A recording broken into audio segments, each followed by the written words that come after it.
In a world where most people survived on meals so dull, gray, and lifeless that eating felt more like a chore than a joy, his cooking hit them like a sudden wave, crashing through the room, jolting their senses awake and making them realize they had been asleep to flavor their entire lives. Every mouthful carried layer after layer of taste, so deep, so rich, and so unforgettable that it shattered everything they thought they understood about what food could truly become. And because he wanted to take that dream beyond ordinary limits, he set out across faraway lands, searching for ingredients that most people would never even dare to imagine touching. He entered hidden forests and dealt with elves, carefully earning rare plants whose leaves could change the entire soul of a dish with just one delicate touch. He sat across from stubborn dwarves and bargained with them again and again, all to reach the finest spices locked away deep inside their guarded mountain stores. He even came face to face with dragons coiled around mountains of treasure, stepping into danger that would freeze any ordinary man in place, simply to bring a single dish closer to perfection. In this world, the title of chef was never something peaceful or easy.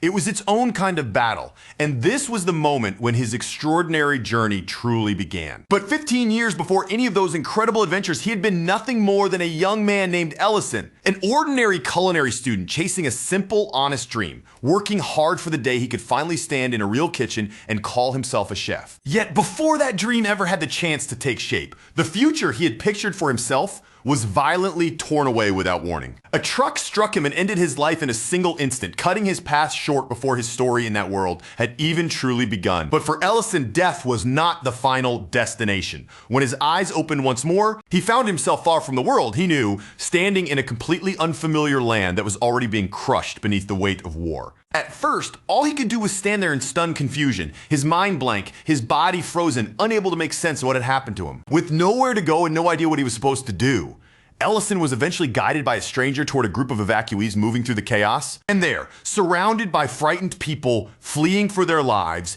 Ellison slowly began to understand the truth of the world he had been thrown into. The land where he had awakened was part of the Ruben Empire. And more specifically, the place where he had appeared was Great City, a city already caught in the middle of a brutal and terrifying war against dragons. Even after being dropped into a nightmare that should have been enough to crush anyone's spirit, Ellison forced himself to adjust as quickly as he could, clinging to the thought that a second chance in another world could not be worse than the life he had left behind. At the very least, he told himself, he would not have to graduate and be dragged into military service like before, or at least that was what he desperately wanted to believe. But that thin, fragile hope was destroyed almost as soon as it appeared. In front of the gathered crowd, a knight stepped forward, raised his voice, and delivered an order that had come directly from the emperor himself. Because mercenaries were abandoning the front lines, and the empire was running dangerously short on fighting men, a full conscription order had officially been put into effect. Every person from the age of 17 to 45, regardless of birth, rank, background, or social status, would be forced into the Knight Corps and sent out to support the war effort. And just like that, before Ellison could even begin to understand this new life, the road ahead had already been decided for him. The training that came after was merciless from the very first day.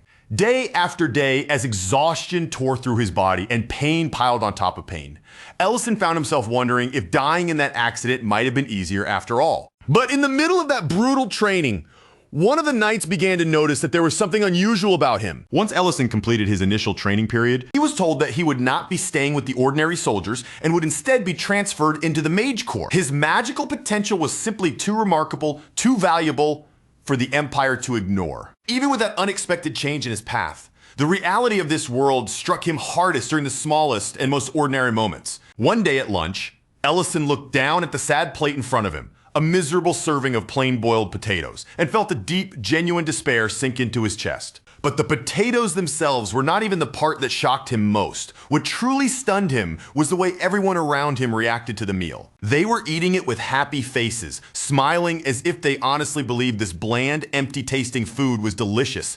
That one realization sparked something inside Ellison like a tiny flame suddenly catching on dry wood. If the people of this world had never tasted real food, if they had never known the depth, comfort, and joy that proper cooking could bring, then opening a restaurant here would not merely succeed.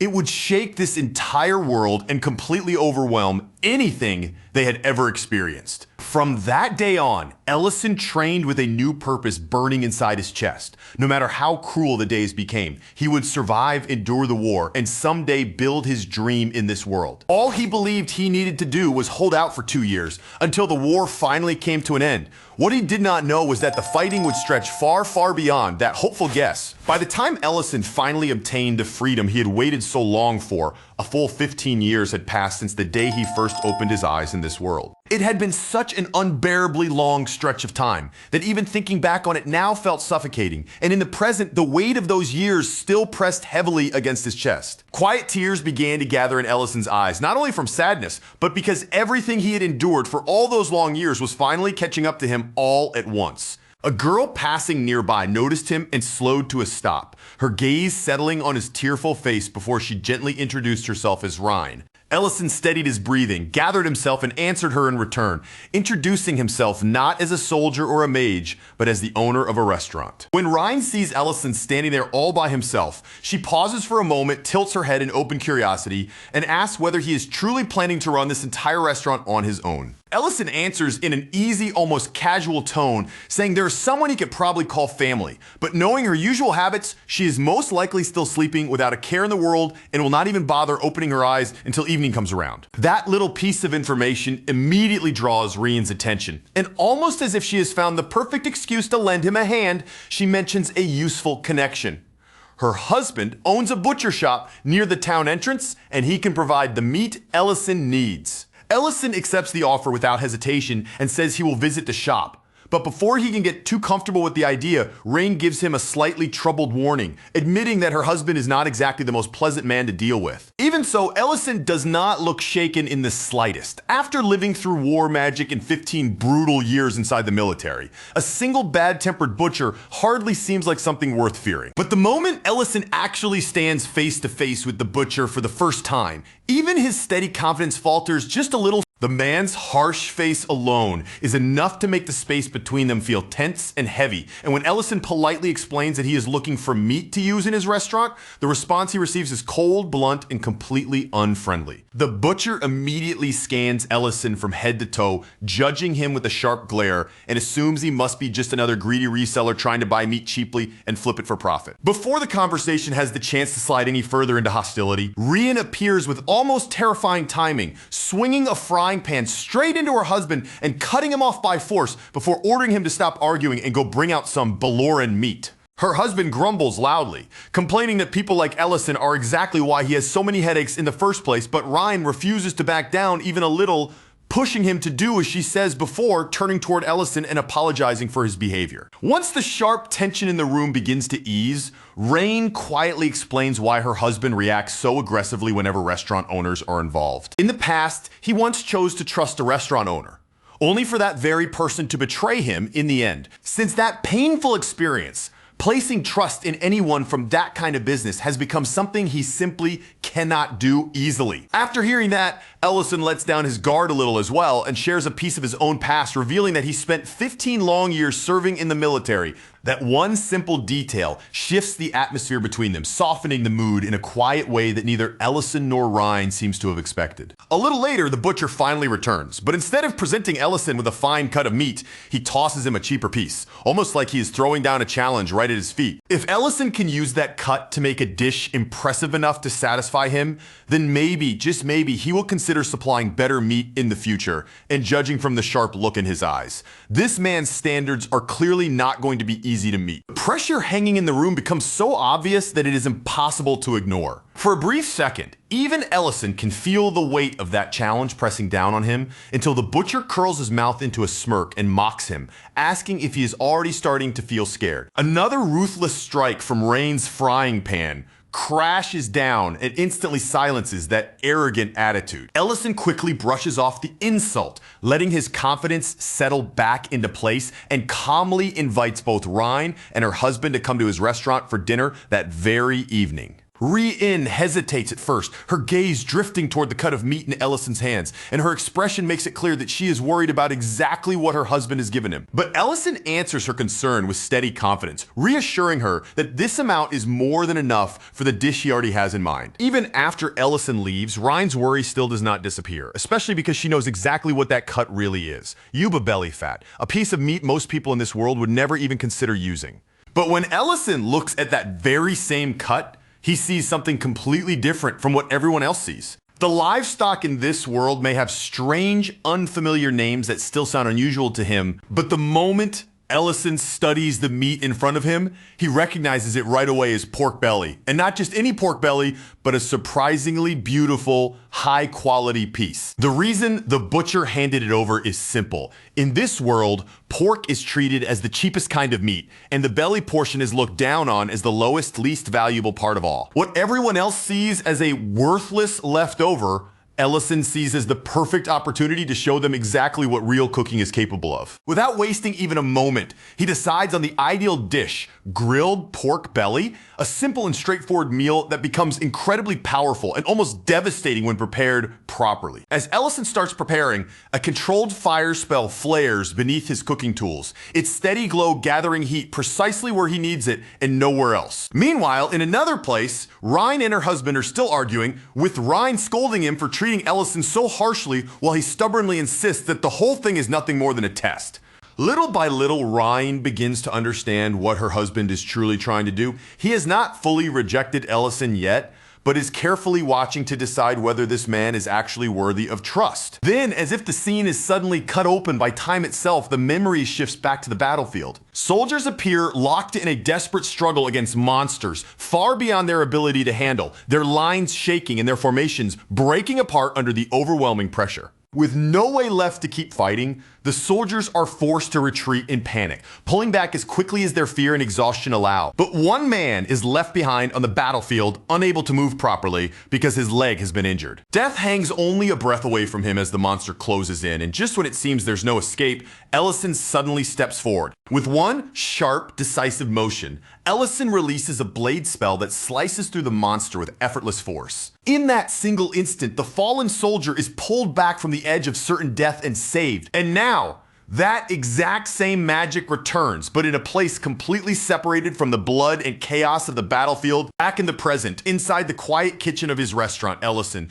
no longer uses that spell to cut down enemies. Instead, he uses it to cook, carving into the meat with perfect precision so the seasoning can seep deep into every layer. Before long, Ryan and her husband arrive at the restaurant, and Ellison greets them at the entrance with a warm, composed welcome. Ri-In is immediately impressed by how clean, orderly, and well-cared for the restaurant looks, while her husband keeps his skeptical expression firmly in place, at least until the silent threat of Ryan's frying pan makes him behave himself. Inside the kitchen, Ellison moves with complete calm, coating the grill with oil in smooth, practiced motions, as if every step has already been repeated countless times in his mind. He carefully adjusts the heat, watching it closely to make sure the fire is not too weak, not too fierce, but exactly where it needs to be. Then he turns the meat over again and again with flawless timing, letting the surface crisp into a beautiful texture while the inside keeps hold of its rich, savory flavor. A light sprinkle of salt draws out the taste even further.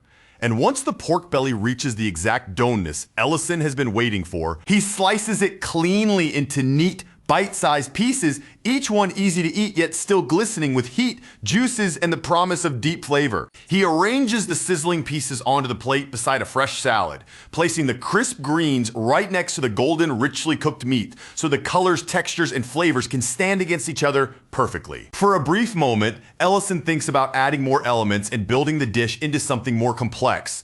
But after considering the people who are about to eat it, he decides that a clean, straightforward flavor will leave a much stronger impression than anything overly fancy. When the finished plate is finally set down in front of them, their reaction begins almost instantly, the very moment the warm aroma rises from the pork and reaches their faces. Ri-In takes the first bite, and the second, the flavor spreads over her tongue, her eyes open wide in clear surprise. There's no question about it. What she is tasting is definitely pork. And yet somehow this pork is completely different from the kind she has eaten and known for her entire life. The taste is full and rich, without becoming greasy or overwhelming, and the freshness of the salad balances it so well that every bite makes the meat feel even more satisfying. But while Rain is still caught in that stunned silence, Ellison hears something even more important coming from the other side of the table. The butcher gruffly announces that he will supply Ellison after all. And when Ellison looks over, he notices the man's plate has already been cleared completely, even though he is still pretending to complain that there is no pork left. When Ellison asks him directly whether the dish was enough to satisfy him,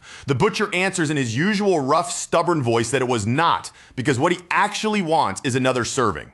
Rian immediately cuts in, refusing to let her husband hide behind his bad attitude, and pushes him to give Ellison a proper, honest answer. And this time, the butcher finally stops trying to dodge the truth. He admits it plainly. Even if the words come out awkward and reluctant, this is the best pork he has ever tasted in his entire life. With that confession, the matter is settled, and the butcher promises to provide Ellison with the finest pork that can be found anywhere in the Empire. The deal is now officially made, though the butcher wastes no time demanding another plate, and Ellison gladly turns back toward the kitchen to prepare more. By the time the day finally winds down, the reality of Ellison's first true business victory begins to settle in, and almost perfectly on cue, his so-called family member finally wakes from her long sleep, drawn out by the irresistible scent still lingering through the air. From that moment on, the restaurant begins to gain momentum much faster than anyone could have expected. In just 1 week, Ellison's place starts drawing steady attention with more and more customers stepping through the door as each day passes.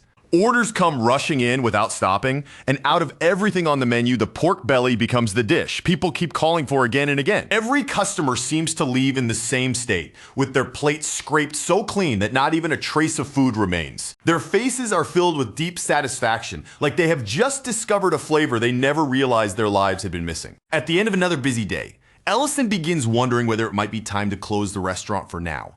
But as he checks through his remaining supplies, one problem suddenly becomes impossible to ignore. His spices are almost completely used up, and even worse, the pepper has run out entirely. In an old world where trade routes are slow, uncertain, and often unreliable, spices are treated like precious treasures, and even when he can get them, their quality still falls far short of what Ellison remembers from modern times. Then a familiar idea comes to him, and Ellison pulls a coin from his pocket, turning once again to the strange method that always feels a little absurd, but somehow works exactly when he needs it. He summons ingredients directly from the modern world. This unusual magic is something Ellison first discovered while desperately searching for any possible way to return to his original home. The spell comes with strict limits on both size and weight, so he cannot bring over anything too large or heavy. But even with those restrictions, Ellison still sees it as an incredibly rare blessing. Out of guilt, he sends gold coins back every time he uses it, because even if the items are crossing between worlds,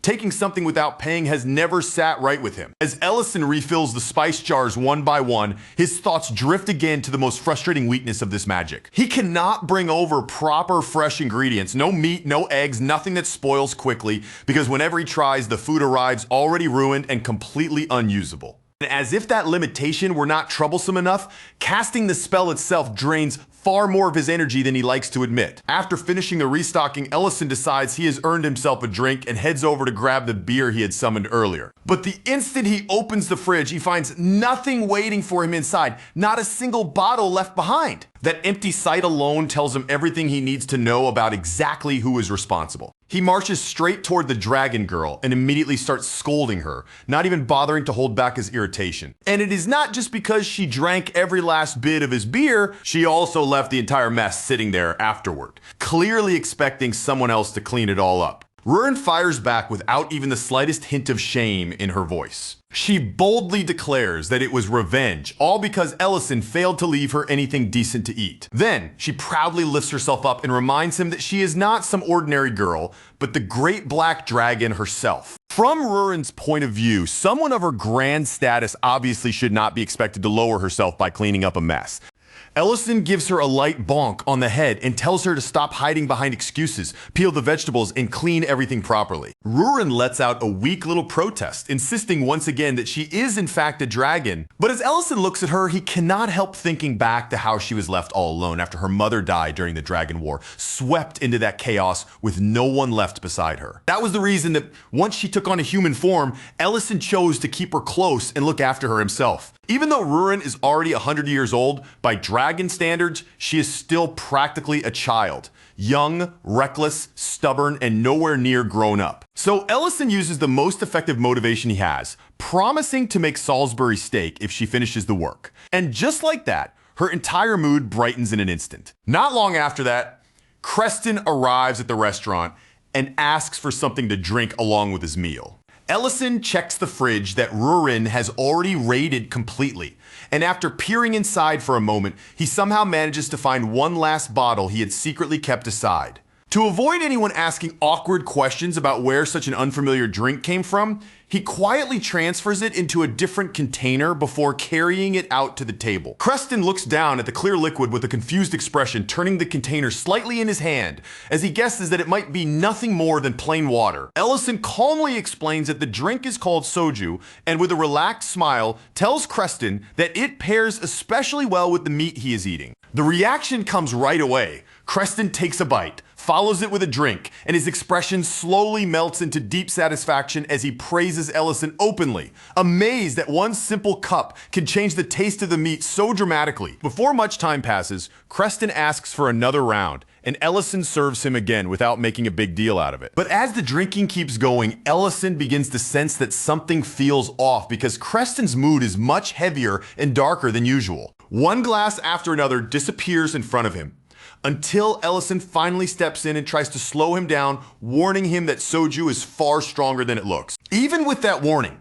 Creston keeps demanding more, so Ellison finally looks at him with a serious gaze and asks what happened to make him act this way. That is when Creston finally reveals the worry that has been gnawing at him. He believes Rhine may be secretly meeting another man behind his back. According to Creston, every month, always around a certain time, Rhine dresses herself up and leaves the house. One day, unable to ignore the suspicion building inside him, he followed after her and saw her meeting one of his old mercenary comrades, a man who had once been close to him. Creston slams the table in frustration, furious that this man never visits him openly, yet somehow has the nerve to meet with his wife in secret. And what makes the bitterness even harder for him to bear is the fact that Rhine is supposed to meet that same man again today. Ellison tries to calm him, telling him that drowning himself in alcohol will not solve anything, but Creston, already overwhelmed, asks in a broken voice what else he is supposed to do. Then, the anger finally cracks apart, and Creston begins crying over Rain because underneath all the jealousy, hurt, and frustration, he loves her that much. Seeing Creston fall apart like that, Ellison quietly tells him that he wants to help. After all, Ellison simply cannot bring himself to believe that Rhine is the kind of woman who would betray her husband. With that decision made, Ellison walks over to Rurin, already putting together a plan in his head. He asks whether she wants to come with him, and then adds the one condition he knows will immediately grab her attention. If she agrees, she can stop peeling vegetables. Rurin accepts without even a second of hesitation, practically jumping at the chance to escape the miserable pile of work sitting in front of her. A little while later, the two of them are crouched low on a rooftop, keeping themselves hidden while they quietly watch Rhine from above. From their concealed position, Ellison spots Rhine sitting inside a restaurant across from a man who can only be the old mercenary Creston was talking about. Ellison immediately sets his plan in motion and asks Rurin to listen in on their conversation, telling her to report exactly what the two of them are saying. Of course, Rurin has no intention of doing the job for free, so she starts bargaining at once, demanding steak in exchange and freedom from peeling onions as well. Ellison agrees to her terms, and Rurin finally begins listening as Rhine tells the man that Creston has become suspicious, mostly because his old comrade never comes around to visit openly. The man admits that he is worried Creston would become furious if he ever found out what he had helped him with in the past. For Ellison, that single exchange is enough to make it clear that this is not the kind of secret Creston thinks it is. Deciding there is no reason to keep waiting, Ellison moves at once and drops straight down from the rooftop. While Rhine is still trying to explain the misunderstanding to the man sitting in front of her, Ellison steps into the conversation with calm timing and asks if he can join them. Then he explains the situation plainly, telling both of them that Creston has completely misunderstood the nature of their relationship. Before long, Ryan and the old mercenary are brought directly in front of Creston, who is now so drunk that he can barely keep himself composed. The moment Creston sees the two of them together, bitterness rises in his face and he throws out a sarcastic comment about how good they look standing side by side. Ryan and the old mercenary immediately try to explain what is really happening, but before either of them can properly get the words out, Creston loses control and lunges straight at his former comrade. His fist, however, never makes it to its target. Ellison reacts in an instant, raising a protective shield between them and stopping the blow before it can land. Once the situation is finally under control, Ellison pushes them to stop hesitating and clear up the entire misunderstanding properly. At last, the truth comes out. The man had once helped Creston financially so he could open the butcher shop in the first place. That revelation leaves Creston completely stunned, his anger draining away all at once and leaving only speechless confusion behind. Holding a basket packed with meat and vegetables, Ellison walks past them and tells them to settle the mess between themselves. Because while they do that, he is going to make dinner. Since Creston is already drunk, Ellison decides to prepare something warm, gentle, and easy on the stomach, a comforting meal built around soup. Rian has brought him high-quality Baloran meat, so Ellison chooses the perfect dish for the situation, shabu shabu. He starts by preparing the soy sauce dipping sauce, and once the broth reaches a rolling boil, he strains out the solids before pouring the clear, fragrant liquid into the pot as the meal begins coming together. Outside, Ryan finally begins telling Creston everything she had been keeping from him. The truth is that his old comrade had given her his life savings so that she and Creston could open the butcher shop, and now that their income has become stable, she has been secretly paying him back little by little each month. Creston had always believed the money came from some lord as a reward for catching a thief. But Ryan admits that the story was a lie, because if he had known the truth, he never would have accepted money from another man. After hearing Ryan's confession, the old comrade apologizes as well, both for missing the butcher shop's opening and for letting such a painful misunderstanding grow between them. Creston, now looking crushed and completely lost, asks why anyone would hand over their life savings to someone like him, especially money that could have supported the man after he retired from mercenary work. Before the heavy atmosphere can settle any deeper over the group, Ellison returns with the steaming pot in his hands, sets it down right between them, and tells everyone to eat while the vegetables still have their bite before they soften too much in the broth. When Creston notices just how incredibly thin the slices of meat are and points it out in surprise,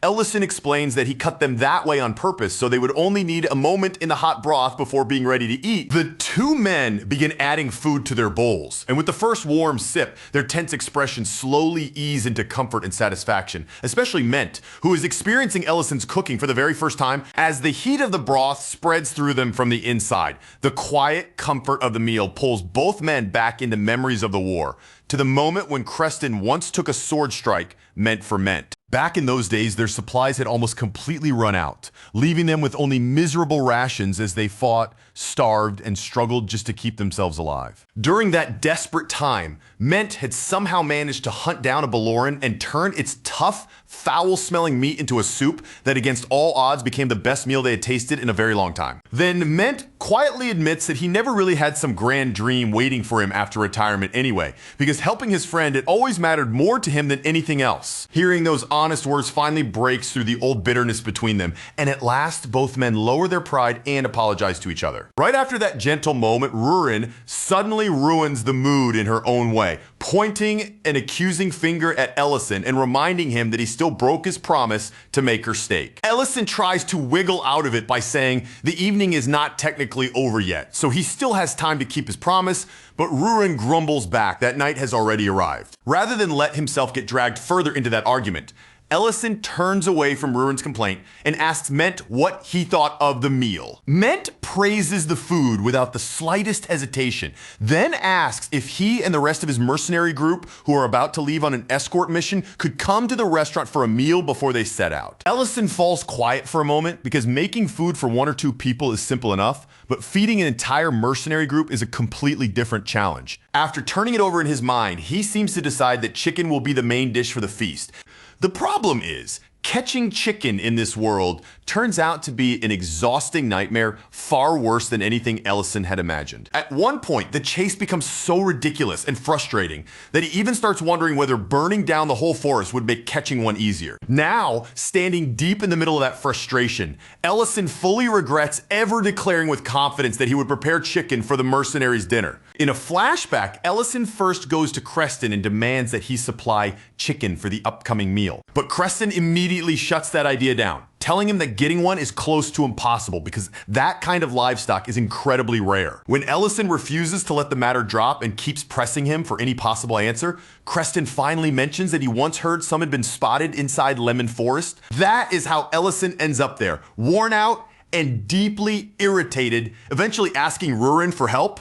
She agrees, but only after making him promise to do the dishes for her afterward, and Ellison accepts the deal. Then, in the very next moment, Rurin completely burns the chicken, causing Ellison to jokingly praise her by saying she would fit right in with them if she had not eaten a dragon heart, a comment she seems absurdly proud to receive. Once the job is finally finished, Rurin lounges around drinking beer as if she personally pushed herself to the limit. Ellison teases her by saying all she really did was glare at the chicken, but Rurin insists with complete seriousness that burning it with her eyes still counted as hard work.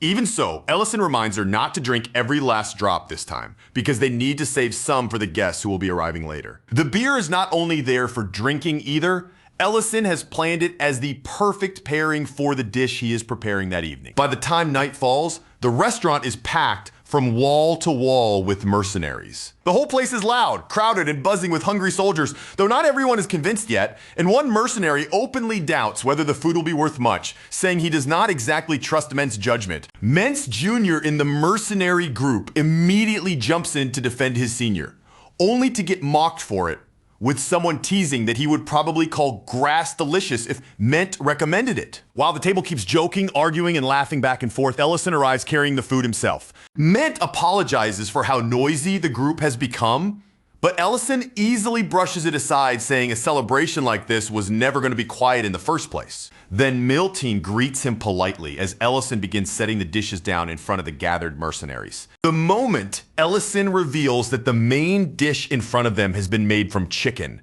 the entire table goes still in disbelief, and Miltane in particular looks completely stunned. He cannot seem to accept that something even skilled hunters struggle to catch has somehow been cooked and placed right there on their plates. But the instant they finally take their first bites, that disbelief is blown away and replaced by an entirely different kind of shock, because the food is almost absurdly delicious. Even Ment's skeptical friend is forced to admit that Ellison's cooking is absolutely the real deal. After serving their table, Ellison turns back toward the kitchen so he can take care of the other customers waiting throughout the restaurant. With the place packed from one side to the other, he asks Rurin to help him handle the rush. Rurin reacts as if he has insulted her very bloodline, asking whether he seriously expects a dragon to serve ordinary humans, especially after she helped catch a legendary creature that even professional hunters could barely deal with. Ellison immediately realizes that she must have heard every word the mercenary said earlier with that ridiculous dragon hearing of hers. So instead of fighting her head on, he takes a softer approach and reminds her that opening a restaurant after the war was something they had planned together from the very beginning. Then he adds that if she truly does not want to help, he will somehow handle the entire rush by himself. That single line hits exactly where Ellison needs it to. After some nervous resistance and obvious hesitation, Rurin finally gives in. A little while later, Rurin is actually serving customers inside the restaurant. She runs back and forth between the crowded tables,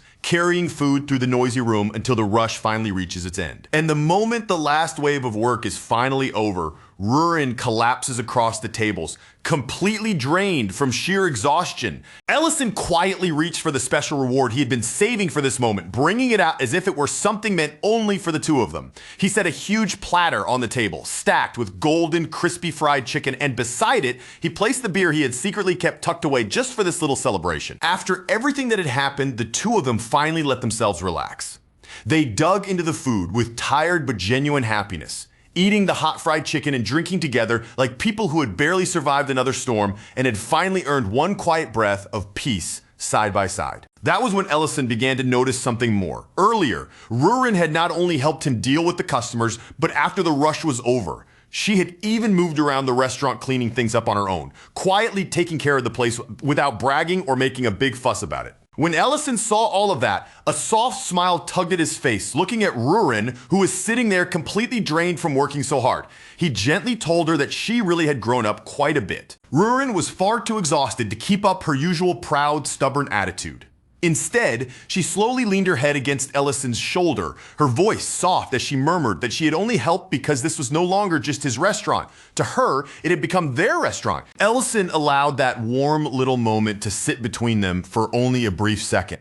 Then, just like always, he shifted back into that familiar teasing tone of his, casually telling her that if she cared about the restaurant that much, then maybe their small dishwashing agreement could simply disappear from now on. After all, if she was already helping out so responsibly, then surely washing the dishes did not need to be treated as a separate deal anymore. The instant she heard that, Rurin came back to life like she had been struck by lightning. She immediately rejected the idea without even a heartbeat of hesitation, making it perfectly clear that helping with the restaurant and washing dishes were completely different matters. But that quiet, peaceful little exchange between them was not allowed to last for very long. The calm atmosphere inside the restaurant shattered all at once when the Black Dragon Elder, Medidana, appeared.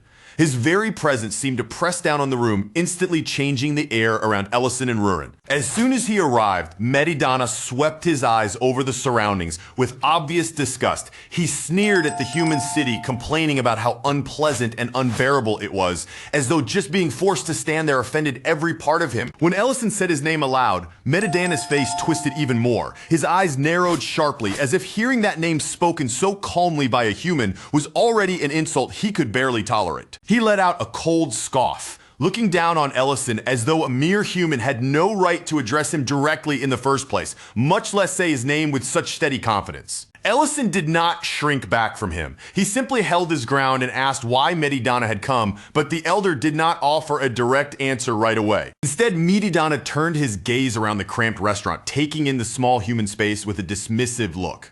Then he remarked almost casually that Ellison had somehow managed to live in a place like this while keeping a dragon at his side. Rurin reacted the moment those words landed. Almost instinctively, she slipped behind Ellison, hiding herself behind his back and using his body like a shield so she would not have to stand directly in Medidana's line of sight. Ellison noticed her movement immediately. Without stepping away, he planted himself firmly in place and pointed out that if Medidana had come here because of Rurin, then he had no right to suddenly act as though something was wrong now. After all, when Rurin was first entrusted to Ellison, no one had stepped forward to object to it. Medidana did not try to deny the reason for his visit. Without so much as a pause, he admitted it plainly. Yes, he had come all the way here because of Rurin. From behind Ellison, Rurin immediately raised her voice. Her words were filled with resistance as she insisted that she wanted to stay with Ellison, and then she accused Medidana of abandoning her all this time. Medidana snapped back at her sharply, correcting her accusation at once. According to him, he had not abandoned her at all. He had only arrived late. But before that excuse could settle into the room, Ellison cut in. He reminded Medidana that Rurin had already been promised to him, and dragons were not supposed to take back their word once they had given it. Medidana accepted that the promise had indeed been made, but his voice remained firm and unmoved. He explained that there were rules far older than that agreement, rules that stood above any personal promise. Seeing that Ellison and Rurin did not yet understand what he meant, Medidana stated the matter plainly. Among black dragons, reaching the age of 800 was the point where adulthood began. And for any dragon who reached that age without having a lair of their own, the rule was absolute. They would become a ward and would have no choice but to leave for the sacred land. Rurin had been relying on her mother's lair until now, but that lair had been destroyed in the previous war, leaving her with no true lair of her own. Because of that, when she turned 800 next year, she would be forced to depart for the sacred land. And if she refused to obey that rule, Medidana said it bluntly, the result could become war. Ellison listened to the entire explanation without showing even the slightest hint of panic. To him, the problem did not seem nearly as hopeless as Medidana made it sound. Without flinching at all, he simply said that if a lair was the issue, then they should just build one for Rurin. That single answer fell into the room like a stone. Both dragons went silent, and for a moment, Rurin and Medidana could only stare at Ellison in complete disbelief. Medidana's stunned expression quickly hardened into anger. He exploded at Ellison's boldness, furious that a human would speak so lightly about such a serious matter, as though Ellison still did not understand the true weight of a black dragon's power even after consuming the Lord's heart. As the tension in the restaurant began to sharpen, Rurin quickly moved between them. She stepped in before the atmosphere could grow any more dangerous, trying to stop the situation situation from turning into a direct confrontation. She turned her eyes toward Ellison and gently reassured him that she was fine. It was her way of calming him down before his quiet confidence could harden into open defiance against Medidana. With that small but important interruption, Rurin managed to keep the moment from boiling over. She held back the dangerous clash that had started forming between Ellison and the Black Dragon Elder. Ellison then explained himself again, still speaking in that same calm, steady tone. He made it clear that he was not talking about reckless rebellion or chasing some impossible fantasy. He meant exactly what he had said. They would build Rurin a lair. That clarification only left Rurin and Medidana stunned all over again. But Ellison kept speaking as if the plan were completely reasonable, laying out his thinking without the slightest trace of hesitation. They still had a full year before the deadline arrived, and on top of that, they already had enough treasure on hand to at least begin the process of building what Rurin needed. Medidana still looked deeply doubtful, his expression making it obvious that he did not truly believe a human could pull off something so absurd. Even so, in the end, he granted Ellison 1 year and then turned away, leaving the restaurant behind. And with that, Ellison found himself stepping into an outrageous new mission. From that moment forward, he had taken on a task that sounded impossible from the very beginning: building a dragon's lair for Rurin. Of course, the biggest problem was obvious right away. Creating a lair worthy of a dragon would require a ridiculous amount of money, rare materials, and time, far more than any ordinary person could easily gather. Then, almost as if luck had decided to throw him a helping hand, rumors began spreading through the city. People started talking about Ellison's restaurant serving rare Pelinkyu meat. Once that rumor spread, customers flooded in nonstop. The restaurant became so packed that Ellison could barely move through the place, let alone find any spare time to focus on Rurin's lair. Even with help from the people around him, the endless rush of customers quickly became suffocating. Ellison realized that if things continued at this pace, he would be crushed by the workload before he made any progress. So he decided he had to deal with the problem at its source. So the next day, Ellison brought Creston along with him into the forest. Together they headed straight toward the area where the Palenkyus were known to roam. Creston was confused right from the beginning and asked Ellison what he was actually planning to do. Ellison answered him plainly, explaining that Creston was about to become the only supplier of Pelinkyu meat in the entire empire. If that plan worked, Creston's butcher shop would be overflowing with customers. People from all over would come searching for him, all hoping to get their hands on that rare and valuable meat. Creston immediately looked suspicious and doubtful, his face making it clear that he could not accept such an outrageous plan so easily. He pointed out the obvious problem. Even skilled hunters had a hard time catching Palenkyus, so turning them into a stable business supply was something much easier to say than actually do. But Ellison calmly told him there was no need to worry about that part.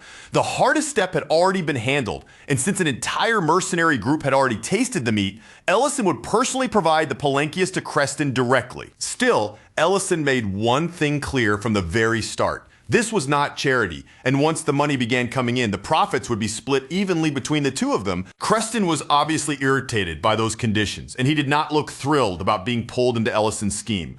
But after weighing the opportunity in front of him, he reluctantly agreed to go along with the plan. Then Ellison raised his magic and cast a massive barrier across the forest. By sealing the area under his control, he took the first real step toward turning the Pelinkyu supply into an actual business. The spell Ellison unleashed was on a completely different scale. His magic spread outward across the forest in layer after layer, forming a massive and intricate barrier that sealed the Palenkyus inside the area, making sure they could no longer wander away into some other habitat. Creston could do nothing but stand there staring blankly at the unbelievable sight unfolding in front of him. The sheer size of the magic left him frozen in place, and after a long moment, he finally managed to ask the one question anyone would have asked in his position. Who exactly was Ellison? Ellison did not even blink at the question with the same calm face he always wore whenever someone started doubting what he was. He gave Creston his usual simple answer, as if nothing strange had happened at all. He was just a restaurant owner, and sure enough, the plan worked just as Ellison had imagined, maybe even better than expected. It did not take long before the overwhelming crowd that had been flooding his restaurant finally disappeared, leaving the once packed place suddenly quiet. At first, Ellison felt a deep sense of relief now that the non-stop rush had finally ended. But as he looked around the empty restaurant and saw that not even a single customer remained, that relief slowly mixed with a strange little sting of disappointment. Rurin caught that odd expression on his face almost immediately. Noticing how his mood seemed both relieved and dissatisfied at the same time, she looked at him and asked whether he was actually happy now that the restaurant had become this empty. Ellison admitted that for now, it did solve the biggest issue standing in their way. Since the restaurant was no longer packed from morning until night, they finally had the breathing room they needed to focus on building Rurin's dragon lair.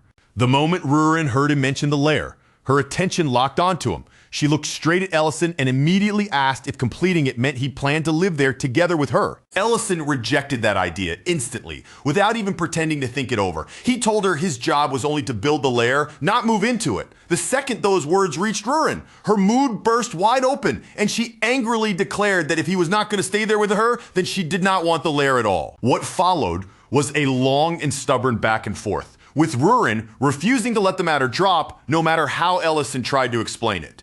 In the end, he only managed to calm her down by promising that he would build the lair somewhere close to the restaurant instead. After that, they finally settled on a location in the hills beneath the restaurant. It was land that already belonged to Ellison, and more importantly, it was close enough for Rurin to accept without feeling like she was being pushed away. The real difficulty, however, was the structure of the lair itself. If they dug too deeply into the ground without proper support, the inside would need magical reinforcement, otherwise the entire space could collapse in on them. Rurin suddenly fired up again now that the location had been decided, threw herself into the job and began digging right away.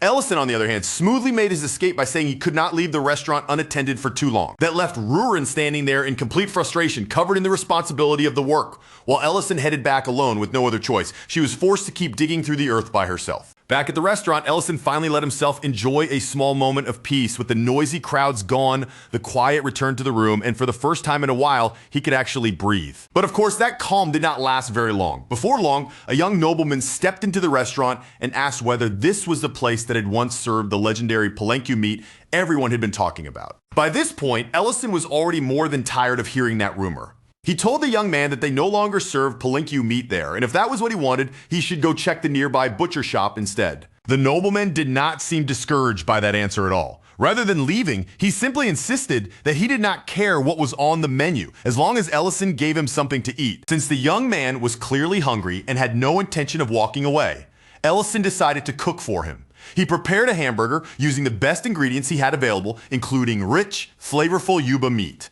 Ellison worked with steady, practiced hands, carefully layering each part of the burger together. Every ingredient was placed with purpose, making sure the meal came together properly, instead of being thrown together carelessly. To draw out the flavor even more, he finished it with a special demi-glace sauce. The thick, savory glaze spread over the meat, adding a rich shine that made the burger look even more tempting. Then, for the final touch, Ellison placed an egg he had collected earlier right on top. With that one addition, the simple hamburger suddenly became something that looked far more luxurious than anyone would expect from a small restaurant. When Ellison finally set the completed burger in front of the nobleman, the young man stopped moving for a moment. His eyes widened as he stared down at the food, clearly stunned by how delicious it looked. But just as the nobleman was about to lean in and take his very first bite, the moment was suddenly interrupted. Someone rushed into the restaurant in a panic, calling out for him. The man who burst in looked horrified the instant he saw the nobleman sitting there in a place like this. Without hesitation, he warned him that eating food from this restaurant might even give him food poisoning. He did not give the young nobleman any real chance to answer.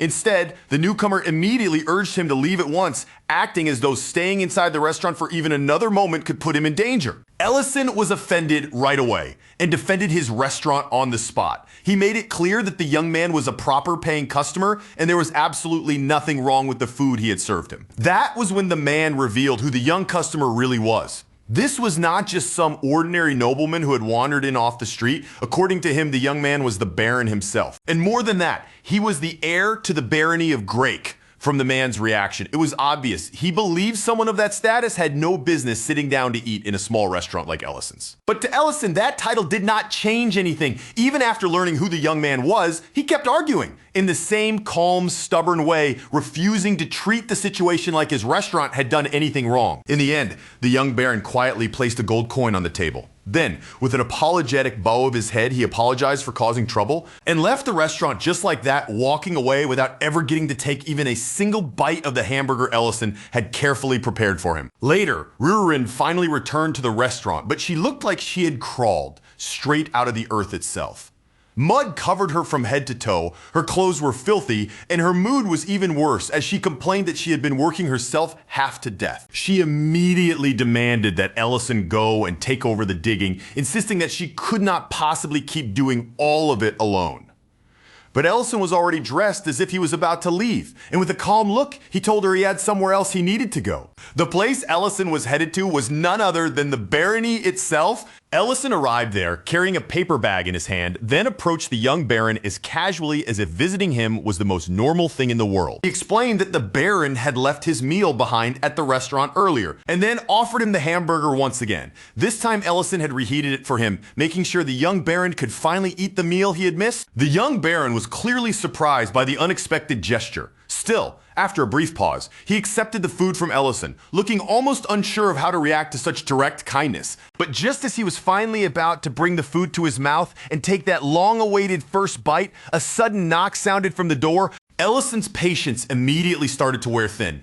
Under his breath, he muttered in irritation, wishing that the poor guy could be allowed to enjoy even one peaceful meal without being interrupted. The young baron, however, completely lost his composure. The moment he heard the knock, his hands began to tremble. Sweat gathered across his forehead, and when he turned toward Ellison, his voice was weak and frightened as he asked what he should do. Ellison watched him with faint amusement and told him plainly to take command, speak with authority, and declare that nothing was wrong. Ellison went even further, telling him that he needed to act like the rightful heir of the barony. But the baron only shook his head, fear written plainly across his face, convinced that no matter what he said, nobody would actually listen to him. He was sure the person outside would ignore his words and force their way in anyway.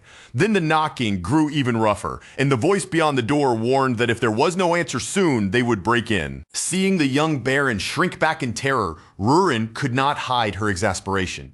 She rolled her eyes at his complete lack of backbone and decided she had watched enough. Then Rurin copied his voice perfectly. Speaking loudly through the door with convincing authority, she sounded exactly like the Baron himself as she declared that nothing was wrong and ordered the person outside to leave immediately. The young Baron stared at Rurin in total disbelief. He looked as if his mind had gone blank, unable to understand how she had imitated his voice so flawlessly. And just like that, the banging stopped. The person on the other side apologized at once, said they would withdraw, and only asked to be called if anything happened. Ellison turned his gaze back toward the stunned young baron and casually pointed out that this was exactly the kind of confidence he had been talking about. Then, without the slightest warning, the young baron suddenly dropped to his knees right in front of Ellison. Right there on the spot, he declared Ellison to be his master, leaving Ellison completely stunned by how quickly the situation had taken such a bizarre turn. After making that sudden declaration right in front of Ellison, the young baron slowly began to open up. With his head lowered and his voice still unsteady, he started explaining how he had ended up becoming the timid, cornered person Ellison was seeing now. His mother had passed away while giving birth to him, and not long after that loss, his father remarried. From then on, his stepmother became the one constantly watching over him. She was strict, always warning him to be careful, always reminding him that he had to carry himself properly as the son of a lord. And yet, even under that cold and severe discipline, he could not bring himself to hate her. In fact, those days somehow remained the warmest and happiest memories he had. But that delicate happiness did not last. Everything began to fall apart when his father was struck down by a serious illness, leaving him bedridden and unable to stand at the head of the household the way he once had. The young baron confessed that once he had truly dreamed of becoming a great lord just like his father, but under his stepmother's shadow, he felt completely powerless. The servants still treated him like a helpless child, restricting his movements, ignoring the authority he should have possessed, and never allowing him to make decisions by his own judgment. With no one nearby that he could honestly confide in, the boy became more and more isolated.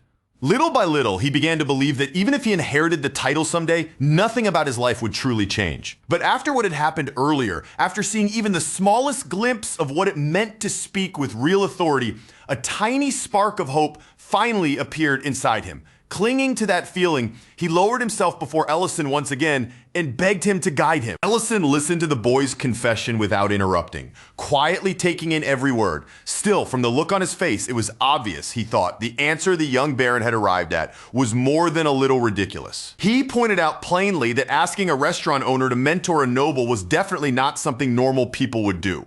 But even though the request itself was strange, Ellison quickly understood where the true problem was coming from. The boy had almost no confidence of his own because for years the people around him had slowly crushed every opportunity he had to grow into himself. Ellison told him directly that he had been raised in a way that stopped him from thinking with his own mind, acting on his own will, or ever properly standing up and declaring who he was as a person. So instead of giving him some grand lecture about noble blood, politics, or leadership, Ellison offered him advice that was much simpler, much more direct, and far more important than it first sounded. He told the young baron that when he spoke to people, he needed to look them straight in the eye and take responsibility for his own words and actions. A proper lord, Ellison explained, was not someone who blindly followed others, but someone who listened carefully, thought things through, and then chose the path he truly believed was right. If that choice brought about a good result, then he could call it the correct decision. And if it failed, then he still had to accept the outcome, learn from the mistake, and keep walking forward instead of letting fear stop him. Before Ellison could say anything more, he suddenly stood up, as if the heavy atmosphere had already lasted long enough. Then, in his usual casual way, he pointed out that the hamburger was getting cold. And with that simple reminder left hanging in the room, the young baron sat there in silence, staring down at the meal in front of him as he slowly turned every one of Ellison's words over in his mind again and again. Then at last, he picked up the hamburger, brought it to his mouth, and took a bite. And in that small, quiet moment, something inside him began to shift. Meanwhile, Ellison and Rurin had already teleported outside the city.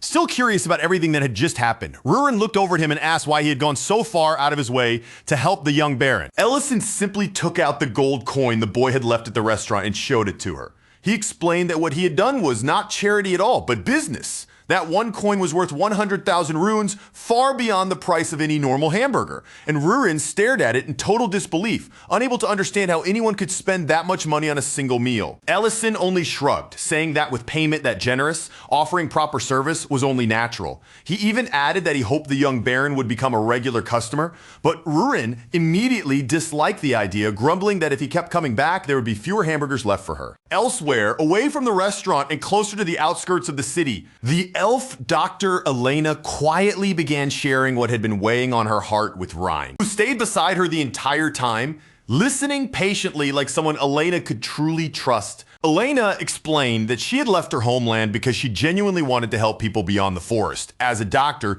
she wanted to use her skills for those who were sick, injured, or simply in need of someone who could treat them.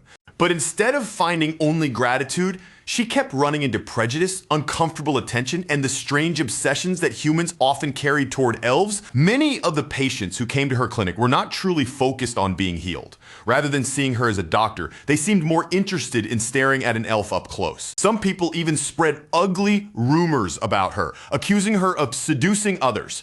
Others treated her like a rare attraction to be admired, instead of a person who had come there with the sincere intention of healing the sick. Those experiences slowly wore Elena down. No matter how honest her intentions were, she began to feel as though there was nowhere she could truly belong. Rian quietly listened until Elena had finally said everything she needed to say. Then with a gentle voice, she asked the one question that mattered most. Despite all of that pain, did Elena still enjoy the work itself? Elena admitted that she did. Even with all the burdens, misunderstandings, and hurt surrounding it, helping people still mattered to her. Rian told her to hold onto that feeling tightly. She wanted Elena to remember the part of the work she still loved, instead of allowing the cruelty around her to swallow every good thing along with it. Then Rain suggested that Elena visit the restaurant on the hillside. According to Rain, that little restaurant might help Elena look at her situation from a different angle, and perhaps even remind her that despite all the unpleasant things she had endured, there were still parts of life worth appreciating. At that same time, Ellison was still tied up with work on Rurin's lair, and Creston had brought his nephew along with him to make an introduction. While they were there, Creston also let Ellison know that Elena had arrived at the restaurant. But when Ellison finally made it back, he stepped straight into a scene of complete chaos. Elena was kneeling on the floor in front of Rurin, and Rurin, wearing a smug little smile that made the situation look even worse, was declaring that if Elena wanted forgiveness, she would have to serve her like a subordinate. For a brief second, Ellison froze where he stood. Then irritation flashed across his face, and his fist tightened as he took in what was happening. The next moment, he snapped at Rurin without hesitation, demanding to know what she thought she was doing to someone who had come all the way to the restaurant as a customer. A few minutes before Ellison returned, Rurin had been sprawled lazily across one of the restaurant tables, relaxing without a care when the door suddenly opened. Alina stepped inside carefully, her eyes moving around the quiet room as she politely asked whether anyone was there. Rurin got up to greet her and mentioned that the owner was not around at the moment. But almost immediately, her focus shifted away from the visit itself and locked onto something else entirely. Alina was an elf. Rurin openly looked her over from head to toe, studying her without trying to hide it. Then remarked that elves really were beautiful, and that all the praise people gave them had not been exaggerated. Feeling awkward beneath Rurin's direct stare, Elena answered as politely as she could. She said that Rurin was beautiful too, and added that Rurin looked much younger than she had expected. The instant those words reached Rurin, the air around her changed. She kept a smile on her face, but it was no longer a friendly one, and she asked Elena whether she was trying to say that she looked young. Then Rurin's tone turned cold as she explained that while she might still be considered young among dragons, she was still far older than Elena. With that prideful pressure bearing down on the room, she demanded to know who had given Elena permission to speak to her so casually. In that one instant, the entire mood inside the restaurant sank into something almost unbearable. Rurin's presence pressed down on the room like invisible weight, making the air feel heavy and suffocating. And Elena, standing right in the middle of it, simply could not withstand that terrifying pressure. The force bearing down on Elena overwhelmed her completely. Her body lost its strength. Her knees gave way beneath her, and she collapsed helplessly onto the restaurant floor as if the pressure had crushed every bit of resistance out of her. And that chaotic, impossible scene was exactly what Ellison saw the moment he returned to the restaurant. After putting an end to Rurin's behavior and getting the situation under control, Ellison properly opened the door for their guest. He apologized for all the trouble with as much politeness as he could manage and welcomed Elena into the restaurant again, trying to repair the disaster she had just walked into. Rurin, meanwhile, had been made to sit off to the side, now sporting a fresh bump on her head after being thoroughly scolded. She sat there sulking pitifully, tears gathering in her eyes as she looked miserable and wronged, while Elena could only stare at the scene in front of her, struggling to make sense of what she was seeing. From Elena's point of view, absolutely none of this matched the world she thought she understood. Dragons were supposed to be terrifying forces of nature, overwhelming monsters powerful enough to destroy entire villages without even trying. So seeing one sitting there pouting like a child who had just been scolded completely shattered every belief Elena had about them. Still shaken from the crushing pressure she had felt only moments earlier, Elena cautiously turned her eyes toward Ellison. With uncertainty still written across her face, she asked whether he was truly human. Ellison paused for a brief moment at that question. Then he quickly realized that Rurin had probably already exposed far more than she ever should have. Keeping his voice low, Ellison admitted that yes, he was indeed human. And yes, the girl sitting off to the side with that pitiful, sulking expression was without question a real dragon. After saying that, Ellison asked Elena to keep the matter quiet, explaining that the circumstances around them were complicated. Elena hurriedly assured him that she had no desire whatsoever to provoke a dragon, because she valued her own life far too much to do something that reckless. Ellison tried to ease her fear by telling her that no one here intended to hurt her. Still, even he could tell that the first impression had been a complete catastrophe. Hoping to steer the conversation somewhere more normal, he asked whether she was the elf council member Ryan had recommended. Elena confirmed that she was indeed that person, which only made Ellison feel even more awkward. Now he could clearly imagine how terrible his restaurant must look from her perspective after everything she had just witnessed. If this had been back on Earth, Ellison thought to himself, a restaurant with hospitality, this disastrous would have been crushed by bad reviews before the day was even over. Sensing the awkward silence hanging between them, Elena carefully mentioned that she had heard this restaurant was known for its vegetable dishes. The moment food came up, Ellison slipped back into his usual professional mode and asked if there was anything she could not eat. Elena explained that she was not avoiding meat because of some moral belief or personal philosophy. It was simply that her body could not digest meat properly. Ellison took that information seriously. Keeping her condition in mind, he turned and headed straight into the kitchen, already thinking about what kind of dish would suit her best. After looking over the ingredients he had available, available, and considering what would bring out their flavor properly, Ellison decided to prepare pasta. He poured oil into the pan and began heating it, then added onions, garlic, and mushrooms. As he sautéed them together, their warm, fragrant aroma slowly rose through the kitchen. From there, Ellison carefully built up the flavor step by step. He seasoned the mixture with salt, sugar, and spices, making sure the dish would still have richness and depth, even without using any meat at all. As the sauce simmered and gradually thickened in the pan, Ellison boiled the spaghetti, watching the timing carefully. He also saved some of the pasta water, making sure he would be able to bring the noodles and sauce together smoothly for the final finish. Once everything was cooked, mixed, and plated neatly, Ellison brought the dish out and served it to Elena. Before she ate, he made sure to tell her clearly that there was absolutely no meat in the pasta. The moment Elena took her very first bite, her expression changed in an instant. The flavor was so different from anything she had ever tasted that she froze right there, stunned by the warmth, richness, and comfort spreading across her tongue. Up until that point, most of the meals Elena had eaten had been little more than plain raw vegetables. So this single plate of pasta completely overturned what she believed a meatless meal could be, showing her a kind of flavor she had never imagined. The pasta was so delicious that Elena quickly lost track of herself. Before she even realized how fast she was eating, the plate was already nearly finished. She enjoyed every bite without holding back, completely absorbed in the taste and unable to pull her attention away from the meal in front of her. Ellison noticed just how deeply she had fallen into the food. With a light, easy comment, he approached her and pointed out that she seemed to be enjoying it quite a lot. Embarrassed by how obvious she had been, Elena quickly covered her face. Her voice grew flustered as she admitted that it was simply too delicious, and she genuinely had not been able to stop herself. Ellison handed her a napkin and told her there was no reason to apologize. As far as he was concerned, he was just glad that she liked the food. Elena then explained that she almost never visited restaurants in the city. Her appearance attracted far too much attention, and on top of that, most places did not bother making proper vegetarian meals for someone like her. And even on the rare occasions, when a restaurant did offer something without meat, the food was usually bland, dull, and completely lifeless. Her expression brightened as she admitted that eating here had changed the way she saw things. She thanked Ryan for recommending the restaurant and said that this was one of the most delicious meals she had ever eaten. Hearing those words, Ellison finally felt a bit of relief settle in his chest. At the very least, in Elena's eyes, the restaurant had somehow managed to recover from that disastrous first impression. But that calm and pleasant atmosphere was shattered almost immediately when Creston suddenly shot up from his seat. His angry voice rang through the restaurant as he demanded to know exactly what Nolan had just said. Nolan repeated himself, his expression tense as he revealed that he had found out he was not actually related to his mother by blood. The air in the room tightened at once. Nolan went on to explain how deeply that discovery had shaken him, leaving him confused, hurt, and unable to sort out what he was feeling. Creston tried to knock some sense into him, reminding Nolan that his mother had worked tirelessly to raise him even after losing her husband.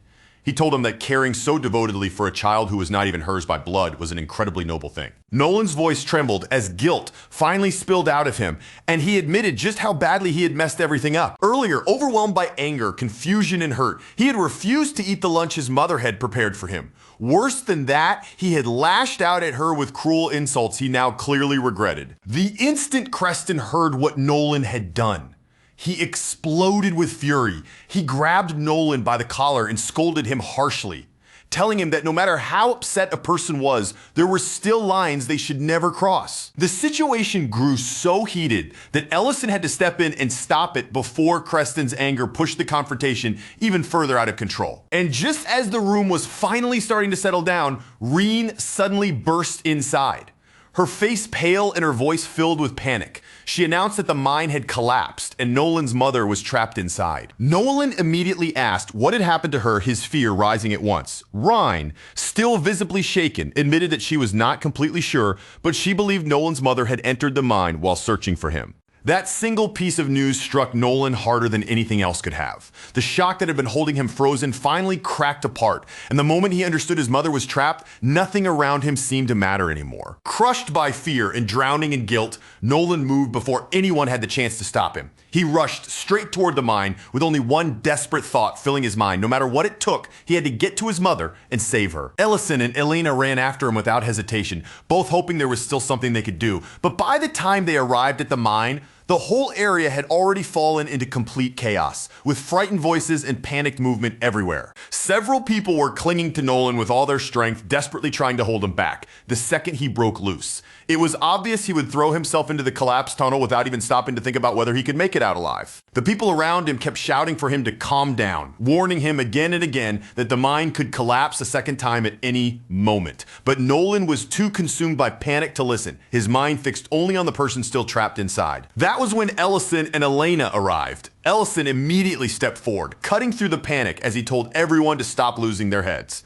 Then he declared that he and Elena were going into the mine to bring Nolan's mother back. The people outside protested at once, insisting that entering the mine now was practically the same as throwing their lives away. Another collapse could happen without warning and bury even more people inside. But Ellison refused to step back. He made it clear that this was an emergency, and since Elena was a healer, there might still be injured workers trapped inside who could not escape on their own and needed treatment immediately. After a fierce round of objections, with fear and urgency clashing in every voice, the crowd finally gave in. Reluctantly, they allowed Ellison and Elena to enter the mine. As the two of them moved deeper into the dark tunnel, with the air growing colder and heavier around them, Elena quietly thanked Ellison for choosing to risk himself for people who were not even his responsibility. She understood exactly how dangerous the situation was. With worry showing clearly on her face, she told him that he did not have to put himself in danger like this. But before Ellison could give her a proper answer, the mine suddenly trembled around them. The walls shook, dust spilled through the darkness, and loose stones began crashing down from overhead. Ellison reacted instantly. Without the slightest hint of fear in his expression, he raised a barrier at once, spreading protective magic over both of them and stopping the falling rubble before it could so much as touch them. As they continued deeper into the tunnel, Ellison explained in an almost casual tone that when he was younger, he had apparently been a fairly successful magician. He said it as if that dangerous, impressive part of his life belonged to some distant past. Then Ellison turned the question back toward Elena. He asked why she had chosen to walk into a collapsing mine and risk her own life, when she could have stayed safely back at her clinic in Great City. Elena hesitated, her expression showing that she was not quite sure how to put her answer into words. But before she could explain herself properly, the tunnel ahead split into two separate paths. There was no time for them to slowly search one route and then come back to check the other. Every second mattered, and choosing wrong could cost someone their life. So Ellison lowered his voice and began chanting softly under his breath. And in the darkness of the mine, light spirits began to appear. Their gentle glow spread through the cramped tunnel like small floating lanterns, pushing back the shadows around them. The spirits then separated into two groups, drifting forward through both tunnels at the same time so they could search the paths ahead far faster than Ellison and Elena could on their own. Elena watched in amazement as the glowing spirits moved through the darkness and guided them deeper into the mine. Before long, those lights led them directly toward a group of injured workers. One of the trapped workers noticed the soft lights approaching through the dark tunnel, and for a moment he looked as if he thought his mind was playing tricks on him. But when Ellison and Elena stepped into view behind the floating lights, the workers finally understood that what they were seeing was real. Rescue had actually reached them. Thankfully, once Elena examined the group, their injuries turned out not to be as terrible as everyone outside had feared. Elena moved quickly from one person to the next, using her healing magic to treat their wounds before their conditions could worsen any further. Once their injuries were stabilized and the worst of the pain had been eased, the workers were finally able to move safely again. At the same time, Ellison used his own magic to deal with the blocked passages around them, shifting heavy stones and clearing away piles of rubble so the injured workers could be guided back toward the exit. One by one, the trapped workers were rescued and sent out of the mine. But even after all of them had been brought to safety, Nolan's mother was still nowhere to be found. Even so, Ellison and Elena refused to stop searching. They pressed farther into the mine, moving deeper through the dangerous tunnel until they finally found her collapsed on the ground. She was unconscious, badly wounded, and clearly in much worse condition than the others they had rescued. Elena rushed to her side and began examining her immediately. The moment she saw the injuries up close, she understood that these wounds were serious, far more dangerous than anything they had treated earlier. Without wasting even a second, Elena cast a much stronger healing spell. She poured as much power as she could into it, focusing completely on keeping Nolan's mother alive. A soft green light bloomed in the darkness of the tunnel, wrapping gently around Nolan's mother as Elena pushed her healing magic to its limit. Outside the mine, Rain was barely managing to hold herself together. Tears spilled down her face as fear completely overtook her, leaving her trembling while she waited for news. Karn tried to calm her, telling her to trust in Elena's healing magic. If anyone had the skill to save Nolan's mother from a situation like this, he said, it would be Elena. Ellison gave that same reassurance to Nolan, who stood there frozen in helpless terror.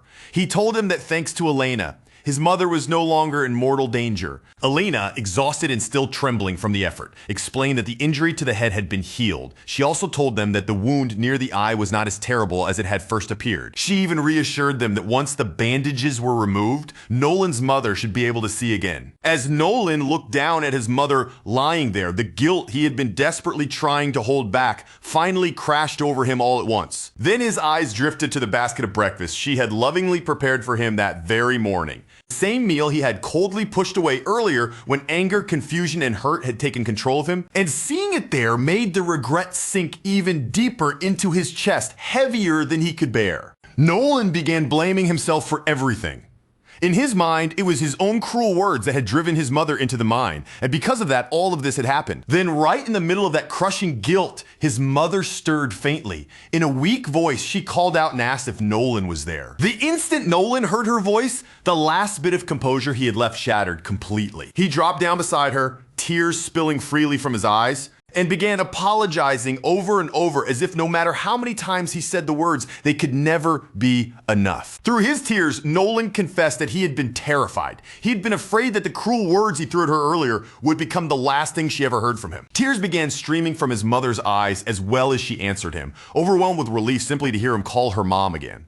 She told him that as long as he was safe, nothing else mattered. As Elena watched that emotional reunion unfold in front of her, she quietly found herself thinking back on everything that had brought her to this moment. In a quiet, vulnerable moment, Elena opens up to Ellison and admits something she has been carrying alone for quite some time. She tells him that she had seriously considered shutting down the clinic she worked so hard to create, leaving this city behind completely, and returning to the hometown she once knew. After everything Elena had endured, all those repeated disappointments had slowly chipped away at her spirit. The way people around her kept doubting her, refusing to place their trust in her, made the entire city feel colder, heavier, and more painful to keep living in. But then Reen had offered her another way to see things. Instead of letting her bitterness swallow everything, Reen encouraged her not to abandon this place so easily and to look carefully for even the smallest reasons that might still make it worth caring about. Elena then speaks with the calm perspective of someone who has lived far longer than any ordinary human, saying that when compared to the long lives of elves, a human life passes by almost like a brief spark in the wind. And yet, even in that short stretch of time, humans throw their feelings out with such fierce, unprotected intensity. Their joy, pain, anger, hope, and stubborn passion can be genuinely moving to witness, while at the same time, it can feel almost unbearably exhausting. Even though Elena once carried many doubts about them, she has gradually come to respect that raw honesty and passion. She admits that those very human qualities were what moved her in the first place, pushing her to open her clinic and keep staying in this city despite everything. Then Elena's expression softens, and a small, weary smile appears on her face as she adds that lately, she has discovered one more reason to like humans: their unbelievable ability to make delicious food. But before she can say much more, the exhaustion she has been forcing down finally catches up with her, and her body begins to lose strength. Ellison reacts before she can hit the ground. Moving in quickly, he catches Elena firmly at the last possible moment, holding her steady and preventing her weakened body from collapsing onto the floor. For a moment, the atmosphere turns a little awkward as Ellison supports her in his arms. Without making a fuss, he begins sending his own magical energy into her body, carefully guiding it through her so he can help restore the strength she has lost. The instant that power begins flowing into her, Elena's body stiffens in clear surprise. The sensation is far too familiar because it feels unmistakably close to a technique that should normally come from elven magic. When Elena questions him about how he knows such a technique, Ellison quickly tries to make the matter sound casual. He brushes it off as though it is nothing special, saying he simply learned it from an old friend named Bayon. But the moment Elena hears that name, she is left completely stunned. Bayon is not some ordinary elf that anyone could casually call a friend. Among the elves, that name belongs to a legendary hero. Elena immediately presses him, asking how Ellison could possibly know someone on that level. Ellison, however, avoids stepping into the complicated truth and only gives a vague answer saying that in his prime, he was once a magician with a name that was fairly well known. Meanwhile, back at the restaurant, Rurin is down inside her lair, digging into the earth with a visibly irritated mood. Every movement carries her annoyance, and as she works, she keeps muttering complaints under her breath. She grumbles about how unfair it is for Ellison to leave her behind with all this dirty, troublesome work. What makes it even worse is that she cannot freely use her magic, since there's always the chance that other people might see something they should not. Just as Rurin's complaining reaches its most dramatic and irritated peak, the ground suddenly erupts. A powerful burst of water shoots upward from below, exploding out of the earth and spraying directly over her. In the blink of an eye, Rurin is soaked from head to toe. She stands there completely drenched, water dripping off her body, stunned into silence by the sudden blast that came out of nowhere. Later, when Ellison finally returns, the sight waiting for him is absolute chaos. The entire cave has been thrown into disorder, mud is splattered everywhere, and the torn-up floor looks less like a construction site and more like the aftermath of a battle. And standing right in the middle of that disastrous scene is Rurin herself. She is covered from head to toe in dirt, yet somehow, despite the destruction surrounding her, she looks strangely pleased with what she has done. When Ellison demands to know what in the world happened, Rurin answers as if the explanation should be completely obvious. She tells him that water suddenly started shooting up from beneath the ground. So according to Rurin's way of thinking, there was only one reasonable thing to do after that. She decided to dig even deeper, all so she could find out exactly where that water was coming from. Ellison looks over the ruined cave with clear frustration, his anger practically visible as he takes in the mess. Still, he forces himself to hold back, reminding himself that Rurin had not destroyed the place out of malice. After examining the area more carefully, Ellison quickly pieces together what happened. Rurin must have accidentally broken into an underground water vein. While digging, he points out that even with magic, tracing water hidden beneath the earth is not easy, and somehow she had managed to dig much deeper than he ever expected. Ellison then reminds her that they had already discussed how important it was to reinforce the cave walls properly.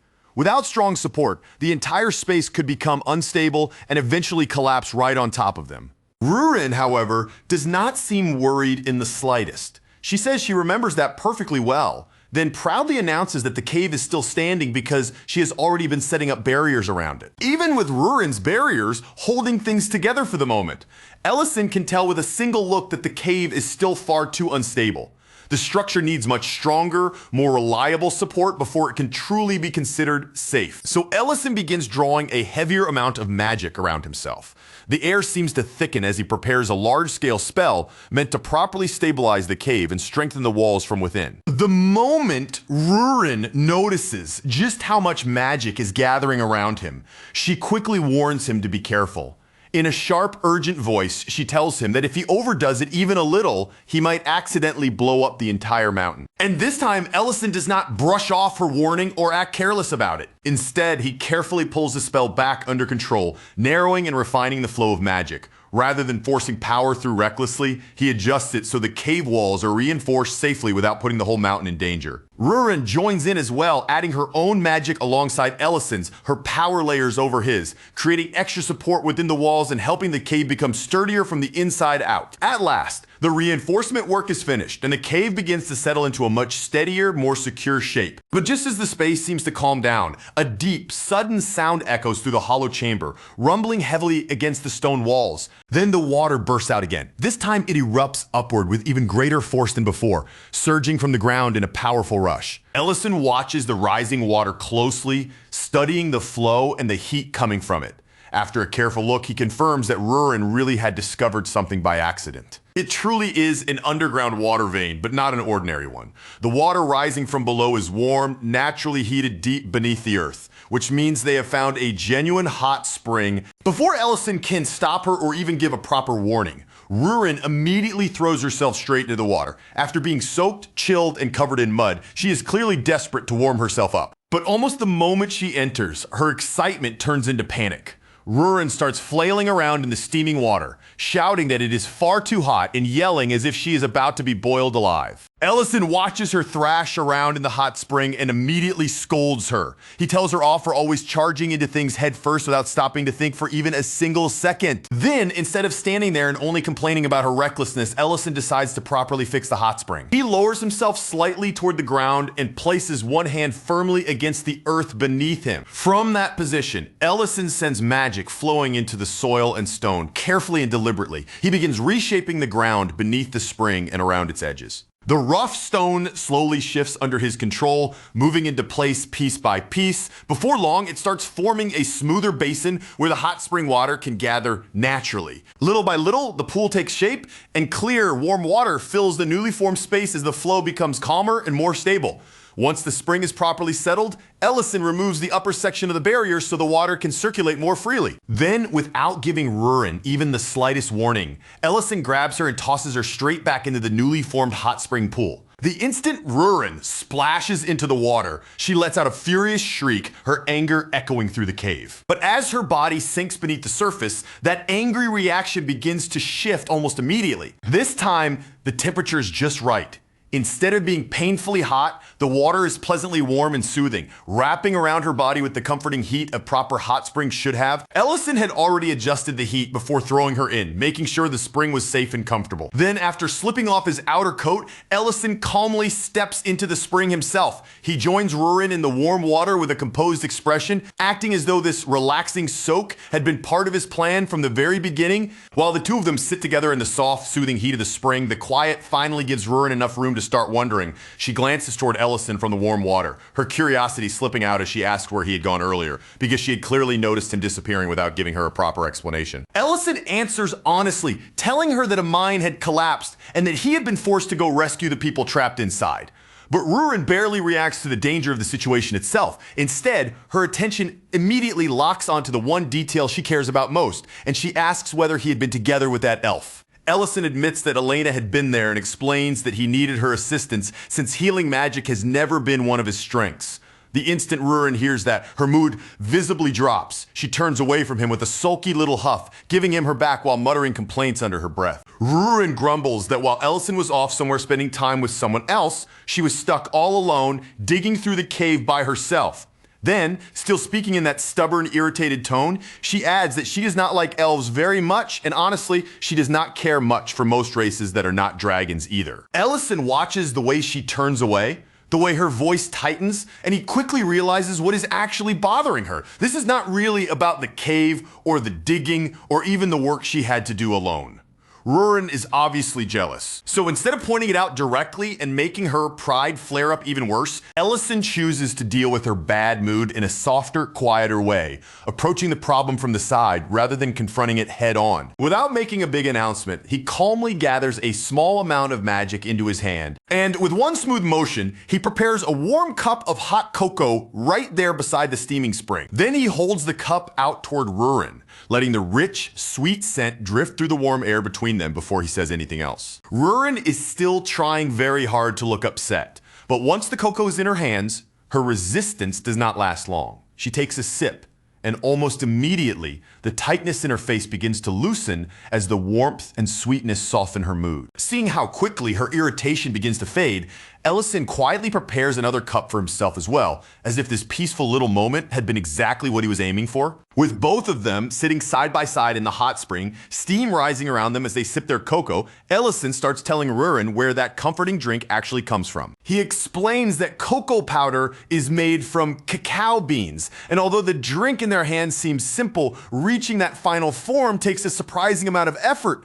The beans have to be harvested, dried, roasted, and ground down, with every step requiring patience, skill, and careful handling. Ellison points out that even one small cup of cocoa contains the work of many different people, each one doing their part before it ever reaches someone's hands. As he says this, his tone turns a little more reflective, and he begins to think aloud about his own limits. He admits that even if he has enough destructive power to wipe out an entire mine, that does not mean he can do everything. He can smash obstacles, defeat enemies, and tear things apart with overwhelming force. But he cannot heal injured people the way Elena can. Even something as simple as keeping the restaurant kitchen stocked with ingredients would become impossible without Creston helping him secure what he needs. And building something as massive as a dragon's lair is no different. Magic alone cannot shape a place like that properly. It also needs dwarves who understand structure, stone, and support. That is why Ellison tells Rurin that everyone, no matter their race, status, or strength, has things they are good at and things they cannot handle alone. He adds that dragons are no exception to that truth. Relying on others does not make them weak, and accepting help does not make them any less worthy. Rurin listens in silence, still wearing her stubborn expression, but this time Ellison's words seem to reach her in a way she cannot simply brush aside. After a quiet pause, Rurin finally responds in the most Rurin-like way possible, saying that even if everything he said is true, Ellison is still different to her. In her eyes, he is special, and no one else can ever stand beside him in quite the same way. Far away from that gentle warmth and the quiet moment they are sharing, another situation is already beginning to turn dangerous. A mercenary group traveling on an escort mission is suddenly struck by bandits. The ambush comes without warning, crashing down on them before they have any real chance to prepare. The battle quickly turns against the mercenaries. What should have been a controlled defensive fight begins unraveling almost immediately, with the situation worsening far faster than any of them expected. They fight hard to hold their position, but the bandits keep pressing in with relentless force. The pressure builds until even their leader, Ment, is dragged into a desperate struggle just to survive. In the end, Ment cannot break through the attack closing around him. He is overpowered and defeated, unable to turn the battle back in his favor. One of the bandits seizes him and drags him toward the edge of a nearby cliff, and then, without hesitation, sends Ment tumbling over the side, dropping him down into the darkness far below. Back at the restaurant, Ellison decides that they will not open for business that day. Instead of welcoming customers as usual, he closes the place up so he can focus on something more important. Rurin notices the closed sign almost immediately and questions him about it, asking why the restaurant is not taking customers like it normally does. Ellison explains that when they drank hot cocoa the other day, they did not have any milk to add to it. That small inconvenience made him realize a much larger problem. If he wants the restaurant to run smoothly, he cannot keep depending on luck or outside help every time he needs ingredients. He needs to create a stable supply source of his own. And from that realization, Ellison has already come up with his next plan. He intends to build a farm and raise Baronix, a kind of livestock that can provide the milk he needs for the restaurant. Ellison explains that Baronix can be found downstream near the Baron River, but as soon as he mentions teleporting there, Rurin gives him a suspicious, doubtful look. Because unlike Ellison, she cannot accurately teleport to a place she has never personally visited before. She reminds him that the last time she pulled off something similar, it only worked because she followed the scent of his cooking all the way to the Lord's castle. Ellison still insists that knowing the general direction should be enough, and tells her to trust her instincts. Rurin agrees, but only reluctantly, and it is obvious from her expression that she is not completely convinced. Even so, the two of them teleport toward the lower reaches of the river. Unfortunately, the teleportation goes wrong in just about the worst way possible. The instant they reappear, they are nowhere near solid ground. Instead, both of them are already high up in the air, suddenly falling with empty space beneath their feet. And somehow, even while plummeting through the sky, the two of them still find the time to start arguing with each other. Ellison shouts at Rurin, asking how a dragon can possibly be scared of falling, and tells her to hurry up and use her wings before they hit the ground. Rurin, completely panicked, clings around his neck with all her strength and screams that she absolutely refuses to transform into her dragon form, even if falling like this means she dies. For reasons she does not explain, Rurin stubbornly refuses to rely on her dragon abilities, no matter how dangerous their situation becomes. Ellison realizes there is no point in forcing the issue right now. Instead, he uses his own magic to slow their descent, carefully controlling their fall until they can land safely. Once their feet finally touch the ground again, Rurin goes completely still as she stares out at the enormous stretch of water spreading endlessly before them. Ellison, sounding completely casual, tells her that what she is looking at is the sea. Rurin is visibly embarrassed by that. But Ellison does not have time to dwell on her reaction. They came here for a reason, and they still need to catch around 10 Baronix. Then, as if the task itself is not enough, Ellison decides to add one more condition to make things interesting. He declares that whoever catches fewer Baronix will be responsible for washing the dishes for the entire day. Rurin immediately grumbles at the challenge, clearly annoyed by the idea of losing and getting stuck with dish duty. Even so, her attitude shifts into focus and she prepares to take the contest seriously. But now that her pride is involved, Rurin cannot possibly pretend she does not care. She grumbles under her breath, clearly annoyed by the terms, yet she still accepts the challenge immediately, refusing to back down in front of Ellison. Meanwhile, back at the restaurant, 3 of Ellison's most devoted regulars have gathered in front of the closed door. They sit there with empty expressions, hollow faces, and lifeless eyes as if the world itself has lost all meaning. Their condition looks so dramatic that missing even one more meal might be enough to push them over the edge completely. Apparently, going a single day without Ellison's cooking has become a matter of survival for them. As they wait outside the restaurant, the 3 customers begin commiserating with each other, sharing their hunger like a tragic burden and complaining about how unbearably long it has been since they last tasted a proper meal. Down by the shore, Ellison and Rurin finally find what they came for. Near the water, a group of Baronics are grazing peacefully, completely unaware that they are about to be recruited into Ellison's brand new farm plan. Thanks to the instincts, presence, and power that come naturally from Rurin's dragon blood, she uses mind manipulation to guide the Baronics toward a temporary fence. The whole process looks almost unfairly easy, with the animals moving along as if they have no idea they are being calmly herded into place. Ellison looks over the makeshift enclosure and decides that it should be good enough for now. Still, he is already thinking ahead, noting that he will need to build the Baronics a proper sleeping area later. Once the Baronics are safely contained and there's nothing more to do there for the moment, Ellison decides they have stayed long enough and starts preparing to head back. But when Ellison and Rurin return to the restaurant, Ellison stops cold. To his shock, the same 3 customers are still waiting outside the closed entrance, as if they have been abandoned there for days. By this point, their hunger has become almost painfully visible. They look so weak and desperate that they seem ready to collapse right there on the street. Luckily, Ellison comes back just in time, stopping their ridiculously dramatic starvation crisis before it can somehow turn into a real disaster. Without wasting time, he heads straight into the kitchen and begins preparing each of their favorite dishes. Soon, the familiar aroma they had been longing for fills the restaurant, bringing life back into the air. As the 3 of them finally sit down and eat, Creston casually jokes that if Ellison had not returned that day, they probably would have needed to dig 3 graves beside the restaurant with starvation listed as the cause of death. Ellison can only stare at Creston in silence, his expression stuck somewhere between disbelief, exhaustion, and the very real question of how his restaurant had somehow turned into something this dramatic. At the same time, Rurin is paying the price for losing the earlier bet. With a sour, irritated look on her face, she is stuck in the kitchen, washing dish after dish without any way to escape. While Rurin grumbles through her punishment, Creston notices Ellison's plan to raise Baronics and brings up the most obvious concern, looking at him with genuine curiosity. If Ellison is already short on helping hands, then how exactly does he plan to manage both livestock and an entire meadow on top of everything else? Ellison admits that he has already been thinking about that very problem, and after turning it over in his mind, he has reached a simple conclusion. He needs to hire proper employees. Since both the meadow and the Baronics will need steady, reliable care, Ellison knows he cannot leave that responsibility to just anyone, so he decides to put up a recruitment notice and choose the right person through interviews. Creston immediately seems amused by the idea, and with a knowing look, he mentions that elves are said to be skilled at sensing what people are truly thinking beneath the surface. He also adds that the young Baron should learn to judge a person's honesty with his own eyes, instead of always depending on someone else to tell him who can be trusted.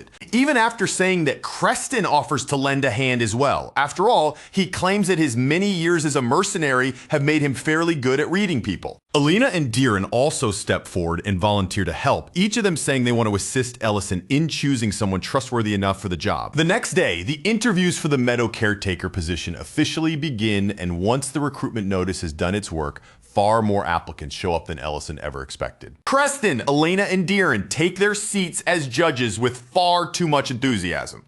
Their eyes are sharp, their attention is fixed, and they look more than ready to examine every single applicant who walks through the door. The first candidate barely has time to begin the interview, before the whole thing is over almost instantly. Creston rejects him on the spot, deciding with complete confidence that the man's energy simply is not good enough for the role. The second applicant is a handsome young man with a bright expression and a confident attitude. At first glance, he gives off the kind of lively impression that makes it seem like he might actually be a strong candidate. For a brief moment, even Creston appears impressed by the young man's cheerful presence and energetic manner. But then Elena quietly uses her ability to look beneath the surface. And the instant she realizes his mind is full of inappropriate thoughts about her, she throws him out without the slightest hesitation. After that, the third applicant steps forward to take his turn. He is a middle-aged man who proudly introduces himself with 30 years of experience. With confidence in his voice, he promises that he can create the finest meadow in all of Drake City. This time, Diren takes charge of the interview, his expression turning serious as he focuses completely on the applicant in front of him. But almost immediately, Diren goes far beyond what anyone expected. He starts firing questions one after another, asking how the man would keep the Baronix comfortable, what he would do if they became sick, and how he would respond if one of them got injured. Then Diren pushes even harder, bringing up feeding schedules before handing the applicant a scroll packed with complicated writing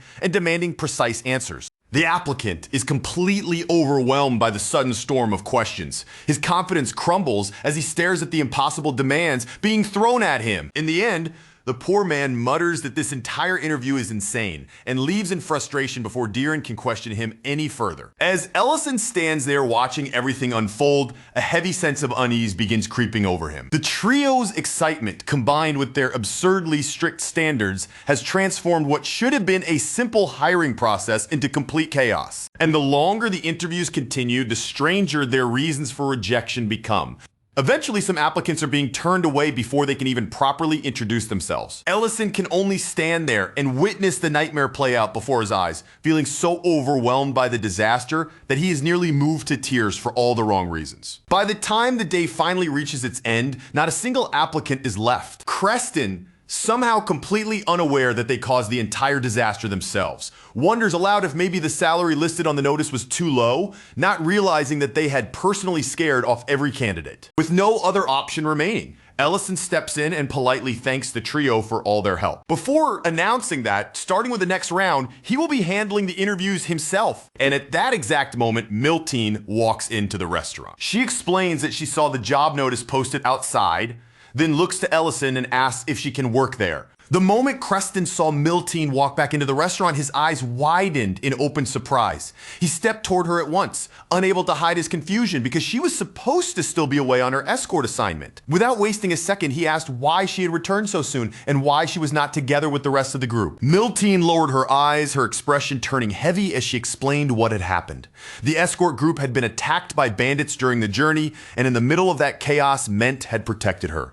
But while shielding her from danger, he lost his footing and fell over the edge of a cliff. As soon as those words came out, Creston's face changed completely. It was as if every bit of warmth and ease drained from his expression in a single instant. His voice sharpened with anger and disbelief as he demanded to know why Ment had hidden something that serious from him. He could not understand why Ment had never said even a single word about an injury like that. Before Creston's anger could rise any further, Miltine quickly told him the most important truth. Ment was still alive, but the fall had damaged one of his legs so badly that he could no longer use it properly. And because of that, he had been forced to leave mercenary work behind for good. Miltine's expression darkened as she recalled what happened afterward.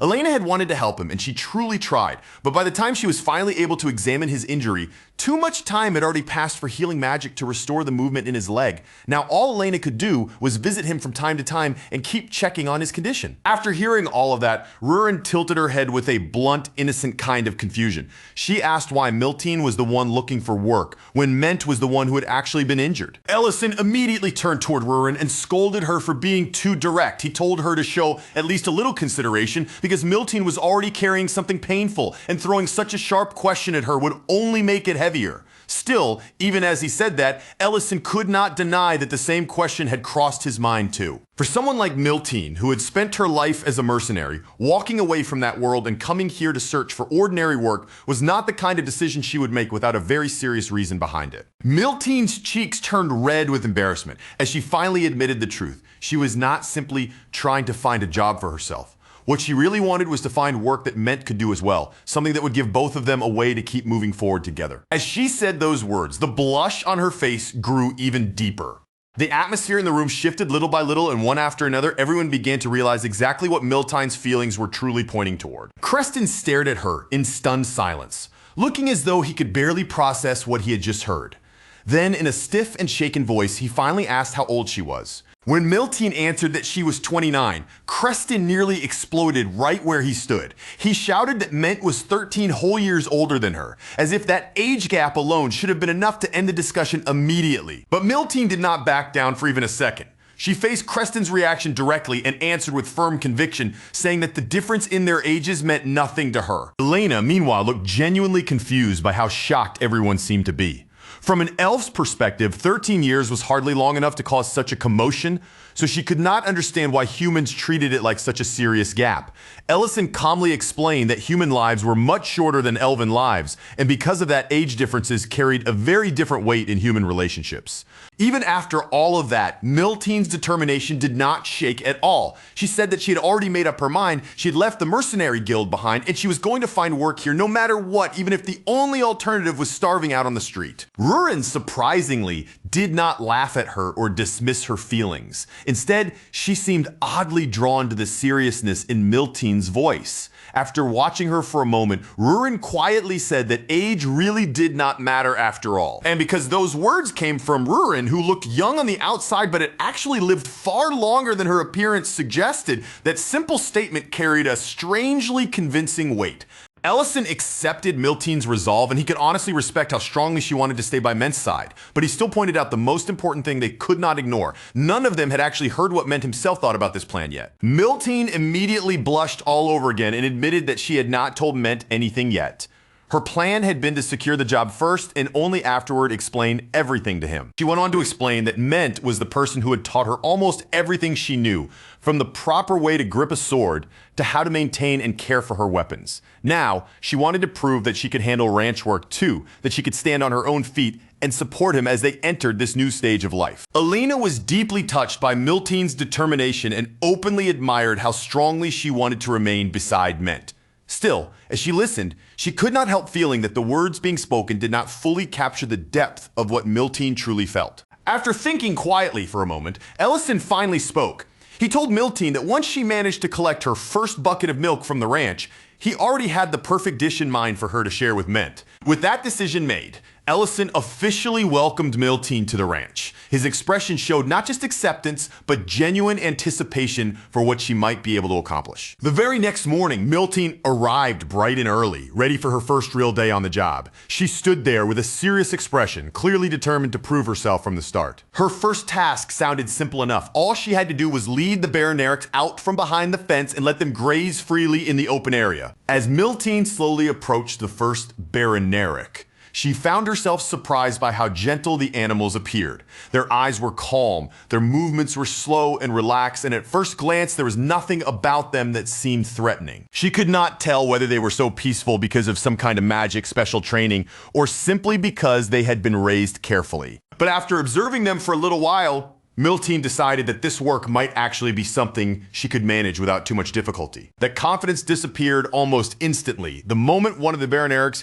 gave her even the smallest shove, Miltine lost her balance and went tumbling straight down onto the ground. Still, she refused to give up after one failure. She got back on her feet and tried again, changing her approach, adjusting her stance, and experimenting with different ways to guide the animals, but nothing seemed to go the way she wanted. Again and again, the Baronerics pushed her over as if she weighed nothing at all, knocking her down with almost effortless stubbornness. As the day dragged on, Miltine's earlier confidence slowly disappeared. By then, she was no longer moving like someone who believed the job would be easy. She was simply struggling with everything she had just to keep up with the animals. When evening finally arrived, the frustration she had been trying to hold back all day began to show clearly on her tired face. Even as she prepared dry hay for the Baronerics, her hands moved heavily, weighed down by the exhaustion of someone who had been worn out from morning until night. Instead of following the direction she tried to guide them in, the Baronerics gathered stubbornly around her in a small crowd. They completely ignored the fresh grass she was pointing toward, acting as though her instructions meant absolutely nothing to them. At last, Miltine's strength finally gave out. She sank down right where she was, too drained to force herself back onto her feet again. Sitting there in the middle of the ranch, she muttered to herself about how completely exhausted she felt, her voice carrying both frustration and defeat. But worse than the physical exhaustion was the fear beginning to creep into her heart. She worried that she might be fired before she ever got the chance to work together with Ment. Then, just as she was beginning to sink deeper into that discouragement, one of the Baronerics slowly walked over to her and gently pressed its nose against her. Miltine froze in surprise. The touch was soft, careful, and strangely comforting, and for a brief moment, it almost felt as if the creature understood just how discouraged she had become. And before she could fully take in that small gesture of comfort, something even more unexpected happened. The Baroneric calmly allowed her to milk it. It stood still without resisting, as though it had finally accepted her presence. Overcome with happiness, Miltine filled her very first bucket of milk. The moment she succeeded, she hurried straight to Ellison, eager to tell him that she had finally managed to do it. Ellison looked genuinely pleased when he heard the news. With a small smile, he even admitted that he had expected it to take her at least a full week before she managed to collect any milk. Still smiling, he praised her for working hard and told her to go change into clean clothes, because there was another task waiting for them now. Miltine blinked in confusion, still holding on to the excitement of her success, and asked what exactly they were going to make with the fresh milk she had just collected. Ellison revealed the plan with an easy smile. They were going to use that fresh milk to make something special for Ment, a cheesy pizza. From there, Ellison began teaching Miltine the process, step by step. He started right from the beginning, first pasteurizing the fresh milk, then adding vinegar so it would curdle and begin transforming into cheese. As Ellison kept working with practiced ease, he explained each part of the process as he went. He showed Miltine how the curds needed to be kneaded gently in warm water, letting the heat pull out the last of the whey bit by bit until the soft, uneven lump slowly began changing into smooth mozzarella. Miltine watched every movement with wide, curious eyes, clearly trying to understand what she was seeing. After staring at the stretchy white mass for a while, she finally admitted that this strange food did not look like any cheese she had ever known before. Ellison simply smiled at her confusion and told her there was no need to worry.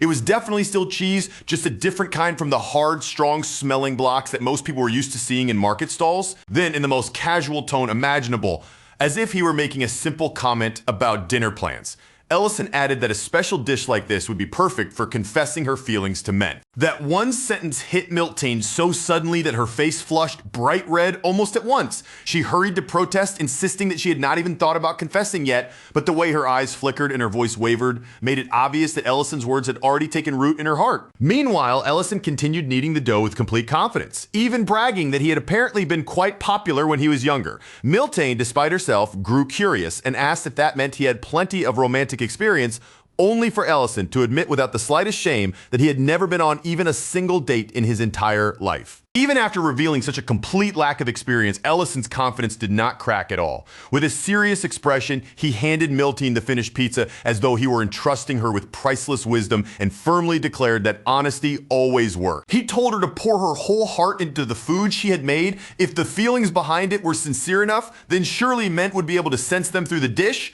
Miltine looked at him with obvious doubt, clearly questioning whether she should trust romantic advice from a man who had never dated anyone. Still, she carefully accepted the pizza, holding it close as she prepared herself for whatever might happen once she faced Ment. Once the food was finished and everything had been arranged, the group set out together to visit Ment and check on the condition of his injured leg. Miltine, however, lingered near the entrance instead of stepping forward confidently. She stood there shyly with the pizza in her hands, holding it as if the dish had somehow grown heavier the closer she got to Ment.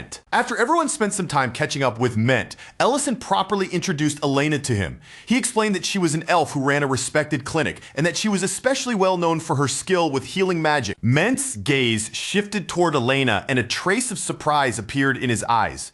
For a brief moment, he almost seemed intimidated by the impressive reputation Ellison had just placed before him. Then Miltine finally found enough courage to step forward.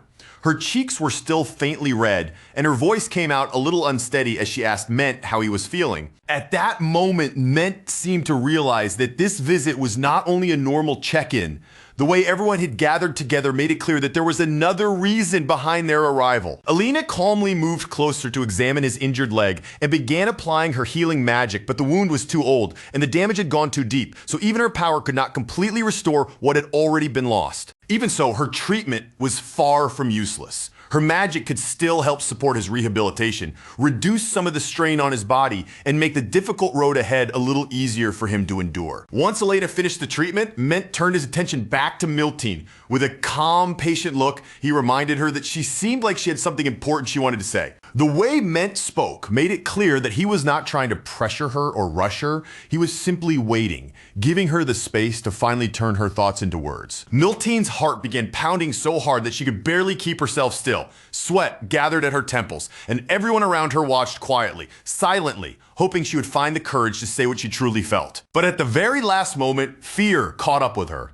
Instead of confessing, Miltine suddenly changed the subject and asked if Ment was hungry, suggesting that they eat first while secretly hoping the food would help her gather the courage to speak afterward. Inside her mind, she repeated Ellison's advice over and over, trying desperately to believe it.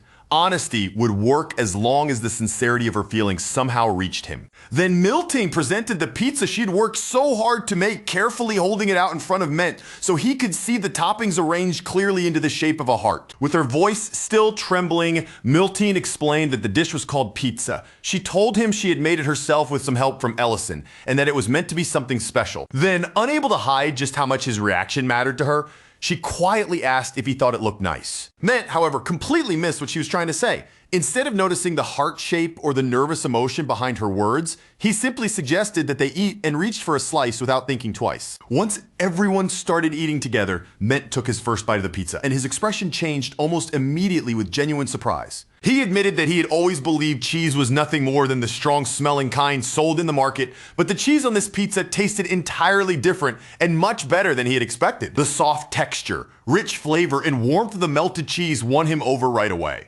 Just from the look on his face, it was clear that Ment was truly enjoying every bite. While everyone else happily enjoyed the meal, Miltane ate quietly. Her mind remained caught between the pizza, Ment's reaction, and the important words she still had not managed to say out loud. After the meal was over, Ment looked toward her and praised the food, saying he had never known she could make something so unusual and delicious. Encouraged by his compliment, Miltine tried once again to gather her courage. She looked at him carefully and asked whether he had thought about what he wanted to do from now on. The sudden seriousness in her tone made Ment pause. His expression softened a little, and he admitted that he had not really thought much about his future yet. That was the moment Miltine finally made her suggestion. She told him that he should come work with her at Ellison's ranch. Ment blinked in surprise and asked what ranch she was talking about. Ellison stepped in to explain, telling him that he had recently taken over a ranch and that they would be honored if Ment came to work there with them. Ment looked genuinely taken aback by the offer, and when he learned that Miltine was already working there, he immediately asked what had happened to her mercenary work. Miltine's face tightened with embarrassment, and for a moment, she looked away as though she needed to search for the courage to answer him honestly. Then she forced herself to say it clearly. She had left the guild right after Ment did because from now on she wanted to stay by his side. The words burst out before she could take them back, like all the feelings she had been holding inside had finally pushed their way free. No matter how hard Miltine had tried to stay calm, she could not keep those emotions hidden from Ment anymore. Ment answered with a warm smile and agreed to work at the ranch. That simple response filled Miltane with so much happiness that her entire face seemed to brighten at once. The others watching nearby looked pleased as well, quietly relieved to see that things seemed to be moving in a good direction. But then Ment casually said something that shattered Miltane's hopeful mood in an instant. Since she was no longer working as a mercenary, he said maybe this would be a good opportunity for her to start meeting younger men around town. He even added that she was old enough now to seriously think about dating. Miltane froze completely. Her smile vanished from her face and she stood there speechless, unable to process just how completely Ment had misunderstood everything she had been trying to say. Ellison immediately understood what had gone wrong. He scratched the back of his head with an awkward expression, realizing that Ment had missed the entire point of Miltane's words. Meanwhile, Ment remained completely unaware of the emotional damage he had just caused. He continued speaking as if nothing had happened, asking when he would be able to start working at the ranch, while Ellison gently told him that for now, he should focus on recovering and not push himself too soon. As the group prepared to leave, Ellison quietly apologized to Miltane. He admitted that he had honestly believed her plan would work, and that if her feelings were sincere enough, they would naturally reach Ment. On the way back, Ellison tried to comfort her, but Miltane brushed it aside with a brave voice. She said that now that she and Ment would be working together, There would be plenty of chances for them to grow closer. Then Miltane forced a smile onto her face and insisted that she was not upset. Instead, she said she was looking forward to working with everyone, even though the disappointment still lingered quietly beneath her words. But the moment Miltane had drifted just a little farther from everyone else, far enough that their eyes could no longer follow every tiny tremble in her expression, the strength she had been desperately forcing herself to keep together finally began to break apart. The brave smile she had worn for their sake slowly faded from her face, and before Miltane could force it back into place, the tears she had been holding in for so long slipped free and rolled helplessly down her cheeks. She cried as quietly as she could, swallowing down her sobs so the sound would not reach the others. But even with her chest aching like that, Miltane held one thought firmly in her heart. No matter how painful it became, she would not give up on Mint. Behind her, the others could only stand there and watch her leave, their expressions weighed down with sympathy and concern. Yet in that heavy silence, not one of them could find the right words to call her back or ease what she was feeling. Meanwhile, Ment remained where he was sitting alone in a silence that felt almost too still. His eyes were lowered in deep thought, and the expression on his face made it seem as if he had understood Miltane's feelings all along, even if he was still not prepared to truly face them. By the very next day, the atmosphere around the area changed completely when Crown Prince Leon Harres of the Luverny Empire arrived, bringing with him a sudden, unmistakable pressure that only someone tied to imperial power could create. Leon Harres looked around with a smooth and courteous smile resting on his lips, the kind of polished expression that seemed carefully trained into someone born and raised among royalty. But no matter how pleasant that smile appeared on the surface, there was still a faint shadow of displeasure lingering in his eyes and around his mouth, making it obvious that these quiet rural surroundings had failed to impress him at all. As the Crown Prince continued moving through the area, his attendants staying close around him, his gaze wandered casually across the roadside, as though he were only half interested in anything he saw. That was when his eyes landed on two beautiful women standing not too far away. Their presence stood out against the ordinary scene so strongly that Leon's attention was caught almost at once. Without showing even the smallest hesitation, Leon Harres made his way toward them with a charming smile already prepared, and in a smooth, confident tone, he invited the two women to visit the castle that very evening. Not far from there, Porgo Tamurin had been watching the prince's behavior unfold with a troubled look on his face. He then turned toward Madrine, clearly bothered, and asked what exactly was supposed to be happening here. His expression only grew heavier as he began to complain that the Lord of Great City had not even arranged a proper welcome for them, speaking as though the lack of ceremony was a personal insult aimed directly at him. At that same time, away from the prince's casual wandering, Diren Grake was quietly preparing himself to meet the Crown Prince face to face and shoulder the pressure of the encounter on his own. His mother's illness had left her unable to attend the meeting, and because of that, Diren had no choice but to stand in for his family and greet these powerful guests by himself. Seeing how stiffly Diren was carrying himself, with tension gathered in his posture and expression, the steward gently stepped closer and offered him a few quiet words of encouragement. He reminded Diren that at this moment, he was not simply walking in as himself. He was standing there in his family's place, carrying their name and dignity with him. And beyond his family, the steward added Diren was also representing all the people of Grake City, the very same people who still looked to him with hope, trust, and quiet expectation. When Diren finally entered the room where Crown Prince Leon Harres and Porgo Tamurin were waiting, he drew in a steady breath, gathered himself, and silently called upon his father for the strength and wisdom he would need to survive what came next. The instant Diren reached the table, the mood in the room tightened into something stiff and uncomfortable.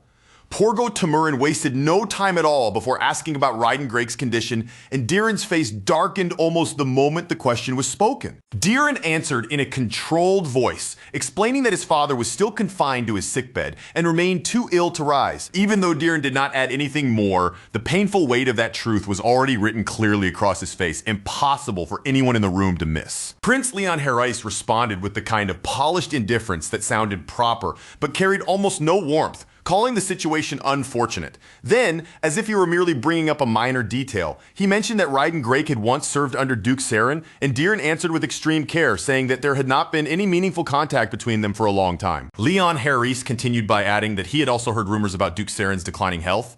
Deeren kept his expression tightly guarded, fully aware that in this room, even one careless word could be twisted into a dangerous political problem. Porgo Tamirin noticed that opening immediately and slid smoothly into the conversation, suggesting that perhaps this was the ideal moment for Deeren to reconsider where Grake City's loyalty truly ought to belong. If Grake City chose to align itself with him, Porgo explained, then the territory would receive powerful protection, and Deeren's position as Baron would be secured so firmly that no one would be able to question it. Deeren hesitated, his thoughts clearly weighing heavily on him because he understood exactly how serious that choice was and how many lives in Grake City could be affected by whatever answer left his mouth. So instead of rushing into a promise, he chose each word with care and said that this was not the kind of decision he could make immediately, especially not while sitting at a table under this kind of pressure. But Porgo Tamirin had no intention of letting him escape the conversation that easily. He brought up the civil war taking place in the neighboring kingdom, along with the massive irrigation project currently underway,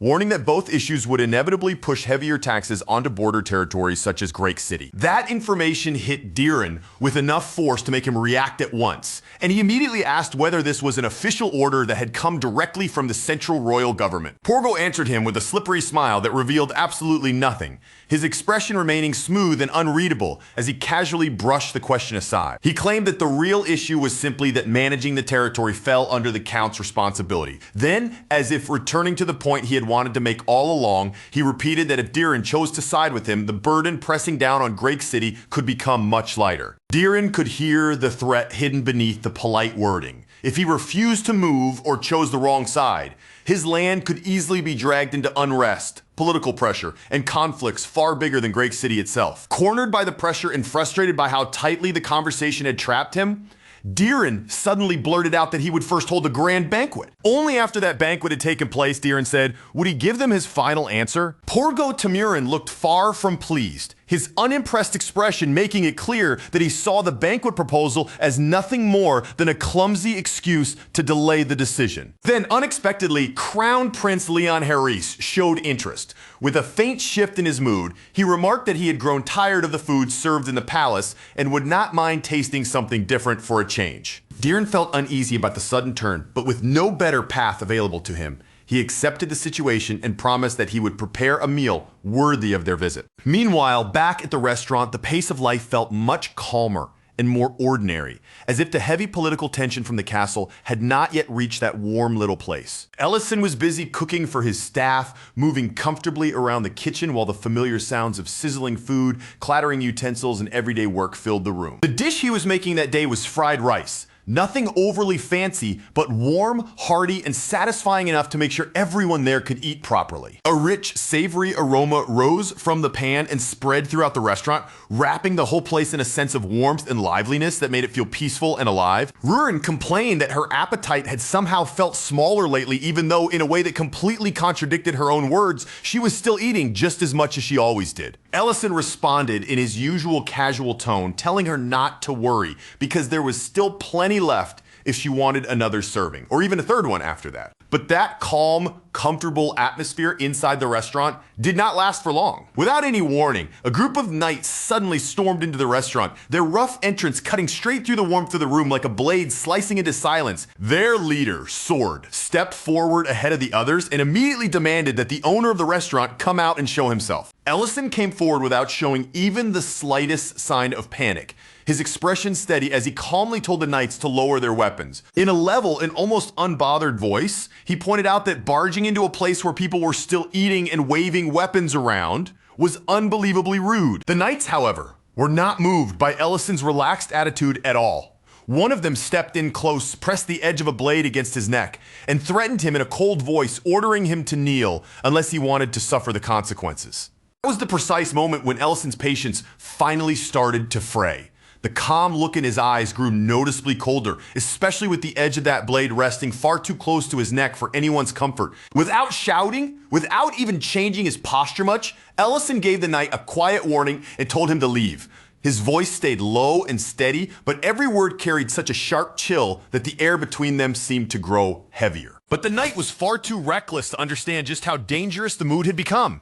Instead of stepping back, he raised his sword even higher, acting as if he really meant to cut Ellison down right there in the restaurant. Before that blade could come swinging down, A sharper voice suddenly sliced through the tense silence of the room. The command rang out with enough authority to make every knight in the restaurant freeze where they stood, ordering them to stop before the situation could collapse into something far worse. The man who had arrived was Diriant, the vice captain of the Knights, and from the way Ellison recognized him at once, it was clear the two of them already knew each other very well. Diriant immediately turned his anger on his own men, scolding them with a fury that left no room for excuses. Then, with a commanding glare, he ordered them outside to kneel down with their hands raised. Once that was dealt with, Diriant faced Ellison directly and apologized with real sincerity. He explained that the Knights had only been assigned to watch over the area, but they had clearly gone far beyond their duty in the most foolish way possible. Ellison decided not to drag the issue out any further. He accepted that their loyalty may have come from an honest place, but he still told Diriant plainly to make sure this kind of reckless stupidity never happened again. From there, the heavy tension in the restaurant slowly softened into something more nostalgic as Diriant's mind drifted back to the battlefield where Ellison had once saved his entire battalion from complete destruction. He remembered how Ellison had charged through the enemy line all on his own, ripping open a path forward when hope was almost gone, and turning what should have been a losing battle into a chance for everyone to survive. But even after hearing that kind of praise, Ellison did not let those words settle on him for long. Instead, he calmly pushed the credit away, saying the battalion's discipline and Diriant's leadership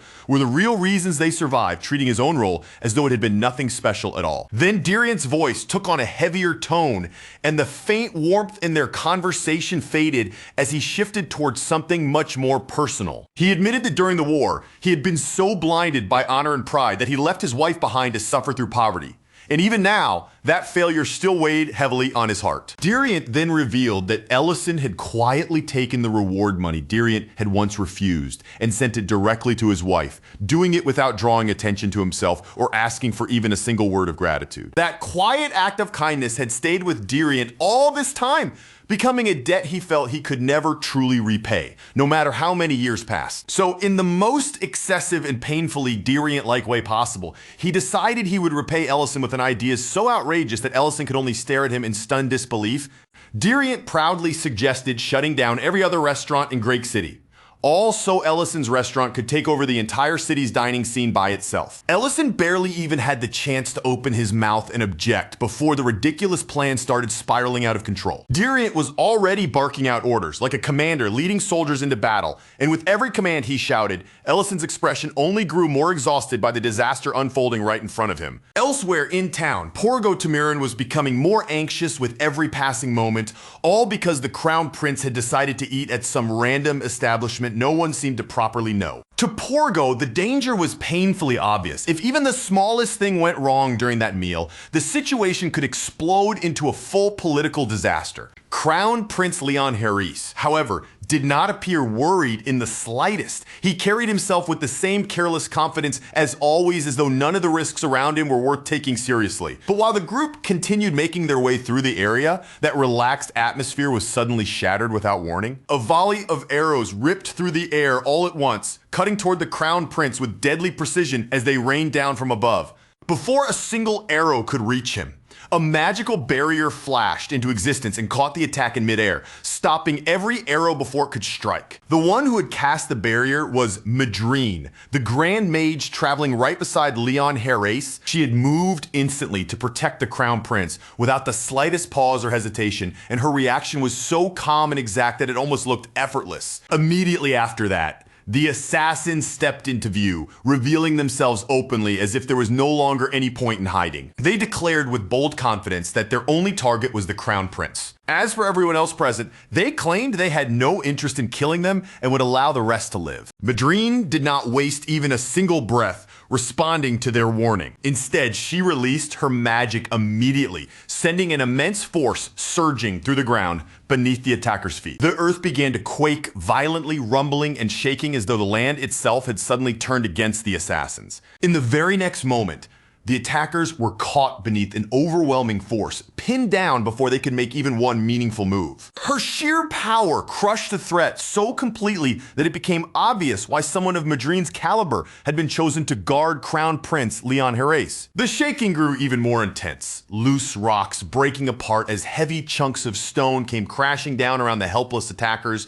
Before the assassins could recover or fight back, the collapsing earth swallowed them up, wiping out their ambush almost as soon as it began. At the center of that destruction, Leon Herres remained completely unharmed, calmly watching as the Empire's 7th-ranked Grand Mage erased the attack as though it had never been a true threat in the first place. After witnessing that overwhelming display of power, Leon Herres reflected that with Madrine on their side, ordinary enemies would have almost no chance of standing against them.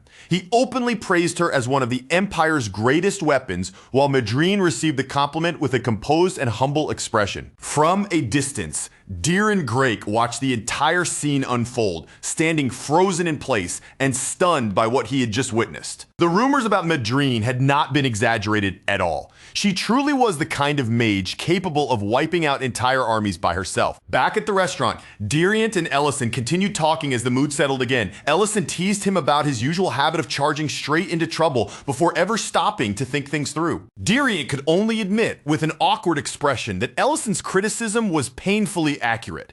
Then, standing a little stiffly, he promised that he would start working on that flaw from now on. Ellison laughed at that and reminded him of another time when that same reckless habit had ended up dragging everyone around him into trouble as well. Diriant laughed awkwardly along with him, unable to deny a word of it, and once again promised that he would try to become better in the future. But their conversation suddenly came to a stop when Diriant noticed someone approaching the restaurant. His entire demeanor shifted in an instant. The relaxed air around him disappeared, and he immediately ordered the knights outside not to move even an inch. With clear urgency in his voice, Diriant explained why the atmosphere had changed so suddenly.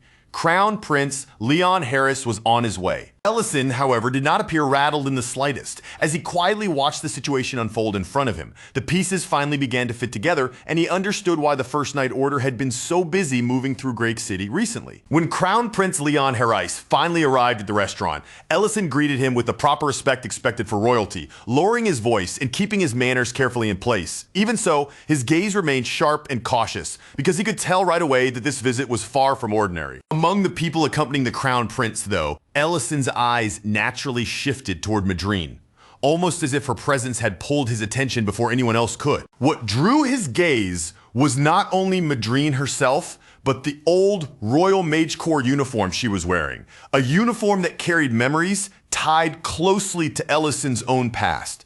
Leon Herres noticed Ellison's reaction almost immediately, and from that single glance, he seemed to understand the connection. He pointed out that Ellison must have some link to the Royal Mage Corps, but Ellison brushed the comment aside lightly, saying he only still wore the uniform because it was comfortable, even though he had been discharged long ago. That discovery seemed to delight Leon, and with clear enthusiasm, he introduced Madrine as a 7th-ranked Grand Mage. The Crown Prince assumed that Ellison, having once served in that world, must have at least heard of someone as famous as Madrine. Then he called her over with obvious pride, almost as if he were showing Ellison one of the Empire's most impressive treasures. But the instant Madrine heard her name, she froze right where she stood, her body stiffening as though the air around her had suddenly turned icy cold. Porgo Tamurin, already irritated by the pause, called Madrine's name again in a sharper tone, and that impatient voice finally snapped her out of the shock that had locked her in place. Madrine slowly climbed down from her horse, carefully removed her helmet, and began walking toward them with measured steps. No matter how hard she tried to control herself, the tension on her face was impossible to hide completely. Leon Herres proudly introduced her to Ellison, completely unaware that the Grand Mage standing beside him was struggling just to keep her nerves from showing through her composed exterior. Madrine forced herself to maintain a calm expression, straightening her posture and standing properly, even as her thoughts raced wildly beneath the surface. She could feel Ellison's presence weighing on her like silent pressure, and she understood all too well that one careless move in front of him could end very badly for her. Then Ellison gave her a calm, almost pleasant smile, but Madrine recognized the meaning behind it instantly, because there was no warmth in that expression at all. It was a quiet warning. So Madrine quickly followed his lead, forcing herself to speak as naturally as possible while nervously claiming that this was their first time meeting. Leon Harris accepted her explanation, though a faint flicker of disappointment still passed across his face. Madrine understood exactly what Ellison was trying to do. By pretending they did not know each other, he was keeping necessary trouble from erupting right in front of the Crown Prince. Seizing that chance, Madrine hurriedly shifted the conversation away from anything dangerous and announced that the group would be holding a banquet at the restaurant, formally asking Ellison to prepare a grand meal for them. Once everyone stepped inside the restaurant, the entire atmosphere of the place changed in an instant. Leon Harris slowly looked around the dining room, taking in the surroundings, and remarked that the restaurant was surprisingly clean. Ellison apologized for the lack of grandeur, explaining with polite restraint that he had not been given any real chance to prepare properly for guests of such high rank. Leon casually waved away that concern, saying that in a restaurant, expensive decorations were not what mattered most. The true worth of the place would be judged by the flavor of its food. Then he looked directly at Ellison and challenged him to serve a dish impressive enough to satisfy the Crown Prince himself. And as if that demand alone were not already troublesome enough, Leon suddenly made the entire situation even more absurd. Right there without any warning. He dragged Deeren Grake into a sudden bet, pulling him into the matter before Deeren could even prepare himself. Leon declared that if Ellison's food failed to impress him, then Deeren Grake would have to march naked through the city as punishment. Deeren was visibly shaken by the insane suggestion, his face stiffening in disbelief. But Leon continued pushing the wager with a carefree attitude, treating the whole thing like nothing more than harmless entertainment. Even so, Ellison accepted the challenge. With his restaurant's reputation now placed directly on the line, there was no longer any room for him to back away. For the first course, Ellison brought out a delicate mushroom soup, prepared with care and set before the guests with quiet confidence. Leon first took in the rising aroma, letting the fragrance reach him before tasting it. After a spoonful, he admitted that the scent was pleasant and that the flavor had a well-balanced quality. But immediately afterward, he dismissed it as nothing particularly surprising, saying he had already eaten countless luxurious soups during his life in the palace. Porgo Tamurin agreed with Leon's judgment, giving a measured nod as he acknowledged that the soup was good, but ultimately still ordinary. Then Ellison shifted his gaze toward Madrine and calmly asked for her opinion as well. Madrine hesitated for just a brief moment before carefully lifting the lid from her own bowl of soup. Floating there inside the broth, she discovered a hidden message ordering her to give the soup an intensely passionate review. The instant she saw it, her heart nearly jumped out of her chest because she understood at once that there was no time to think it over. She had to react immediately. Madrine picked up her spoon with forced composure and took one careful mouthful of the soup. Then, without the slightest warning, she slammed her hand against the table and shot up from her seat, throwing herself completely into the performance with outrageous enthusiasm. She declared that this soup was absolutely extraordinary,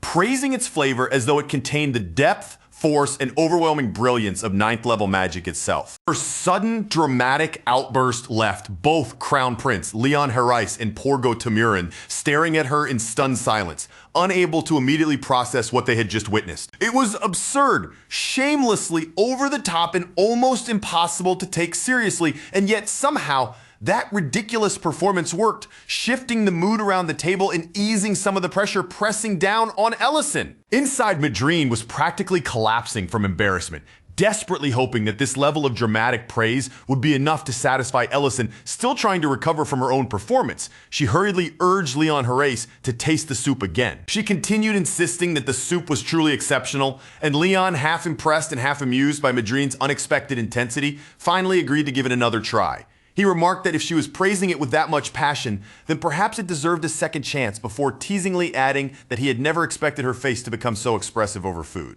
Deeren Grake, trying to smooth over the strange mood that had settled over the table, admitted that the soup really was delicious. He even said that if this were not such an important occasion, he might have asked for another bowl himself. Even with those supporting comments, however, everyone seated there could sense that Madrine's explosive reaction had less to do with the soup itself and more to do with something hidden beneath the surface.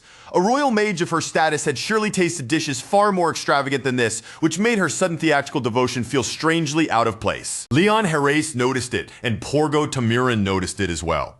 Both of them quietly wondered what could possibly make someone of Madrine's rank act so desperately over a simple bowl of mushroom soup. Deeren Grake glanced toward Ellison, and little by little a suspicion began to form in his mind that the restaurant owner himself might be the real reason behind Madrine's strange behavior. Ellison, meanwhile, quietly hid his amusement behind a mischievous smile. Then, with calm confidence, he promised that the next dish would be served soon and walked away from the dining room like someone who knew exactly what he was doing. Leon Harre still did not look fully convinced. He commented that while the soup was certainly decent, it did not seem all that different from the refined dishes he had already eaten back at the palace. Porgo Tamirin agreed with him and jokingly said he had never realized Madrine loved mushroom soup with such passion. He even promised that once they returned to the palace, he would make sure it was added to her meals. Thrown back into the spotlight again, Madrine hurriedly insisted that the soup really was unique. Then she quickly finished the rest of it, as though emptying the bowl as fast as possible might help her escape any further questions. But the moment Madrine drains the bowl down to the very last drop, her eyes catch something waiting at the bottom, like a trap she has discovered far too late. Another hidden message has appeared there, quietly ordering her to go behind the restaurant and meet Ellison. The instant Madrine realizes she may have swallowed everything too quickly without checking, panic flashes across her face. She suddenly jerks forward and spits out the tiny bit still left in her mouth, coughing so violently that Leon's gaze shifts toward her with clear suspicion. Leon lowers his voice and leans slightly toward Porgo Tamirin, keeping his face composed while quietly pointing out that Madrine seems unusually unstable today, far more shaken and distracted than the calm grand mage he knows. Unable to keep sitting there beneath those sharp, watchful eyes, Madrine forces out a quick excuse and removes herself from the table in a hurry, heading toward the rear of the restaurant as though she is trying to escape the entire room.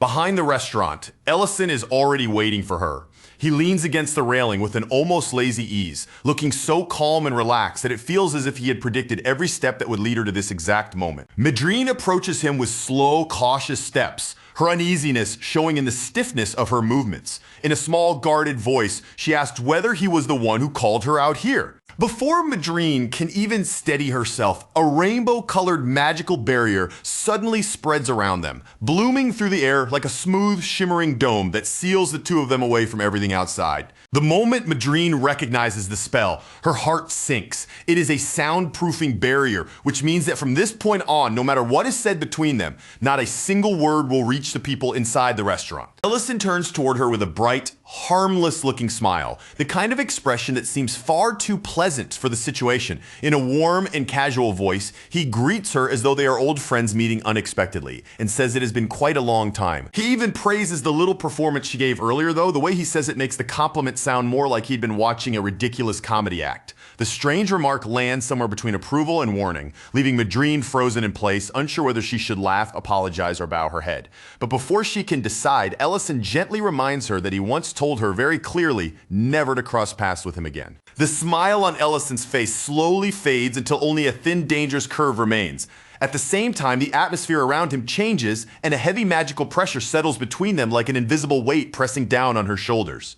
He tells her he is glad she is still alive, but there is no comfort in his voice, because by appearing before him now, Madrine has already broken their agreement. Madrine's composure falls apart almost immediately, and in a rush of panic, she blurts out that she truly had no idea Ellison was in this city. Ellison does not look even slightly moved by that excuse. His gaze remains fixed on her, calm and piercing, as he immediately asks why she is traveling together with Leon Harre.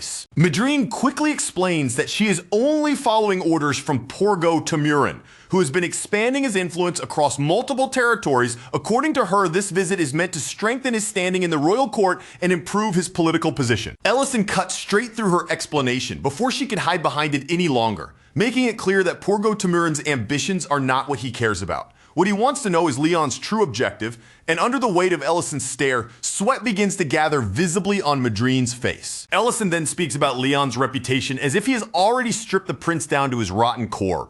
He calls him corrupt, self-indulgent, and decayed beneath the surface, a man who uses his royal position to bend others to his will while pretending he has no real interest in politics. His voice grows even darker as he continues, making it clear that Leon's behavior is not merely the arrogance of a spoiled noble or the cruelty of someone born above others. Even the way Leon is using Diren, Ellison says, is only one visible piece of a much larger scheme moving quietly behind the scenes. Then Ellison presses her for the one truth Madrine has clearly been trying hardest to keep buried. What in the end is Crown Prince Leon Harre truly trying to accomplish? Madrine begins to tremble, the color draining from her face as fear takes hold of her.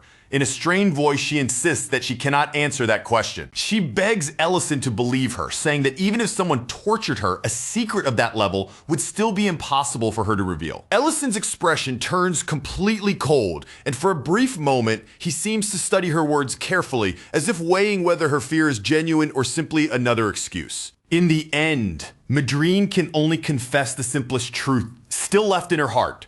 She wants to leave this place as soon as possible. A short while later, Madrine returns to the banquet table, but the change in her is impossible for anyone to overlook. Her face is pale, her steps are stiff, and she looks as though whatever happened behind the restaurant has shaken her down to the bone. Leon and Porgo Tamurin both notice her condition immediately. Still, neither of them says anything out loud, allowing the silence around her to become its own kind of question. Desperately trying to pull herself back together, Madrine places one hand over her chest and offers a weak explanation, claiming that she had merely been enjoying the lingering aftertaste of the soup. Leon clearly does not believe a single word of it, but he chooses not to challenge her in front of everyone. Instead, he looks around with a faint smile and remarks that it is rather surprising for a restaurant on the outskirts to serve something of this quality. The glance Leon sends toward Diren says far more than his words. It is obvious that he now suspects the young lord may be hiding something much more valuable than he has admitted. Even with that suspicion hanging in the air, Leon has no intention of stepping away from the wager. He reminds Porgo Tamurin of the conditions they agreed on, and the Duke answers with a smug curve of his lips, repeating that the challenge has not changed. They must serve a dish capable of truly satisfying the prince. Leon's smile sharpens, and with that same elegant cruelty, he twists the conversation even further. He mocks Diren by saying that even if the young lord's bedridden father somehow dragged himself out of his sickbed and personally carried the dish to the table, it still probably would not be enough to satisfy the standards of the crown prince. Diren's fists clench under the weight of the insult, but he forces himself to keep his voice steady and his expression controlled. He answers that he can endure any humiliation aimed at him personally, as long as bearing it helps protect his people and secure a future for them. That quiet determination shifts the atmosphere in the room, earning him a silent, almost instinctive respect from everyone sitting there. Even Leon seems to recognize the strength hidden behind those words, though he quickly buries any trace of respect beneath another mocking laugh. Then, as the late afternoon sunlight spills into the room and paints everything in a warm golden glow, Ellison finally returns with the main course in his hands. He sets the dish down with deliberate calm, then lifts the lid as though unveiling a treasure, but what appears beneath it looks, at first glance, like nothing more than a dark, smoky mound of dirt. Porgo Tamurin's skepticism shows immediately. He stares at the strange mound in front of him, unable to hide his doubt, and questions what kind of dish this is supposed to be. Ellison answers without even the slightest embarrassment, explaining that it is not dirt at all. It is chicken sealed inside clay, prepared according to an old recipe. Then, he takes a small hammer in hand and begins tapping against the hardened clay shell, breaking it open piece by piece with careful, steady strikes. As the clay cracks apart, the hidden dish finally reveals itself, a perfectly roasted chicken resting inside, tender, steaming, and beautifully cooked. The fragrance bursts out all at once, rich, warm, and deeply inviting, filling the air so powerfully that everyone at the table instinctively turns their attention toward it. As Ellison begins slicing into the chicken, he explains the meaning behind the dish. To him, it is like something precious buried beneath a plain and ugly outer shell, a hidden beauty concealed in a place where no one would think to look. But his words are not only about the food. Beneath that calm explanation lies a sharper meaning, as if he is quietly exposing Leon's manipulative nature without ever saying the prince's name directly. For the first time that entire evening, Crown Prince Leon Herres falls silent, unable to answer him right away. Ellison notices the reaction, but his own expression remains perfectly composed. He simply adds one final thought, saying that appearances may fool people for a while, but sooner or later, the truth always finds its way into the light. Those words remain hanging heavily over the table, lingering in the air long after Ellison has finished speaking. From that point forward, the conversation around the table slipped into far more dangerous territory. Ellison held a cracked piece of clay between his fingers as though it were evidence being presented in a courtroom, and with that same calm, steady voice, he suggested they talk about the current state of the Rubrun Empire. He said the empire had been terribly weakened after so many years of war against the dragons. Its power slowly scraped away little by little until the scars of that long conflict could no longer be covered up or ignored. And now, with Emperor Remedin Herice's authority fading more and more, the counts had been allowed far too much room to move, expanding their influence as they pleased without anyone strong enough to properly restrain them. As Ellison continued speaking, a tense silence spread through the entire room. His words were too accurate and too direct, making it feel as if he had been quietly watching the Empire's decline from some hidden place all along. With each sentence that calmly left Ellison's mouth, Leon Herice found it harder and harder to keep the uneasiness from showing on his face. Ellison pointed out that royal authority had now fallen to its weakest point. And because of that, even the crown prince's own position had become dangerously unstable. Then he pushed the idea even further, saying that in such a fragile age, the safest choice for someone standing in Leon's position might be to abandon every claim to power entirely. A thin sheen of sweat began to form across Leon's brow, and the relaxed, careless mask he had worn so smoothly until now started to show its first visible cracks. Ellison continued, saying that Leon had deliberately lived as a man who seemed to chase nothing but pleasure, comfort, and shallow amusement. In truth, that image of a useless fool had served as a shield, making everyone around him lower their guard and dismiss him as someone who was never worth taking seriously. Porgo Tamirin could no longer keep his anger contained. He glared across the table at Ellison and warned him over and over to stop speaking, his voice growing rougher each time as he demanded whether Ellison truly understood what would happen if he kept saying such dangerous things. Ellison did not flinch at all. He stayed perfectly composed in his seat and simply asked them with unsettling calm to hear him out for just a little longer. Then he raised the danger even higher, stating that Leon's seemingly aimless behavior had never truly been aimless from the very beginning. It was a carefully constructed disguise, and hidden beneath that act, Leon had been preparing to strike back against the nobles and reclaim the royal authority that had slipped from Emperor Remedin Herice's hands. That was the moment Porgo Tamirin finally snapped. His hand slammed down against the table with a sharp crash, and he shouted for Deputy Commander Durient to come at once. The air in the room tightened the instant Durient stepped inside. His expression was tense and uncertain, and he clearly understood that he had just walked directly into the middle of something disastrous. Porgo Tamirin fixed a murderous stare on Ellison and warned him in a low, furious voice that he had crossed a line he never should have dared to touch. Ellison, however, did not appear frightened in the least. If anything, the threat seemed to amuse him more than it intimidated him. A quiet chuckle slipped from his lips, calm and completely unbothered, as though all the danger gathering in the room had nothing to do with him at all. He even taunted Porgo Tamirin in return, making it clear that removing him from the board would not be nearly as easy as the Duke seemed to imagine. Porgo Tamirin's face twisted with rage, and at last he lost all restraint, barking out an order for his men to execute Ellison right there on the spot. But before that command could turn the dining room into a battlefield, Leon Herice suddenly made his move. Without saying a word, Leon lifted his fork, cut into the roasted chicken, and calmly placed a bite into his mouth. Then the deliberately loud sound of him chewing filled the room, slicing through the suffocating tension so sharply that every pair of eyes was forced to turn toward him. A moment later, Leon burst into laughter and brought his hand down on the table with a force that felt almost theatrical. Then, as though nothing strange had happened at all, he told everyone to sit back down and continue eating.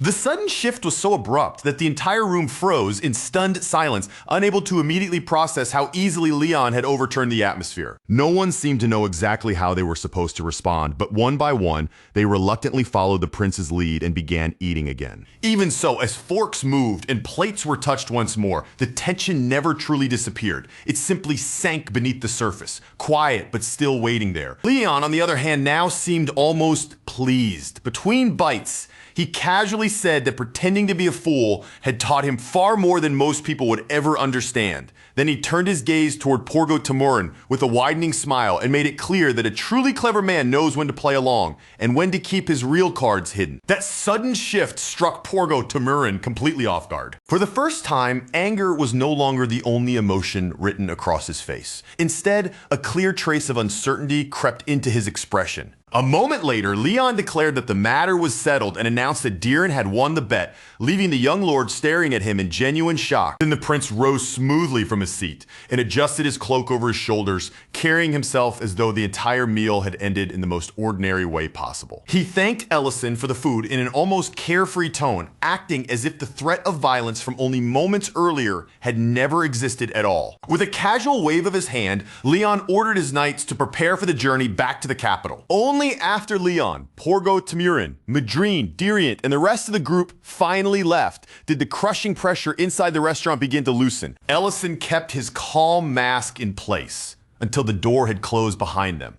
Only then did he let out a quiet breath and wipe the sweat from his forehead. Deeren remained where he was, still trying to make sense of the strange and dangerous dinner he had somehow managed to survive. At last, he turned his eyes toward Ellison and asked how he had managed to guide the situation so cleanly from beginning to end. Ellison only answered with a small smile, telling him that not every move on the board needs to be fully understood by everyone watching. Sometimes, he said, the real trick lies in knowing the exact moment when you must act. And just as importantly, it lies in knowing when to step back and let events continue unfolding on their own. The journey back to the capital was wrapped in an unusually heavy silence. Porgo, Tamurin, and Madrine walked without saying a single word, both keeping their heads lowered as each of them remained trapped inside private thoughts they could not easily speak aloud. Diriant, still unable to fully understand what had happened during that banquet, stared straight ahead with a stiff expression, as though his mind was still struggling to catch up to everything he had witnessed. Eventually, Leon broke the silence and turned toward Madrine, asking her about Ellison.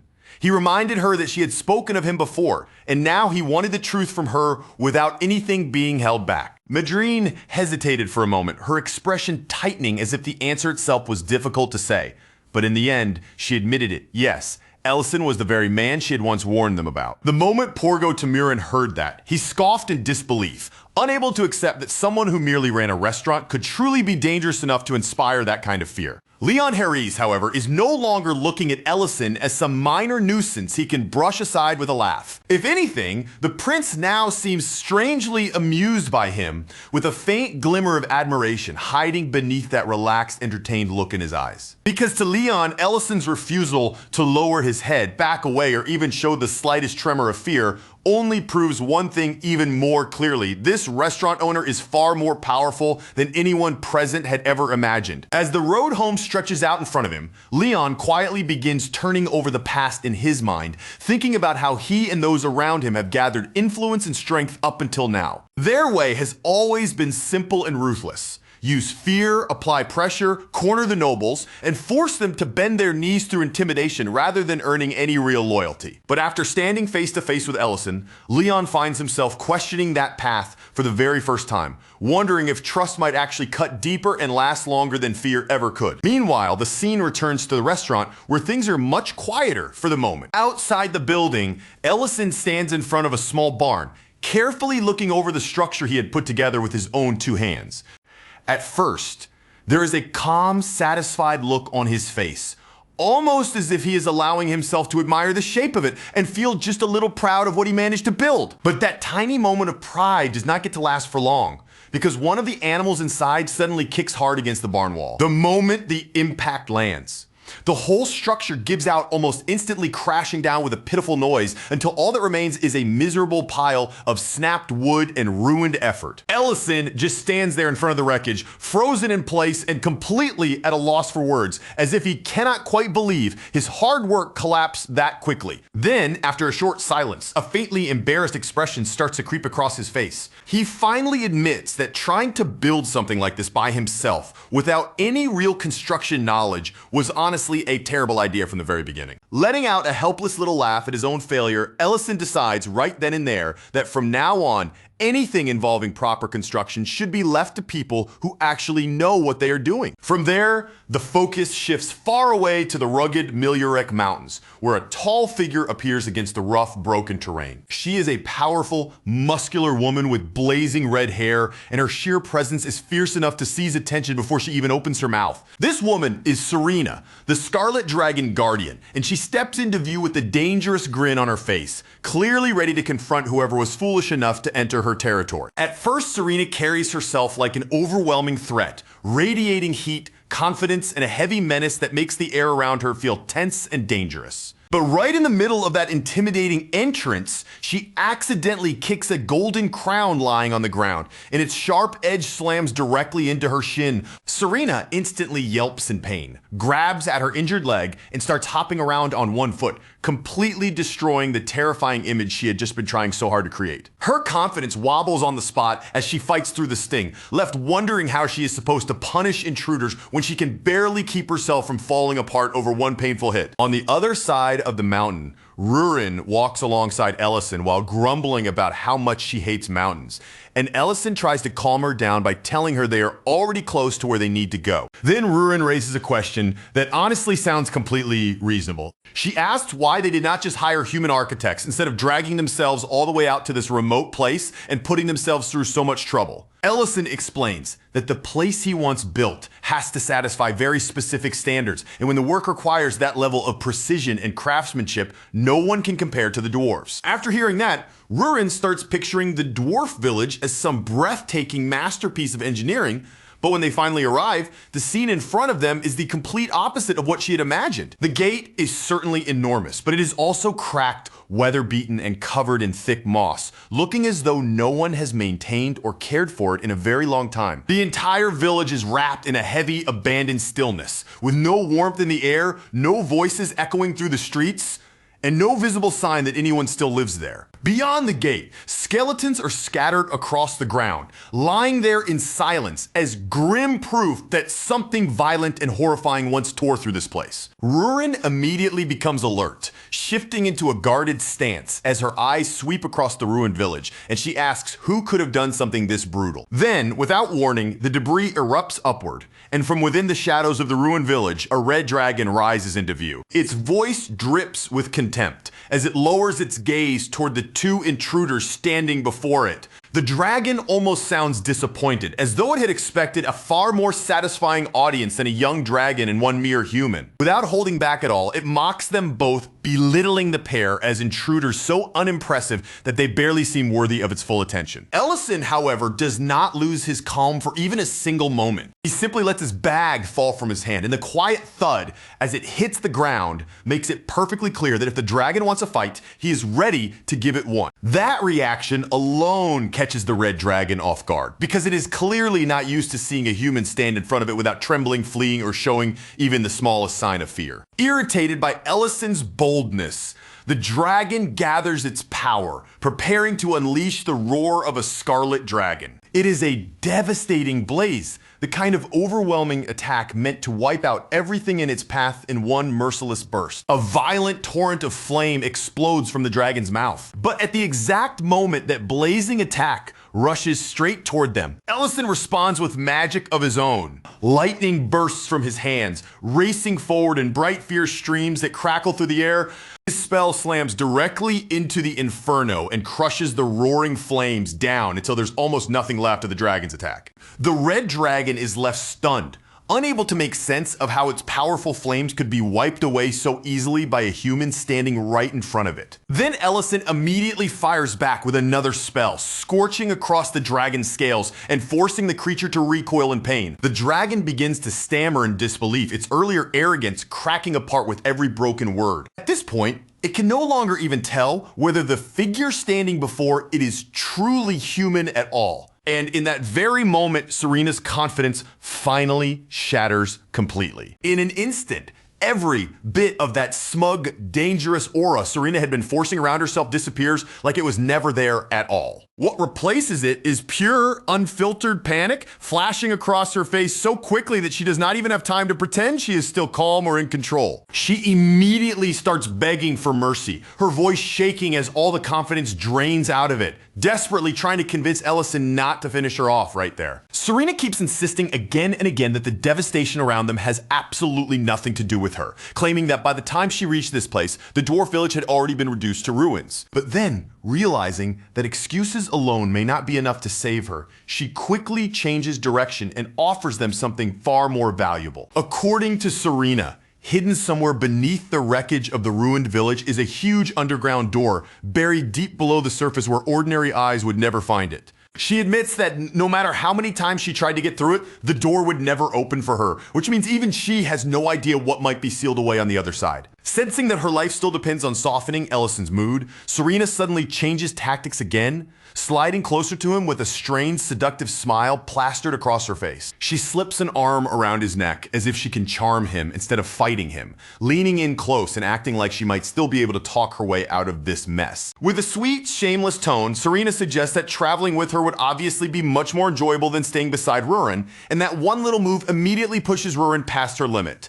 Rurin storms forward in a burst of anger, declares without even a second of hesitation that Ellison belongs with her, and then kicks Serena directly in the shin. For the second time, Serena folds from the pain, grabbing the very same injured leg as her carefully crafted, intimidating image collapses all over again. Even while grimacing and struggling through the sting in her leg, Serena finally gives up and tells them the exact location of the underground door. With that clue now in their hands, Ellison and Rurin set off, heading deeper into the mountain instead of turning back. By this point, they are not moving forward just because they came here with a job to do. Their curiosity has started dragging them toward whatever secret is waiting beneath the ruins. Eventually, they arrive before an enormous door covered from top to bottom in intricate carvings, its surface giving off a faint magical glow that pulses like a silent warning. The instant they come closer, a voice echoes out from the door itself, cold and firm as it warns them to leave immediately. Ellison narrows his eyes and studies the entrance carefully, quickly realizing that this is not just a normal door, but a sealed barrier designed to protect whatever is hidden behind it. Rurin, impatient as ever, decides there is no reason to waste time thinking about it and starts attacking the door directly, punching and kicking it with raw force. But even with all that strength behind her blows, the massive door does not shift, crack, or move even the slightest bit. Then, the glowing orb set into the center of the door reacts to her violence and speaks again, accusing dragons of being the very ones who brought ruin to their cave in the first place. When Ellison tells her to stop, Rurin only becomes more irritated, especially after he explains that this is not the kind of problem they can solve by simply smashing their way through. Ellison points out that traces of dragon magic are woven directly into the door, meaning opening it will be anything but simple. Meanwhile, Rurin, still hot-headed, immediately suggests finding another red dragon and crushing its head until the issue somehow gets resolved. Ellison calmly tells her that he has a much more peaceful method in mind, although it will take a little patience, and instead of forcing the entrance open, he begins by asking the door a question. He asks the voice beyond the barrier how long they have been sealed inside, and the answer comes back clearly from behind the door, roughly 1 full year. The moment Ellison hears that, he notes that being trapped underground for an entire year would naturally cause serious problems, especially when it comes to finding enough food. But the voice behind the door remains deeply wary, asking why they should trust him at all and questioning whether he might actually be one of the Red Dragon's servants. That accusation immediately sets Rurin off, and she snaps back angrily, loudly protesting that they are absolutely nothing like that dragon's servants. Before Rurin can make the situation even worse, Ellison quickly covers her mouth, tells her to calm down, and then speaks to the voice again with respect, saying he understands their suspicion and only came here because he wanted to help. When the door still refuses to open, Ellison completely changes his approach, gathering stones nearby, stacking them into place, and using magic to bring a small fire to life. Rurin watches him with visible confusion and disbelief as he casually explains that if they are going to be stuck waiting outside this sealed door for a while, then they might as well sit down, get comfortable, and have something to eat. On the other side of the barrier, the people who have been trapped and starving for a whole year immediately begin to react. The rich smell of sausages sizzling over the fire starts drifting through the cave, warm, greasy, and tempting enough to stir every empty stomach hidden behind the sealed door. The dwarves inside demand to know what in the world he thinks he is doing, and Ellison answers as casually as ever, saying they are simply preparing themselves for the long trip back. That calm response only makes the people behind the door protest even louder, asking how he could possibly cook and eat right in front of people who are starving. Ellison replies with shameless composure, explaining that it is far too much trouble to return somewhere else for food. So eating right here is simply the most convenient option. By now, Rurin catches on to exactly what Ellison is trying to do, and she joins the act by pulling out a string of sausages of her own. As the mouth-watering scent of grilled meat grows even stronger inside the cave, Ellison and Rurin each take a sausage in hand and crack open cans of beer. Then they casually raise their drinks and toast to their efforts, acting as if sitting outside a sealed underground door and eating in front of starving people is completely normal. And at last, that becomes more than the hungry dwarves inside can possibly endure. With a deep, heavy creak, the The enormous door finally begins to open and the leader of the dwarves steps out, clearly drawn forward by the irresistible smell of the food. Ellison lets a small smirk tug at his face, fully aware that this ridiculous-looking plan has worked exactly the way he intended. Then the massive door continues to open, slowly revealing more of what has been hidden behind it. On the other side stands a group of painfully thin dwarves, their bodies making it obvious that they have endured hunger for far too long. The moment their eyes land on the sausages, the entire group nearly loses control, staring at the food with such intensity that it looks like nothing else in the world matters to them anymore. Ellison immediately notices just how weakened they are, so he warns them not to rush forward all at once. He urges them to slow down, take their time, and actually savor the food instead of swallowing everything in a desperate panic. One elderly dwarf with a white beard takes a bite of sausage and is so overwhelmed by the taste that tears instantly well up in his eyes, while another dwarf excitedly shouts that the flavor becomes even better when paired with beer. Ellison quietly thinks that giving alcohol to people who have been starving is normally a very bad idea, but since these are dwarves, they can hold their liquor and they are not so weak that a single cup will be enough to knock them down. Even with hunger plain on his face, the dwarf leader still keeps his eyes fixed carefully on Ellison, not fully lowering his guard as he asks what the food tastes like. Ellison answers with calm confidence, making it clear that this is not some ordinary meal tossed together carelessly, but something genuinely worth putting in their mouths. That answer finally pulls a loud, booming laugh from the dwarf chief. He admits that after receiving a meal like this, they now owe Ellison a debt that will not be easy to repay.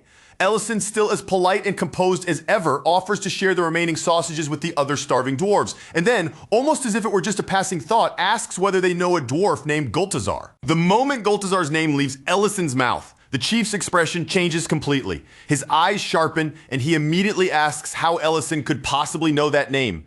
Ellison explains that he has met Gultazar before, and that the very reason he came all this way is because he needs to speak with him. Once the chief understands that Ellison is not merely a random traveler passing through the ruins, but someone connected to a truly important figure among the dwarves, his attitude begins to soften.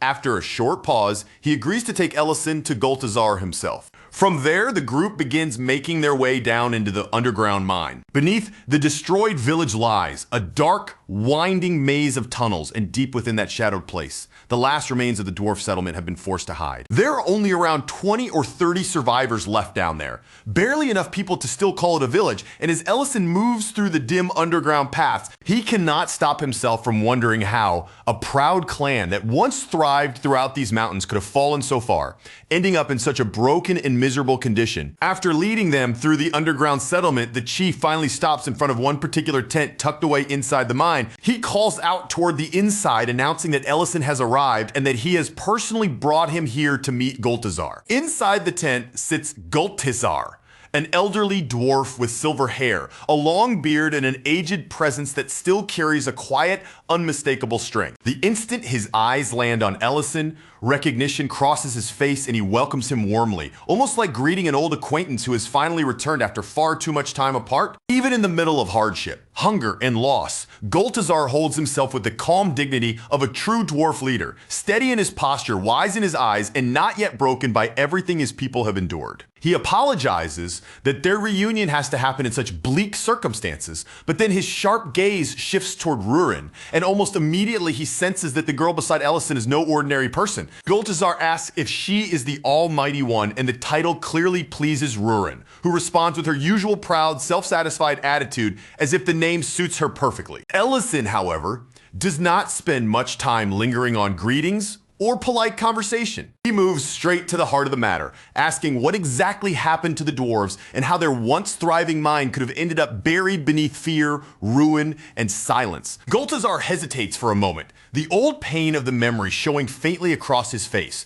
but after forcing himself to speak, he gives Ellison the answer. It was the Red Dragons. The dwarves had fought with everything they had, refusing to surrender their home without resistance, but against enemies like dragons, even their courage and determination were not enough to change the result. In the end, only a small number of them survived, retreating into the depths beneath the mountain to protect the last remaining thing their clan still had. Ellison can tell from Goltazar's words that there's something more behind the story, so he presses further and asks exactly how many dragons took part in the attack. Goltazar then reveals that the village was not attacked by just one dragon, but by an entire group of them moving together. That answer immediately confirms what Ellison had begun to suspect. The traces left behind on the sealed door were not the result of some random attack, but evidence of a coordinated assault, which makes the whole situation far more serious. Because if dragons are gathering and acting together like that, then the real question becomes much more frightening. What kind of larger threat could be driving them to move as one? While Ellison is still silently turning that troubling possibility over in his mind, Goltazar reaches down beneath the table. Hidden from view, his hand finds and presses a concealed switch. With a low rumbling sound, a bookshelf slides aside, revealing a secret passage behind it, and Goltazar leads them deeper into a hidden chamber within the mine. Once inside, he explains that the dwarves managed to survive dragon attacks across the generations, not because they were simply lucky, but because someone had always watched over them as their guardian. Then, Goltazar brings out a gem shining with a cold blue light, and as that glow spreads through the chamber, an enormous shape emerges from the darkness, the skeleton of a dragon. Goltazar introduces the remains as Colored, the noble golden dragon who had once protected the dwarves and stood as their guardian. Ellison is left completely speechless by the sight before him. Judging from the sheer size and presence of the bones alone, he can tell Colored must have lived for at least 500 years, and the weight of that long life and sacrifice settles heavily over the room. Goltazar quickly explains that the dwarves never worship Colored through offerings, tribute, or anything like that. Colored protected them simply because of his own kindness. He defended the dwarves, guided them, taught them what he could, and helped them endure, but even a dragon as magnificent as him could not escape the passage of time forever. Ellison and Rurin stand there in stunned silence, taking in the sight. Then Goltazar reveals the true reason. The red dragons continued to attack them. An ancient marble, a sacred gem formed from condensed magical essence, powerful enough to create a dragon lord. For generations, the dwarves have protected that ancient marble, and Colored himself served as its guardian. Goltazar explains that a dragon lord is no ordinary creature, but a being with the power to command every dragon. And if all dragons were ever united under that kind of ruler, they would become a force that no one in the world could hope to resist. With just one command from that lord, the entire world could be pushed toward destruction. Goltazar adds that only an incredibly rare dragon can produce one of these ancient essences, which is exactly why Colored guarded it so fiercely from anyone who might use it for evil. The one thing he still does not know is how many essences are required to awaken a complete Dragon Lord. As Goltazar continues speaking, Rurin begins to grow visibly uneasy, her body shifting restlessly as if she can barely keep herself still. His words drag her mind back to a time when she was still only a little dragon. Memories of her mother gently comforting her in the past rise up before her, soft but painful all at once. Before long, tears begin spilling down Rurin's face, and her usual proud, confident attitude breaks beneath the weight of those memories. The moment Ellison notices her crying, he moves without hesitation, pulling her into his arms and holding her close in an effort to soothe her. Through her tears, Rurin gives him the answer. Goltazar was missing. It takes 3 essences to awaken a complete Dragon Lord, one with enough power to rule the world. When he hears that, the dwarf chief lowers his head and apologizes to Rurin, clearly regretful for stirring up memories that caused her such pain. He then reveals that he once tried to destroy the essence together with Colored, but no matter what method they used, they were never able to find a way to break it. That is when Ellison gives an answer that leaves Goltazar completely stunned, since he and Rurin are already planning to build a lair near Grake City. Ellison suggests that the dwarves come with them and create a new village there instead. Ellison points out what should already be obvious to everyone there. Rurin has absolutely no intention of creating a Dragon Lord, and if the dwarves continue hiding in this mountain, the attacks will only keep coming until eventually there is nothing and no one left to protect. Goltazar hesitates, clearly shaken by such a sudden and unexpected offer. But Ellison immediately makes it clear that he is not trying to pressure them into anything. The final decision, Ellison says, belongs entirely to the dwarves themselves, and no one else has the right to make that choice for them. After a quiet pause settles between them, Ellison turns his attention back to Rurin and asks if she is all right. She answers that she is, though her voice remains soft. and then she wonders aloud whether they should take the ancient marble with them as well. Ellison answers in that same steady, unshaken tone, telling her there is no reason to panic. He is already prepared for the worst, and if anyone tries to come after the essence while they are away, the magical trap he left behind will be there waiting for them. Besides, Ellison understands better than anyone that the dwarves cannot just abandon this place the moment someone suggests it. Too many years of their history, too many memories, and too much of their lives are buried inside those dark stone halls. Just as they begin getting ready to leave, another dwarf rushes over and approaches Gultazar, stopping close to the chief as though waiting for orders. Gultazar looks at him for a moment, then quietly hands over the food Ellison brought, passing the remaining portions on so the rest of his people can have something to eat as well. He tells the dwarf that the others have already started eating, and there's a faint mixture of surprise and relief in his voice as he says it. After all, once that warm, rich smell had drifted through the cavern, not one of the starving dwarves had enough strength left to resist it anymore. Gultazar stands there silently, watching his people gather around the food and finally taste a real meal after enduring hunger and hardship for far too long. And as he sees their exhausted faces soften, their eyes brighten, and their tired bodies regain even the smallest spark of life, a clear glimmer slowly returns to Gultazar's eyes as well. In that quiet moment, the simple sight of his people eating again pulls him back into an old memory he had kept buried deep inside himself. Long ago, Cullard had once called Gultazar to his side and asked whether he truly did not find that place suffocating, cramped, and swallowed up by darkness. Gultazar had answered him honestly, saying that perhaps a dragon would feel that way, but for dwarves like them, living deep underground was not nearly as unbearable. Then Cullard spoke again, his voice heavier and more serious than usual, telling Gultazar that one day the dwarves should leave that place behind. He explained that the only reason the dwarves remained bound to that land was because of the essence hidden there. Once Cullard died, other dragons would eventually come searching for it because all this time it had been Cullard himself using his own power to keep the essence concealed. Gultazar immediately objected, insisting that he could never abandon either Cullard or the essence. But the golden dragon looked at him with such painful seriousness that there was no room left for denial. Cullard told Gultazar to go, to take the dwarves with him, and to let the next generation live free, instead of leaving them chained to an old bird. He said there was no value in clinging to the wishes of the dead if that loyalty meant stealing happiness away from the people who were still alive. Back in the present, that old memory lands in Gultazar's heart in a completely different way.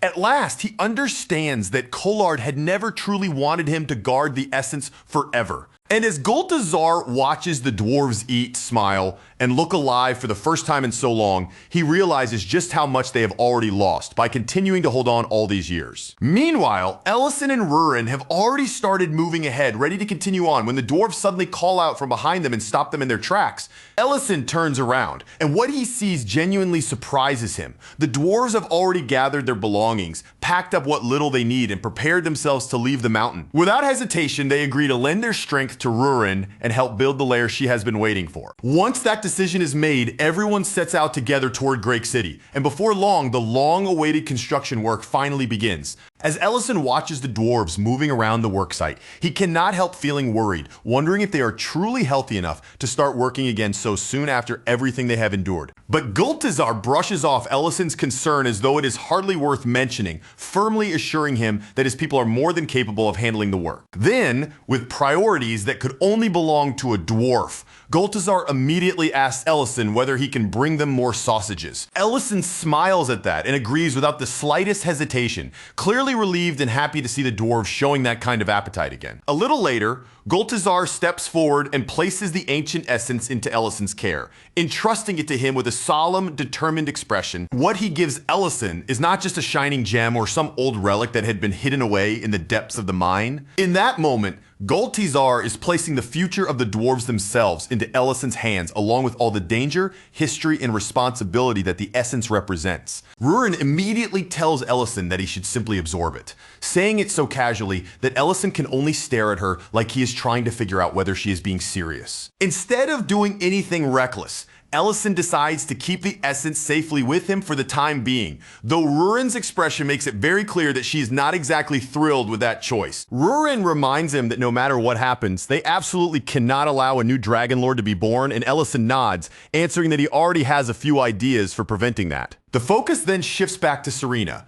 the red-haired dragon, who is still sitting there in tears after being completely overwhelmed by Ellison and Rurin. While she is crying miserably to herself, Serena suddenly senses someone approaching and her head lifts in alarm. For one brief moment, she thinks the presence might belong to Gerd, and uncertain hope flickers across her face. But the figures who appear in front of her are not Gerd at all. Instead, it is Ellison and Rurin returning to her once again. Ellison greets her with an easy smile, then casually points out how impressive it is that she seems to have such a treasure, especially when she keeps insisting she never accepted tribute from anyone. Then he brings out the essence and lets Serena see it clearly, using that moment to ask her about another matter he still needs to confirm. The instant Serena realizes where this conversation is heading, panic floods her face, and she desperately insists that she has already told them everything she knows. Ellison then asks about this Gerd person, wondering aloud whether he was supposed to be Serena's companion, since it is obvious she had not been attacking the dwarves together with him. Serena hesitates, looking awkward and embarrassed, but after a moment, she admits that Ellison's guess is basically right. She explains that she had actually been dating that dragon, and that was exactly why, when Ellison first appeared, she mistook him for Gerd. Serena then quickly adds that she never personally saw any group of dragons causing trouble in the area because she had only settled there about half a year ago. When Ellison presses her again about the so-called treasure in her territory, Serena tearfully repeats that she truly never accepted tribute from anyone. Then, in the very next moment, Serena releases the spell that had been covering the surrounding area. As the magic fades away, the truth is finally revealed. The treasure everyone believed existed there had never been real at all. From the very beginning, it was nothing more than an illusion. Serena breaks down, crying all over again, telling them they can take whatever they want, as if she has completely given up on resisting them anymore. Seeing the truth laid bare like this, Ellison finally realizes that Serena has been blamed for far more than she actually did. After that, the story shifts once again back to Ellison's restaurant, where ordinary daily life in Great City begins to come into view. Back at Ellison's restaurant, the mood shifts once more as two familiar faces step through the door. Elena and Ment, their arrival bringing a fresh burst of movement into the already lively dining room. The moment Ellison spots Ment leaning on his crutches, his eyes naturally drop toward the injured leg, and he asks how the recovery has been coming along. Ment answers with gratitude, written clearly across his face, saying that if his leg has healed this much, then it is entirely thanks to Elena and all the care she has put into helping him. But Elena quickly shakes her head, refusing to accept that praise for herself, and insists that Ment's own determination, patience, and steady effort are what truly pushed his rehabilitation this far. So Ellison turns the compliment back toward Elena anyway, acknowledging just how much progress Ment has made under her care, and the moment he praises her, Rurin's mood beside him visibly turns sour. After that, Ellison shifts the conversation and asks Elena how things have been going at her clinic, speaking casually but with clear interest in whether she has been managing without trouble. Elena answers that the clinic has been operating smoothly so far, with no major problems causing trouble for her. Hearing that, Ellison quietly wonders if Ryan has been working behind the scenes again, probably pulling a few helpful strings without drawing attention to himself. Before Ellison can think too deeply about that possibility, Goltazar suddenly cuts into the conversation and asks whether there happens to be any of that stew left from the one Ellison made before. Elena freezes the moment she realizes an actual dwarf is standing right there in the restaurant, then turns sharply toward Ellison and asks if he seriously let dwarves start digging underneath his own land. That single question instantly sets off a noisy exchange, and before the restaurant has any chance to settle down again, Creston walks in as well. Creston steps inside with a demanding look on his face, immediately asking why the restaurant was closed the day before, clearly expecting Ellison to explain himself. With a dwarf, an elf, and Creston all throwing their voices into the confusion at once, Ellison arrives at the simplest possible solution. Since this place is a restaurant, the best way to calm everyone down is to feed them. So Ellison heads straight into the kitchen, and before long, steaming dishes are carried out and placed across the tables, naturally drawing everyone into their seats.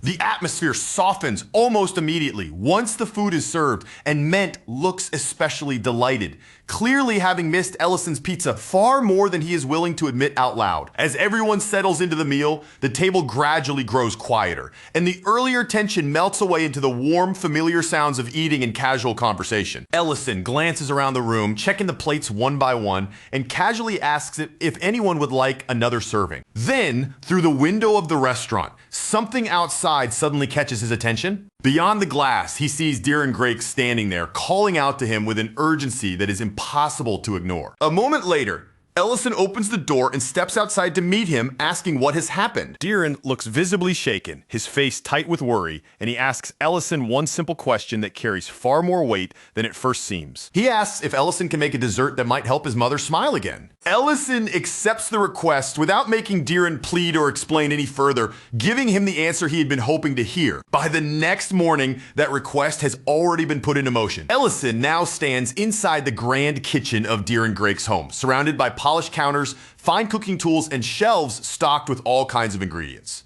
Diren tells him that everything he might need should already be prepared in the kitchen, but if anything is missing, Ellison only needs to say so. As Ellison carefully looks over the ingredients, one after another, he quickly realizes just how impressive the kitchen really is, especially since the Count's household has access to rare spices that would be nearly impossible to find elsewhere. At the same time, Ellison notices the household chef standing nearby, stiff with nerves and clearly uncomfortable now that the Count has unexpectedly entered his workspace. After checking the kitchen, the tools, and every ingredient laid out before him, Ellison finally reaches his decision. He tells Diren that he has everything he needs to make the dessert. Just hearing those words seems to ease some of the worry from Diren's face, as though a small but precious piece of hope has finally returned to him. But later, once dinner has been served and the dessert is finally placed in front of Verna Grake, the atmosphere changes completely. The result turns out to be far worse than Ellison had expected. Verna Grake does not even raise her spoon. The dessert remains untouched in front of her, without a single bite taken from the plate. To Ellison, that almost feels worse than if she had tasted it and rejected it,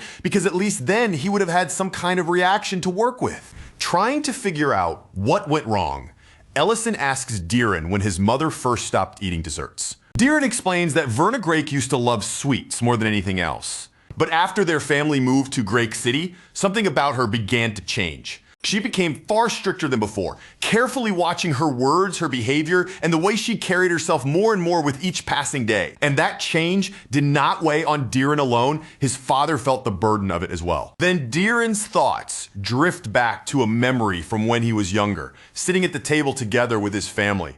Back then, Ryden Grake had gently asked Verna Grake not to be so hard on their son, but she answered that she was only trying to teach him the manners expected of a noble. Hearing that, young Diren looked at his mother and asked whether that was also why she had stopped smiling. He told her that ever since they came there, she no longer spoke honestly about the things she liked or disliked, and he asked her to feel at home, because that place was now her home too. As Ryden Grake continued speaking to her in that gentle tone, the quiet moment around the table slowly began to change. Verna Grake suddenly realized that, without even noticing it, she had eaten every last bit of the dessert sitting in front of her. Seeing that Ryden Grake warmly promised her that even during the war, and even if sugar became difficult to obtain, he would always make sure she had dessert. Diren finishes the memory by telling Ellison that this was the moment he first understood just how deeply his mother loved sweets, and from that day on, his father kept preparing desserts for her simply because he wanted to see her smile. And eventually, those efforts really did begin to reach her heart. Little by little, Verna Grake started smiling openly again,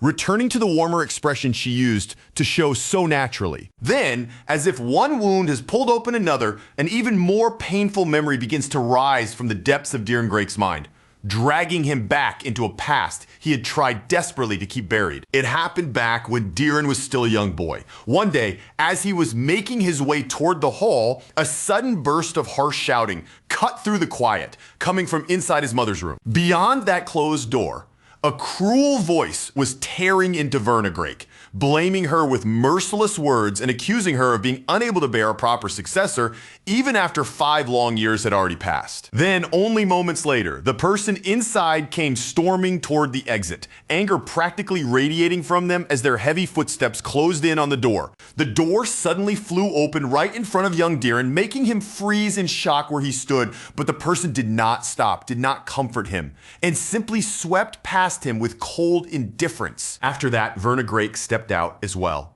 her face carefully composed as if she were hiding every trace of pain behind a noble mask, and she gently told Diren that there was nothing for him to worry about. From that point on, Verna continued to guide him through the manners and etiquette expected of a noble child, teaching him how to behave properly in the household. But little by little, The sharp edge that had once lingered in her voice began to soften, and in its place came a warmer, gentler tone that Diren had not heard from her before. As more days passed, the invisible distance between mother and son slowly began to close, and the Grake household no longer felt quite so stiff and formal.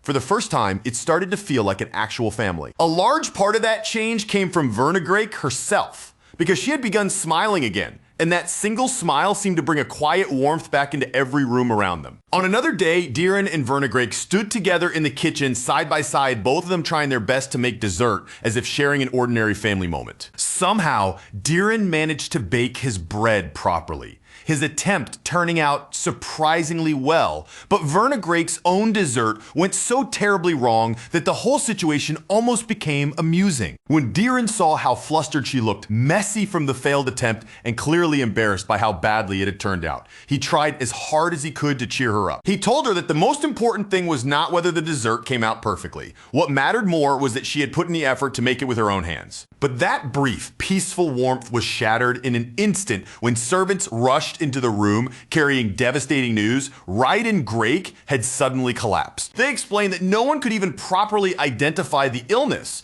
because the symptoms were so strange and unfamiliar that nobody could say for certain what had caused his condition. Hearing that, young Diren completely broke down. Tears spilled from his eyes as fear overwhelmed him, because his father had fallen so suddenly and without warning. But when Diren turned his tear-filled eyes toward his mother, hoping to see the same fear reflected there, the expression on Verna's face made his chest tighten even more painfully. Verna Grake was not merely panicking like someone terrified for her husband.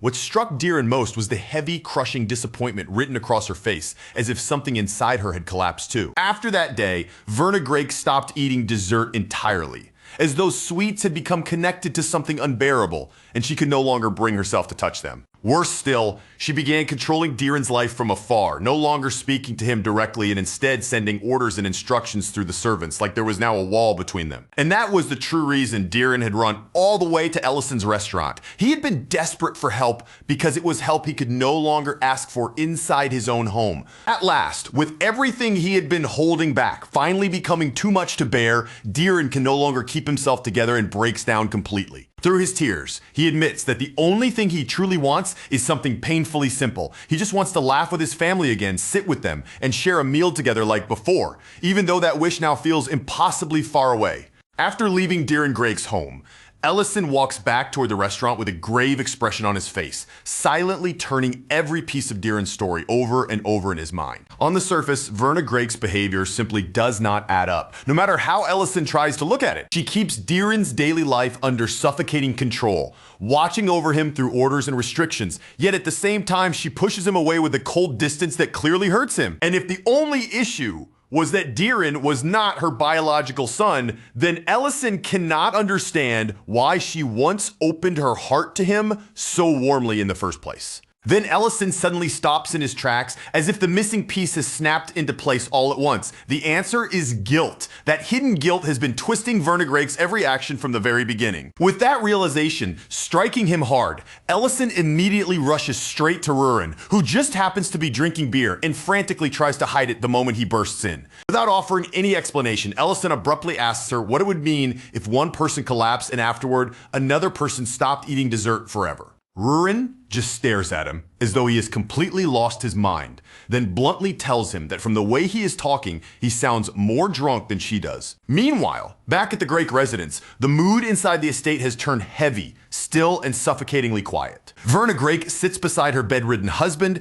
carefully feeding the weakened Ryden Grake with her own hands, moving with the controlled tenderness of someone used to hiding her feelings. She continues to care for him in silence until the door opens and someone steps in to announce that preparations are already underway. That same servant then reports that Count Diedren has arrived, and the name alone seems to bring a new, unwelcome tension into the sick room. Verna Grake immediately leaves to handle the matter herself, and the very moment she disappears from the room, the air inside seems to shift. Taking advantage of that opening, Ellison and Rurin quietly slip inside, moving straight toward the bedridden Ryden Grake so they can take a closer look at his condition. Ellison wonders aloud whether Ryden Grake can still be cured somehow, but Rurin answers that judging something like that is beyond what she can say for certain. When Ellison asks whether she can at least identify what caused the illness, Rurin explains explains that too much time has already passed, making it impossible for her to know the cause with confidence. Then, Rurin turns the question back toward Ellison, looking at him more sharply as she asks why he truly came to this room in the first place. As Ellison begins pulling open drawers and searching through the room,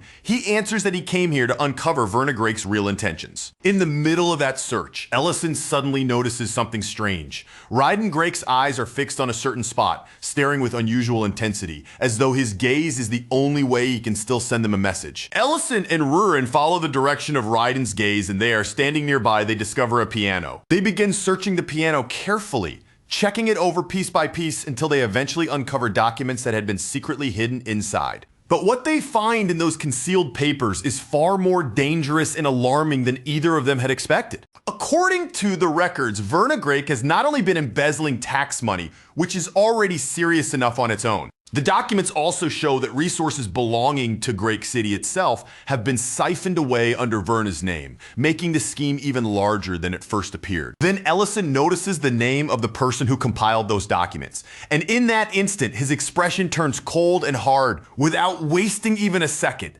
Ellison turns to Rurin and tells her to head to the Imperial capital immediately and bring someone back with her. Meanwhile, in another part of the estate, Verna Grake steps into a separate room only to find her father already waiting there for her. And the smile on his face is not warm at all. It carries the kind of venom that makes the air feel heavier the moment she sees him. The man standing in front of her is none other than Count Dedran, and just by appearing there, he makes it clear that he is the source of the dark shadow that has been hanging over House Grake. Not long after that, Ellison slips quietly into Deeren Grake's room, acting as casually as ever.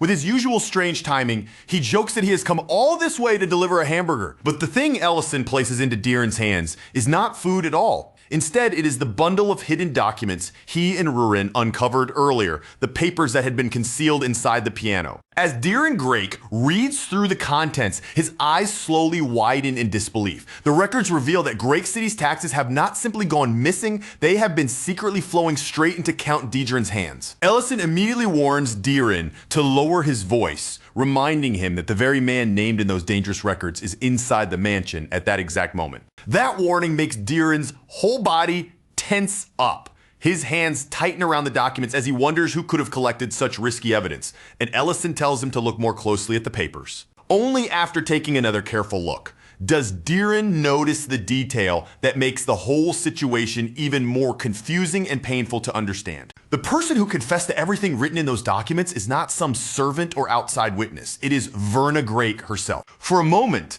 Deeren can do nothing but stare down at the papers in stunned silence, his confusion clear on his face as the truth refuses to make sense. He asks why his mother would ever leave behind a confession like this, especially when those same documents could condemn her along with every other person involved. Ellison then shows him a very particular kind of magic, the sort that only works under special conditions, and after revealing it, he tells Deeren that if he truly wants to see the answer for himself, then he needs to come with him. Elsewhere inside the estate, Verna Grake faces Count Dedran with a cold expression and asks him why he has come. Dedran answers in a light, almost careless tone, claiming he simply wants to see his daughter. But Verna cuts through that lie immediately. Without even pretending to accept his words, she tells him there has never been anything that warm or affectionate between them. Count Dedran then brings up the news that Crown Prince Leon Harris and Duke Temurin entered Grake City, and that Deeren Grake was the one who personally welcomed them. Verna tries to brush it off,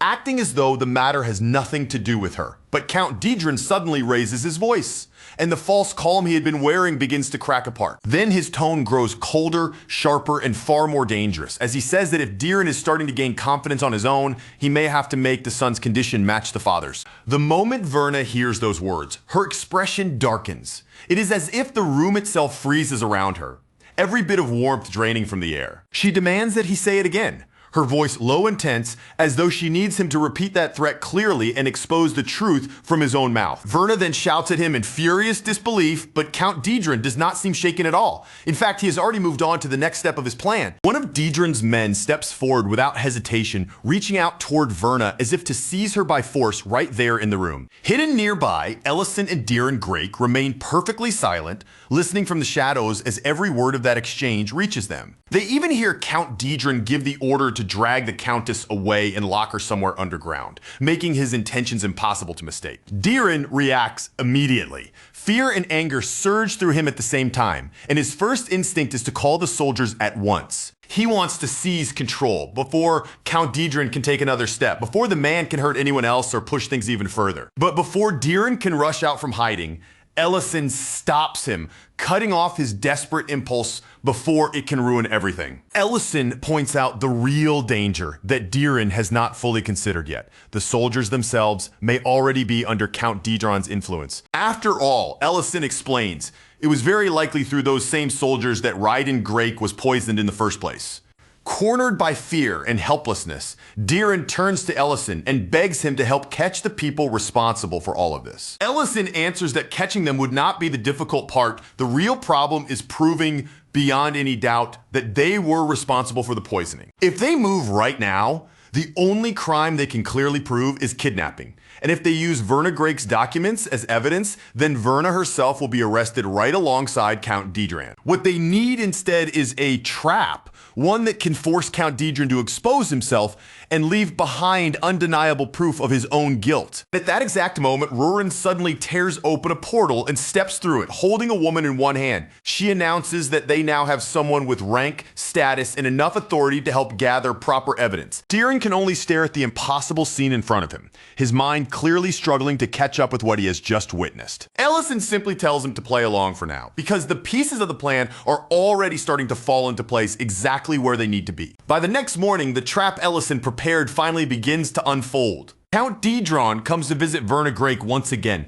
carrying himself as though he has every right to stand before his daughter and decide her fate. He puts on a false expression of sorrow over her situation, pretending to pity her, before ordering her to come with him. Verna screams at him to leave Diren out of it, her voice cracking under the pressure of fear she can no longer hide. She tells him that he has already gotten what he wanted, so there's no reason for him to drag her son into his cruelty as well. Count Diren coldly reminds her that because she never gave birth to an heir of her own, Diren's position became far too secure. In Diren's eyes, that only made Diren's place as successor stronger, more inconvenient, and much harder for him to ignore. Then he reveals something even more horrifying. From the very beginning, his original plan had actually been to poison Diren first. With chilling calmness, he shows Verna that breakfast has already been served to Diren, letting the meaning hang in the air without needing to say much more. The implication is unmistakable. Count Diren is telling her that the poisoning has already begun. Verna is struck by pure horror when she sees Diren lying there in the same helpless condition as Raiden Grake, his body still and powerless before her eyes. In that instant, every bit of restraint Verna had been forcing herself to hold on to finally breaks apart. With tears spilling down her face, Verna screams that it disgusts her to share the same blood as a man like Count Diren,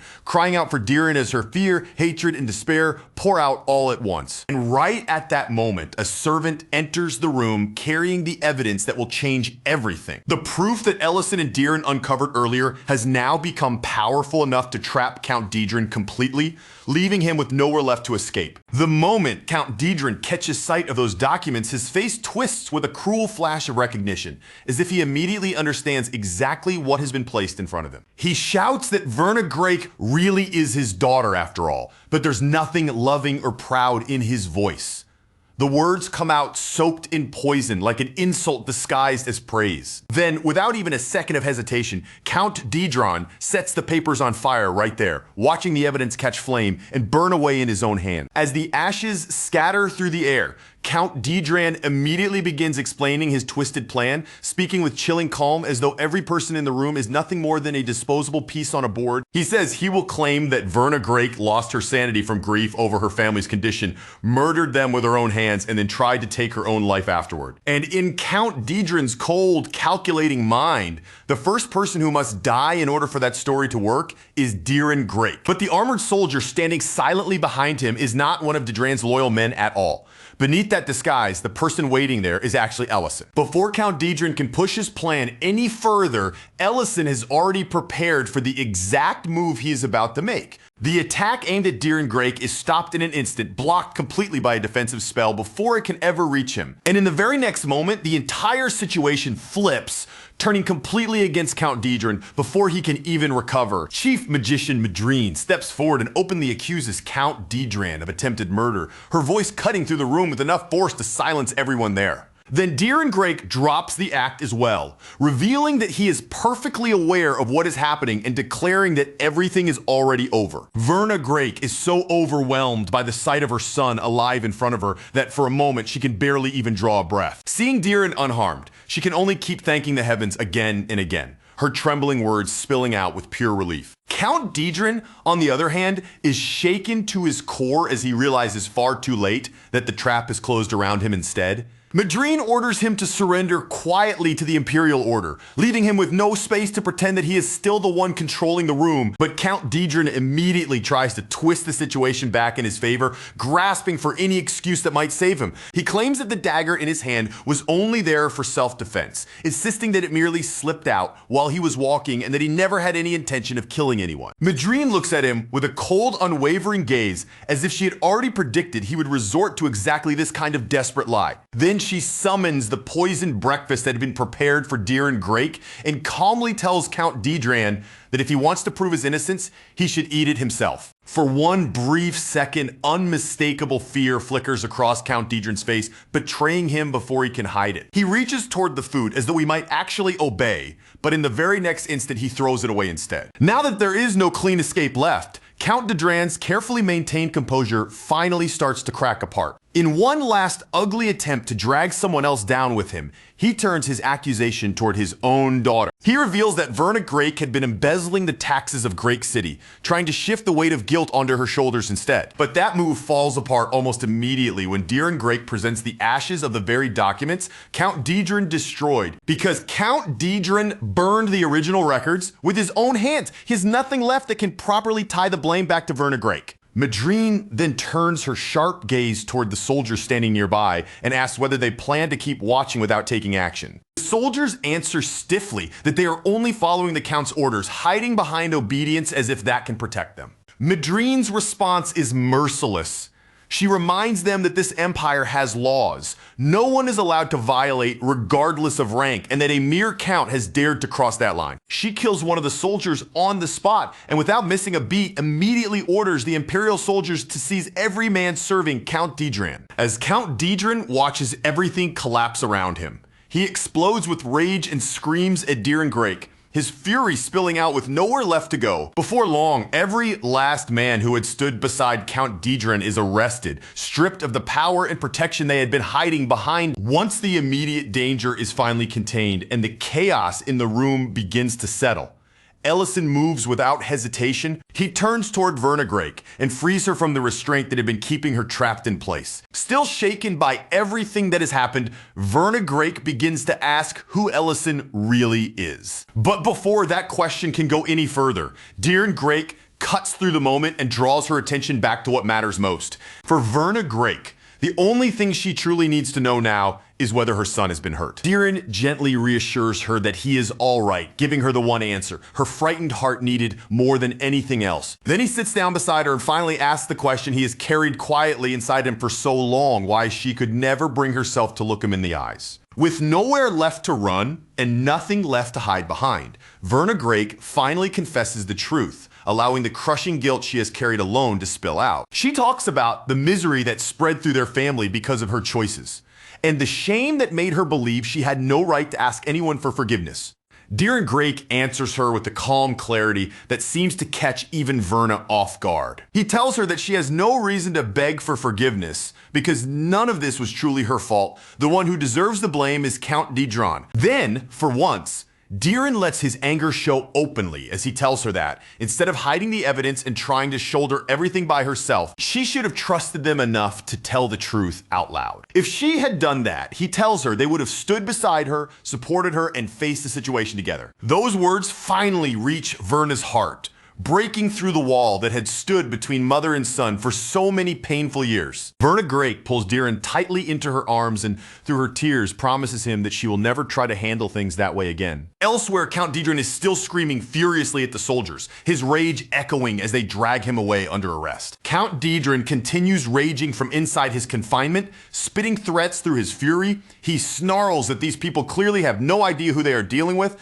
and swears that the instant he gets free, he will slaughter every last one of them. But before his anger can carry him any further, Ellison quietly steps into his path, placing himself directly in front of Count Diren without the slightest sign of fear. Count Diren glares at Ellison with pure hatred and demands to know who he is, asking if he is some palace mage sent from the capital to destroy him. Ellison does not answer him with rage or shouting. Instead, his voice lowers into something colder and sharper than ice. He reminds Count Diren that he already had an enormous territory under his control, land and authority so vast that most nobles could only dream of possessing that much power. And yet, even with all of that in his hands, Count Diren still was not satisfied. His greed reached even further, stretching toward Drake City as if nothing would ever be enough for him. So Ellison decides that a man like him deserves a punishment he will never be able to forget. And with overwhelming magic surging around him, he begins tearing down the castle that Count Diren had built around his pride. Count Diren is left helpless, forced to stand there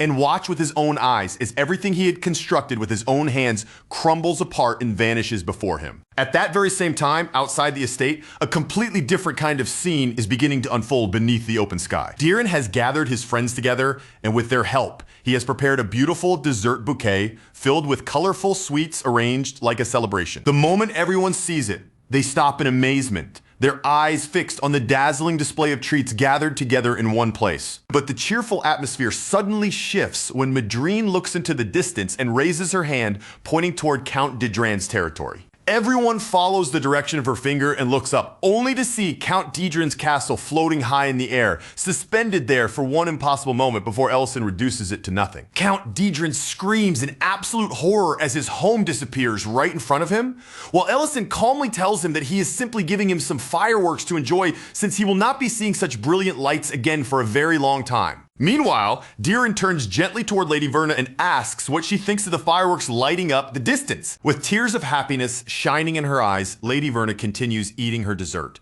her expression soft and overwhelmed as she answers him. She tells him with a trembling smile that this is the most wonderful banquet she has ever experienced in her entire life. Around them, everyone else enjoys the sweets as well, sharing in the warmth of the moment as the estate finally feels lighter than it has in a long time. When night finally settles over the estate, Lady Verna sits alone in her room with a calm, peaceful expression, quietly admitting that it has been far too long since she allowed herself to truly enjoy dessert. She also confesses that for so many years, this castle had felt less like a home and more like a prison surrounding her.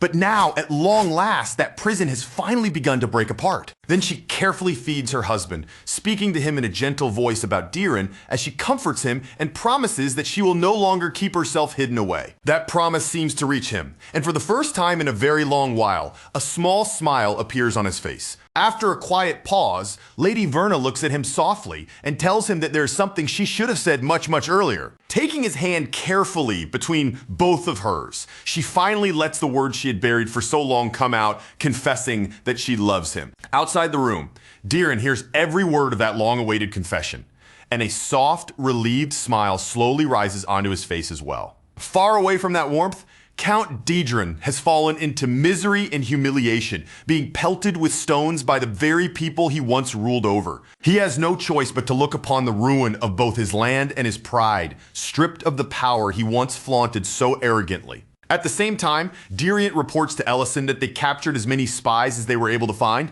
though he warns that this still does not mean they can afford to lower their guard. Ellison thanks him for handling the work, then casually apologizes for dragging Madrine away in the middle of the night as part of the plan. Diren explains that Duke Tamirin had been shocked at first, but once he realized that everything was unfolding according to Ellison's design, he went completely silent. He adds that perhaps Duke Tamirin now wants to come in person and see with his own eyes how the situation will continue from here. As Diriant sinks into thought, he finds himself struck all over again by Ellison's power, realizing that Ellison has become even stronger than the man he once knew. Ellison, completely unaware of the quiet admiration directed at him, simply says that he has done everything he can for now, and he hopes Great City can finally enjoy a little peace. But when the next day arrives, that peace comes in the form of a steady rain falling over the city. Rurin immediately starts complaining, clearly upset because she had only just finished hanging the laundry outside when the rain began coming down. Milteen's work is disrupted by the downpour as well,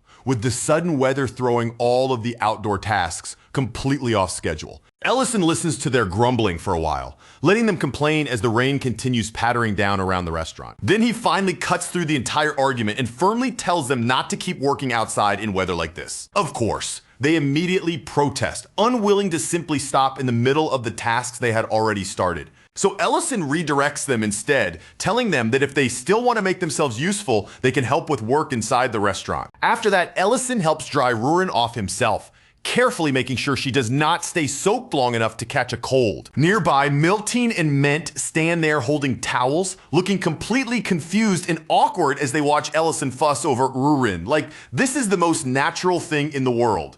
That strange little moment is soon interrupted when Venin steps into the restaurant. He says that the gloomy weather has made him crave something warm, filling, and comforting. Ellison answers that craving with a steaming bowl of knife-cut noodle soup, rich with chicken and perfectly suited for a cold, rainy day. Venin reminds him that he once said he had stopped serving chicken, and Ellison explains that since so many customers are now getting their chicken from Creston, he decided it was time to bring chicken dishes back to the menu. Then Ellison asks how Venin's orchard is holding up under all this rain. Venin jokes that Ellison would probably be delighted if the orchard failed, since Ellison had once offered to buy it for a price far higher than what it was actually worth. Ellison admits with a smile that he would actually be disappointed if Venin gave up that easily, and the two of them share a relaxed laugh over the exchange. Venin then says that staying at the orchard all day would not stop the rain anyway, before taking his first sip of the soup. The moment he tastes it, he hums with satisfaction and declares that this bowl alone made the trip completely worth it. Rurin pouts in obvious annoyance, her damp hair still sticking to her cheeks as she grumbles at Ellison for stopping halfway through drying her off. Ellison simply tells her as calmly as ever that a customer has arrived. Then he turns back toward Venin and sets a drink in front of him, acting as naturally as if nothing strange had just happened. Venin quietly watches that familiar little exchange between Ellison and Rurin, taking in the way they speak to each other and move around one another with such unguarded ease. After a brief pause, Venin asks Ellison whether he has ever made a choice so painful that he wished, from the very bottom of his heart, he could turn back time and choose differently. The question lands with more weight than anyone expects, and for just a moment, Ellison goes still, his expression tightening as silence settles over him. Venin notices that small change, immediately quietly studying Ellison's face as if he has caught a glimpse of something hidden beneath the surface. Then Venin assumes Ellison must not have a regret like that, saying he can tell from the relaxed and affectionate way Ellison behaves with his wife. Ellison cuts in right away and corrects him, making it very clear that Rurin is not his wife. With a strangely calm, distant look in his eyes, Venin begins talking about the girl he loved when he was young, the woman who remained in his heart for 30 long years. He says that no other woman ever managed to replace her, not even for a single moment. Hearing that, Ellison grows curious and asks whether Venin ever actually confessed his feelings to her. Venin admits that he never did. Back then, he had foolishly believed that because they had spent so much time together, they would naturally end up staying by each other's side. But time kept moving forward, and as the two of them grew older, she eventually began bringing up the subject of marriage. That was when Venin finally made up his mind. He decided to take her beyond the outskirts of the city and properly confess the feelings he had kept buried for so long. But the chance he had waited for all that time never actually came. On that very day, the moment he had hoped would change everything was shattered by the sudden dragon attack. Ellison's expression darkens as he realizes exactly which time Venin is talking about. It was the same period when Ellison himself was dragged into this world, right as the war against the dragons erupted. Venin continues in a low, heavy voice, sinking back into that memory as though the chaos of that day is still unfolding right in front of his eyes. He says that when the attack began, fear overtook him completely, and he ran away like a coward. After that day, he never saw her again. And now 15 years later, he has finally caught a glimpse of her somewhere in the city. Ever since seeing her again, that single lost moment has been clawing at him, haunting him with even sharper pain than before. He confesses that he was too afraid to face her, so he stopped going out altogether, even though the longing to see her still hurts so much he can barely bear it. Then Venin tells Ellison to treat his wife well while he still has the chance, so he will not end up carrying the same kind of regret for the rest of his life. Before Venin leaves, Ellison corrects him one more time, firmly reminding him that Rurin is not his wife. But once night settles over the restaurant and everything grows quiet, Ellison still finds his mind drifting back to Venin and the sorrow hidden behind that calm expression. He thinks about a man who has held on to the same love for 15 full human years, never letting go of the person he lost. And from a dragon's sense of time, that kind of waiting must feel almost like 150 years of longing. The next day, Ellison goes to Rhine and asks her about Miel, the woman who had apparently become friendly with her not long ago. Ri-In tells him that Miel recently opened a repair shop in the city, but she also explains that Miel is carrying troubles of her own. When Ellison asks what kind of troubles she means, Rain reveals something that completely catches him off guard. As it turns out, Miel is living with the exact same regret that has been tormenting Venin all this time. Ellison's curiosity sharpens at once, and he asks Rhine what she and Miel actually talked about when they met. Rain explains that when Miel first met her, she looked closely at Rain's face and asked why Rain did not seem to recognize her. Miel had looked genuinely puzzled, almost as though she had expected Rhine to know exactly who she was. So Ryan answered honestly, telling Miel that she had only recently settled in Great City together with her husband. That was when Miel slowly began to open her heart, admitting that long ago there had been someone she loved deeply. And when the time finally came for her to confess those feelings, she lost her courage too and ran away like a coward. Later, she heard that 15 years ago, the man she loved had gone to meet her while carrying a bouquet of flowers. Back in the present, Ellison's expression turns grim as the truth becomes clear, and he reveals that the man Miel loved was Venin. He tells Reen everything Venin confessed to him the night before, and as the pieces fall into place, they both realize just how cruel the misunderstanding had been. Venin and Miel had both gone to the promised meeting place on that same day. Both of them were swept up in the terror of the dragon attack, and both of them ran away in fear, each believing the other had abandoned them. For 15 long years, they had carried the exact same wound in silence, and that realization leaves both Ellison and Rhine weighed down with sadness. Ri-In adds that after that day, Miel even rejected every arranged marriage proposal that came her way. Ellison listens quietly, then speaks in a calm, certain voice, saying that he has a plan and asking Rhine to deliver a message to Miel for him. Later, Ellison visits Venin at his orchard and hands him a magnifying lens, explaining that Miel's eyesight has grown weak. He even tells Venin that if the lens puts too much strain on her eyes, he can adjust it for her properly. Venin is completely thrown off by how oddly specific Ellison's words are, staring at him with confusion as if he cannot quite understand what is happening. But before Venin can fully process it, Ellison tells him to go outside Great City, to the exact place where he was supposed to meet her 15 years ago. Because this time Miel will be there waiting for him. Confused and shaken, Venin asks what Ellison means. Ellison gives him a simple answer. Making one mistake is human, but clinging to that same mistake for 15 years is something else entirely. And deep down, Venin already knows that. That evening, even with his thoughts twisting themselves into knots, Venin still makes his way to the promised meeting place. Every step feels heavy, and his mind keeps throwing fear, doubt, and 100 reasons to turn back in front of him. But beneath all that panic, beneath the urge to run away again, one feeling refuses to disappear. He still wants to see Miel one more time. And then, near the old tree, standing quietly in the fading light, Venin finally spots her. Miel is there waiting in that familiar place, her figure still and clear against the evening scenery. Miel slowly turns her head toward him, and as soon as her gaze settles on Venin, recognition flashes across her face. There is no confusion, no pause, not even the smallest hint of doubt. She knows exactly who he is. For a brief stretch of time, neither of them can bring themselves to speak. They simply stand there facing one another, separated by the quiet evening air and all the words they have held back for so many years. That silence is not empty at all. It presses down between them like a weight, filled with 15 long years of regret, distance, and moments they can never return to. In the end, Miel is the one who gently breaks through it. Her voice is soft as she tells Venin that ever since that day, there has been something she has always wanted to say to him. Venin answers with his voice lowered and trembling, as if the words are barely holding together.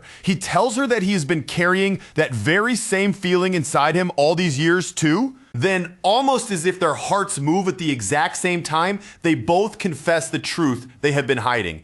15 years ago, when everything collapsed around them, each of them believed they were the one who ran away. The instant they hear the same confession coming from the other person, both of them freeze for one stunned heartbeat. They can only stare at each other, slowly realizing just how painfully wrong they had both been. But after that first shock settles, the air around them begins to change. Bit by bit, the suffocating tension loosens and the pain hanging between them softens into something gentler. And then, almost in the same breath, both Venin and Meal begin to laugh. It starts quietly, but the laughter carries all the relief, disbelief, and release they had been holding in for 15 years. From a hill overlooking the meeting place, Rhine and Ellison stand side by side in silence. Below them, they watch Venin and Miel from a distance, careful not to disturb the moment finally unfolding. A quiet sense of relief settles over both of them as they see the misunderstanding that had trapped Venin and Miel for so many years finally begin to fall apart. Ri-In then asks Ellison why he did not just tell them the truth from the very start. Ellison answers calmly that some tangled knots cannot be pulled loose by outsiders, they have to be untied by the very people caught inside them. Even so, that relief does not erase everything. A faint sadness still lingers over Ryan and Ellison because they both understand that Venin and Miel had carried this ache for 15 years. And the cruelest part is that all of that suffering came from something so small and tragic, the same mistaken belief held by both of them at once. But now, at long last, Venin and Miel walk back toward Great City together. Their hands are joined as they move forward side by side, finally leaving the painful shadow of the past behind them. After that quiet reunion beneath the evening sky, several days pass, and life slowly begins to move forward again. Then Venin comes to the restaurant and gives Ellison his answer. He has decided to sell the orchard to him. Ellison naturally does not take advantage of the situation.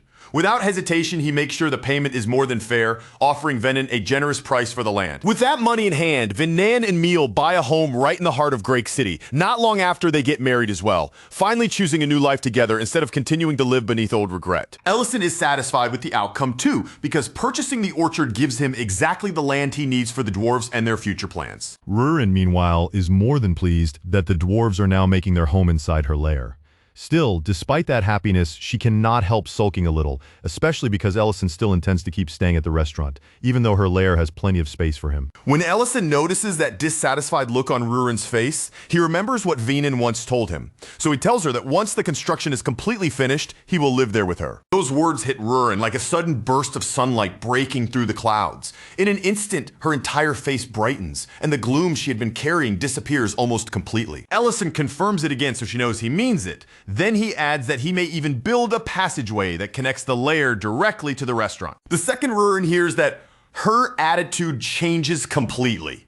With sudden excitement in her voice, she declares that she is now extremely looking forward to the lair. Later on, Rurin sits across from Goltazar as the dwarf chief gives his report. According to him, the construction of the lair is already about 70% finished. Goltazar speaks with absolute confidence, assuring them that the dwarves will definitely complete the work before the next year arrives. As Ellison serves food to them, the conversation turns to just how difficult a project of this size really is.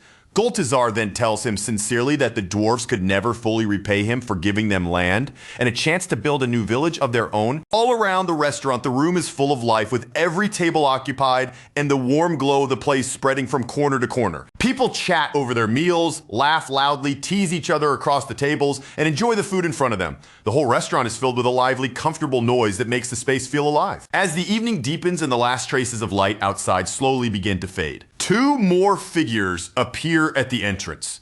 They look utterly drained, their bodies worn down as if they have been walking for far too long. Their faces and clothes are rough from travel, making it clear at a glance that the road here has not been kind to them. They are the wandering siblings, Linte and Matt. Almost immediately, the rich, delicious aroma drifting out from the restaurant catches them and pulls them closer to the door. A moment later, they gather their courage and knock. With nervous voices, they ask whether there might be any work available for them.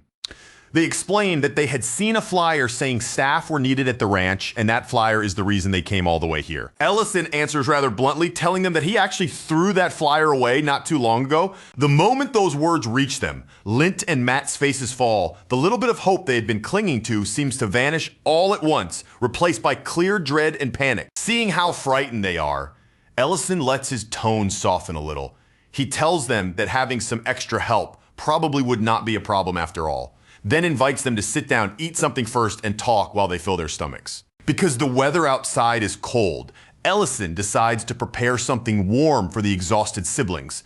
He begins by taking out pork, choosing a dish that will properly heat them from the inside. In a separate pot, he carefully starts building a proper stew, adding in all the ingredients needed to make it hearty and flavorful. To finish the taste, he even adds a touch of MSG, deepening the richness of the broth. After simmering for a while, the pork stew is finally done. Steam rises from the pot, carrying a rich, savory fragrance that fills the air around them. When the meat is placed in front of Linte and Matt, the two siblings hesitate. Their eyes linger on the food, but their bodies stay tense, as if they are not sure they are really allowed to accept something this good. Ellison gently puts their worries to rest by telling them that there are plenty of leftovers, so they do not need to hold back. That simple reassurance is enough to loosen their hesitation. At last, Linty and Matt pick up their food and begin to eat. The instant the stew touches their tongues, both of them are visibly stunned. The pork is tender, the broth is deep and rich, and the warmth spreads through their tired bodies like comfort they had almost forgotten. For the first time in what feels like a very long while, Linte and Matt look genuinely happy, their faces softening as they eat the warm meal in front of them. With sincere gratitude filling their voices,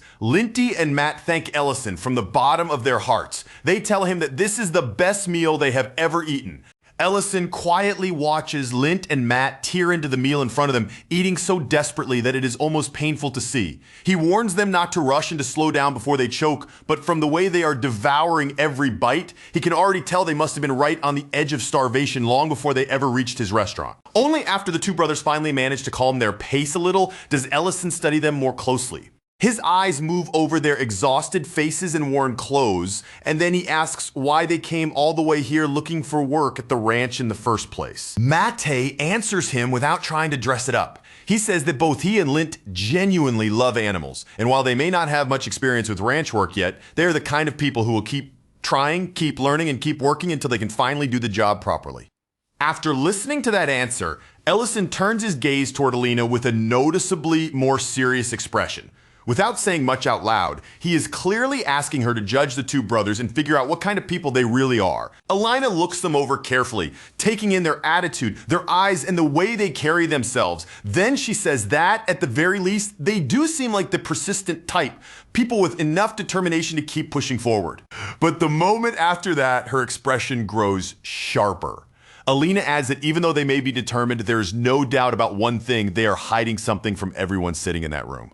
As soon as those words reach Ellison, the air around him changes. His tone turns firm and cutting, and he tells the brothers to show him their wrists. With no easy way to deny it anymore, Lint and Mate fall silent. Slowly and with visible hesitation, the two brothers reveal their wrists. And the moment their sleeves shift enough for the old marks to appear, the truth becomes impossible to hide. The scars left behind by shackles sit clearly on their skin, and at once the lively mood inside the restaurant drops into something heavy. Around them, every expression turns serious. Matt, quickly, what? Matt, what was that? Matt Black,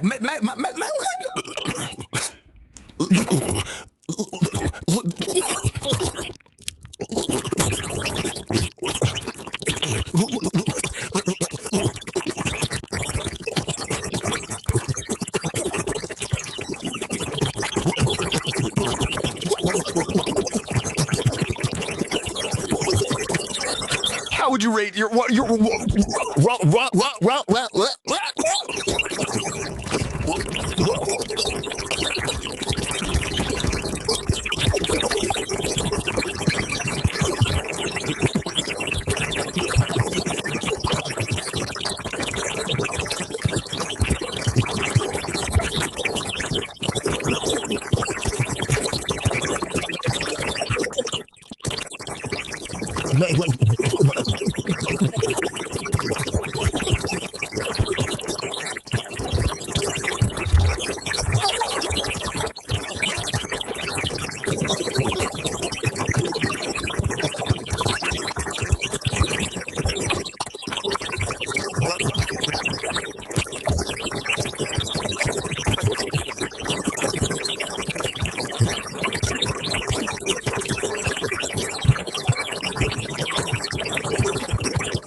Then his shoulders sink and he lowers his head in a deep apology for having lied to them. Right after that, Matt pushes himself up from his seat. From the look on his face, he has already decided that their chance at getting hired is gone for good. As Matt turns to leave the restaurant, Linty quickly moves to stop him, panic rising in his voice. Lint tells him that the people here do not seem heartless or cruel. If Matt would just stay and explain the truth properly, then maybe, just maybe, they might actually listen. But Matt is already too crushed by disappointment to let himself believe that. He says that no matter what reason he had at the time, the fact remains the same. A crime is still a crime. He refuses to stand there and dress up what he did with excuses, as if words could somehow make the past disappear. Even so, Matt A does not hesitate when he admits one more thing. Whatever anyone thinks of him, he does not regret the choice he made. He's just about to walk out for good when Linte's voice suddenly stops him. Linte asks why he would leave like that without even finishing the meal still sitting in front of him. After the brothers leave, the scene settles back inside the restaurant where the atmosphere is still carrying the weight of what just happened. Rurin looks over at Ellison, clearly unable to understand his decision, and asks why he simply let the brothers walk away instead of keeping them there. Ellison answers in a calm voice that it is obvious just by looking at them, those two are carrying some kind of story behind them. But he also knows they are not ready to open up about it yet. If he forced the truth out of them now, while their wounds are still fresh, it would only push them further away and make everything worse. After that matter passes, Ellison checks over the restaurant's spice supply and notices that they are starting to run low. Since business has been getting busier lately, he decides there is no helping it and prepares to use summoning magic again. But the instant Ellison activates the spell, the strain hits him far harder than expected. The burden shows clearly on his face, and Rurin reacts immediately, protesting in alarm as worry flashes through her eyes. Ellison admits that he had never truly thought this issue through before. It was only after taking in the Lord's heart that he began to realize something was wrong. Now, instead of gradually settling down, the effects are only growing worse with time. For some unknown reason, Ellison suddenly finds it difficult to gather mana the way he used to. The power that once flowed through him so naturally now feels unstable, almost as if it is slipping just beyond his reach. Then, without warning, the magic completely tears itself out of his control. Before Ellison can steady his breathing, regain his balance, or force the spell back into place, his body finally gives out. He collapses onto the floor, and as his consciousness begins to fade, only one thought remains inside his mind. Even after everything has gone this far, even with his strength slipping away, what he wants most is still to have Rurin by his side. When Ellison opens his eyes again, the first thing he sees is Rurin right next to him. Tears are in her eyes as she cries out, demanding to know if he is truly all right. Trying not to frighten her any more than he already has, Ellison plays it off as lightly as he can. He tells her that he simply used up too much mana. But that answer only makes Rurin even more confused. After all, Ellison is supposed to be a 9th Circle Archmage, someone so powerful that running out of mana from something like this should not be possible. Ellison gently reassures her once again, softening his voice as he tells her not to worry, because he is fine.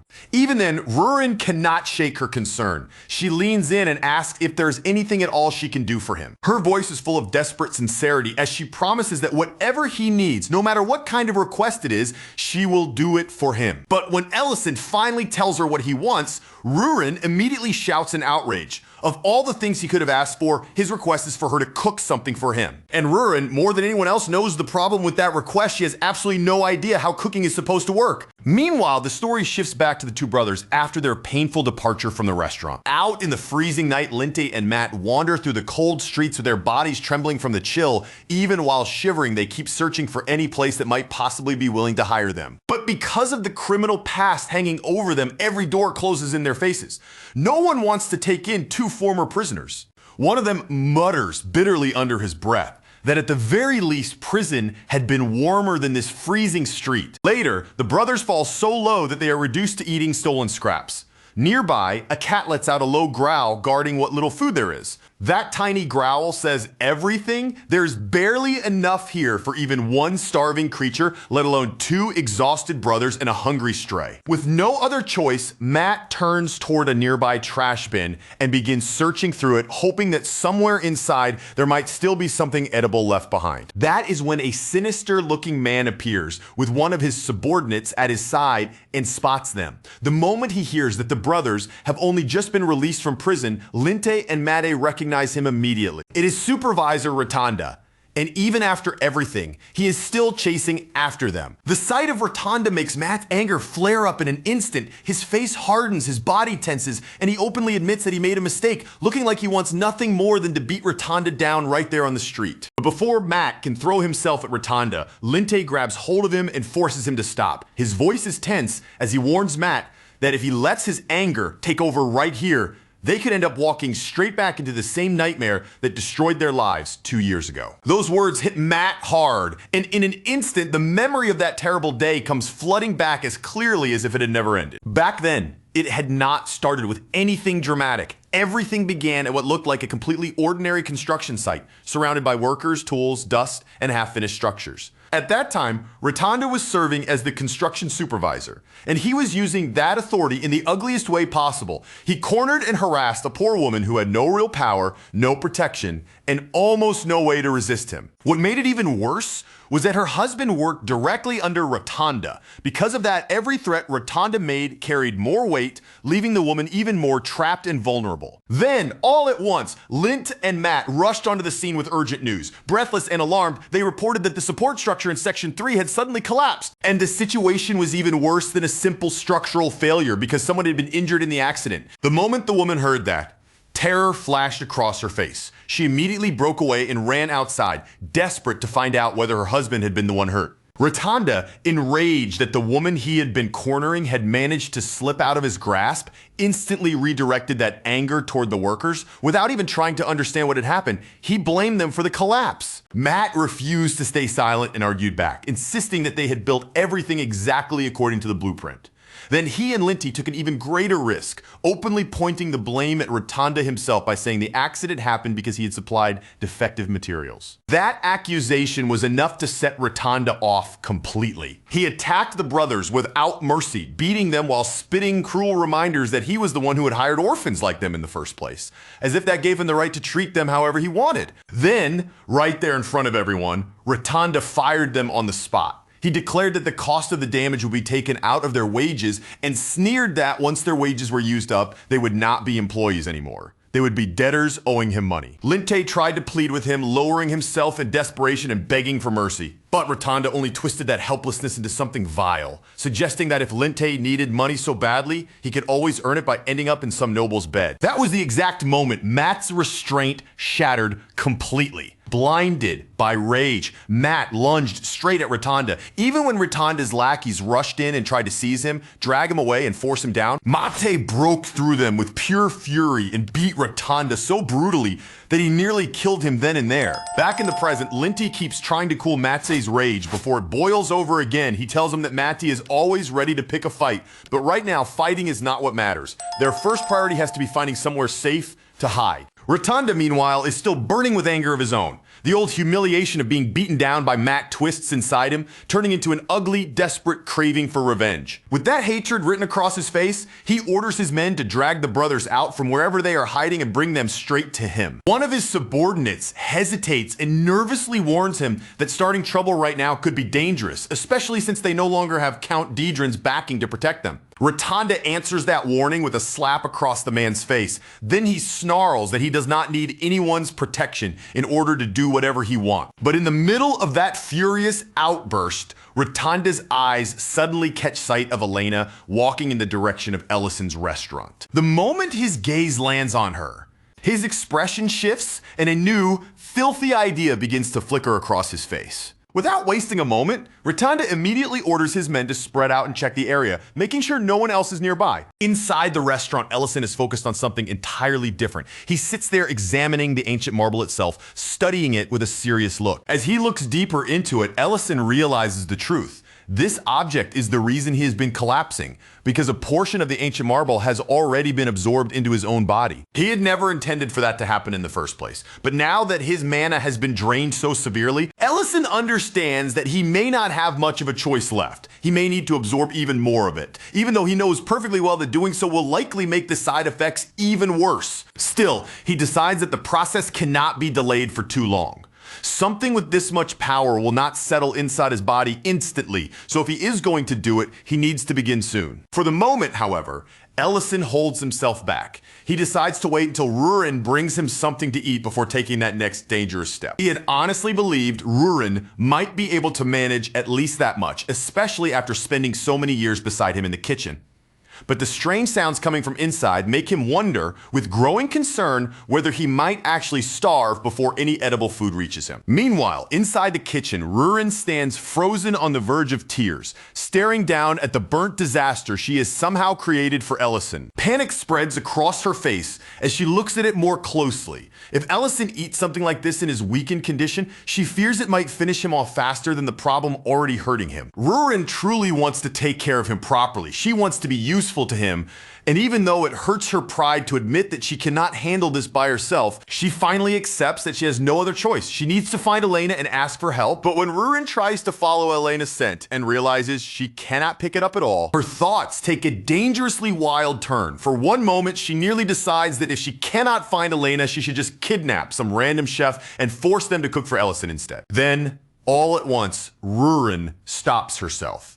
A painful realization strikes her so sharply that it cuts through even her panic. She is always depending on someone else. She cannot use healing magic, and she cannot cook either. And now, at the very moment Ellison truly needs her, Rurin feels like there's nothing she can do for him with her own hands. That is when Ellison's words echo back through her mind, reminding her that in this world, not even a dragon can survive completely alone. This time, the truth behind those words sinks deep into her chest.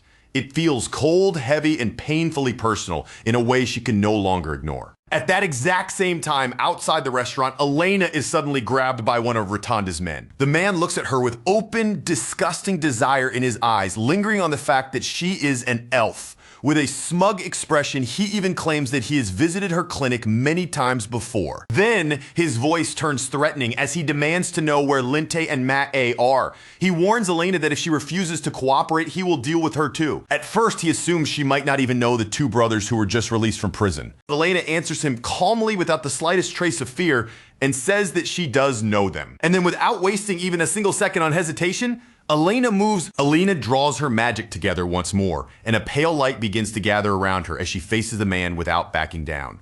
Her eyes stay steady, her expression firm, and even after being threatened, her answer remains exactly the same. She makes it clear that she has no intention of telling him anything. That refusal only drives him further over the edge. His face twists with fury, and without even bothering to restrain himself anymore, he launches forward, throwing his whole body into a reckless lunge straight after Elena. He looks ready to chase her down no matter how far she tries to run, but he barely gets the chance to move before he can close the distance. Matt suddenly bursts into the scene and slams his fist straight into the man's face, stopping him in his tracks. With that single punch, Matt loses any chance of staying hidden. The moment he strikes, his cover is blown completely, and he has no choice but to step out into the open. Matt turns toward Linte and apologizes for jumping in so suddenly, but his brother is already prepared. Linte grips a wooden stick tightly in both hands, his body tense and ready, standing as if he has already decided to fight beside him. Even though the situation is growing more dangerous by the second, Matt still tries to force a little humor into his voice as he glances at his brother. He tells Linte that if there's one bright side to making a choice like this, it is that they might at least have a way to stay warm through the coming winter, even if that warmth comes from whatever punishment is waiting for them afterward. Elena stares at them in surprise, unable to understand why the brothers would come back when they had a chance to run. But Linte does not waste time explaining. He urges her to get away, warning her that this man's hatred has always been directed at them, not at her. Matt's anger is burning just as fiercely because Rotanda did not stop at chasing the brothers. He went after Elena, someone who had nothing to do with their grudge, dragging an innocent person into a fight that should never have touched her at all. Rotanda, however, does not look frightened or shaken in the slightest. His expression stays disturbingly calm as he says it hardly matters anymore because when everything is over, every last one of them will be dead anyway. The reason behind Rotanda's confidence soon becomes obvious.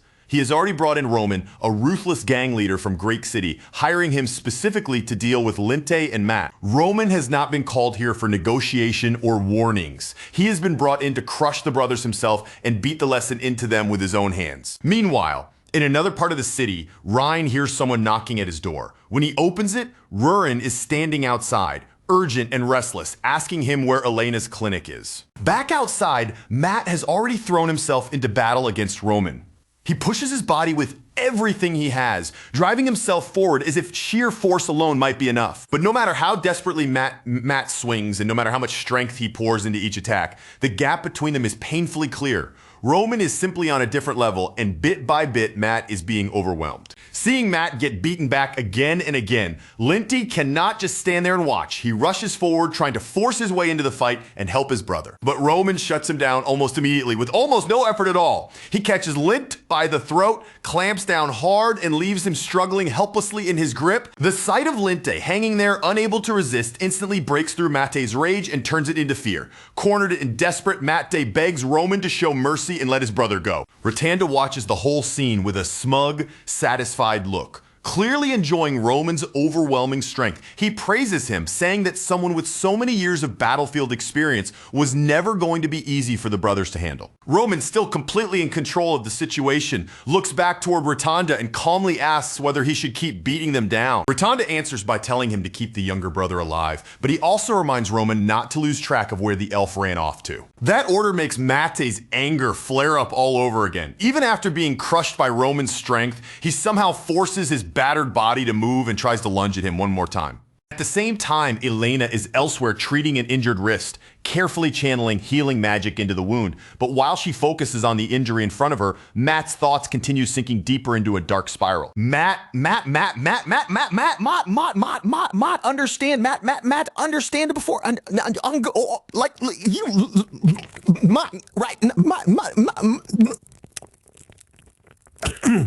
right,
A painful thought crosses his mind.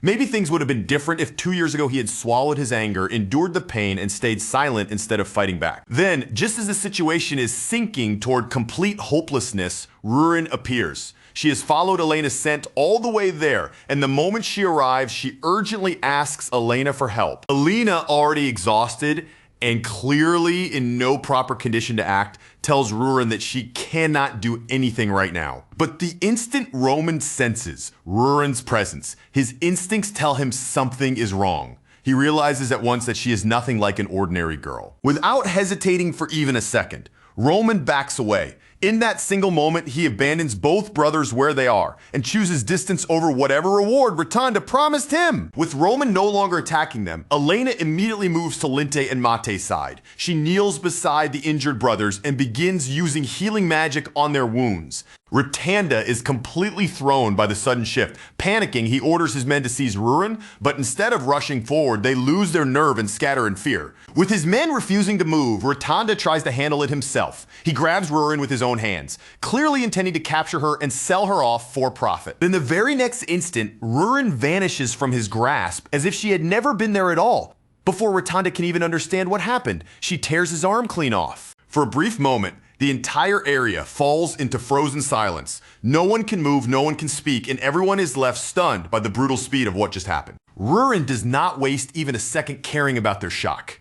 She goes straight to Elena, desperation clear in her voice as she begs for help, because Ellison's condition is far too serious for her to handle alone. A little later, Elena is beside Ellison, pouring healing magic into him with everything she has left. The strain is written across her face, and every moment of treatment drains more mana from her body. When Ellison is finally able to speak again, he thanks both Elena and Rurin for getting help to him before it was too late. Rurin stays pressed tightly against him the entire time, clinging to him as if letting go for even 1 second might make him disappear from her sight again. By the time Elena finishes healing him, she has nearly exhausted all of her mana. Ellison's condition had been so severe that treating him pushed her almost to her absolute limit. After everything finally settles down, Rurin turns toward Elena. Even though the danger has passed, the jealousy on her face is still plain enough to see. But this time, that sharp feeling fades before it can turn into anger. Instead of snapping at Elena, Rurin lowers her guard and actually thanks her. Both Ellison and Elena freeze the moment they hear it. The honest words catch them completely off guard, as if neither of them ever expected Rurin to say something like that so directly. Rurin immediately becomes flustered and pushes back, insisting that she only said it because she was swept up in the moment. She quickly adds that it definitely does not mean she was trying to be genuinely nice. Once the immediate chaos is past and the situation settles, Ellison calls Linty and Matt inside. Matt lowers his head and sincerely thanks them for saving both him and Linte, but Ellison calmly turns those words back around, saying that if anything, he is the one who should be thanking them. From Ellison's point of view, the brothers were the ones who stepped in and protected Elena when she was in danger. Linte explains that Elena was only dragged into the situation because Rotunda had been targeting them from the beginning.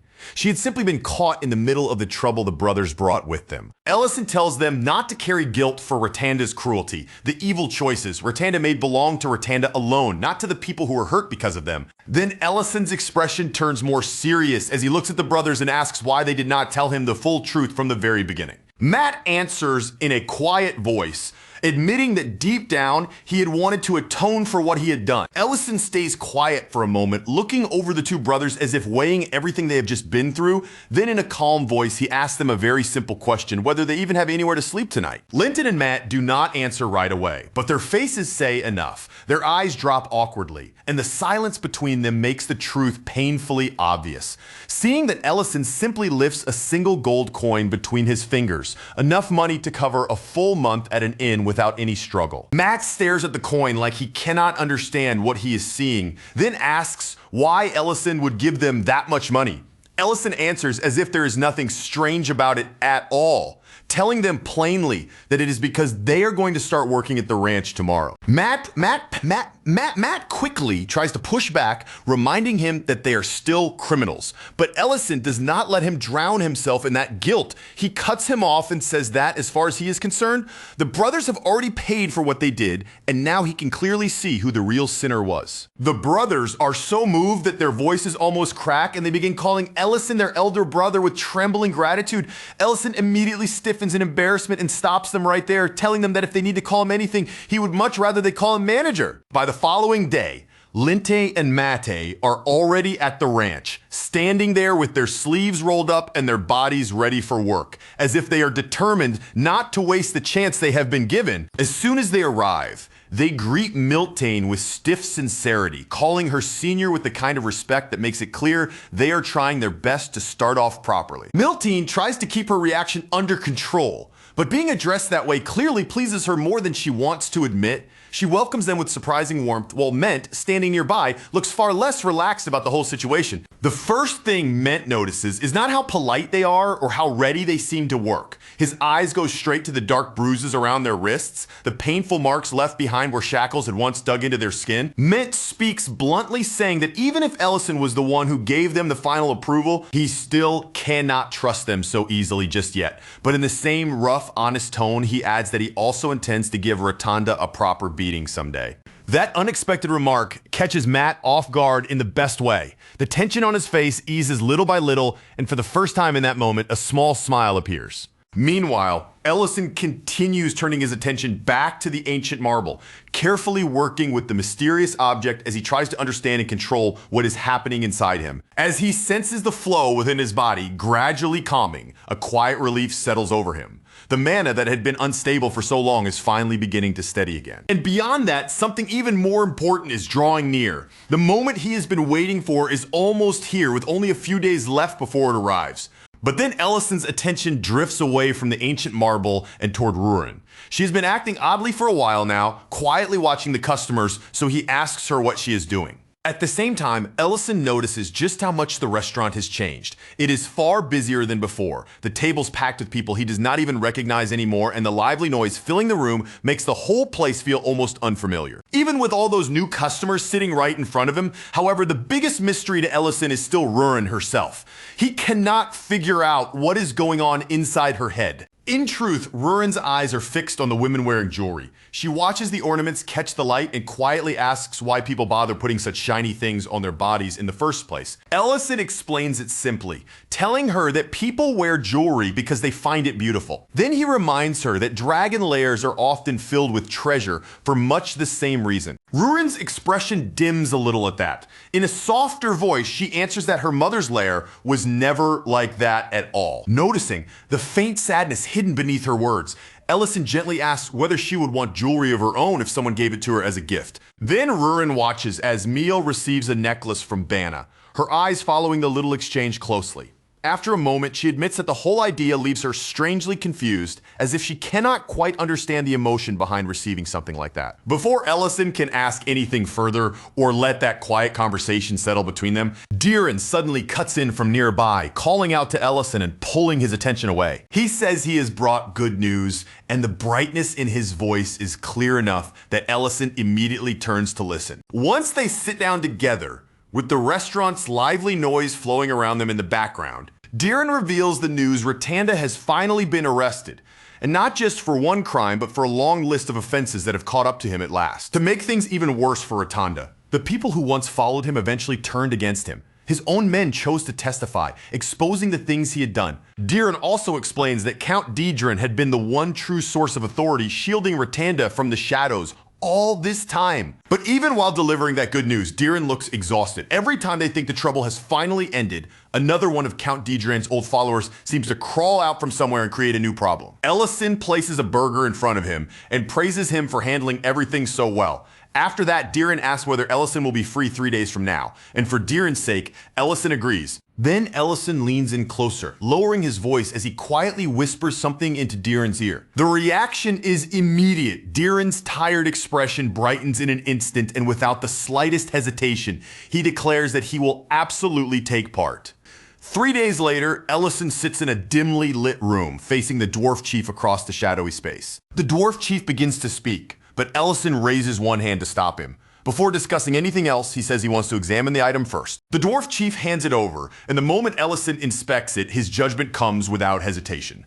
The item is perfect. As thanks and payment for their work, Ellison gives the dwarves a massive container packed full of sausages and beer. Then he brings up one more thing, asking whether they would be willing to join the event as well. The dwarf chief politely refuses, explaining that they have now entered the final stage of construction. Because of that, even if the dwarves wanted to attend, they simply cannot afford to spare any time away from the work. After that, the focus shifts over to Rain, who can barely contain his excitement at the thought of joining whatever strange event Ellison is preparing at the restaurant. He even goes around inviting the ranch staff too, making sure they are not left out of the fun. With people moving in and out and the restaurant growing louder and more crowded by the minute, Rurin finally steps outside, looks over the noisy commotion, and asks what this event is even supposed to be. Ellison begins by thanking everyone for coming.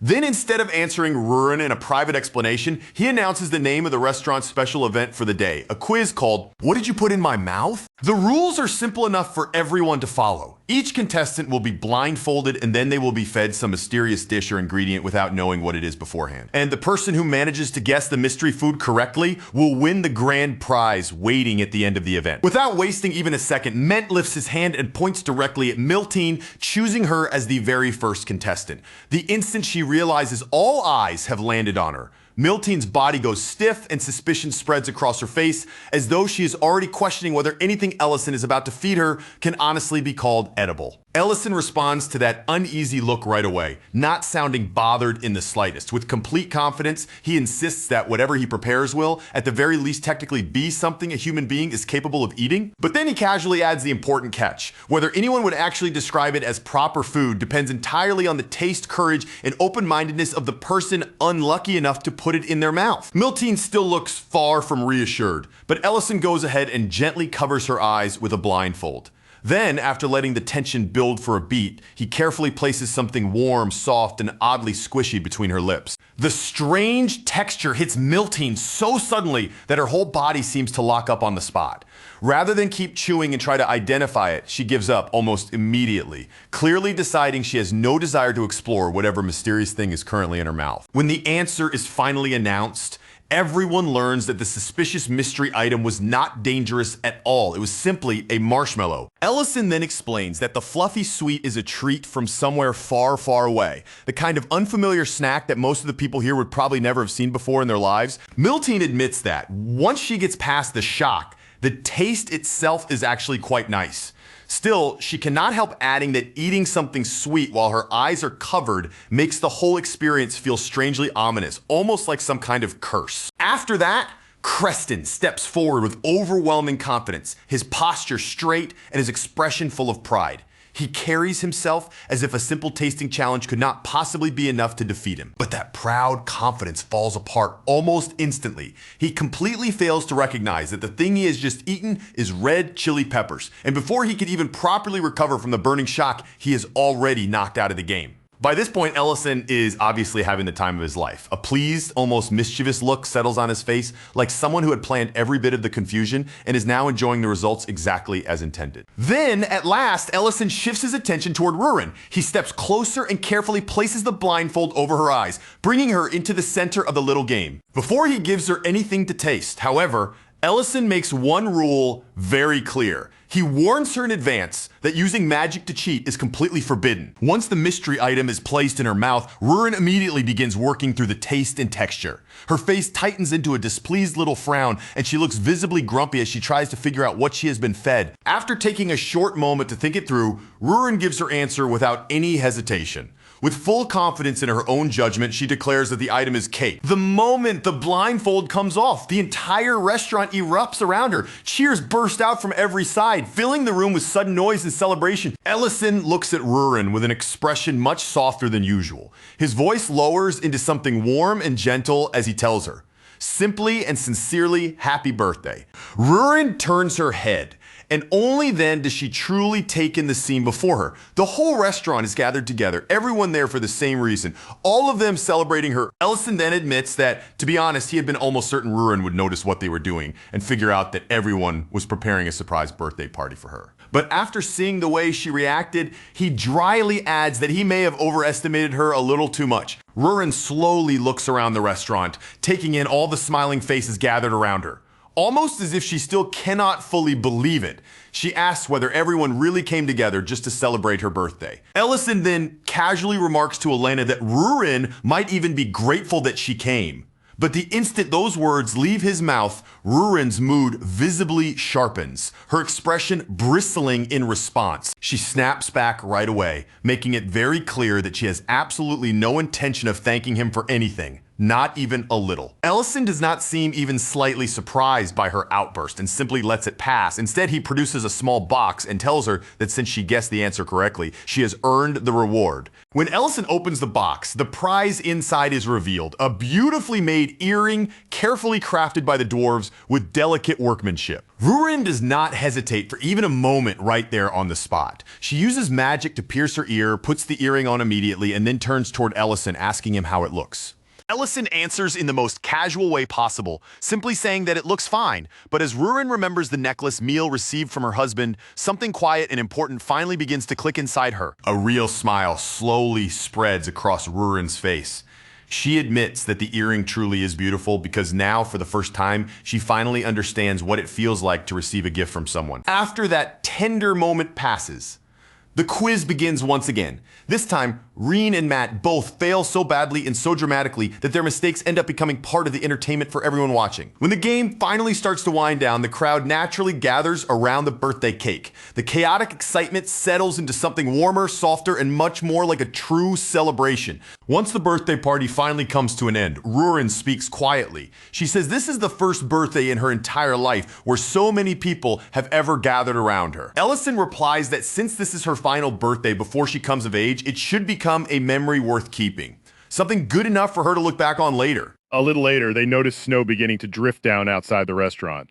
Seeing the flakes fall through the night, Ellison suggests that the two of them step outside together for a while. Out on the terrace, Ellison and Rurin sit side by side, each holding a cup of coffee in their hands. In the cold, quiet air, they simply watch the snow float down in front of them. As the white flakes continue to fall and settle around them, both of them reflect on how strange it feels. Somehow, an entire year has already passed since the day they first came to this place. Ellison says that for Rurin, 1 year probably feels like almost nothing at all. But for a human, he explains, a single year is not something small or meaningless. Rurin reminds him that his situation is no longer completely ordinary either. After all, he absorbed part of the Lord's heart, and because of that, he is not exactly the same as a normal human anymore. Ellison answers calmly that he still does not know whether that will truly extend his life, since he only absorbed part of the heart and not the whole thing.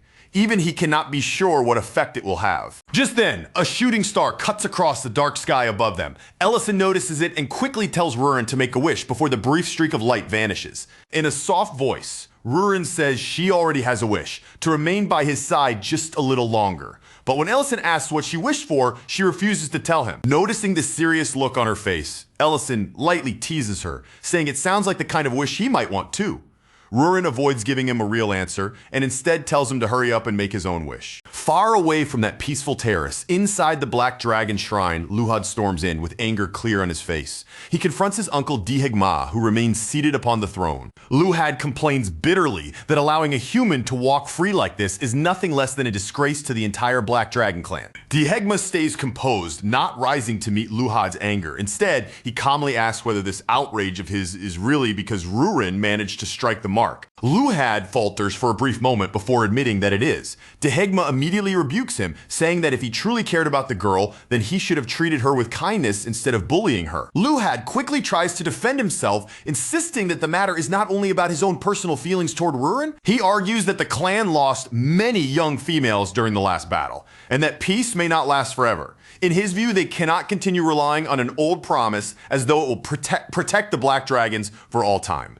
Dihegma warns him not to underestimate that human. He also reminds Luhad that if the clan breaks its promises, the shame will leave a lasting stain on the name of the Black Dragons. Luhad acts as though he accepts the rule, saying he will obey as long as everything is properly justified on the surface. But as he turns to leave with a sharp grin, it is obvious that he already believes he has discovered a way around it. Later, in the bitter cold of the Arctic mountains, Rurin is wrapped in so many thick layers against the freezing air that almost her entire face disappears beneath the heavy winter clothing. Rurin squints out from under the mountain of thick winter clothing wrapped around her, only a small part of her face visible through the layers.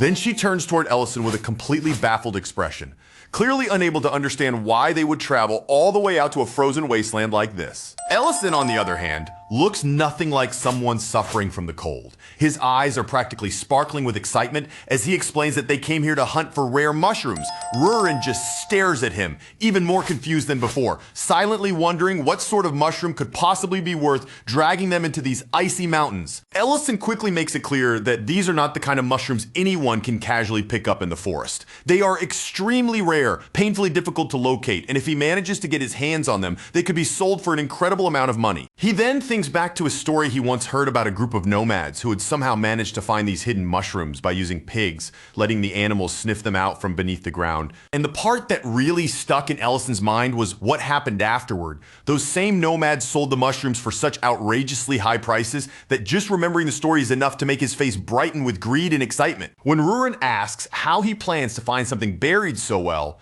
Ellison admits that the mushrooms are not completely impossible to track. According to what he knows, they have a very distinct scent.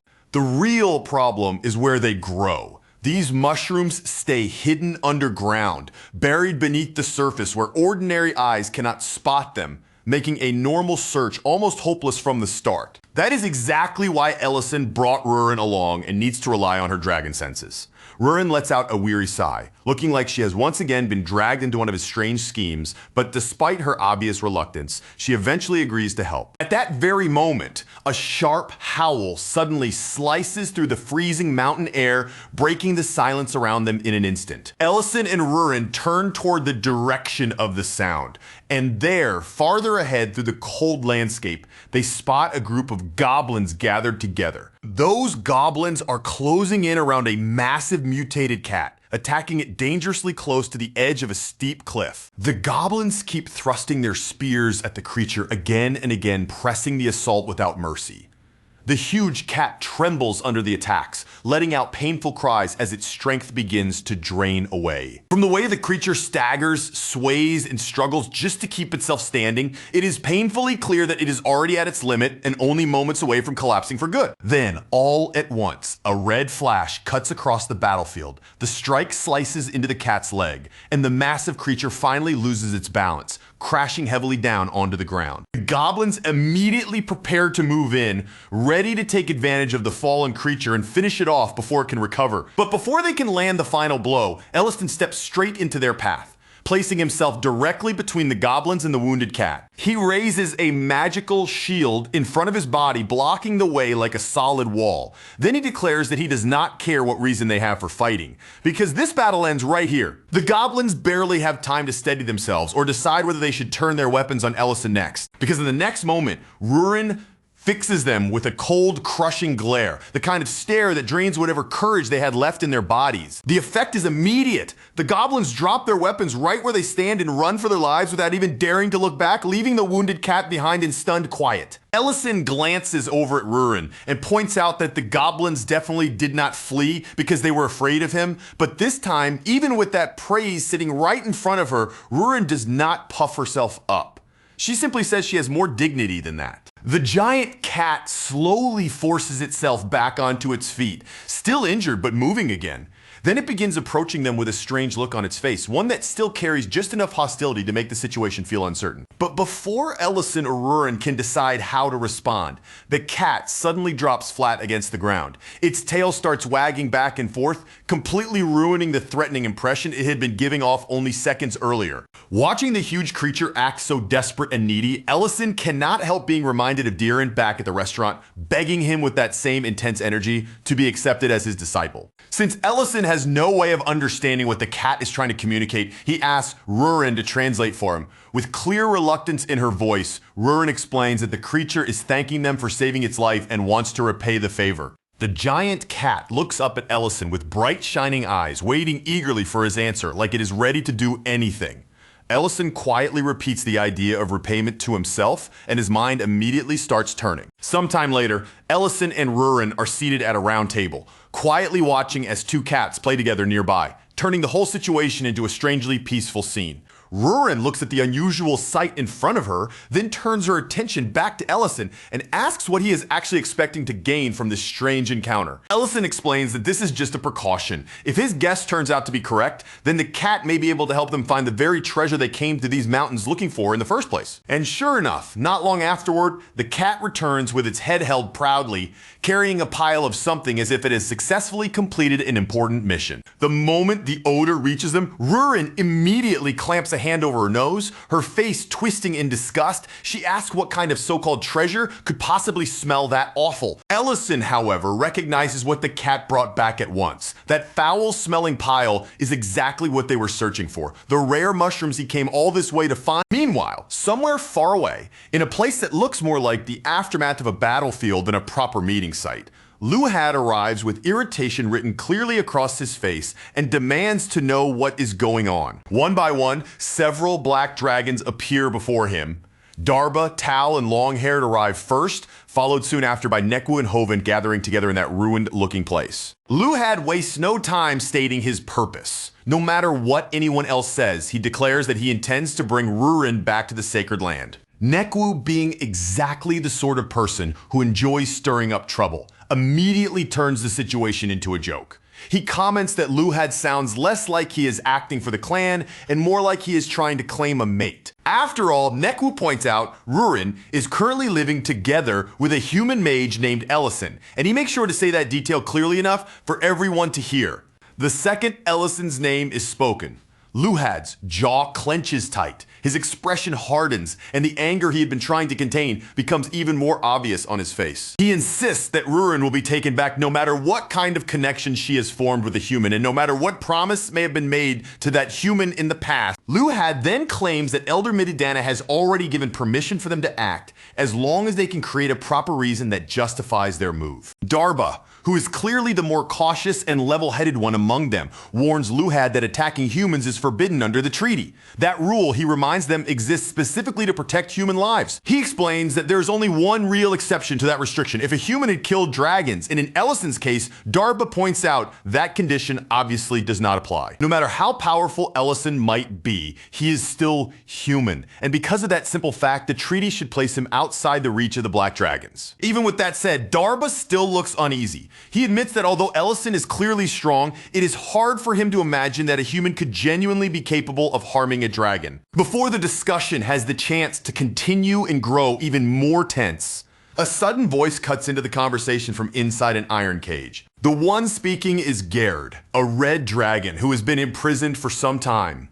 From behind the bars, he offers to help them, saying he knows another red dragon near Drake City who could become useful to their plan. Back with Ellison, his face is practically shining with excitement as he looks at what the cat managed to dig up and bring back for them. The pile lying before him is exactly what he had been hoping to find from the beginning. These are truffles. Rurin, however, is still completely unmoved by their value. To her, the terrible smell is all that matters, and without the slightest hesitation, she tosses the entire pile away. Ellison nearly launches himself forward the moment he sees what Rurin is about to do, his eyes going wide in sheer panic. To her, it may just be a smelly pile of mushrooms, but in Ellison's mind, he is already adding up the value, imagining the profit and seeing all the new opportunities these rare finds could open up for them. At this point, Ellison has no doubt left at all. This is not just some fortunate little discovery they happen to stumble into, it is a massive opportunity, the kind of find that could change everything if handled correctly. Ellison turns to Rurin and asks her to translate the cat's words once again. He wants her to explain that he is genuinely thankful, but that he cannot just accept something this valuable for free, especially when these mushrooms might become an important specialty product for them in the future. Rurin relays the message, though her expression makes it clear she is not exactly happy about being used as an interpreter. Ellison then lays out his idea more plainly, saying that the dragon lair needs a proper guardian, and this giant cat could be the perfect one to take on that duty. Rurin reacts immediately, her displeasure showing all over her face. In her mind, that lair was meant to be a private place for only her and Ellison, not somewhere they would casually bring in some random pet to live with them. The cat, however, looks overjoyed by the offer. Without the slightest hesitation, it lowers its huge body and gives a deep, respectful bow, accepting the role with an unexpectedly serious sense of duty. Elsewhere, Serena sits alone in her empty village, surrounded by silence and irritation. Her thoughts drift back to the day Ellison and Rurin accidentally wandered straight into the treasure hoard she had tried so hard to conceal. No matter how much time passes, Serena still cannot shake off the humiliation of having her illusion exposed right in front of them, leaving her pride completely wounded. She remembers Ellison awkwardly trying to apologize for ruining the illusion, his expression stiff and uncomfortable as he realized what they had uncovered, and beside him, Rurin had shown no mercy at all, bluntly mocking how miserable and pathetic Serena's lair looked once the illusion was gone. That single cruel remark still stings Serena far more deeply than she wants to admit, lingering in her mind like a fresh insult. With boredom weighing on her, irritation simmering under her skin, and absolutely nothing around to distract her from those unpleasant memories, Serena decides that she might as well go bother a few humans for entertainment, if only to find something amusing enough to break the dull silence. But just as that thought crosses her mind, she suddenly senses someone approaching her territory, and her attention snaps toward the presence. For a brief moment, Serena assumes it must be Ellison and Rurin coming back again, as if fate has decided to annoy her twice. But the one who appears before her is not Ellison or Rurin at all. It is Gerd, and the sight of him standing there is so unexpected that Serena is genuinely shocked. That shock lasts only a heartbeat, In the very next instant, Serena's expression twists and her anger flares up with violent force. Gerd nervously stumbles over his words, trying to confess his feelings. He claims that he has finally realized Serena is the only one who truly loves him, and that he wants to remain by her side for the rest of his life as her partner. But that desperate confession does not reach Serena's heart at all. Not a single word of it softens her expression. If anything, hearing him say it only pours more fuel onto her anger, making her fury burn even hotter than before. In the blink of an eye, Serena transforms into her red dragon form, towering over him with a terrifying glare. Her voice thunders down as she demands to know exactly when he became delusional enough to believe such nonsense. The entire situation begins with a betrayal so rotten that Serena's rage can no longer be contained. She demands to know when Gerd decided to cross that line. Was it when he vanished without saying a word? Or when he helped raid a human village and abduct women? By now, the answer almost does not matter anymore. Serena roars at him and calls him exactly what she believes he is: trash. But Gerd only grins in response, looking almost satisfied that she has finally understood the truth. Then, without any warning at all, the ceiling above Serena suddenly gives way and collapses inward. Gerd's grin spreads wider as he announces that the moment they have been waiting for has finally arrived. 3 dragon heads burst through the shattered stone overhead, crashing into the lair with overwhelming force as if they had come fully prepared to turn the place into a battlefield. The attack begins immediately, without giving Serena even a second to properly gather herself. Inside what should have been her own nest, Serena finds herself trapped, with broken stone, roaring enemies, and spreading destruction, closing in from every side. 4 enemies press toward her at once, surrounding her so tightly that she has almost no space left to move or escape. Seeing her cornered, Gerd smirks with cruel confidence and tells her that, as long as she stays quiet, no one will ever know what happened in this place. Then he casts a spell and a glowing magic circle snaps into place around Serena's neck, tightening like a collar made of pure magical restraint. Serena screams as the pain tears through her, but her fury is even stronger than the spell. Through sheer raw power, she shatters the restraint apart and curses Gerd for daring to use such cheap, pathetic magic against her. But before Serena can turn that rage into a counterattack, Luhad, who has been hiding behind her, strikes without mercy. A brutal attack erupts, and a sharp flash of violet light tears violently through the air. Far away from Serena's ambush in the dwarves' village, Goltizar stands frozen in complete confusion as he stares at the enormous creature Ellison has brought with him. Ellison introduces the massive creature with a calm, casual attitude, as though bringing something like this along is completely normal. Then he immediately shifts into discussing the practical arrangements. He explains that they will need to lower the room temperature because these cats originally come from cold regions and will be much more comfortable in a chilly environment. Rurin, of course, sees right through him and immediately accuses Ellison of bringing the creature along only because of those rare truffles. Ellison does not even try to deny it. Instead, his face lights up as he enthusiastically begins explaining just how special truffles are, insisting that their aroma and flavor are unlike anything people in this world have ever tasted. Before long, Ellison prepares an entire feast so everyone can try dishes made with the precious mushrooms and judge the flavor for themselves. But once the tasting begins, the reactions around the room are anything but unified. Some people look as if they have just experienced something magical, completely captivated by the taste, while others stare at their plates like they have been personally insulted by the flavor. Rurin loudly declares that the taste is absolutely unbearable, making her disgust impossible to miss, and even Ment ends up pulling a face after trying it. For the first time in quite a while, Ellison's confidence begins to shake. He realizes that maybe truffles are not the kind of ingredient people would happily eat every single day. For now, he decides it may be wiser to save them for special occasions, instead of treating them like an ordinary ingredient for everyday meals. Back at Serena's lair, the situation has already descended into complete chaos, with the attack leaving the entire place in ruins. Even though Serena is badly wounded, she manages to gather enough strength at the very last second to cast an instantaneous teleport spell, vanishing from the lair before her attackers can finish her off. Her precise escape catches the attackers completely off guard, and they curse her for slipping away. Gerd stammers out excuses, calling it nothing more than a small miscalculation, while Nekwu laughs and says it does not matter, because Serena will not be able to hide for long. Nekwu has already traced the magical residue left behind by Serena's teleportation, and the trail points clearly in one direction, straight toward Great City. The group begins considering their next move, noting that Serena cannot simply teleport all the way to the sacred land from where she is anyway.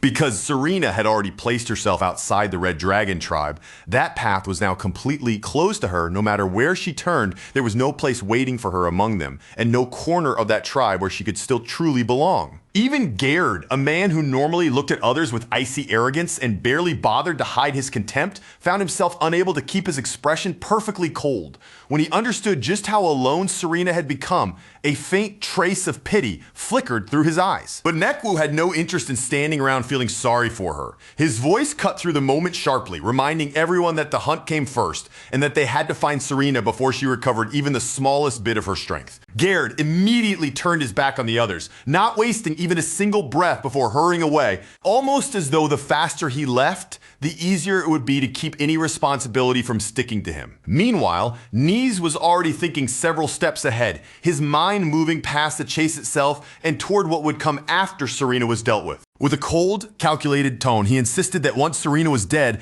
they would pin the entire crime on Ellison and force him to carry the blame for murdering her. But just when they believed they had Serena cornered and their plan under control, she did something so unexpected that none of them could have prepared for it. Serena showed up at Ellison's restaurant. Her body should have been on the verge of giving out, barely holding on to life by a thread. Yet Serena walked through the entrance with an almost absurd calmness, as if nothing terrible had happened to her at all. Without making any dramatic announcement, she simply pulled out a chair, eased herself down into the seat, and ordered a meal like an ordinary customer who had stopped by for a peaceful bite to eat. Ellison could only stand there and stare, his face frozen in stunned disbelief, as he tried to make sense of her unbelievable nerve. Rurin, already irritated the instant Serena appeared, wasted no time demanding to know exactly why she had come there. Serena did not respond to the hostility surrounding her. Instead, her gaze lowered quietly to the food in front of her, as if every person, every threat, and every bit of danger around her had faded away, leaving only that single plate. She began to eat with slow, careful movements,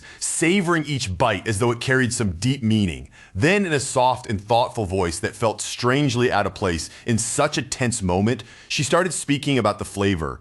As the meal went on, Serena's words gradually drifted away from the food and into something much heavier. She began talking about loneliness, about love, and about all the ways she had tried and failed to mend the empty space hidden deep inside her. She spoke quietly about the connection she had once formed with humans and dragonkin. And she admitted that at one point in her life, she had honestly believed she understood human men better than almost anyone else. But now, as she looked back on everything from where she sat, Serena seemed to view those efforts with a hollow kind of clarity, as if they had all lost their meaning. To her, they had been nothing more than desperate attempts to cover a void that never stayed closed, a loneliness that kept opening again, no matter how many times she tried to fill it. There was a quiet weight in Serena's voice, a sense of finality that made every word feel painfully heavy, almost as if she had already accepted that this simple meal might be the last one she would ever taste. And by the time Ellison and Rurin finally realized just how horrifying Serena's condition truly was, the chance to act had already nearly slipped through their fingers. Ellison's eyes suddenly caught sight of the terrible wound carved across Serena's back,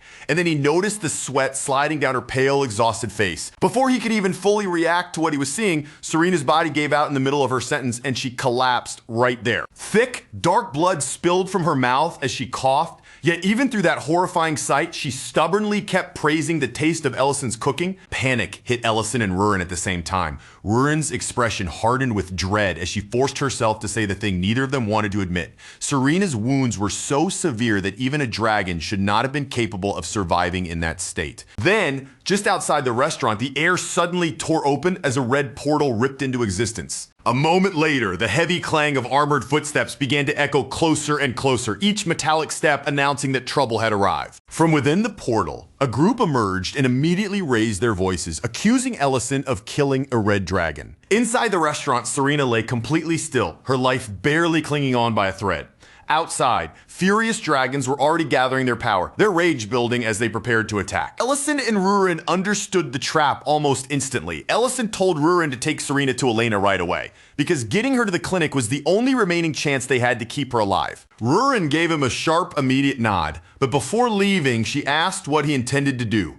Ellison stood his ground with a grim and steady expression, saying that he would go outside and greet their guests himself. Even with the situation already hanging by a thread, Ellison still made one last effort to stop everything from turning into a full-blown disaster. He faced them with tightly controlled politeness, keeping his voice calm as he suggested they sit down, have some tea, and talk the matter through. But that peaceful offer was crushed almost the second it left his mouth. A dragon named Baint suddenly charged straight into the restaurant without any warning, unleashing a magical attack directly at Ellison. Ellison slipped away by the thinnest possible margin, narrowly avoiding the strike, only for his eyes to land on the blood Serena had left smeared across the floor behind him. Rurin acted at once, opening a portal to the clinic and disappearing through it with Serena held in her arms. Left alone to face the intruders, Ellison answered their accusations with sharp sarcasm and open defiance. But the red dragons were far too enraged to listen to reason. All across the restaurant, magic circles flared into existence, their light burning fiercely as spell after spell began firing in rapid succession. Ellison turned his full attention toward the attackers, his military cloak shifting behind him as his expression hardened into something cold and dangerous. The look of a man who had finally stopped treating this as a simple disturbance and was now ready to answer seriously. Somewhere else, hidden away from the restaurant, Nis and his group laughed from the shadows as they sensed the magical chaos erupting in the distance. Smug and completely satisfied, Nis remarked that everything was unfolding exactly as planned, and that the red dragons had been pulled perfectly into the turmoil. One of his companions watched the scheme play out and wondered aloud who could have guided the red dragons so cleanly into such a well-prepared trap. Back inside the restaurant, one of the red dragons roared with furious outrage, accusing Ellison of daring to lay a hand on one of their own. Fueled by that anger, he unleashed a massive fireball that tore across the room toward Ellison. But Ellison did not even flinch. With calm precision, he raised a shield spell in front of himself and wiped out the attack before it could ever touch him. The fireball broke apart into harmless sparks, scattering through the air like fading embers before vanishing completely. Then, with nothing more than a small flick of his hand, Ellison opened a portal in front of the red dragons and told them to step through. His voice stayed steady as he warned them that if they insisted on continuing the fight inside the city, innocent people would inevitably be dragged into the destruction. Over at Elena's clinic, the stillness of the room was broken in an instant when Rurin burst through the doorway with Serena held tightly in her arms. The sudden sight hit Elena so hard that she froze for a moment, startled to the point where even breathing seemed difficult. But the second Elena's eyes landed on Serena's body, the shock turned into something much colder. This was not a normal wound, and it was not the kind of injury she could treat casually. Serena's condition was far worse, far more terrifying than anything Elena had expected to face. For just a brief heartbeat, fear flashed across Elena's face. But she forced it down, tightened her expression, and stepped right up beside Serena, immediately pouring healing magic into the dying dragon without wasting another second. A bright, intense light spread through the clinic, washing over the room as Elena pushed her magic harder and harder. Every ounce of strength she had went into sealing Serena's wounds and desperately trying to stop the blood that refused to slow. Meanwhile, back on the battlefield, Ellison had already used teleportation to pull the furious dragons away from the city. Instead of letting their rage explode among innocent people, he dropped them into a barren open field, a place empty enough for the destruction to be contained. Baint looked around at the lifeless stretch of land and let out a mocking sneer. To him, this empty field was not an escape route for Ellison. It was the perfect graveyard where Ellison would be buried. But Ellison was not just standing there waiting for the next blow to come. Behind that calm look in his eyes, his mind was already moving, quietly piecing together every strange detail of what had just happened. The timing was too perfect, Serena's injuries were too convenient, and the red dragons had arrived far too quickly. When Ellison lined it all up, the answer became clear. Someone had arranged this entire incident to frame him. What he still had to figure out was whether he himself was the real target or whether the red dragons were just being shoved forward like disposable pieces in someone else's game. And if they were being used, then maybe, just maybe, there was still a small chance to make them listen. So Ellison raised his voice over the tension and told them to stop letting anger control them and actually think for once. He made it clear that the blood they had seen inside his restaurant had not been spilled by him, but the older dragon, already poisoned by Nis's manipulation, refused to hear another word.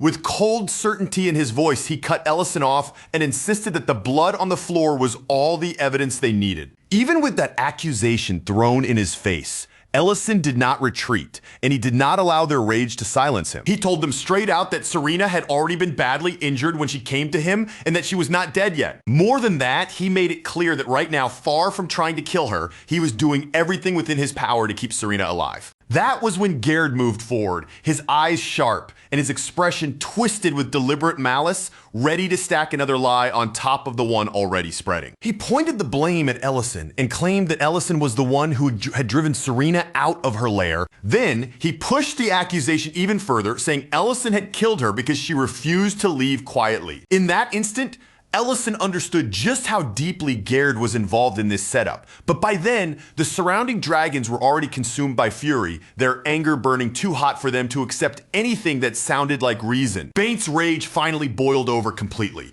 His body shifted into his true dragon form and a thunderous roar tore from him, shaking the air across the battlefield. As Ellison defended himself from the attacks crashing toward him, he threw a question back at them that they clearly did not want to confront. If Serena mattered so much to them, then why had they abandoned her in the first place? Their answer came back as cold as stone. They told Ellison that he knew nothing about dragon law. And that was the moment when Ellison's patience finally began to split apart. Their arrogance, their refusal to listen, and their blind obedience to rules that made no sense all came crashing together at once. Little by little, it pushed Ellison beyond the edge of restraint. A crushing wave of magical pressure burst out from Ellison, spreading across the field with enough force to make Gerd's legs buckle beneath him. Fear overtook him, and he dropped down where he stood. Then, just when the battlefield seemed chaotic enough already, Niza and his group finally made their appearance. And true to form, Niaz did not waste even a second before showing off his arrogance, greeting Ellison with mockery the moment he arrived. Baint immediately demanded to know why they had come there.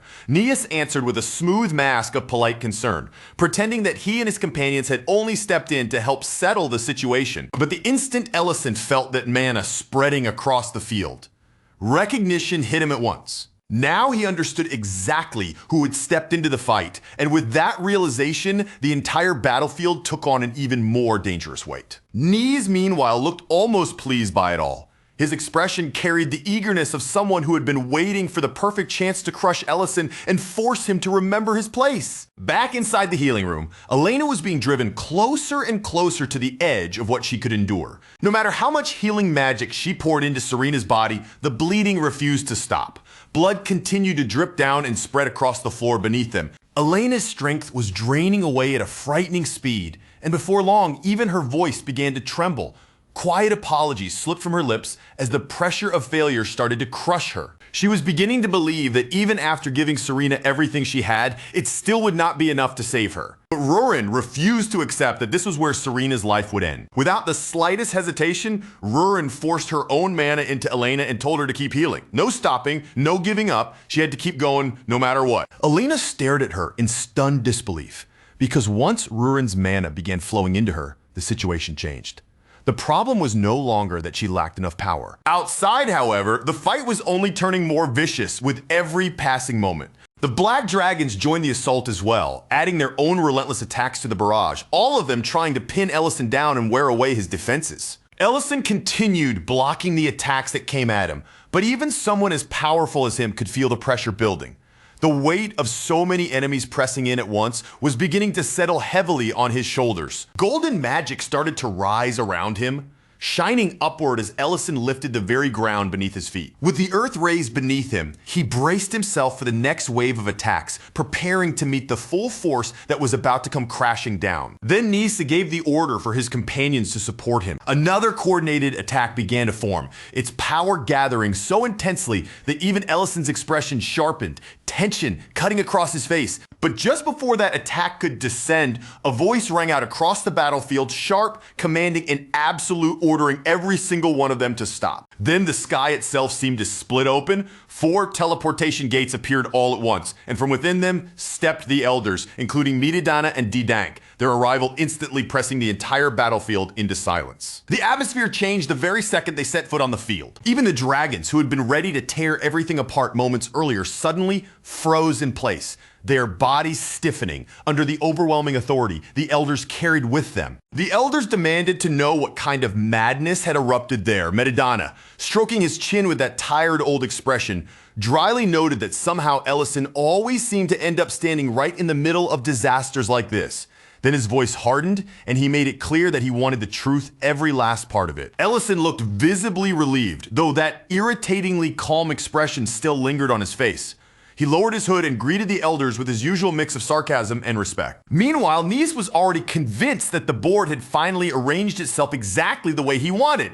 In his mind, Ellison must have felt safe now that the elders had appeared, assuming their presence would shield him, but Nies saw a much better opportunity, especially with Rurin standing at the side of a human, a sight he viewed as a humiliating disgrace that the clan could never forgive. This was the kind of escalation Nies had been waiting to create from the very beginning. If the chaos could be pushed just a little further, it would become the sort of disaster no one could simply smooth over or quietly take back. He was certain that once he convinced the elders Ellison had murdered Serena, a red dragon, everything would fall into place. Killing Ellison in front of everyone would no longer look like revenge or cruelty. It would seem perfectly reasonable, even righteous. Inside Nies' mind, every piece of the plan appeared to be sliding into its proper position, one after another, as though the outcome had already been decided and victory was only waiting to be announced. But what Nies completely failed to realize was that Ellison had already seen through the performance from the very start. Even as Nies sank deeper into his own arrogance and confidence, Ellison was quietly holding on to one hope. He was trusting Rurin and Elena with everything, believing that somehow they would keep Serena alive. At Elena's clinic, Serena's life was still balanced on a razor's edge. Rurin and Elena had no room to pause, no time to catch their breath. As they fought desperately to stabilize Serena's failing body. The bleeding had finally stopped, but that did not mean the danger had passed. All it meant was that, for one more fragile moment, they had managed to hold death back from taking Serena away. Then Rurin began preparing Elena for something far more dangerous than ordinary healing magic. She brought up a similar moment from the past, using it as a warning, before telling Elena that what they were about to attempt now was on a completely different level. If they truly wanted to save Serena, then Rurin and Elena would have to match themselves to each other perfectly, with no hesitation and no gap between them. Elena's body would have to serve as a channel for power on the level of a dragon, and if she could not withstand that force, the very magic meant to save Serena might tear Elena apart from the inside. For the first time, Elena faltered. Fear tightened in her chest and made her hesitate, but Rurin pushed her even harder, telling her with merciless honesty that Serena's life, and maybe even Ellison's life too, depended on the choice Elena made, right then and there. Elena's body was trembling and exhaustion had already worn her down badly, but even so, she clenched what little resolve she had left and agreed to do it. The synchronization began, and the power that surged into Elena was not just strong, it was monstrous. It slammed through her body with such violent force that she was driven down to the floor, making her feel painfully small beneath the overwhelming scale of true dragon magic. For a brief moment, Elena could barely hold herself together, and she begged Rurin to lower the synchronization. But Rurin refused to let her pull back, telling her that as a healer, this was exactly the moment when she had to break through the limits she thought she had. Elena forced her shaking body back under control, gathered every bit of focus she could, and directed that terrifying power straight into Serena. A blinding light burst through the room and swallowed everything in its glow as Elena poured in her strength, her concentration, and almost her very soul into the healing. Beside her, Rurin urged Serena to fight as well, telling her to act like the dragon she was and refuse to let herself die in a place like this. Back on the battlefield, Nies began presenting his lie to the elders with complete confidence, speaking as though he were only stating a truth too obvious to deny. He claimed that Ellison had attacked Serena directly and killed her with his own hands. Baint backed the accusation by pointing to the blood left behind at the restaurant, insisting that their response had been fully justified under the treaty. Gerd stepped forward too, lifting his voice boldly as he declared that he had personally seen Ellison murder Serena. But Miridana did not let those words settle so easily, and he refused to treat the accusation as truth just because Gerd said it with confidence. Instead, Miridana shifted his gaze toward Ellison and gave him the chance to speak, asking him to explain his side of what had happened. Ellison answered without the slightest tremor in his voice, saying plainly that he had absolutely no reason to kill a dragon. During the war, a treaty had been created, and that agreement made it clear that the different races were not supposed to slaughter one another. Ellison had continued to live by that treaty, and he made it clear that he was not in the habit of harming anyone who respected that same peace. Besides, the accusation itself had been absurd from the very beginning. The idea that he would casually murder a red dragon simply because her lair happened to sit near his home did not hold together at all. Then Ellison turned their attention to the part of the story that truly did not make sense. The black dragons had appeared far too quickly after the supposed attack. Their arrival had been so perfectly timed that it almost looked as if they had already been waiting nearby for the exact moment the incident began. Ellison then accused them directly, making it clear that he believed this entire trap had been arranged from the start. The elders exchanged quiet looks among themselves, and little by little the weight of suspicion began to shift away from Ellison and toward the ones accusing him. The Dank narrowed his eyes, his expression sharpening, and asked whether Ellison could actually prove what he was claiming. Ellison remained completely steady and answered that he could. Then he opened a portal before them, and when Serena stepped through alive, the entire field went dead silent in shock. In that instant, every trace of color drained from Nia's face. Ellison made sure Elena received full credit for saving Serena's life,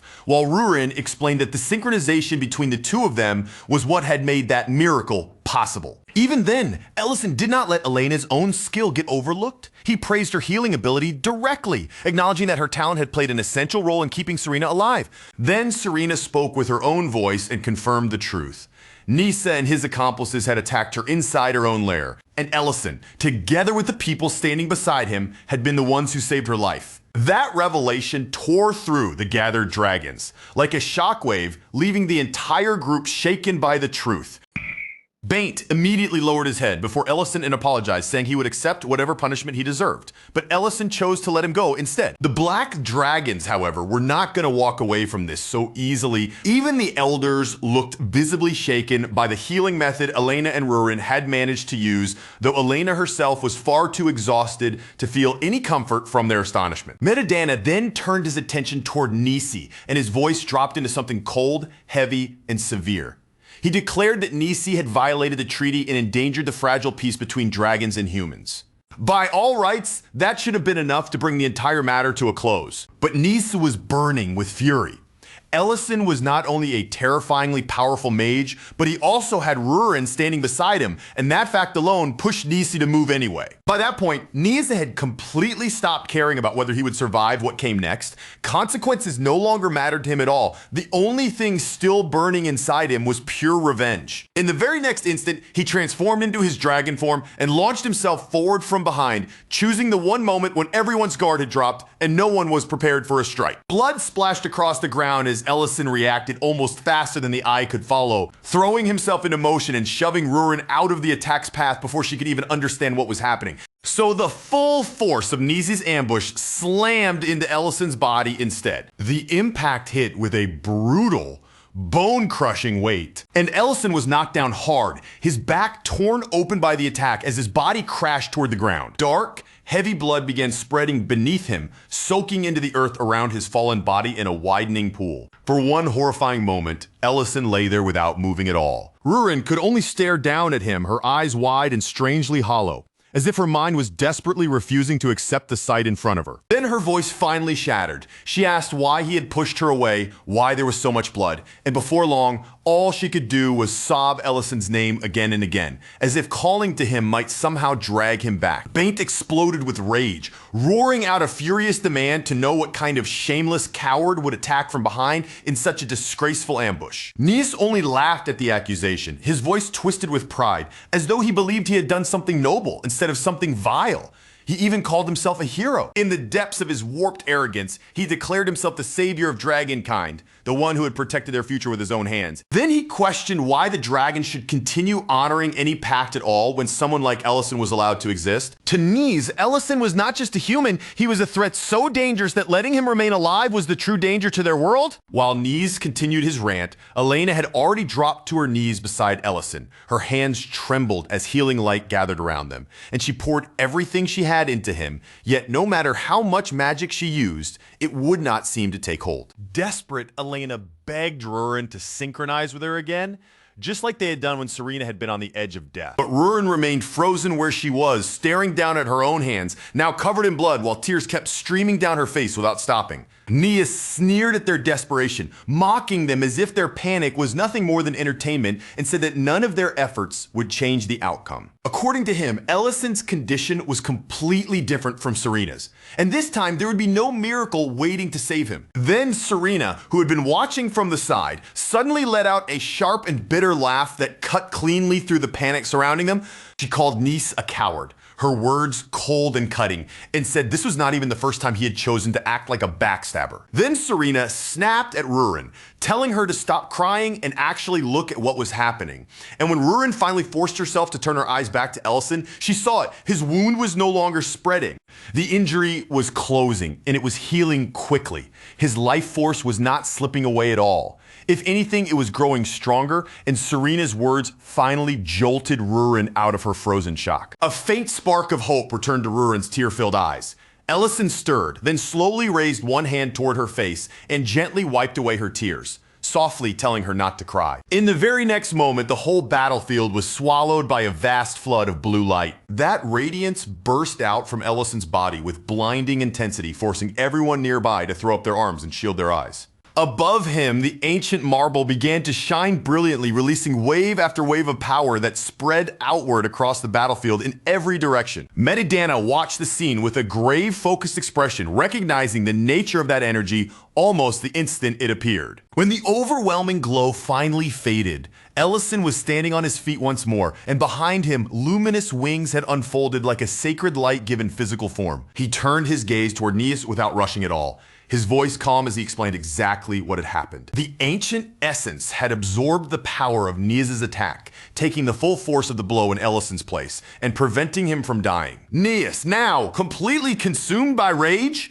let out a furious roar and transformed fully, his massive body swelling larger, his scales flashing as his power gathered for one final strike. This time, he meant to erase Ellison completely, leaving no chance, no body, and nothing behind. But Ellison did not flinch in the slightest. He simply lifted one hand and stopped the incoming attack as casually as if it weighed nothing at all. Then, with a calm and measured voice, Ellison reminded Nisa of the treaty. It was the agreement that forbade dragons from killing or attacking humans and the other races. After saying that, Ellison let the faintest trace of a smirk touch his face and invited Neas to explain himself. And then the sky seemed to answer in Neas' place. Flaming meteors began falling from above, raining down like a storm of fire and turning the entire battlefield into a blazing hellscape. The ground shook violently with every impact, and Neas could only stare up in disbelief, his voice trembling as he asked how a human could possibly wield power on this level. Then the flames swallowed him completely. When the fire finally burned out and the smoke began to clear, nothing of Nisi remained except scattered ash. His followers stood frozen in stunned silence, regret finally pressing down on them now that the situation had gone far beyond anything they could ever undo. Ellison then turned back toward Rurin, and the hard, merciless edge in his expression quietly faded. He gently took her hand in his own and told her in a softer voice that it was time for them to go home. Still trembling from the fear and relief crashing through her all at once, Rurin threw herself into Ellison's arms and clung to him tightly, crying without trying to hold anything back. Only after that did Medidana step forward, his heavy presence settling over the silent battlefield, and deliver the judgment. The dragons who had joined Nesa's conspiracy were not allowed to walk away with a simple warning. Their sentence was severe, 3,000 years of imprisonment in the sacred forbidden grounds, sealed away from the world as punishment for the crime they had willingly helped commit. Serena, who had been dragged into the very center of their plot and nearly lost her life because of it, was not left without compensation either. Her destroyed lair was repaired and restored to the way it had once been, and treasure was heaped inside until the cavern once again looked grand enough to belong to a red dragon. Later on, Rurin sat with her back turned toward Ellison, her shoulders stiff and her silence heavy enough to make it clear that she was still deeply upset. Ellison approached her with careful steps, his eyes lingering on the tension in her posture, and asked softly what was bothering her. Rurin did not even turn around to face him. In a tight voice, she accused him of being reckless, saying he had taken such a stupid risk that it had nearly ripped her heart apart. Ellison did not try to defend himself right away.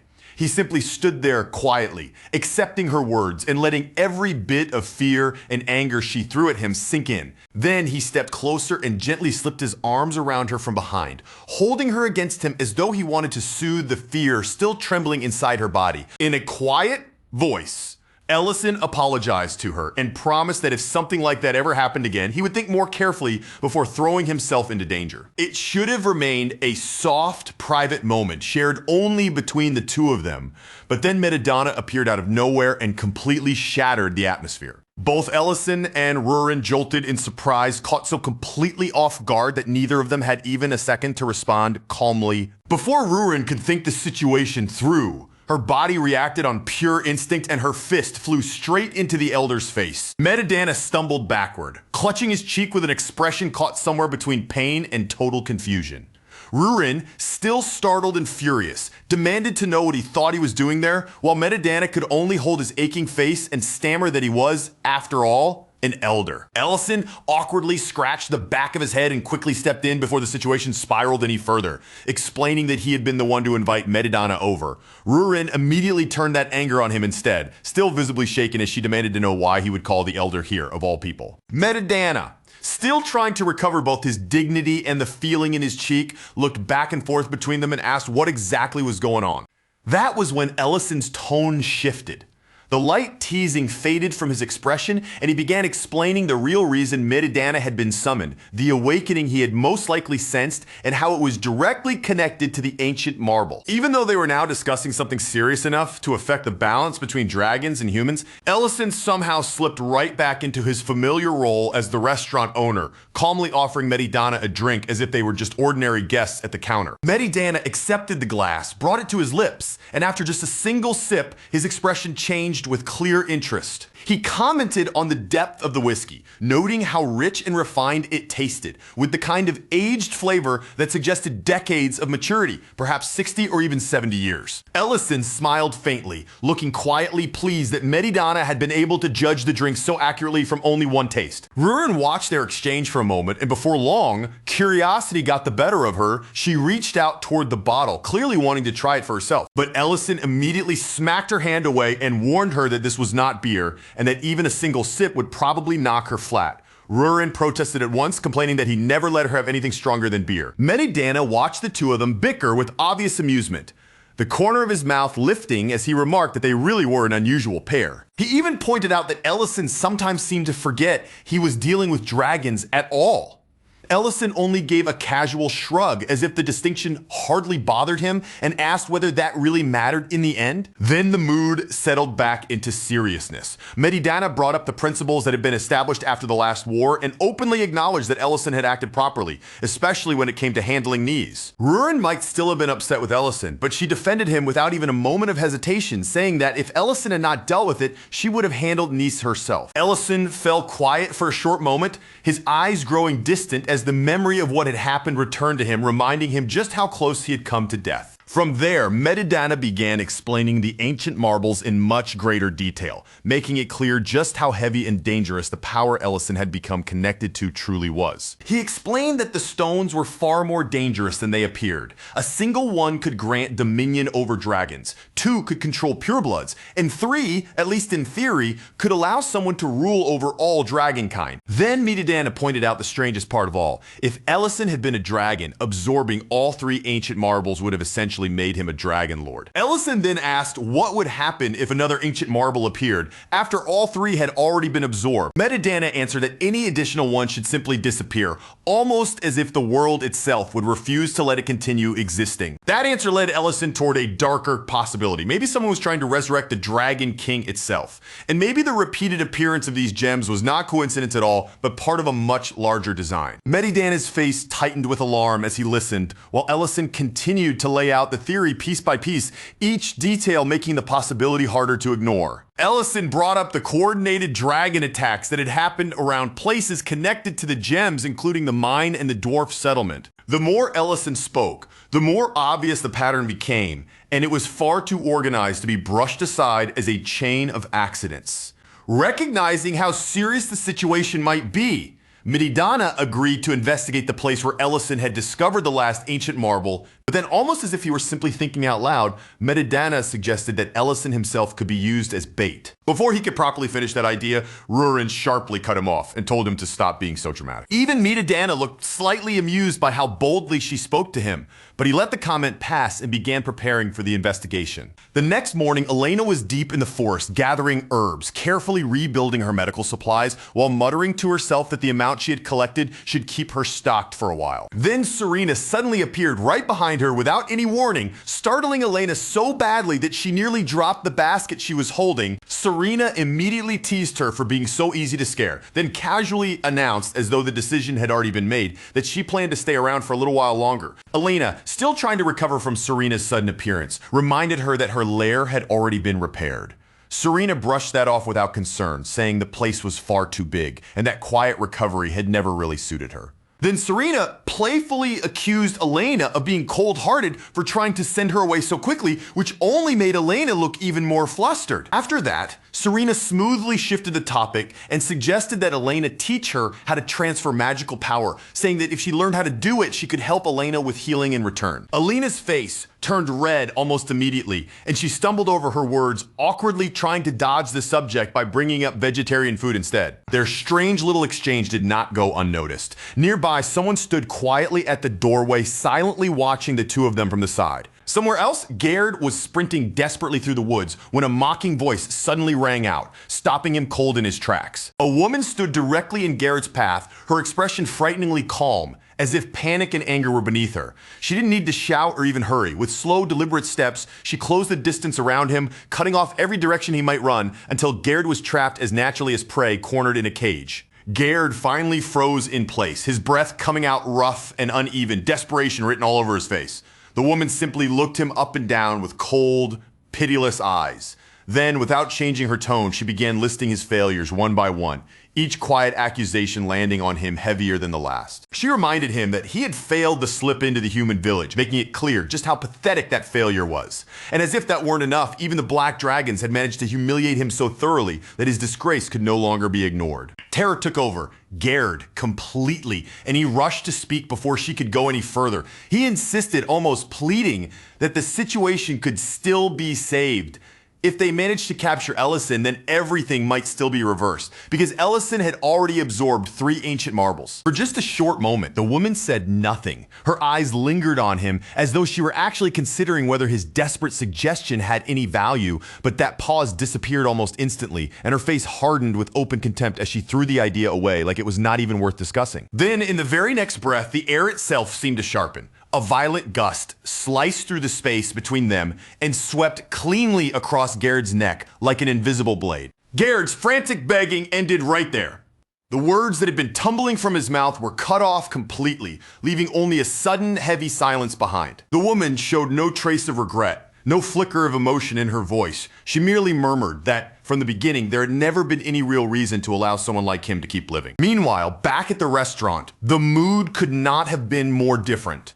After the morning rush finally died down, the place settled into a peaceful, ordinary warmth, with the tension of battle feeling worlds away. Ellison and Rurin were moving around the restaurant, tidying tables and clearing away the last signs of the busy morning as they worked. Rurin glanced over at him and asked whether they truly had to keep the restaurant open for the rest of the day. For once, there didn't seem to be some emergency waiting to pull Ellison away. No crisis had suddenly appeared, no urgent trouble was pressing down on them, and the whole day felt strangely calm in a way they almost weren't used to. But before Ellison could even answer Rurin's question, Nellin came rushing into the restaurant. He was holding a stone tightly in both hands, his excitement making it look as though he had just discovered a rare treasure. Nellin stepped forward with bright, eager energy and held the stone out toward Ellison, clearly unable to wait another second to show him what he had brought back. Ellison accepted the stone from him and immediately began examining it.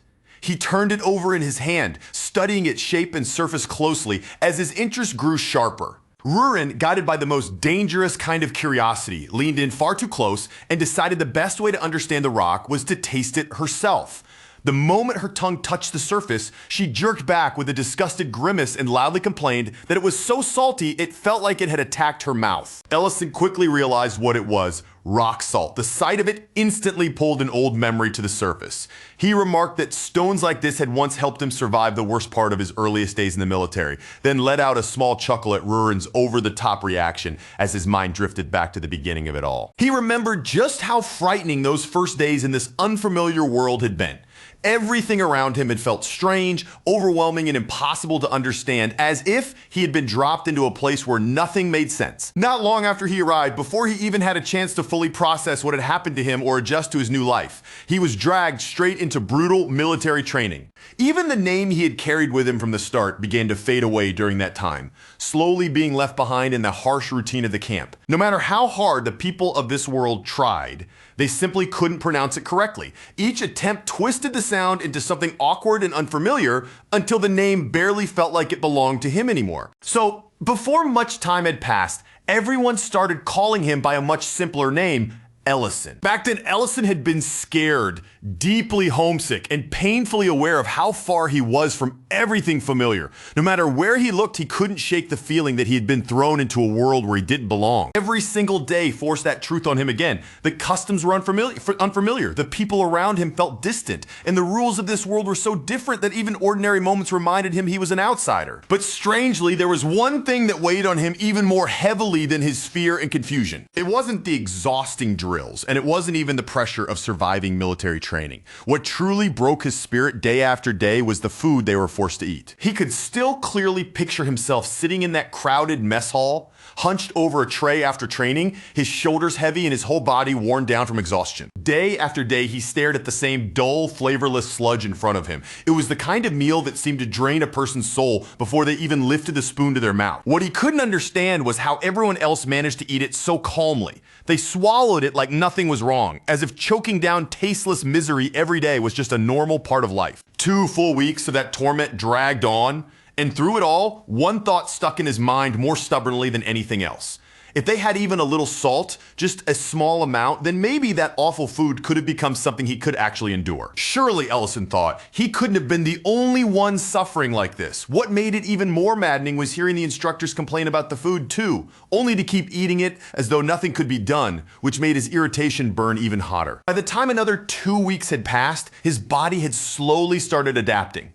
The harsh training that once felt impossible no longer crushed him quite as badly as it had in the beginning, but the food never improved. No matter how much stronger he became or how much his body adjusted, that same miserable meal was still waiting for him every day, like a punishment that never ended. Eventually, Ellison came to understand something very clearly. Before he could even think about opening a restaurant someday, he first had to survive this military camp and make it out alive. Then, one day, a single unexpected moment arrived. One that would quietly change the direction of everything from that point forward. During one of their magic lessons, the instructor Vane appeared before the recruits. He was a 5th level mage with a curled mustache, and everything about the way he carried himself gave off the smug confidence of a small man who had grown far too comfortable giving orders. With his voice full of self-importance, Vane announced that the recruits would finally begin learning offensive magic. He spoke as if this lesson were some grand privilege being bestowed upon low-rank soldiers, as though they should have felt honored just to stand there and listen to him explain it. Vane started by introducing the idea of mana. As he spoke, he raised a glowing green sphere into view, letting it hover where the recruits could see it clearly. He explained that all spells were created through the control of mana, and that mana had to be shaped, guided, and given form through magic circles and elemental attributes. To make the explanation easier to understand, Vane turned toward the training target in front of them and prepared to demonstrate the technique himself. A fireball burst from him and flew straight into the practice dummy. It slammed into the target with a sharp impact, exploding hard enough to draw impressed looks from the recruits watching nearby. Once the demonstration was finished, Vane ordered the recruits to try the same technique on their own. But from the very beginning, their attempts were painfully disappointing. Instead of strong, blazing fireballs, only tiny, weak flames flickered from their hands, wavering pitifully in the air. Most of those small flames sputtered out almost immediately, disappearing long before they could even get close to hitting the target. Vane's patience snapped, and his temper exploded across the training field. He shouted at the recruits without holding back. mocking their lack of talent, their lack of discipline, and every other failure he could think to throw in their faces. At the same time, inside his own head, Vayne was bitterly complaining that the war had become so desperate that the military now had no choice but to gather recruits this hopeless. And then without the slightest warning, something happened that no one there expected. A gigantic fireball, so massive it looked almost like a small house, tore across the training field at terrifying speed. It swallowed the practice dummy in a single instant, erasing it completely.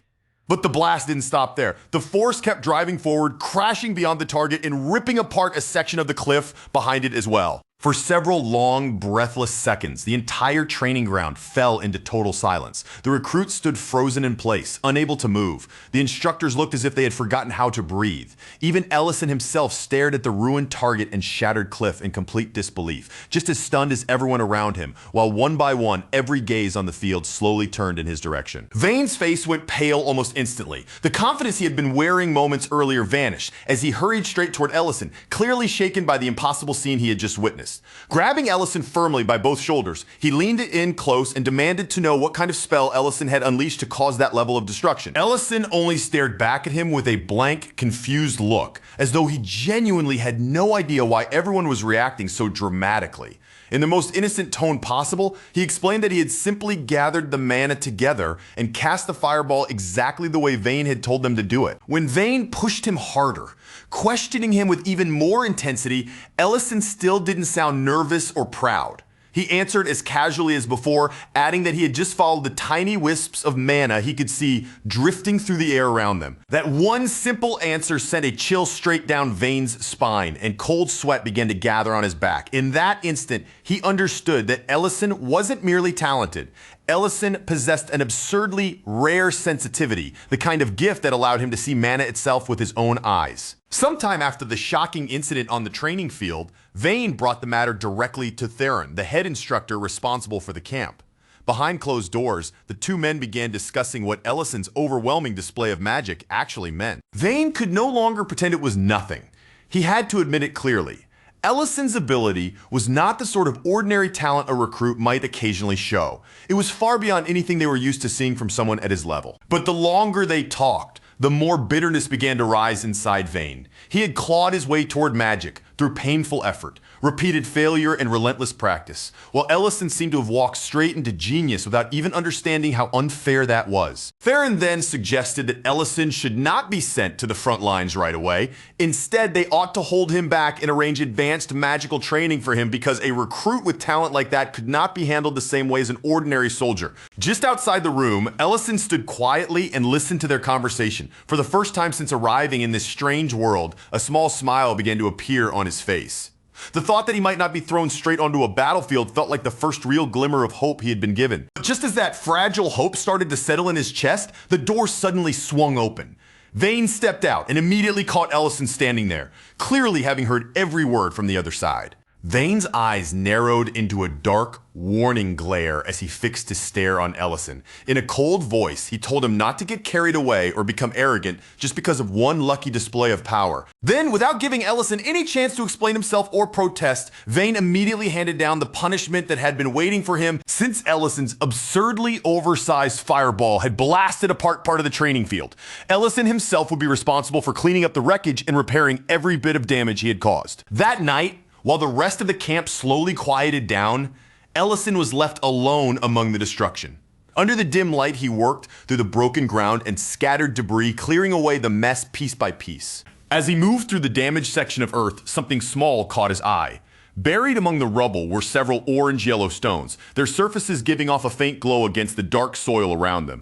Curiosity slowly got the better of him. Ellison picked up one of the strange stones, brought it closer, and decided to taste it, only for the shock to hit him so hard that he nearly threw himself backward. It was salt. To Ellison, that tiny salt stone was far more than a random discovery buried in the dirt.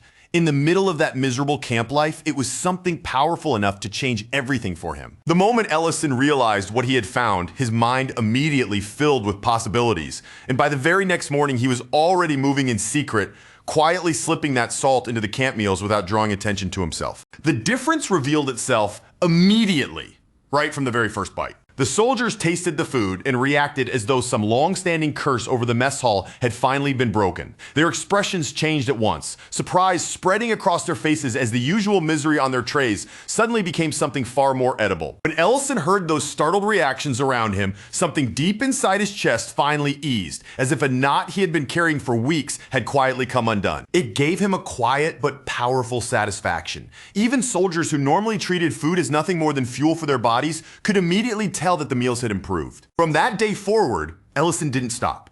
Night after night, long after most of the camp had gone still and people had fallen asleep, he remained behind in the kitchen. There, he worked with filthy ingredients, poorly washed potatoes, weak lamplight, and a rough, miserable kitchen that looked like it could crush anyone's motivation before they even began cooking. The conditions were bad enough to wear down almost anyone, especially after a full day of exhausting military training that had already drained every bit of strength from his body.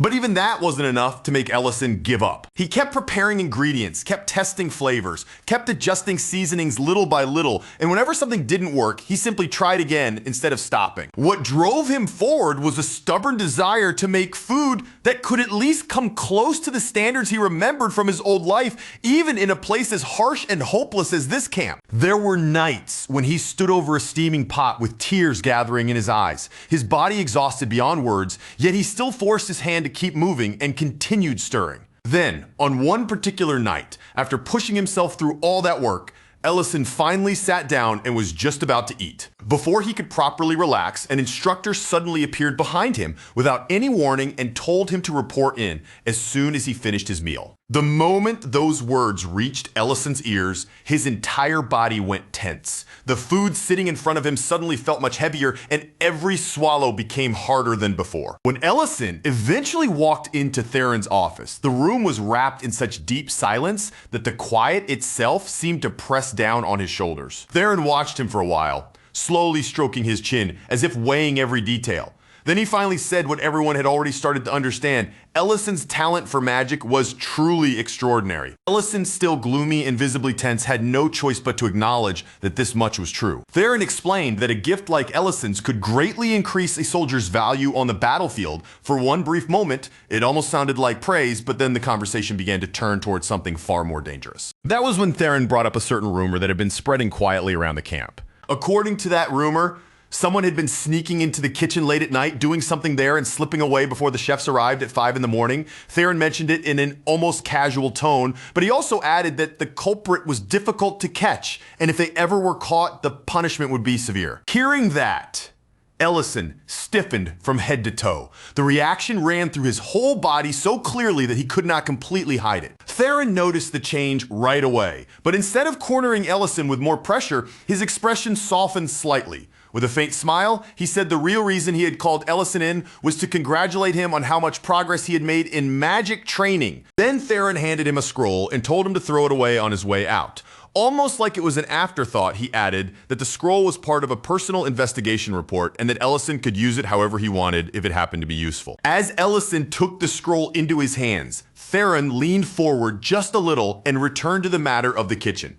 He emphasized once more that if someone left before 5 in the morning, then catching that person would be practically impossible. In that instant, Ellison understood everything. Theron had known exactly what he had been doing from the very beginning. Later that evening, Ellison sat beside a small campfire out in the forest and unrolled the scroll. As soon as he began reading it, laughter burst out of him before he could hold it back. Theron had absolutely known the truth all along. But instead of punishing him, he had quietly handed him something genuinely useful.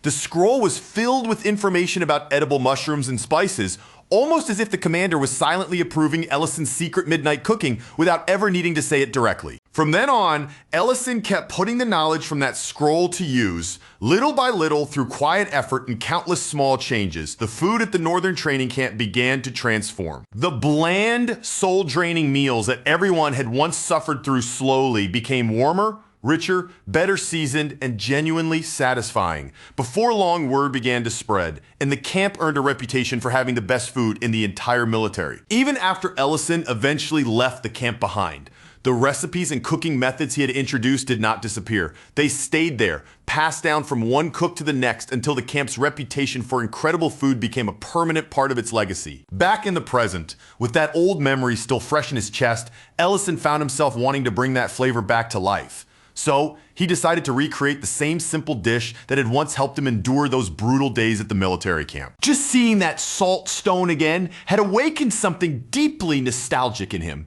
It carried him back to the taste of those rough meals, the pain of those exhausting days, and the strange comfort that such plain food had given him when everything else felt unbearable. Rurin leaned forward over the pot, her eyes fixed on the bubbling food with obvious curiosity. As the steam rose in front of her face, she asked if this was really the kind of thing Ellison had eaten to survive back at Camp 5. Ellison nodded and told her that it was exactly that sort of dish. It wasn't fancy or refined, but back then it had been a rough and precious meal that everyone in the camp relied on just to make it through one exhausting day after another. Once the food finished cooking, everyone gathered around the table, the pot still warm between them, and they began eating together. Rurin and the others took their first bites carefully, tasting it with honest curiosity. After a moment, they admitted with straightforward expressions that compared to the food Ellison made now, this old camp dish was not exactly impressive. And yet, even with that plainness, the meal did not feel empty or worthless. There was a certain heaviness hidden inside that simple flavor. Every bite seemed to carry memories of struggle, filthy kitchens, aching bodies, and long days that had been anything but gentle. At the same time, there was also a strange warmth in that humble dish. It was the warmth of people suffering through the same hardship together, sharing the same table, and slowly forming bonds because they had endured it side by side. Meanwhile, in a quieter corner of the day, far from Ellison's nostalgic meal, Serena was lying sprawled across a table, openly grumbling about how hungry she was. That was when two children approached her timidly, their small voices hesitant, as they asked whether Elena was nearby. The children nervously explained that their brother had been hurt, and since they couldn't find Elena anywhere, they turned their worried faces towards Serena instead, asking if she could help them in Elena's place. At first, Serena brushed them off with very little sympathy. She glanced at the injury and pointed out that a scraped knee was hardly something serious enough to make such a fuss over. But the children kept pleading and refused to leave it alone. After enough persistence, Serena finally gave in, though she acted irritated the entire time. With a simple healing spell, she treated the boy's injury while making it seem as if helping them was the most troublesome burden in the world. Later, Elena happened to run into those same children. Their faces lit up when they saw her and they happily thanked her, telling her how kind Serena had been to them. Elena was clearly confused by what she had just heard, so she went straight to Serena to ask about it. But Serena immediately denied having done anything kind at all, then snapped back by demanding to know why Elena had left her starving for so long. Elena then explained that she had been at the Lord's castle treating a patient suffering from a strange poison. From what she had seen, the poison did not simply attack the body, it seemed to be damaging the brain itself. So far, every treatment they had tried had failed to work, and the Lord remained unconscious, still trapped deep inside a coma. When Serena heard the details, something seemed to click faintly in her memory. She suddenly remembered that there was a researcher somewhere who might know about symptoms like that. The problem was that her memory stopped there. No matter how hard she tried to think, she couldn't recall the researcher's name, and she had no idea where that person could currently be found. Just then, a messenger bird arrived, carrying a letter that had been sent all the way from Elena's homeland. The moment Elena opened the letter and read the words inside, the color immediately drained from her face. According to the message, the Elven Forest was now facing destruction at the hands of a dragon. And to stop that disaster from happening, Elena was being expected to offer herself up as the dragon's bride. The news struck Elena so hard that she looked as if all the strength had suddenly been pulled out of her body. She broke down, her voice trembling as she said that marriage was supposed to come from love, trust, and truly knowing the person beside you. It was not supposed to be born from fear, threats, and someone forcing her into it against her will. Serena only scoffed at the whole situation, dismissing the dragon's threat as nothing more than intimidation and empty bluffing. But no matter how confidently Serena said it, Elena could not simply push away the fear tightening in her chest. Even so, Serena stood there with her usual fearless confidence, looking completely unshaken, and told Elena that she would protect her. Meanwhile, back in the elf village, the elder Nerea received word that the letter had successfully reached Elena. One of the elves nearby looked uneasy and asked whether Elena would really come back after learning just how serious the situation had become. Nerea answered that she believed Elena would return because Elena had always been the kind of person willing to sacrifice herself for the sake of others. But even as she said it, Nerea could not say with certainty whether Elena's return would truly be enough to solve the crisis. Later, when Elena brought the situation to Ellison and Rurin, Serena immediately scolded them for standing around and hesitating. In her eyes, this was not the time to freeze up. They should have been preparing for every possible outcome. As the group kept discussing what they should do, the uncertainty in the room only grew heavier. Serena's irritation rose with it. Her patience wearing thinner the longer everyone debated without a clear answer. In the end, however, Serena agreed to go with them to the Elven Forest. Ellison, trying to lighten the tense mood a little, teased Elena by saying that since things had already gone this far, they might as well go meet this so-called husband candidate. And with that decision finally made, the group began preparing themselves to face the dragon waiting for them. Far away, deep within the forest, a massive dragon let out a terrifying roar. The sound thundered through the trees, shaking the surroundings and spreading fear through everything nearby. Back with Ellison's group, they came to a stop at the edge of the forest, where the path ahead already felt heavy and suffocating. Ellison noted that teleportation would be useless here and wondered how long the trip might take, while Serena casually suggested that they could make things easier by simply flying. Elena explained that the Elven Forest was protected by a magical system specifically designed to shut down teleportation completely. Because of that barrier, any shortcut relying on teleportation would be useless. Before they could fully think through their next move, a sharp voice suddenly cut through the tense air. An elf named Lilinia appeared with her bow already drawn, the arrow aimed and ready as she warned them not to move unless they wanted to be shot. At the same time, a full squad of armed elves stepped out around them, tense and prepared for battle, while Lilinia demanded to know why they had come there. Realizing how quickly the situation could turn dangerous, Elena hurried forward and identified herself. She explained that the others had come with her, trying to assure Lilinia that they were not enemies. Even after hearing Elena's words, Lilinia did not lower her guard. Her bow remained ready as she said their identities still needed to be confirmed before she could trust them. Then Lilinia shifted her attention to Ellison and questioned him directly, asking what race he belonged to and what purpose had brought him into the Elven Forest. Ellison grimaced slightly at the bluntness of the interrogation, but he answered honestly. He told her that he was human and that he had come here to help Elena. As Lilinia studied him, she caught a brief and unusual flash in his eyes. It was something strange, something rare, a trait connected to thought treating that should normally have belonged only to elves. When Lilinia turned to question Serena next, Ellison casually cut in before Serena could answer, with the same easy tone he might use while talking to customers at a market. He introduced himself and mentioned that he owned a small but highly rated restaurant in Great City, even inviting them to stop by sometime. That casual interruption immediately irritated Lilinia. She snapped at Ellison for speaking out of turn, and just as she was about to demand Serena's answer again, another elf hurried over and whispered something urgently into her ear. The moment Lilinia heard what the elf whispered into her ear, her expression changed completely. The sharpness in her eyes eased, the tension around her face loosened, and that ready-to-strike hostility faded as if the message had instantly shifted everything. Without delaying for even a second, Lilinia raised her voice and ordered the elves surrounding them to lower their bows and put down their weapons. Then she turned back toward Ellison's group, straightened her posture, and offered them a proper, formal apology for the way they had been stopped. She explained that Elder Nerea had personally granted them permission to enter the Elven Forest. Because of that decision, Ellison and the others were no longer to be treated as suspicious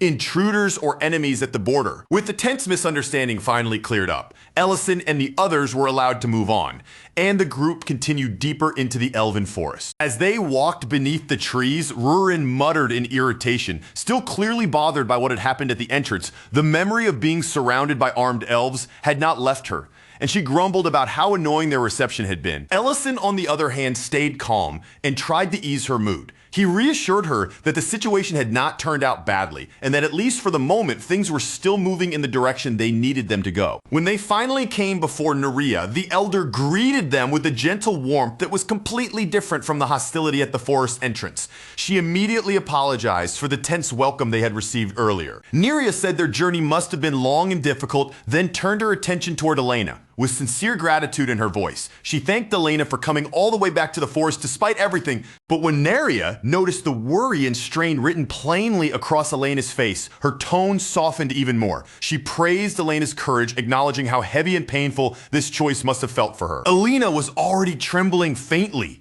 her hands and voice barely holding steady as the pressure of the situation pressed down on her. In a quiet, uneasy voice, Elena asked if Neria was talking about the marriage proposal, as though even saying the words out loud made the reality harder to bear. Serena immediately scoffed at the entire idea, without even trying to hide her contempt. She mocked the thought of any dragon wanting Elena as his bride and insulted him as if the so-called proposal was nothing but a ridiculous joke. Neria's face turned pale with horror the instant she heard Serena speak so casually. She quickly warned her not to treat Iramantium lightly, explaining that he was no ordinary dragon, but an almighty being the elves had feared for a very long time. In response, Serena and Rurin stopped hiding what they were. Right there in front of Neria, they openly revealed their true identities as dragons. They made it clear that they had not come to the Elven Forest as ordinary companions. They had come here specifically to deal with Iramantium themselves. The revelation hit Neria with such force that she was left visibly shaken. Her eyes widened, her composure cracked, and for a moment, she could only stare at Serena and Rurin in stunned disbelief. Only after the room finally settled enough for everyone to speak again, Neria began to explain the full weight of the crisis now pressing down on the elf tribe. Iramantium, she explained, was a dragon who had received tribute from the elves for generations. He had always been a terrifying existence to them, one they had endured and appeased rather than dared to challenge. But lately, his demands had changed. They had grown far more unreasonable, far more extreme, and far harder to satisfy than anything he had asked from them before. This time, Iramantium was demanding a bride. Worse than that, he refused to accept any substitute or offering that failed to match exactly what he wanted. The elves had already tried to satisfy him by presenting several candidates, hoping at least one of them would be accepted, but Iramantium rejected every single one without the slightest mercy. With every other choice exhausted and no safe option left, the elves had finally turned to Elena, hoping she might somehow succeed where all the previous candidates had failed. Elena quietly said that she would probably be rejected just like the others, but the thought of Elena being treated that way made Rurin's anger flare, and she declared that if things went too far, she would personally step in. Then, in the middle of the discussion, Serena suddenly remembered something important about Iramantium. He was infamous for studying the brains of different species. Because of that, Serena realized he might actually know something useful about Lord Gates and the strange condition keeping him trapped in a coma. That realization shifted the entire atmosphere in the room. This was no longer only about driving away a dangerous dragon. Now, they had a real reason to capture Iramantium and make him give them answers. Before they could fully organize that plan, an elf rushed in with urgent news. Iramantium was already on his way toward them. Neria quickly warned everyone about one extremely important problem. Iramantium was unusually cautious, and if he sensed the presence of another dragon nearby, he would immediately flee. Even worse, if he felt seriously threatened, he would abandon his lair altogether. So if they wanted any chance of trapping him, they could not simply confront him directly. They would need a distraction, careful movement, and timing precise enough to catch him before he could escape. As the plan began to take shape, everyone's attention slowly drifted toward Elena. Once again, it was painfully clear that she would have to stand right in the middle of the danger. Elena complained, and honestly, it was hard to blame her. Somehow she always seemed to be the one shoved into the worst possible role, but after enough pressure from the others and far too little sympathy, she reluctantly agreed to go along with it. Not long after their plan was set in motion, Iramantium finally arrived. He came stomping through the forest in a furious rage, his already grotesque face twisting even further with anger as he forced his way closer. The trees trembled beneath the force of his steps, and his entire presence made it seem as though he was ready to burn everything around him into ashes. But just before the flames could erupt, Neria stepped forward and presented Elena to him, introducing her as the bride that had been promised. Then Elena appeared before the dragon, transformed into a breathtakingly beautiful figure, perfectly fitted to the role she had been forced to play. The effect was immediate. Iramantium's fury vanished almost instantly. His rage melted into pure delight, and his attention locked completely onto Elena, as if nothing else in the forest mattered anymore. From a safe distance away, Ellison and the others watched the scene closely, keeping themselves hidden while they waited for the exact moment when they could make their move. Alina walked beside the dragon, forcing herself to keep moving, even as every step made her nerves tighten more painfully. Inside, she was anxiously wondering why the others still had not acted. She had already been dragged deep into this humiliating plan, and every passing moment made her panic grow stronger. Aramantium, completely enchanted by her, started speaking with an embarrassing eagerness.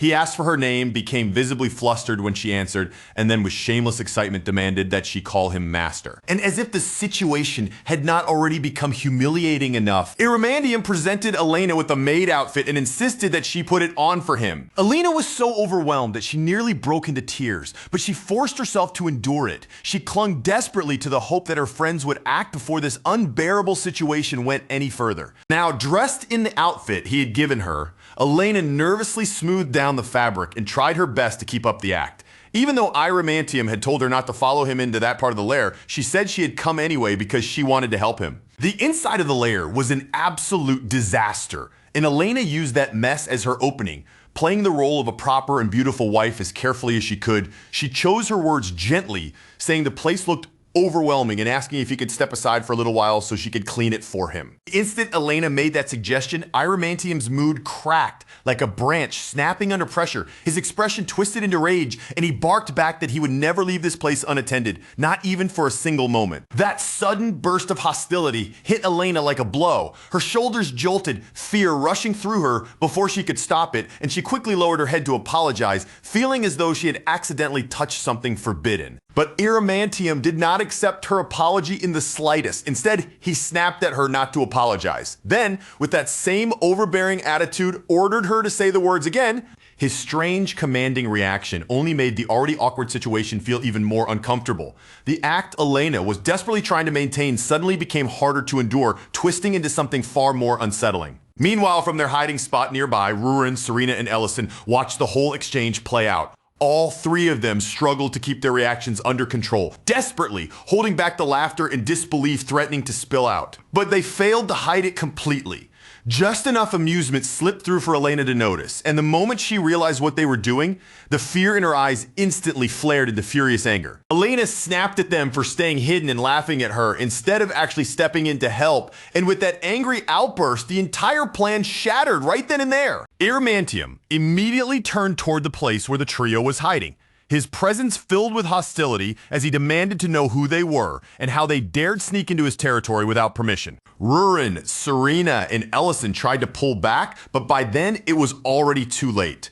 Their dragon power flared into view, glowing with overwhelming force and making it painfully clear that they were far from ordinary intruders. Sensing the danger closing around him, Iramantium instantly tried to teleport away. But before the spell could carry him anywhere, it collapsed and failed completely. And before he could recover from that failure or attempt another escape, Rurin and Serena unleashed brilliant magical chains that shot through the air, wrapped tightly around Iramantium, and slammed his huge body down against the ground. Iramantium roared in pure frustration, thrashing against the restraints, while Elena, now furious for a completely different reason, began scolding her friends for not preparing proper escape-blocking traps in advance. After all, they had already known how cautious Iramantium was, so leaving that part out made the whole plan seem careless. Rurin admitted that overlooking that detail had been a mistake, but she immediately tried to shove the blame onto Ellison. Ellison, looking awkward, confessed that they had honestly thought it would be entertaining to watch Iramantium's reactions a little longer. Serena could only roll her eyes at the two of them.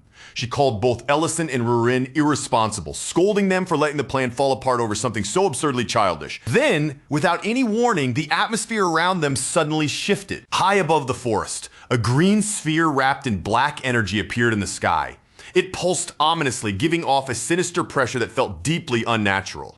The sphere detonated with a deafening roar. In the very next instant, poisonous gas began pouring outward, spreading through the forest like a living cloud. In the nearby elf woods, the effect struck immediately. and what followed was horrifying. The elves froze where they stood, their weapons still clutched in their hands. Their bodies went stiff and hollow like puppets left waiting for someone else to pull the strings. Neria fought desperately against the pressure invading her mind, but even she began to lose control. With a blade in her hand, she slowly raised it toward herself, while the entire forest seemed to tip toward disaster in a single breath. Back at Iramantium's lair, Iramantium burst into crazed laughter, his voice echoing through the ruined space with twisted pride and ugly satisfaction. He revealed that the gas was no ordinary poison. It was the result of a mind control spell he had spent more than 100 years perfecting. Now that the elves were trapped under its influence, Iramantium used their lives as a weapon against Elena, demanding that she agree to marry him if she wanted them spared. Elena was horrified, caught between disgust, terror, and the unbearable fear of seeing her people die because of her. Her friends told her not to give in, but from where she stood, the choice looked almost impossible. Just as Elena was about to surrender to his demand, Ellison appeared in a sudden burst of golden magic. He spread a protective spell across the forest, and under that bright golden light, the mind control shattered completely. Relief swept through the elves all at once. Their bodies returned to their control, their weapons lowered, and the empty fear in their eyes gave way to stunned awareness. Neria collapsed to her knees, overwhelmed by what had just happened. With her voice filled with gratitude, she thanked Ellison for saving her people from the spell. Elena could no longer hold back her tears. She clung tightly to Neria, letting the fear, relief, and tension she'd been holding inside finally pour out. Iramandium completely lost control.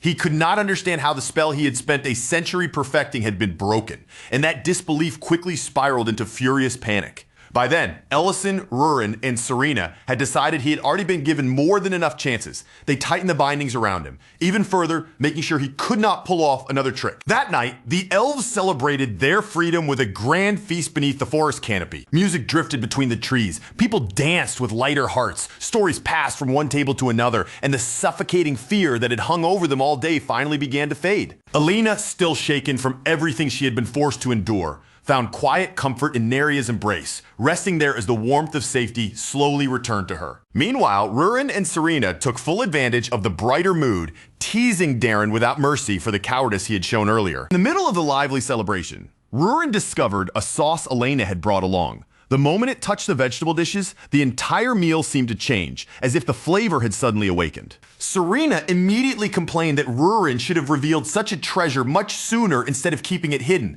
Their playful argument quickly drew genuine laughter from the people around them. As the celebration continued, Ellison quietly slipped away from the noise and warmth of the feast, drawn towards something else, or perhaps towards someone waiting inside an old memory. He made his way to the statue of the elf hero Beedon, which stood silently beneath the watchful trees of the forest. And standing there before the statue, Ellison's thoughts slowly drifted back to his military days. Back to a time when he was still known as a Seventh Circle Archmage, and Beedon was still alive, standing at his side. Back then, Beedon was complaining as loudly as ever, grumbling about being forced to eat greens. He whined that what he wanted was meat, not a pile of grass set in front of him like food meant for livestock. Ellison shot back that Beedon could not even digest meat properly, so he had no idea why he kept demanding it. Beedon, not missing a beat, argued that if Ellison was supposedly such an amazing cook, then he should figure out how to make meat digestible. Darren, forced to listen to their endless bickering, told Beedon that an elf like him would look much better fighting than whining about food.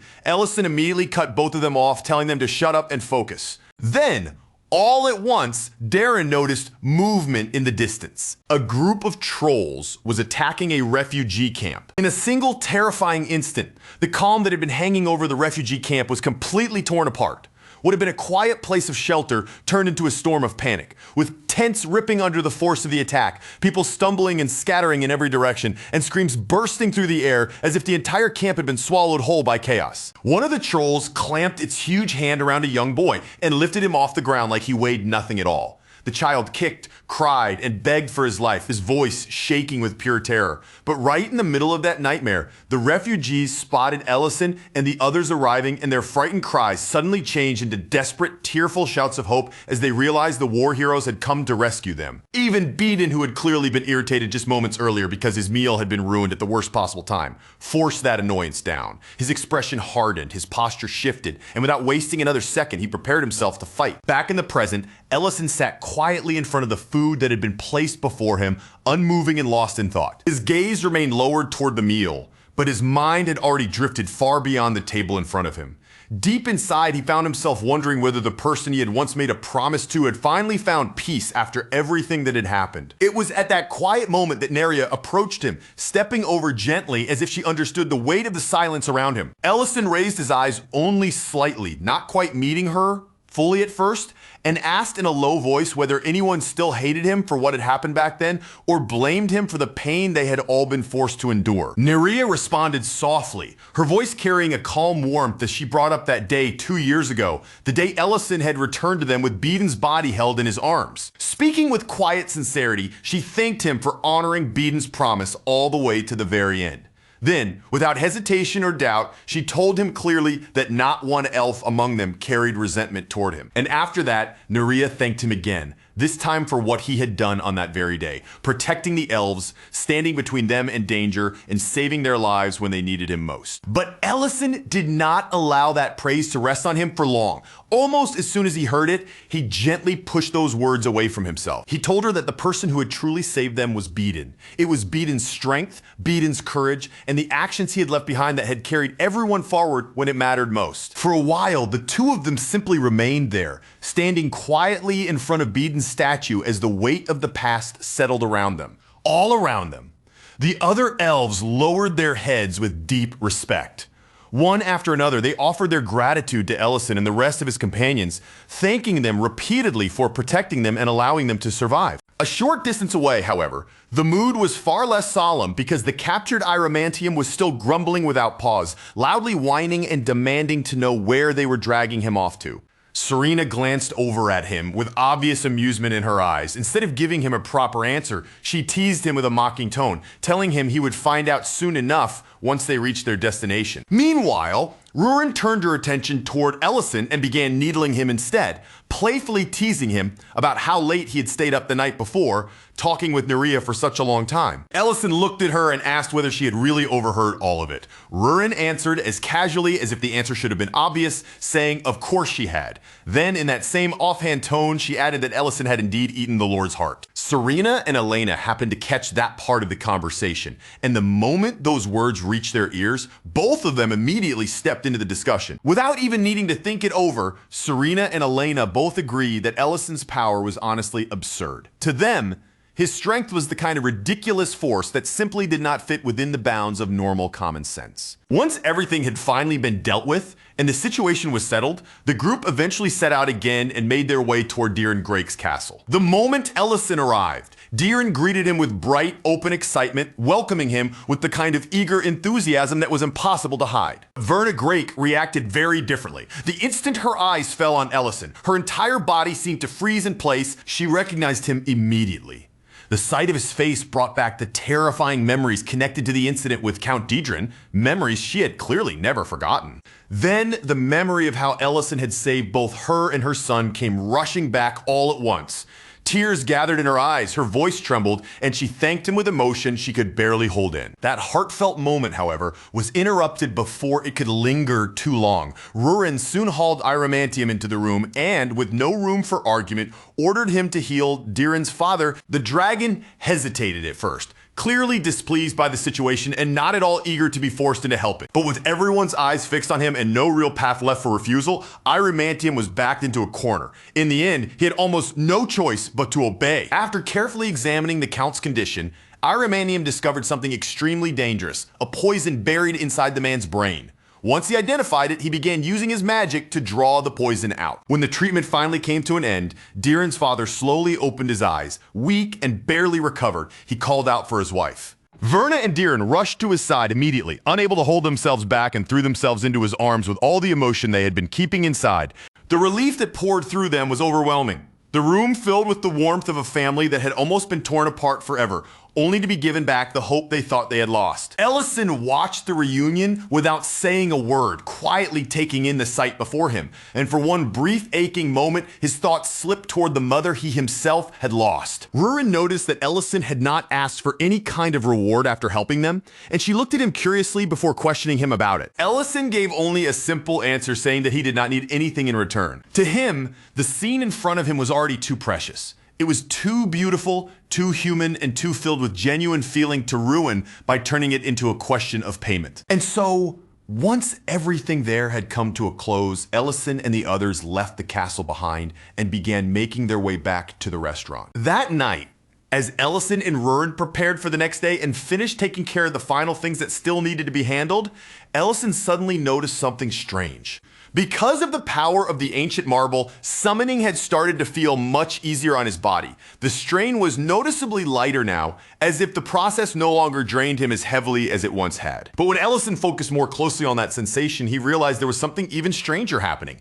An unfamiliar energy had begun gathering around him, something he could not immediately identify. Before he could properly understand what that mysterious force was, the energy suddenly closed in around him, wrapping over him and taking hold before he had any chance to react. In the very next instant, Ellison was thrown backward through time, and when his awareness finally returned, he found himself waking up inside his own past. Still groggy and deeply confused, Ellison wandered through the streets of his hometown. The roads were familiar, yet everything felt eerily empty, as if he were the only person awake in the entire place at that hour. Even in the middle of that bizarre and impossible situation, his thoughts somehow drifted back to ingredients, cooking, and possible recipe ideas almost automatically, as if his habits had taken over before his mind could catch up. Then, all at once, he spotted a girl. She was standing over a man she had just knocked down onto the ground, and Ellison could only stare for a moment, completely caught off guard by the scene unfolding in front of him. He called out to her and asked what Rurin was doing there, but when the girl turned to face him, her eyes were sharp and unfamiliar.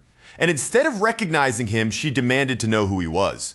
There was no recognition in her expression at all. To her, Ellison was a complete stranger. That alone was enough to make Ellison's thoughts go blank. But then everything became even more confusing. His vision began to twist and blur around the edges, and in the middle of that disorientation, he found himself wondering why Rurin was wearing a school uniform. Before Ellison could gather even one clear thought, the girl shouted at him again, pressing the question harder this time as she demanded to know exactly who he was. And then, little by little, realization began to crash over him. This place, this street, even the strange feeling in the air around him, Ellison knew all of it far too well. This was the world Ellison had once belonged to. The place he had known before his life was ripped away from him, and everything he understood was changed forever. His thoughts started spinning so violently that he could barely hold on to even one clear idea. And right as his mind was drowning in confusion, a truck suddenly came thundering straight toward him. Then Rurin's voice cut sharply through the fog in his head. Her shout was urgent and panicked as she yelled at him to move, telling him to get up before it was too late. She looked just as lost as Ellison felt. Her eyes swept wildly over their surroundings, and with visible confusion on her face, she demanded to know what had just happened and where they had been thrown. That was the moment the truth finally sank all the way into Ellison's chest. This was no strange dream, no illusion playing tricks on him. Somehow he had truly returned to his original world. A woman nearby rushed toward them in alarm, clearly startled by what she had just seen. She bent closer with concern in her voice, asking if they were hurt and saying they should probably call 119. Rurin had no idea what 1119 was supposed to mean, so she immediately turned toward Ellison, expecting him to explain. But before she could properly ask, Ellison quickly stepped in and told the woman they were all right, insisting that neither of them had been injured. Right after that, Ellison and Rurin hurried away from the scene as fast as they could. The woman was left behind, staring after them in complete confusion while muttering to herself about how strange Ellison's clothing looked. A little while later, Rurin was completely stunned when Ellison explained that this unfamiliar, overwhelming place was actually the hometown he had come from. As they moved through the streets, Rurin kept reacting to everything around her.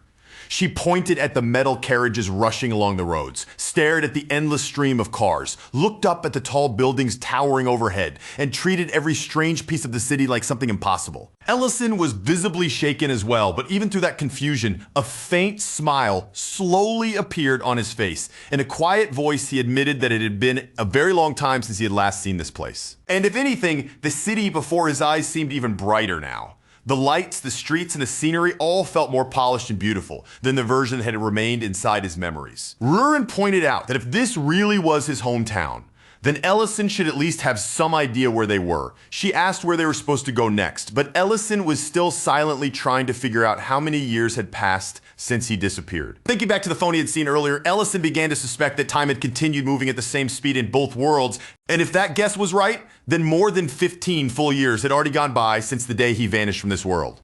Even though the buildings, stores, and signs around him had changed so much that they were almost unrecognizable, Ellison figured the roads themselves probably had not shifted too dramatically. Still trying to keep his shaken emotions from showing too clearly, Ellison told Rurin that he did not yet know their exact location. Rurin immediately challenged him on that. Only moments ago, he had sounded so sure when he called this place his hometown, so she could not understand how he suddenly had no idea where they were. Ellison's thoughts were already beginning to drift toward his mother, but he forced himself to stay composed. He told Rurin not to worry, saying he knew where they needed to go and added that money would not be a problem. Then he lifted a gold coin in his hand, holding it up with quiet confidence as if that single shining piece of metal would be enough to solve everything in this modern world. Meanwhile, back in Grake City, morning light had already begun to settle around the restaurant. Lint had greeted everyone cheerfully with a bright good morning, while Ment glanced around in surprise and remarked that everyone had shown up much earlier than usual. When the barn doors opened, Miltine shivered from the cold air that swept in and commented on how bitter the morning felt.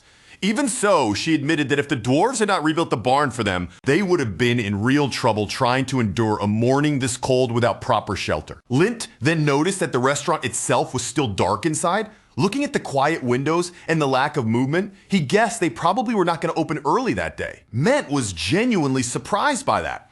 Ellison had never struck him as the kind of person who would oversleep, start late, or leave the restaurant sitting unopened without a reason. At the same time, Rurin took a closer look at Ellison and noticed that the clothes he was wearing now clearly belonged to this world. Ellison explained that if he had kept walking around in his old outfit, he would have drawn far too much attention in a place like this where everything looked and worked so differently. Even with that practical explanation, he could not fully hide the disappointment crossing his face once the topic of money came up. He had expected the gold coin to be worth far more than it was, but the man he traded with had only offered him 4 million won, and Ellison realized that if he had been able to present proper identification, he likely could have received the full amount in cash. Rurin tilted her head in confusion and asked what an ID was even supposed to be. The vendor, clearly baffled that Ellison did not even have any one on him, eventually offered a compromise. In the end, Ellison accepted only half of the coin's value, on the condition that the man stop asking questions about identification altogether. After that, Rurin asked whether he was hungry.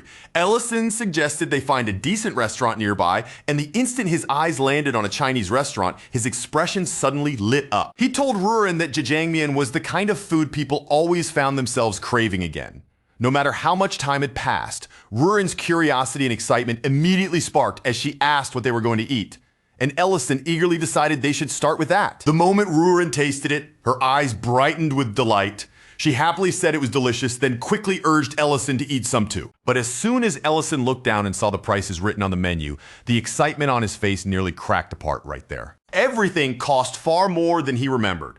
In the time he came from, a single bowl of jajangmyeon had only been around 4,001. Rurin instantly teased him without holding back, calling him an ancient dragon because he sounded so completely disconnected from modern prices. Ellison pushed her teasing aside and insisted that this was not about him being cheap. To him, it was about appreciating the food properly and enjoying the experience the right way. Then he suggested they try jajambong as well. Rurin warned him not to regret ordering so much, but the moment she tasted the spicy dish, she immediately reacted as if flames were about to burst from her mouth and said it felt like she was breathing fire. Ellison, clearly enjoying every second of this strange little return to his old world, told her to grab something cold to cool herself down. From there, the two of them kept ordering and tasting dish after dish, fully throwing themselves into the ridiculous, unexpected joy of that moment together. Back at the restaurant, however, Serena was absolutely furious. She demanded to know where Ellison and the others had disappeared to, especially since their day off was supposed to have ended the day before. One customer complained that he was going to starve to death if he kept waiting much longer. and Elena, who was also hungry, looked just as irritated by the situation. Noel turned to Ment and asked if he had heard anything about where they had gone, pointing out that Ellison and the others were not the type to vanish without saying a word. Ment could only shake his head and admit that he was just as confused as everyone else. Eventually, two annoyed men gave up and walked away from the restaurant.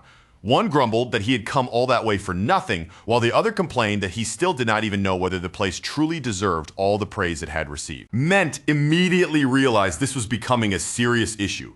If customers kept turning around and leaving like this, then the restaurant's reputation would be the thing that suffered. Milty nervously wondered out loud whether something bad might have happened to Ellison and the others, but Ment doubted that was the case. After all, even the Baron himself gave way to them, so it was difficult to imagine any ordinary danger stopping them. Then Linty offered a practical suggestion, saying that until Ellison came back, they should simply run the restaurant themselves. After all, every single dish they had eaten at that restaurant had always been made by Ellison's own hands, so they knew better than anyone what the food was supposed to taste like when it was done properly. The ingredients were already stocked and waiting in the kitchen as well. Ment and Miltane were both completely caught off guard by Linte's sudden suggestion, but after exchanging a surprised look with each other, they eventually nodded and decided they might as well try. Elsewhere, Ellison and Rurin were seated side by side on a train, with the scenery of the city streaming past the window in long, shifting lines. Ellison finally leaned back in his seat and admitted with a tired little sigh that he could not possibly force down another bite. Rurin, who had somehow managed to sample almost everything that had caught her attention, said she was full as well, though the pleased look on her face made it obvious she had enjoyed every single mouthful. Ellison smiled softly as he looked at her, clearly relieved that Rurin had taken such a liking to the food from his old world. Then Rurin pointed toward the huge iron carriage moving beyond the window and asked what exactly it was. Ellison explained that it was called a train, and since the place they needed to reach was much too far away, they had to travel like this instead of using teleportation. After all, if they suddenly used teleportation magic in the middle of this world, it would cause a level of chaos no one here could possibly understand. After a short stretch of quiet passed between them, Rurin hesitated slightly. Then, in an awkward but careful voice, she asked if they were heading there because Ellison wanted to meet his mother. Ellison turned to her with visible surprise in his eyes, as though he had not expected her to notice that so quickly or put the pieces together on her own. Rurin told him it had not been hard to figure out. Ever since they arrived in this world, the excitement on Ellison's face had been far too obvious to hide. Then she shifted her gaze back toward the window, watching the unfamiliar scenery race by, and quietly added that she actually liked looking at his hometown. Ellison looked a little embarrassed after hearing that, but he still asked her a serious question. What would she say, he wondered, if he told her he wanted to remain in this place forever and never go back to the other world? Rurin stared at him for a moment without answering. The question had clearly caught her off guard, and for once, she seemed unsure what kind of response Ellison was hoping for. Ellison went on, admitting that the thought had been lingering in his mind ever since they came here. The ancient marble did not seem to exist in this world anymore, and the danger of a dragon lord being born was gone here as well. Because of that, he could not help wondering what Rurin would think if they left everything behind and started a completely new life in this place. But he immediately softened his tone and added that she did not have to give him an answer right away. She could take all the time she needed, think it through slowly, and decide for herself. Then Rurin, still looking awkward but speaking with total seriousness, asked him the one thing that mattered most to her.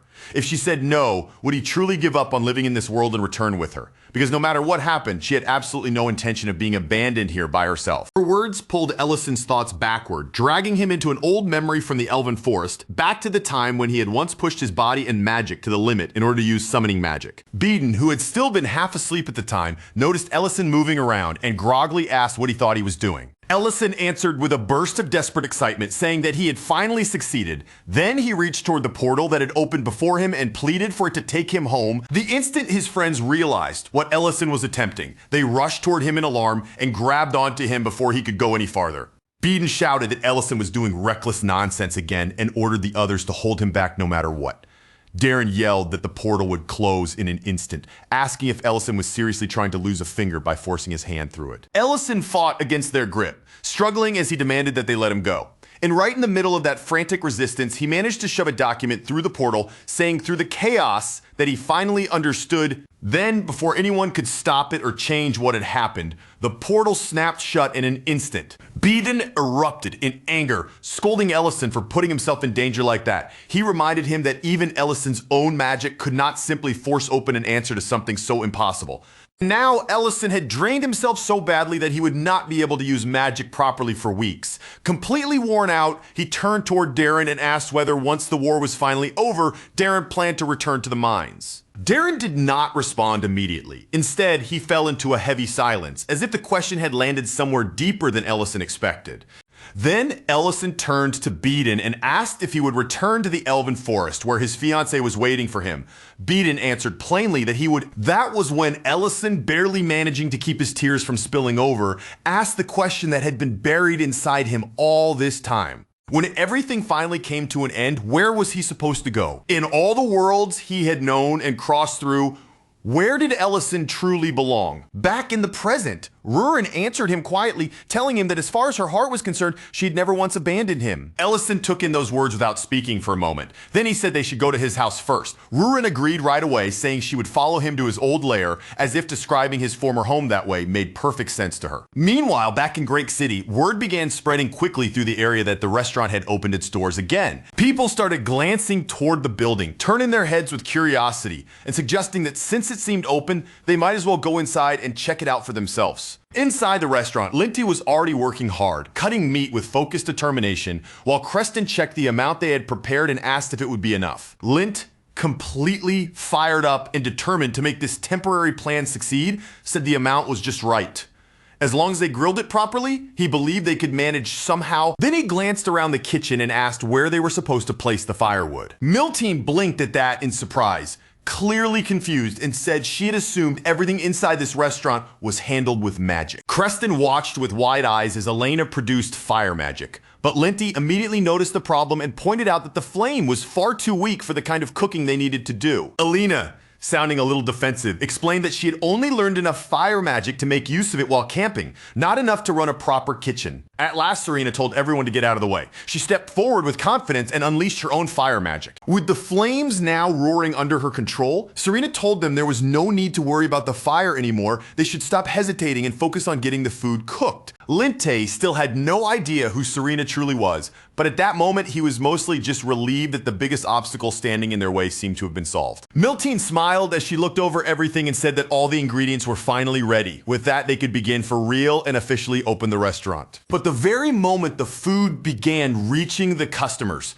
the entire operation started falling apart almost immediately. One miner stared down at the dish that had been placed in front of him, his expression twisting in disbelief. He complained that it looked exactly like charcoal and asked why they would serve him something that resembled the rocks he had to stare at all day underground. Mate immediately apologized and promised that they would remake the dish right away, but the miner kept glaring at the plate, grumbling that just because he worked in a mine did not mean the restaurant had to serve him actual coal. Meanwhile, Creston was trying to throw together a salad as quickly as possible, but halfway through, he paused and wondered aloud whether adding one more ingredient might make it taste better. Miltine asked him what exactly he was putting into the bowl, but the answer arrived before Creston could explain. The customer took a single bite, immediately spat it back out, and complained that the entire thing was unbearably salty. Mate, already beginning to panic from the growing mess around them, whipped around toward Creston and demanded to know if he had used salt. Creston answered casually that he had thought it was sugar. That was all the customer needed to hear. He spat out the rest without hesitation and demanded his money back on the spot. Linty looked as if he was seconds away from completely losing his mind, convinced that the restaurant was going to collapse into bankruptcy before Ellison even had the chance to return. His first thought was to deal with the fire problem, because if the flames stayed at that level, every piece of meat they served would keep turning into a blackened lump. But the moment he looked over at Serena, it became painfully clear that she had absolutely no intention of lowering those flames for anyone. Lintic could only stare at the flames roaring in front of him, his face frozen in complete disbelief. With that much heat blasting up like a furnace, he had no idea how anyone was supposed to cook meat properly without turning every single piece into black, smoking charcoal. With no better option left, he hurriedly splashed water over the fire, desperately trying anything that might bring the flames under control. Then his gaze landed on a pot sitting nearby, and in that instant, a frantic idea crossed his mind. Maybe, just maybe, that could be the one thing that would save them. At that same time, far away in the modern world, Rurin scanned the unfamiliar streets around her, taking in the strange buildings and roads before turning back to Ellison and asking if they had somehow lost their way. Ellison answered without the slightest panic in his voice, calmly telling her that they were not lost, even though the city had changed so much that it barely matched his memories. And even though countless buildings had appeared or vanished over the years, there were still pieces of this place that his heart remembered clearly. He said that 15 years was nowhere near enough time to erase this town from him. Even if 30 years had passed, even if the streets no longer looked the way they once did, he could never truly lose his way in the place where he had been born. Then, with the faintest smile pulling at his lips, Ellison finally spoke the words he must have imagined saying countless times in his heart. After all those years, after everything he had survived, he was finally home. Ellison reached the door at last and raised his hand to knock. Rurin noticed how stiff his shoulders had become. She watched the tension in his face for a moment, then pointed out that he looked much more nervous than usual. Ellison froze in front of the door, his thoughts suddenly knotting together all at once. More than anything else, he found himself worrying about how he was supposed to explain Rurin when his mother finally saw her standing beside him. Rurin gave him the most direct answer possible, as if there was no reason to overthink it. He should simply tell his mother the truth and say she was a dragon.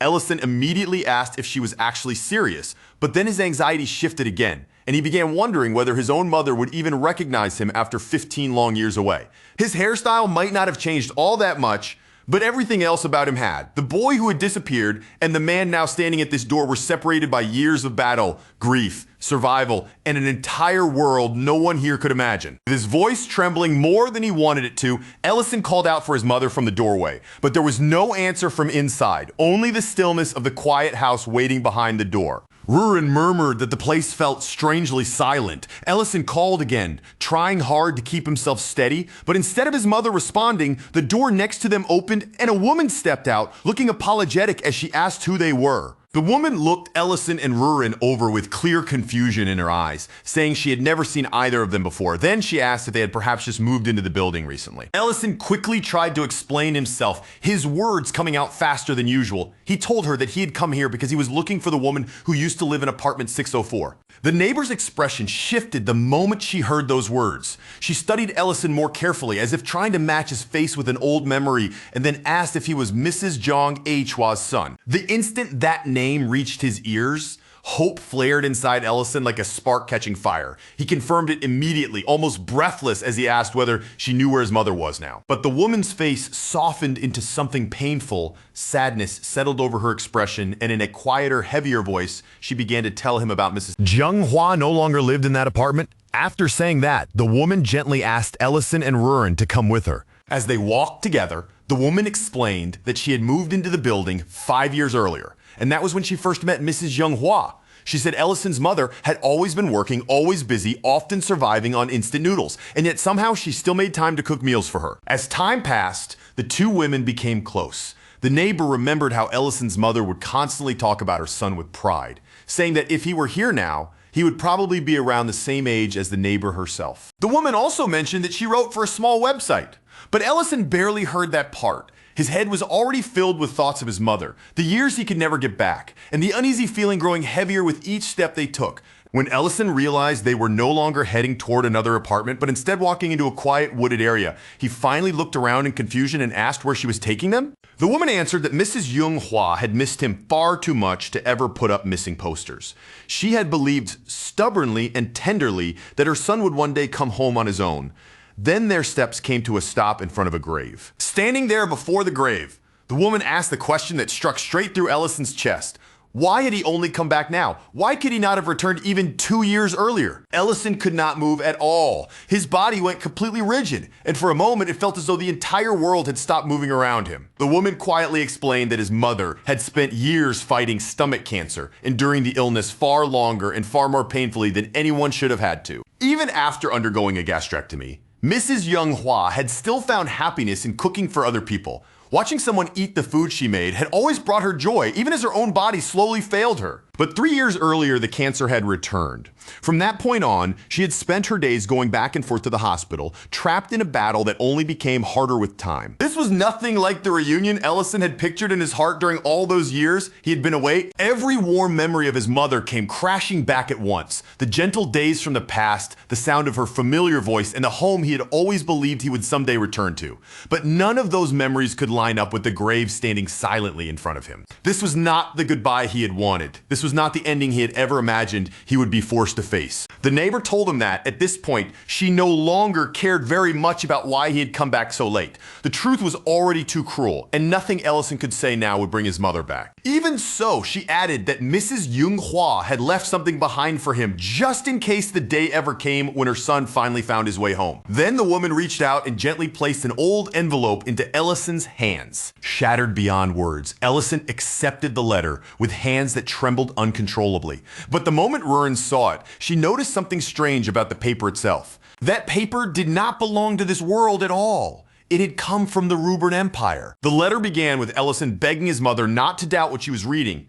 He asked her to believe every word written there because no matter how impossible it seemed, everything in the letter was true. He wrote that he had not disappeared because he wanted to. He told her that he was alive in another world now, a place impossibly far away from the life the two of them had once shared. He explained that he had used unstable magic to send this letter across worlds. He reassured her that he was safe, that he had become a mage, and that someday he planned to open a restaurant of his own. He also told her that although he could send letters out, he had no way to receive any replies back. And after waiting for an answer that could never reach him, he eventually stopped expecting one to come. But when Ellison's eyes reached the bottom of the page, his breath caught. Beneath the words he himself had written, there was an answer waiting for him. His mother had written back that her son had become a mage now, and that when he finally opened his restaurant, he should invite her to come. That single line broke Ellison completely. Tears spilled down his face before he could hold them back, and guilt crashed over him all at once. Because after he gained summoning magic later, he could have sent another letter, then another after that, and more after those. Rurin stepped closer and wrapped her arms around him, holding him as tightly as she could, trying to give him whatever comfort her embrace was able to offer. But Ellison could barely force out any words beneath the crushing weight of his regret. All he could say was that there had been more, he could have done more chances he had failed to take. The next day, back in Drake City, the restaurant was packed from wall to wall, filled with the voices of customers and the warm, lively noise of a successful meal rush. All throughout the restaurant, customers praised the food loudly, their faces bright with satisfaction as they ate and enjoyed each dish in front of them. Linte stood there, looking proud of himself, clearly pleased that things had turned around, and began explaining what had finally changed. He said he had solved the problem of the meat burning by switching to a special pan, one that could handle the intense heat much better and stop the food from being ruined so easily. Serena quickly puffed herself up and boasted that her fire magic had played a major role as well, while Elena immediately refused to be left out and insisted that she had helped make it work too. Ment finally released a quiet breath of relief, as if the tension that had been gripping her shoulders had at last begun to loosen. For the time being, at least, the crisis inside the restaurant seemed to have calmed down, and everything was somehow moving the way it was supposed to. But even with the customers smiling, the dishes being served, and the atmosphere settling into something close to normal, one major problem still remained. Ellison, the actual owner of the restaurant, had still not shown his face anywhere. Meanwhile, back in the modern world, Rurin stayed close beside Ellison, watching him with worried eyes as she told him he needed to eat something.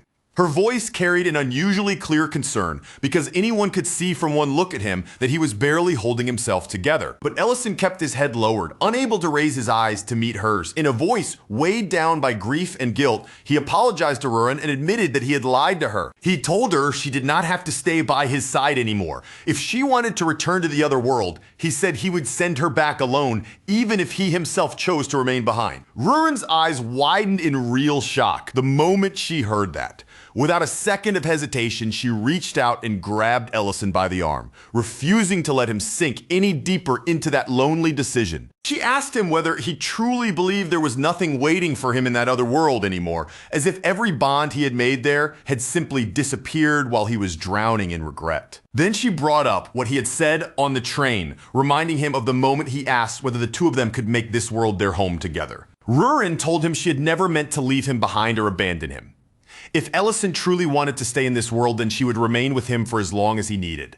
But then she asked the question he could not simply look away from. What about everyone still waiting for them back in the Empire? Those words finally slipped through the thick fog of Ellison's grief, reaching the part of him that had been buried under guilt, regret, and the pain of what he had lost. At that very same time, back in Great Castle, Baron Ryden looked around with visible concern and asked why Ellison was not at the restaurant. The soldiers explained that someone else had stepped in and taken charge for the moment, so even with Ellison absent, the restaurant was still being managed somehow. Ryden said that even if the restaurant was being handled, they still owed Ellison a proper show of gratitude.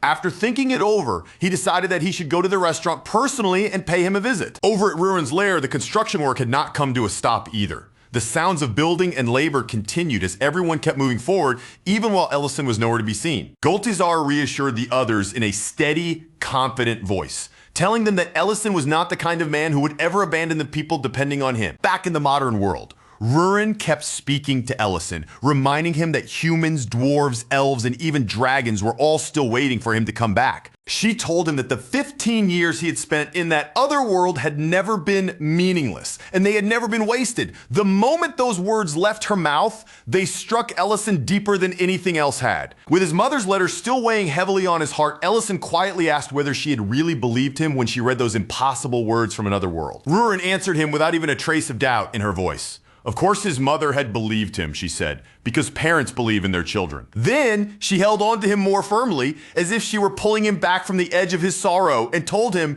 that it was time for them to go back. 2 days later, the neighbor who had given Ellison the letter still had not seen him again. As more time passed, she found herself wondering uneasily whether the things she had said to him that day had been too harsh. Then, without any warning, Ellison appeared right in front of her, standing there quietly with a bag of gold held out in his hand. He told her that the gold was his way of thanking her for looking after his mother's grave, and for caring for the place and memories he had not been there to protect himself. When the woman opened the bag and saw what was inside, her eyes widened in complete disbelief. The amount was so overwhelming that for a moment, she could only stare at it in stunned silence. But before she could gather her thoughts, ask what he meant, or even properly react to what he had just handed her, Ellison calmly told her that he needed to return to his restaurant now, his voice quiet but already turned toward the place where people were waiting for him. Then, right before the woman's eyes, a summoning portal opened in the air and Ellison disappeared through it as naturally as if he were stepping beyond the boundaries of the world itself. Left standing there in shock, the woman suddenly remembered a conversation she had once had with Mrs. Manhwa in the hospital back when Ellison's mother had quietly said there was a restaurant she wanted to visit someday. At the time, the neighbor had not truly believed those words. She had simply thought of them as a fragile dream spoken by a sick woman who missed her son too deeply. But now, after watching Ellison vanish with her own eyes, she finally understood the truth. Every impossible word had been real. Ellison truly was a mage. Before leaving the modern world behind for good, Ellison visited his mother's grave one last time. There, he placed a photo of himself and Rurin beside it, along with a bouquet of pure white flowers. Only after offering that quiet farewell did Ellison and Rurin finally turn away from the grave and begin making their way back. As they headed toward Great City again, Ellison quietly remarked that it felt as though far too much time had passed since they had first left. Looking around, he realized that they had wandered much farther through the modern world than he had expected, leaving them a long way from the restaurant. Rurin began preparing a teleportation spell, but Ellison stopped her and told her to wait. Instead of letting Rurin take care of it, Ellison raised his own power and formed a portal far larger than before. The space in front of them opened wide under his control, stretching into a passage big enough to carry them home. Rurin stared at the massive portal in clear surprise, obviously caught off guard by what he had just done. She immediately asked him how he had managed to create something like that. Ellison explained that the spell was built using the principles of dimensional magic. But as they stepped through the portal together, Rurin suddenly asked him to teach her levitation magic. Ellison reminded her that she once said she did not need it because she already had wings, and Rurin quickly snapped back that all the other dragons knew how to use it anyway. Once they crossed back through, Ellison immediately began worrying out loud. He said the restaurant customers must have been anxious, and the ranch workers had probably been terrified after he vanished without giving anyone any explanation. Rurin answered in a dry voice that she seriously doubted the restaurant would still have customers for a while after all the confusion they had caused. Then her eyes landed on something up ahead, and she suddenly stopped walking in place. The restaurant was packed full of people, crowded from one side to the other with customers, and standing proudly outside the building, as impossible to ignore as anything could be, was a statue of Ellison. Ellison's face tightened with pure embarrassment as he asked whether they had somehow returned to the wrong place. Rurin, just as stunned, stared at the crowded scene and asked what in the world was going on. As they moved closer, Linte's loud voice rang out over the excited crowd. He asked everyone if they knew who had saved Count Reidengrake, then immediately answered his own question with overflowing pride, declaring that it was none other than the owner of this very restaurant, Mr. Ellison. A man in the crowd shouted that he was incredible, while a woman, visibly touched by the story, told her husband that she could hardly believe such an amazing person had been the one making their food. Holding up a dish for everyone to see, Linty announced that this was the very meal that had once healed the Count. Then he asked the crowd if anyone wanted to taste it for themselves and experience just how much strength and health it might give them. The customers answered him with a roaring wave of excitement, shouting eagerly that they wanted to try it. And right in the middle of Linte's dramatic sales pitch, Ellison stepped into the restaurant. The instant Linte noticed him, his entire body went stiff with fear. Ellison did not waste even a second before demanding to know what exactly that statue outside was supposed to be. Before Linte could properly defend himself or explain anything, Count Reidengrake stepped forward with calm dignity and admitted that the statue had been his idea. Count Reidengrake is the first one to lower his head and apologize. He explains that the moment Ellison and Rurin vanished without warning, that night the entire place was thrown into chaos. No one knew where they had gone, no one had an explanation ready, and in the space around the restaurant, confusion spread so quickly that everyone was suddenly panicking. Lint hurries to add that none of them had meant for things to become so outrageous. At first, they were only trying to calm the customers down and keep them distracted until Ellison came back, but one suggestion turned into another. The crowd's energy kept rising, the noise grew louder and louder, and before they realized it, the entire situation had slipped completely out of their hands. As Count Reidengrake continues eating, he remarks in a calm, almost impressed tone that Ellison really does have some extraordinary employees. Ellison picks up one of Linte's dishes and takes a bite, clearly intending to taste it with the sharp eye of both the owner and the cook of the restaurant. But as soon as the flavor spreads across his tongue, his expression shifts ever so slightly. Even if he does not say it out loud, he has no choice but to admit to himself that the dish is genuinely good. The boiled pork is tender enough to fall apart, with the flavor soaked deep into every bite, and Ellison finds himself silently wondering why he never thought to prepare it in this style before. Right beside him, Rurin keeps chewing with obvious satisfaction and comments that the meat is incredibly soft, cooked so perfectly that it is easy to eat. Ellison's eyes drift toward Linte and his thoughts begin to change. Until now, he had mostly seen Linte as someone connected to ranch work, but after tasting this food, he starts to reconsider. Maybe Linte's talent was never limited to the ranch at all. Maybe the kitchen is exactly where he is meant to be. After looking over everything that happened and hearing their explanation, Ellison decides not to push the blame onto anyone else. Since his own sudden disappearance was what set off the chain of confusion in the first place, he tells them plainly that he will accept responsibility and that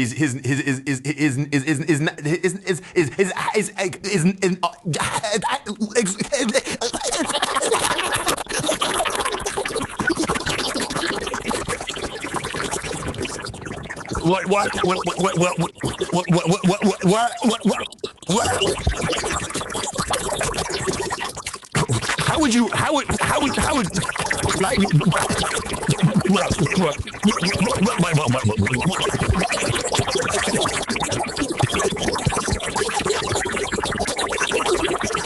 have to look.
But then Ellison's gaze slides right back toward the statue standing outside, and the uncomfortable look on his face returns immediately. He points straight at it and asks again, unable to hide how bothered he is, what that thing is even supposed to be. Count Reidengrake turns toward the statue with unmistakable pride in his eyes. He explains that it was created to celebrate Ellison's achievements and make sure people remembered what he had done. Then, as if trying to ease Ellison's concerns, he adds that the Count's castle will personally take responsibility for keeping it maintained in proper condition. Ellison shifts in place, looking more awkward than reassured, and makes it clear that the upkeep is not what he is worried about. The real problem is something else entirely.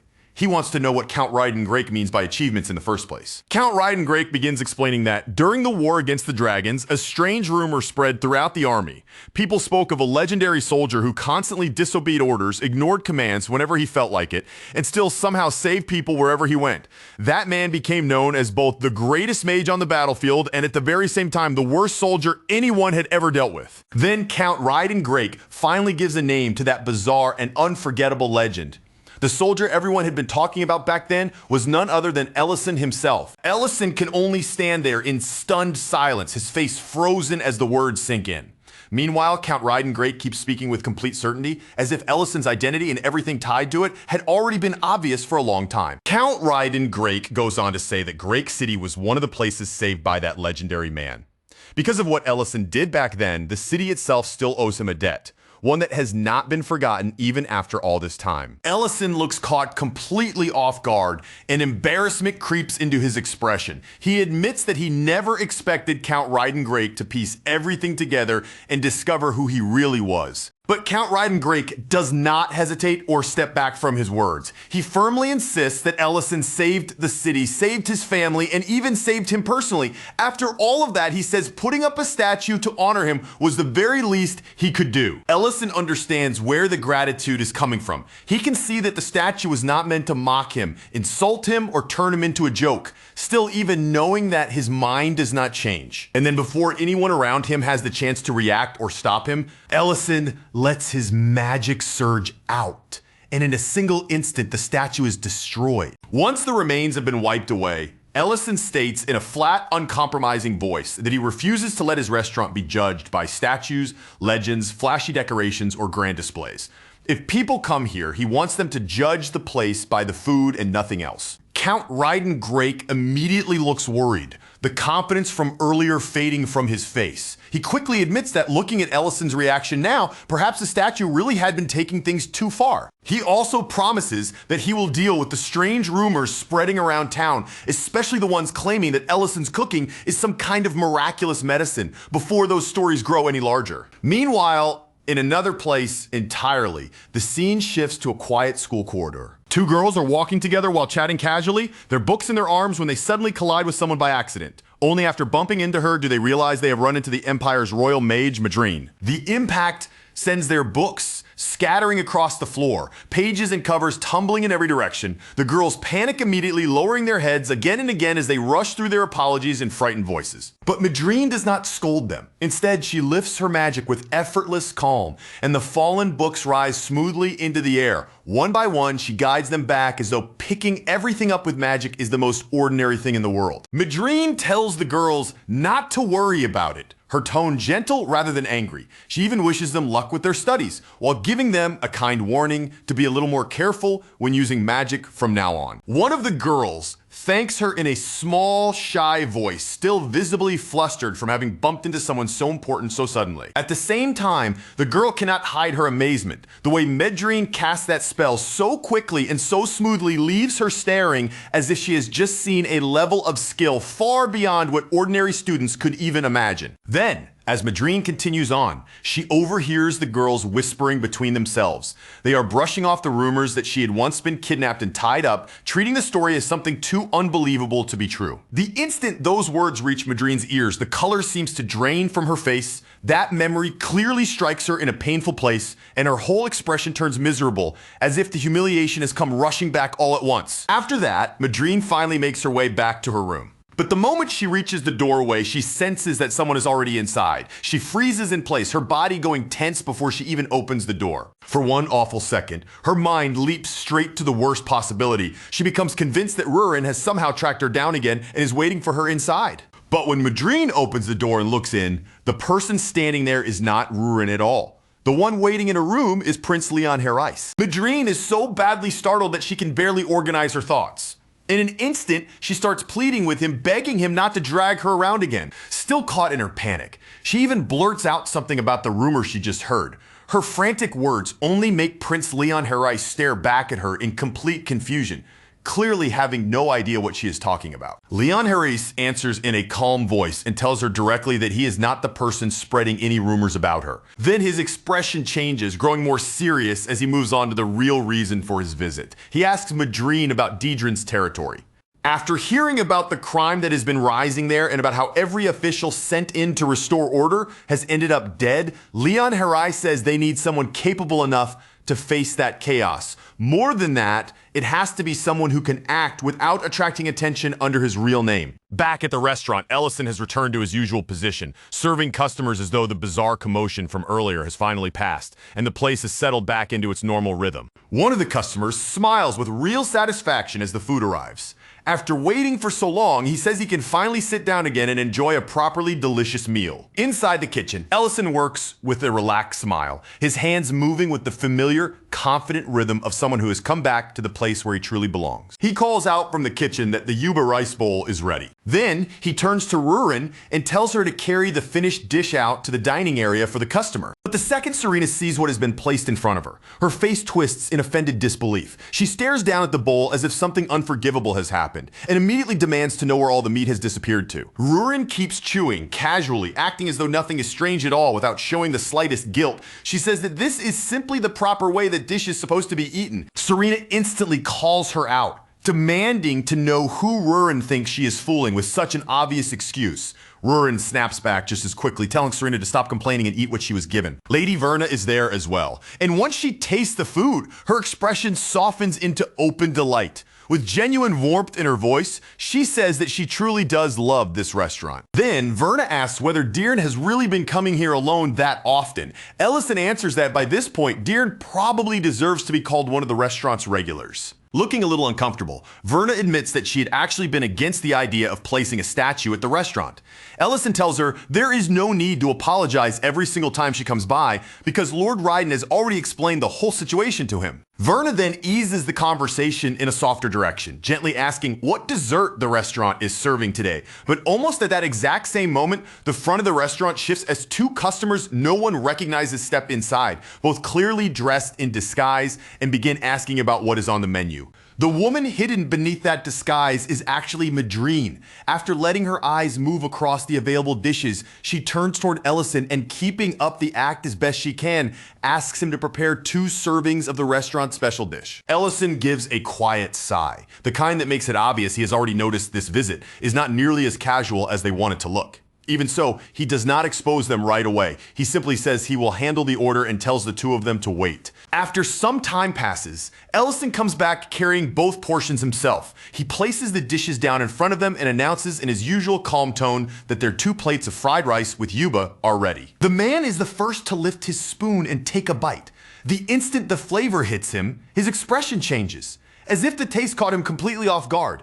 Madrine tries her own serving right after him, and she quickly nods along, clearly reaching the same conclusion. Madrine does not even try to deny it. She admits straight away that the food really is as delicious as people say, the kind of taste so convincing that it becomes difficult to keep pretending she only stopped by on a whim. Ellison's gaze settles on the man, and he asks if the flavor surprised him. After all, from the way he carries himself, he does not seem like someone who is easily impressed by ordinary cooking. The moment Ellison says that, the man's whole body stiffens. In that single second, the man understands that Ellison has already looked straight through the disguise and recognized him as Leon Herreis. Madrine is startled as well, her eyes widening as she mutters under her breath that Ellison's perception is just as sharp as ever. Ellison then questions how either of them could have thought this counted as a perfect disguise in the first place. Leon Herreis answers that, strangely enough. The lady sitting right there had not seemed to notice anything suspicious about it at all. Ellison looks from one of them to the other, his expression making it clear he is not buying their act for even a second.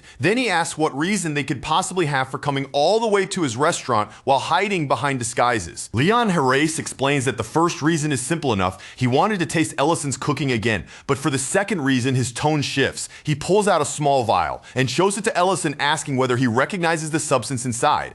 Ellison studies the vial closely, his eyes narrowing, and asks what exactly he is looking at. Leon Harris tells him plainly that it is poison, and this is not some common, easy-to-identify poison either. It is a highly dangerous and very specific kind, one capable of destroying a person's brain. Then Leon Harris reveals the part that makes the air around them go still. This is the very same poison that kept Count Reidengrake bedridden for years. The moment Ellison hears that, he freezes in place. Leon Harris continues explaining that this poison has now started to spread slowly through Dedran City. Count Reidengrake's recovery was practically a miracle, but there's no way they can rely on that kind of miracle happening again for every new victim. What makes it even worse is that the poison leaves no trace inside the body, which makes gathering solid evidence nearly impossible. Before Leon Harris can go any deeper into the explanation, the restaurant door suddenly burst open. Two thieves storm inside, voices loud and aggressive, barking at everyone in the room not to move. They start demanding every coin in the restaurant and every scrap of food they can get their hands on, shouting as if the entire place already belongs to them. Verna immediately stiffens in fear, her face draining pale at the sudden violence. One of the thieves snarls at the room, warning that anyone who wants to keep breathing should shut their mouth, stay still, and obey without causing trouble. Rurin and Serena, who had been arguing only moments earlier, fall silent at once. Both of them turn toward the intruders, and the cold glares they send across the room are so vicious that any normal person would have felt their soul trying to escape. Madrine also lets a faint trace of her aura slip out.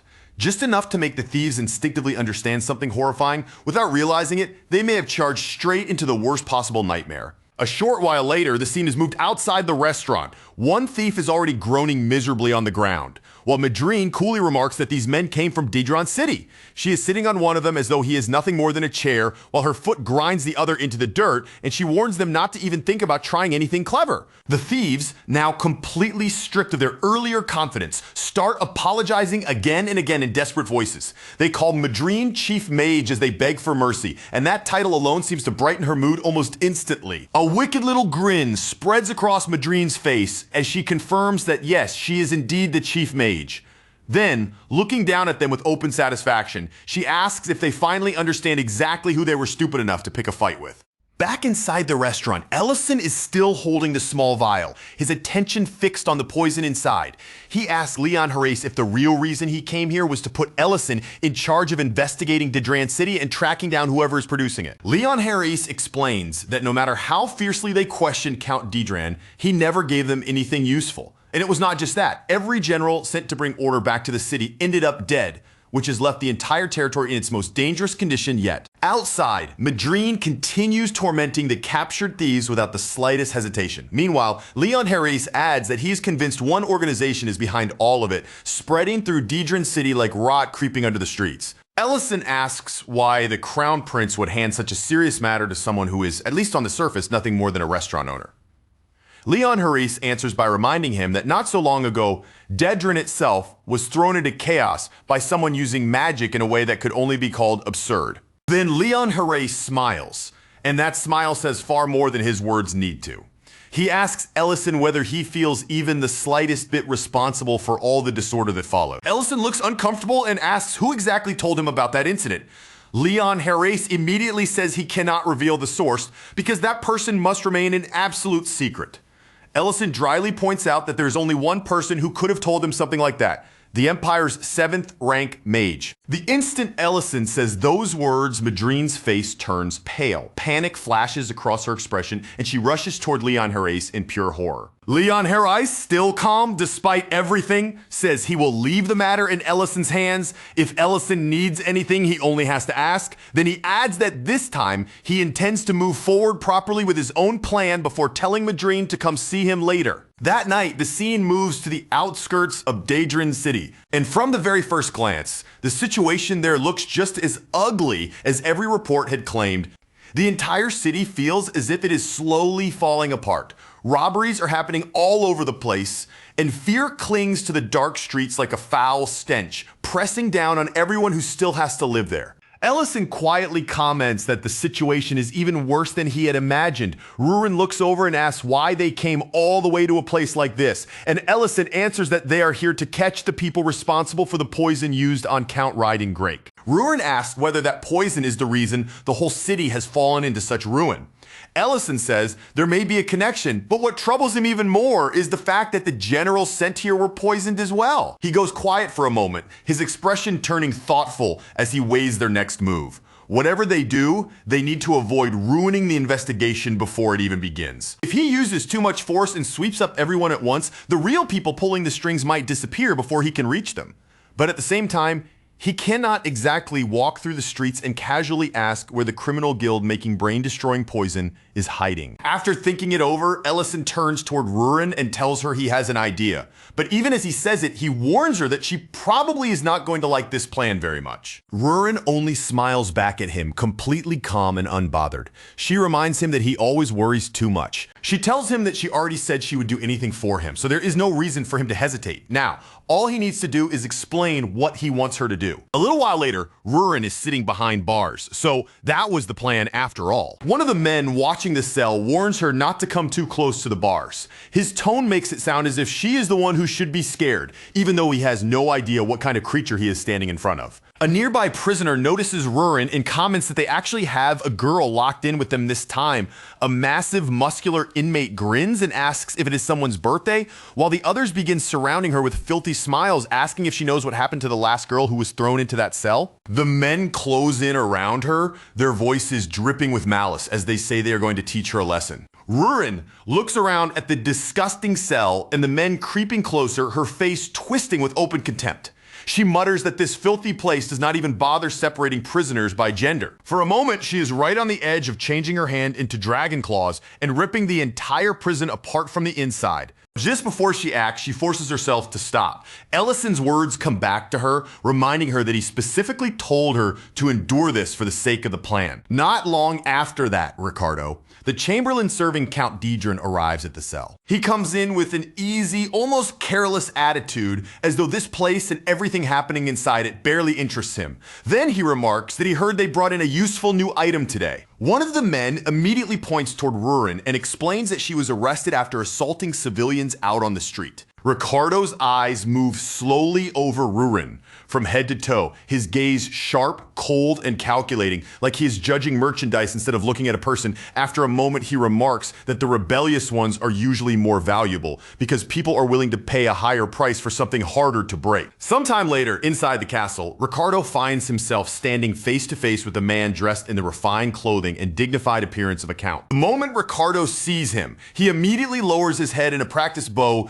and offers an apology, saying he is sorry for making such an important guest wait. But the nobleman before him is actually Ellison in disguise. Keeping his expression calm and unreadable, Ellison introduces himself as Count Rivolk, then declares that from this point forward, he will be the one overseeing the management of Dedran City. Ricardo bows again, even more carefully than before, and apologizes a second time. He asks whether Count Rivolk truly came directly from the Imperial Palace, clearly trying to measure the situation.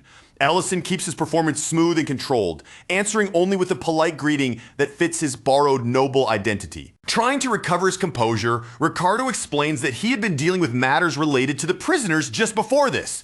Then, with a strained politeness, he adds that the Lord's castle has been thrown into ridiculous confusion lately, with everyone unsure of what to do, so he hopes the newly arrived Count will understand the disorder. Count Rivolk replies that he has already heard more than enough about the mess in Dedran.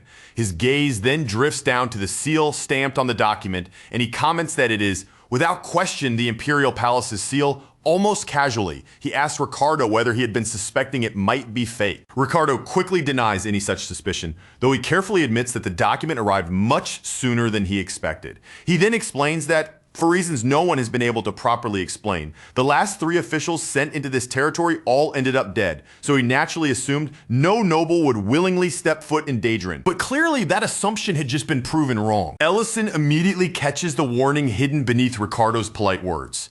With a faintly sarcastic tone, he asks if Ricardo is telling him to watch his back, unless he wants to become the 4th official to die in Dedran.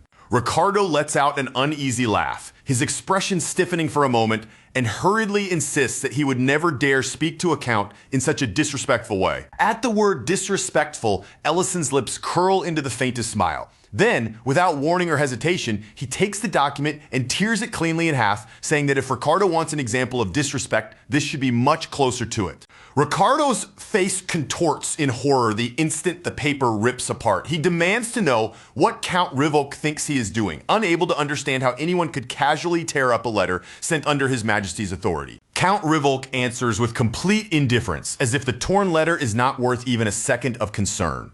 He says the contents were so obvious and predictable that they were not even amusing to read.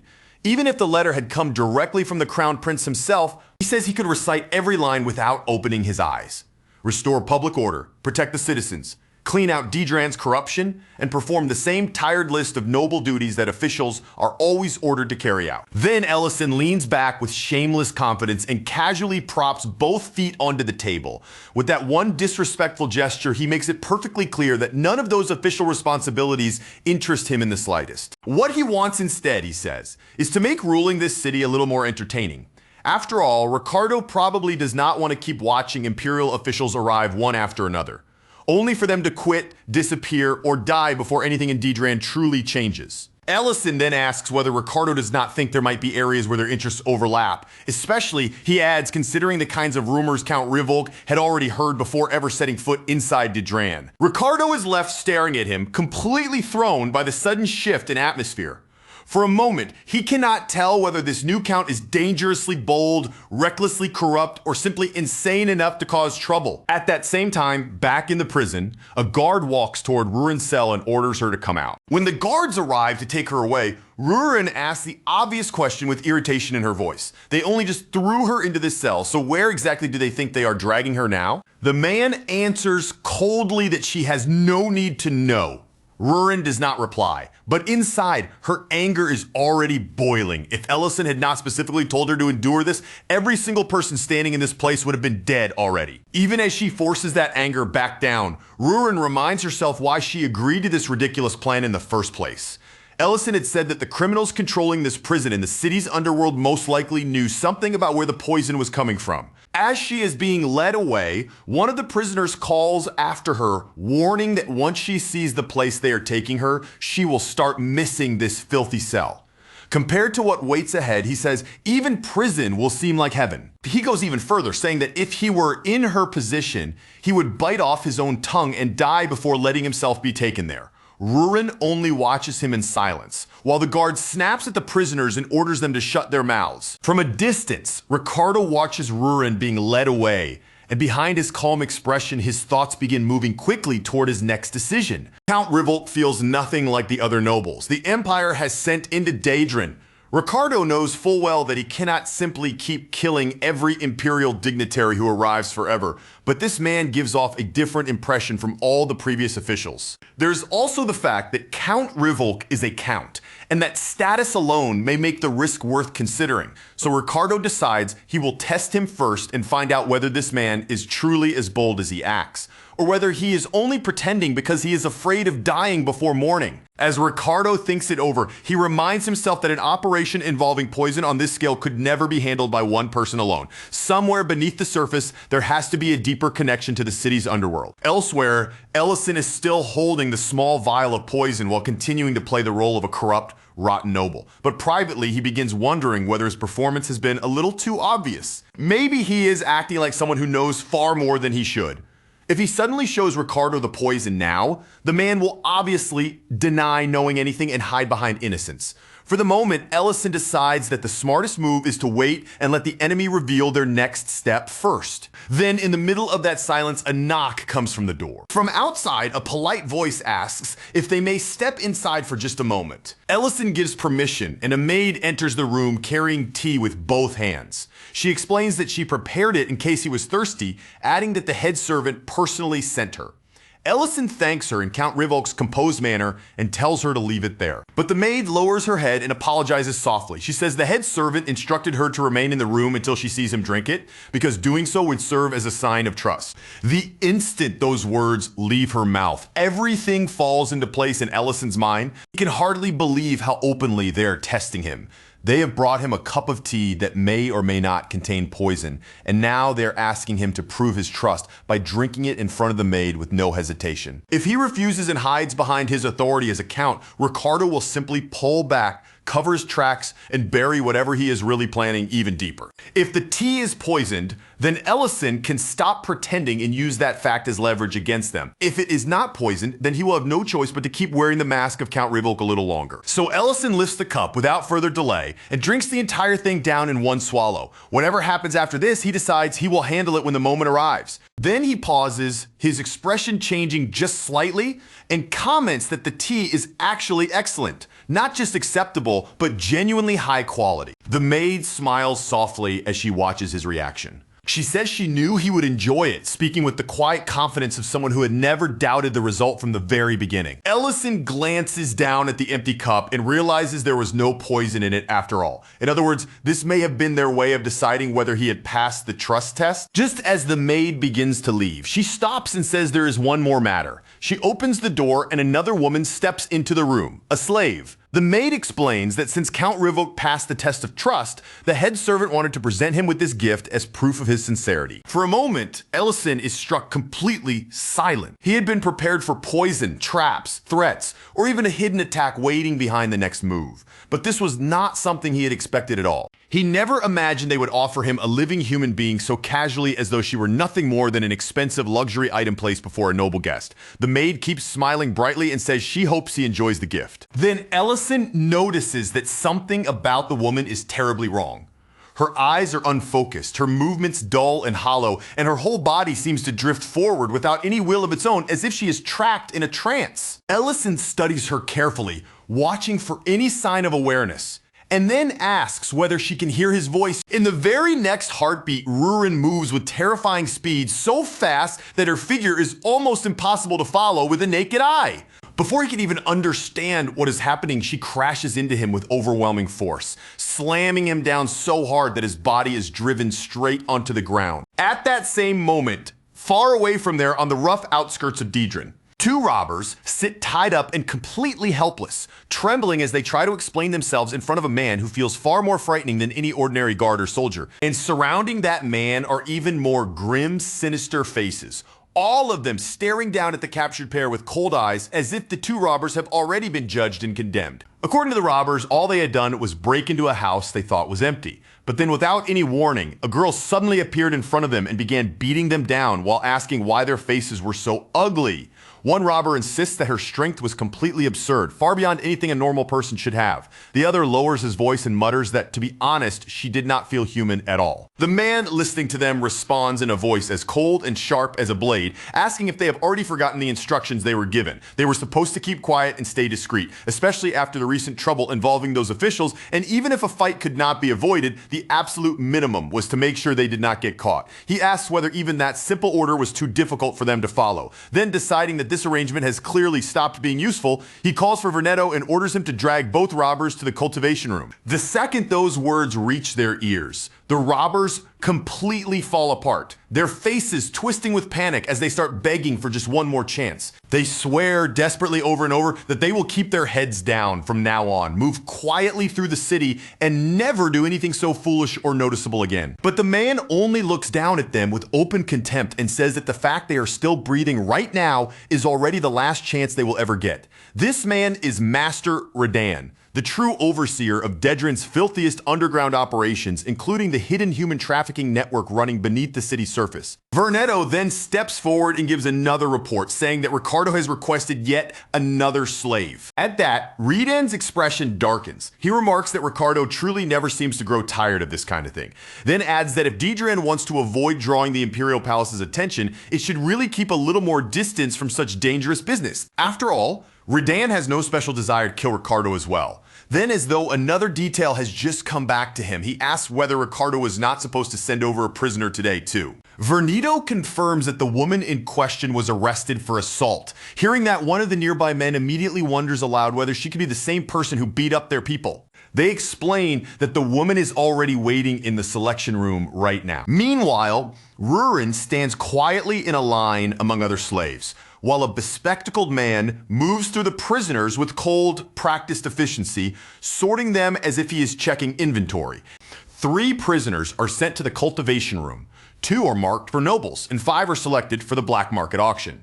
As the next prisoner is called forward, Rurin keeps her face calm, but inwardly she reflects that even if she does not understand every strange rule and custom humans live by, one thing is clear to her. Slavery is illegal throughout the entire empire. And yet somehow an operation this large is being carried out right under everyone's nose. Rurin still cannot confirm whether these people are directly connected to the poison, but the scale of what she is seeing has already gone far beyond what she and Ellison expected, which means Ellison needs to hear about this immediately. Using the coordinates of his room, Rurin quietly opens a tiny portal and calls out to him, asking whether he can hear her. Her voice grows urgent as she tells him that the situation is much worse than they first thought. But the instant she peers through the portal, her expression changes completely. On the other side, Ellison is standing in his room with a woman tied up right in front of him. Ellison reacts immediately, blurting out in alarm that this is absolutely not what it looks like. Rurin stares at him in clear confusion, but that confusion is already beginning to harden into anger. She asks him what exactly she is supposed to think after seeing a scene like this. Then the slave woman, still trapped under whatever control has been forced onto her, begins pleading for her master to give her orders. That single sentence makes the situation look even worse, and Ellison grows more frantic as he insists that whatever Rurin is imagining, this is a complete misunderstanding. Rurin's dragon aura begins leaking out around her as her patience finally starts to crack. With a dangerous edge in her voice, she demands that Ellison explain himself right away. Ellison quickly points to the woman's strange condition and says that this is exactly the problem.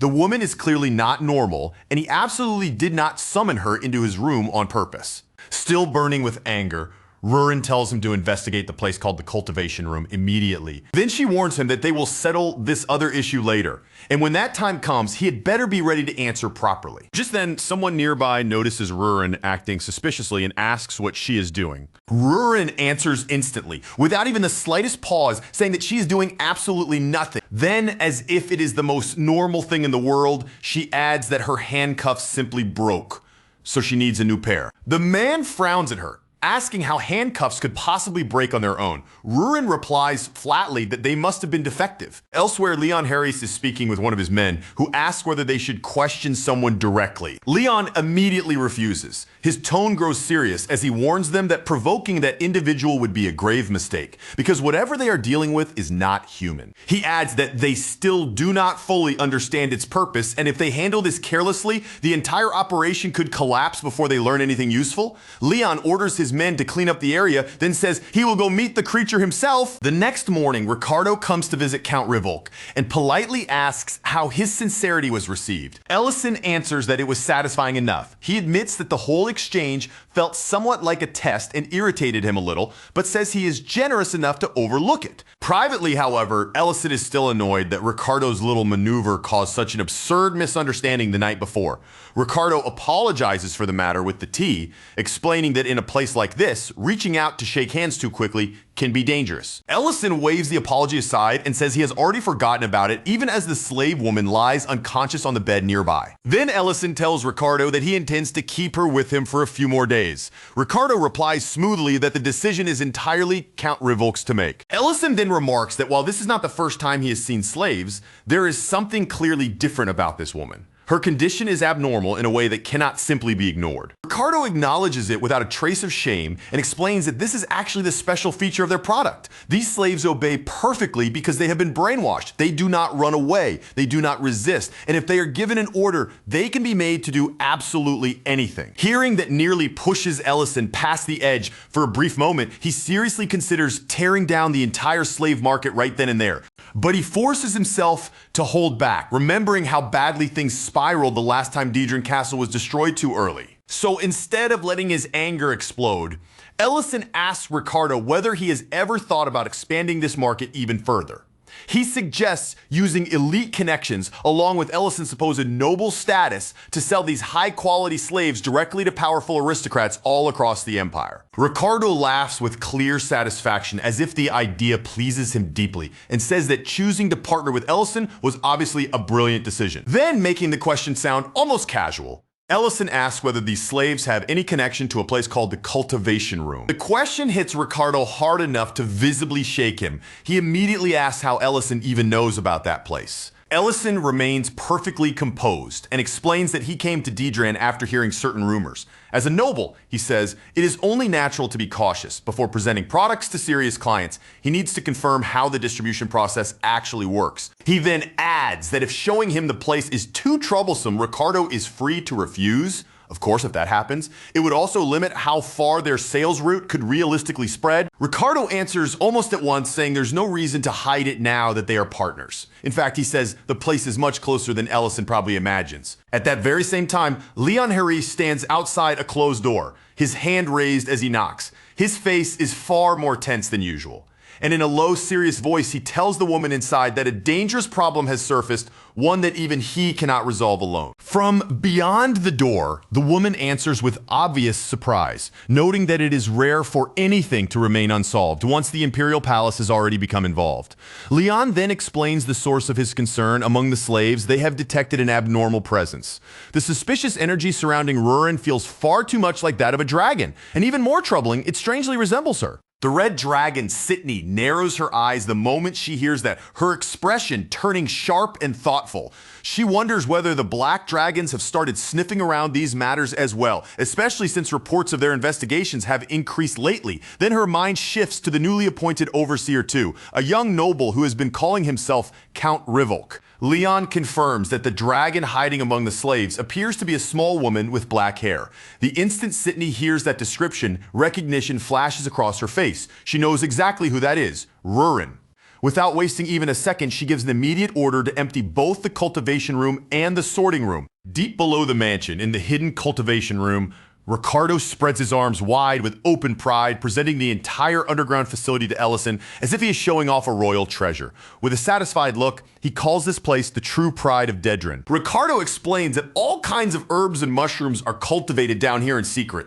Those ingredients are then blended into drugs and processed into substances used to create slaves who obey their masters without the slightest hesitation, resistance, or will of their own. Ellison quietly looks around the room, letting his eyes take in the glowing magical lights, the rows of cultivated plants, and the sheer scale of the facility. He cannot help wondering how they managed to build something this elaborate beneath what appeared to be an ordinary mansion. But the people working among the plants look absolutely miserable. Their faces are pale, their bodies are thin and worn down, and every tired movement makes it clear that they have been forced to care for poisonous crops day after day until they seem half dead themselves. Ricardo, still behaving as though this is merely a professional business tour, casually suggests that they probably should not stay inside this room for too long. Ellison then asks in a tone that sounds almost casual whether ingredients like the ones grown here could also be used to make a poison that leaves no trace in the body. Ricardo does not give him a straight answer. Instead, he smiles smoothly and asks whether Count Rivolk is interested in their other products as well,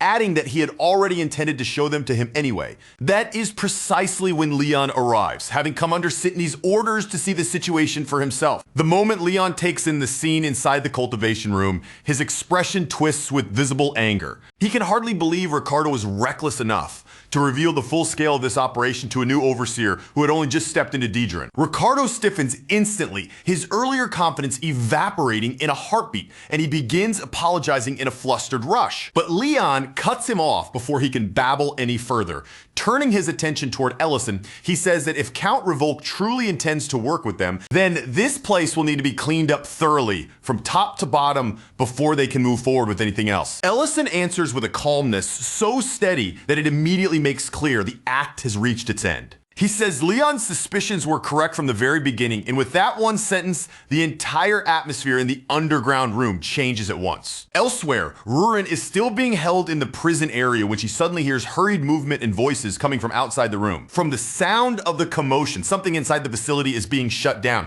Rurin immediately suspects that this must be connected to whatever Ellison has done on his side. Then Sydney appears in front of her, wearing an amused expression as she comments that capturing a dragon slave is quite an impressive prize.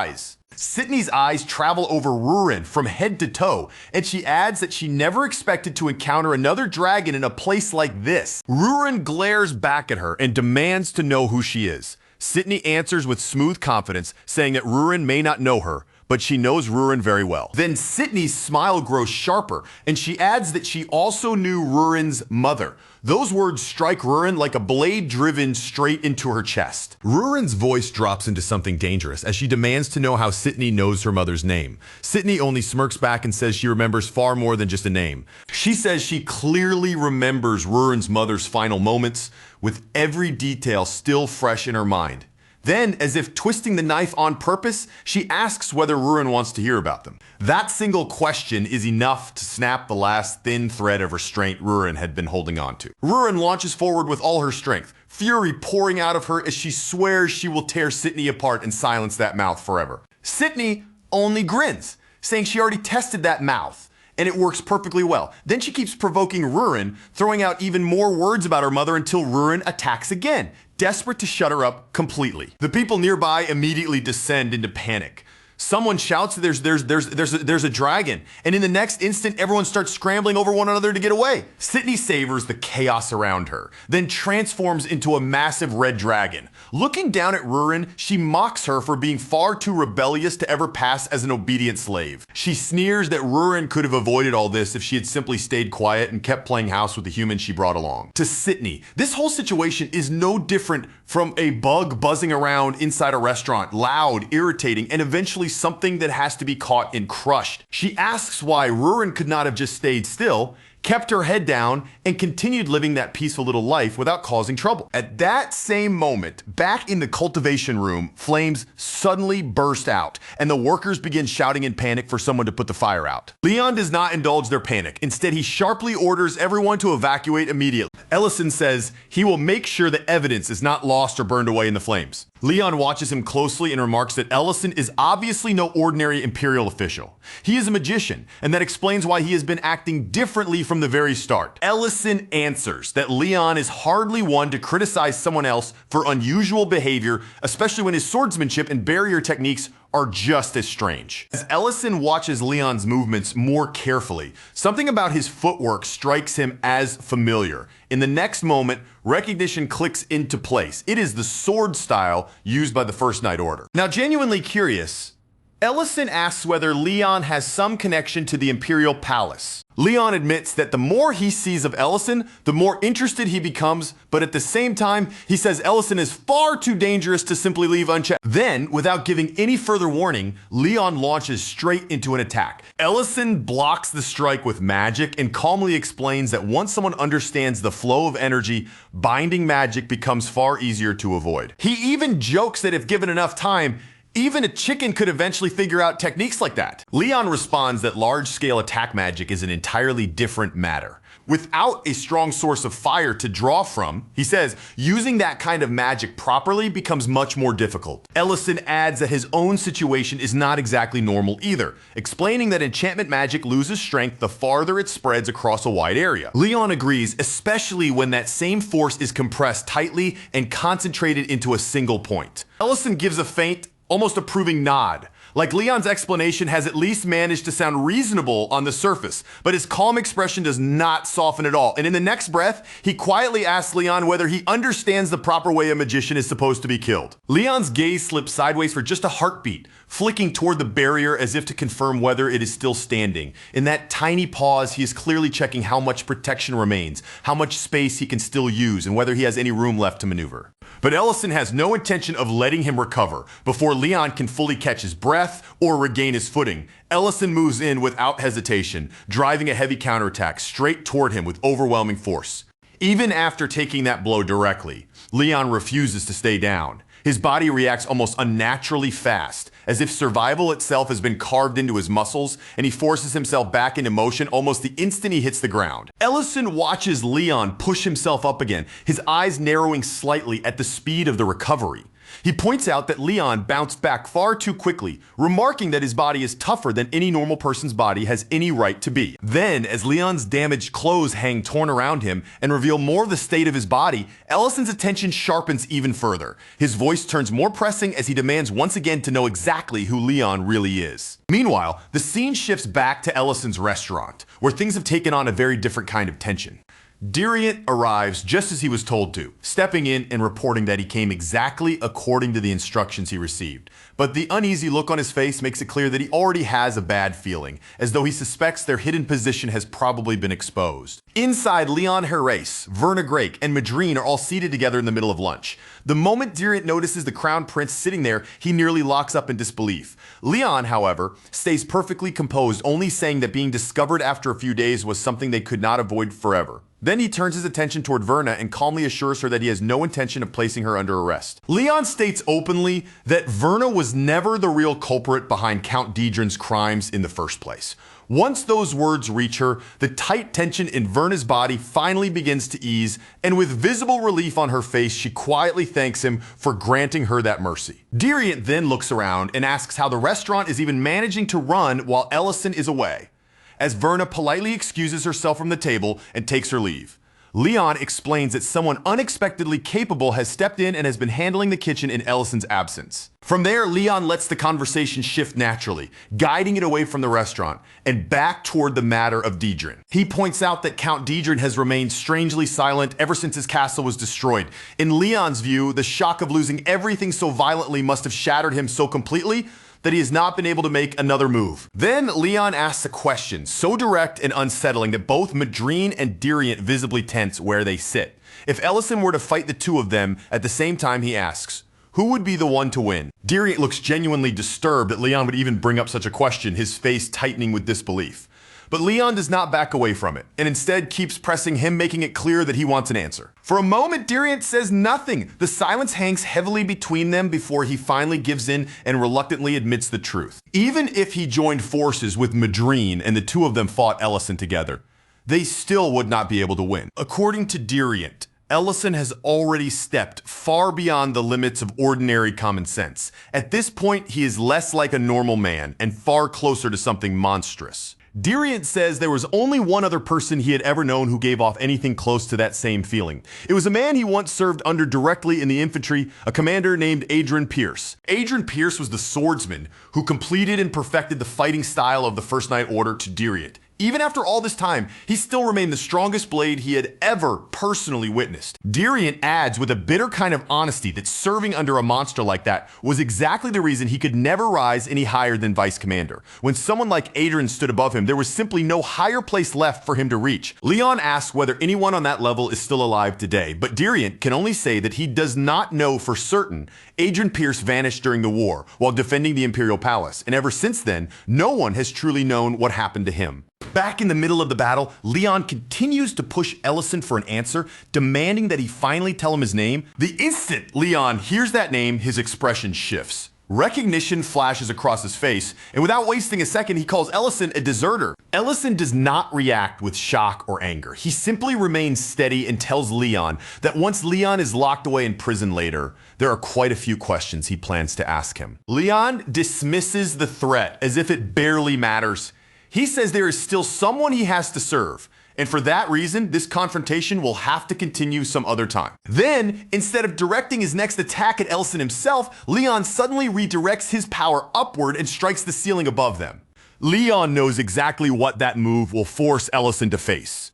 It creates a choice, either chase after him immediately or stay behind to protect the innocent slaves and preserve the evidence before the collapsing structure can destroy everything. And just before Leon vanishes from sight, There is a trace of real regret in his voice. He says he wishes someone like Ellison had been there in his own past. Elsewhere, Rurin and Sydney's battle is still raging through the prison. Their clashes tearing apart the surroundings and smashing the area to pieces with every violent impact. Sydney keeps needling her with cruel, cutting words, almost sounding proud of how deeply she is able to wound her. Rurin, meanwhile, refuses to let the subject go and keeps demanding answers about her mother. Then Sydney releases the truth like poison. She tells Rurin that her mother was the one who created the ancient marble, and because of that, she was imprisoned, abandoned, and left to die miserably without anyone ever coming to rescue her. Sydney goes on to say that some secrets can never remain buried forever, no matter how desperately people struggle to hide them from the world. Rurin is overtaken by rage, her voice shaking under the weight of a murderous fury she can barely contain. She says that if this secret ever spreads beyond this place, then she will kill every single person who knows anything about it. After some time, the immediate danger finally begins to subside, and the chaos around them starts to lose its force. The collapse comes to a stop, the violent shaking fades away, and the terrified survivors slowly begin to calm down as the truth sinks in that they are still alive. The survivors gather around Ellison, pouring out their gratitude and thanking him for saving them, but Ellison brushes their praise aside and tells them not to waste precious time thanking him when there are still injured people who need help right away. Among the bodies sprawled across the ground, Ricardo is lying there as well. As soon as the survivors recognize him, their fear twists into fury. They crowd around Ricardo's fallen body and begin stomping on him, cursing him bitterly for everything he put them through. One person tries to rein the crowd back in, reminding them that they are doing this right in front of the very man who actually saved all of them. Ellison stares at the scene with dry disbelief, then asks whether he is supposed to step on Ricardo too, just so he can fit in with everyone else. Elsewhere in the castle, one of the maids is wondering what could have happened down in the basement, and whether Lord Ricardo is still there. Just then, a fully covered man suddenly appears in front of her. The maid jolts at his sudden arrival, clearly startled by the unexpected figure, and quickly asks who he is. The man answers in a calm, even voice, saying that he heard there was a patient here. Still confused and unsure how to respond, the maid immediately apologizes and explains that she was never informed about any visitor. Because of that, she tells him he will have to leave, but before she can even finish getting the words out, her eyelids begin to lower. The strength drains from her body all at once, and she collapses quietly into sleep. The covered man looks down at her without showing even the slightest trace of emotion. In a flat voice, he remarks that he did not come here as a guest anyway. Then he reaches toward the door, opens it, and steps into the room where one of the sleeping slaves is lying inside. The covered man stands over the sleeping woman without saying a word, his gaze fixed on her face as if he is searching for some familiar trace. In the silence, he quietly wonders whether she might finally be the person he has been looking for all this time. At that exact same moment, in another part of the facility, the chaos has not fully settled yet. Rurin bursts into the prison area with urgency in her voice, telling the slaves that there are no guards left to stop them anymore. If they want to escape, she says, then this is their chance to run right now. But despite the open path in front of them, not one of the slaves takes even a single step. Rurin says it again, louder this time, making sure every prisoner can hear her clearly. Even then, the slaves simply remain where they are, staring ahead with hollow eyes and lifeless faces. Seeing no reaction at all, Rurin clicks her tongue in frustration and mutters that freeing them like this is going to take forever. Just as Rurin is standing there trying to figure out what she should do next, a familiar voice reaches her from nearby.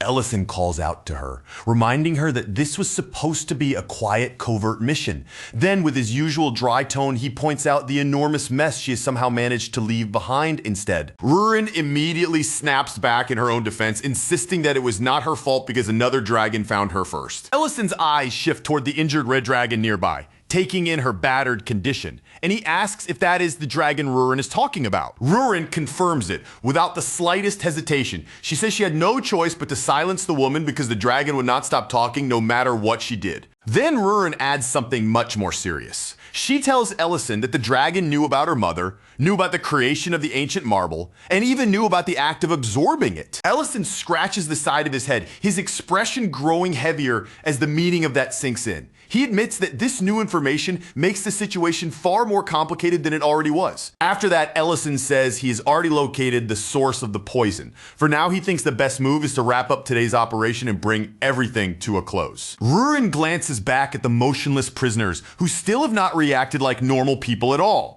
She asks Ellison what they are supposed to do with them when they will not even move on their own. Ellison explains that the slaves have been brainwashed so deeply that they only obey someone they recognize as their master. Then he adds that he has already called in someone capable of solving that exact problem. A man steps forward then, revealing himself as Iramantium, the gold dragon. His voice is firm and reluctant as he states that this will be the last time he helps them. Using his power, Iramantium begins to unravel the brainwashing that has been binding the prisoners' minds and forcing their bodies into obedience. One by one, the unseen chains wrapped around their minds begin to break apart, as if something invisible is finally releasing its grip on them. The instant the freed slaves realize what has been done to them, their expressions collapse all at once. Some of them start laughing in disbelief. Others break down crying, and a few cling tightly to one another as the reality slowly hits them.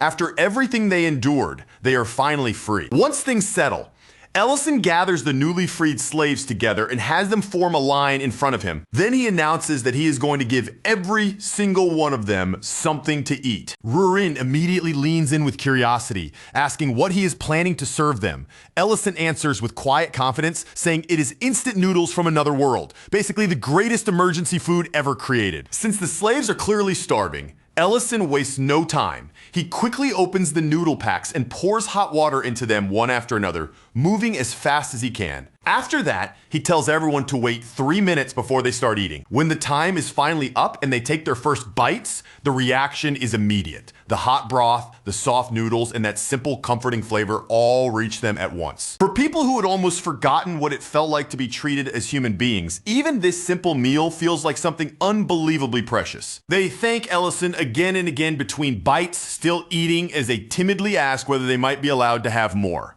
Rurin, not wanting to be left out of the meal, asks for a bowl, too. Ellison answers as if it was obvious, telling her that of course he had already prepared one for her as well. Nearby, Iramantium stands quietly apart from the others, watching the freed slaves eat. As he takes in the scene before him, his mind slowly begins to drift back into old memories. He remembers the way someone once looked at him with open disgust and how a girl rejected him for no reason other than the way he appeared. Then, another memory rises over that painful one, completely different in feeling.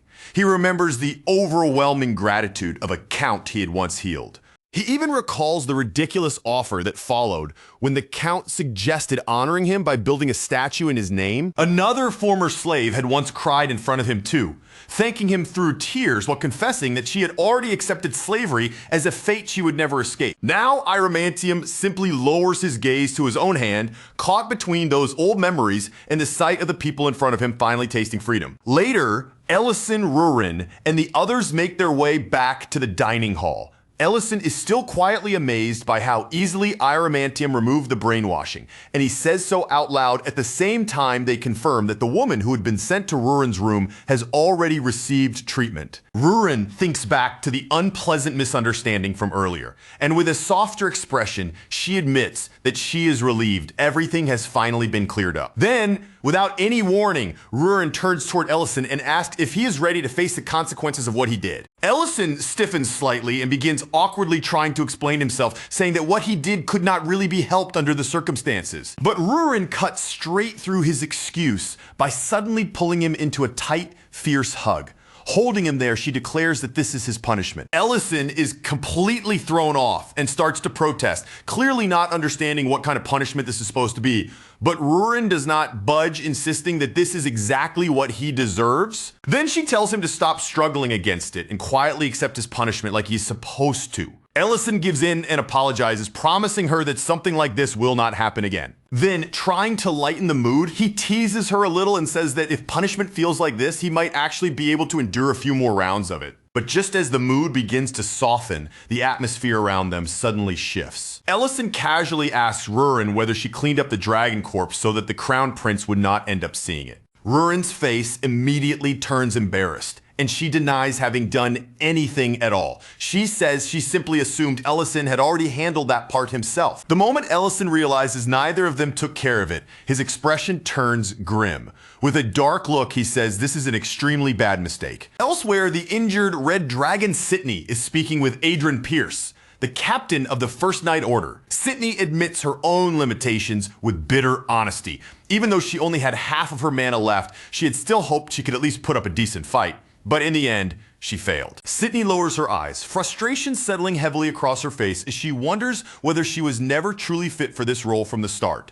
After swallowing that bitter thought, she turns the matter back toward Adrian Pierce and asks how things ended on his side. Adrian Pierce answers with a restrained apology, his tone controlled but honest. He does not try to dress up the failure or make excuses, simply admitting that the opponents they encountered were far stronger than expected. Sydney gives a dry, almost humorless remark, saying it is not often that she hears him speak so highly of humans, but she quickly pushes that comment aside, her expression tightening as she admits she should have warned him about Ellison much sooner. In the end, Sydney is forced to accept one thing with complete clarity. Their plan can no longer continue in its current form, and from this point on, everything will have to be rebuilt and changed from the very foundation. Meanwhile, Leon Harais openly acknowledges Ellison's work, praising how cleanly he managed to bring the disaster under control.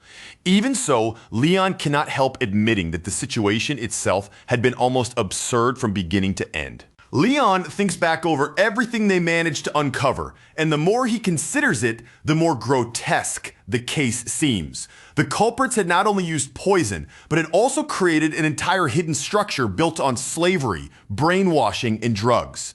If someone had described such a twisted operation to him beforehand, it would have sounded far too ridiculous to believe. He admits that he never imagined a case this ugly, tangled, and disturbing would somehow be resolved so smoothly. Ellison then asks Leon whether he still has any unfinished business left in Great City. Leon replies that there is one final matter he needs to settle, and he confesses that he still finds it hard to believe the main culprit behind everything was actually a dragon. Leon adds that the dragon was not working alone either. There was also a human accomplice involved, someone trained in the swordsmanship of the First Night Order. The second Deviant hears that, his expression turns sharp, and he says he wants to personally face the man who dared disgrace the Order's name. Ellison, however, is clearly more annoyed by the fact that the dragon's body disappeared, leaving the incident without a clean conclusion. He suspects the dragon may still be alive somewhere, and he warns Leon not to make any careless moves when the matter involves dragons. Leon assures Ellison that he has no intention of acting recklessly. For the moment, he decides to close the case there, while Ellison suggests that a proper overseer should be sent to Dedran so that the same kind of corruption cannot take root again. Leon calmly brushes off that suggestion, saying there is no need for it. Then he takes out a letter, making it clear that the solution has already been prepared inside. Ellison reads through the letter carefully, but the moment he grasps what it actually says, his eyes widen and his surprise shows openly on his face. He immediately questions Leon about what he is really trying to accomplish, already sensing that the Crown Prince may have been planning this exact outcome from the very beginning. Leon remains calm as he points out that a decision like this could easily provoke resentment among the other nobles, especially once they start asking why they were not given the same kind of treatment. At the Count's castle, Ryden Grake is down on his knees, his posture lowered completely as he pleads for forgiveness. Ryden takes responsibility for everything that has happened and desperately insists that Verna Grake had no guilt in the matter. Verna herself is already crying, saying she is prepared to accept punishment as well, but the Crown Prince cuts through their fear and tells them that this is not why he came. Then Leon hands the letter over to them and tells them to read its contents with their own eyes. Ryden begins reading the letter aloud, and as the words settle over him, he slowly realizes that this is not a sentence of punishment at all. It is a pardon, and more than that, it is a new order from the Empire. The letter begins by praising the remarkable improvements Great City achieved under their management. Poverty had been reduced, public order had grown stable, and the territory had started recovering so clearly that even the central government could no longer ignore the results. Because of those achievements, the central government has decided to place both Great City and Dedran under unified rule, with the Lord of Great City overseeing them. together. Verna is so overwhelmed by what she is hearing that she can barely process it. Her expression wavers between disbelief, shock, and the fragile relief of someone who never expected mercy like this. Leon congratulates Raiden on the expansion of his domain, but then Raiden surprises everyone by refusing the position. Instead, he says there is someone else far more suited to carry that responsibility. Later, while riding back on horseback, Leon admits to Diriant that Raiden's decision honestly caught him off guard. Diriant replies that even though the situation took an unexpected turn, the Crown Prince still ended up with the right proposal in the end. Back at the Count's castle, the focus shifts once again to the aftermath of that decision. Raiden calls Diriant Grake in and asks him to take a seat, setting a strangely calm atmosphere for what is about to be discussed. He even offers Diriant dessert as if this were nothing more than a normal conversation between family. Raiden speaks in a composed voice about how his health has gradually been improving, and he briefly acknowledges that Elena played a part in helping him recover. And he congratulates Diriant on the unification of Dedran and Grake City before moving into the far heavier subject of the responsibilities that will come with governing such a territory. Raiden asks Diriant how old he is, and then with almost no warning at all, he says that Diriant may already be at the age where he should begin thinking about marriage and securing an heir.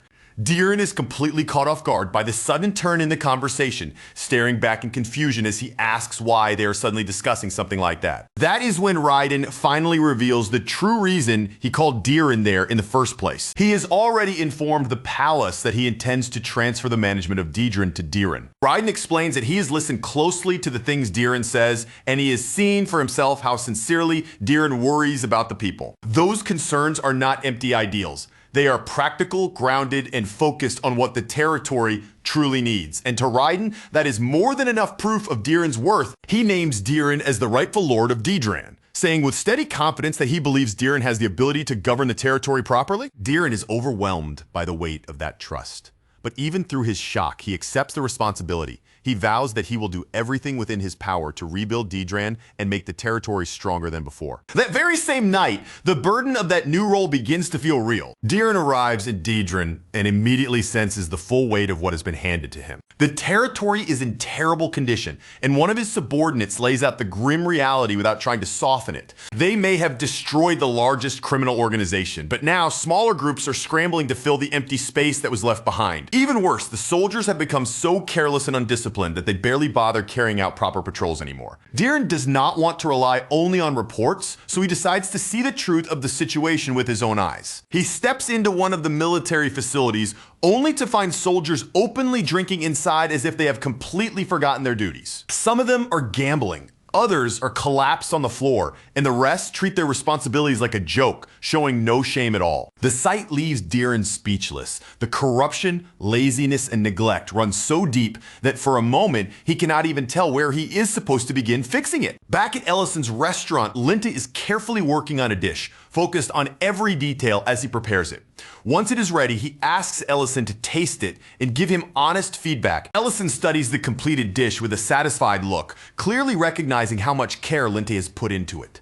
Still, he does not stop at simple praise. In his usual calm and straightforward way, he points out the small details that could still be adjusted, the balance of the flavor, the texture of the ingredients, and even the timing needed to bring the dish closer to perfection. Rurin catches that remark instantly, and the second it reaches her ears, her pride flares up like a spark. She puffs herself up with absolute confidence and immediately declares that she can cook just as well too. And before long, the peaceful mood gives way to another playful argument between her and Ellison. Meanwhile, over at another table, Reen and Creston are speaking quietly about Diriant leaving for Dedran.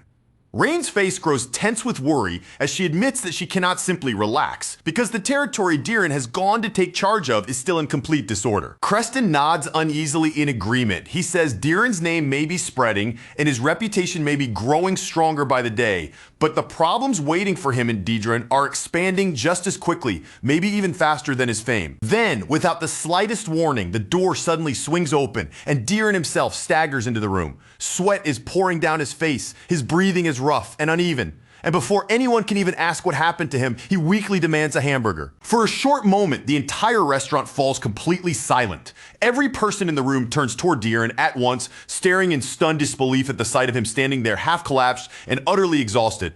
Rurin is the first one to break through the awkward silence. Without missing a beat, she starts teasing him, saying that he looks far less like a noble lord and much more like a corpse that somehow dragged itself through the door. Diren does not even have enough energy left to argue with her. The moment the hamburger is placed in front of him, he bites into it with desperate speed, eating so frantically that the people around him only grow more worried as they watch. Ellison observes him carefully, noticing the unhealthy paleness of his face, the drained look in his body, and the way he seems to be forcing himself forward through sheer willpower.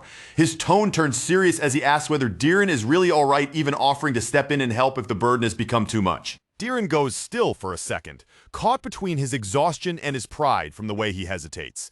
It is obvious that he does not want to depend on Ellison again, especially after having leaned on him so many times already. But that fragile composure finally gives way. Unable to keep pretending, Diren blurts out that he feels like he is going to die and that this time he truly does need help. Ellison narrows his eyes slightly, studying Diren with a sharper look. He asks whether things have really become that terrible, bad enough that Diren would describe himself as being on the edge of death. The moment Ellison says that, Diren seems to realize exactly what slipped out of his mouth. He jolts back into denial almost immediately, hurriedly insisting that it was only a joke and that he is perfectly fine. Then, as if trying to run away before anyone can press him any further, Diren tosses a coin onto the table. He mutters that he is busy, turns around in a rush, and leaves the restaurant just as abruptly as he came in. After his sudden exit, the room remains quiet for a while.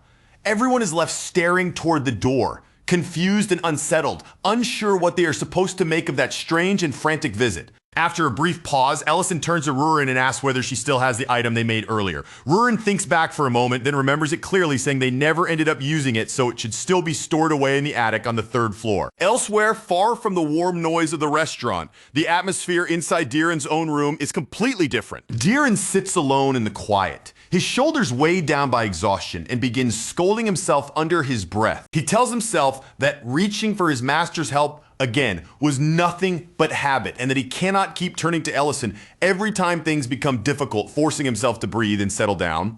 He tries to gather his scattered thoughts and look at the situation with a clearer mind.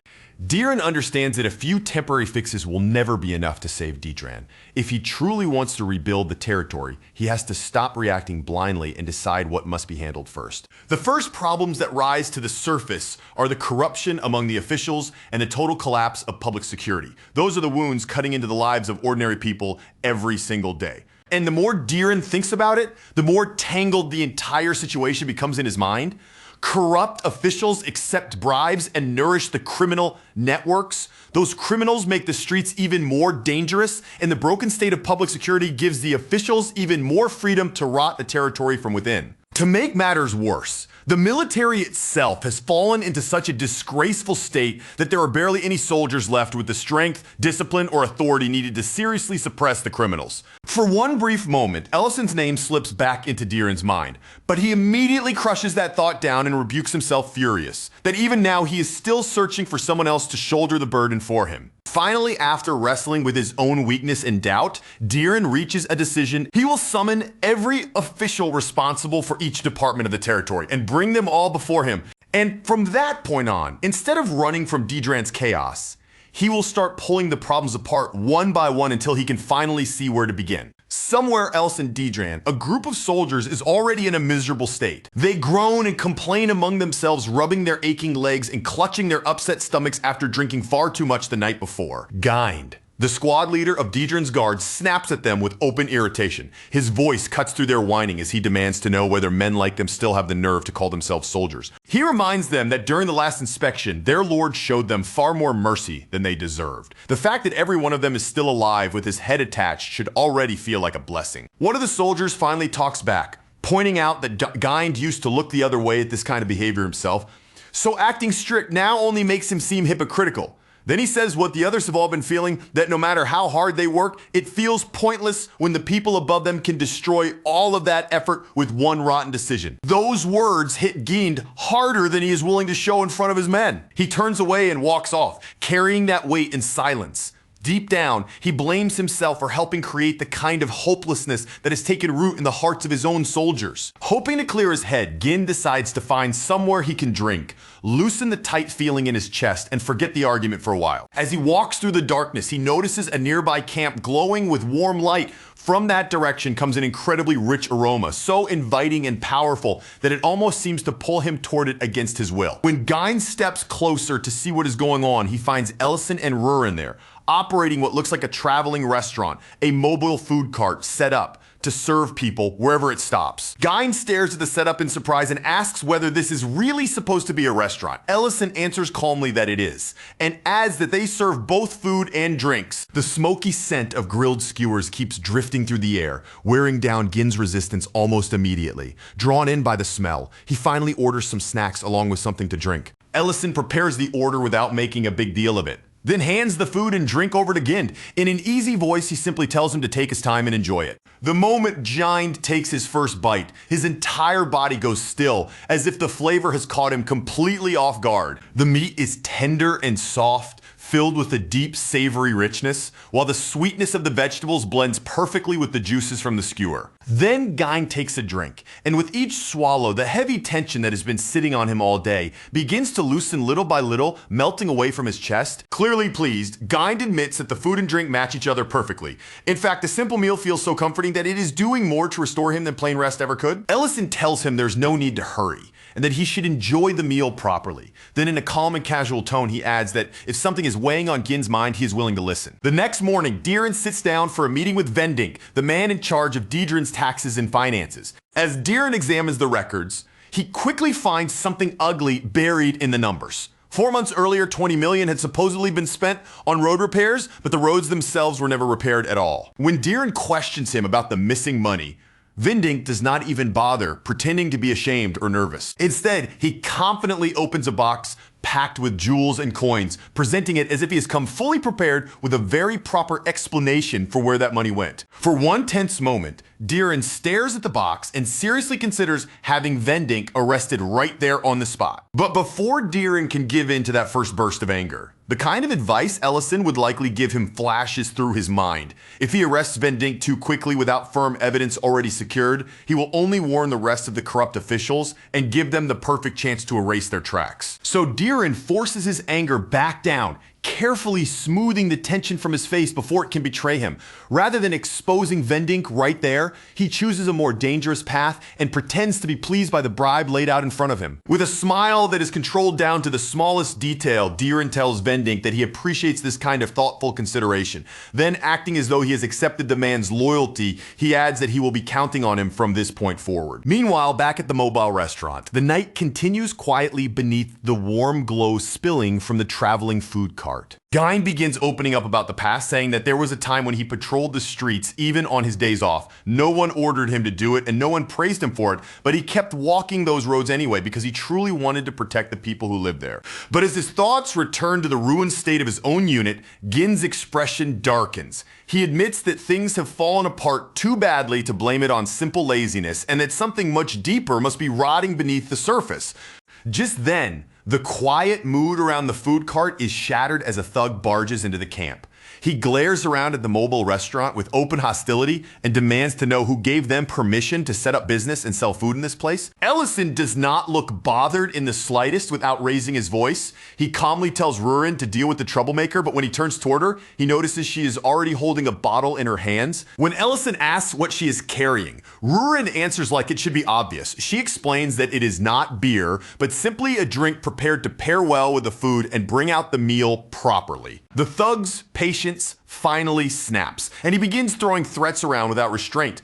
He says that if they refuse to listen to him, he will flip the entire place over and wreck everything himself. Watching the thug act so shamelessly right in front of him, Gind mutters with bitter disgust that the Deidrin army must have truly fallen low if street trash can behave this boldly without any fear. The thug refuses to let that comment pass.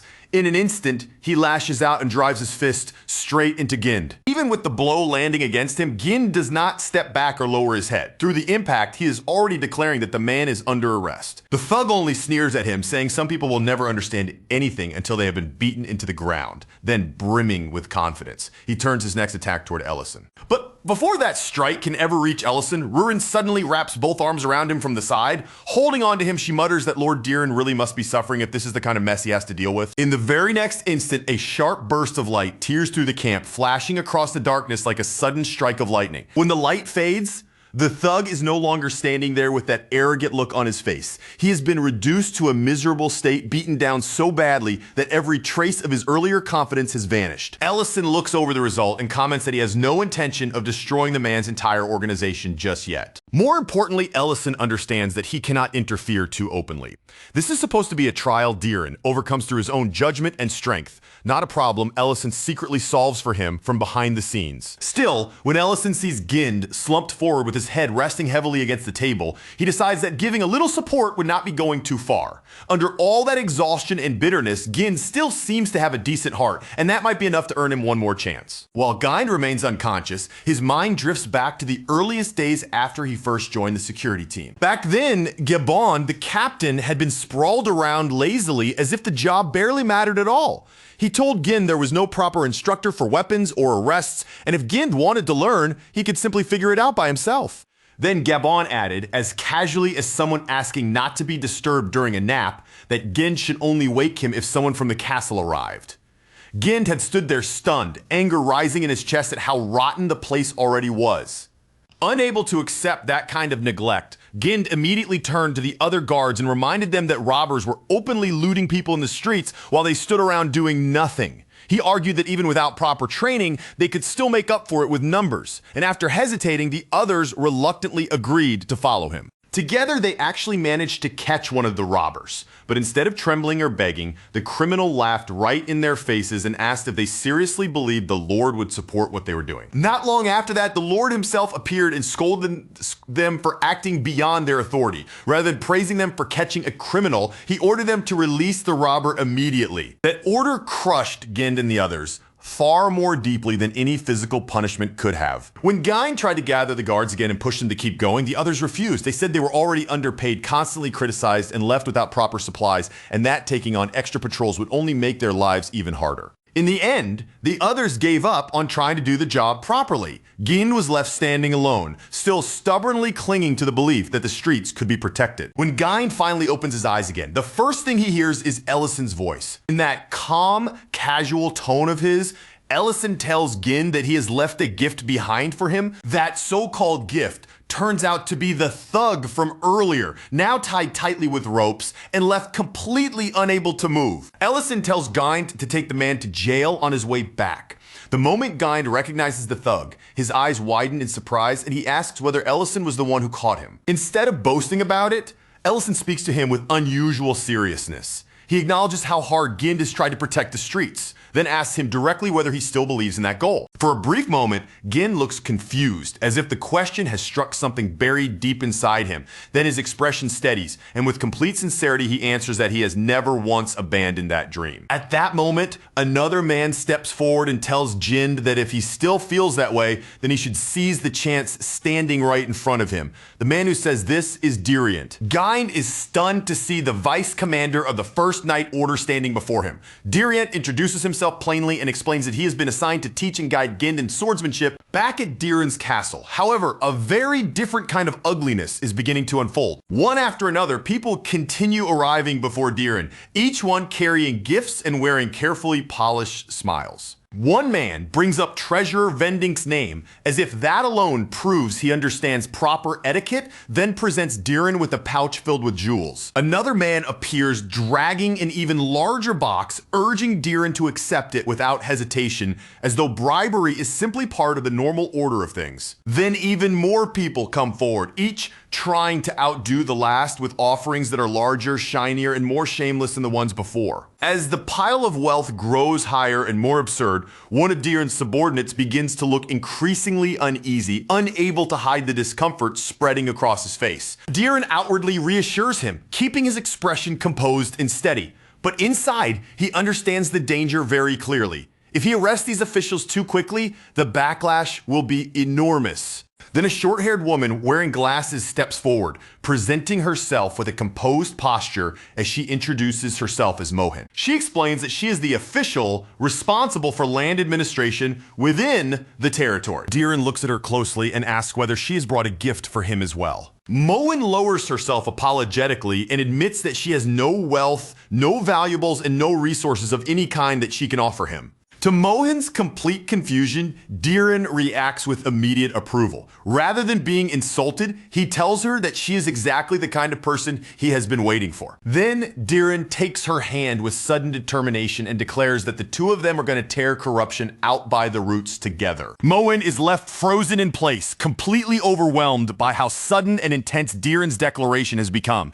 His hand is still gripping hers, and as she stares at him in stunned silence, a nervous thought creeps into her mind. This new lord might not be completely sane. For one brief panicked moment, she even starts wondering if the smartest thing to do would be to pull away and run. Meanwhile, Gind has already thrown himself into his training with everything he has. After swinging his sword again and again under Dirient's sharp, watchful gaze, he finally asks for an evaluation. But Dirient does not soften the truth at all. He tells Gind bluntly that his problems start from the very foundation, and before talking about technique or strength, he needs to relearn something as basic as how to properly hold a sword. Gind does not try to argue back, and he does not waste time making excuses for himself. He simply takes in Dirient's words with a tense, serious expression, lowering his eyes toward the weapon in his hands as though he is trying to carve that criticism directly into his body and remember it forever. Ellison watches the scene from nearby, his expression calm as he reassures Gind that there's no need to panic, not when Dirient is the one personally guiding him. Then, almost as if the thought has only just occurred to him, Ellison casually turns his attention to Dirient and asks how he plans to keep going back and forth from the palace just for these lessons. Ellison does not stop there. He also asks Dirient how much time it will realistically take before Gind can stand on his own, properly shoulder the responsibilities of the security team, and carry out those duties with the confidence and skill the job demands. Dirient looks slightly caught off guard by the question, as if he cannot quite believe Ellison is willing to invest this much effort into a beaten thug and a town that has already been shattered. Even so, he gives an honest answer. If Gind trains every single day without fail, then even under those conditions, Dirient says he will still need at least 3 months. The moment Ellison hears that number, his expression darkens just a little. 3 months is clearly not the answer he wanted, and he mutters under his breath that waiting that long is far beyond what he had hoped for. Deep inside, Ellison tells himself that this should be where he draws the line. He should stop meddling, stop stepping deeper into Diren's problems, and leave the rest to the people officially in charge. But even while that thought passes through his mind, he cannot bring himself to look away from the suffering happening right in front of him. Dirient catches the faint change in Ellison's face almost immediately. That small shift is enough for him to realize that some reckless, dangerous idea has just taken root in Ellison's head. Still, Dirient decides not to ask about it, partly because he has absolutely no desire to be dragged any further into whatever trouble Ellison is about to create. That night, darkness settles over Diren, and the streets slowly fall into an uneasy silence beneath the shadowed sky. A woman carrying groceries walks through the unfamiliar roads, glancing around as the streets begin to look less and less recognizable. With every turn, her steps grow more uncertain, until she gradually realizes that she has completely lost her way. Before she can calm herself down or figure out which direction to take, 2 thugs move in around her. They close the distance quickly, cutting off her path and trapping her in a place where there is no easy way to escape. One of the men then draws a knife, letting the blade glint faintly in the dim light. With that weapon held out in front of him, he begins threatening her, making it clear that she is in real danger. But just when the situation is about to spiral into something far worse, a sharp voice suddenly slices through the alley, commanding the men to drop their weapons at once. From the darkness nearby, a group steps forward into view and boldly introduces themselves as the Street Vendor Squad. The robbers immediately burst into mocking laughter. To them, the name sounds so ridiculous that they do not feel threatened in the slightest, and their faces make it obvious that they believe there's nothing to fear. But their smug confidence disappears. The instant one of the vigilantes lifts a glowing beam of magic, the light suddenly cutting through the darkness around them. In the next flash, the magic fires straight out and strikes the thief's weapon. The blade is blown apart in his hand, shattering the threat before he even has a chance to react. The rescued woman can only stare in stunned disbelief, her eyes fixed on the strange group that just saved her. As she tries to make sense of what happened, a suspicion begins to form in her mind. Maybe Count Rivolk himself is somehow connected to these mysterious people. Ellison recognizes her too. She is the very same woman who once appeared in his room. When Ellison realizes she may have noticed the truth this quickly, his thoughts go quiet for a moment. Being recognized so soon was definitely not part of the plan. and he silently admits to himself that this situation is already becoming inconvenient. Elsewhere in Dedran, members of the human trafficking network gather around a table, their faces heavy with tension. The mood in the room is grim as they discuss just how badly their organization has been damaged. Ricardo is dead. Radan has vanished without a trace. The cultivation rooms and sorting rooms have both been shut down, and now, on top of everything else, a new lord has taken control of the entire territory. Their leader, Lee Villalta, refuses to let the organization collapse into dust. With a hardened expression, he declares that they will carry on Reden's legacy and rebuild their kingdom from the ruins left behind. Back at training, Gind sits down with food placed in front of him, but the moment he starts eating, every bland bite only makes him think bitterly about how badly he misses the skewers from Ellison's mobile restaurant. Even now, Gind still has no idea what kind of meat Ellison had used for those skewers. All he knows is that the flavor had been unbelievably delicious. The kind of taste that stayed buried in his memory long after the meal was over. Still, Gind forces himself to keep chewing and swallowing. If putting up with this plain, disappointing meal is what allows him to continue training, then he tells himself he can endure it without complaint. Another soldier then approaches and notices the state Gind is in. His clothes are dirty, his body looks exhausted, and his whole appearance is worn down from training. Seeing him like that, the soldier asks where Gind has been all this time. Gind answers in a simple, steady voice that he has been training. Then, without a trace of hesitation, he adds that he has not given up on his dream, and he has not abandoned the path he chose for himself. The soldier is left standing there in silence, staring after Gind with wide eyes, clearly caught off guard by the unshakable strength behind those words. After that, the focus shifts back to the former slaves who had been rescued from Dedran's human trafficking network. They gather around Ellison and thank him sincerely for everything he has done for them. Among them is the woman who had once been sent to his room, and she is completely shocked when Ellison removes his disguise and reveals that Count Rivulk had actually been him all along. Ellison also confirms that he was the one behind the food cart group. Hearing this, the former slave explains that the new lord has arranged temporary housing for everyone who was rescued. And once the investigation is fully complete, all of them will be sent back to their original homes. Ellison quietly absorbs that information, and he cannot help feeling genuinely impressed by how carefully Dedran is trying to handle everything after the rescue. Then one of the freed slaves suddenly complains that the rations they are being given are so tasteless they could drive a person mad. He explains that this is exactly why some of them tried sneaking out to buy bread in the first place. When Ellison hears that, his gaze shifts across the gathered former slaves, and his tone becomes much sharper. After everything they were forced to suffer through, he asks them whether they truly have no desire for revenge at all. The woman looks visibly confused by the sudden question, unsure why Ellison would bring up something so heavy out of nowhere. But Ellison does not let the subject fade. He pushes the question further, asking whether it really does not burn inside them to simply avoid the people who destroyed their lives and keep moving forward as if nothing ever happened. Then Ellison gathers the ones still carrying that same bitterness in their hearts and speaks to them directly. If that anger is still alive inside them, then they should follow him, because he knows someone who can teach them how to fight the right way. Not long after that, Dedran is once again putting Gind through weapon practice, drilling him through the basics with the same strict intensity as before. Dedran tells Gind to stop swinging like he is trying to beat the air into submission.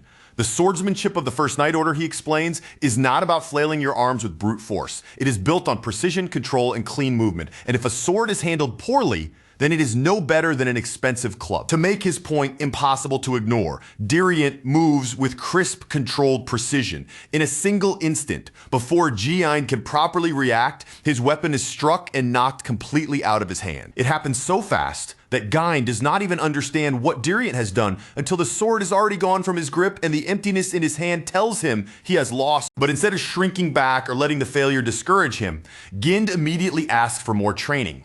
His eyes show no resentment, only a fierce hunger to absorb every correction Dedran is willing to give him. Dedran, however, warns him that continuing with private lessons like this is no longer realistic. By that point, other people have already started arriving one after another. Each of them steps forward, making it clear that they also want to join the training. They want to learn. They want to become stronger. And more than anything, they want the power to stand against the same kind of people who once crushed them and stole their freedom. At first, Gind can only stare in complete shock, stunned by the sight of so many people asking to train and fight alongside him. But the crowd keeps pressing forward, their desperation written clearly across their faces and carried in their voices. One after another, they practically beg for the chance to be taught, clinging to the hope that this training might finally give them the strength they need. Dedran can only scratch the back of his head, his face showing just how overwhelmed overwhelmed he is by the crowd forming in front of him. With a weary mutter, he says he was under the impression that he had been brought here to train one single man, not to build an entire army from nothing. Ellison, however, answers in that dry, calm tone of his that this is only the first wave. Once more victims realize there's a path that lets them move forward instead of staying broken, even more of them will inevitably gather here. Diriant lets out a long, heavy sigh, the kind of sigh that makes it clear he has already accepted that he has been pulled into something much bigger than he expected. At this rate, making it back to the capital on schedule is going to be impossible, especially if these new recruits end up following him there as well. Meanwhile, in another corner of Daedrin, the reform effort is already beginning to move quietly inside the guard barracks. Moen stands with a letter in her hands, her eyes moving carefully across each line as she remembers what she first thought of Dieren's order. In the beginning, she had honestly believed he was using her to collect bribes as part of some dirty political scheme hidden behind noble words. But when Dieren explained what he was truly trying to do, the meaning was completely different.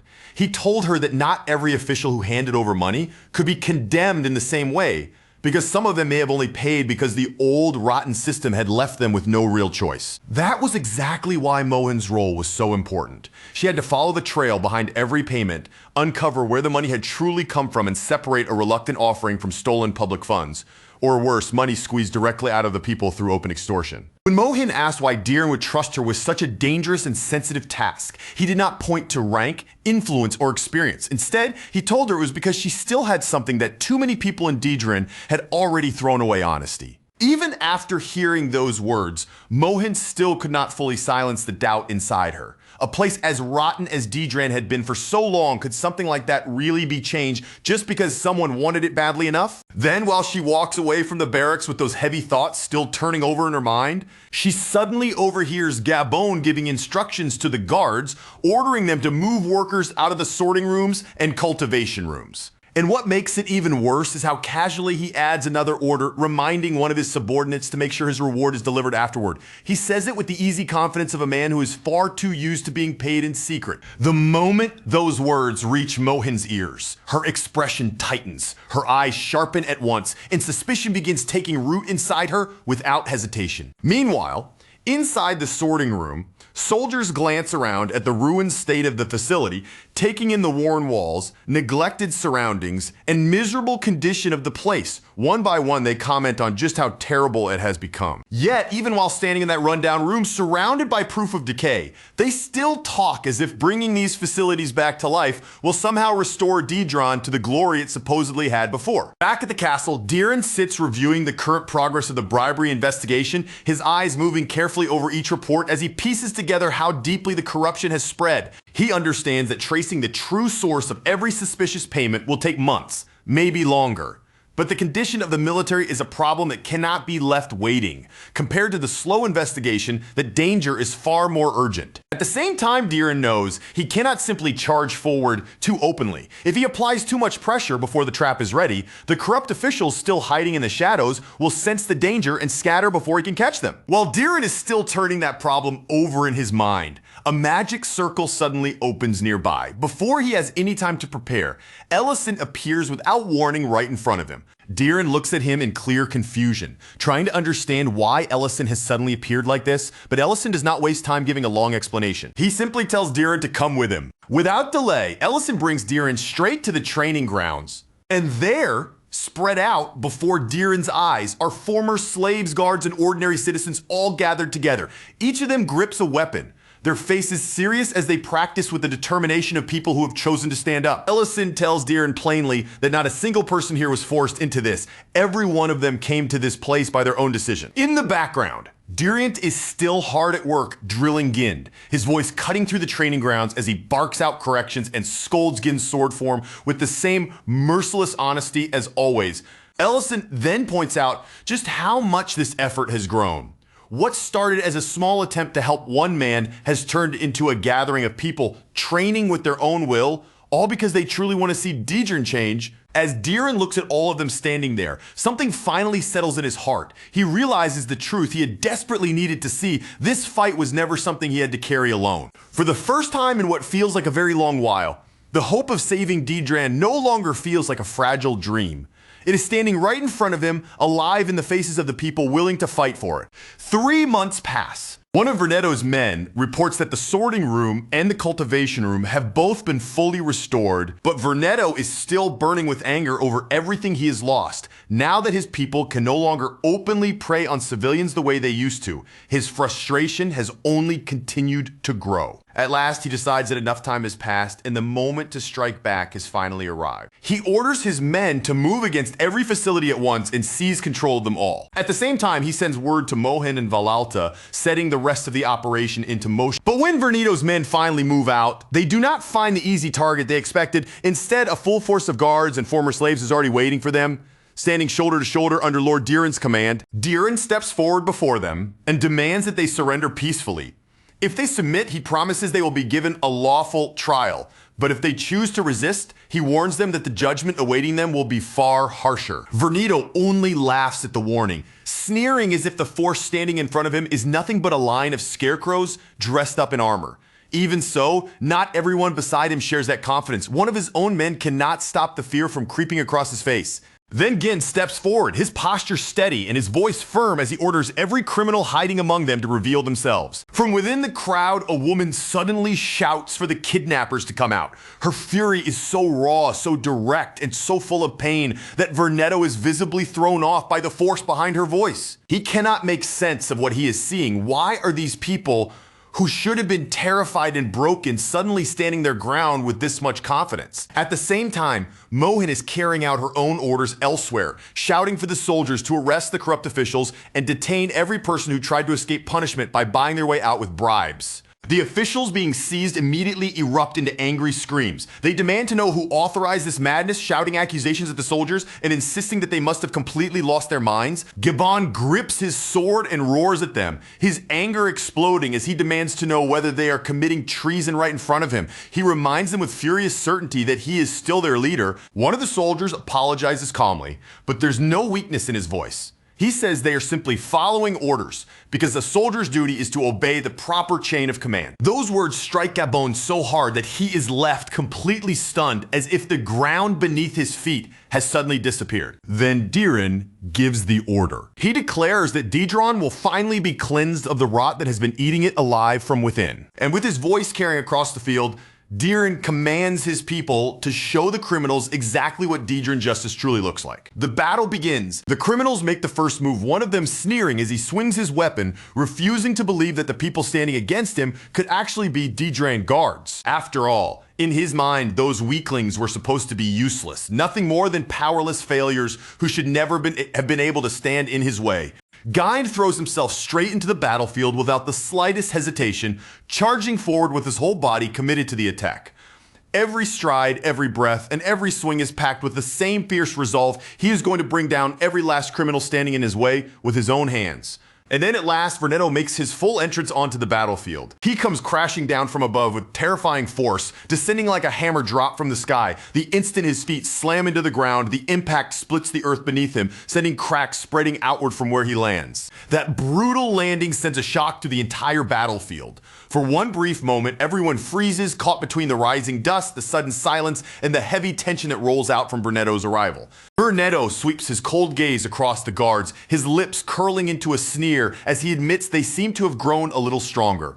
But in his eyes, that small improvement means nothing to him. They are still pathetic fools with no real training and no true understanding of combat. Then, Vernetto orders his men to move forward and crush them. Gynd answers with cutting sarcasm, his voice sharp as he tells him that for the past 3 months, every single one of them has been crawling through hell. Then he asks if Vernetto has any idea what that kind of struggle actually means. With those words still hanging in the air, Gynd launches himself forward, pouring everything he has built up over those brutal months of training into a single fierce attack. For a moment, Vernetto is genuinely caught off guard by the force of Gynd's strike, but he quickly hides that surprise behind a mocking expression, sneering as he asks how someone like Gynd could have possibly learned proper swordsmanship. Their blades collide again and again, the sharp ring of steel echoing across the battlefield with every parry and every exchange. Vernetto keeps spitting insults at Gynd, clearly trying to shake his focus and break the rhythm of his attack. Nearby, one of the soldiers raises his voice over the chaos, shouting for the others to keep pressing forward and not lose momentum.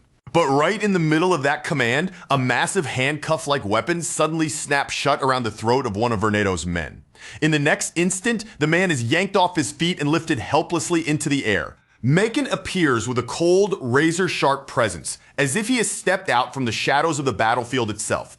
Looking at the scene before him, he remarks that the bribery exposed by the new lord was clearly only a small part of the truth. His words make one thing painfully clear. Beneath everything already uncovered, there is still even more corruption, hidden crime, and filth buried deep under Dedrin's surface. The guards react at once, snapping their weapons up and shouting for Mekan to be arrested immediately, refusing to let him move freely for even another second. Mekan simply looks over their stances, movements, and techniques with open contempt, as if what they are showing him barely even qualifies as fighting. He comments coldly that their skills are still painfully crude, their bodies too stiff, their movements too rough, and every action far too easy to read. Then Mekan says that if he is really expected to fight people like them, he may as well lower himself to their level and deal with them in the only kind of way they are capable of understanding. Watching the situation unfold from a distance, Diriant finally steps onto the battlefield himself, and the moment his eyes settle on that man, recognition flashes across his face. This is Mekan, the leader of the assassination group that once went after the Crown Prince. For the first time since appearing, Mekan's confidence visibly cracks.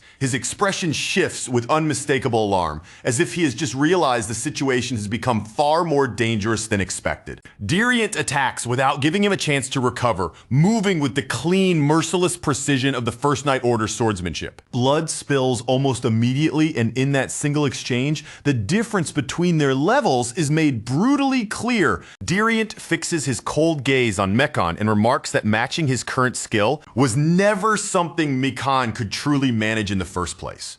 Then, Diriant turns his attention away from Mekan and looks back across the rest of the battlefield. After judging the flow of the battle, he concludes that the guards should be able to handle the remaining fight on their own, although the margin is still narrow enough that the outcome could become dangerously close. Elsewhere, amid the chaos, Volta realizes that the people standing against him are actually the former slaves he once treated as nothing more than property. The sight of them resisting him, fighting back with their own hands, irritates him more than anything else. He growls that they have no right to look down on him, his anger twisting across his face. Then he raises his weapon with all the strength he has, preparing to crush them before they can defy him any further. But before Volta can bring that weapon down, a woman rushes in and captures him with firm, unshaken resolve. She declares him a criminal and places him under arrest right there on the battlefield. After some time passes, reports begin coming in from different parts of the battlefield. Their side is secure, and every criminal in that section has been successfully captured. Even with those victories spreading around them, Gind is still locked in a fierce, exhausting battle against Vernetto. As the fight stretches on, Vernetto starts noticing something strange. Magic circles keep appearing at the perfect moments, cutting in between his attacks and weakening their force before they can fully strike Ginny down. At last, frustration overtakes him. Instead of continuing to force his way through the fight, Vernetto turns away and chooses to retreat. As he flees, he shouts back that no matter how many attempts it takes, he will rebuild their kingdom again, no matter what stands in his way. But while Vernetto is running, he suddenly finds himself face to face with Rurin. She is sitting casually on top of one of the captured criminals, looking so relaxed that it seems like the entire battlefield barely interests her at all. Rurin looks at Vernetto and asks if he is a criminal too, then tells him to go back where he came from. The moment Vernetto realizes what she really is, a dragon, the color drains completely from his face. Without even the slightest hesitation, Rurin threatens to burn the whole place down as casually as if she were talking about clearing trash from the road. But when Vernetto blurts out that she is a dragon, Rurin actually flinches in surprise, startled that he managed to identify her out loud. Right then, Ellison and the others arrive, cutting off every remaining path of escape and finally capturing Vernetto properly. Soon after the battle settles, Diriant reports to Ellison that there were injuries during the process of subduing Mekan. Fortunately, despite the wounds and the intensity of that clash, no one is in danger of losing their life. Then Diriant asks the question that has clearly been sitting in the back of his mind for quite some time. Why did Ellison interfere at all, when he had already agreed to leave this matter in Count Diriant's hands? Ellison answers in a calm, matter-of-fact voice that once the attacks began reaching the soldiers directly, and once former slave women were being placed in danger as well, standing aside was no longer an option he could choose. Back at the castle, the aftermath of Dedrin's purge begins to settle heavily through the halls. Diren Grake's father looked at him with genuine warmth in his eyes and praised him without holding back, telling him that he had done well. After all, Diren had not only brought down the criminal network poisoning Dedron from the shadows, but had also dragged the corrupt officials hiding behind that network into the light. But Diren Grake only stood there with a drink in one hand, unable to accept those words so easily. With a small, bitter wave of his hand, he brushed the praise aside and muttered that he was never suited to be a lord in the first place. In fact, from the way he saw it, he might as well be officially recognized as complete trash. His father stared at him in clear confusion, completely unable to understand where that sudden burst of self-loathing had come from. After a moment, he could only ask what in the world Diren was talking about. Meanwhile, in another place, Ellison was standing near the campfire, carefully cooking barbecue as the rich smell of grilled meat drifted through the camp. While the flames flickered beside him, Loren looked over and asked whether he had truly come all this way just to protect the soldiers. Ellison did not try to dodge the question or dress it up with excuses. He simply confirmed that yes, that was exactly why he had come. Still, he added that the young count was probably not very happy with how things had ended up. Lauren tilted her head, honestly unable to understand why that would be a problem. From where she stood, everyone had survived. Everyone had been saved. And to her, that should have been the only result that truly mattered. Ellison's expression softened a little as he thought about it. Then he quietly said that he could understand very well why Diren Grake would feel so bitter about the situation, and he only hoped the young lord would not be too hard on himself because of it. That same concern seemed to echo back in Diren Grake's study, where his father continued speaking about Dedran's success.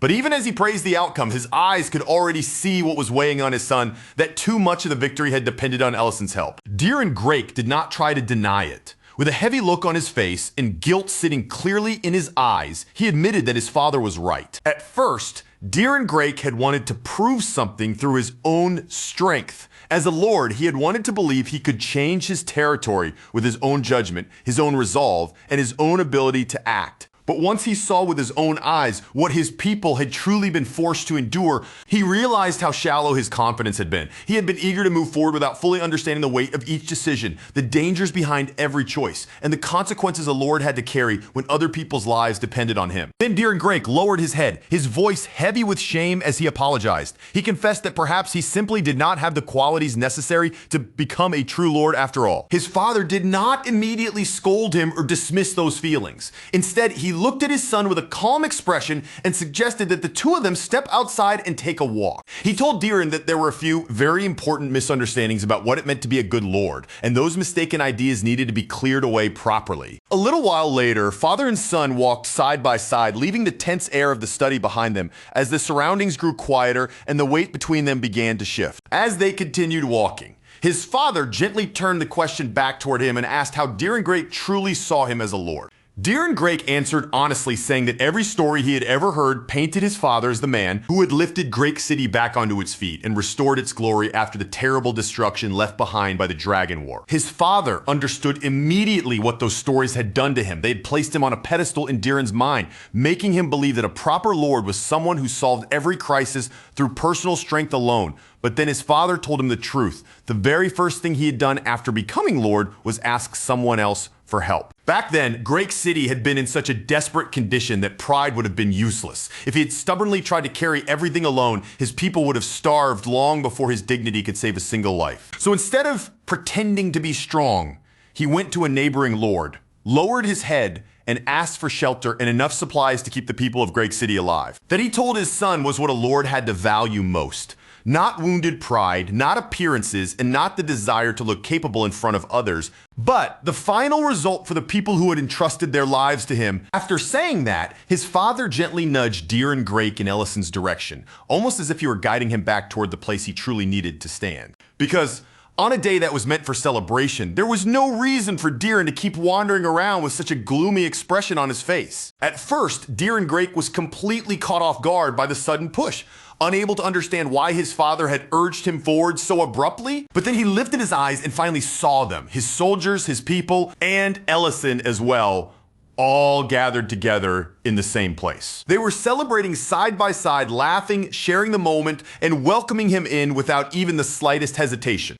The sight reached Diren before any words could. Slowly, as the weight in his chest began to ease, a genuine smile finally appeared on his face. From a short distance away, his father watched him in silence, and a calm, steady pride rose quietly inside his chest. Because he understood very well that many of the people laughing there now might not have survived if Diren Grake had refused to put aside his pride and ask Ellison for help when it truly mattered. And because of that simple but important truth, his father was certain now that Diren Grake was already on his way to becoming a fine lord. By the time the next morning arrived, almost everyone in the camp had been completely defeated by the celebration itself, left sprawled out and exhausted after drinking, laughing, and making noise deep into the night. Ellison looked over the messy aftermath with a dry expression, taking in the scattered signs of the previous night's chaos, and remarked that even he had not expected the celebration to get that wildly out of hand.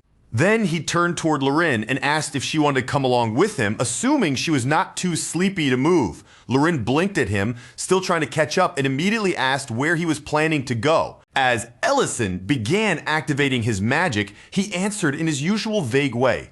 There was something he needed to ask, he said, and also someone he wanted to show something to. In the next moment, the focus shifted away from the camp and moved toward the royal palace. There, Leon Herase approached the chief mage with a question that had clearly been sitting in his mind for quite some time. Madrine looked at him with curiosity and asked why he had suddenly come to see her. Leon Herase explained that there was one particular piece of history he had recently grown curious about. The old legend of the 3 heroes who had once saved the Empire from the dragons. He said that everyone knew about the elf hero, and everyone knew about the dwarf hero. But when it came to the human who had stood among those 3, almost no proper record seemed to remain. Leon Herase continued, explaining that nearly everything about that human hero had disappeared from history.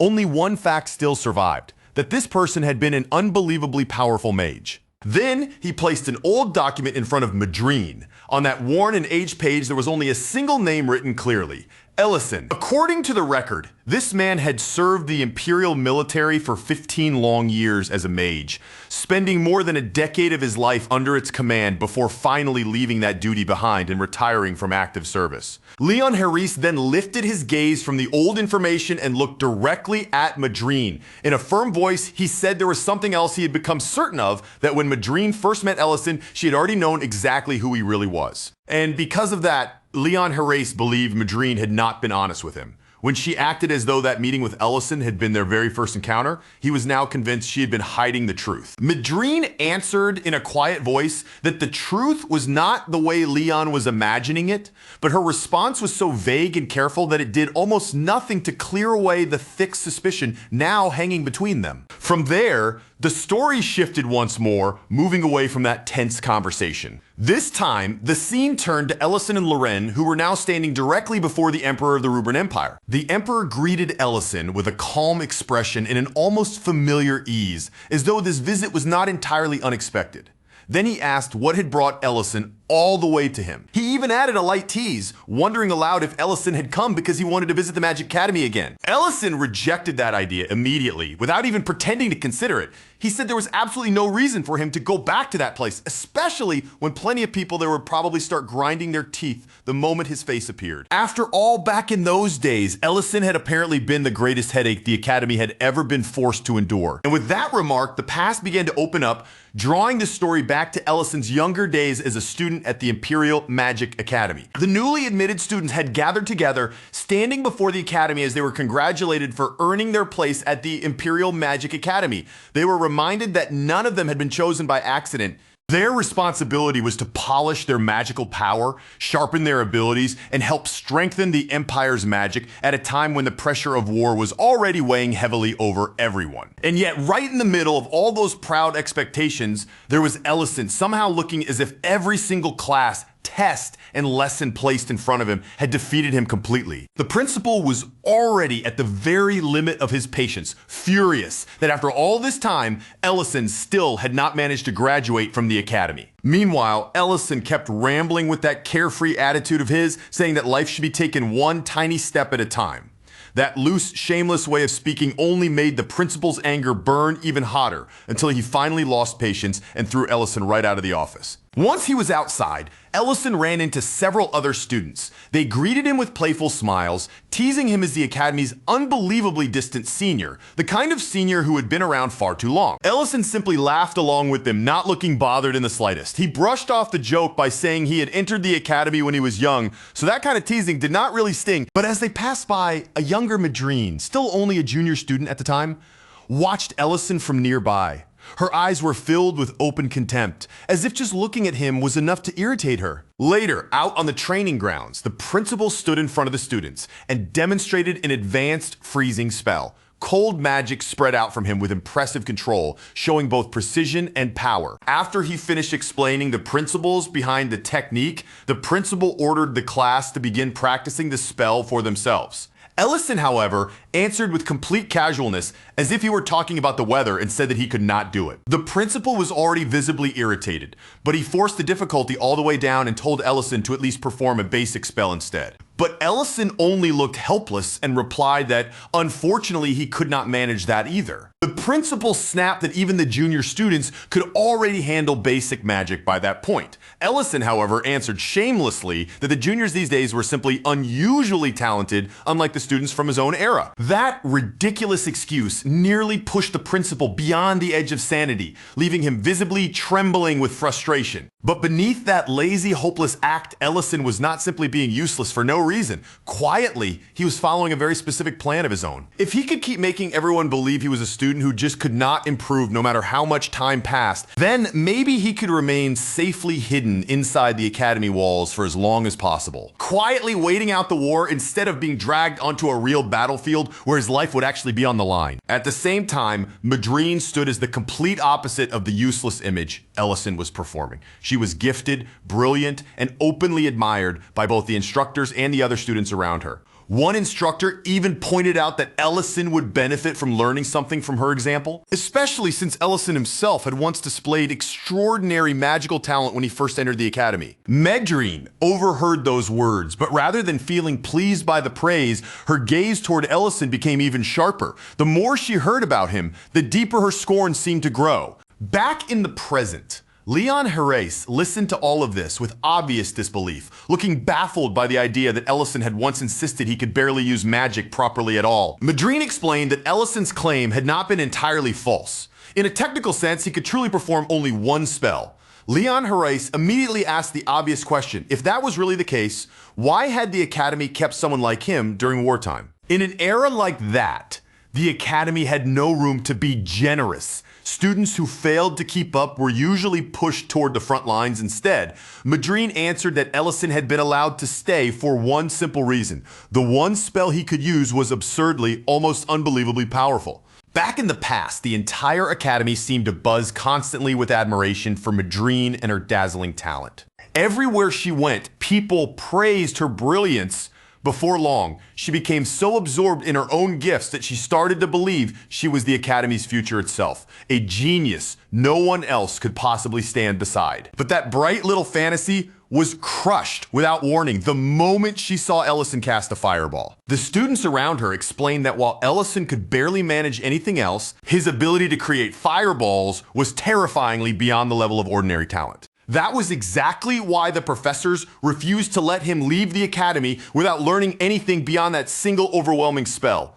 They could not simply throw away someone with power that extreme. When Madrine witnessed the sheer destruction Ellison caused with nothing more than a fireball, the sight hit her hard enough to leave her genuinely shaken. Until that moment, she had been completely convinced that she would stand as the undisputed future of the Academy. But now, right in front of her, someone she had dismissed as utterly inadequate was casually surpassing her in the one area where raw power mattered most. Right then and there, Madrine made up her mind. She would never allow herself to lose to someone like him. From that day forward, she threw herself even harder into training her fireball magic too, pushing her own magic with renewed frustration and determination. For a mage of Madrine's level, her version of the spell was already impressively refined, controlled, and more than worthy of praise. But when her fireball was compared to Ellison's, it still looked painfully small. That humiliating difference only made Madrine's frustration burn even hotter, driving the rivalry deeper into her heart. From that day forward, Madrine found herself paying much closer attention to Ellison even when she tried to act casual. Her gaze kept drifting back toward him, quietly following his movements whenever she thought no one around her was watching. Then one day,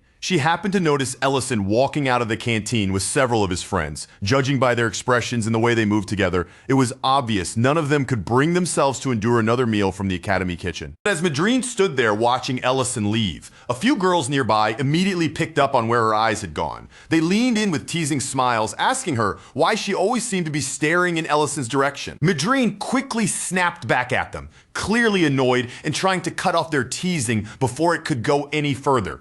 But instead of making her dismiss Ellison, the next thing those girls said only pulled her curiosity toward him even deeper. They told her that Ellison was, in almost every way, the complete opposite of her. And more than that, he had once openly declared that he had absolutely no desire to become a mage at all. The second Madrine heard those words, her face shifted with surprise and suspicion. She immediately turned toward them and demanded that they explain exactly what they meant by that. The scene then moved over to Ellison himself, who was seated comfortably among his friends.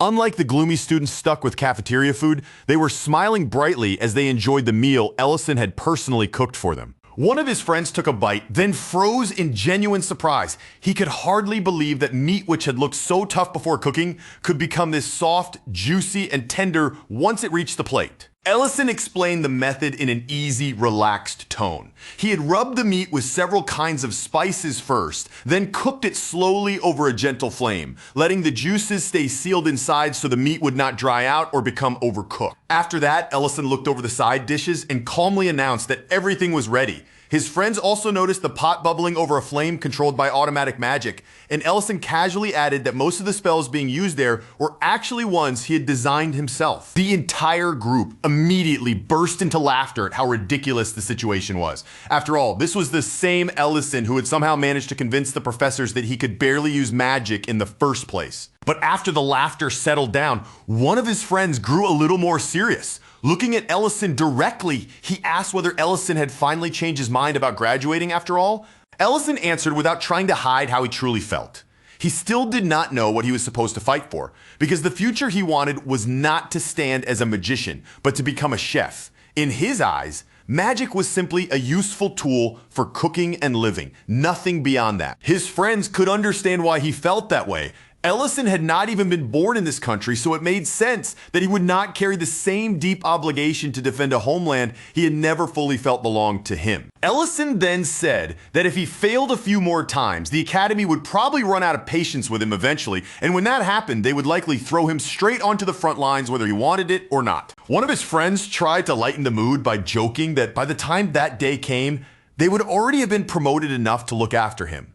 Ellison smiled at that, admitting that being protected by them honestly did not sound so bad. Nearby, hidden out of sight, Madrine silently listened to the entire conversation. For the first time, she saw past Ellison's lazy performance and glimpsed the real person underneath, leaving her tense, unsettled, and unable to look away. And then before anyone could stop the days from moving forward, graduation day finally arrived at the academy. One after another, Ellison's classmates stepped forward and received their emblems. Around them, the air was filled with celebration, relief, and the feeling that they were finally leaving their academy days behind. Ellison, however, remained slightly apart from the main crowd. From the side, he quietly watched the ceremony unfold, standing there as everyone else moved toward the next stage of their lives. Once the graduation ceremony finally came to an end, Madrine headed directly to the principal without delay. There was something about Ellison that she could no longer ignore, and she needed to speak with him about it. All throughout the academy, conversations were centered on the graduating students and the assignments they were about to receive. But among all those names, there was one very obvious exception, Ellison. His friends, now officially graduates, told him that they were being sent far away to northern Delian City. With the weight of that distance hanging over them, they said their goodbyes to Ellison with heavy heart. Ellison told them that once the war was finally over, they had better come and visit his restaurant. After all, he was completely sure that sooner or later, they would start missing his cooking so badly that they would have no choice but to come find him again. And after his friends finally walked away and left him behind, Ellison quietly activated his magic and began preparing food by himself, letting the familiar motions of cooking fill the silence around him. He knew that the middle-level students would soon advance and become the Academy's new senior class. And as he worked, he wondered whether, if luck was on his side, he might be able to find a few new friends among that next group of students, too. That small, quiet hope was suddenly cut short when Archmage appeared right in front of him.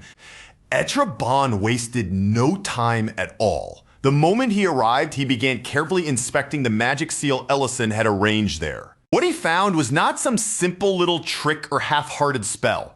It was a carefully constructed defensive enchantment, layered with structure and precision. Then Archmage shifted his focus toward the magic flowing through the cauldron.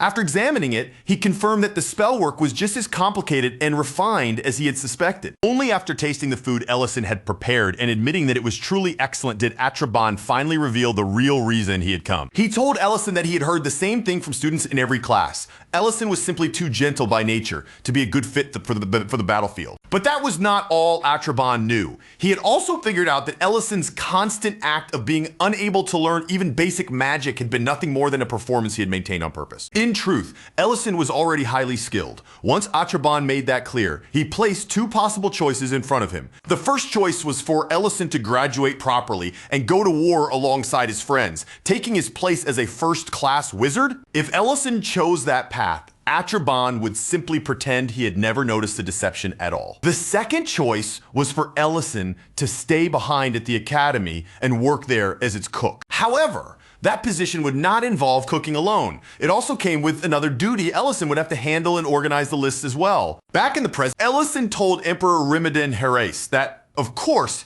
he chose the cook position immediately without even needing to think twice. But then his expression grew dark with unmistakable dread as he added that the job had only been enjoyable up until the moment the list work began. Returning once more to the past, 3 months had passed since Ellison officially became the Academy's cook. And despite everything that had led him there, Ellison was actually doing surprisingly well in that role. He had even learned how to use scorching magic techniques to make cooking on a large scale much smoother, faster, and more efficient. Before long, he was making delicious yuba in enormous batches, producing enough to feed a large number of students at once. And alongside that, he prepared stir-fried vegetables with enough skill and flavor to satisfy crowds of hungry people all at the same time. Madrine and her friends cheerfully ate the meal Ellison had made for them, their faces lighting up with every bite as the warm aroma spread through the room and made the entire place feel far more comforting than anyone expected. At least on the surface, Madrine felt completely satisfied with how things had turned out.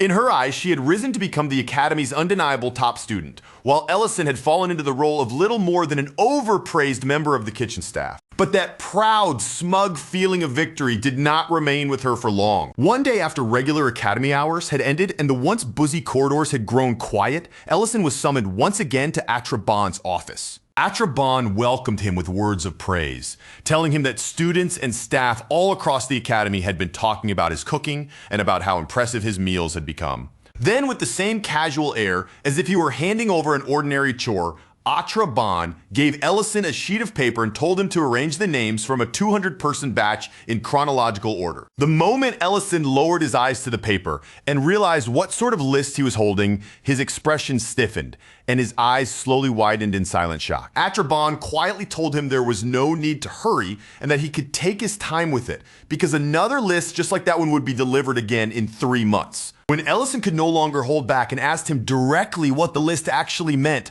Archmage did not try to hide the truth or soften the answer. He confirmed plainly that every single name written on that paper belonged to someone who had died out on the battlefield. Later, Ellison sat alone at his desk, the room around him painfully still as he worked through the list in silence, finally being forced to face the reality he had spent so long trying to keep at a distance. He had once told himself that the war would probably end within 2 years, or maybe even sooner than that, and that all he needed to do was wait it out safely behind the Academy's walls. He had believed he could live quietly, keep cooking his meals, avoid the battlefield entirely, and convince himself that staying away from the fighting was enough to keep him untouched by it. But now, with the names of the dead laid out in front of him one after another, that weak and fragile illusion began falling apart right before his eyes. He had also convinced himself that the people of this world were naturally tougher than ordinary people, that they could survive terrible things simply because this was a fantasy world. That was the idea he had desperately clung to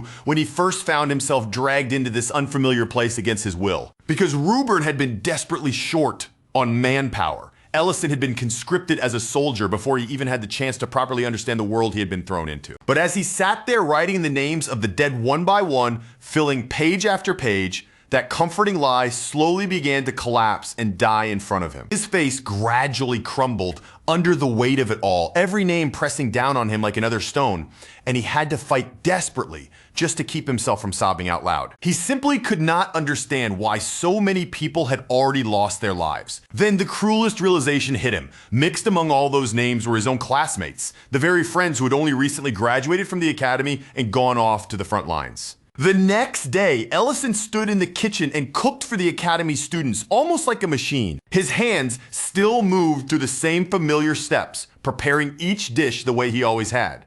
But his mind seemed far away, as if he could no longer fully feel the motions he was making. A few of the older girls thanked him warmly for the food, smiling as they told him they were going to miss his cooking once they were deployed. The instant those words reached Ellison, Atraban's warning rang through his mind again. Another list would arrive in 3 months, and Ellison nearly fell apart on the spot. That night, unable to keep carrying that crushing feeling by himself, Ellison made his way to Atraban's office. Atraban appeared to understand exactly why Ellison had come. Without showing any surprise, he simply asked whether Ellison finally had something he wanted to say. Then Ellison left him stunned by saying that he wanted to be sent to the battlefield. As Ellison placed his graduation robe down in front of him, the heaviness of that decision seemed to settle silently between the two of them. Atraban then told him to show his fireball one more time.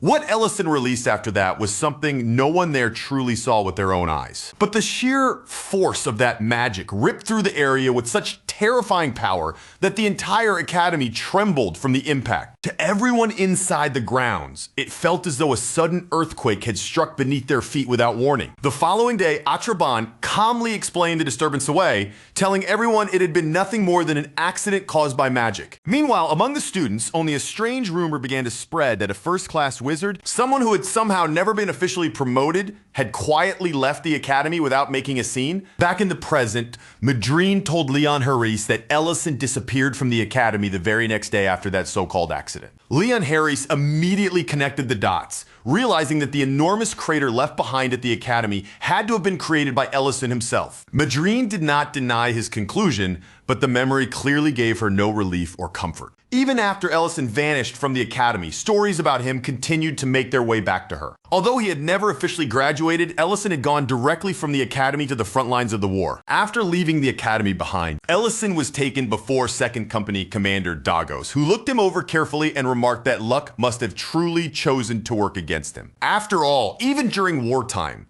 receiving a magic student like Ellison right in the middle of an active battlefield was far from normal. Dagos explained the situation to him in a blunt, no-nonsense tone.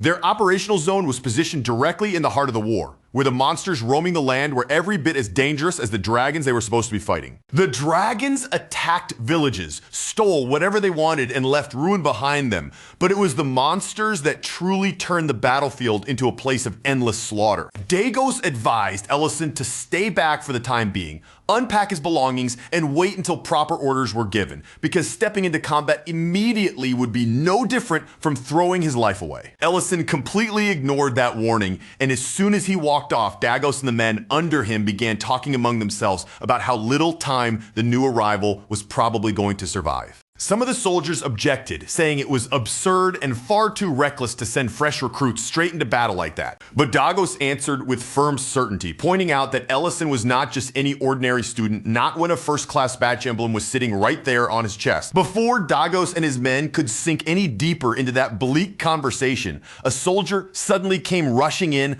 breath ragged and urgency written all over his face. He barely wasted a second before telling them they had to come outside right away, his voice so tense and sharp that everyone immediately understood something completely impossible had just happened. When they stepped out into the open, the sight waiting for them was beyond anything they had expected. A massive section of the battlefield had been erased. Clean, as if some overwhelming power had swept straight through the carnage and carved out an enormous empty clearing. For a brief moment, No one there could even find their voice. Every soldier simply stood rooted in place, staring in stunned silence at the unbelievable destruction spread out before them. Then Dago slowly turned his head, and that was when he saw Ellison standing nearby. His body was battered and wounded, but he was still upright, and the only thing he asked for was painfully simple. Ellison told them to send him to the next operational zone immediately, before even more people were forced to die. Back in the present, Emperor Remiden Harris looked steadily at Ellison and asked whether, after everything that happened, he still held any resentment toward Atraban for pushing him into that choice. Ellison answered that he did not. In his eyes, Atraban had not betrayed him at all. He had only placed that list directly in front of him and forced him to stop turning away from the truth. Later on, Ellison learned that Atraban himself had also been sent to the battlefield, where he continued fighting dragons until he eventually lost his life there. So in the end, Ellison said the only ones he truly hated were himself and the enemies who had made those lists of dead students necessary to begin with. Ellison then said that Emperor Remiden Harris already knew what happened after that point, and the Emperor quietly confirmed that he did. In a low, heavy voice, Ellison admitted that if he were ever allowed to live through those events again, there were some things he might choose differently, instead of simply walking away from the battlefield. Elsewhere, Leon Harris was left completely stunned when he found out that Ellison had deserted. Madrine, unable to fully hide the sadness creeping into her voice, admitted that in the end, Ellison had betrayed the very beliefs he had once tried so desperately to protect. And when she looked back over everything that had happened,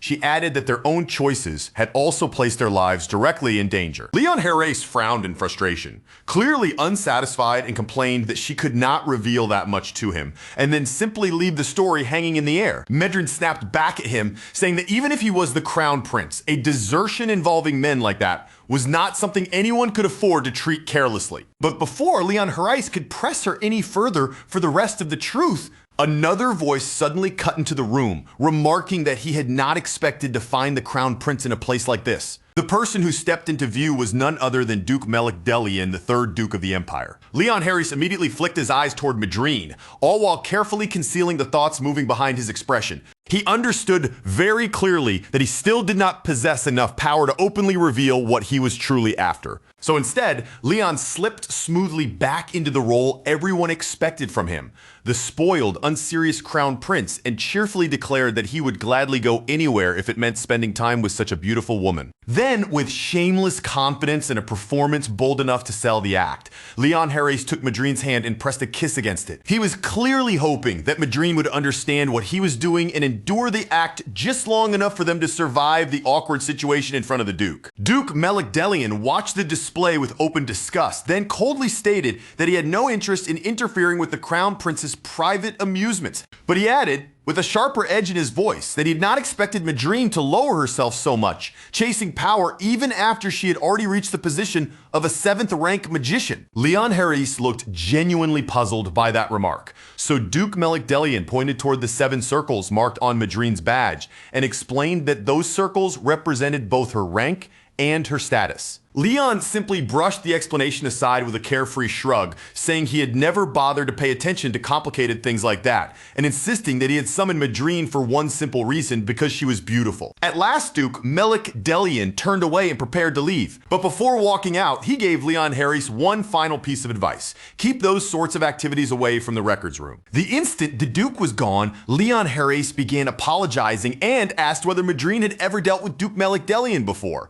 But he stopped midway when he finally noticed the look on her face. Madrine was not just embarrassed or flustered. She was shaken so badly that her usual composure had completely collapsed. After all, Madrine had grown up as a magical prodigy, carrying pride in her talent, pride in her noble position, and a habit of looking down on others from a place far above them. As a 7th rank mage, no man had ever dared come close enough to make her feel even the slightest bit unsettled. This was the first time in her life that she had felt a man's presence so close to her, and her body had no idea how to process the strange, unfamiliar shock of it. Leon Harris, meanwhile, had absolutely no understanding of what was happening. He was just about to ask her about it when Madrine suddenly lost consciousness right in front of him. At another moment, Ellison was carrying the sleeping dragon girl, Rurin, over his shoulder, deciding it would be best to let her rest while he took care of a few messages himself. Then, with timing so absurd that it almost felt intentional, Ellison walked in and found Leon Harris standing in nearly the exact same kind of situation.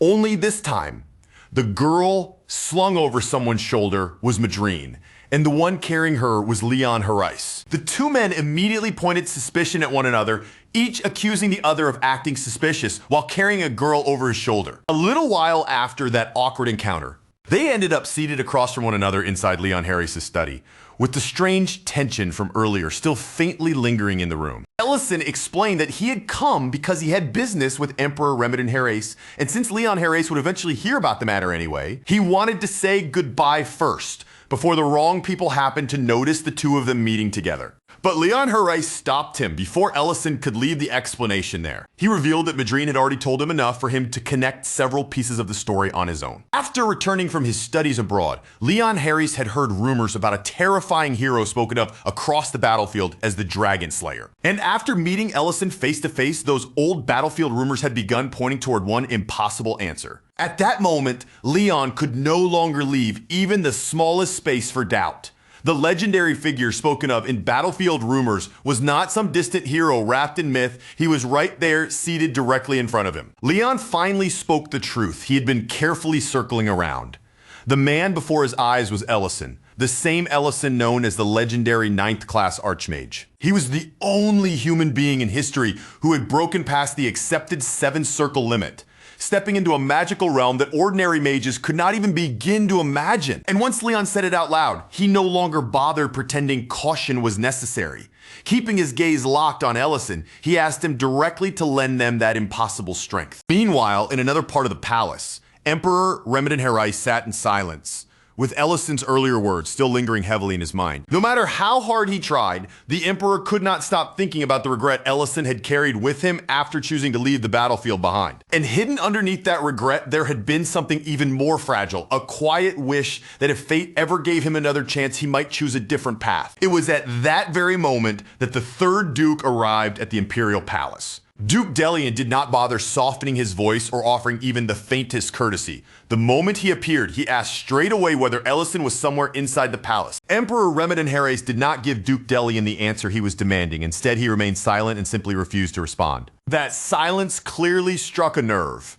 Anger flickered across Duke Delian's face, but rather than letting it spill out through words, he stepped forward with a heavy, intimidating pressure. Under that oppressive presence, the Emperor suddenly seemed smaller than before, as if the Duke's power and influence were pressing him down even inside his own palace. The Emperor's knight moved at once to stop him.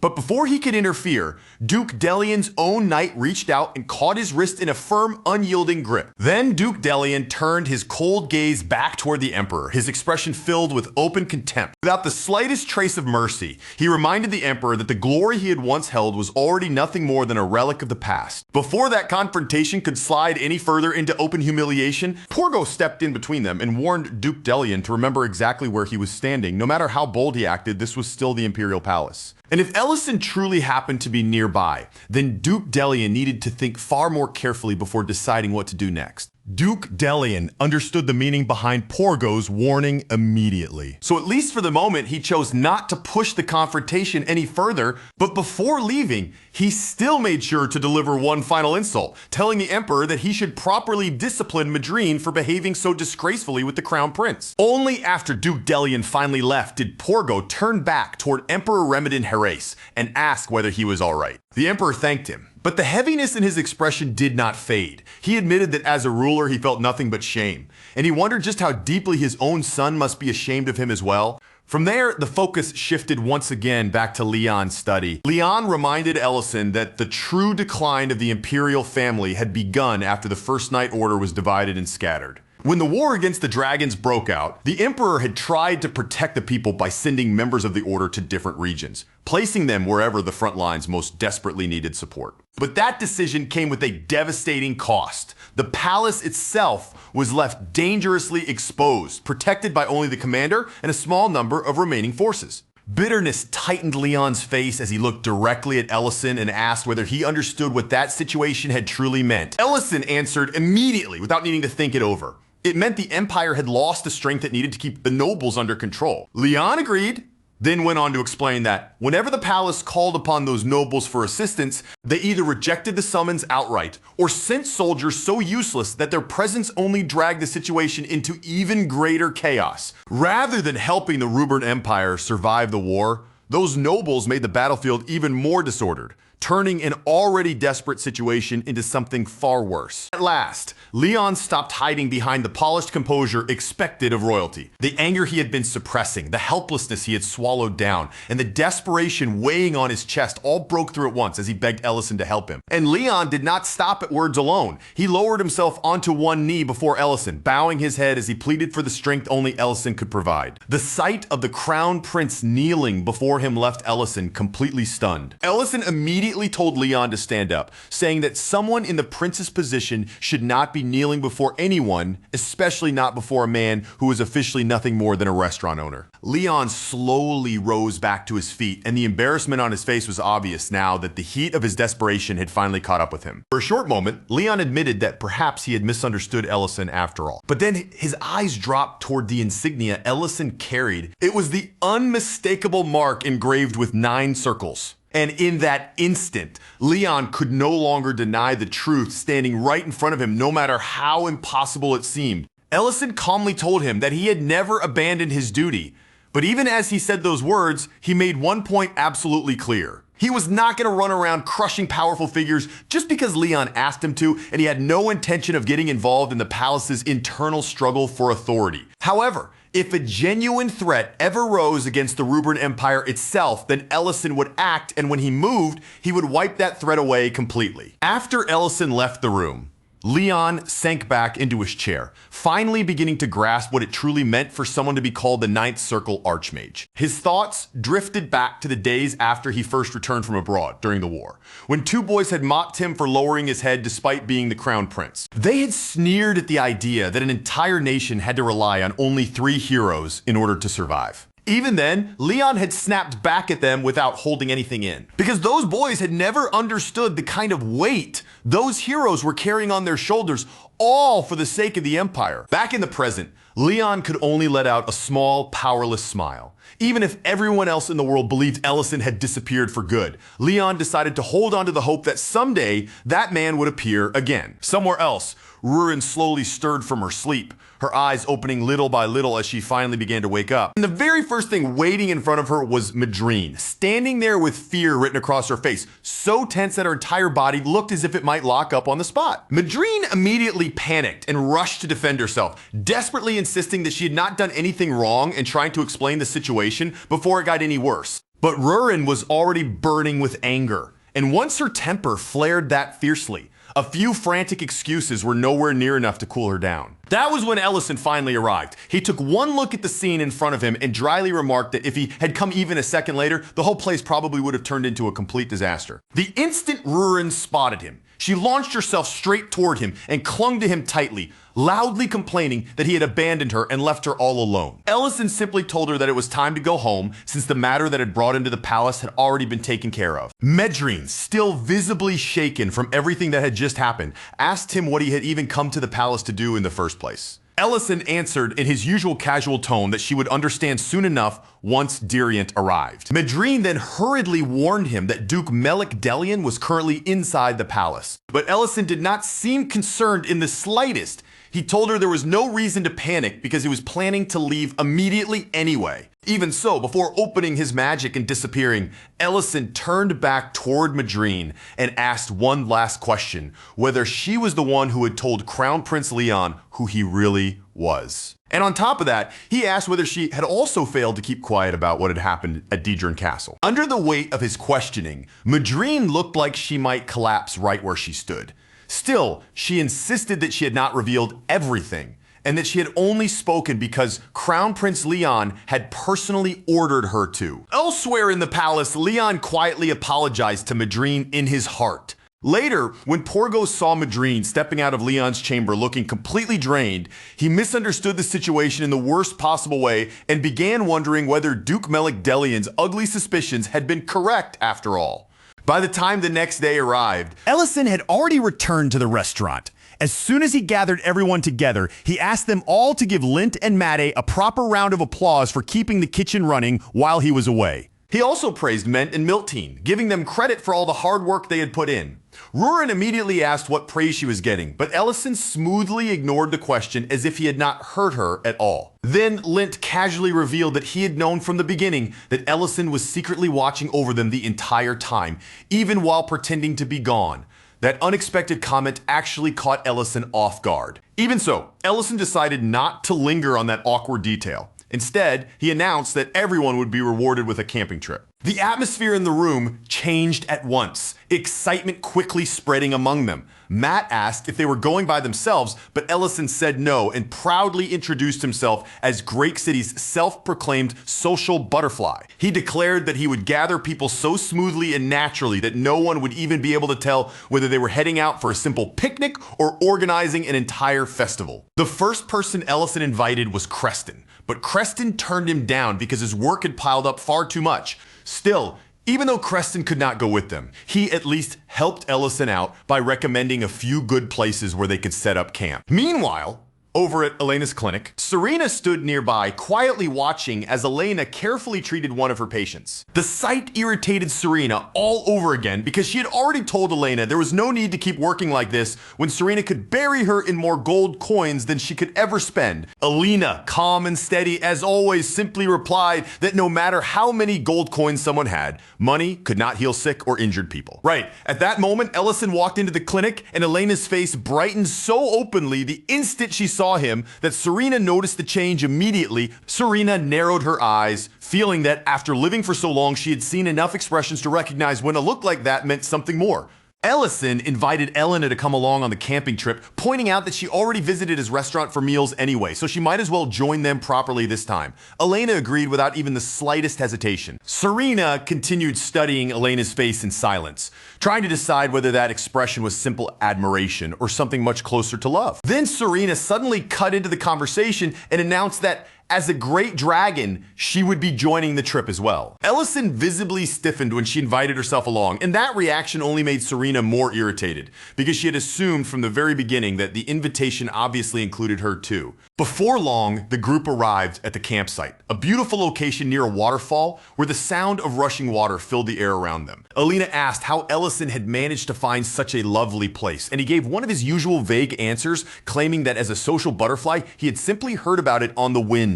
Matt quickly pointed out that for someone with all that so-called social power, Ellison had only managed to bring 2 extra people, and the comment left Ellison looking faintly wounded. After everyone finished putting their belongings down, Rurin looked around the campsite and asked whether they were finally going to start setting everything up. But instead of talking about tents or campfires, Ellison announced that they were about to play a game called Rubaruma Monopoly. Rurin asked whether that strange name came from Ellison's homeland, and Ellison answered that it did. Then he began handing out the cards and money, placing the pieces in front of everyone one at a time as the game table slowly took shape. He explained the rules clearly: build up capital, drive the others into bankruptcy, and after 10 rounds, whoever had the most money left would be declared the winner. Rurin immediately decided that this was basically a game about bringing the entire world to ruin. Ellison added that prizes and penalties would be waiting for them as well. And with that final warning, the match officially began. It did not take long at all before the game exploded into chaos. The moment Linte landed on one of Serena's properties, Serena lifted her chin with proud satisfaction and demanded that Linte pay up for daring to set foot on the land of a great dragon. Ellison cut in right away, not even giving the tension a chance to build any further, and calmly pointed out that Serena's land was not actually worth anywhere near that amount. The second Linte heard those words, the hopeless look weighing down his face loosened just a little, as if he had finally been thrown the smallest rope out of despair. Then Rurin reached out and drew a golden card, lifting it up for everyone to see with a smug, self-satisfied little smile spreading across her face. She held it like a trophy, as though victory had already landed safely in her hands before she had even finished reading it. But that proud confidence disappeared almost the instant her eyes moved across the words on the card. Her expression stiffened. And then she realized it was a penalty card, forcing her to announce that a dragon had swept through and destroyed every building on the most expensive lands. Rurin's face twisted with pure outrage, her anger flaring up so fast that she immediately declared she was going to kill that dragon herself. A little while after that, Ellison glanced over the board and pointed out that Elena had built an inn on one of her properties. And by a perfectly timed stroke of luck, Ellison's piece had just stopped directly on that exact space, placing him right on Elena's newly built inn. The moment Elena realized what had happened, her imagination took off on its own. In her mind, she was no longer just sitting at a game board. She'd become a graceful innkeeper, standing sweetly behind the counter and waiting to welcome her guest. Inside that little daydream, Ellison appeared before her like a tired traveler who had finally reached a place to rest. He stepped into her inn, worn out from the road, ready to be cared for under her gentle hospitality. But once reality snapped back into place, the dreamy atmosphere collapsed immediately. Instead of sounding elegant or romantic, Elena awkwardly blurted out that Ellison could stay there for free, completely ruining the beautiful image she had just created in her head. Ellison could only stare back at her in complete confusion, his expression frozen as if he had no idea what kind of answer that strange offer was supposed to get from him. Meanwhile, off to the side, Miltine quietly leaned toward Ment and asked whether she should build something on one of her own spaces. But the moment Ment began helping her think it through, Ellison immediately objected, reminding them that this was supposed to be an individual game, not some kind of team match where people secretly coached each other. In another corner of the game, Linty was practically pleading with his younger sister to show him mercy, his desperation clear as he begged for a little family kindness. Matt, however, answered him coldly, reminding him that money had no respect for blood ties. Ellison then had to step in and point out the most obvious part, that all of this money was fake to begin with. Rurin, not wanting to accept her own situation either, tried to argue her way out of being trapped in prison. But Ellison shut down her excuse just as firmly, refusing to let her wiggle out of the rules. Finally, after all the shouting, excuses, arguments, and chaos had run their course, everyone gathered the remaining money together and began counting up the final results. At the very bottom of the rankings were Rurin and Serena, both of them completely bankrupt, with no money left, no clever escape available, and no way to recover from their losses. Ellison, after everything that had happened across the board, ended up placing third, settling into the middle of the final standings. And somehow, despite all the confusion and unexpected twists along the way, Elena managed to rise above everyone else, take first place, and win the entire game. As her reward for winning, Ellison handed Elena a wish ticket. It was a special prize that allowed her to ask him for anything, as long as it was something within his power to give. Elena looked down at the ticket and asked if she was allowed to keep it for later, instead of using it right away. Ellison told her there was no deadline attached to it, so she could save that wish and use it whenever she truly wanted. Serena, meanwhile, was watching Elena's face far too closely, studying every little change in her expression. In Serena's mind, a chance like that was far too rare to waste, so Elena had better make very good use of it. After that, Ellison shifted the mood again and moved on to announce the penalty that came with losing the game. Since Rurin and Serena had ended up losing, the two of them were assigned the job of setting up the tents for everyone at the campsite. Of course, the two of them did not exactly work together in peaceful harmony. Instead, the entire setup turned into one long stretch of bickering, clashing, and snapping at each other while the tents were being put up. Later that night, once the campsite had finally grown quiet and everyone else had crawled into their tents to settle down, Elena was still awake in the darkness, lying there with her eyes open while her thoughts refused to calm down. She gently lifted the wish ticket Ellison had given her, brought it close to her lips, and kissed it softly, treating it like something precious. Then from the corner of her eye, she noticed Miltine quietly getting up and slipping away from the campsite without drawing attention to herself. That small movement immediately tugged at Elena's curiosity, but there was also a faint touch of concern mixed in, as if she could not simply ignore Miltane wandering off alone at night. So Elena carefully followed after her, keeping her footsteps soft and quiet as she trailed behind Miltine through the night without being noticed. Before long, Elena found Miltine in someone's arms, clinging to him as she confessed that she could no longer bear being separated from him, and the person holding her was none other than Ment. Elena froze where she stood, shocked by the sight of the two of them together. Meanwhile, Miltane and Ment quietly spoke about keeping their relationship hidden for just a little longer. Miltine tried to calm Ment down, gently reassuring him that everyone else was asleep, so there was no need for him to worry about anyone discovering them. Naturally, that reassurance fell apart almost immediately. Rurin and Serena suddenly appeared beside Elena, casually admitting that they had also heard strange noises and had come over to see what was going on. Rurin then made a dry comment, pointing out that they kept calling their relationship a secret, even though nearly everyone could already tell that Miltane and Ment had feelings for each other. Not long after their secret was exposed, the newly revealed couple ended up standing in front of Ellison. He faced them calmly and said he had already heard that the two of them were together. But instead of scolding them or making the situation uncomfortable, Ellison simply congratulated them. He told both Miltane and Ment that there was no reason for either of them to feel guilty about their relationship. Off to the side, Lente and Made were quietly talking between themselves, both realizing how foolish they had been for somehow failing to notice what had been happening between Miltane and Ment all this time. Ellison then announced that since their relationship was no longer a secret, everyone would hear the full story properly over a good meal.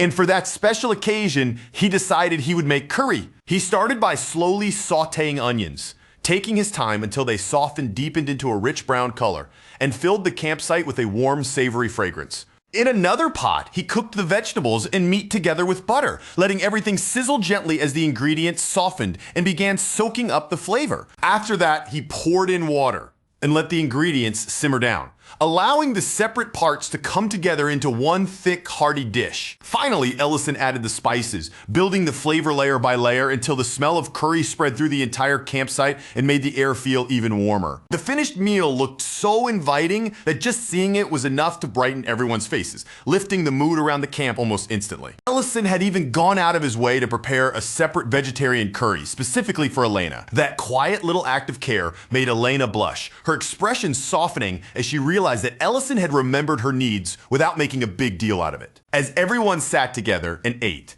Ellison finally asked the question that had clearly been sitting in everyone's mind between Miltane and Ment, who had confessed first. Miltane answered without hesitation, not trying to hide or dodge the question at all. She openly admitted that she had been the one who confessed first. Ment then admitted that at first he had seriously considered rejecting her because of the age difference between them, but when the moment actually came, he found that he simply could not bring himself to turn her away. He had kept questioning himself, wondering whether it was truly right to push someone away only because he was afraid of what their future might become. In the end, the answer he reached was simple. The feeling between them was mutual, and that mattered more than his fear. Ellison then casually asked if the two of them were already planning to hold their wedding in Great Plaza. The question hit Ment so suddenly that he immediately protested, insisting that it was much too early to be talking about anything like that. But Ment's flustered reaction only made everyone even more excited. The group burst into louder cheering and teasing, turning their attention fully toward the embarrassed couple with even more playful energy. The teasing only got louder from there, with everyone happily pushing Miltane and Ment toward the kiss they had failed to properly share the night before. After all, every time the mood had finally seemed right, another interruption had come crashing in and ruined the moment. In the end, there was nowhere left for the couple to hide from all that pressure. Miltane finally gave in, leaned toward Ment, and gently closed the distance between them with a kiss. The instant their lips touched, the whole group erupted with joy, cheering as if they had all been waiting for that one moment to finally happen. Well, everyone except Rurin. She watched the kiss from the side with a face that had gone noticeably sour, her displeasure written clearly across her expression. After the meal was over, Lente and Matt were still deeply moved by the taste of the curry. The warmth and flavor reminded them of the stew they had once eaten back at Ellison's restaurant, bringing that earlier memory rushing back. And with that, the night finally softened into the kind of warm, peaceful happiness that only comes after a long stretch of chaos, embarrassment, laughter, and a meal good enough to settle everyone's hearts. The newly revealed couple quietly slipped away together for a short walk, leaving the others behind at camp. Meanwhile, Rurin, still wearing that same unhappy look, asked Ellison to play Monopoly with her again, making him assume she was simply still bitter about losing the previous round. Off to the side, Serena spoke up with clear satisfaction, praising the curry as she savored the lingering taste. Elena answered softly in agreement, saying that it really had been absolutely wonderful. Then Serena leaned a little closer to Elena, lowering her voice as she warned her not to take too long to make up her mind. Even if that wish ticket had no expiration date, Serena reminded her, a good man could still be claimed by someone else before she ever used it. Serena then added that Ellison seemed to have made some kind of decision today. Those few words landed heavily in Elena's chest, stirring up her already tangled emotions and leaving her heart even more confused than before. Around the same time, Ellison and Rurin sat down across from each other once again, starting another round of Monopoly as the campsite settled around them. Almost immediately, Ellison's luck turned against him, and his piece was sent straight back into jail, trapping him there once again. Rurin calmly told him that he was simply unlucky, her tone cool and blunt. Ellison, clearly trying to move the mood somewhere less sharp, carefully guided the conversation toward Ment and Miltane instead. The relationship between Ment and Miltane itself had not exactly shocked anyone, since almost everyone had already noticed the feelings Miltane had been carrying for Ment. What really surprised Ellison was not the relationship, but Rurin's reaction to seeing it unfold right in front of her. Then, without giving him any warning at all, Rurin suddenly blurted out that she liked him. The confession struck Ellison so hard and so suddenly that he actually spat out the coffee he had been drinking. Rurin explained that until now, she had always thought it was enough to be honest about her feelings and say them out loud without hiding anything. But after watching everyone celebrate Ment and Miltane together, after seeing their feelings accepted so openly, so warmly, and with so much happiness, Rurin could no longer ignore how different it felt compared to her own situation. Ellison tried to explain that everyone had simply been celebrating the beginning of something new, the same way they had once celebrated Rurin's birthday. But Rurin immediately pushed back, saying that no one had ever celebrated her feelings for him in that way. Her frustration began spilling out more openly as she said that when she confessed to him, nobody had reacted with cheers or excitement at all. Ellison awkwardly tried to reason with her, telling her that what existed between them felt more like family, something close, natural, and already familiar. That answer hit Rurin exactly where it hurt the most. Tears began to gather in her eyes as she told him she did not want the bond between them to be treated like something ordinary or taken for granted. Then right in the middle of that heavy emotional silence, Ellison rolled double ones. His mood suddenly lifted as he perked up, relieved that he could finally get out of jail. But Rurin did not let the moment pass so easily. Without saying much, she quietly slid a rule card across the table toward him. Written on that card was a special condition she had added herself, a rule that changed what Ellison had to do if he wanted to leave jail. According to the card, the price of being released was simple.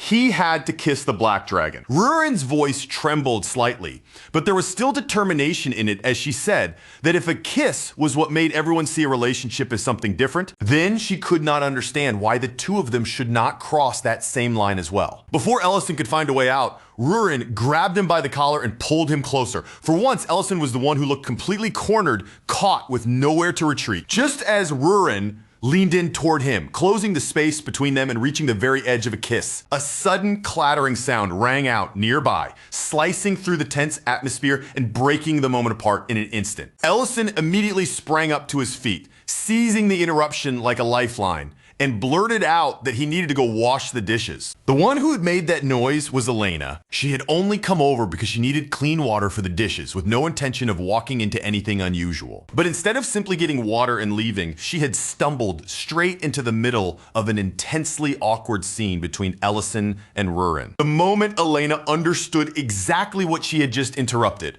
she dropped down onto her knees in silent dread, as though every bit of strength had suddenly drained out of her body. As regret washed over her for making that noise and destroying the moment, her gaze lowered and she noticed the wish ticket lying on the ground. Serena's earlier warning echoed through her mind as Elena slowly reached down and picked up the ticket. With the small ticket now resting in her hand, Elena wondered whether she could truly use it to ask for something her heart had been quietly longing for. Elena's feelings for Ellison had not appeared all at once. In the beginning, they had been nothing more than curiosity, and then that curiosity had slowly turned into gratitude. But the more she came to know him, the more unforgettable pieces of him began gathering inside her heart. There was the happiness he created through his cooking, the quiet way he helped around her clinic, and the gentle thoughtfulness hidden in the things he did without ever trying to make himself look impressive. Then she learned the truth about who he really was, one of the three heroes who had once carried the burden of the war on their shoulders.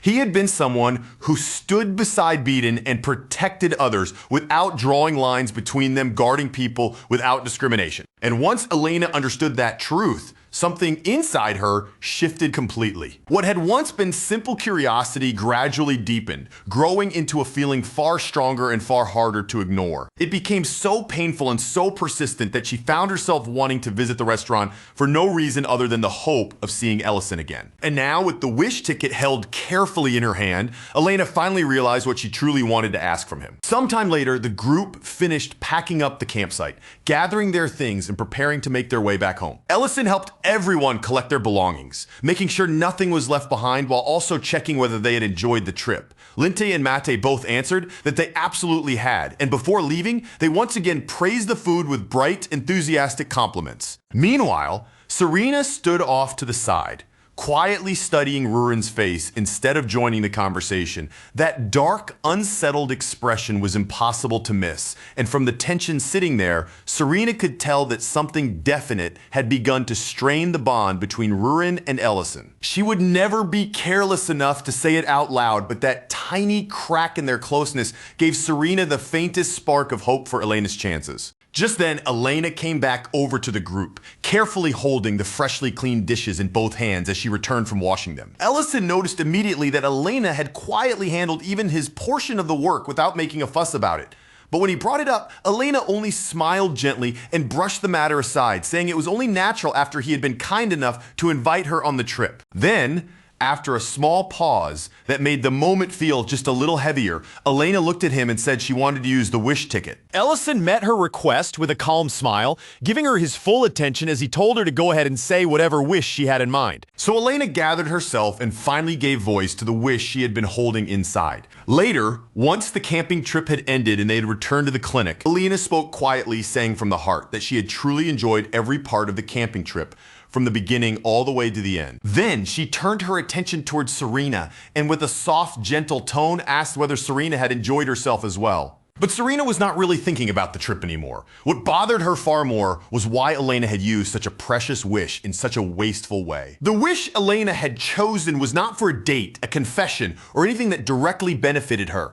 All she had asked was for Ellison to keep running his restaurant in Drake City for as long as he possibly could. Ellison had clearly been surprised by the request when he heard it, because staying in Drake City and continuing the restaurant was already what he intended to do. He had even asked Elena if that simple wish was really all she wanted from him. Elena had answered him firmly, without wavering, that it truly was. And once she made her feelings clear, Ellison accepted her wish as it was. Now that they were back at the clinic, Serena could not hide how irritated she felt on Elena's behalf. At the very least, she said Elena could have used that ticket to ask Ellison out on a date or ask for something equally obvious and personal. To Serena, watching such a rare and powerful chance disappear without Elena asking for anything for herself was genuinely frustrating, almost painful to witness. Elena lowered her eyes, her voice growing softer, and explained that she had chosen that wish because she did have a reason. It was because she had seen the way Ellison looked at Rurin. In truth, Elena had not only noticed it recently, she had been aware of that look for quite some time. When Serena heard those words, her irritation slowly faded into silence. Then she saw the tears beginning to gather in Elena's eyes, and the anger she had been holding onto had nowhere left to go. Serena had always hoped that someone as pure-hearted and gentle as Elena would be able to fall in love and find real happiness, instead of knowing the kind of pain Serena herself had experienced. But what she was seeing now was another quiet sadness beginning to take root. Elena said that, for her, it would be enough if she could simply visit the restaurant now and then and see Ellison from time to time. Serena tried to comfort her as best she could, but deep inside, all she could feel was a bitter disappointment at how unfair and cruel love could be. Back at the restaurant, Rurin was in a terrible mood, brooding heavily over the way Ellison had been treating her since that night. Ever since the moment she had tried to kiss him, Ellison had been avoiding her so obviously that there was no way for Rurin not to notice. He had even stopped letting her curl up against him at night the way she usually did, keeping distance from her in a way that only made her frustration worse. Then, Matt suddenly mentioned in a casual tone that Rurin seemed to have gotten taller recently, and the unexpected remark immediately startled Rurin. As Rurin thought about it, the realization struck her all at once. Her coming-of-age ceremony had to be drawing close. She turned toward Matt and asked if her height really made that much of a difference. Matt answered that it was not only her height. Lately, Rurin seemed more grown up and mature in general. At that same time, Ellison was working in the kitchen, but his mind was clearly somewhere else. He was so distracted that he sliced his hand and did not even realize right away that he had hurt himself. When Linte noticed and showed concern, Ellison quickly tried to dismiss it as nothing serious, simply asking where they kept the bandages. But Linte looked directly at the blood on Ellison's hand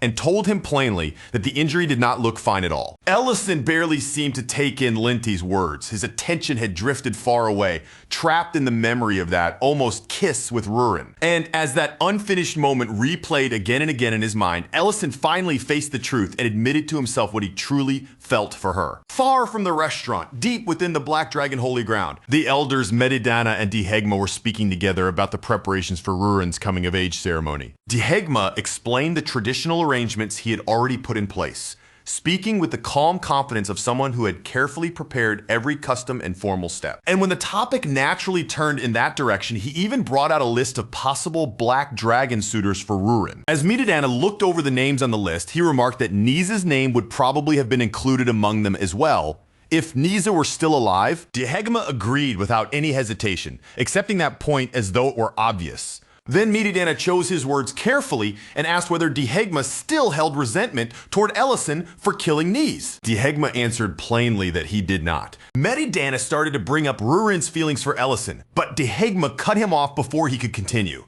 He revealed that he already knew about his nephew's conspiracy, and the admission left Midodana visibly shocked. Dehegma explained that he had never openly supported that conspiracy, but he had not stepped in to stop it either, because ugly as it sounded, Nis had not been entirely wrong about one thing. The Black Dragon clan was truly facing extinction, and under circumstances like that, letting a rare female dragon go to a human was not a small issue. Midodana, unwilling to let Dehegma keep speaking around the matter, demanded that he stop circling the issue and say what he truly meant. So Dehegma finally put it into plain words. He said this was about protecting the Black Dragon bloodline, and at the same time, it was also about Midodana himself. Then Dehegma pressed on the deepest wound between them, reminding Midodana that he had once imprisoned his own daughter and punished her for creating the ancient marble, all because she had violated the clan's taboo. Dehegma said he knew Midodana regretted that decision now, and because of that regret, he believed even more strongly that Rurin needed to mate with another black dragon. That evening, the butcher couple came by Ellison's restaurant and asked him how his vacation had gone.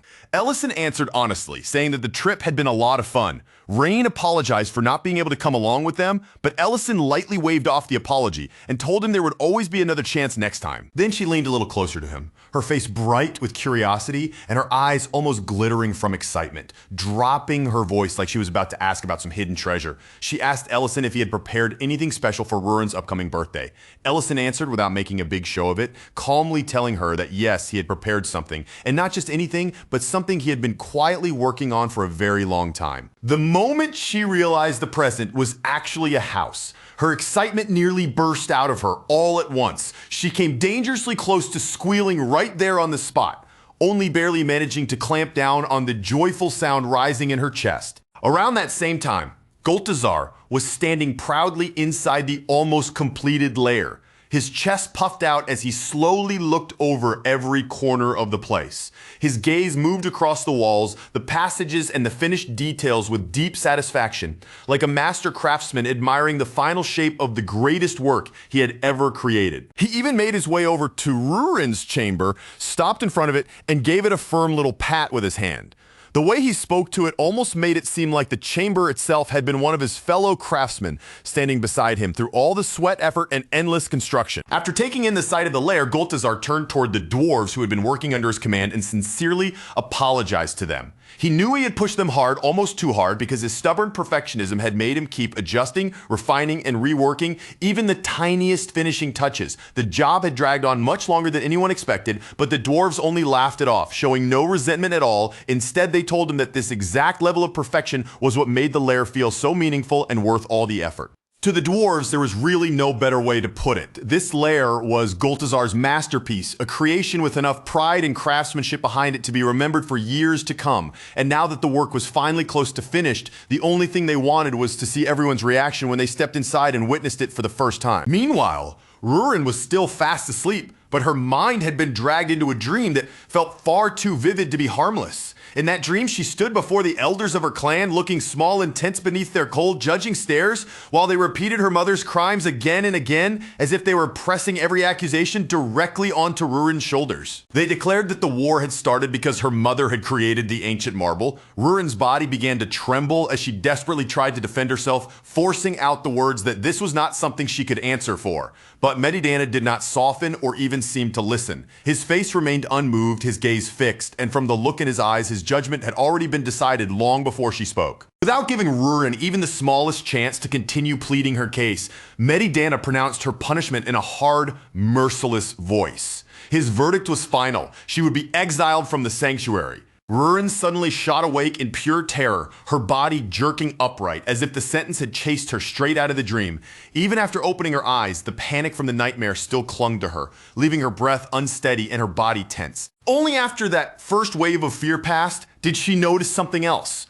The place beside her was empty, and when she looked around, Ellison was nowhere to be found. Still shaken from the nightmare and unable to calm herself, Rurin hurried outside to look for him. Before long, her search led her to Ellison, who was standing together with Goltazar. As soon as Rurin appeared, both Ellison and Goltazar noticed her almost at the same moment. The two of them turned toward her together, their attention immediately shifting in her direction. Rurin stared back and forth between the two of them, confusion plain on her face. Not understanding why they were standing there together or what was happening, she asked him exactly what was going on. Ellison cleared his throat, suddenly looking just a little awkward under her gaze. He told her there was something he had wanted to say, something he had originally planned to keep hidden until her birthday. But now that she was standing there in front of him, he felt that maybe this moment was right after all. Instead of trying to explain everything with a long speech, Ellison decided it would be better for Rurin to see it with her own eyes. So he gently guided her forward, leading her first toward the entrance of the lair. The moment Rurin reached the entrance and stepped across the threshold into the lair, her gaze naturally lifted upward, and she stopped in place. Above her stretched an enormous ceiling, so high and open that the sheer size of the space left her frozen in surprise. Near the entrance stood Rurin's chamber, positioned solidly at the front of the lair like a protective watchpost guarding the whole place. Goltazar introduced it with obvious pride, calling it the guard compound as satisfaction filled his voice. From there, they began showing Rurin through the rest of the lair. They led her through the wine cellar, then into the pantry that connected neatly to the dining hall, before moving on to the bedroom and finally the carefully prepared vault.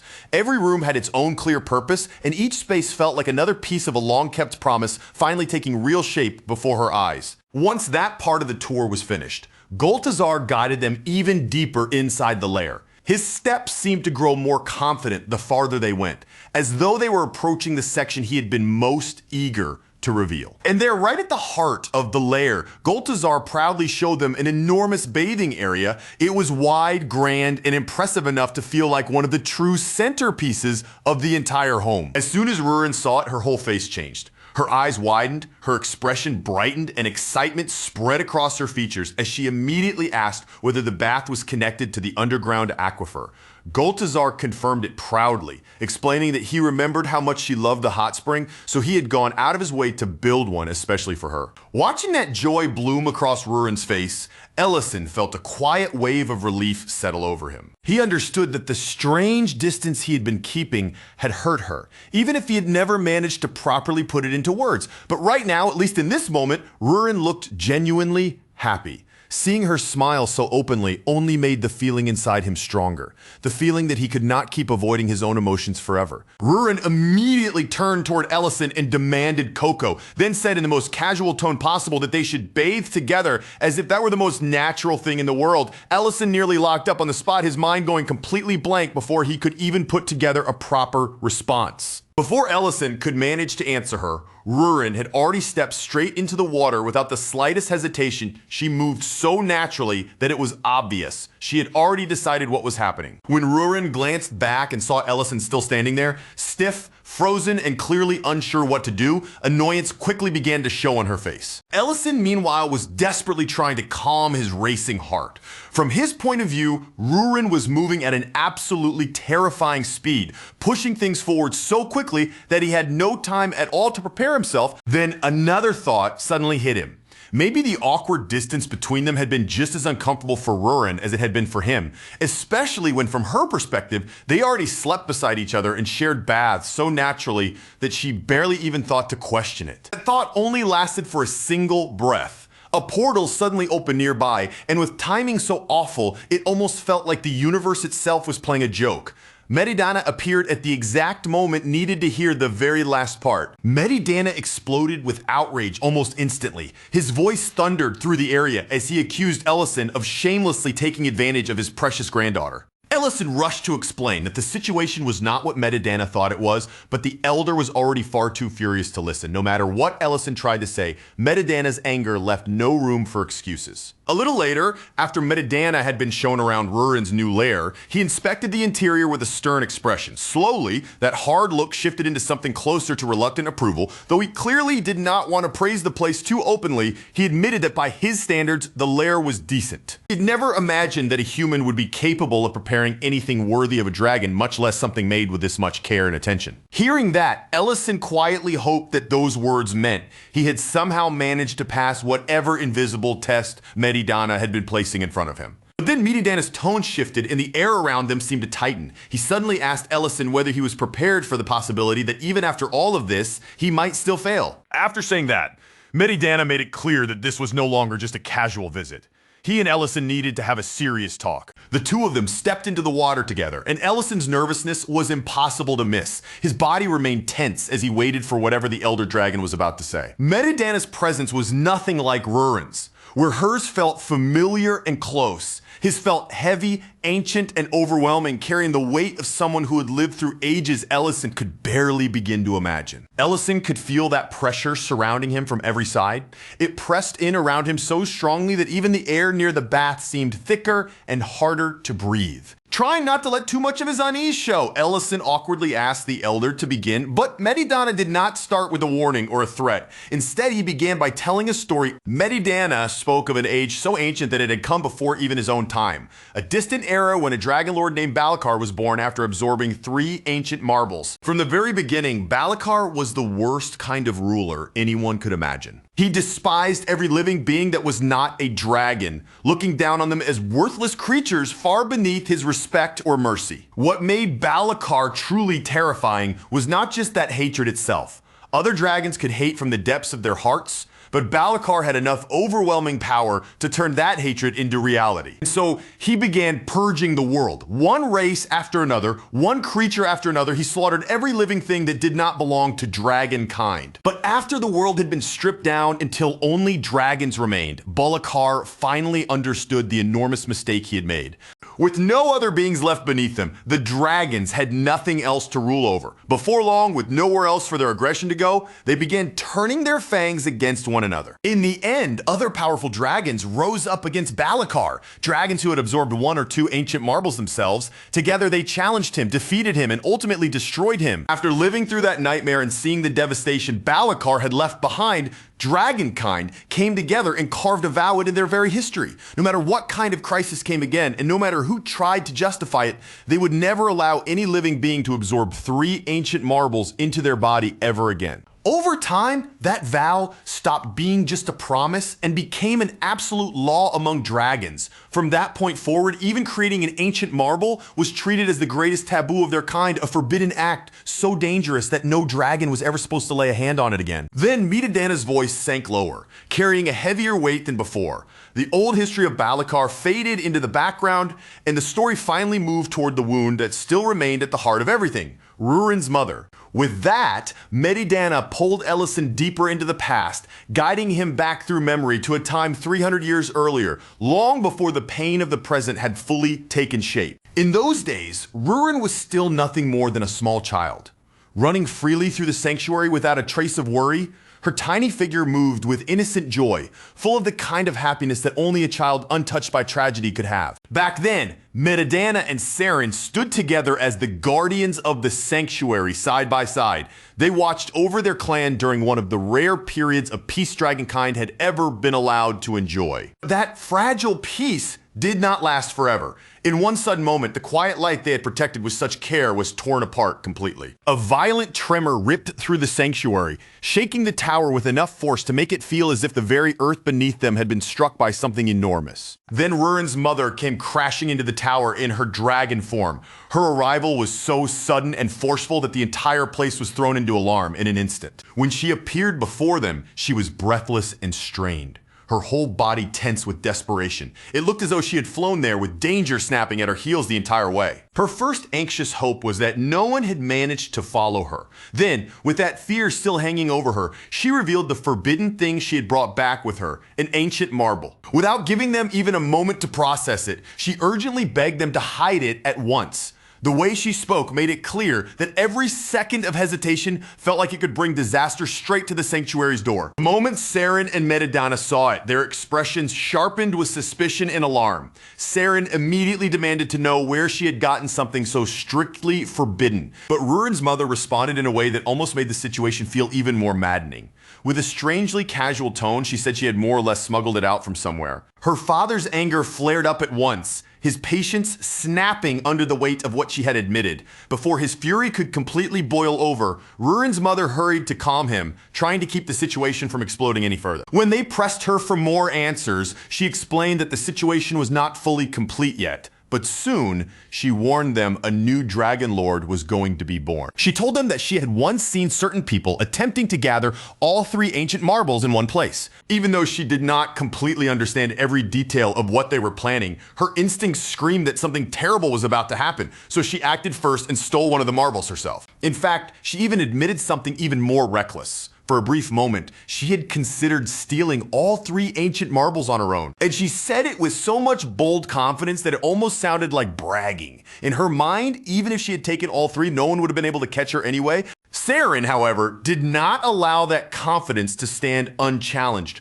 Her voice turned serious as she reminded her that an ancient marble was not the kind of thing anyone could keep hidden forever. The power radiating from it would eventually expose its location. And once that happened, the laws and traditions of dragonkind would inevitably close in around her. Surprisingly, Rurin's mother did not argue against that warning. She already knew exactly what stealing the ancient marble meant, and before she ever returned to the sanctuary, she had already accepted the price she might have to pay. Even so, there was one condition she wanted them to honor, one final request she needed them to accept. Around that same time, little Rurin was filled with hurt and anger because her grandfather refused to let her see her mother.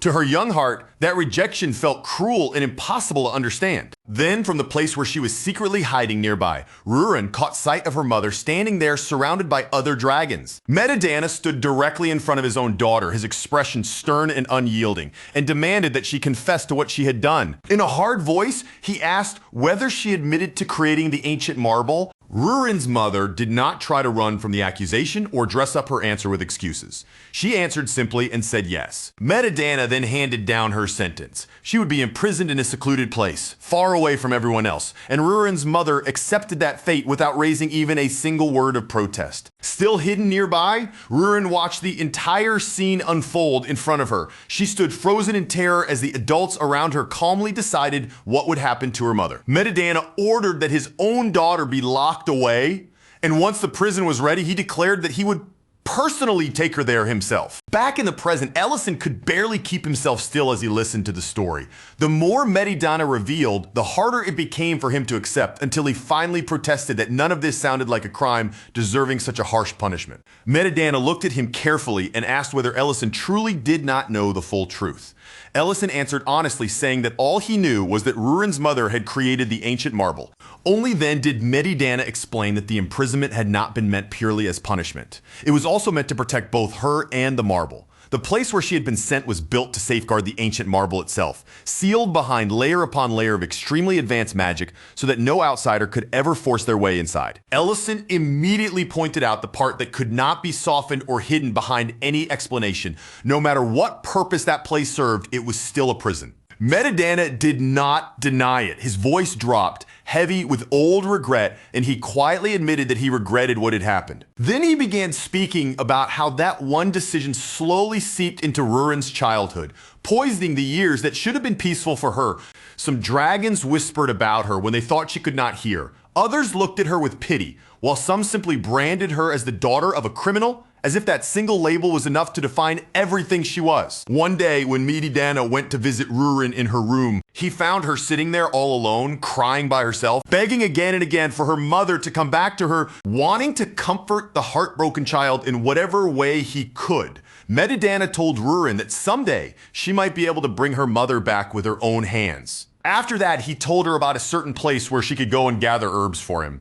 Rurin went to that place just as her grandfather told her to, but from the moment she arrived, something about it felt wrong. It was quiet, unfamiliar, and strange enough to make uneasiness creep into her small heart. At first, she wondered if her grandfather was being so cruel that he was playing with her feelings on purpose, Hurt and angry, she decided that if he wanted herbs that badly, then she would gather poisonous ones instead. But then, in the middle of that lonely place, Rurin sensed something nearby. And in that instant, everything clicked. She finally understood the real reason Medidana had sent her there. Following that strange feeling, Rurin made her way toward a cave hidden behind a waterfall, slipping into the secret place concealed beyond the rushing water. And deep inside that hidden cave, after all the fear, anger, and confusion she had carried there, Rurin finally found her mother. The instant Rurin saw her mother in that hidden place, everything she had been holding back finally collapsed. Her face crumpled, tears poured down uncontrollably, and all the loneliness, fear, and aching longing she had carried by herself came bursting out at once. But her mother did not rush forward to embrace her, no matter how much it must have hurt. Instead, she forced herself to remain firm, keeping her emotions locked behind a steady voice, as she told Rurin to go back, as though pushing her away was the only way to protect her. Rurin, stubborn all the way down to her bones, refused to obey. Even with tears still streaming down her face, she planted herself there and would not move, unable to accept leaving right after finally finding the mother she had missed so painfully. The truth was that this secret place was not somewhere anyone could stumble across easily. It was a hidden lair wrapped behind powerful visual magic and concealed so carefully that ordinary eyes would never be able to discover it. From that day on, Rurin began sneaking back to the hidden lair in secret. Again and again, she slipped away from the sanctuary and returned to that concealed place, all for the simple chance to see her mother one more time. Her mother tried to stop her every single time, warning her that she should not keep coming there. But Rurin always pushed back with that childish confidence of hers, insisting that her grandfather would never find out. Her mother gently corrected her. Instead of scolding her, she told Rurin that she had not found this place by coincidence at all. Medidana himself had quietly guided her toward it from the very beginning. And somewhere deep in her heart, Rurin already knew that was true. The path had not simply opened for her by luck, and the secret lair had not revealed itself by chance. In the present, Medidana admits that Rurin had always been such a rebellious child that no one paid much attention whenever she disappeared for a while. Her wandering off was treated almost like part of who she was. Because of that, Rurin never received the same proper magic education that the other dragons were given. She also never truly had the chance to leave, explore, and learn about the wider world beyond the narrow life surrounding her. Instead, the years when she should have been growing up among her clan were spent quietly beside her mother, hidden away from everyone else and living in that secret space no one openly acknowledged. Medidana worried that if things continued like that, Rurin might eventually become separated from her own clan in a deeper way, isolated by the unusual path her life had taken. Even knowing that, he still could not bring himself to stop her. Because for the first time in what felt like a very long while, Rurin looked truly happy. And when Medidana saw that happiness on her face, he simply could not bear to be the one who took it away from her. During one of those secret visits to the hidden lair, Rurin looked straight at her mother and declared with bold, fearless certainty that once she finally became an adult, she would stop sneaking around like a child hiding from everyone. Instead, she said she would simply live with her mother forever, no matter what anyone else thought or said about it. Around that time, Rurin began to notice something strange about the route to the lair. Each time she came back, the passage leading there seemed just a little shorter than it had been before. Then, during one of her later visits, Rurin found her mother staring silently at the ancient marble. Her mother's face had turned dark and troubled, and the uneasy look in her eyes made the entire space feel heavy. Seeing that expression, Rurin immediately grew alarmed. She stepped closer, her body tightening with worry as she tried to understand what had changed and why her mother looked so disturbed. Her mother had come to a terrible realization. The cult behind everything had not abandoned its goal after all. They were still trying to create a Dragon Lord, and the danger everyone had only managed to delay was beginning to move again. At the same time, the Red Dragons had started gathering under their Lord, Sardalon, their forces drawing together beneath his command. Sardalon declared that he would restore the world, and with that single ominous declaration, the age of war that so many had feared finally began. Medidana explains that even before the flames of war fully erupted, he and Saren had already been watching the danger grow from afar, sensing that something terrible was closing in. They knew that someone had already absorbed 2 ancient marbles. And yet, despite something so dangerous already happening, war had not broken out at that time. To Medidana and Saren, that could only point to one answer. The enemy was still waiting, holding back until they could obtain the 3rd ancient marble before making their true move. Then a messenger bird arrived from the Red Dragons. The moment Medidana read the letter it carried, the color drained from his face as though the words had struck him directly. The red dragons were threatening to expose the truth about the Dragon Lord, taking that forbidden knowledge and turning it into a weapon against everyone else. Sometime after that warning arrived, Medidana met face to face with Didank, the elder of the Red Dragons. Years earlier, Medidana had warned Didank that the Red Dragons were involved in the creation of a Dragon Lord. But back then, Didank had brushed the accusation aside, treating it as nothing more than baseless suspicion. Now, however, Didank finally admitted the truth. Medidana had not been wrong after all. Every Red Dragon had received the same order: annihilate the Rubrun Empire completely. There was no room left for misunderstanding, hesitation, or negotiation. The moment Medidana heard those words, a cold chill ran through him. It was as if the full weight of the disaster about to unfold had settled deep into his bones. Didank told him that if he had the strength to stop them, then he should do it. And after leaving those words behind, he did not stay any longer. He spread his wings and flew away. And with that, the war truly began. The Imperial Palace was the first place to be struck, and after it fell under attack, the territories of the Empire were ravaged one after another beneath the overwhelming power of the Red Dragon Lord. Even then, the Red Dragons were not allowed to sweep across the world completely unchecked. The Black Dragons were fighting against them too, throwing their own strength into the conflict and resisting the Red Dragons before they could dominate everything without opposition. At that time, Medidana found at least a small measure of comfort in one fact. His daughter and granddaughter were still hidden away, and for the moment, they remained safe. With the war swallowing both sides and dragging everyone into battle, neither the Red Dragons nor the Black Dragons had the freedom to go chasing after them. During that period, Rurin went to her mother and told her that the Lord had risen. She also explained that Medidana had instructed her to stay hidden inside the lair for a while. But Rurin's mother had no intention of letting her daughter remain powerless and defenseless while the world outside was collapsing into war. Once she activated her magic, she began teaching Rurin personally. She told her daughter that she needed strength, the kind of power that would allow her to survive, and if the situation demanded it, to fight. Across the next 13 years of war, Ruin learned the basic combat skills and magic techniques that Dragonkind depended on. Little by little, her mother drilled those foundations into her. At this point in the story, Medidana pauses and asks Ellison if he understands what that really means. By the time Rurin's training was finally complete, she had learned a large portion of the essential foundation that every dragon was expected to have. The ability to fly was something that could still be learned later. Her mother wanted to keep teaching her for as long as she possibly could, but deep down, she already knew that the time left to her was almost gone. So she drew Rurin into her arms and held her close, as if trying to pour every last bit of love into that embrace. Then she apologized, and with painful resolve, she pierced Rurin's stomach and placed the ancient marble inside her. Sometime after that, when everything had already changed, Rurin's mother gently woke her daughter up. Rurin slowly opened her eyes in a daze, her mind still foggy and disoriented as she tried to piece together what had just happened. For a moment, she could only blink in confusion, caught between the memory of pain and the strange quiet of waking up. But when she looked down at herself, there was no wound on her stomach at all. Her body was perfectly fine. Her clothes were not even torn. And for one brief, bewildering moment, Rurin could only stare at herself and wonder if everything she remembered had just been some strange, impossible dream. Then her mother gently asked if she could feel mana overflowing from inside her body. Still half lost in confusion, Rurin answered that she could. The power moving within her felt completely different now. Deeper, heavier, far stronger than before. Almost too immense for her young self to fully understand. That was when her mother explained why such overwhelming power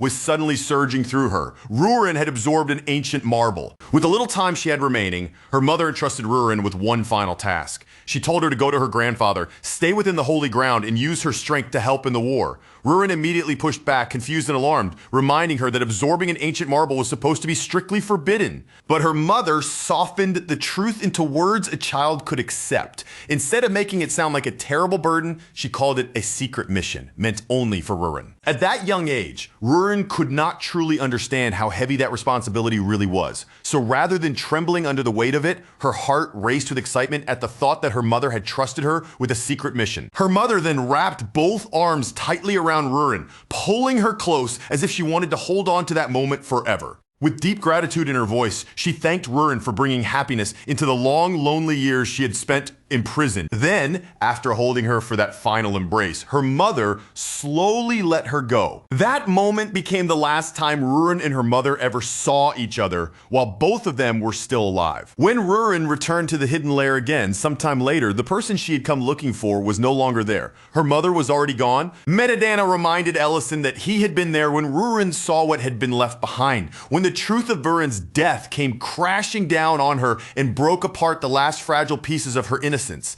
Ellison already knew how the war had ended after that. The Dragon Lord was defeated, the fighting finally came to a close, and yet even when everything was over, Rurin still could not return to the holy ground. He understood that she had been exiled. But what he wanted to know now, more than anything, was why that judgment had been placed on her in the first place. That was when Metadana revealed the final condition Varen had demanded before accepting her own punishment. No matter what happened to her, Rurin must never be treated as the child of a criminal. Whatever judgment fell upon Varen herself, Rurin was still to be acknowledged properly and respected as a rightful member of the Black Dragon clan. Medidana continued, explaining that Rurin had still been only a fledgling back then, far too young to handle everything that had been forced upon her. She did not yet have the strength to fully suppress the aura of the ancient marble inside her body so that power would sometimes leak out in sudden, uncontrollable bursts. And at the same time, everyone believed Varen was dead and that the ancient marble had vanished along with her. At last, Ellison fully understood why Medidana had entrusted Rurin to him in the first place, because Ellison had absorbed the Dragon Lord's heart. He was the one person who could suppress her aura better than anyone else. Then, once Rurin became an adult, Medidana had planned to bring her back under their laws. If she did not have a lair of her own, she would have no choice but to return to the clan. Medidana confirmed that this had been his intention from the very beginning. Ellison's anger finally rose to the surface. His expression tightened as he demanded to know how Medidana could decide Rurin's future like that, without ever truly thinking about what Rurin herself wanted. He was ready to keep going, his frustration still burning in his chest. But then he saw tears gathering in the old dragon's eyes, and that single sight stopped Ellison cold. Medidana quietly asked what he was supposed to do now, after everything that had happened, if he wanted to make any of it right. He said the opening he had left behind so Rurin could secretly visit her mother had become the very path that led to Varen's death. That mistake had followed him ever since, haunting him like a wound that never closed. Now, in Medidana's mind, the only way he had left to honor Varen's final condition was to secure Rurin's future completely. The war had reduced the number of female dragons even further, making Rurin's existence more important to the clan than ever before. That meant Rurin could finally be fully accepted by her own kind. So Medidana asked Ellison to give up the lair, not for Medidana's benefit and not out of pride, but for the sake of Rurin's future. Outside the gate, Rurin stood completely still, silently listening to every word being spoken inside. Ellison's face darkened as he stared at the old dragon. Then he asked the question that cut straight to the heart of it. Was Medidana telling him to give up on Rurin entirely? Medidana answered with the harshest truth he could offer, no matter how powerful Ellison became as a human. As long as Rurin remained a dragon and he remained what he was, he could never truly walk beside her forever. Those words struck Ellison like a blow directly to the chest, because in that moment, he remembered the quiet conversations he and Rurin had shared before. He remembered the times she had told him that a single year meant almost nothing to her, because dragons lived for an incredibly long time. He also remembered how she had once said that maybe things might be different for him too, since he had absorbed a dragon's heart. Back then, Ellison had answered her calmly, admitting that he could not be sure. After all, no one in history had ever done what he had done. Now, back in the present, Ellison's fist slowly tightened. The uncertainty he had tried not to face suddenly felt heavier than ever, pressing down on him from every side. Then Medidana called out toward the door, addressing Rurin directly and telling her in a plain voice that he already knew she was there. After that, he announced his decision without any hesitation. He would take Rurin back for her coming-of-age ceremony, and once that ceremony was finished, she would choose a mate. The words hit Rurin so hard that for a moment she could not even respond.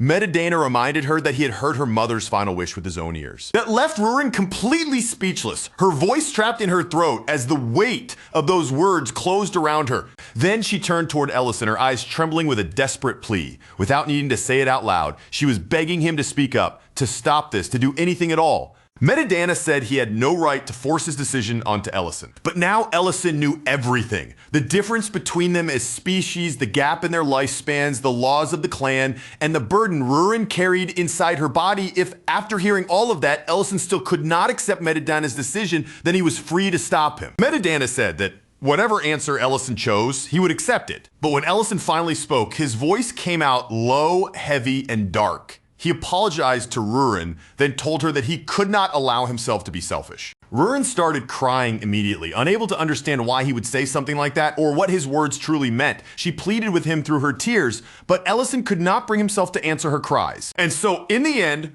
Rurin was taken back to the holy ground. Her grandfather prepared a room for her and told her she had to remain there until the ceremony. He even said that he had reorganized her old place for her, and if she needed anything at all, she only had to tell him. Then he warned her not to involve herself in any fighting because she still could not properly hide the aura of the ancient marble sealed within her. Rurin answered in a quiet, subdued voice that she would not. Then, without looking for comfort from him, she told him to leave her alone. After Metadana left, Dehegma appeared at the doorway, looking at the situation with clear surprise. He remarked that he had not expected Metadana to bring her back so easily. Dehegma brought up the conversation he and Metadana had shared earlier, calmly reminding him of the words they had left unfinished. The moment he said it, that unresolved discussion seemed to settle back into the room, heavy enough that neither of them could pretend it was no longer there. Metadana looked worn down, the exhaustion and strain plain across his face as he told Dehegma to keep the ceremony moving forward, according to plan for the time being.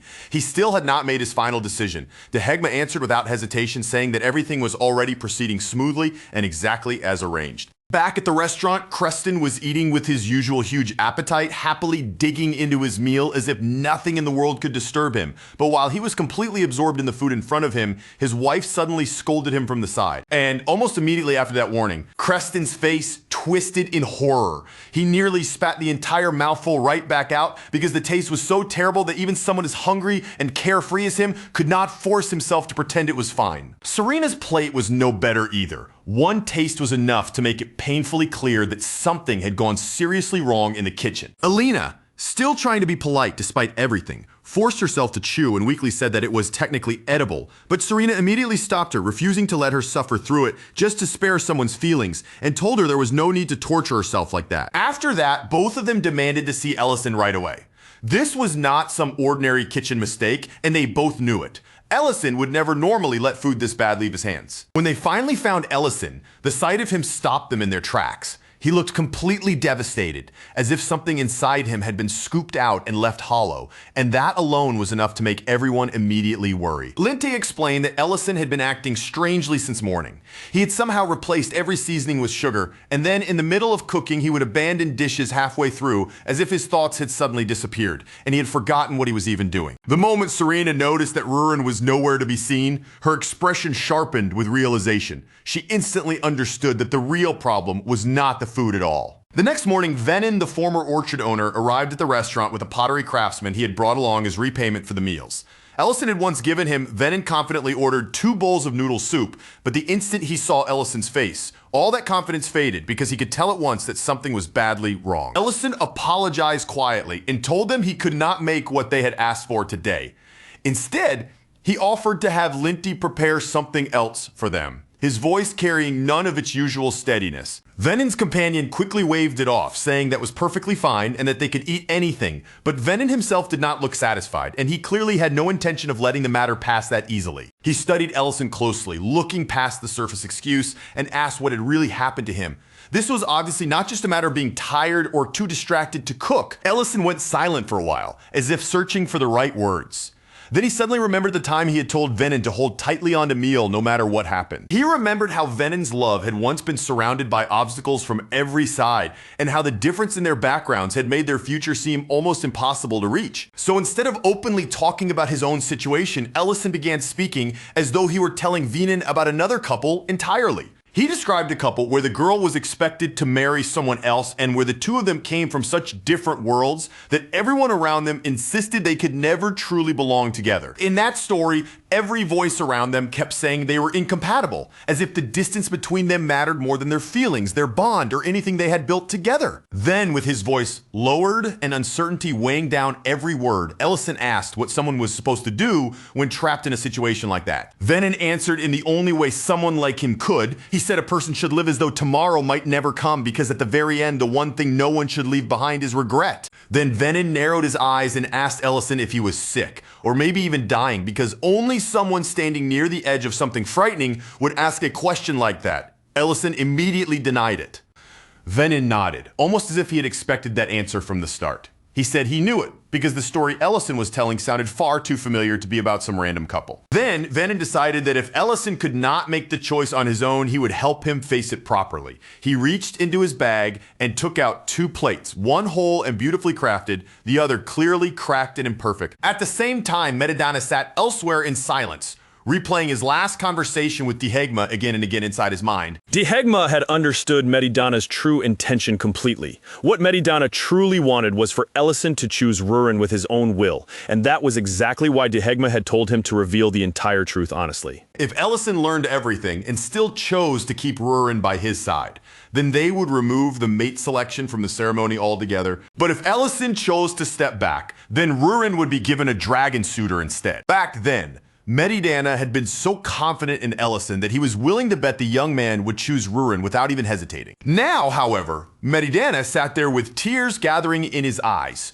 crushed by what he saw as Ellison's foolish, painful, and heartbreaking decision. In his mind, Medidana kept picturing the ending he had hoped for, the one where Ellison stood firm, fought for Rurin, and reached out to seize the happiness that everyone had quietly wished for. But instead, Vuren's words came back to him, and as despair settled more deeply into his heart, Medidana realized that her wish for Rurin was coming true in the cruelest possible way. Then, at last, the day of the ceremony arrived. Guests filled the holy ground, their eyes turned toward the hall as Rurin appeared before everyone gathered there. But before the ceremony could truly begin, a loud commotion suddenly erupted near the gate, breaking the tense atmosphere all at once. Someone had arrived as a guest, but he was already causing trouble before he had even properly entered the sanctuary. The gatekeeper identified him as Lord Luhad. Luhad had already kicked the gate open and stormed inside as if the entire sanctuary belonged to him. Then, the moment his eyes landed on Rurin, his expression shifted completely. He said he had been worried she might turn out ugly, and then, with smug confidence, introduced himself as Lord Luhad, the dragon destined to become her mate. Elsewhere, Medidana was looking over the list of possible suitors, but when he saw that Dihegma had marked Luhad as the best match, his face stiffened with visible shock. Dihegma explained the situation plainly, without dressing it up. The war had reduced the number of male dragons as well, which meant the remaining choices were ugly in their own way. Their options were either weak males who had survived only by avoiding the worst parts of the war, or powerful males who had been brutal enough to live through it. And since Luhad was recognized as a war hero, he naturally stood out as the most obvious candidate among the remaining choices. But Medidana knew far more than what the title War Hero suggested. He knew the truth behind Luhad's reputation, that this dragon had fought his way through the war without showing the slightest concern for human life. Back in the hall, Luhad looked openly pleased after seeing Rurin up close. Now that he had confirmed she was beautiful, his expression filled with crude satisfaction. He ordered the servants to leave the 2 of them alone, then stepped toward Rurin with the arrogant confidence of someone reaching for a prize he already believed belonged to him. Luhad bragged that he already possessed everything a dragon could desire: glory, women, honor, and power. And now, with that same greedy confidence, he declared that he intended to claim Rurin as well.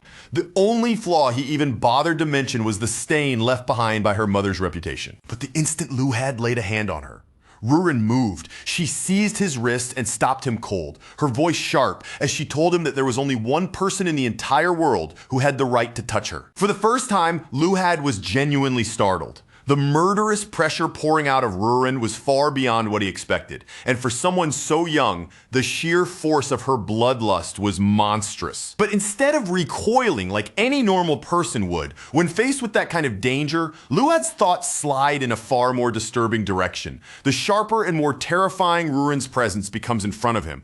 The more he stops seeing her as someone to fear, and starts seeing her as something powerful he wants to break in, dominate, and make completely his own. That tense, dangerous atmosphere atmosphere is suddenly severed when Saren steps between them. Her arrival so cold and commanding that it feels like the air itself locks into place. She wastes no time at all, turning her stern gaze on Rurin and scolding her for letting such unmistakable bloodlust spill out inside the sanctuary. Saren's tone is firm enough to end the conversation before it can even begin. She orders Rurin to go back to her chamber at once, making it clear that they cannot allow the situation to become any more volatile than it already is. After they return inside the room, Saren's anger still lingers in the air. She sharply reprimands Rurin for allowing her feelings to burst out so openly, warning her that a surge of killing intent that intense might have caused the aura of the ancient marble to leak out. Saren then points out just how lucky they were this time. The only reason nothing worse happened was because Luhad was too dull, too insensitive, and too oblivious to recognize what was unfolding right in front of his eyes. Rurin lowers her head slightly and answers in a quiet voice, offering a soft apology without any of her usual defiance. That small, honest display of remorse reaches Saren, and the hard edge in her expression slowly begins to loosen. Then Saren's eyes move over Rurin's ceremonial attire, taking in the way the clothing rests on her. For just a moment, her voice grows gentler, and she tells Rurin that dressed like this, she truly looks beautiful. After a brief silence, Saren quietly says that Varen would have wanted to see her daughter standing there in those ceremonial clothes. Even now, Rurin cannot make peace with it. She still does not understand why her mother has to carry the name of a criminal when the war is already over. And Varen was not even the one who personally created the ancient marble with her own hands. Saren's answer comes without warmth, but also without hesitation. She explains that if they choose not to punish Varen, then from now on, every dragon who makes an ancient marble will simply claim they discovered it somewhere or insist that they stole it from another place. Rurin tries to push back, her emotions rising again as she opens her mouth to argue. But Saren does not allow the discussion to twist away from the truth. Her voice stays steady and unyielding as she continues, refusing to soften the reality before them. The dragon law is mercilessly clear. Any dragon who creates an ancient marble must be imprisoned inside a special lair, and the dragon who absorbs that marble is supposed to be put to death. The instant Rurin hears those words, the blood seems to drain from her face. She stands completely still, stunned into silence, as if the weight of that law has struck her hard enough to steal the breath from her chest. Saren then reveals the reason Rurin is still alive in this very room. Because of Varen's sacrifice, Rurin alone became the only exception to that fatal rule. In Saren's eyes, Varen must have understood that condition before anyone else, and she must have chosen her actions knowing exactly what that future would mean. Once Saren tells Rurin to gather herself and see the coming-of-age ceremony through to the end, she leaves the room behind. And when the door closes, Rurin is left standing alone with the crushing weight of everything she has just learned. Somewhere else, Hone finally gives a proper introduction of himself, explaining that he is an artisan who makes and repairs vessels. The 2 plates he brought with him are not just random pieces from his craft, but part of the wedding gift he once prepared for his daughter, Tina. When Tena came of age, 2 different men stepped forward seeking her hand. Each one stood before her future in a completely different way, offering 2 paths that could not have been more unlike each other. The first was Gedroa, the eldest son of a great workshop in Meli. He had wealth, status, and highborn blood behind him, making him appear, at least on the surface, like the kind of ideal match any parent would be expected to welcome. The second was Piner, Tina's childhood friend, someone who had always remained close to her heart, but unlike Gedroa, he had nothing impressive to present to the world. He was poor, orphaned when he was young, without noble standing, a powerful family, or money to support him. Hone admits that choosing between those 2 men left him deeply conflicted. Then one ordinary day, a vessel slipped from his hands, fell and shattered right there in front of him. Almost without thinking too deeply about it, Hone decided to ask both young men to repair the broken vessel.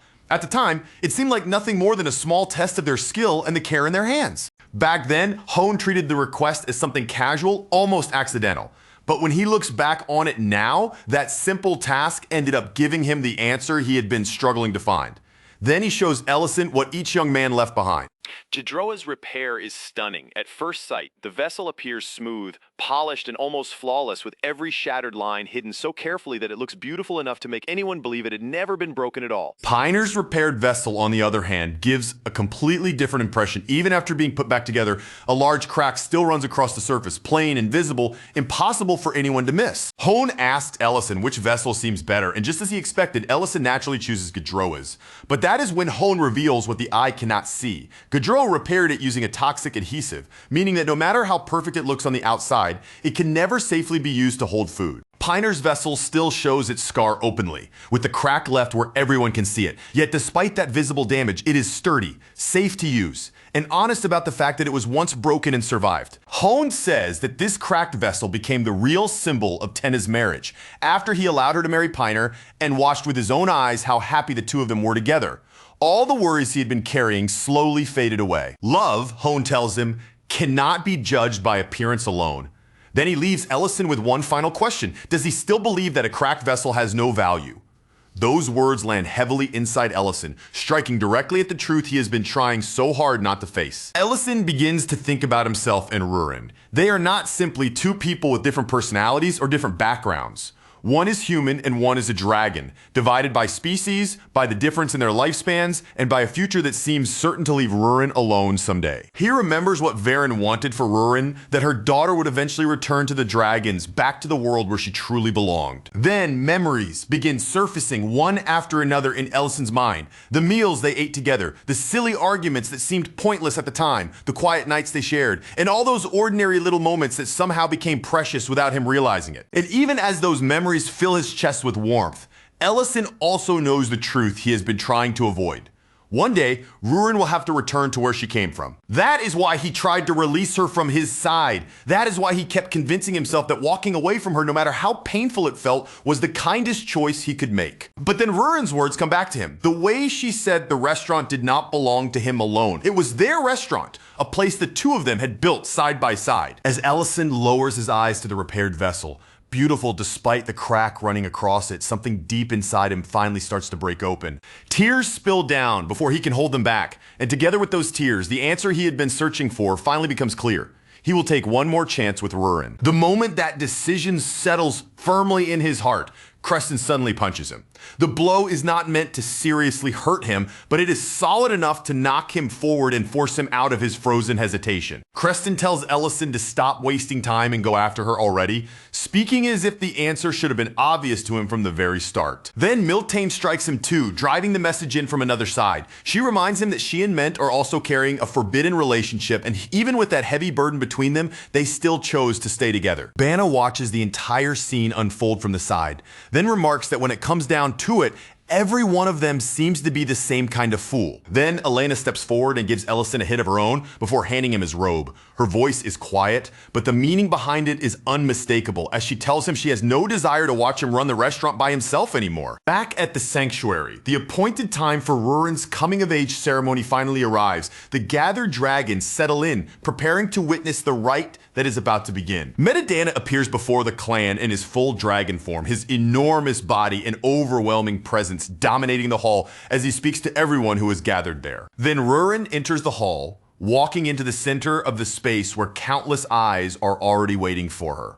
Her beauty is so striking in that moment that even the dragons who once condemned Varen fall completely silent.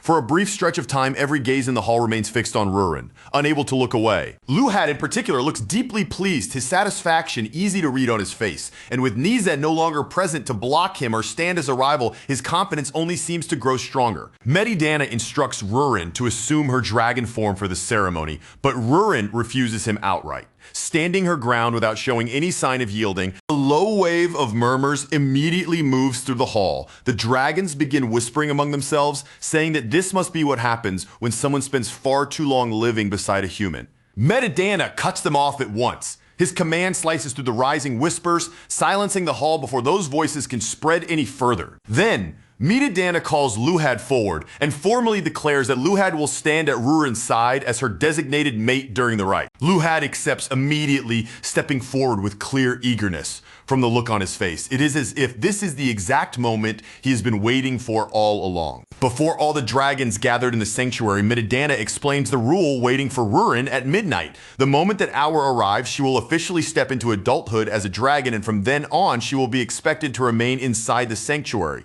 If she ever wishes to leave after that, it will only be allowed under strict conditions by establishing her own lair, bearing offspring, or earning the right to stand on her own as an independent dragon. Until that day of independence comes, Medidana continues. Rurin must complete the ritual bond with the mate selected for her before this ceremony comes to an end.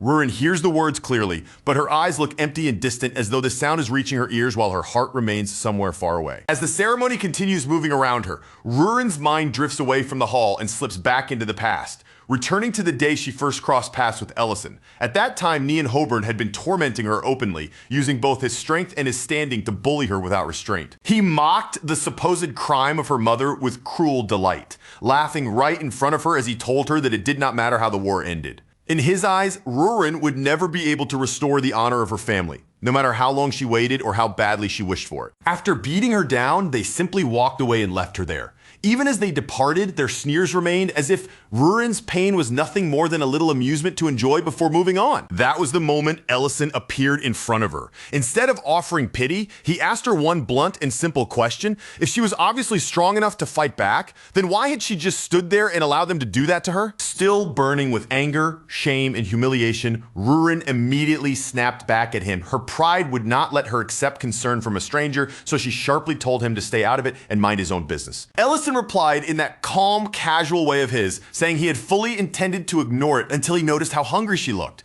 And once he realized that, he figured he might as well make her something to eat. While he began preparing the food, moving around as if cooking in the middle of this strange situation was perfectly normal, Ellison brought the same question back again. His hands kept working, but his curiosity had not disappeared. Rurin eventually shifted into her human form, though irritation still clung to her face because of how persistent he was being, but after holding back for a while, she finally gave in and told him the truth behind why she had not fought back. Her mother, Vurin, had entrusted the ancient marble to her, and because Rurin was still young, inexperienced, and not yet able to control everything inside her, she could not completely suppress the aura leaking from it by herself. Her grandfather had placed barriers around her to help keep that aura contained. But if she truly fought other dragons with serious intent, those barriers would not be enough to hide it, and the others would sense the ancient marble's aura immediately. Ellison quietly listened until she finished, then looked at her with a completely serious expression and asked if she wanted him to beat them up for her instead. That response was so unexpected that Rurin could not help but laugh. To her, the thought of a mere human beating down dragons sounded so ridiculous, so impossible, that she could only assume he was joking. But Ellison's expression never changed. He did not grin, laugh, or take it back. He remained perfectly calm, as if the words he had just spoken were something he genuinely meant. Rurin brushed the offer aside and told him that none of it mattered anymore. The war was already over, and once her grandfather cleared Varen's name and restored her honor, everything that had gone wrong would finally be corrected. To Rurin, the beatings themselves were not the deepest wound. What she wanted more than anything was for her mother's name to be cleared, so Varen would no longer be remembered as a criminal. Around that same period, away from Rurin's eyes, Medidana and Saren were having a private conversation about what needed to happen now that the war had finally come to an end. Saren's concern was focused on Rurin. She stated plainly that the child could not continue like this forever and needed an independent layer of her own. Medidana wanted to restore Varen's honor, now that the fighting had ended, especially since everyone believed the ancient marble itself had already vanished from the world. But Saren rejected that idea immediately without allowing even a moment of hesitation to enter her voice. Varen, she declared, would remain marked as a criminal. Medidana tried to object, unwilling to accept that decision so easily, but Saren cut him off sharply before he could continue pressing the issue. She reminded him that they had already twisted the rules twice. The first time was when Medidana left the secret path open so Rurin could reach Varen, and the second was when they allowed Rurin, a child carrying an ancient marble, to continue living. Saren's message was unmistakable. No matter how painful it became, and no matter whose heart it wounded, there would not be a third exception. Back then, Rurin had spent each day counting down with desperate hope, waiting for the moment when she could return to the sanctuary and finally watch everything be made right. When that long-awaited day finally came and she prepared to leave Ellison behind, he did not hide how he felt. He admitted honestly that watching her go made him feel sad. Rurin scolded him at once, telling him he was being far too casual when speaking to a dragon and that he was not showing nearly enough respect.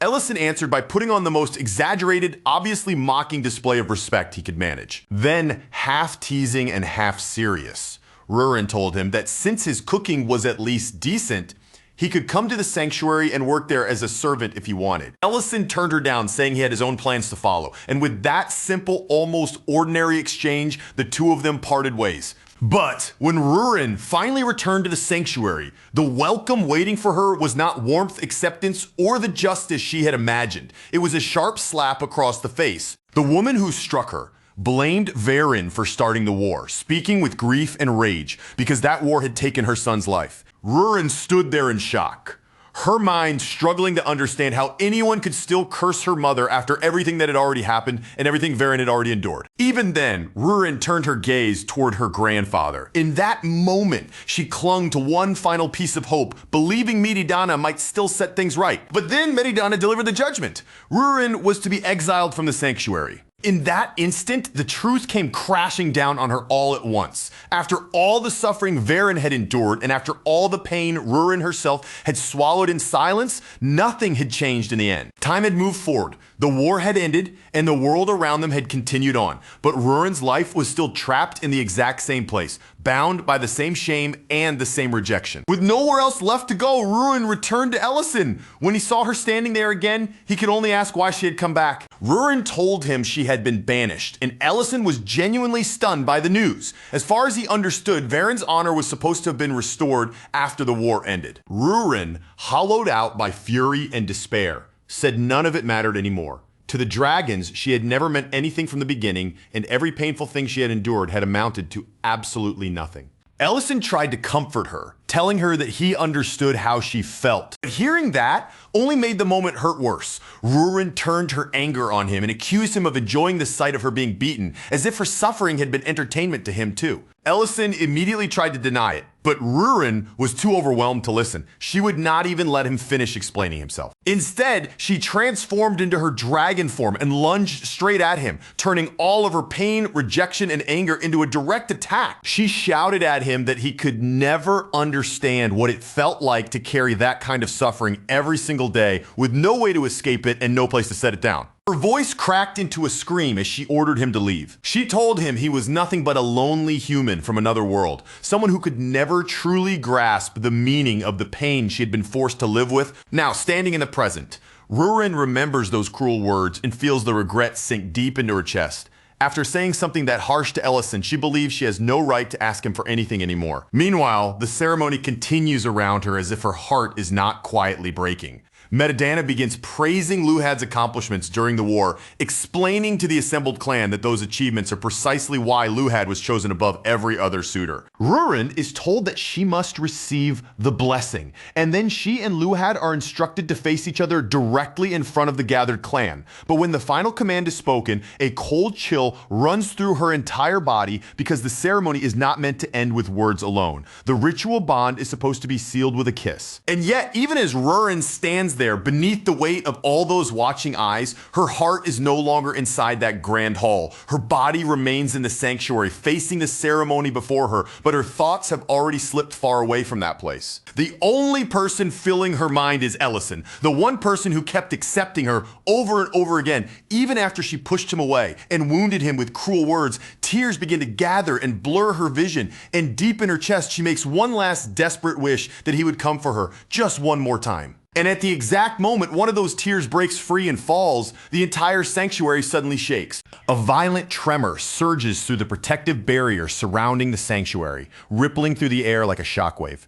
Every dragon gathered inside feels the disturbance at once, their attention snapping toward the source of the impossible impact. Someone gasps in alarm, the realization striking them immediately. The sanctuary itself is under attack. Another dragon quickly points out that no warning has come from the guards stationed outside, which only makes the situation feel even more terrifying. None of them can understand how anyone could possess enough power to break into a barrier of this level without being intercepted first. Then, before the dragons can even fully make sense of what is happening, the barrier gives way and shatters. And beyond the broken remains of that barrier stands Ellison, appearing as though he has torn open the heavens themselves, just to force his way into this sacred place. He looks into the stunned hall, facing all the dragons staring back at him, and calmly apologizes for arriving late. Then his gaze moves past everyone else and locks straight onto Rurin. With no hesitation left in his voice, he tells her clearly that he is done holding himself back. Dehegma is the first to fully understand the weight of Ellison's arrival. He recognizes the human standing before them immediately, one of the three great heroes of the war, the only Ninth Circle magician and the legendary Dragon Slayer. For one brief and unguarded moment, Metadana almost looks genuinely pleased to see him. The feeling slips out so openly that he even urges Ellison to take Rurin away from there. But then Metadana remembers the place he is standing in and the role he must uphold before the entire clan. His expression hardens once more, and he demands that Ellison state clearly why he has come. Luhad, arrogant even in the middle of such a shocking intrusion, is the first to step forward. He declares that Ellison is nothing but an intruder who has dared to violate sacred ground. He says he has wanted to challenge Ellison for a long time, and now the perfect excuse has finally appeared in front of him. By forcing his way into the sanctuary and interrupting the ritual itself, Ellison has committed an act that every dragon present would recognize as blasphemy. To Luhad, Ellison's presence alone is enough to stain the sanctity of the ceremony. But Ellison only answers in a low, dry tone, saying he already apologized. And no one ever warned him that merely standing in front of a dragon was enough to be sentenced to death. Luhad takes that calm reply as open mockery. His anger flares hotter at once, twisting his expression with rage. Furious, Luhad shifts his form and prepares to crush the insolent human in front of the entire hall.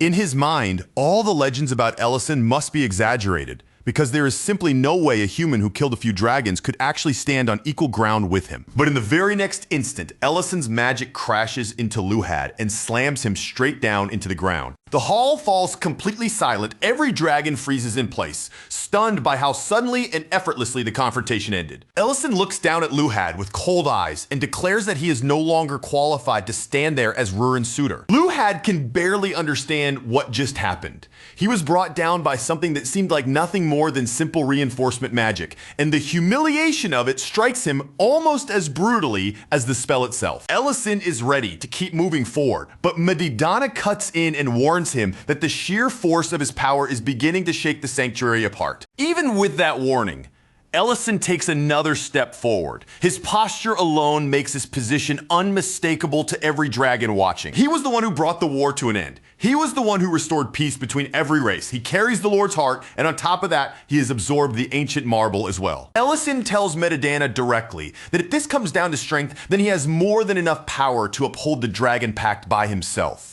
The dragons around him feel the weight of that declaration sink into them like pressure against their bones. Then Ellison openly challenges anyone who doubts his authority to step forward and test him. Rurin feels that overwhelming pressure too, and for a moment, her fear shifts away from herself. She begins to worry for Luhad instead, because at this rate, Ellison truly might kill him. Saren is the one who steps in before the moment can tip completely past the point of no return. She reminds Ellison that when Luhad attacked, it was not done with true killing intent. Because of that, if Ellison goes too far now, then he will be the one who crosses the line. Saren tells him that even if he stands there with authority equal to that of a dragon, he is still human. And being human does not place him beyond judgment, especially not after he has absorbed an ancient marble. Ellison answers that he has never once tried to claim control over the dragons, even though he carries the power of 3 different beings inside himself. But if that is the logic they want to use, then the dragons do not have the easy right to punish him however they please either. He is the only person alive capable of stopping another ancient marble from ever fully becoming the thing it was originally designed to become. Then Ellison activates his magic, letting the pressure around him rise until the air itself seems to tighten. He tells Saren that if she still intends to pass judgment on him, then she is welcome to try. The entire sanctuary grows tense in an instant, as if every breath in the hall has been caught and held at the same time. Rurin desperately tries to stop her great-grandmother from escalating the confrontation any further. But Saren says she will not deliver any verdict until she has heard Ellison's reason for coming. Then Saren asks him again, her voice steady, sharp, and impossible to evade. Why has he come here? At last, Ellison gives his answer. He came to correct what should have been corrected long ago. Then, to everyone's shock, he begins by listing Rurin's flaws one after another. She is careless, spoiled, steals food, talks back to customers, still cannot cook no matter how much she tries, and can lose her temper in an instant. But after naming every one of those faults, Ellison arrives at the only truth that truly matters. Rurin is not the daughter of a criminal. Saren tries to stop him with magic before he can say anything more. She warns him that if he speaks carelessly now, he could trample on Varen's sacrifice and make everything she gave up meaningless. But Ellison breaks through her restraint and shouts the truth into the very heart of the sanctuary. Varen did not create the ancient marble. She stole it from the criminals who were trying to create a lord. That truth does not make Varen a criminal. It makes her a hero. The hall erupts into restless murmuring. Dragons, who had repeated the same version of history for years, suddenly begin demanding to know what the real truth is. And as Medidana hears Ellison speak the words he himself once failed to force into the open, something rises in his chest, something so strong and warm that it comes dangerously close to pride. Ellison turns that truth back toward the dragons gathered before him, forcing every one of them to look at what they had done. For years they hid behind their laws, their pride, and their so-called order while letting Rurin carry the weight of their cruelty alone. 2 years ago, Nys and the others had laughed at her without holding anything back. They called her nothing more than a criminal's daughter, sneering at her pain and mocking the very idea that Varen's honor could ever be restored. And even among the dragons who understood that Nys had feelings for Rurin, some still called him warped and twisted. After all, what kind of person hurts the very girl he claims to care about? Now, Ellison throws that ugliness straight back at the clan, not allowing them to look away. When Rurin had no value to them, they were perfectly content to abandon her and let her suffer on her own. But the moment she became useful, suddenly they were ready to welcome her back with open arms, pretending the past could simply disappear. To Ellison, that kind of convenient acceptance is not noble at all. It is pathetic. When Rurin hears Ellison say those words so plainly, the tears finally begin spilling from her eyes. In that instant, she realizes all over again that Ellison has not truly changed. He is still the same person who once stood beside her when no one else would. Her memories drift back to the old lair, to those long, lonely days when she sat there by herself in silence. In front of her were the meals Ellison kept leaving behind, still warm with the care he refused to stop giving her. She remembers crying there alone, crushed by the cruel words she had thrown at him. And through that pain, she had finally admitted to herself that she had been wrong when she claimed she was alone. Then, just as that loneliness felt heavy enough to swallow her whole, she heard his voice again. Ellison had kept the rift open all along, because somewhere deep inside he had suspected that something like this might happen, and that Rurin might need a path back. And there he was again, standing before her with a plate of food in his hands. Another hamburger steak had been prepared just for her, and in that simple, familiar way of his, he told her to eat. He explained that he had gone to the sanctuary, but by the time he arrived, Nys was already gone. When Rurin saw how battered Ellison looked, she could not help asking what had happened to him there. Ellison did not explain every detail. Instead, he told her only the part that mattered most. She had not been thrown away because he had already taken her in. Back at the sanctuary, he had declared it in front of everyone without hesitation. Rurin would be coming with him. Standing before her back then, Ellison said he planned to open a restaurant, and if he was going to do that, he would need her help. Besides, if she came along with him, she could keep eating the food he made. Now, back in the present, Ellison says it again in a stronger way. He took Rurin in once before, and this time, he has absolutely no intention of letting her slip away from him again. But this time, he does not stop there. He admits that he will no longer hide his feelings behind the excuse that he needs help running the restaurant. The reason he wants Rurin beside him is much simpler than that. He wants her there because he wants her there. Nothing dressed up, nothing hidden, and nothing more complicated than the truth. Before Ellison can continue, Rurin stops him in the only way that feels honest to her in that moment. She steps closer, closes the distance between them, and kisses him. Then, with her heart finally laid bare, she tells him he is far too late to start asking now. From the very beginning, she has always been his dragon. Medidana watches the two of them for a moment, then slowly lifts his gaze toward the sky above the sanctuary. In a quiet voice, he says that midnight has already passed, and with that, Rurin has now fully crossed the threshold and become an adult dragon. Medidana had already declared that if Rurin reached that moment without a mate, one would be chosen for her. But as he looks at Ellison standing at Rurin's side, Medidana says the answer is already clear to everyone there. Rurin has found someone worthy enough to be her mate. Then Medidana finally does what should have been done long before this day. Before the entire clan, he restores Varen's honor and formally recognizes Rurin as an adult dragon. And deep inside his heart, he thanks Ellison for forcing him to act where his own courage had once failed. And so Rurin's ceremony does not end with chains closing around her future. Instead, it ends with blessings being placed upon both her and Ellison. For a moment, the memory drifts back to the past, to one of Rurin and Ellison's earliest conversations after she first heard about the restaurant. Ellison had explained that it was a place where people came to pay for food, and Rurin immediately brightened at the idea of endless meals, only for Ellison to remind her that the customers had to be fed first. Then Ellison noticed that Rurin had begun calling him "my dear," Rurin answered, as if it were the most obvious thing in the world, saying it was natural because he was her dear. He warned her that she could not just transform inside the restaurant whenever she felt like it, and she promised she would not. Even back then, Rurin had already started thinking about all those old stories she knew. Stories of dragons who chose to live beside humans, and sometimes even fell in love with them. Back in the present, Rurin asks for something to eat even though it is already midnight. And of course, the thing she wants most is hamburger steak. Later that night, the two of them share those midnight snacks together, sitting quietly as they eat before finally returning to bed. And for the first time, even though they have slept beside each other countless times before, the atmosphere between them feels completely different from every night that came before. Ellison, suddenly nervous in a way he cannot quite cover up, awkwardly compliments Rurin's dress as if he is searching for something safe to say. Rurin, just as flustered as he is, brings up how hesitant he became back at the bathhouse. It sounds like teasing, but even that teasing seems to be her way of hiding her own embarrassment. Still, both of them understand the truth without needing to say it directly. Something has shifted between them, and even Rurin's heartbeat feels strangely loud in the quiet room. Then, in a tone that is far too casual to be safe, Rurin says that her dress feels uncomfortable and asks whether Ellison can help her take it off. Ellison has barely started helping her when, without warning, a portal suddenly bursts open in the room. And through that portal comes the strictest, most perfectly timed interruption imaginable, Saren herself. Saren calmly announces that there are still matters she needs to discuss with Ellison. Poor Midodana tries to stop her from barging in any further, but Saren immediately reminds him that she never asked him to come along in the first place. Rurin's face turns bright red with embarrassment, and on pure instinct, she punches her grandfather before she can even think twice. Saren, completely unfazed by the chaos around her, says that this visit was entirely her own decision. Later,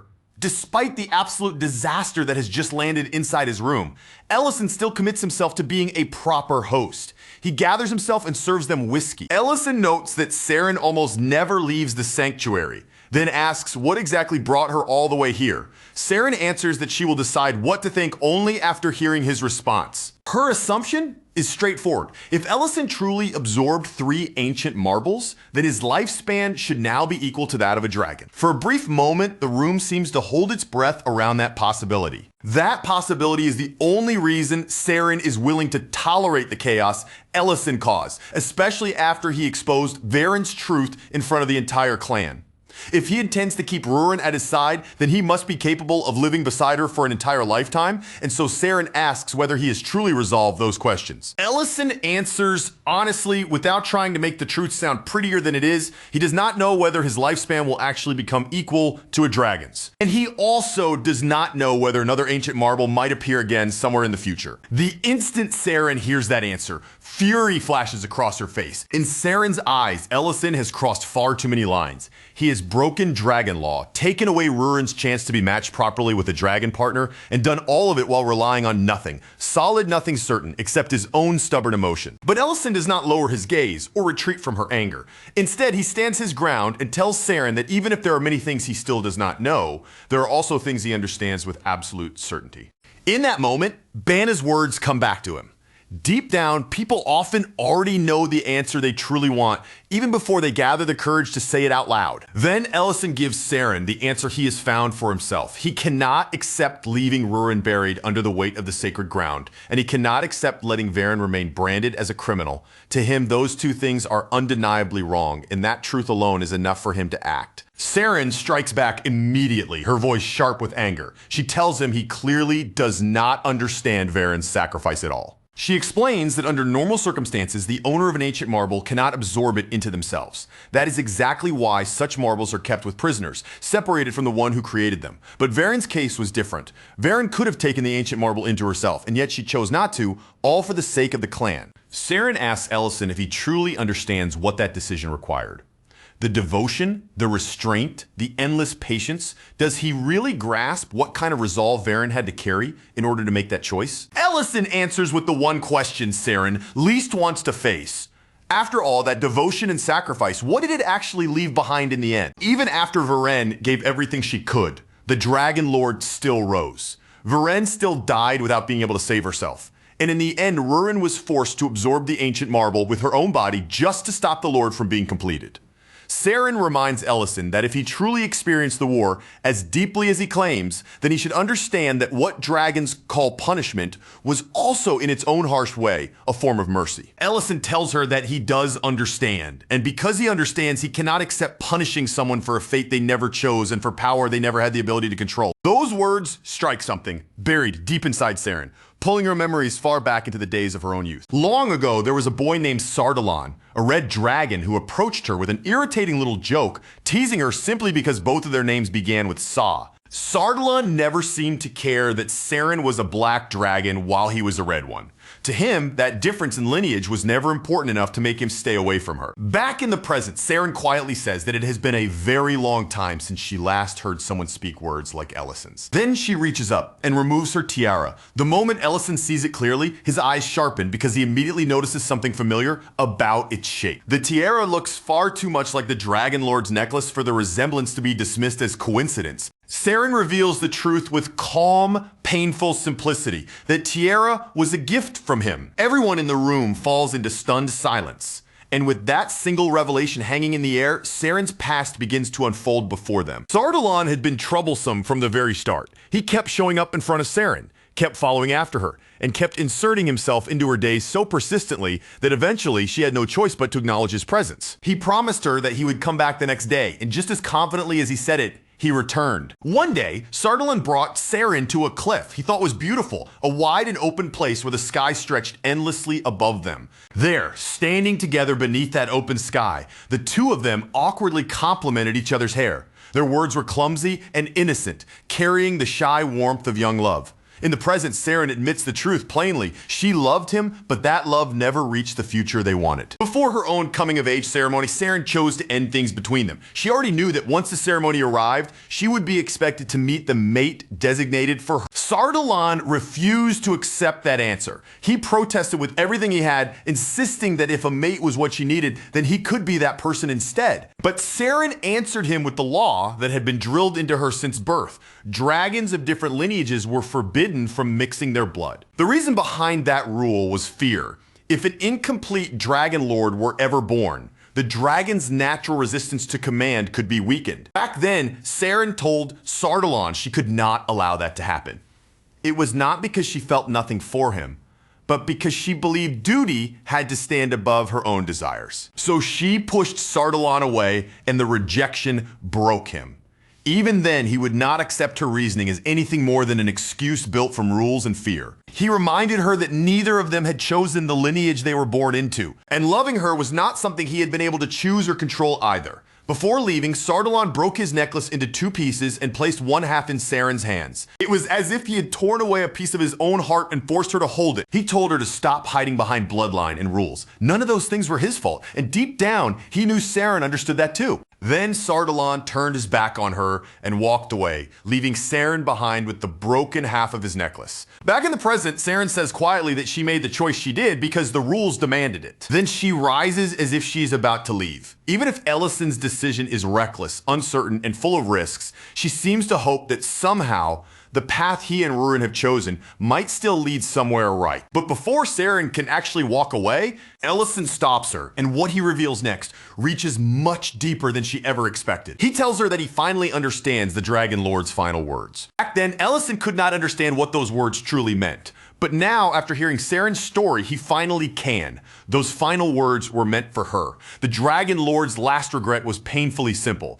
He wished he had run away with Saren, wished he had taken her hand and escaped with her instead of letting duty decide everything. That confession settles over the room like a heavy weight, leaving everyone trapped in a silence too deep to break right away. Metadana awkwardly mutters that he never imagined he would end up hearing his own mother's love story told back to him in a place like this. Ellison is shocked by that remark, because until that exact moment, he had not realized that Saren was actually Metadana's mother. Meanwhile, Rurin is still irritated with Metadana for barging in and ruining her moment alone with Ellison. From the look on her face, she fully expects him to do something just as intrusive again. She even starts thinking about setting anti-teleportation magic around the lair, just to make absolutely sure her grandfather can never pop in out of nowhere again. But before Rurin can dwell on that plan for long, something impossible catches her eye, a flower blooming right in the middle of winter. Rurin leans closer, staring at the flower with open curiosity and surprise. That is when a casual voice nearby tells her that it is called a Hibiran flower. Rurin turns around and finds a strange girl standing there as if she has appeared from nowhere.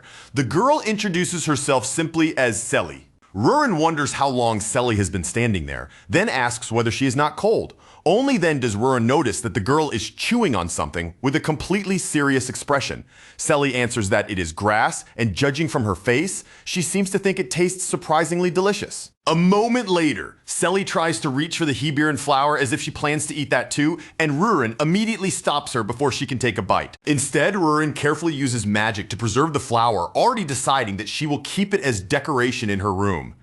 Selly watches the spell with wide-eyed interest, then asks Rurin if she is a mage. Now that Rurin finally has a name for the flower resting in her hand, it looks like she is ready to turn around and head straight home without losing another second. But then Selly says almost too casually that she has no home waiting for her at all. The moment those words reach Rurin, her steps slow down and she stops with a faint uneasiness crossing her face. After a short pause, Rurin speaks as if she is only bringing up something ordinary. She says that by chance she is on her way to a warm place, somewhere with plenty of food inside, and if Selly really has nowhere else to go, then there's no need for her to wander around alone. She can simply follow Rurin instead. Selly does not hesitate for even a heartbeat. She follows right after Rurin, staying close behind her as though the decision had already been made. The instant the offer was given, but when they finally reach the lair, guard Cat Rurin reacts as if a full-scale invasion has just begun, his fur bristling with outrage while he glares at the unfamiliar girl, like her arrival might bring the entire place crashing down. Before the situation can spiral any further,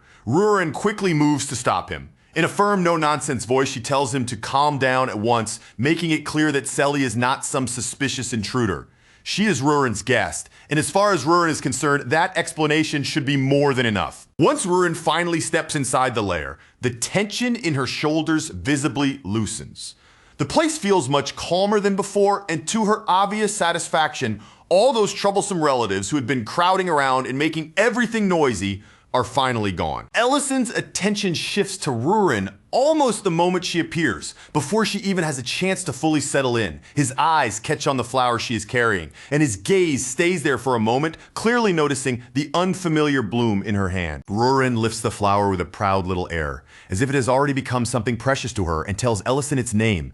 Then, without sounding the least bit uncertain, she announces that she has decided to grow it on the second floor of the restaurant, speaking as though the plan has already been approved and settled.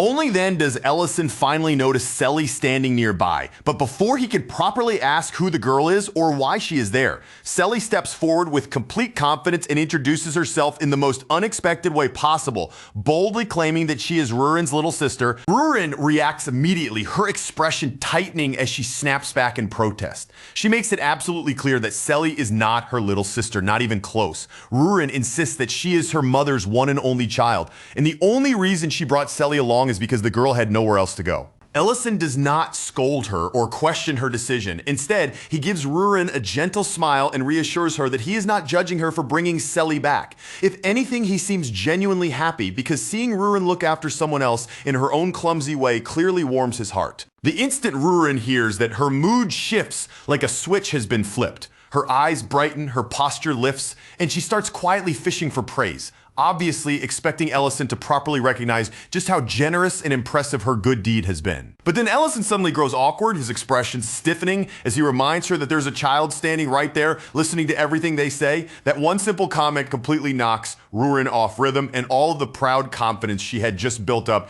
drains away in an instant. Rather than teasing her any further, Ellison calmly tells Rurin that Selly can stay with him for the time being. Then, in the same natural tone as if the decision has already been made, he places the responsibility of watching over Selly directly on Rurin's shoulders, leaving Rurin looking noticeably less than thrilled. By the time the next morning arrives, Crest looks genuinely glad to see Rurin back in the place where she belongs. The relief on his face is impossible to miss, and from the way he reacts, it is clear he is already hoping that Rurin's return will help Ellison finally go back to acting like his usual self again. Serena notices almost right away that Rurin has reached adulthood, and of course she wastes no time using it as an excuse to tease her with a sharp little jab. Serena says Rurin should have bonded with someone else by now. Rurin fires back instantly, refusing to let the comment slide, while Elena, already nervous from the sparks flying between them, hurriedly tells them not to start a fight so early in the morning. Even with the tension in the air, Elena cannot quite hide how relieved she is that Ellison managed to reach Rurin before it was too late.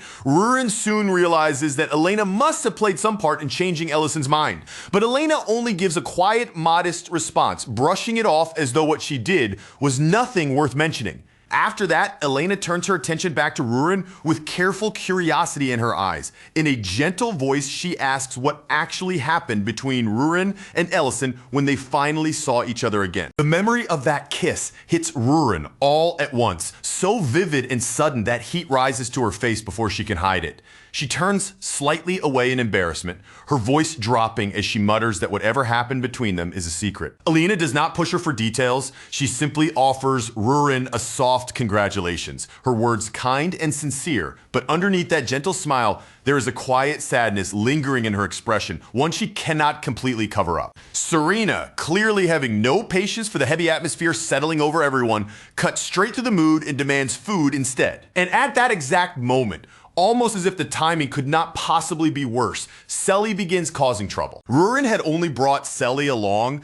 because she did not want the girl sitting alone and lonely back at the lair. But now, right in the middle of the restaurant, Selly is rapidly becoming a tiny disaster all on her own, turning the peaceful morning into one problem after another. Rurin warns her in a firm voice not to interfere with the restaurant work. Her tone is sharp enough to make the warning clear, and the look in her eyes says that she fully expects Selly to listen and behave herself. Selly immediately promises that she'll be good, nodding with the serious face of someone who seems to understand perfectly.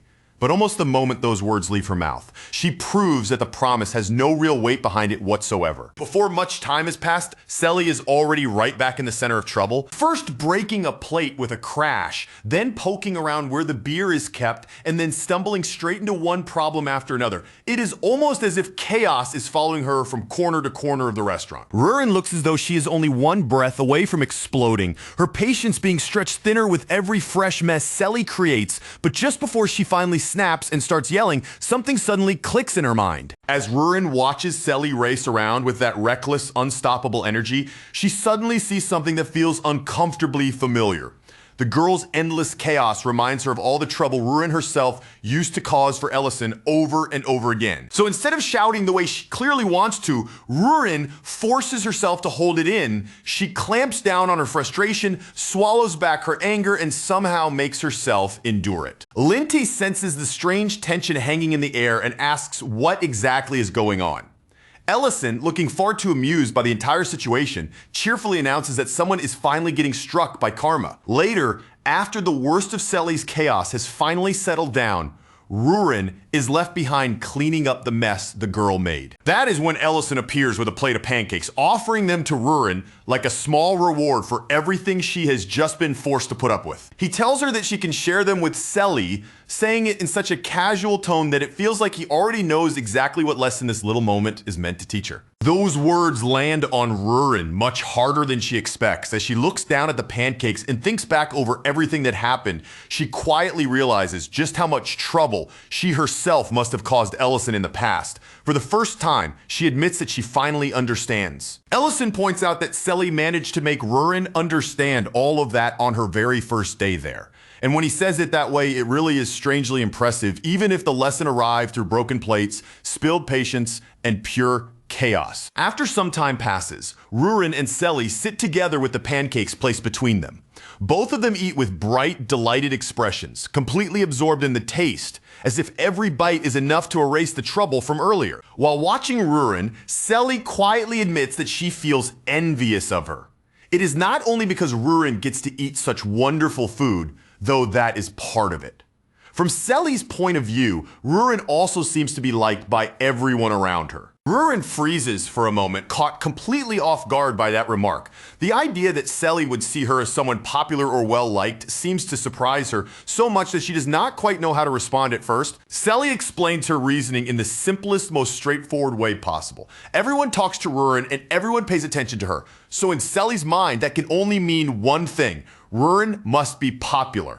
Rurin gives a small shrug, acting as though the whole idea does not matter much to her. She says that she has never really cared about whether she was popular or not in the first place. When Selly tilts her head in confusion and asks why, Rurin answers plainly without trying to make it sound grand or complicated. Because the one person Rurin truly wanted to find her had already found her. That answer makes Selly fall silent. For a moment, her expression softens, and the air between them grows quieter, as if Rurin's words have touched something deep inside her. Then, in a much smaller and more hesitant voice, Selly asks if someone might find her someday too. Rurin looks at her carefully and asks whether she lost someone important. Selly does not answer that question directly. Instead, she begins to sing, letting the melody come out first, as though the song can explain what her words cannot. When the song finally comes to an end, Selly explains that she remembers nothing else about herself. She does not know her real name, where she came from, what her past was like, or even who her family might have been. The only thing that still remains clearly inside her memory is that song. And that is exactly why Selly wants to find the person connected to it. If there's someone out there who knows the same song, then maybe that person also knows who Selly really is. Maybe it was a song her parents once sang to her long ago. Rurin cannot know for sure, but the possibility settles quietly between them, heavy and gentle at the same time. Then Rurin suggests that if Selly becomes popular and sings that song in front of a crowd, the person who recognizes it might hear her voice one day. And if that happens, maybe that person will come looking for her. When Rurin hears those soft, uncertain words come from Selly, something inside her chest tightens. It is not loud or dramatic, but the feeling sinks deep, as if Selly's loneliness has slipped past all of Rurin's defenses and touched a part of her that understands being lost far too well. Rurin finds herself thinking back to her own journey with Ellison, remembering how he had found her at the moment when she needed someone more than anything. Then her voice becomes gentler than usual as she tells Selly that they will find the person connected to that song the same way Ellison once found her. Later, Rurin helps Selly change into warmer clothes, carefully wrapping her up so the cold will not bother her. But Selly refuses to stay still, wriggling the entire time, tugging at the sleeves and fabric while complaining again and again that the clothes feel too tight, too stiff, and far too uncomfortable. Rurin's patience begins wearing thin almost immediately. After hearing Selly complain despite being given something warm to wear, she snaps at her in irritation, calling her greedy and making it clear that she should be a little more grateful instead of fussing so much. When Ellison walks in and realizes what is happening, he stops for a moment in surprise. Rurin has already started treating Selly's search for her parents as something serious. And from the look on his face, he clearly did not expect her to take action this quickly on her own. Rurin insists that the matter is important, her expression turning unusually firm. Selly may be staying with them for now, and she may have a place to sleep and eat, but that does not mean she can simply remain there forever without ever learning where she truly came from. Rurin then tells Ellison everything she knows about the song Selly remembers, explaining that this lonely melody is the only clear clue the girl still has. And the moment Ellison hears that particular detail, he knows exactly who they should go to first. If there is anyone in Great City capable of chasing down even the smallest thread of information, it is Rhine, a woman so connected that she is practically the city's largest information network walking around in human form. So Ellison wastes no time and heads straight for the butcher shop. When he arrives, he does not begin with Selly right away. Instead, the first thing he asks is whether the issue with the meat supply has finally settled down. Rian confirms that everything is under control now. Since they already have their own butcher taking care of things, the supply problem is no longer serious enough for anyone to panic over. She also tells Ellison that Crest happens to be out at the moment. Even so, she adds that he is welcome to stay there and wait if he wants to. Ellison does not let the conversation drift into small talk. He explains Selly's situation right away, including the difficult fact that the girl cannot even remember the names of her own parents. When Rhine says she wants to meet Selly herself, Ellison brings the girl in with Rurin coming along beside her. Looking at Selly, Ellison tries to guess her age from her appearance and says she is probably somewhere around 13 or 14.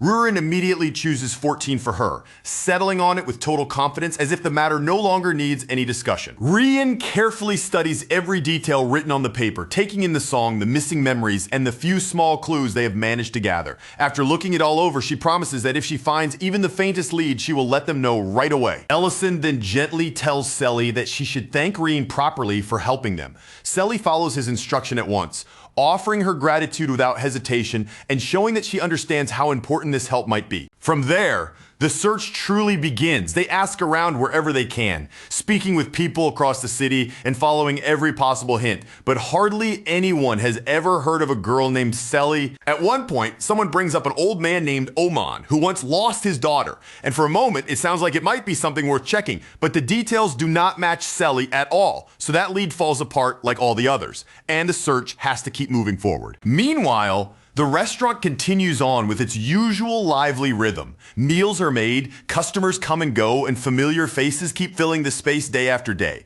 But no matter how much time passes, not one truly useful clue about Selly appears. Ellison slowly begins to worry, even if he tries not to show it too openly or say it too strongly. After all, if even Ryan cannot recognize Selly's name or connect that song to anyone in the area, then there is a real possibility that Selly's family may not be from Drake City at all. So hoping to soften the heavy mood hanging around them, even just a little, Ellison makes pancakes again. Then he tells Selly to go and bring Roran with her so they can all eat together. A little while later, the three of them gather around the pancakes. Selly looks delighted as she eats, and with complete honesty, she says pancakes are her second favorite thing in the entire world, right after Roran. Then Selly notices something strange.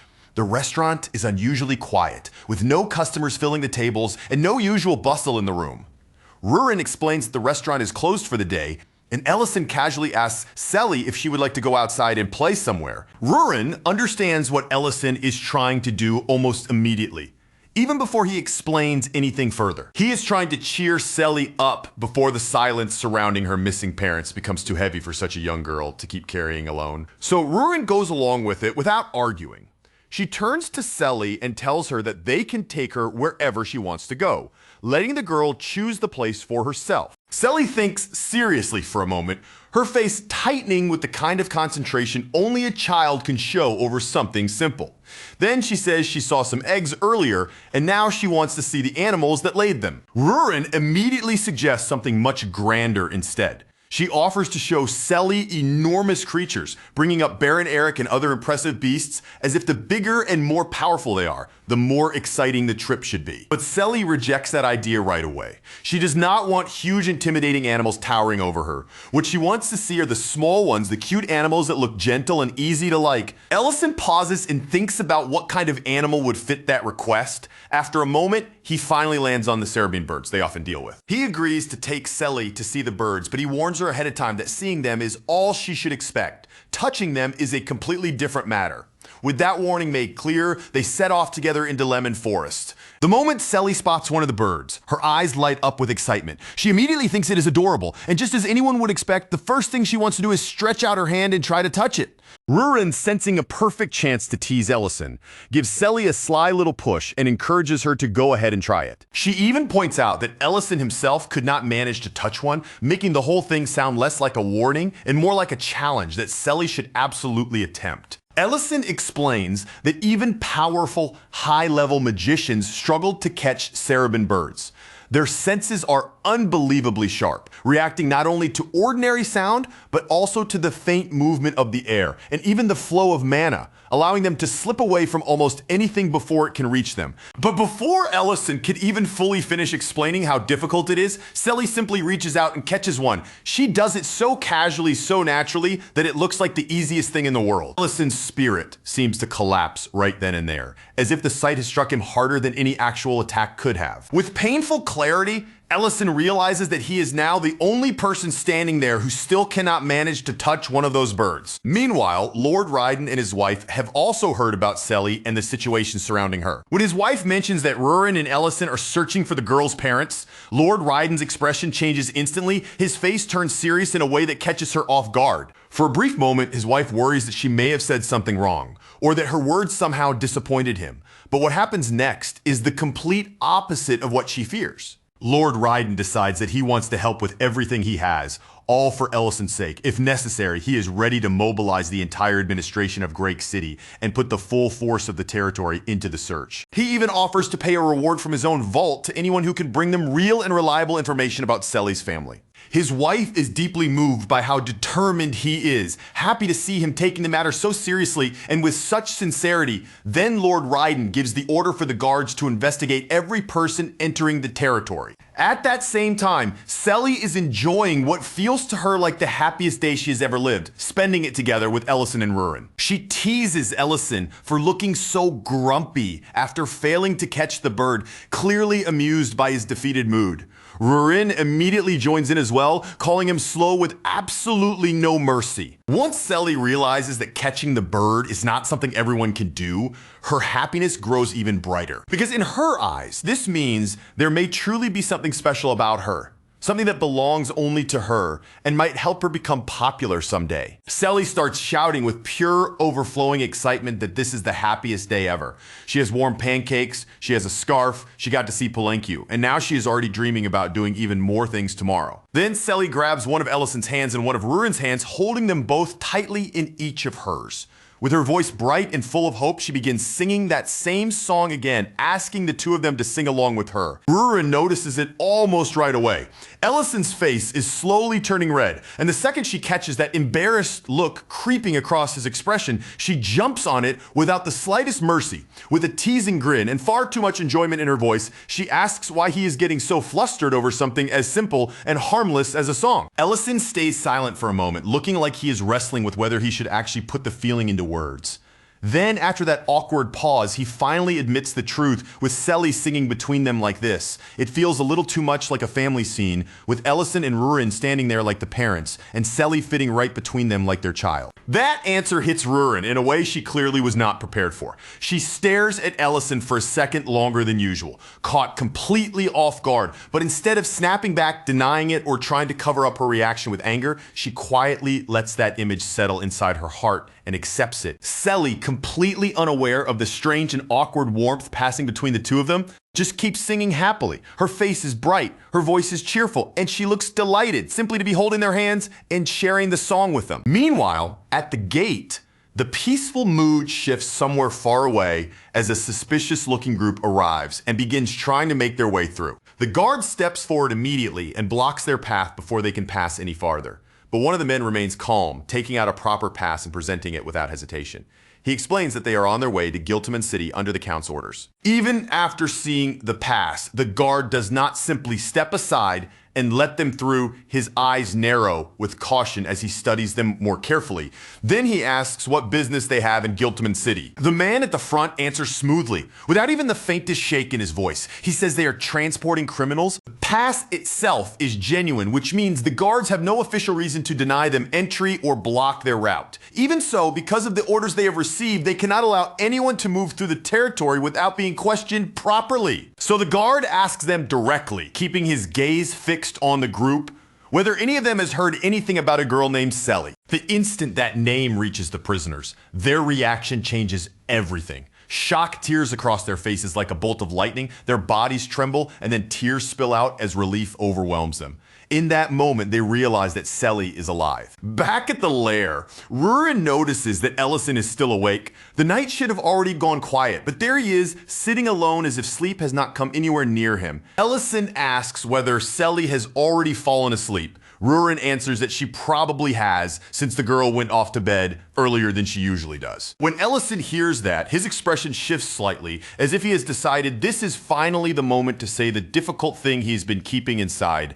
Then Ellison tells Rurin something painful. There is a real possibility that no matter how hard they keep looking, they may never find Selly's parents. Those words hit Rurin hard. She stops where she is, frozen for a moment, as though the air has suddenly been knocked out of her chest. At the gate, the warden answers the guards in a flat, emotionless voice, saying that none of them has ever heard of anyone named Selly. But the prisoners react immediately. Desperation floods their eyes as they try to speak up, struggling with everything they have to say what they know. Before even one clear word can come out, the mage traveling with them acts first with magic. He seals their mouths shut, cutting off their voices completely before the truth can escape. Then the mage turns his attention back to the guards and gives them a warning that is subtle but impossible to miss. His meaning is clear. Whatever the prisoners were about to say, the guards would be wise not to dig any deeper. After all, if the guards block their passage or interfere with this transfer, it could create unnecessary trouble with the Lord of Giltiman City. The guard understands the threat hiding beneath those polite words. And once he realizes the man standing before him is a fifth-class magician, the pressure becomes even harder to ignore. With no solid evidence that allows them to stop the group and no safe way to press the matter further, the guards have no choice. They are forced to let the carriage continue on through. Meanwhile, back at the lair, the reports from Ryan and Lord Ryden finally come back as well. And every report says the same thing. No one has found anything about Selly. Ellison can hardly believe that every single search has ended with nothing. As he thinks it over, a darker possibility begins to take shape in his mind. Maybe Selly was never from Great City in the first place. Maybe someone found her abandoned near the edge of some village. Or maybe her parents were so poor, so desperate, that they could not even feed her and had no choice but to leave her behind. The moment Rurin hears that, her face tightens. She clearly hates even imagining that Selly's story might lead to something so cruel and painful. Ellison quickly adds that it is only a possibility, not something they know for certain.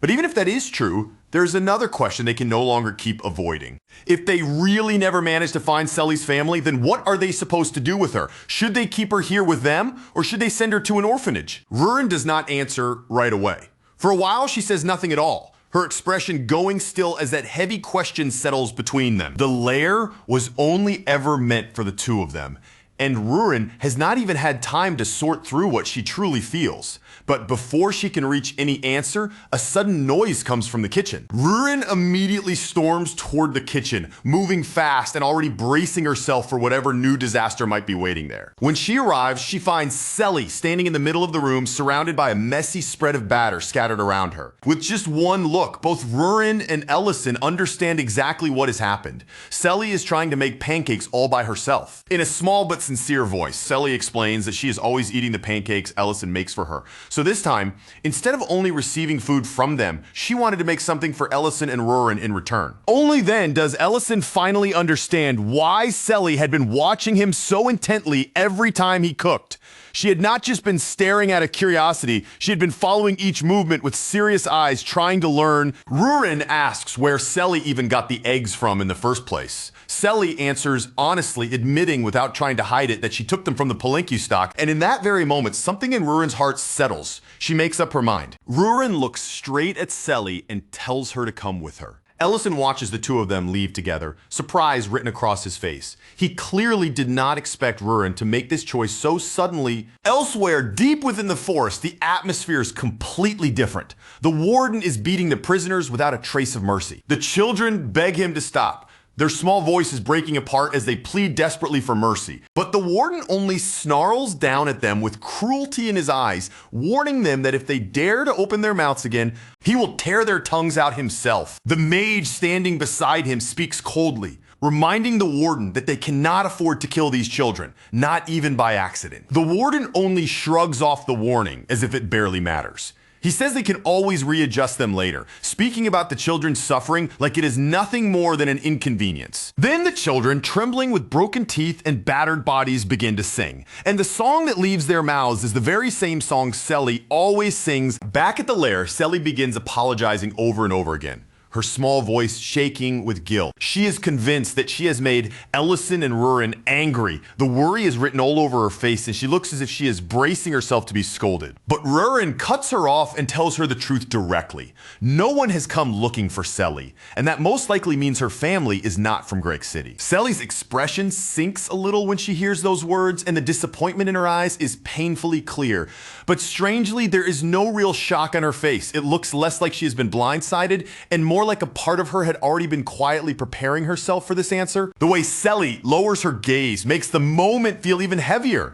It is as if she had been waiting for this exact conversation to come, bracing her heart long before Rurin ever said the words out loud. But then Rurin's face suddenly brightens, as though a decision has snapped into place inside her. Instead of letting the sadness linger, she tells Selly to come down to the first floor with her and start helping them serve the customers. Selly blinks in confusion, clearly unable to keep up with such a sudden change. After all, it was Rurin herself who had warned her before not to come downstairs whenever customers were around. So now the invitation makes no sense to her at first. Rurin explains that back then, things were different. At that time, they still did not know for certain whether Selly would really be staying with them, but after seeing how sincerely the girl tried to make food for their sake, Rurin has already made her choice. From now on, Selly is going to live here with them, and if she is going to stay, then she should learn things properly, starting with cooking. As she says this, Rurin pulls Selly into a firm, warm hug, holding the girl close as if she has decided Selly will never have to feel thrown away or forgotten again. The moment Selly feels that embrace, tears begin welling up in her eyes. For the first time in what must feel like ages, someone has truly reached out to Selly and found her, not as a burden, not as a stranger passing through, but as someone precious enough to be held onto. Ellison stands nearby and watches the two of them together. As he sees Selly finally being welcomed into their little home, a quiet relief settles over him, softening his expression. Rurin then tells Selly that tomorrow she will take her around and introduce her to the people working at the ranch. Selly, still teary but already eager, says she wants to learn cooking from Rurin. But Rurin immediately corrects her without hesitation, making it clear that cooking lessons will be Ellison's job instead. But then all at once, Selly stops moving. Rurin notices the change in her right away and asks what is wrong. Selly keeps staring toward the nearby road, her voice quieter now, and says she recognizes it. That path is not completely unfamiliar to Selly. Somewhere deep in the fog of her lost memories, she has seen that road before. A faint memory begins rising inside her mind, blurry but strong enough to shake her. She remembers that she was supposed to meet someone there, somewhere along that very road. Rurin asks if Selly had made a promise to meet someone on that path. But instead of answering the question, Selly's face suddenly loses its color. Fear takes over her expression, and in a frightened voice, she warns Rurin not to go down that road. Later, Rurin brings the entire matter to Ellison, telling him everything that happened with Selly in the road. She explains that while she and Selly were walking along the road outside the territory, Selly suddenly seemed to remember something important, something that struck her hard enough to frighten her. Ellison immediately asks where Selly is now. Rurin tells him that the girl is upstairs, lying down and resting after everything that happened. A memory returning that suddenly must have shaken Selly badly, especially because it was not a warm or gentle memory, but something tied to fear buried deep inside her. Rurin tells Ellison to stay by Selly's side for the moment. While he watches over her, Rurin will go check that road herself and find out what might be waiting there. At that exact same time, upstairs in bed, Selly's eyes suddenly snap open. Her whole body jolts awake as if something inside her has finally broken through. Everything comes flooding back at once, rushing into her mind with painful clarity. And now at last, Selly remembers the truth. Out on the road, Rurin advances carefully, each step quiet but steady as she moves through the darkness. Her thoughts keep circling one possibility. Maybe Selly really did have someone precious waiting for her after all. Rurin calls out into the darkness, her voice cutting across the silent road. Then, through the stillness, her eyes catch sight of a prisoner transport moving nearby. With a single glance, Rurin sees more than enough. Children are packed behind the carriage bars, crammed together as if they are nothing more than luggage instead of living, breathing people. Rurin is just about to move past the transport when a sound reaches her ears. It is a song, the same melody, the very song Selly always sings. That familiar melody stops Rurin cold. She freezes in place as sharply as if the ground beneath her feet has vanished and the entire road has gone silent around her. In the next instant, Rurin grabs the carriage with overwhelming force and brings it to a dead stop. Then facing the people inside and around it, she tells them she has a few questions she wants answered. At the very same time, Selly finally remembers what had really happened. It was not her parents who had been searching for her. The ones who had been looking for her were her sisters, Melby and Melly. Back on the road, Rurin turns her attention toward the frightened children trapped inside the transport. Her eyes focus on them as she asks about the song they were just singing. But the children do not answer with words. Instead, they cast terrified glances toward the people riding hiding with them, their small faces stiff with fear. Rurin understands that look immediately. They are too scared to speak while those people are close enough to hear anything they say. So Rurin lowers the risk for them and tells them they only have to answer by nodding. First, she asks whether they know Selly, and the children nod. Then she asks if they are close to her. Another nod follows, small and frightened, but still clear enough. For Rurin, that single answer is all she needs. Without wasting even one more second, Rurin tears the bars apart with sheer force. Then she declares that she is taking the children with her. The wardens are left completely stunned, frozen in disbelief as the situation is ripped out of their control faster than they can even react. Then the mage, Melikar, steps forward, her glare sharp and threatening as she tries to seize control of the situation again. She demands to know whether Rurin has any idea whose carriage she has just dared to stop. Rurin answers with absolutely no interest in their authority or status. She says she does not care about their business at all, except for the children trapped inside that carriage. Then Rurin turns back toward the captives and tells them that if they still cannot speak freely, they should keep answering her with nods. Realizing exactly where this is heading, Melikar gives Nalan a cold order. She tells him to destroy the entire carriage. Nalan understands the meaning behind that command right away. They are not simply trying to attack Rurin or drive her away. They are planning to wipe out the evidence completely and dispose of every prisoner inside the carriage. Melikar raises her magic, gathering power as she releases a 5th class fire spell. The spell, Amber Blast, surges forward in a violent burst of flame, roaring toward the carriage with enough force to swallow everything in its path. Melikar's fury burns almost as fiercely as the fire itself. She is enraged that everyone from the checkpoint guards to Rurin standing in front of her now keeps asking questions about Selly. In her irritation,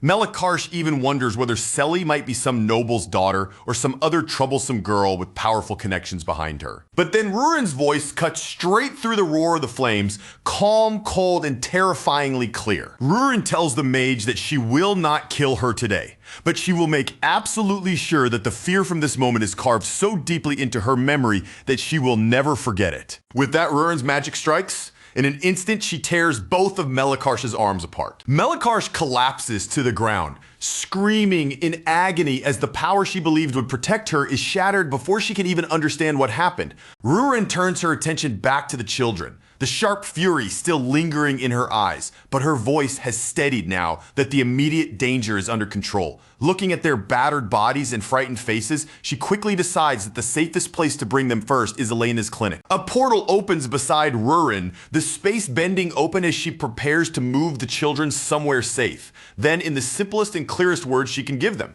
she tells the trembling children who she is. She is Selly's elder sister. A little while later, after Rurin has left the injured children in Elena's care, she returns to the lair. There, she finds Selly and Ellison waiting for her, both of them tense and anxious, clearly unable to relax until they know what happened. Rurin's first concern is Selly. She immediately asks if the girl is all right, watching her closely. Selly answers in a soft voice that she is fine, but the strain has not completely disappeared from her face. Then Rurin straightens up, her expression shifting into a proud, almost triumphant look. She announces that she has finally found people who recognize the song Selly has been singing all this time. Selly hesitates for a brief moment, as if she is afraid of the answer and desperate for it at the same time.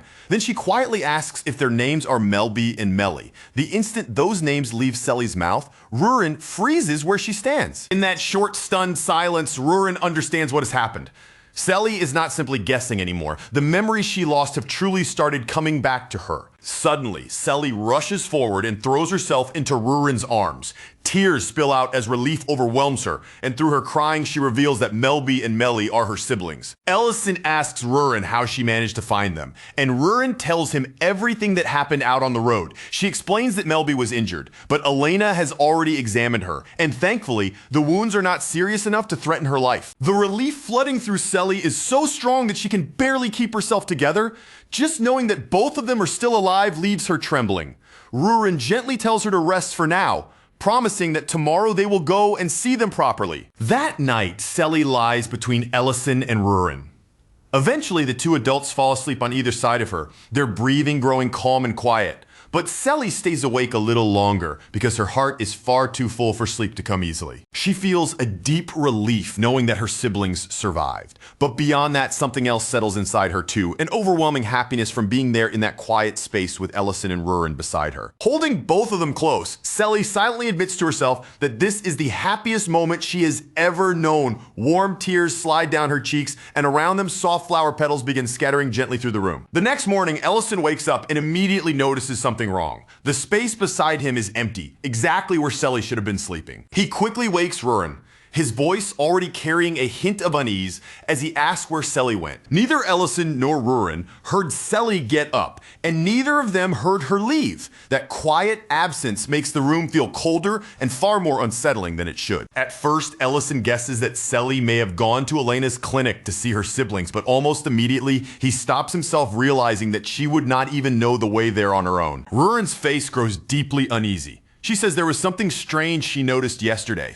something she learned that has been bothering her ever since. Ellison asks what she means, but Rurin does not answer him right away. Instead, with tension already building in her voice, she tells him that they need to go to Elena's clinic first. When they arrive at the clinic, Elena tells them that she has only just finished treating the children. The moment the siblings see Rurin, recognition flashes across their faces. With trembling, grateful voices, they call her their savior. Ellison is startled to see the children there, while they keep thanking Rurin over and over again for saving them from that carriage. But then the children ask the one question that makes the air tighten around everyone. They ask where Selly is. Rather than answering in front of them, Rurin takes Ellison outside. Ellison asks where she is heading now, but Rurin avoids giving him a clear answer and moves straight toward Rain. When they reach Rain, Rurin asks if Selly is there. Rain says she is not. Then she adds something even more unsettling. She has never personally met Selly at all. The moment those words reach Rurin, all the color drains from her face. Only a few days earlier, when they had gone to ask Ryan for help searching for Selly's family, Selly was supposed to have come along with them, but Ryan insists that never happened. According to her, the only people who came that day were Rurin and Ellison. That realization hits Rurin with pure horror, as if the ground beneath her feet has suddenly vanished and left her standing over nothing. Back at the clinic, Selly's siblings reveal something just as disturbing.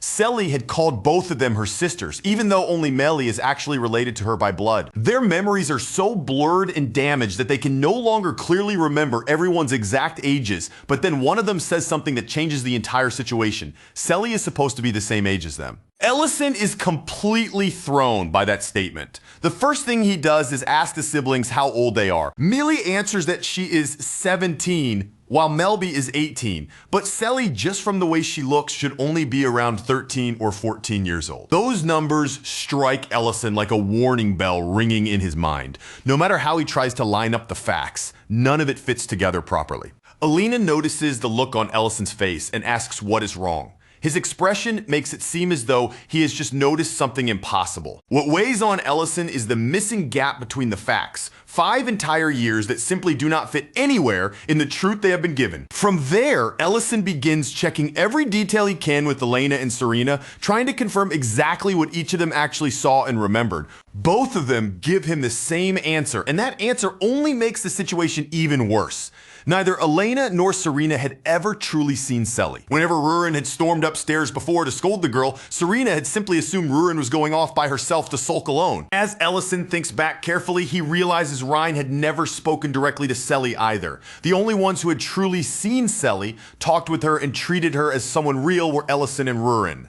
Then, one after another, his memories begin falling into place in the worst possible way. He remembers Cat Rurin hissing at Selly the very first time the girl came to the lair. He remembers Rurin showing him the Hibiran flower before he ever noticed Selly standing there. He remembers that Rurin had even said she wanted to grow that flower on the second floor of the restaurant. In that instant, all the scattered pieces suddenly connect inside Ellison's mind. Without wasting a single word, Ellison opens a portal immediately. Elena follows him right away, sensing from his urgency that whatever he has just realized cannot wait even a moment longer. As they move, Ellison says the key has to be the flower. Selly only appeared to him after Rurin showed him that Hibiran flower, and that timing now feels impossible to ignore. When they reach the second floor, they find Rurin already standing there. In her hands, she is carefully holding a flower that is completely withered. Rurin says she watered it properly, so there should be no reason for it to have died so quickly. And then all at once, the hidden truth begins rising to the surface. Everything Selly had used always seemed to return to its original state. Broken plates looked untouched again, pillows slipped back into place, and every small trace she left behind disappeared far too neatly, as if she had never been there at all. By then, the others have all followed Ellison into the room, gathering close behind him one after another. No one says much at first, because the moment their eyes land on that withered flower, the air turns heavy and the silence around it becomes impossible to brush aside. Rurin reaches the same dreadful answer almost at the very same time. Her expression slowly stiffens, her eyes narrowing as the realization settles over her. Selly might never have been standing there in the normal living sense at all. Then Elena's gaze locks onto the flower. For a moment, she simply stares, frozen in stunned silence, until recognition suddenly cuts across her face like she's finally remembered exactly what it is. Ellison asks what kind of flower they are looking at, but before Elena can give a calm explanation, Serena suddenly snaps at Rurin. Her voice sharpens as she scolds her for bringing something so incredibly rare back home without even understanding what she had picked up. Elena finally speaks in a low, grave voice and explains that the flower is called La Platia. It is not just some unusual blossom, but a legendary flower whispered about as the undying flower of the underworld. According to the old legends, La Platia is said to carry what a departed soul leaves behind. It can hold an unfinished wish, final words that were never spoken, and even the desperate yearning of someone who still longs to be born again. And once that message reaches someone among the living, the flower's purpose is fulfilled, and it slowly begins to wither. As Elena's words sink into the room, the blood seems to drain from both Ellison and Rurin's faces. The moment Selly's siblings hear that explanation, panic takes hold of them. Their voices tremble as they urgently demand to know what all of this means for Selly herself. Rurin turns toward them with a tight, serious expression and asks them to tell her everything they can remember. She wants to know where they first met Selly, what happened at that time, and even the smallest detail that still remains in their memories. Melby begins to explain, her voice heavy, as she says that when they first met Selly, all of them were slaves. They had been locked away together in the sorting room, treated less like children and more like merchandise waiting to be chosen. Even in that miserable place, Selly had already been singing that exact same song.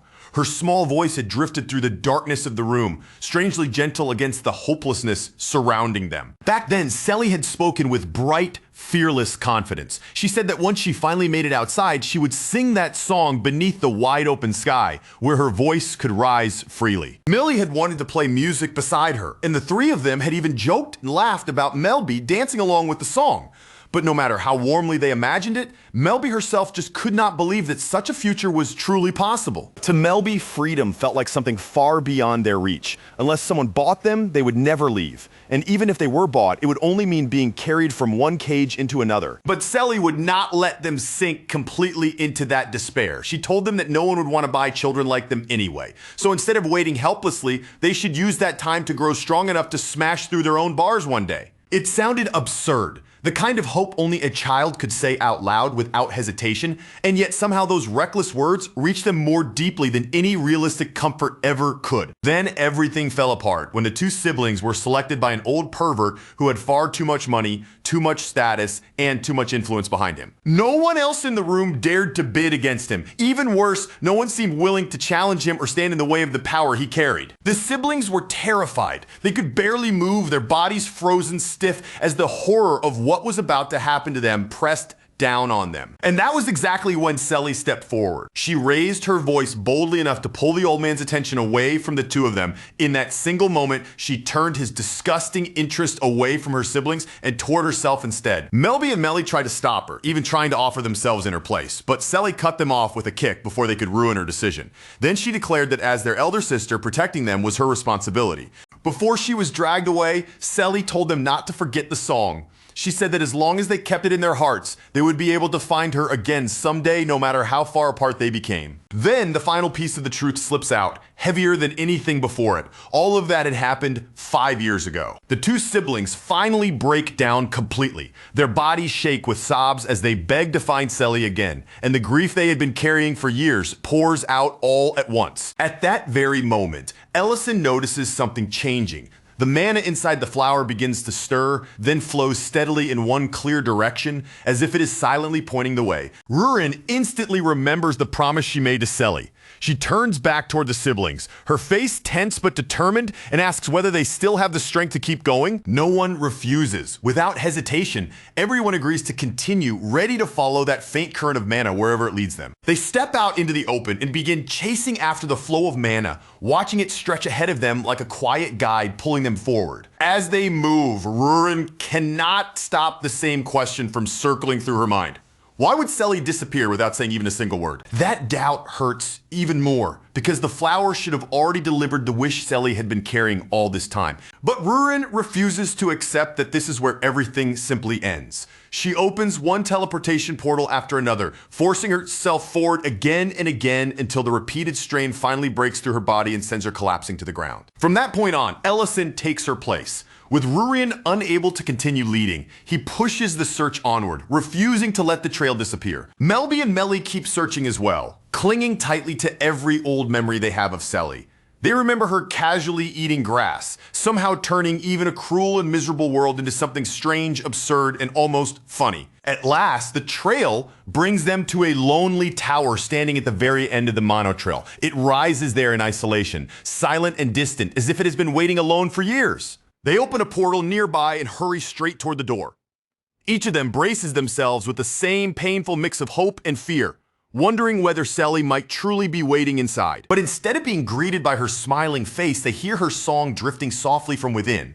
And when they step inside, what waits for them is not relief, but pure horror. Inside the tower is Selly's body, or rather what 5 long years have left behind. A skeleton remains there, still held in place by the chains that never released her. Selly had been dead for 5 years.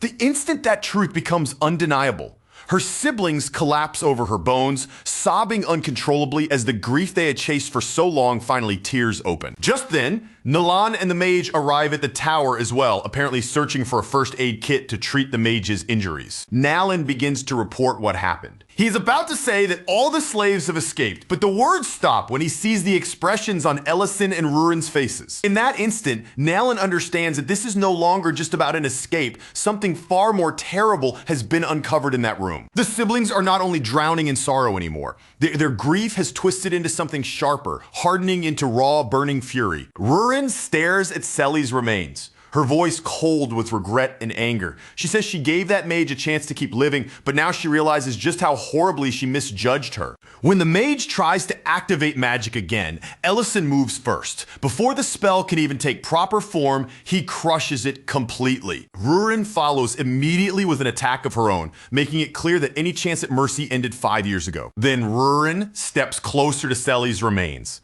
her eyes dropping to the chain that is still fastened cruelly around her throat. With her own hands, Rurin breaks that chain apart. In a quiet voice, she says that Selly will never again have to feel that horrible tightness around her neck. At the same time, Ellison sees the flower's mana drifting gently into Selly's remains, as if the final fragment of her lingering wish is at last returning to the place where it belongs. Then, right in front of everyone gathered there, a faint presence begins to take shape. Before any of them can even understand what they are seeing, Selly's soul gently appears before their eyes, leaving the entire room frozen in stunned silence. She is wearing a soft, peaceful smile, the kind of expression that makes it clear she has no fear left in her at all.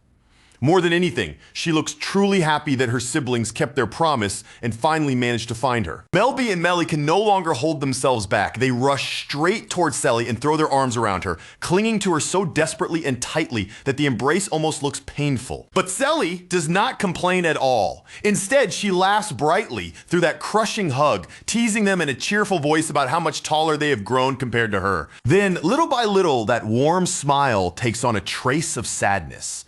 Selly gently tells them that her time is already almost over, and that this brief reunion is only the final moment the undying flower has allowed her to have. Selly praises Melby for surviving all this time and enduring everything she had to face. Melby quickly answers through her emotions, telling Selly that she practiced the instruments and memorized the song too, just like Selly had once asked her to do. Both siblings begin pleading with her at once, begging her not to vanish yet.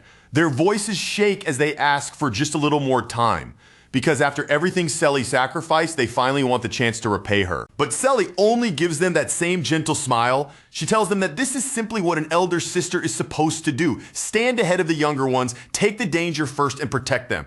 Melby immediately argues back, her words breaking apart through her tears. She protests that they were the same age from the very beginning and that Selly was never actually older than either of them. After that, Selly slowly shifts her gaze away from her siblings and turns her eyes toward Ellison and Rurin. With a tenderness that makes the room feel even heavier, Selly tells them that the days she spent by their side were the happiest moments she had ever experienced in her entire life. Then Selly looks up at Ellison with that quiet, innocent warmth still in her eyes and softly asks whether, if they meet again someday, he will make pancakes for her one more time. Ellison reaches for her clothes and grips them as though letting go is impossible. Even with his emotions pressing down on him, he answers her clearly and firmly, promising that he will. Selly's form begins to shimmer and ripple, like light breaking apart across the surface of water. As she fades, she asks if that answer is truly a promise, and when Ellison repeats it once more, Selly's figure finally disappears. Melby and Melly break down openly, crying without even trying to hold it in anymore. Rurin, meanwhile, stands completely still because she now understands exactly what Selly gave up just to spend those few precious days together with them. Sometime later, Ellison goes to find Rhine.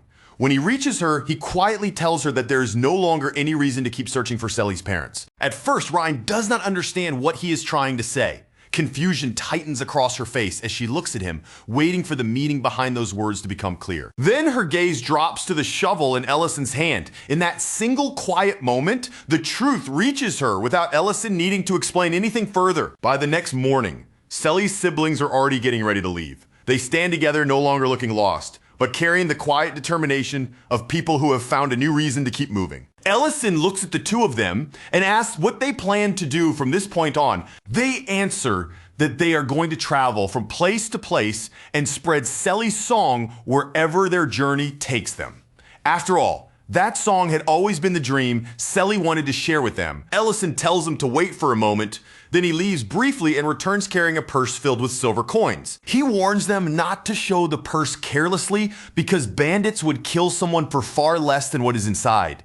Even so, he still tells them to take it with them for the road ahead. The two siblings immediately try to refuse. Flustered and overwhelmed, they tell him that they could never accept such a large amount of money from him. Before the argument can go any further, Rurin cuts in. She tells them that they can always come back here to eat whenever they want, and besides, Selly's grave is here now too. Rurin continues, telling them that this place will always welcome them. Ellison will. Everyone else will, and she will too. With tears gathering in their eyes, the siblings thank them over and over before finally setting off on their journey. And with that farewell, the long search for Selly's parents quietly reaches its end. That night, Ellison has a dream. In that dream, Selly is meeting someone in a place that feels strangely soft, gentle, and warm, as if there is no pain waiting for her there. A woman places a plate of pancakes in front of Selly, and the moment Selly sees them, her entire face lights up with pure delight. The woman smiles at her and says that her pancakes must surely taste better than the ones Ellison makes. But after Selly takes a bite, she answers happily that they taste exactly the same as the pancakes she ate before. The woman then asks if Selly had those pancakes at the restaurant run by that mage. Selly immediately says yes, and with the same bright honesty, she adds that there was also a girl there together with him. The woman is revealed to be Ellison's mother. With a gentle expression, she asks Selly to tell her more about that restaurant and the people there. Ellison wakes up all at once, drenched in sweat. His body is tense, his breathing uneven, as though he has just returned from somewhere impossibly far away. Beside him, Rurin looks at him quietly and says that she saw the exact same dream. She then adds that the woman in the dream carried Ellison's scent, making the vision feel even less like an ordinary dream. Ellison quietly says that Selly will never have to go hungry again. And in that moment, both he and Rurin understand that what they witnessed was not merely a dream after all. That same evening, one of the slaves who escaped from the transport ends up on a street corner, reduced to begging with nothing but a miserable disguise and a lowered head. A restaurant owner soon steps outside in irritation. His face twists with anger when he notices a beggar sitting right in front of his business. Without showing even the slightest bit of sympathy, the owner throws water over him, trying to drive him away from the entrance as quickly as possible. The man mutters under his breath that leftover scraps are worthless anyway. Then he grumbles that he misses the bowls of rice from Great City, the kind of meal so good that nobody ever left even a single bite behind. But this beggar is not actually some helpless man from the street.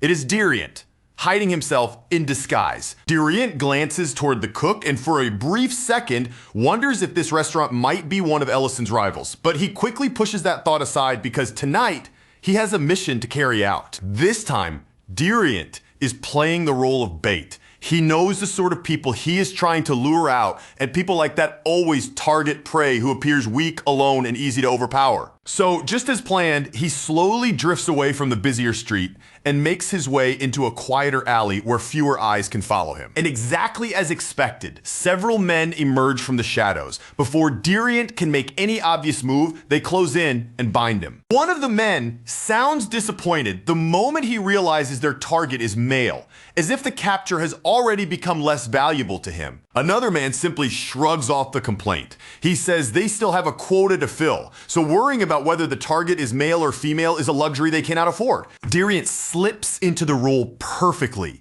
making his body shrink back as if fear has completely taken over him.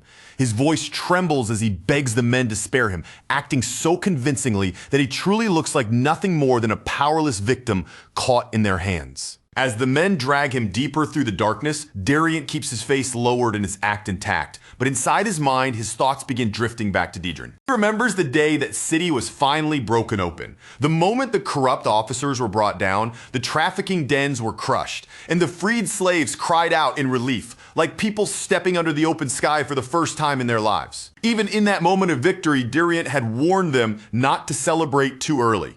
If Ellison had not appeared and acted at exactly the right time, the number of bodies left behind would have been far worse. Their weakness had not been something harmless or easy to overlook. Because they had not yet gained the strength to defend themselves, they had lost comrades they could never call back again. And yet Dirient had still praised them from the heart.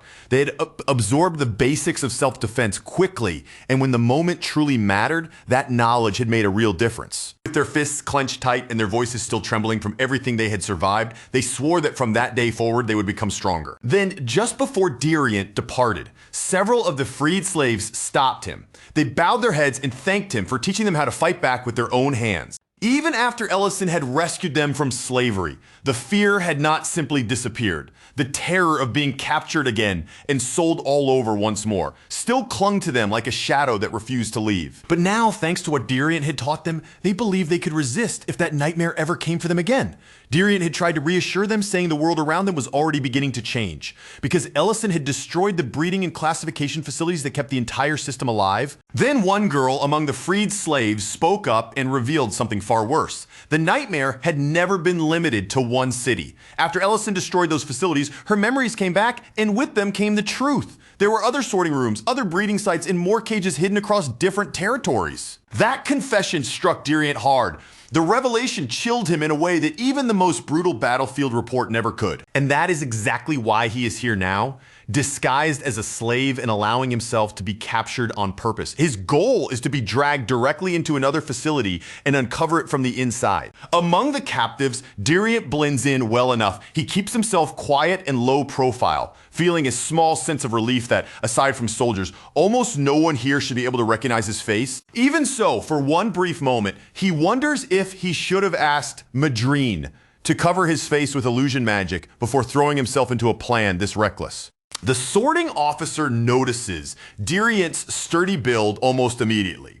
After one look at his frame, the officer decides that a strong man like him should bring in a good price once he is put up for auction. Dirient is thrown into a holding area in order to stay there until dawn. But instead of panicking, he calmly begins studying everything around him. The bars, the layout, the spacing between exits, measuring each distance with his eyes as he prepares the route he will use when it is time to escape and report what he has found. Then his attention shifts to the other slaves nearby. Among them, he notices a girl being punished cruelly right in front of everyone. That sight alone is enough to change everything. Dirient has never been the kind of man who can sit quietly in place and watch someone suffer without doing a thing. With one sharp motion, he snaps his restraints apart. Then he rises to his feet, his body already set to move. A guard notices him right away and rushes in, trying to stop him before he can cause any more trouble. Dirient drops the man without even a trace of hesitation. By that point, Panic is already spreading through the facility.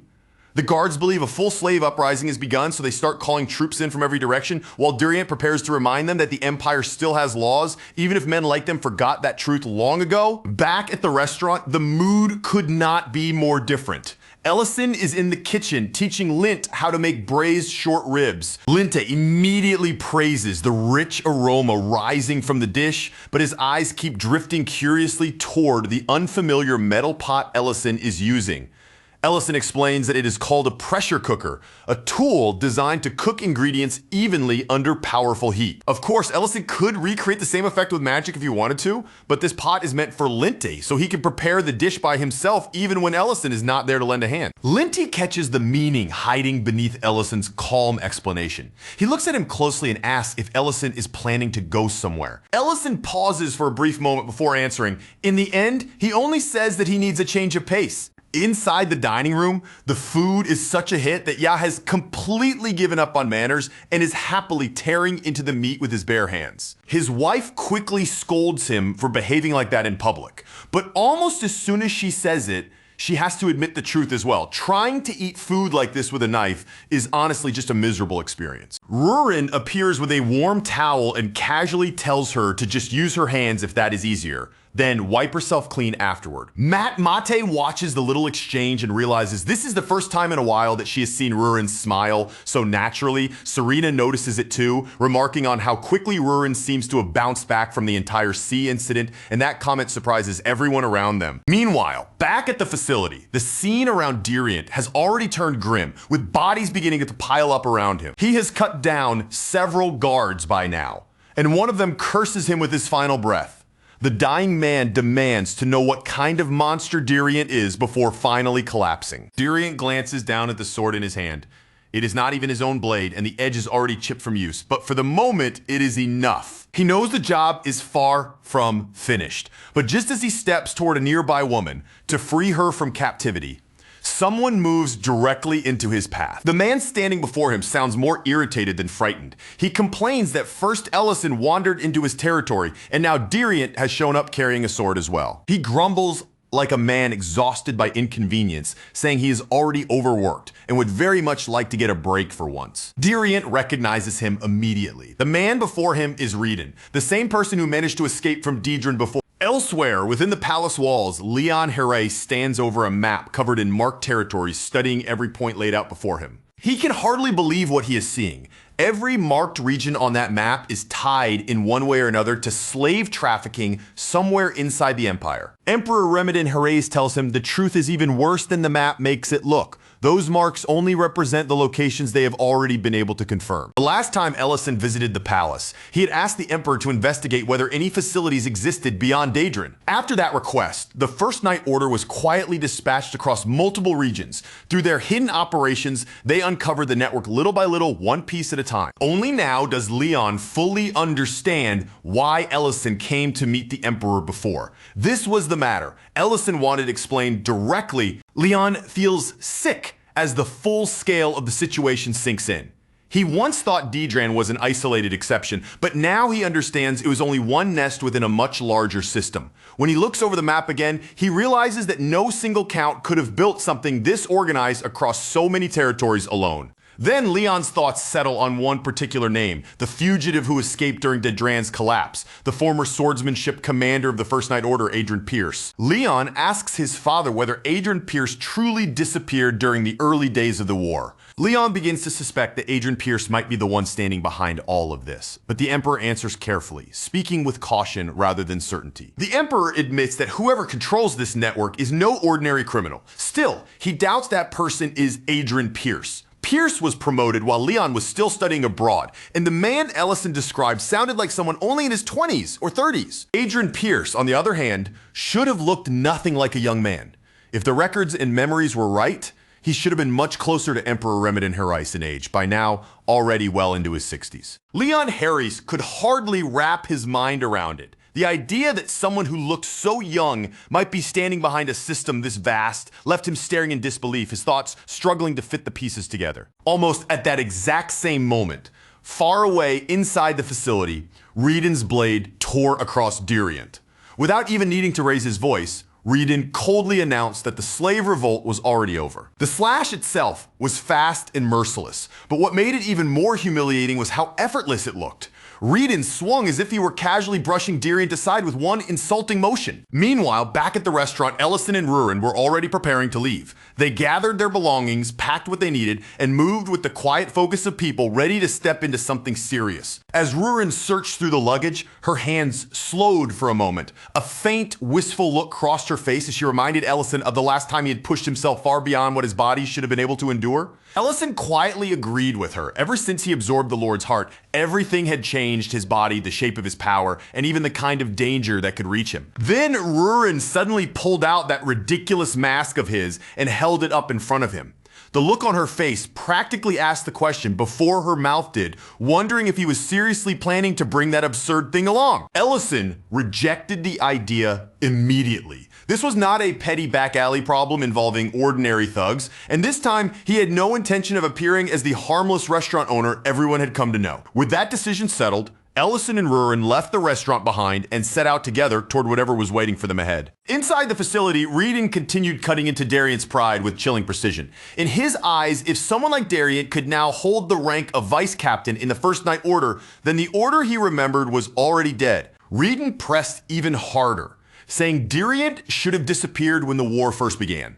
To him, the First Night Order that existed after the war was nothing but a rushed reconstruction of something that had once been truly worthy of its name. Dariant surged forward again, anger pushing his blade with everything he had. This time, Reedon only barely slipped away from the attack. But that slight movement told Dariant more than any explanation could have. Reedon knew his name, understood the rhythm of his sword, and possessed knowledge of the Order that went far beyond what any ordinary criminal should know. Dariant's eyes sharpened with suspicion and fury as he demanded to know who Reedon truly was. He wanted to know what gave this man the right to speak so casually about the First Night Order. Reedon simply noted that Dariant had managed to shift his blade away from his vital points at the very last second, speaking as if even that desperate act of survival was something he was calmly evaluating. In the next instant, their swords slammed together once more and the sharp ring of steel echoed through the broken facility. Back at the palace, Emperor Remedin Harris told Leon that Reedon's technique was unmistakable. The swordsmanship he used clearly belonged to the First Night Order. The Emperor believed that style most likely traced back to Commander Pierce, a man who had once traveled from region to region,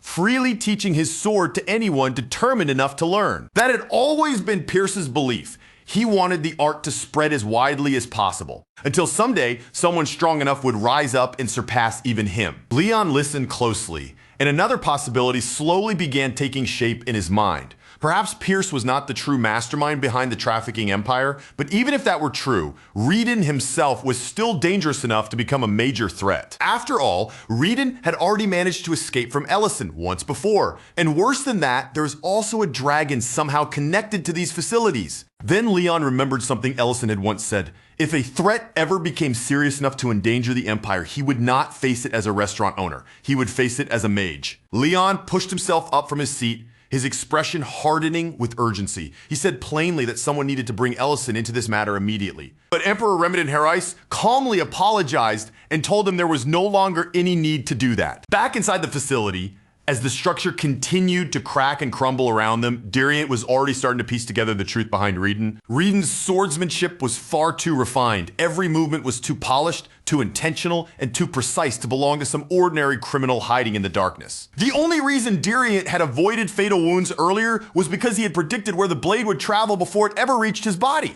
Even so, each clash made the difference between them painfully obvious. Reedon was not fighting him like an equal opponent. It felt as if Dariant was being tested by someone standing far above him. The more Dariant watched and listened, the more disturbing it became. Reedon's voice, his build, and even the rhythm he carried in battle all began to remind Dariant of Commander Pierce. Unable to push the thought away any longer, Dariant asked him directly. He demanded to know whether Reedon was actually Pierce's son. Reedon answered without the slightest hesitation. He simply said that he was older than he looked. That answer hit Dariant like a blow straight to the chest. For one terrifying moment, the realization nearly froze him where he stood. This man might not be Pierce's son at all. He might actually be Pierce himself. The facility groaned around them, cracks spreading as the walls began to give way. But Diriant refused to stop, keeping his sword raised even as the entire place seemed ready to collapse. Then, Reedon suddenly appeared right in front of him in a blur, close enough to correct him like an instructor in the middle of training.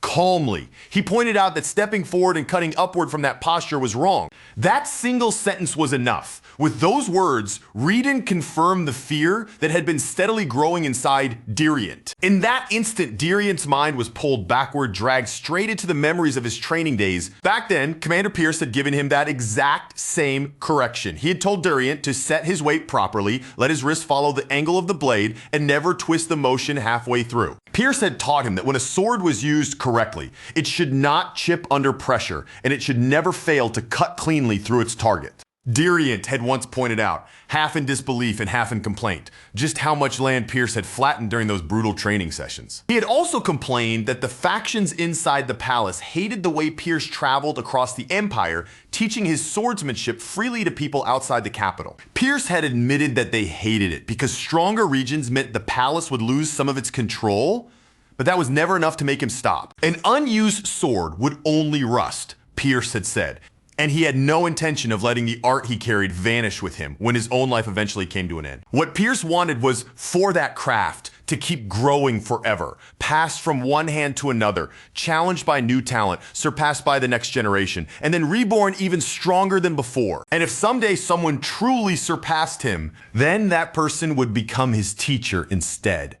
Pierce had said he would gladly lower his head and learn from them in return. That was the future Commander Pierce had once dreamed of for his sword. But back in the present, that memory only made Diriant's anger burn hotter. He could not stand seeing Reedon there with his teacher's face, moving with his teacher's technique, and even speaking in that same painfully familiar voice. Diriant shouted that he had trained too hard, bled too much, and climbed too far to become vice captain.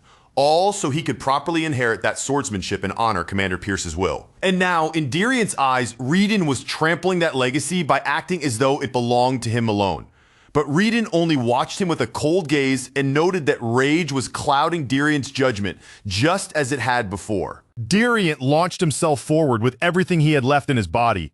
Strength, fury, stubborn pride, and the last pieces of his will all poured into that one desperate strike. The power behind the blow was heavy enough that even Reedon could not simply knock it away like before. For the first time in that battle, he had to properly recognize the force carried in Diriant's blade. Then Reedon laughed, but this time there was no mockery in it. His voice carried real excitement, almost like Diriant's growth had genuinely stirred something inside him. Reedon shifted his stance, settling his body as he prepared to end the fight with the next decisive move. But before that finishing strike could reach Diriant, a shield suddenly drove itself between them and blocked the attack cleanly. It was Iramantium who stepped in, placing himself directly between the two swordsmen. He told them to stop, at least long enough to let the guard speak first. The guard rushed forward and hurriedly reported to Reedon that Ellison had arrived. The fear in his voice said everything. If Reedon had any interest in surviving, then Ellison showing up now was the worst possible timing. At that same time, inside the palace, Leon Harris reminded his father that even if Ellison wished to live quietly,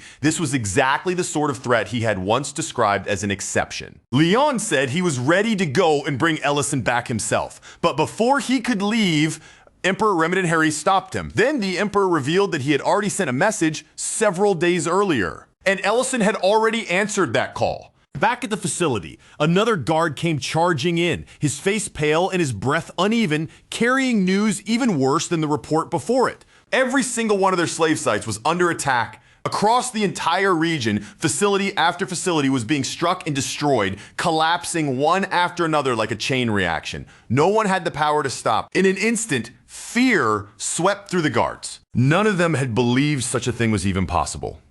No one should have been able to move that quickly, attack that many hidden places, and tear through so many facilities all at once. Then they saw the insignia and the truth finally struck them. It was the mark of one of the Empire's war heroes, a symbol so famous that even through their panic, they could not mistake it. Ellison stood before them with a cold, unreadable expression and told them not to let a word like hero come out of filthy mouths like theirs. Then, without offering them even the smallest warning, Ellison unleashed 8th class magic, Inferno. The spell detonated with terrifying force.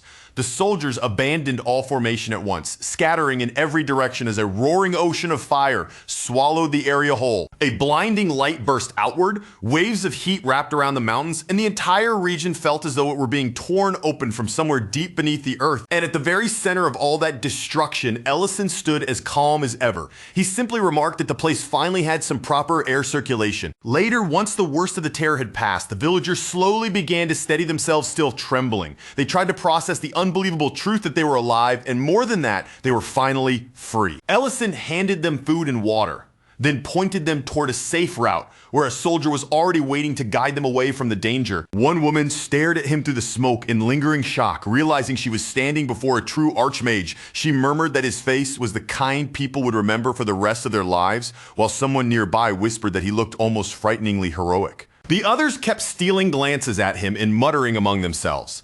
Some said his features looked strangely delicate. Others wondered if he might actually be a woman. And then one child bluntly called him ugly before his older sister immediately shut him up. A few villagers noticed the scars spread across Ellison's body and guessed that war must have carved those marks into him.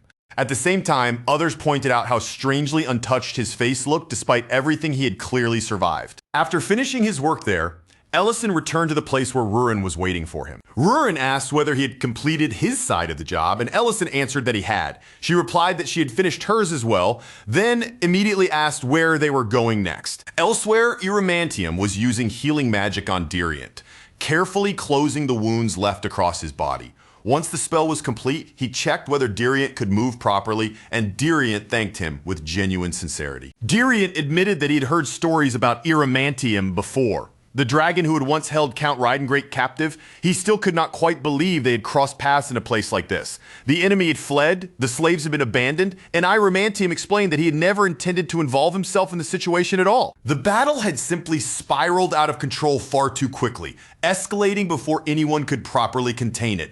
Iramantium added that in all that chaos, he had nearly died himself. And honestly, he was relieved that once the soldiers heard the full report, they had chosen not to point their weapons at them. Diriant, however, still had the heat of battle running through his veins. He said the situation did not feel settled to him at all, and a part of him even wished they could cross blades one more time. Iramantium shut that idea down immediately, saying Diriant would probably just get crushed. Diriant bristled at once and demanded to know what kind of dragon said something like that about fighting humans. The word human hit Iramantium hard enough for the reaction to show on his face, but he covered it almost instantly and brushed it aside as nothing more than a slip of the tongue. Diriant tried to move past the awkward moment and said they should have escaped together with the people who had been left behind. Iramantium then revealed, as casually as if it were no big deal, that while Diriant had been occupied with fighting, he had already rescued every single one of them. Diriant was left stunned by the answer, and Iramantium simply led him toward his new lair. Inside, Diriant found the rescued people gathered safely together. They looked far more settled and peaceful than he had expected after everything that had happened. A group of maids greeted Iramantium like the master of the house had finally returned, welcoming him back while also complaining that he was late. Diriant could only stand there and stare, completely unsure how he was supposed to react to the bizarre scene in front of him. Iramantium explained that every person living there had once been a slave. Some had been conditioned so deeply that obedience was all they knew anymore. Some had no home left to return to, and others had come from among the very people they had just rescued. A few had learned medicine from him and eventually left to build lives elsewhere, while others chose to remain there, work, and survive. Some even regained their memories and returned home. Iramantium admitted that when the entire world turned against him, all he had left was wind magic and a loneliness so desperate that it became twisted. That loneliness had made him want to keep people close, even to force affection where none existed. With bitter self-awareness, he reflected that the heart of life always slips away the moment someone tries to clutch it too tightly. Diriant listened to him, but the more he looked around the lair, the more confused he became. From what he could see, simply being kind would have been the easier path from the very beginning. Just then, the former slaves announced that the food was ready. They even offered to prepare a bath for Iramantium before the meal. Watching everything from a short distance away, Diriant still could not shake the uneasy feeling in his chest. Beneath this strange and peaceful household, Iramantium seemed to still carry that same warped hunger to be needed. Then, without warning, the door slammed open. A girl stormed inside and hurled a pouch onto the floor. The instant Iramantium saw saw her, he froze as if death itself had walked into the room. She began scolding everyone for leaving the herb room uncleaned, snapping that the entire place looked like a disaster. And before anyone could even answer, Iramantium dropped straight to the floor at her feet, grabbed the pouch, and started apologizing in a panic. He hurriedly explained that he had fully intended to clean everything before he left. She didn't show even the faintest trace of sympathy for his excuse. Instead, her lips curled into a cold sneer, and she drove her heel down into his back like she was crushing something disgusting underfoot. As she spat out that he was filthy, the pressure forced a sharp cry from Iramantium before he had any chance to raise his head or defend himself. Only after making him suffer did her attention finally slide toward the girls standing nearby. Her face tightened with suspicion, and her eyes swept over them as if judging the entire scene at once.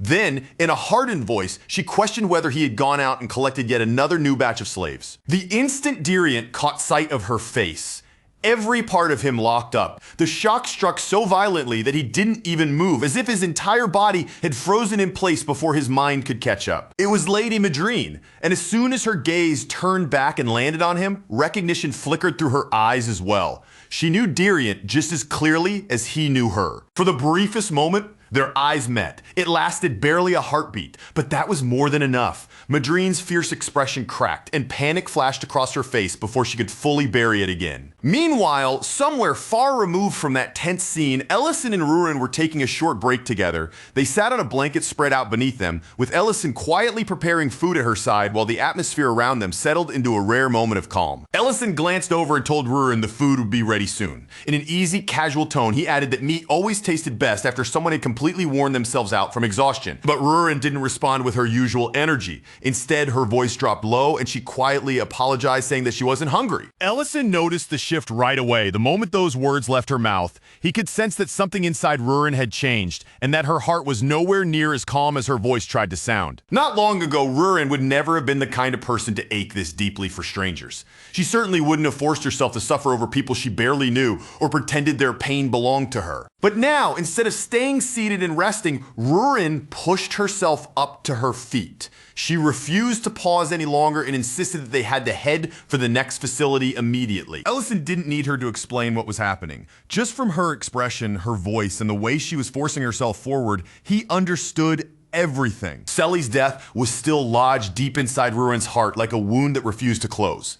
The guilt continued to press down on her, making her blame herself again and again. She couldn't bear the thought that another child might be suffering somewhere else while she sat there trying to catch her breath. Tears began to gather in Rurin's eyes, trembling there as she stubbornly insisted that they didn't have even a moment to waste. Before she could pull away and rush off, Ellison reached out and caught her hand, holding her there gently but firmly. He began to tell her about a part of his own past. He explained that 3 years after the war had started, right after he graduated from magic school, he was sent straight into the front lines without any time to ease into the battlefield. From that point on, Ellison was thrown from one battlefield to the next. He kept racing ahead of everyone else, reaching danger before the others could, and cutting down monsters before they had the chance to claim more lives. Before long, rumors began spreading through the soldiers around him. They whispered that Ellison was practically a monster himself, a man who protected people only by slaughtering everything that appeared in his path. Eventually, after all those battles and all those rumors, Ellison was placed with the 8th Infantry Regiment's 2nd Company. The commander there reviewed Ellison's accomplishments carefully.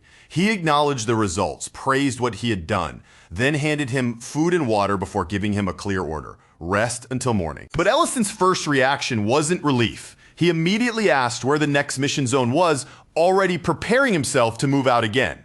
The commander, however, shut him down without hesitation. The commander told him plainly that yes, Ellison's actions had reduced the number of casualties, but anyone could see the toll it was taking on his body and mind, and no person could continue pushing forward like that forever. So the order did not change. It remained simple, firm, and impossible to argue with. Before doing anything else, Ellison had to rest. Ellison tried to follow that command. He washed the grime of battle from his body, sat down with a bowl of soup in front of him, and attempted to do what he had been told. But even while the water ran over his skin, and even as he stared down at the food he was supposed to eat, one thought kept boring deeper into his mind. Somewhere out there, people were dying while he sat still and did nothing. And the longer that thought repeated inside his head, the heavier it became, until simply staying there felt unbearable. At last, Ellison rose to his feet with a bitter laugh under his breath. In that moment, he thought that running a cafeteria must seem easy when the people bleeding and dying were always somewhere far away. Then, cutting through the air, the horn suddenly sounded. It wasn't a routine signal, it was an emergency mobilization, a full assembly order calling everyone into action. A dragon had appeared at the forward outpost. For Ellison, that single report changed the weight of everything in an instant. For the first time, he saw a real chance to face the very beings responsible for starting the war. And maybe, just maybe, if he could stand against one of them, he could push the war one step closer to its end. Ellison had encountered a dragon once before, but back then he'd been unprepared, inexperienced, and nothing like the person he had become now. This time, instead of shrinking back or hesitating, he charged straight toward it. By the time he arrived, the dragon was already overwhelming the soldiers in its path. Its power crushed them down, while flames spread wildly across the battlefield and swallowed everything around them. Explosions erupted one after another, ripping through the ground and sending tremors beneath everyone's feet as the entire battlefield shook from the force. Then Ellison came crashing down in front of the dragon, landing with such force that the earth beneath him split and cracked under the impact. The dragon slowly turned its gaze toward him. And in that moment, Ellison truly stood before one of them for the first time, not as someone running from disaster, but as someone choosing with his own will to challenge it head on. When Dagos found out that Ellison had left on his own, his anger erupted all at once. His subordinates quickly explained that the tent had already been empty and someone had seen Ellison heading out alone. But no one had stopped him, because the truth was painfully obvious. There wasn't a single person there strong enough to hold him back. That realization weighed heavily on Dagos. If Ellison had gone out there, then a direct clash with the dragon had already begun. The thought struck him with fear, but mixed into that fear was an unmistakable feeling of pride. Out on the battlefield, the dragon looked down at Ellison and laughed, treating him like just another reckless human who had rushed forward without understanding that he was running straight toward death. Ellison paid no attention to the insult. Instead, he focused completely, drawing up every last fragment of mana within him and pouring it into the most powerful spell he could release.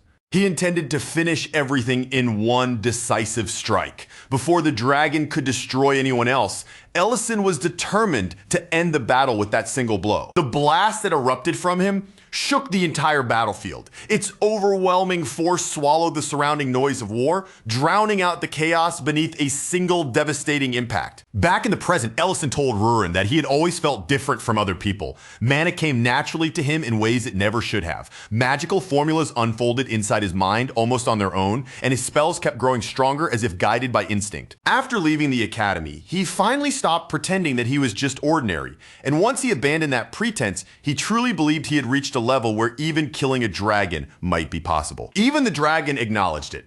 Ellison had broken through its barrier and actually wounded it, something far beyond what ordinary magic should have been capable of achieving. That was the moment Ellison finally understood why dragons were called living disasters. Standing before one, he realized they didn't feel like normal enemies at all. They felt more like death itself, given a body and a voice. Then, without warning, the dragon unleashed its breath straight toward him. For one foolish instant, Ellison believed he might be able to block it, but the attack came in far too fast, closing the distance before his body could properly react. And just before the blast could strike him, someone suddenly grabbed Ellison and yanked him out of its path. That was the moment Ellison first met Darren and Baden. At the time, he had no way of knowing it, but those two men would leave a mark on his life far deeper than any wound from that battlefield. Beaton wasted no time forcing the most important lesson into Ellison's head.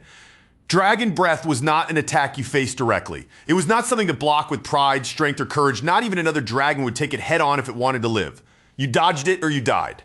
While Durin noticed Ellison's insignia and stared at it in open surprise, Beaton kept his focus on the battle, firing support arrows one after another, even as he admitted that simply trying to stand against that kind of attack was already an insane act of courage. But the two of them made one thing unmistakably clear: Ellison was not going to die there that day. Still shaken by how suddenly they had pulled him from danger, Ellison could only stare at them in confusion. Unable to understand how men like Darren and Beaton had appeared right in the middle of such a deadly operation. Darren didn't stop to explain himself. He didn't even give Ellison a proper answer. Instead, he kicked off the ground and launched himself straight at the dragon, charging into the heart of danger as if hesitation was something he had never learned. Ellison shouted for him to stop. his voice cutting through the chaos, but Beeden didn't lose his calm for even a second. He drew his bow, released a manifold arrow, and struck the dragon cleanly before Ellison could even finish warning them. Darren seized that opening instantly. Without wasting the smallest chance Beeden had created, he drove himself forward and launched a fierce assault aimed directly at the dragon's massive body. Ellison could do nothing but stare in disbelief. Right before his eyes, a single man was standing against a dragon head-on, fighting with a terrifying steadiness as though this impossible battle was merely the next job waiting to be done. But while Ellison was focused on the impossible fight in front of him, Beeden was noticing something else entirely. Beyond Ellison's overwhelming magic and beyond his rare talent, he saw the exhaustion of a boy who had been trying to shoulder everything by himself. It was written plainly across Ellison's worn-out face, and even in the way his body stood as if weighed down by invisible chains. He looked like someone who believed every death on the battlefield somehow belonged to him personally. Beeden still praised his talent, admitting that he'd never seen anyone pierce a dragon's barrier with sheer magic before. But as Darren called out for support and Beeden continued sending arrows into the fight, he gave Ellison the lesson he truly needed to hear. No matter how strong a person might be, if they forced that strength too far for too long, sooner or later something inside them would break. A bowstring pulled tight without rest would not stay strong forever.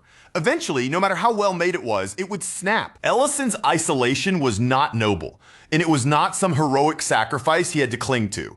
The weight of the war was never meant to be carried by his shoulders alone. And just as Ellison was trying to take in those words, the battlefield around them shifted again, throwing everything into a new kind of chaos. From high above, several black dragons suddenly descended and slammed into the red dragon, attacking it with overwhelming force and pinning it down. The moment Beeden saw the chance, he shouted for Darren to finish it while the black dragons kept their enemy trapped. Ellison could barely process what he was seeing. Dragons were attacking another dragon right in front of him, turning the battlefield into a scene so unreal that it no longer felt like a war fought by humans. Darren noticed the stunned look on Ellison's face and laughed as if the whole thing were obvious. He pointed out that enemies were not the only ones arriving now. Reinforcements had come as well. At last, Dagos reached the battlefield with his soldiers following close behind him. And before anything else, before orders or strategy or even the dragon itself, the first thing he checked was whether Ellison was still alive. Beeden told Ellison once again that he was not alone. Then Darren finally introduced himself properly, and Beeden followed after him. Both men spoke with an easy confidence, like they already knew this meeting would not end with that one battlefield. Even long after the battle was over, after the roar of flames, the screams, and the terror had all faded into memory, Beeden's words stayed with Ellison. Later, when the chaos finally settled and the battlefield grew quiet, Ellison returned to his quarters. There, alone in the stillness, he quietly ate a bowl of leftover soup from the mess hall. The simple, bland taste carried him back to his academy days, and for the first time since he had been sent to the front lines, Ellison decided to change something. It was not a dramatic vow to save the world, and it was not some grand heroic declaration. It was only one small human decision. He told the captain that from that point on, he would take care of the cooking himself, and the captain accepted the offer without the slightest objection. As Ellison cracked eggs into a pan and listened to them hit the heat, a quiet realization slowly came over him. That moment gave Ellison the first real smile he had worn since the war had begun. Back in the present, Ellison spoke to Rurin gently, telling her that those small moments of warmth and comfort were not things they had to feel ashamed of accepting. Rurin confessed almost shyly that simply sitting beside him, holding his hand, sharing a meal together, and imagining a peaceful life at his side brought her a kind of comfort she had never experienced before. But those feelings also unsettled her. They left her confused and restless, caught between the need to keep moving forward and the fear of allowing herself to accept happiness. Ellison blushed at how honestly she said it, but he did not turn away from her feelings. Instead, he told her that she did not have to run from those emotions and that she should allow herself to accept them. As he said that, Ellison remembered what Darren and Beeden had once taught him. No matter how hard he tried to relax, he would probably never become the kind of person who could simply let everything go. And that was all right.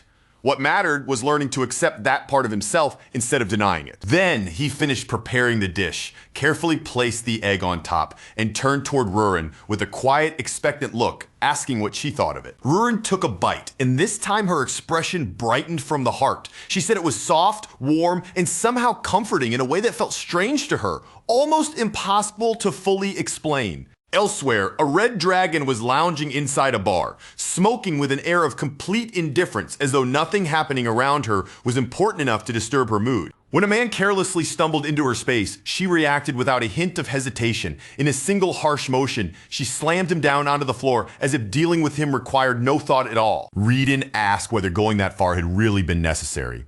The Red Dragon answered plainly that idiots like him were perfect practice targets, the sort of people who never noticed danger until it was already bearing down on them. Reed barely reacted to the commotion. With his usual flat calm, he simply watched the scene unfold, unmoved by the chaos spreading through the bar. Before the situation could grow any messier, another figure stepped forward and offered an apology for the disturbance. The newcomer was Duke Melikdelian, the third Duke of the Luverni Empire, arriving with his knights standing at his side. Duke Melikdelian made no attempt to hide his disgust toward the kind of people causing trouble in his territory. Then, without lingering on the matter, he moved straight into business. He already knew that Ellison and Rurin had destroyed every facility, but before he could continue, the Red Dragon cut him off. She insisted that proper introductions come first, reminding him that the plan they were following was the only reason he had been summoned there at all. Then the world slipped quietly into Rurin's dream.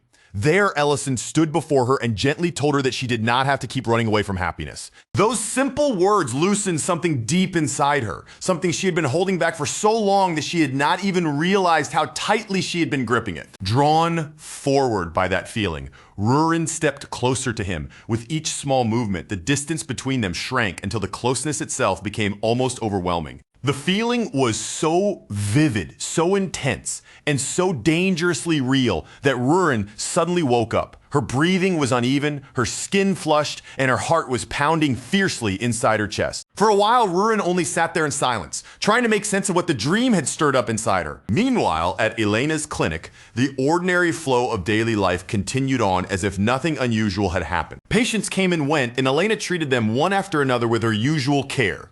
One man finished his treatment, but instead of leaving like he should have, he pushed a pair of tickets toward her and awkwardly suggested that they spend the holiday together. Elena hesitated, her discomfort showing clearly in her expression and posture. But the man kept pressing the offer anyway, acting as though he had not noticed her unease at all. Before he could push any further, Serena stepped in. With one sharp flick to his forehead, she cut off the entire situation in a single clean motion. She made her message perfectly clear. His treatment was already finished and he needed to leave before he embarrassed himself even more. The man tried to argue back, but once Serena gave him a cold warning, his resistance crumbled. In the end, he backed down and walked out in tears. Elena thanked Serena for stepping in and handling him, but even after the man was gone, the heavy look on her face did not disappear. She admitted that she had overheard what had happened with Selly, Ellison, and Rurin. The grief surrounding them felt so heavy that Elena could not even find the right words to offer comfort. Serena gave a small nod, but this time her expression was much quieter than before. She admitted that ever since the Hebron flower incident, everything around them had felt strangely unstable, as if the truth had disturbed something that could not be put back. In a low voice, she said that sometimes living without knowing the full truth might have been much easier. Elena lowered her eyes, her thoughts drifting toward the pain of Selly's existence. A child born between a dragon and a human woman must have carried a suffering neither side could fully understand. Serena quietly admitted that she had never even heard of such a thing happening before, and somehow that only made Elena's chest ache even more, because to them, Selly had never been some bizarre miracle or strange exception. She had simply been a child. Feeling the heavy silence begin to settle between them, Serena deliberately shifted the atmosphere. She leaned closer to Elena, a mischievous smile spreading across her face, and teasingly asked what Elena would do if she were the one who ended up carrying Ellison's child instead. Elena reacted instantly, her face turning red as she rejected the idea with everything she had. But Serena only pressed the teasing further, casually mentioning that elves and humans could have mixed children after enough generations had passed. Then, with a sly look, she hinted that maybe Elena regretted pushing Ellison closer to Rurin after all. Elena denied it right away, almost too quickly, but the nervous tremble in her voice and the way she flustered under Serena's stare made it painfully clear that the words had touched a place she did not want exposed. Then Serena's expression shifted as she began speaking about her own past. She mentioned her maturity ritual and the person she had once bonded with, Gerd. The moment that name and memory surfaced, the playful light in her face dimmed into something darker. Elena softly apologized, sensing the old wound behind Serena's words. But Serena brushed it off with a faint, almost dismissive tone, saying that back then, she had taken everything far more seriously than she should have. Now, looking back on it all, Serena could see the truth more clearly. The man she had once given her feelings to had never been worthy of carrying them in the first place. But Serena refused to let that sadness remain in the room for long. In the very next moment, she flipped the mood again, leaning in close to Elena with a deliberately teasing smile. Her voice and expression turned almost seductive, clearly meant to fluster Elena even more, and Serena seemed to enjoy every second of watching her reaction. But just before Serena could push the teasing any further and make Elena even more helplessly embarrassed, a portal suddenly tore open out of nowhere. Rurin stepped through it without warning, and before anyone could react, she brought her fist down squarely onto Serena's head, ending the entire situation in a single, brutal instant. Elena panicked at Rurin's sudden entrance, clearly startled by how abruptly she had appeared. Serena somehow recovered much faster than anyone would have expected, while Rurin wasted no time at all and immediately demanded their help. The moment Serena's reputation as a seductress came up, Rurin latched onto that information without the slightest hesitation. With complete seriousness in her eyes, she asked Serena for advice. Serena burst out laughing at first, assuming Rurin had to be saying something absurd on purpose. But only a moment later, she realized the truth. Rurin was not joking at all. She was asking with total sincere seriousness. At the same time, outside the dragon sanctuary, two dragons sensed something moving through the boundary that protected their territory. One of the dragons immediately grew cautious, sensing that something had crossed into their domain, but the other only shrugged it off, casually saying it was probably just Ellison again. They grumbled among themselves about how casually Ellison kept walking into dragon territory, as if the sanctuary were nothing special at all and no different from his own backyard. But once Ellison actually came into view and began approaching them, both dragons fell silent. Ellison stood quietly nearby, his gaze fixed on several subordinates gathered around a glowing pillar. They were working carefully around its surface, carving something into the monument with slow, deliberate movements. As soon as they noticed Ellison standing there, they greeted him with formal respect. Ellison immediately waved off the ceremony, reminding them that he was human and had no need for that kind of treatment. Before long, Metadana appeared in person and came to receive him, guiding Ellison further inside himself. As they walked together, Ellison glanced back toward the enormous monument behind them. His eyes lingered on the glowing pillar for a moment before he asked what it had been built for. Metadana explained that the monument existed to honor those who died during the war. And now, among all those names, Varen's name was being carved into it as well. When Ellison heard that, a quiet sense of relief passed through him. It felt as though one piece of an old sorrow had finally been placed where it belonged. Metadana then thanked him with genuine sincerity. He admitted that if he had tried to repair everything by himself, that burden would have crushed what little he still had left. Ellison understood that kind of weight far too well. Metadana was not only a father carrying grief, but also a leader responsible for protecting others, forced to stand firm even while his own heart was heavy. After that, their conversation gradually turned toward the Hibiran flower. The moment Metadana mentioned the seeds, Ellison's expression darkened. Without softening the truth, he told him that Selly was dead. Metadana understood then that Ellison had not seen Selly as some strange phenomenon or unnatural existence. To Ellison, she had been a living being. Metadana admitted that, in the end, neither of them had truly understood what she was. He explained that the Hibiran flower attaches itself to a soul standing near death. From there, it drifts through the world, continuing its search until it finds a heart strong enough to hold it in place. Ellison listened quietly, his expression calm. He said that he no longer carried regret over what had happened, and that he believed he had finally made peace with it. Then Ellison revealed something Metadana had never expected to hear. He intended to use the seed himself. Metadana reacted with open shock, unable to hide how much the statement startled him, but Ellison confirmed it without a trace of hesitation. The heart inside Ellison was already there. And what he wanted now more than anything was to hear the voice of Lord Sardalan. Back at Elena's clinic, Rurin finally admitted the reason she had come. She wanted to become even closer to Ellison. Serena laughed at first, thinking it was just another awkward and innocent confession. But when she noticed the seriousness on Rurin's face, her amusement began to fade. Serena reminded Rurin that, by most people's standards, she and Ellison had already crossed far beyond what anyone would call ordinary boundaries. Alina tried her very best to stay out of the conversation, keeping herself to the side as if she wanted nothing to do with it.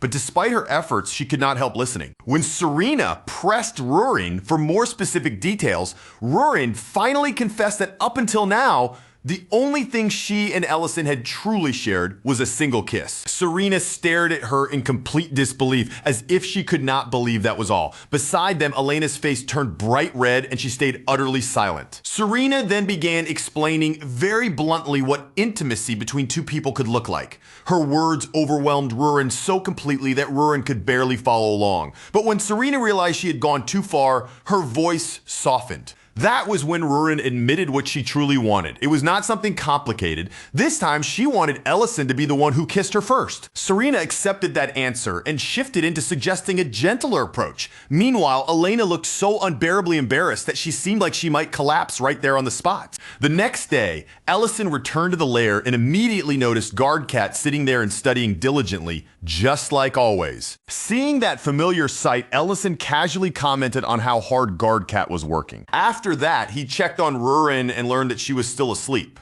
Only then did Ellison realize that Rurin had barely gotten any proper sleep lately. Worried about her condition, he stepped closer to where she was resting and reached for the blanket, intending to pull it back and wake her, but the moment he did, he froze completely. Rurin was lying there beneath the blanket without any clothes on. Embarrassment slammed into Ellison all at once. His thoughts crashed to a complete stop, and he stood there utterly flustered, unable to process what he had just seen. Ellison turns his face away in an instant, so fast that it looks less like a decision and more like pure reflex. Without allowing himself even a single moment to hesitate or accidentally look again, he quickly pulls the blanket back over Rurin's body and tells her in a firm but flustered voice that she needs to cover herself properly. Rurin, on the other hand, does not seem bothered by the situation in the slightest, in the most casual tone possible. She explains that clothing feels strange against her skin and makes her uncomfortable, so she usually sleeps without wearing anything. Ellison says nothing out loud, but inside he reminds himself that this kind of habit only made sense back when she was sleeping alone. From Rurin's point of view, sharing the same space now does not feel like a reason to suddenly change something that has always been natural to her.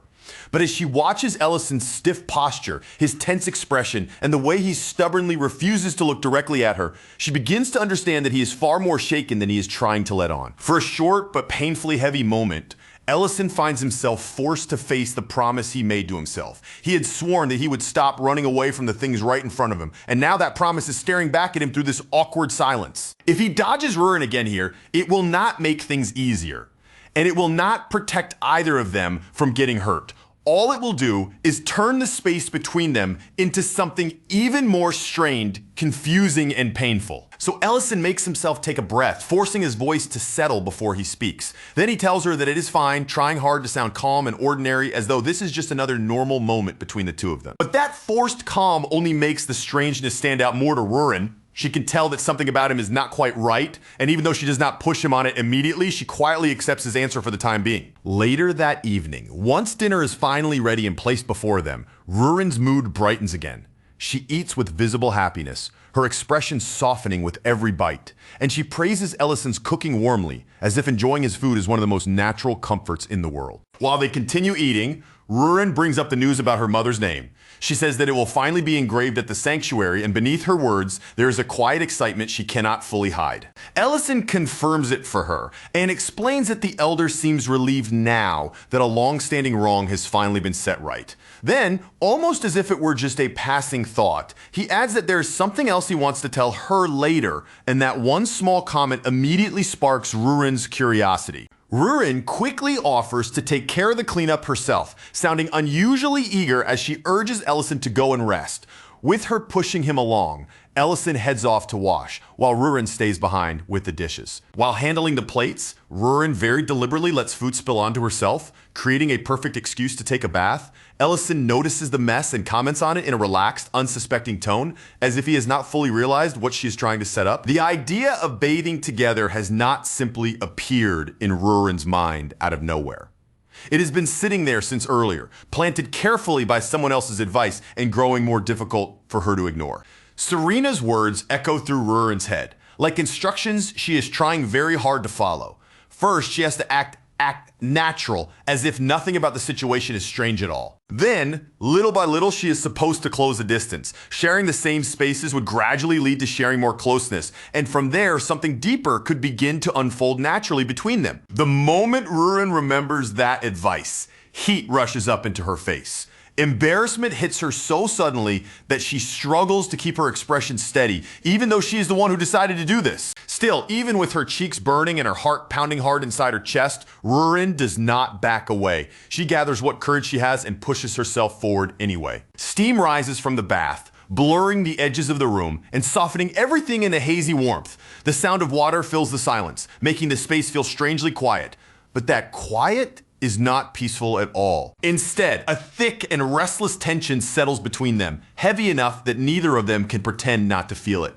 Rurin points out that they used to do things like this casually in the past, back when it had never seemed to carry any special meaning. Ellison agrees on the surface, keeping his voice carefully steady. He even offers her cocoa while remembering exactly how she likes it, which makes him seem calm from the outside, almost too calm. And that suspicious composure makes Rurin begin to question whether Serena's advice is actually working at all. So Rurin starts watching him more closely. She looks past his words, past the controlled tone of his voice, and past that unnatural calm he is trying so hard to maintain. And when she really pays attention, she finally notices the truth. There is a faint spell layered over Ellison's eyes, quietly dimming his vision and blocking what is right in front of him. Ellison has not been calmly resisting the atmosphere at all. He has been avoiding the sight of her completely. When Rurin grabs hold of him, his act finally falls apart and Ellison admits that he cannot see properly because if he could, he is not sure he would be able to keep himself under control. The spell slips away and the instant Ellison's vision returns, panic shoots through him. Water splashes violently around them as he almost loses his footing right there in the bath. And then, finally, Ellison says the truth without hiding behind that fake calm anymore. He is not fine. He is nowhere near fine. Even if what they are doing looks similar to the things they used to do in the past, Ellison cannot accept it with the same careless innocence anymore. Something between them has changed, and he knows it too clearly to pretend otherwise. If he keeps acting like nothing is different, then he will only be lying to Rurin and lying to himself. And after everything they have been through, he has already sworn that he would stop doing exactly that. Rurin gently places her hand on his shoulder, closing the distance just enough to steady him without forcing him. Then, with that quiet touch, she tells him the one thing he still needs to hear. Yes, the actions may look the same as before, but the feelings behind them are not the same anymore. This time, every movement carries a different meaning. Every step Rurin takes now is something she chooses for herself. Every bit of closeness is intentional, and all of it is meant to reach Ellison. Then, blushing so fiercely that she almost looks overwhelmed by her own boldness, Rurin finally admits the full reason behind everything she has been doing. She is trying to seduce him. That confession hits Ellison all at once. In that instant, he finally understands that what is happening between them is not some misunderstanding he has created in his own head. None of this is accidental, and Rurin makes that unmistakably clear when she tells him that she wants whatever his heart wants. The answer seems to shock even her a little, because Ellison moves toward her without even the slightest hesitation. Water spills over the edge of the bath as the final bit of distance between them disappears.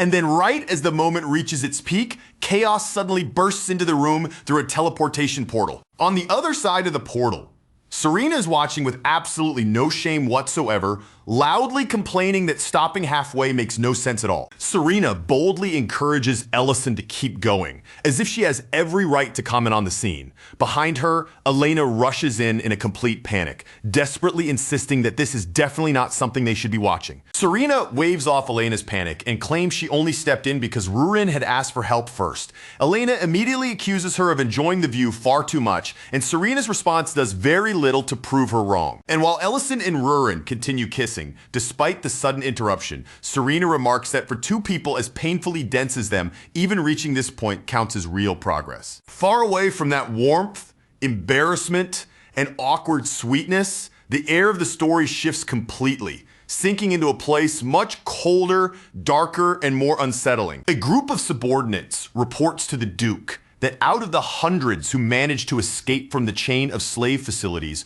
only 37 are still physically usable enough to be gathered under his command. Nearby, flames crackle and throw a harsh flickering light across the area. Beside the fire sits a disturbing instrument, silent for now, but clearly prepared and waiting for the moment it will be used. The Duke walks toward one of the chained administrators with an unsettling calm. As he approaches, he tells the man there is no need to be afraid, speaking in in a smooth voice that only makes the entire situation feel more terrifying. He explains that pain itself is not actually his specialty. That kind of work, he says, belongs to other people who are better suited for it. In the Duke's eyes, every person in the world is assigned a role. And to him, order can only remain intact when each person fulfills that role exactly as they are supposed to. To abandon that role, to run from the duty placed upon you, is the true offense. And in the Duke's mind, that kind of failure is precisely what deserves punishment. The administrator trembles under the chains and begins apologizing, his fear spilling out in broken words. But the Duke shows no interest in his terror, his regret, or any excuse he tries to offer. A person whose purpose is to enforce rules cannot simply throw those rules aside and then expect mercy when judgment finally arrives. Then the Duke presses the instrument straight into the man's chest. The administrator's body convulses violently as agony erupts through him, tearing a scream from his throat. With that same eerie calm, the Duke says that ordinary cruelty would have no real meaning. So rather than simply hurting the man, he chooses to give him a new role. A diamond is forced into the burned flesh, embedded directly into the wound. As the man suffers, his agony itself becomes part of the Duke's twisted sense of order. The ritual begins at once, without pause, without hesitation, and without even the smallest sign of mercy. Its grim purpose settles over the entire area like a suffocating shadow, pressing down on everyone nearby as though there is no longer any way to escape what is about to happen. From every direction, low chanting starts to rise, deep and steady, blending with the heavy pulse of gathering magic. Dark smoke coils upward from the ground in twisting streams, making it look as if the earth itself has begun to breathe out something foul and unnatural. Under that crushing pressure, the man's body begins to twist violently. His bones and flesh warp together in a grotesque transformation, bending beyond anything human until what remains before them is no longer a person at all, but a beast overflowing with mana and shaped by pure force. Duke Melagdelian simply watches the entire transformation unfold. There is no disgust in his eyes, no hesitation, and no horror, only a calm, quiet satisfaction, as if he is observing a process that has gone exactly the way it should. Then he steps closer to the newly formed creature, lifts a potion and pours it down its throat. With that final act, even the last faint traces of the man who used to exist inside that body are wiped away. Now, inside that hollowed out shell, only a single truth remains. Its loyalty belongs to the rule, and standing before it, Duke Melagdelian becomes the living embodiment of that rule. The beast lowers itself before him, bending its twisted body in complete submission. It kneels like a soldier receiving orders, its will already stripped away and replaced by obedience. Armor is brought in immediately, and without giving the creature even a moment of rest, training begins right away. Just like that, the Holy Blood Knights gain another soldier to place among their ranks. On the road back, Madrine finally opens up to Diriant. With the journey stretching ahead of them, she begins telling him everything she has been keeping locked away until now. She explains that she originally began learning medicine under Iramantium because she had been ordered to search for a cure. The poison had already devastated the mines and brought the miners under control, so finding a way to undo its effects had become her assigned mission. That mission eventually led her toward the matter involving Adrian Pierce. Rumors had started spreading about a mysterious doctor who was secretly treating slaves whose minds had been controlled, and those rumors were impossible for her to ignore. Following those whispers brought her directly to Iramantium. It was not because she suspected him of being involved in something criminal, but because she wanted to learn his healing magic. On top of that, she also owed him a favor she could not simply pretend did not exist. Unfortunately for Madrine's pride, that favor forced her into the humiliating role of acting as his maid. Worse still, it came with an outfit she had absolutely never chosen for herself and clearly never wanted to wear. For someone like Madrine, admitting all of this out loud is almost unbearable. The shame and frustration pile up too high, and her confession spills out through tears she can no longer hold back. Diriant listens carefully to every word. But when he answers, he does so with blunt honesty. Information this important cannot simply be erased from an official report just because it is embarrassing. Madrine insists that at least some of those details have to remain hidden, especially from Crown Prince Leon. Diriant does not promise to bury the truth completely, but he does agree to treat the matter with caution and handle it carefully. When they finally arrive, the soldiers immediately greet Diriant with loud, spirited voices. They salute their deputy commander and celebrate his return from a mission they believe helped protect humanity itself. Diriant shuts that celebration down at once. He reminds them that the entire operation is still confidential and that careless rumors can become far more dangerous than silence. He also confirms that the rescued victims are already being given proper care, support, and guidance. Next, the battalion and company commanders step forward to report. They explain that investigations into the victims' hometowns are already moving ahead, and that assistance has been arranged for those who need help rebuilding their lives. Then Raella speaks up, mentioning that she heard Dirian had been placed in serious danger. In the same breath, she brings up the name Adrian Pierce. Dirian identifies Adrian Pierce as an extremely dangerous person, someone who still requires much deeper investigation. His order is firm and unmistakable. If any of them encounter Adrian Pierce, they are to avoid direct engagement no matter what. After that warning settles over the group, the conversation naturally turns toward Ellison. The commanders react immediately, their memories flashing back to the impossible scene they witnessed. They remember the earth shaking beneath their feet, a massive facility burning until it collapsed into ash, and the dark night suddenly blazing as bright as day for one terrifying instant. One of them remembers Ellison's 9th class barrier magic, while another recalls the slightly shorter woman who had stood beside him.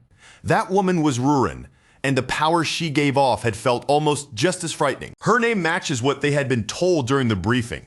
Carson begins connecting that incident to Valeron's strange behavior at the restaurant, but before that dangerous thought can go any further, Dirian cuts him off immediately. Their identities are classified. Dirian makes it clear that a few careless words could draw retaliation from powers far beyond what anyone standing there is truly prepared to face. Then Dirian clarifies one more point, making sure no one misunderstands Ellison's role. Ellison had not merely assisted with the mission. From the very beginning, he was the one who led it. Afterward, Dirian turns his attention back to Madrine and quietly says that she has changed in a way he never expected. The regrets she carried from the past have shaped her into someone different, someone willing to learn healing magic and endure humiliation without complaint. Madrine cuts him off immediately. Her face tightens and she tells him to stop right there before he says anything more. Dirian lets the subject go. Instead, he reminds her that official events in the capital are finally resuming after 17 long years, which means they have no choice but to return. Madrine makes one last attempt to convince him to leave certain parts out of the report. But before the conversation can go any deeper, it comes to an end there. Back at the restaurant, the mood is completely different from the heavy tension on the road. Rurin places a perfectly cooked sirloin steak in front of Rhine, and the smile on her face is so bright, open, and obvious that it practically announces her good mood before she says a word. Rien notices it immediately and points it out without any hesitation. Rurin confirms it just as openly, not even trying to pretend she is hiding her happiness. Serena instantly exposes the reason, declaring that Rurin finally got her first kiss from Ellison. Rain admits she had seen that coming for a long time, then adds that Ellison has always moved at the speed of a dying snail. Rurin agrees without putting up any resistance at all. Meanwhile, Noel, who happens to overhear the exchange from nearby, reacts with complete disbelief. Serena takes the opportunity to tease Elena again, insisting that everything would have moved much faster if Rurin had followed her advice earlier. Elena firmly says that today is not the time for that kind of conversation. And for once, Serena lets the matter pass. Linte overhears the entire conversation and his face turns bright red in an instant, flustered beyond words. He practically runs away while carrying pasta toward another table. Meanwhile, Linte and Made keep finding excuses to hover around Ellison. They pretend to fix chairs, check plates, and handle little tasks nearby, but it is obvious they are really teasing him. Ellison can only accept with quiet resignation that being mocked has become part of his everyday life. Then Ellison moves the conversation away from the teasing and towards something far more serious, the item he had asked Linte to investigate. Linte confirms that Ellison is talking about the Hibiran flower. He explains that he contacted herbalists all across the country, but no matter where they searched or whom they asked, not a single person found even the faintest trace of it. Because of that, Ellison understands that ordinary methods will not be enough this time. If the Hibiran flower cannot be found through normal channels, then he will have to look somewhere far less accessible. He remembers what the Elder once told him, that even the seeds had vanished from the world long ago. Only a few had once been preserved inside a royal treasure vault, but even those had eventually disappeared from ordinary circulation. That information is enough for Ellison to reach a clear conclusion. No one out in the wider world currently has a Hibiran seed. Ellison calmly accepts that not every rare ingredient can be obtained through normal means.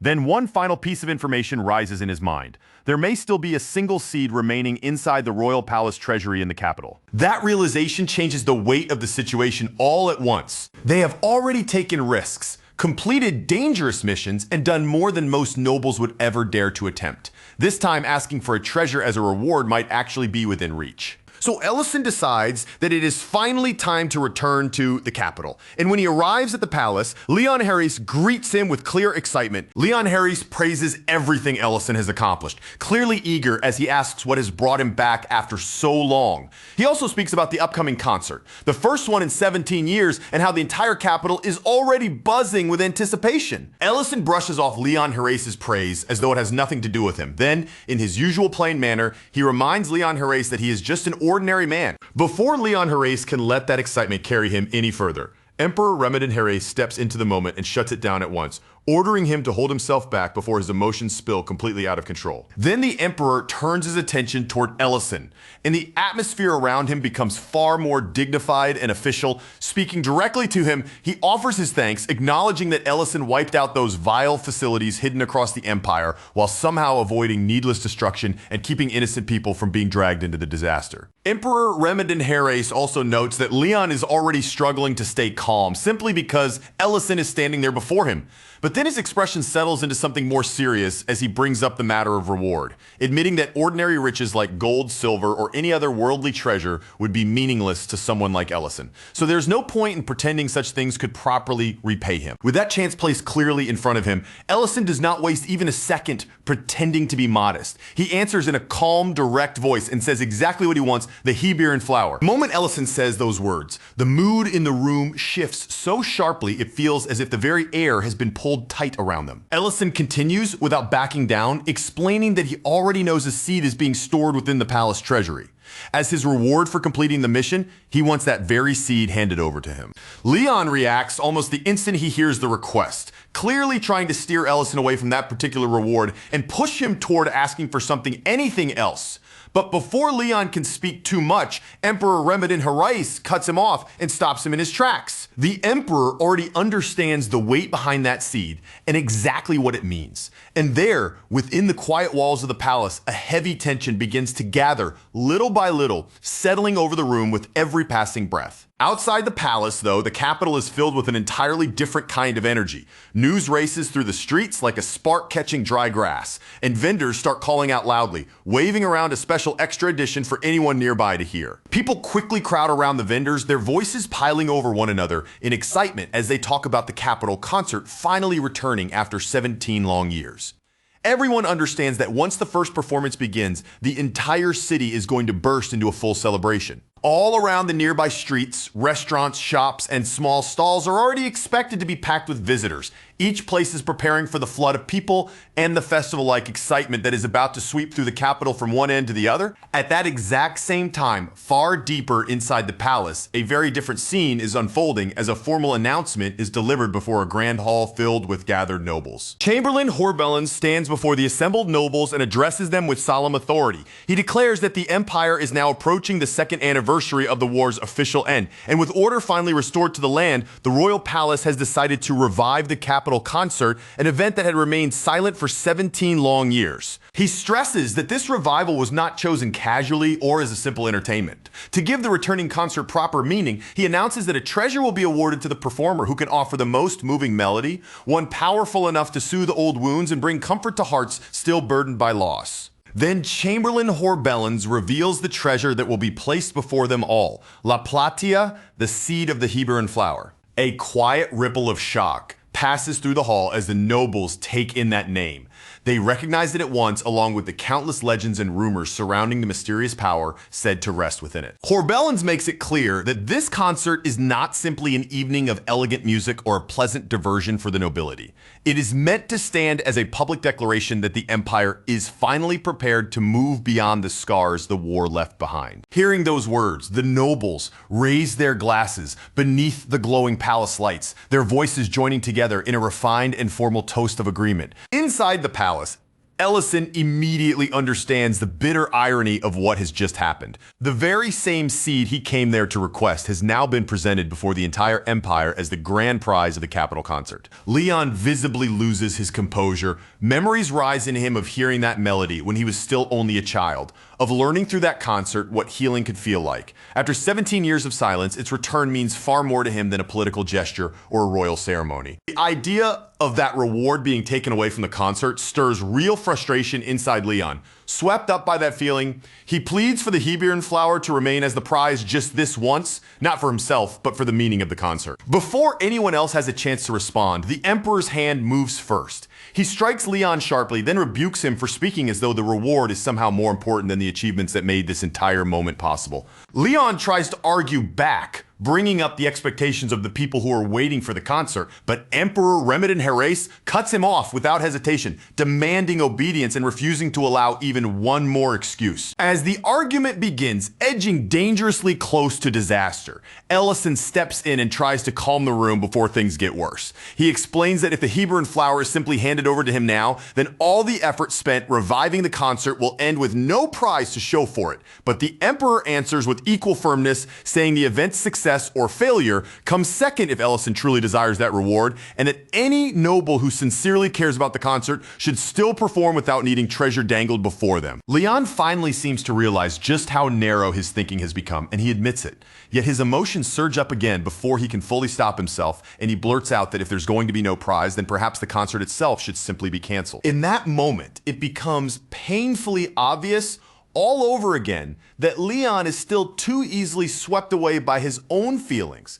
Then, cutting through the emotional chaos with his usual calm, Ellison simply asks where he can submit an application to participate. Leon stares at him in stunned realization, only now understanding that Ellison intends to enter the concert and win the prize himself. Emperor Remedin Herase approves immediately regarding the choice as honorable even after everything Ellison has already accomplished. Ellison, however, brushes past the praise as if it barely matters and simply asks how the application process works. The regana is not some ordinary musical instrument anyone might casually pick up. In the Luverne Empire, it is treated as a symbol of elegance, refinement, and noble status, a keyboard instrument carrying the kind of prestige an organ might hold in another world. Its place in noble culture runs so deep that many nobles honestly believe a person who does not understand the sound of the regana is hardly worth having a proper conversation with. So naturally, the capital concert has always centered around the regana and the powerful emotions its music can pull from everyone listening. Now, Ellison and Rurin are standing before one of those instruments. Rurin looks it over with open curiosity, studying its shape and presence, while Ellison explains that it is a used regana, the same kind of instrument she once saw inside a lord's manor. That reminder makes Ellison realize he still has not properly explained the whole plan to her. So he finally lays everything out, telling her that he wants the Hebron flower seed, and now the only path left to obtain it is to win the concert. He explains that he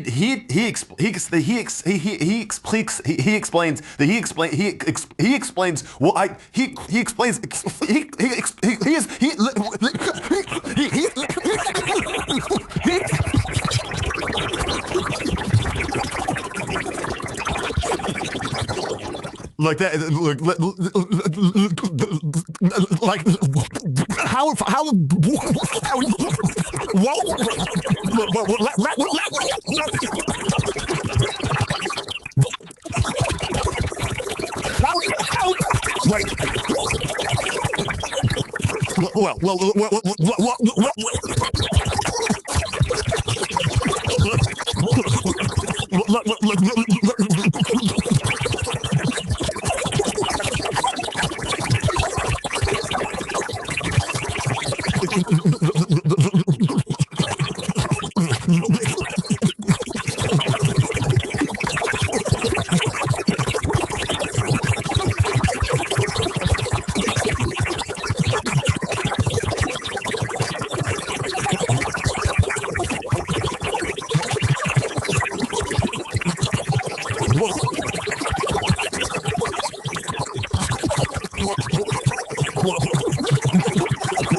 Rurin grasps the situation right away. The real goal is the seed, and the concert has simply become the battlefield standing between them and that prize. But there is one massive obstacle in their way. According to tradition, Only women are allowed to perform in the concert. Leon even brings up gender transformation magic as a possible way around the rule, which does absolutely nothing to make Ellison feel better. And as if that were not troublesome enough, Ellison himself cannot play the Regina at all. That leaves Ellison with only one real option: placing his trust in Rurin.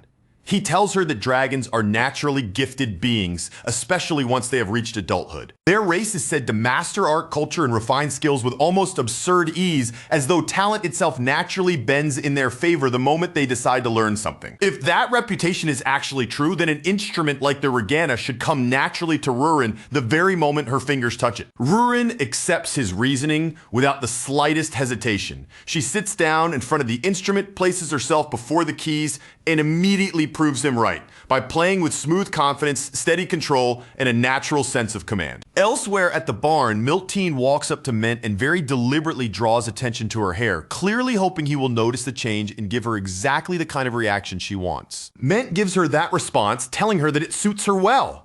Miltine complains that he could have just said he wanted to see it in the first place, then adds, with obvious reluctance, that cutting it already feels like a waste. Since Miltine has already gone out of her way to do something for him, she decides it is only fair that she ask for one small favor in return. When Mint silently signals that he is willing to accept, Miltine finally reveals what she wants from him. She wants to trim his beard. But before that quiet moment between them can continue any further, the Ruruns suddenly fall into panic all at once. Loud, chaotic sounds erupt throughout the barn, breaking the calm apart. Then, in the very next instant, the sky itself begins crackling with electricity. The atmosphere changes violently, as if danger has flooded straight into the air around them before anyone can even understand what is happening. Back at the restaurant, the mood is much quieter, wrapped in a fragile calm, but that stillness does not last for long. Rurin finishes playing the Regana and turns her eyes toward Ellison, silently waiting for him to respond to the performance he has just heard. But instead of praising her playing, Ellison's expression tightens,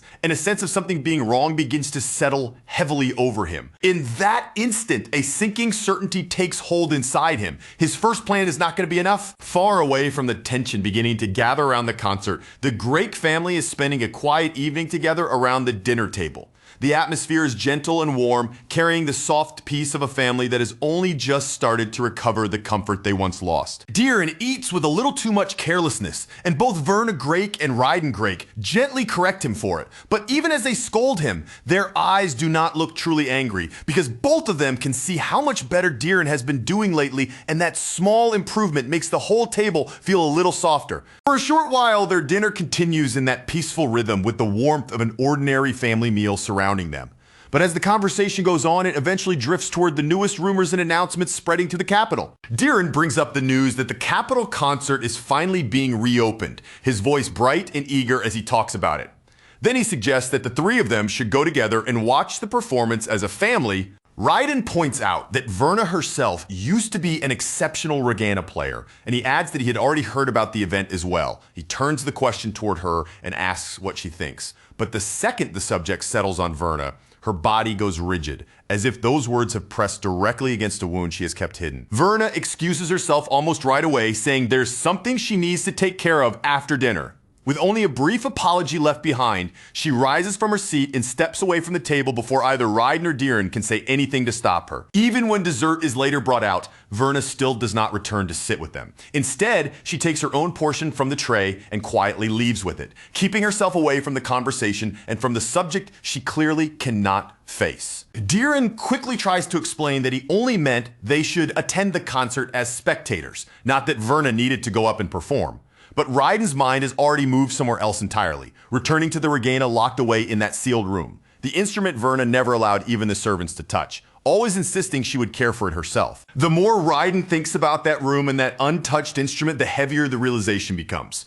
Verna has not played the Regana even once since the day he collapsed. That one truth tells Ryden more clearly than any spoken confession ever could. Verna is still carrying the burden of everything by herself, silently refusing to share even a small part of that weight with the family standing right beside her, then keeping his voice low, so the conversation does not reach beyond the table. Raiden quietly begins to discuss a plan with his son. Meanwhile, Verna shuts herself away inside her room, closing the door behind her as if trying to block out the rest of the world. But once she is alone, the memories she has never truly escaped begin rising around her again. Among all the things her father forced upon her, in his obsession with turning her into something perfect, the Regina had been the one thing Verna had genuinely loved. It was the single part of his training that had once felt like her own. She can still remember the warmth of her first performance, the sound of her family's applause filling the room, and the bright happiness that bloomed inside her chest the moment her fingers touched the keys. Even now, after everything that happened and everything that was taken from her, Verna cannot completely deny one painful truth. Some part of her is still grateful that he taught her music. But that small, fragile gratitude is stained by another memory, one much darker, much colder, and far more difficult for her to bury. She remembers his words with terrible clarity, the way he told her that no one would suspect her, even if someone collapsed. The memory pulls guilt back into her chest with crushing force, like the past itself has reached forward and grabbed hold of her heart. Even now, though, she is surrounded by people who care about her and is living a life far gentler than the one she had before. Verna still cannot bring herself to play the Regina again. The thought of proudly placing her hands on the instrument he trained her to master makes her feel sick, as if touching those keys would mean accepting everything connected to that painful past. Inside her mind, Verna imagines Diren and Raiden looking at her with disgust. Their warm, loving gazes twist into rejection the instant they understand the guilt she has been carrying. Every time Verna looks at the Regina, it no longer feels like a beautiful instrument waiting to be played to her. It feels like her own sins are sitting there in silence, staring straight back at her. In her shaken mind, the instrument almost seems to take on a dark and accusing shape, looming over her like a shadow that blames her for abandoning it and leaving it untouched for so long. At last, the pressure becomes more than Verna can bear. Her strength drains away beneath the weight of those memories, and she collapses down onto the floor. Rurin, who happens to be there because of the Regina, sees Verna fall right before her eyes. Without pausing to think, she rushes toward her immediately, moving on pure instinct. At the same time, in another place entirely, the applications submitted for the concert are being checked one after another. Quite a few names have already been added to the list, but one unfamiliar applicant stands out among them. The name is Count Michelle Frown, and no one present seems to recognize it at all. The added information claims that she is a noblewoman from distant Great City, but instead of making the identity seem clearer, that detail only makes the whole application feel even more suspicious. And with that, the truth becomes almost painfully obvious. This absurd disguise is apparently the best plan Ellison was able to come up with. Just then, another figure steps into the scene and sweeps aside all of that concern as if it means nothing. She declares with absolute confidence that once everyone hears her performance, they will have no choice but to kneel before her. This woman is Loriana Delian, the niece of Duke Melik Delian. The Duke responds to her confidence with cold composure, reminding her that bold words are meaningless if they are not backed by proper preparation. Back at the estate, Verna slowly opens her eyes and wakes up, still disoriented. As her vision clears, she finds both Rurin and Ellison sitting nearby. Still confused about what happened, Verna notices the swelling on her head and tries to gather the scattered pieces of her memory from before she lost consciousness. They explain that, as strange as it may sound, the real reason they came was to borrow her Regina. Rurin is planning to enter the concert, but they still cannot tell whether the biggest problem will be Rurin's own skill or the condition and quality of the instrument itself. So they ask Verna if she can help them judge it.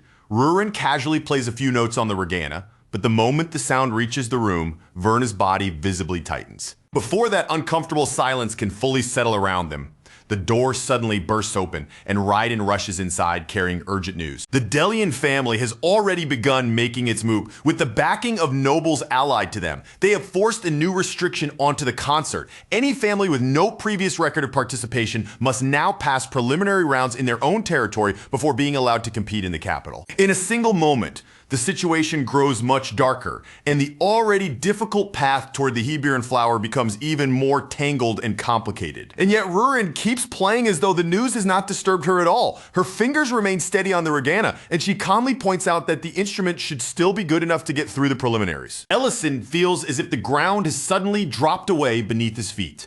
The Hebron flower had already been hard enough to reach, but now it feels even farther from his grasp than before. While Ellison desperately searches for some way around this new problem, Duke Melikdelian is somewhere else, calmly checking in with the Red Dragon about the scheme they had prepared long before this moment. The Duke expects that their preparations should already be moving forward, and the Red Dragon confirms it without even the slightest trace of hesitation. Everything has already been arranged. The ignition point will be the first Imperial concert held in 17 years inside the Luverne Empire. To them, that grand celebration is not a joyful festival at all. It is the perfect stage for slaughter, where nobles connected to the Imperial faction and civilians crowded into the capital can all be targeted at the same time. By striking both groups in a single blow, they can create the greatest possible chaos. Their reasoning is mercilessly simple. The last war failed to destroy the Empire only because the people united behind 3 so-called heroes and found hope, when they should have had nothing left. Without that unity, the Luverne Empire and the Black Dragons would have already been reduced to dust.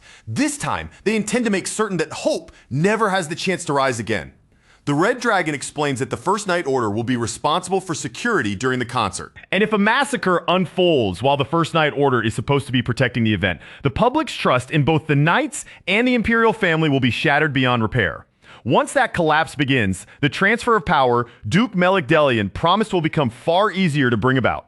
The Duke agrees completely, his face cold and unreadable as he declares that Emperor Remington Harris has already proven himself a failed ruler. Then Duke Melikdelian turns his attention back to the list of concert applicants, scanning over the names with careful interest. Almost immediately, one name catches his eye, Lady Rowena Revolk, a woman directly connected to Count Revolk. He refuses to dismiss them as harmless. Anyone tied to that name is far too dangerous to ignore, and to Duke Melikdelian, that connection alone is enough to treat them as a serious threat. In Duke Melikdelian's mind, a bothersome fly should never be dealt with, only after it has already slipped into the room. The truly clever choice is to close the window first, sealing off the path before that nuisance ever gets a chance to enter. Somewhere else, during an inspection connected to the preliminary round, one of the judges, Revos Ponto, unexpectedly crosses paths with Ellison. Ellison greets him with a smooth and practiced composure, introducing himself as Count Revolk without missing a beat. Revos Ponto recognizes the name immediately and, in a casual tone, comments that the restaurant where they are meeting still seems strangely popular. When the conversation shifts toward the actual performer who entered the competition, Ellison keeps his face perfectly controlled and confirms that Lady Rowena Revolk is his wife. Even though he says it calmly, just forcing those words out makes Ellison tense beneath the surface.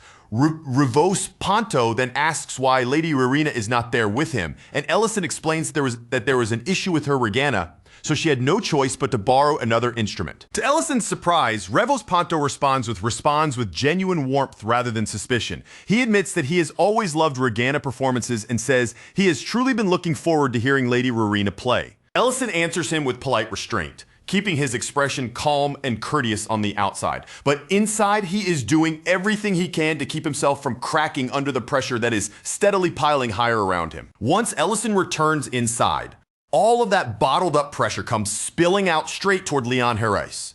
The preliminary round was announced with almost no warning. Rurin has barely had any time to practice, and now the entire situation is moving much too fast for comfort. Leon explains that Duke Melikdelian's faction has been meddling over and over again, leaving them almost no space to protest, delay things, or push back properly. Meanwhile, Ellison checks the regana that had been prepared for Rurin, and the moment he hears its sound, he immediately senses that something is wrong. Leon confirms that this problem is exactly why Rurin went to borrow a different instrument in the first place. But that only creates another worry, because now they have to wonder whether the replacement can truly be trusted, especially after learning it had been sitting untouched under layers of dust. Before the tension in the room can tighten any further, someone arrives at just the right moment, as if stepping in specifically to address that very concern. The instant Ellison sees who has appeared, his entire body goes still, and he freezes right where he stands. Back at the estate, Verna Grake is carefully working over the borrowed regana, cleaning away the dust with focused attention while Rurin stands close by and watches her every movement. Rurin notices the dust still clinging to the instrument and bluntly asks how long it has been left abandoned in such a state. Verna quickly apologizes, then insists in a hurried voice that even if it looks neglected, the regana itself still functions perfectly well. Rurin, however, is not the kind of person to be satisfied by reassurance alone. Without softening her tone, she tells Verna to prove it by playing. Verna hesitates at once, visibly shaken by the request as the weight of it settles over her.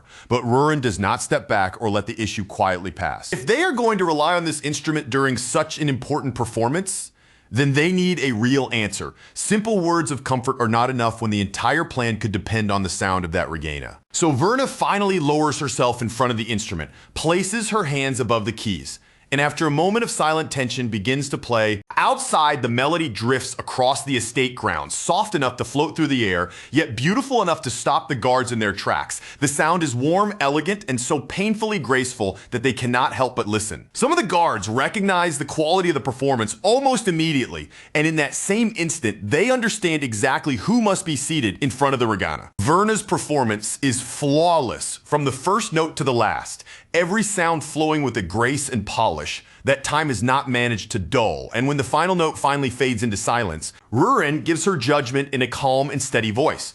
There's nothing wrong with the regana itself. Then Rurin adds that a melody that beautiful deserved much better than being left buried beneath dust and neglect for so many years. At the palace, the hall for the preliminary judgment is already being prepared, the space taking on the tense atmosphere of an official evaluation. A modest stage waits in the center of the room, set directly beneath the sharp gazes of the judges who will decide which performers are worthy of moving forward. Revos Ponto notices that another judge has joined them, and his surprise is obvious when he realizes the man standing there is none other than Porgo Tamaran himself. Porgo Tamaran explains that he has no intention of allowing random mediocrities to slip into the capital concert. Since he loves the regana and understands it better than anyone, he decided that this was a matter he needed to oversee personally. Revos Ponto bristles almost immediately, caught between feeling insulted and suddenly wanting to prove that his own judgment is not beneath Porgo Tamaran's. Nearby, Ellison leans slightly toward Leon Harris and whispers in surprise, clearly not having expected Porgo Tamaran to appear at the preliminary hall. Leon answers quietly, admitting that even he had not known about this development beforehand.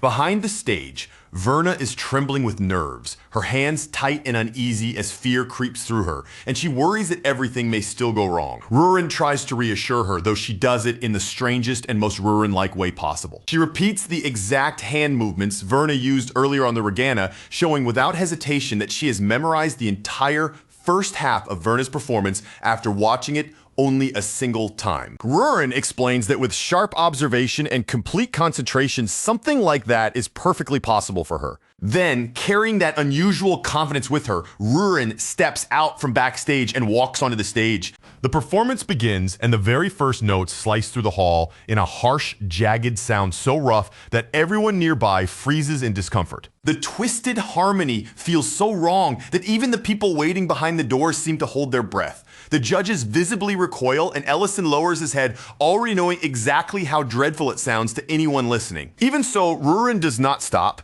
does not flinch, and does not retreat from the instrument. She pours everything she has into the performance, pressing onward through every sharp, broken note until she finally reaches the end and lets the last sound fall away. The instant the music ends, Revos Ponto explodes in outrage. He calls the performance an insult to the regana itself and demands that Rurin be disqualified immediately. Then Porgo Tamaran begins to clap, and to everyone's complete shock, there are actual tears gathering in his eyes.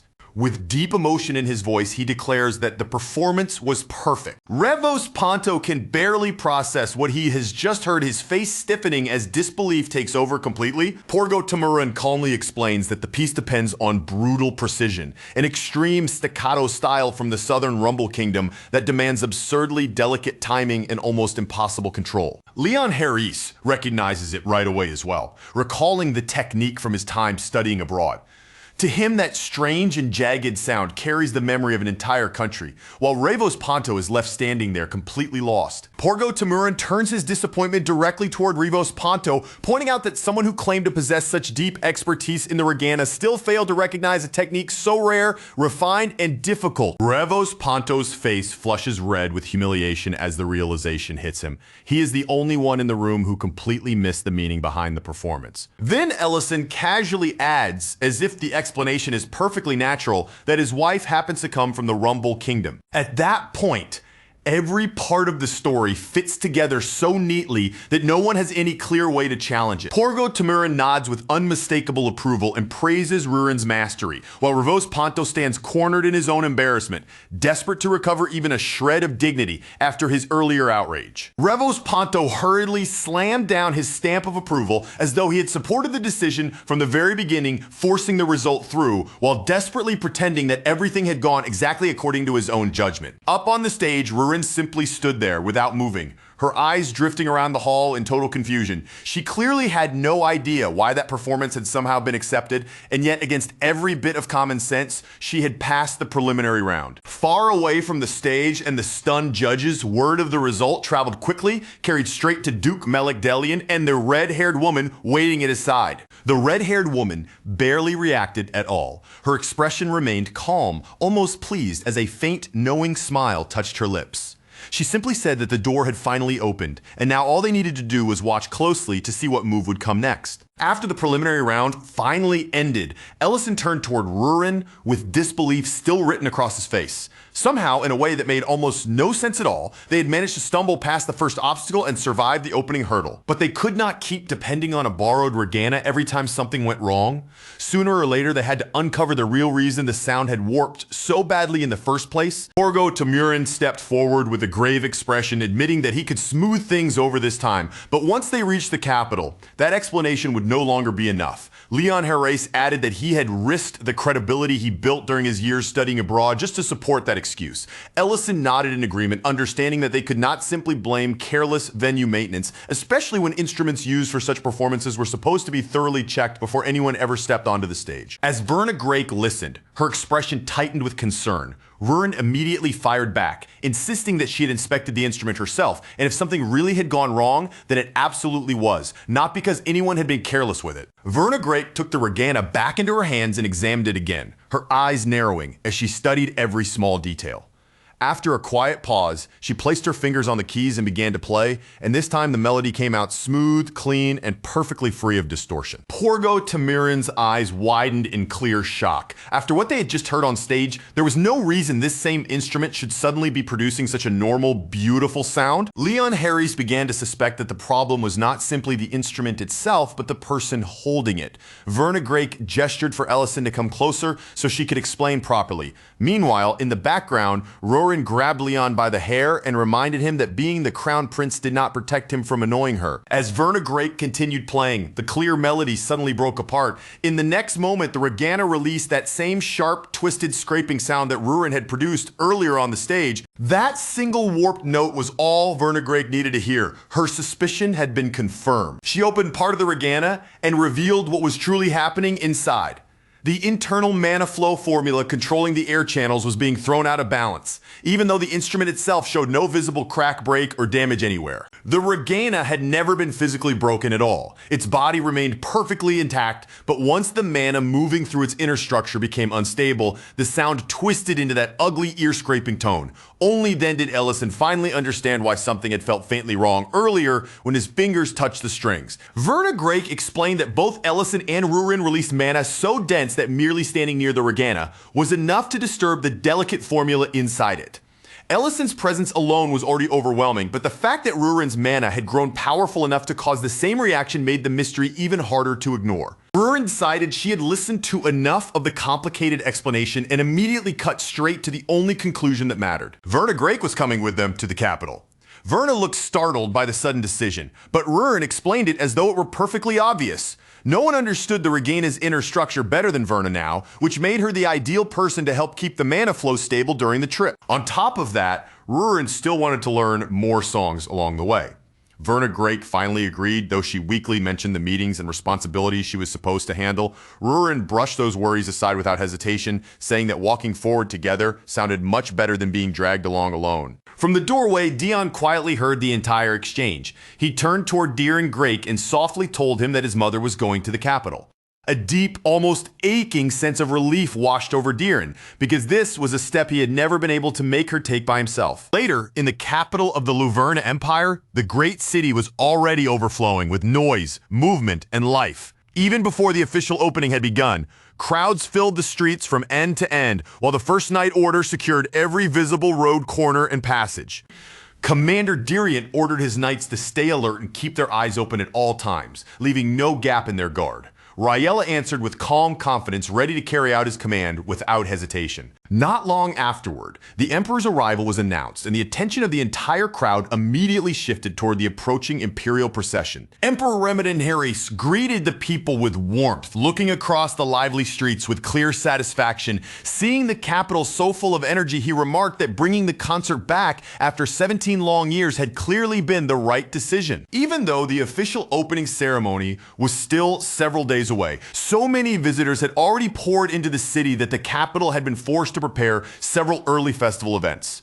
The Emperor said he hoped everyone would enjoy the celebration they had waited so long to see, and the crowd answered with cheers loud enough to shake the streets. Serena stood there, staring at the packed streets, her eyes widening as she took in the endless stream of people, the colorful stalls, the hanging banners, and the constant roar of excitement all around her. Alina asked Serena if she had ever seen a concert before, and Serena admitted that under normal circumstances she would not have cared enough about a human event to stay awake for it unless someone had dragged her there. Ryan pointed toward the Emperor while Creston muttered something ridiculous about resisting the system, only for his wife to smack him immediately and tell him not to spout nonsense in public. Before long, Elena's attention was caught by the rows of food stalls lining the street, and she suggested they head over together to look around. They stopped in front of one stall selling stir-fried grilled noodles, where hot food sizzled loudly in the pan, and a sign nearby clearly listed the price at 900 runes. Serena took one bite, and her reaction came instantly. Her face brightened with surprise as she praised the flavor without holding back, while Elena laughed and admitted that this one dish alone might have made the entire trip worthwhile. Ken commented that food stalls like these seemed to be growing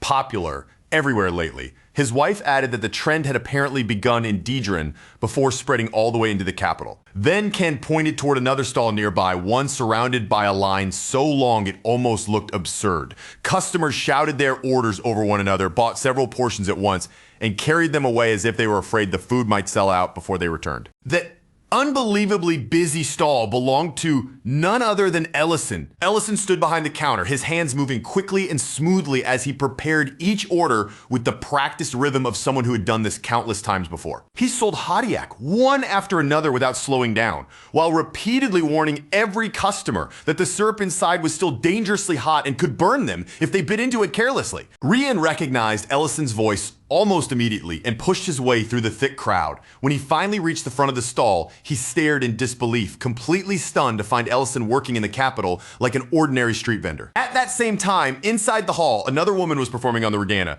but Loriana Delian barely bothered to listen before dismissing the entire performance as dull and not even worth her interest.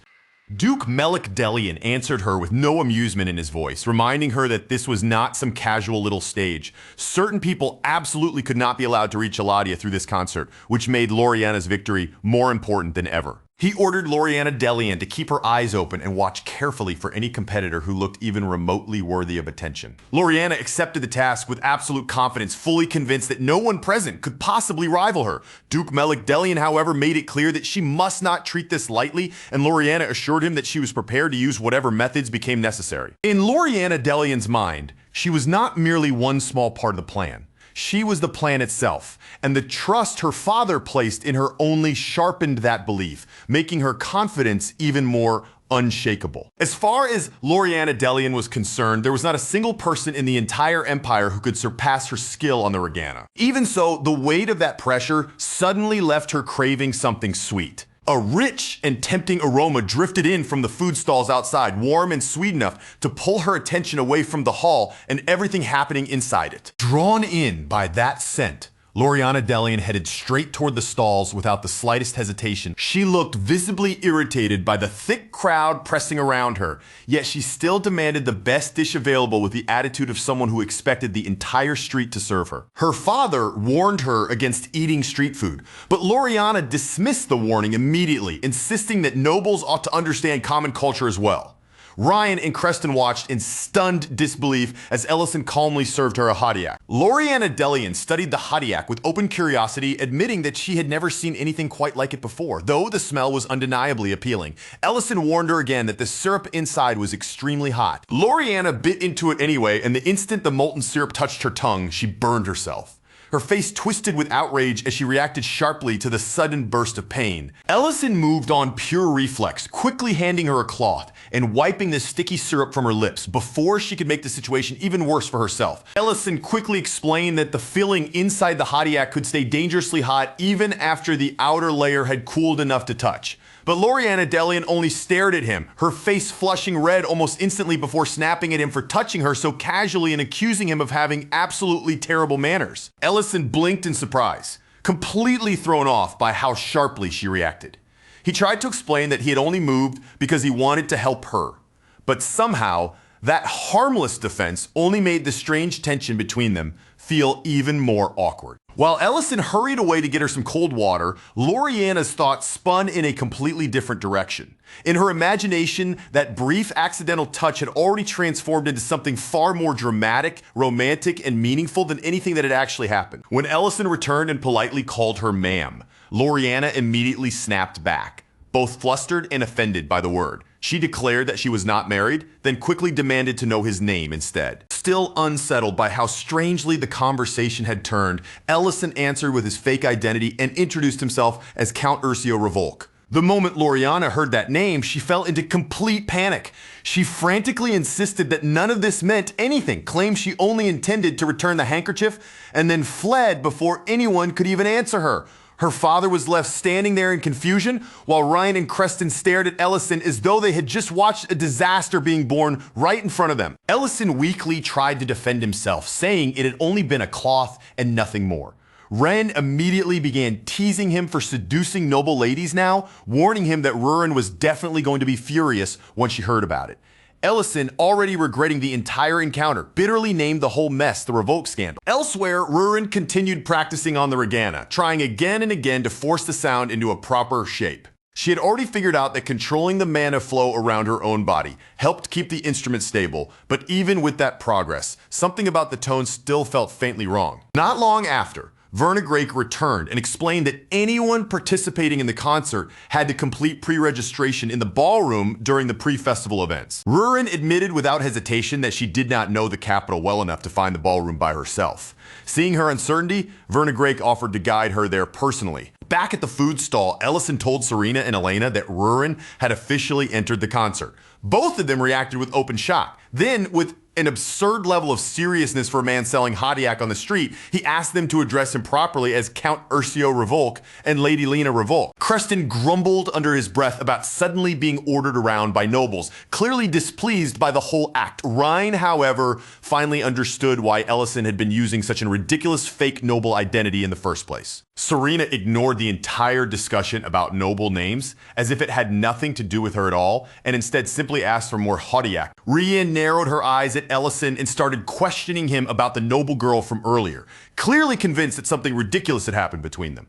Ellison immediately denied that he had tried to seduce anyone. Lena, sounding a little more cautious than the others, looked between them and asked what exactly Ellison meant when he said competition. Before Ellison could answer, Ryan spoke up and revealed that the girl was Loriana Delian. She explained that Loriana was one of the highest ranked Regana performers alive, famous enough to tour across entire regions, and widely regarded as the best performer in the Empire. Ellison corrected that claim almost immediately, his tone making it clear that Ryan's answer was not entirely accurate. According to Ellison, the last true winner before the war had not been Loriana at all. It had been someone else entirely, Lady Verna Grake. Inside the palace, Loriana Delian spotted Rurin standing beside Verna Grake, and the sight alone was enough to make irritation flash across her face. Memories surged through Loriana's mind all at once: Verna's victory at the last recital, the humiliation she had suffered back in Daedrin, and the bitter taste of defeat that still burned inside her even after so many years. Her expression hardened on the spot, and without bothering to confirm anything,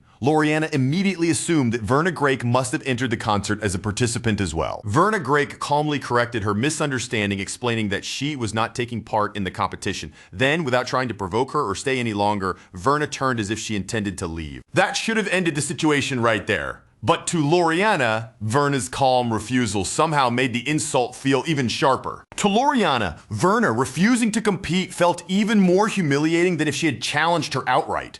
Her fingers tightened around the stick in her hand until it trembled slightly because her pride still remembered that old defeat far too vividly. At that moment, Ellison arrived after hearing rumors about an impressive performance. Wanting to check on Rurin, he stepped into the palace without realizing what kind of tense atmosphere had already formed there. He walked straight into the charge scene without the slightest idea of just how bad things had already become between the women standing in front of him. As soon as Rurin noticed him, she called out to him right away. Verna Grake then addressed him formally as Count Revolk, and Loriana caught that noble title the instant it left Verna's mouth. The moment Loriana realized that Ellison was supposedly a noble, something in her gaze changed, as though she had suddenly started seeing him in a completely different light. Ellison recognized her as the Hadiac customer from earlier and casually referred to her that way, as if the whole embarrassing incident meant nothing at all. That reminder only made Loriana's mood turn even worse. Loriana rejected the title immediately, her pride refusing to let him define her by a street food accident. Watching how easily Ellison spoke with Verna Grake, and Rurin clearly irritated Loriana.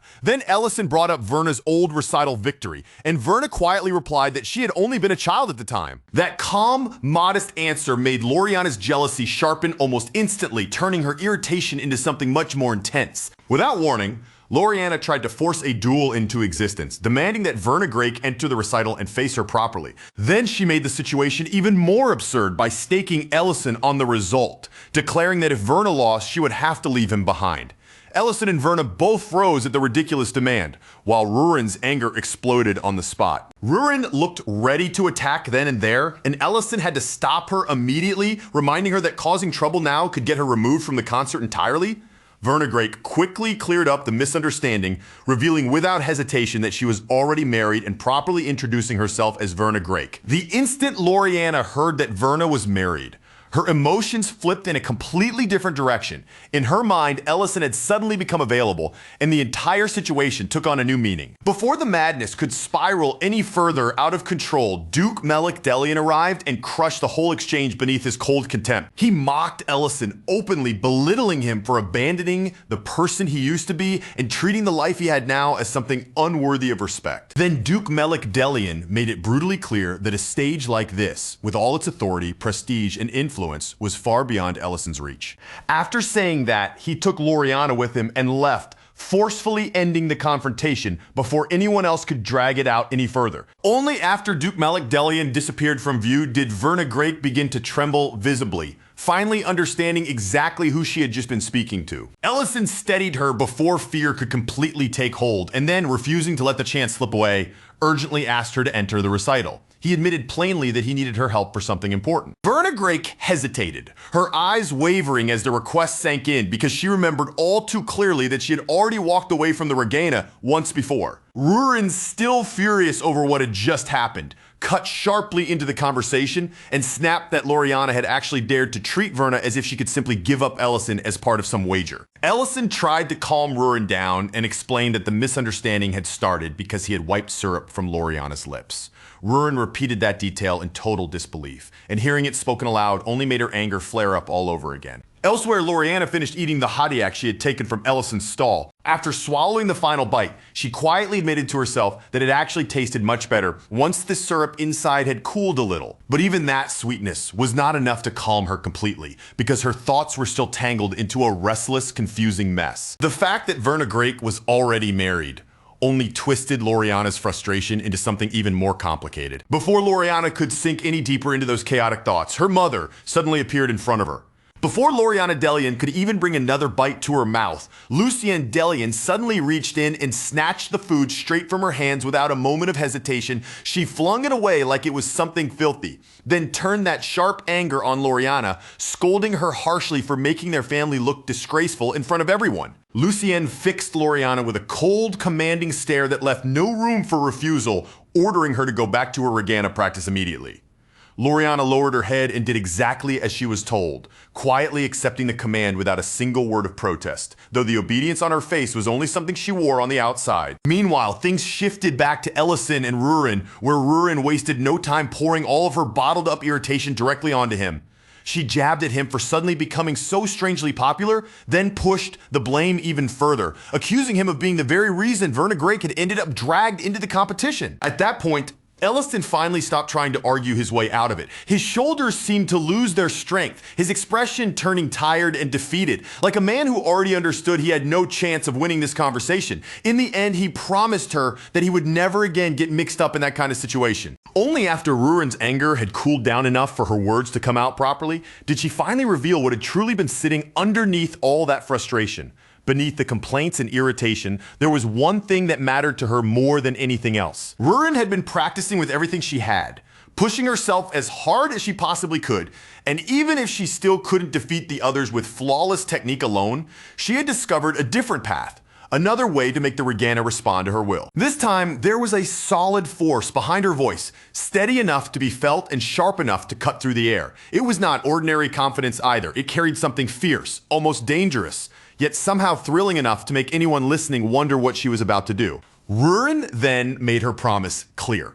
Once she stepped onto that stage, she would not simply play a piece and leave quietly. She would give the people in that hall a performance so unforgettable that none of them would ever be able to erase it from their minds. Over at the registration area, the scene was already filled with movement. Participants came and went, officials hurried from one place to another, and the entire space carried the restless energy of people preparing for something important. Verna Grake approached the registration area quietly, keeping her posture calm and composed as she stepped forward. In a restrained voice, she asked how she was supposed to sign up for the recital. One of the attendants calmly explained the registration procedure to her, walking her through what she needed to do. Then the attendant added that performers with sufficient experience were allowed to bypass the preliminary round altogether and move ahead without having to prove themselves there first. As Verna Grake took in those words, a faint tension began to gather across her face. Her hands tightened ever so slightly, as though something from the past had stirred awake inside her and was pressing down on her again. At that exact moment, a woman passing by bumped hard into Verna's shoulder. She tossed out a careless apology that barely sounded sincere, almost like she only said it because she had to, but then she stopped, turned, and properly looked at Verna's face. In that single instant, the feeling between the two women shifted completely. What had seemed like a random little collision suddenly became something much heavier. Recognition flashed sharply through the woman's eyes, and it did not stay a simple surprise for long. Almost immediately, that look twisted into open hostility, cold and unmistakable. Without giving Verna Grake any chance to react, the woman struck out at her, knocking her down as she sneered with cruel satisfaction. Then, in front of everyone nearby, she exposed Verna as Count Deidrin's daughter. With that one accusation, the past came rushing back into the present like a wound being ripped open.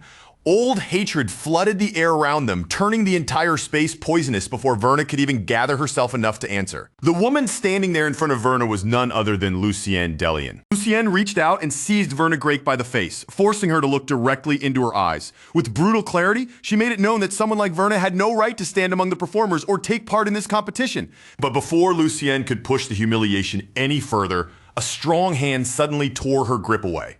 Ryden Grake stepped in between them without hesitation, openly condemning what she had done. His words made it clear that being jealous of his wife's talent did not give Lucienne the right to disgrace her in public or try to sabotage her. The moment Verna Grake realized that Ryden was standing there, she froze in place. Her eyes still held the fear and shock from the attack, as if her body had not yet caught up with the fact that someone had come to her defense. Ryden Grake did not hesitate for even a heartbeat. He called Lucienne's behavior disgraceful, and his firm voice cut cleanly through the murmurs and whispers already beginning to rise around them. Lucienne immediately snapped back at him, demanding to know what authority he thought he had to speak to her in such a way. But before her anger could swell any further, Raella also stepped forward, placing herself into the confrontation. In a calm, almost emotionless voice, Raella reminded everyone there that violence was forbidden during the event. She also made it clear that even nobles were not above the rules, because the First Night Order still held authority in this place. Lucienne forced her fury behind a thin, sarcastic smile, her expression sharp enough to cut. Then she remarked that the Grake family had apparently become important enough to have knights protecting them now. Raella showed no reaction to the insult at all. She simply accepted it in silence, letting Lucienne's words slide past her as if they were nothing more than dust drifting through the air. Even as she was forced to back down, Lucienne still refused to leave quietly. She threw out one final warning, telling Verna Grake that if she ignored her words and entered the recital anyway, she would regret that choice for the rest of her life. Ryden Grake shut that threat down on the spot. Without giving Lucien any room to continue, he revealed that Verna's registration had already been completed, then added that he had only stopped by because he happened to be passing through. Before Ryden left, he aimed one last pointed remark at Lucien. He said he sincerely hoped Loriana Delian would not have to endure another bitter ending like the one she had suffered before. Lucien was left standing there with a dark expression, clearly shaken by how the confrontation had turned against her. Around her, the nobles quickly began doing what nobles always seem to do best, spreading rumors before the tension in the air had even settled. It did not take long for whispers to spread throughout the entire venue. Verna Grake had truly entered the recital. That single fact was enough to pull old memories back into everyone's minds, especially the fact that she had won the previous recital before disappearing into a long silence. Naturally, Loriana Delian's name was dragged into the talk as well, along with the rumor that she had stopped playing for a long time after losing to Verna. And just like that, the atmosphere around the recital changed completely, because everyone could feel it now. This was no longer going to be an ordinary competition. As evening slowly settled over the capital, the sound of Regana music began drifting from every direction. From one corner of the city to another, melodies rose into the air, each participant practicing harder than before, as the pressure around the recital grew heavier and heavier. Then, after the tension had been stretched to its limit and everyone had waited as long as they could, the long-anticipated day of the recital finally arrived. Sultan de Horn, the head of the Imperial Magic School, stood before the crowd and opened the event by declaring that this concert did not belong only to the nobles seated inside the hall. He explained that every performance would be projected into the main plaza and that viewing windows had been prepared all throughout the capital, allowing the entire city to watch the recital together. At his food stall, Ellison realized that the finals were finally about to begin. With that thought settling in, he started getting himself ready to leave the stall behind and make his way over to the venue. As he prepared to head out, Ellison found himself wondering what kind of monsters were waiting on that stage. Not literal monsters, of course, but terrifying talents in the artistic sense. The very first finalist made the answer obvious, almost right away from the opening moments. It was clear that the final round existed on an entirely different level from everything that had come before it. Even from the audience seats, the performance felt worlds beyond the preliminary round. Every note came out smooth, powerful, and polished, carrying a level of control that made it impossible to compare with the earlier stages. Each movement from the performer carried the weight of long discipline. It was the kind of skill that could only be built through years of practice, countless repetitions, and relentless effort that most people would never even see. Emperor Ramadan Harais commented on the tremendous amount of work hidden behind every piece, recognizing the effort that supported each performance. Porgo Tamran, however, answered in a cold tone, making it clear that he still planned to judge every contestant without the slightest trace of mercy. Lucien Delian sat beside Duke Melik Delian and casually remarked that the standard on the first day seemed rather low. Duke Melik Delian immediately corrected her, explaining that the truly dangerous performers were usually saved for the later stages, where the competition would become far more serious. After praising the performance that had just ended, the host smoothly shifted the audience's focus toward the next contestant, guiding every eye in the hall toward the stage once again. The name announced next was Lady Rowena Revolk, a contestant entering the recital for the very first time. The moment that name echoed through the hall, a wave of surprise rippled through the audience. All at once, the attention in the room sharpened. Conversations quieted, gazes lifted, and the entire hall seemed to focus on what would happen next. Rurin stepped out onto the stage in a green dress that she was obviously not comfortable wearing. Yet the moment she appeared beneath the lights, every pair of eyes in the hall fastened onto her.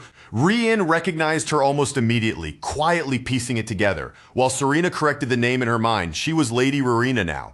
Elena could not help noticing how striking Rurin looked in that dress, but Creston was far too worried to admire anything because he still remembered the last time he had heard her play, when the Regana sounded less like music and more like something on the verge of dying. Rian brushed that concern aside, assuming that Rurin must have practiced desperately since then. In his mind, there was no way she would have come this far or stepped onto that stage unless she had truly improved. In the end, they all reached the same conclusion. For now, all they could do was trust Rurin, keep their eyes on the stage, and wait to see exactly what kind of performance she was about to show them. At the judges' table, however, Rivos Ponto's mood had shifted completely from before.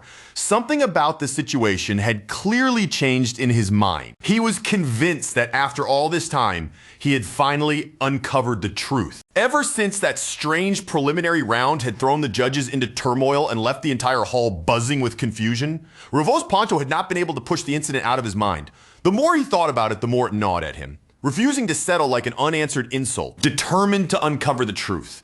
He had traveled across the country in search of answers, chasing every possible lead, no matter how unlikely it seemed. He had even gone all the way to the southern Lombol kingdom personally, seeking out anyone who understood Regana techniques and studying whatever they could tell him. But after all those long journeys, all those questions, and all the effort he had poured into the search, Rivos had found absolutely nothing. Not a single reliable clue, not the faintest trace, not even one legitimate record of a real technique known as staccato. So in Revos Ponto's mind, the conclusion had already become undeniable. That earlier performance was no miracle, no breakthrough, and certainly no hidden technique. To him, it was a lie, a cheap trick dressed up as innovation, and with that certainty burning inside him, he braced himself to expose Rurin before the entire audience. A dense silence settled over the hall, pressing down on everyone as the stage waited. Deeren Grake stared forward with tension written all over his face, clearly wondering whether this was about to fall apart into a disaster. But before he could say anything more,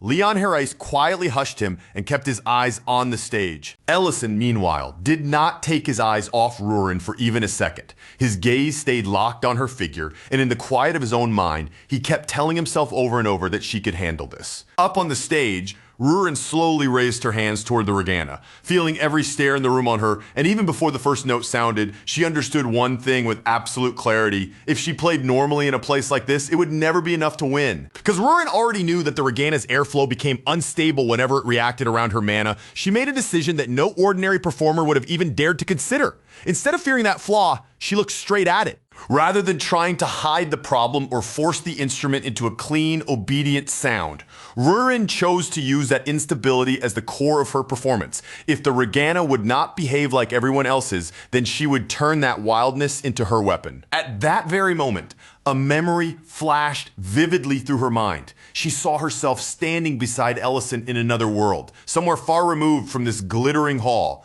these watching nobles, and the suffocating expectations around her. In that memory, their journey had paused for a little while, and the two of them had simply stood there together, letting the raw, explosive energy of a rock concert wash over them. That memory gave Rurin the answer she needed. If the people of this world had never heard a sound like that before, then she would be the one to make them hear it for the first time. Her fingers began to move across the Regana, and the instrument answered immediately. What came out was not delicate or gentle. It was heavy, fierce, and so commanding that no one in the hall could possibly ignore it. The rhythm that exploded from the instrument was nothing like the elegant court music. The nobles were used to hearing it, roared, as if a guitar had been dragged through pure mana itself, rough, forceful, and driving hard enough to shake the air with every note. That sound slammed through the hall like a wave of raw power. For one breathless moment, every person inside froze in place, whether they were standing, sitting, whispering, or judging from the front. Ellison knew that sound the instant it reached him. It was music from his old world, reborn in this one through Rurin's hands and reshaped by the strange voice of the Regana. Rian could not even begin to process what she was hearing, her thoughts stalling under the shock of it.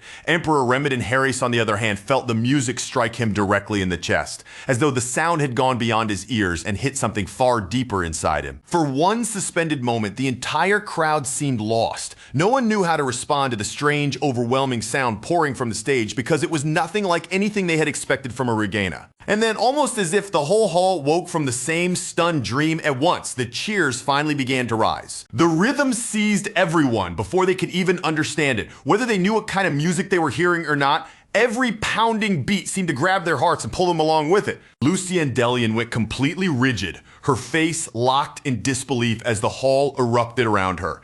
Beside her, Duke Melik Delian pressed a hand to his temple, looking as though the entire situation had become a headache he could no longer ignore. Then Rivos Ponto suddenly broke down in tears. The truth, heavy and humiliating, had finally come crashing down on him all at once. The technique he had been so certain was impossible had turned out to be real. Worse than that, Rivos realized that his own understanding of the Regana had been painfully narrow and shallow.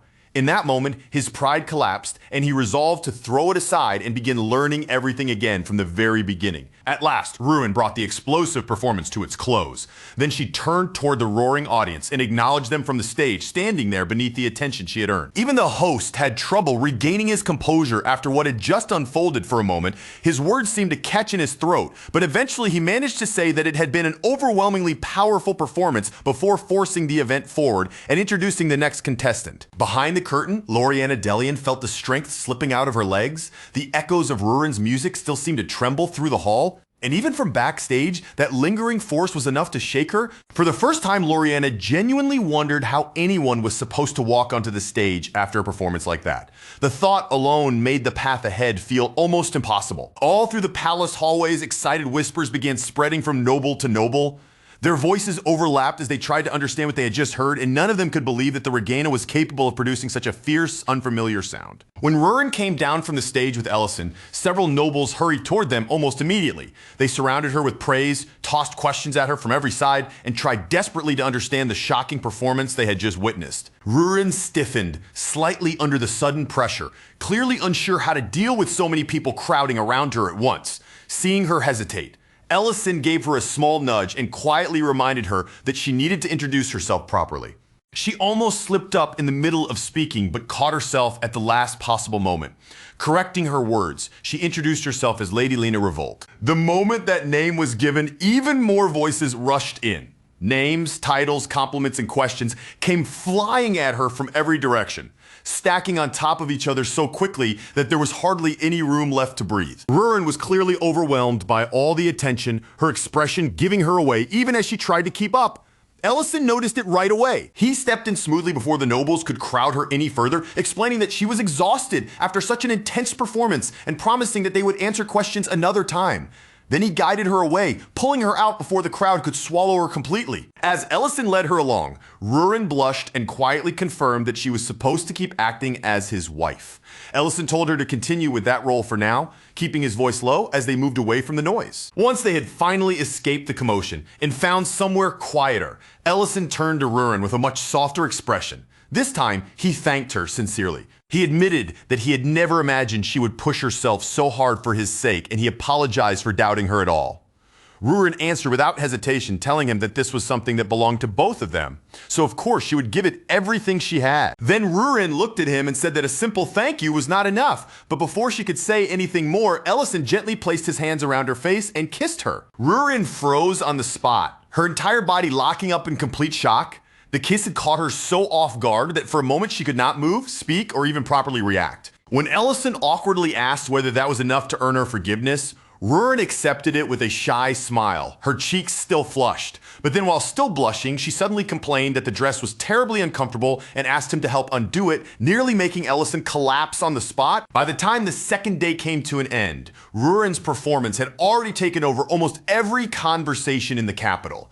No matter where people gathered inside grand halls, along busy streets, around food stalls, or within noble circles, her name kept rising again and again. The people who had heard her openly called the performance unforgettable, speaking about it with an excitement that made one thing obvious: the shock had not worn off at all. Ryden Grake agreed with that sentiment, saying that her music had reached somewhere far deeper than skill alone could ever touch. To Ryden, it hardly felt like ordinary Regana music in the traditional sense anymore. The performance had pushed past the usual boundaries of the instrument and broken through the shape people expected it to have. Even the host began speaking of her as one of the brightest rising stars of the entire concert, a performer whose name could no longer be ignored by anyone paying attention. Before long, the news spread that Lady Lena Revolt had stunned the capital by revealing a brand new style now being called the staccato method. While Loriana Delian was performing on stage, she overheard those words, and the realization sank into her like poison. That technique was now being connected directly to Rurin in her identity as Lady Lena Revolt, Ellison's supposed wife. Later, when Lucienne Delian heard the same flood of praise being repeated, her reaction was immediate and furious. She forced herself to brush aside all the excitement surrounding the performance, convincing herself that people had simply been dazzled by something crude, loud, and inelegant. In Lucienne's mind, that kind of noisy sound belonged in a market alley, not in a proper concert hall. Lucienne Delian immediately pressured Duke Melik Delian to move before the situation slipped any further out of their hands. Her voice was sharp with urgency as she demanded that he give her people for the task, making it painfully clear that she had no intention of simply watching while more and more rivals rose up around them. Duke Melik Delian cut her off at once, his tone turning cold enough to stop the conversation in its tracks. He reminded her that their original plan had already changed, and if she acted carelessly now, she would only stir up unnecessary trouble and create problems they did not need. But Lucienne refused to back down so easily. She pushed back with fierce determination, insisting that she was not trying to cause some obvious public disaster. Her demand was much simpler than that. When Rurin stood on that stage, Lucienne wanted to make absolutely certain she failed. That night, outside the venue, the lively noise from earlier had faded into a much quieter atmosphere. The streets lay under the darkness, with festival lights flickering here and there, casting uneasy glimmers across the empty path. Verna Drake was making her way out when Raella walked beside her as an escort. Raella stayed close, matching her pace carefully, keeping herself near enough to watch the road and guard Verna's path. Verna apologized in a soft voice, guilt weighing heavily on every word. She explained that she had only meant to practice for a little while longer, but now she regretted it because her extra practice had forced Raella to remain out with her so late into the night. Raella answered with steady reassurance, telling Verna that since the concert was being held under the Imperial family's protection, ensuring everyone's safety was simply part of their duty.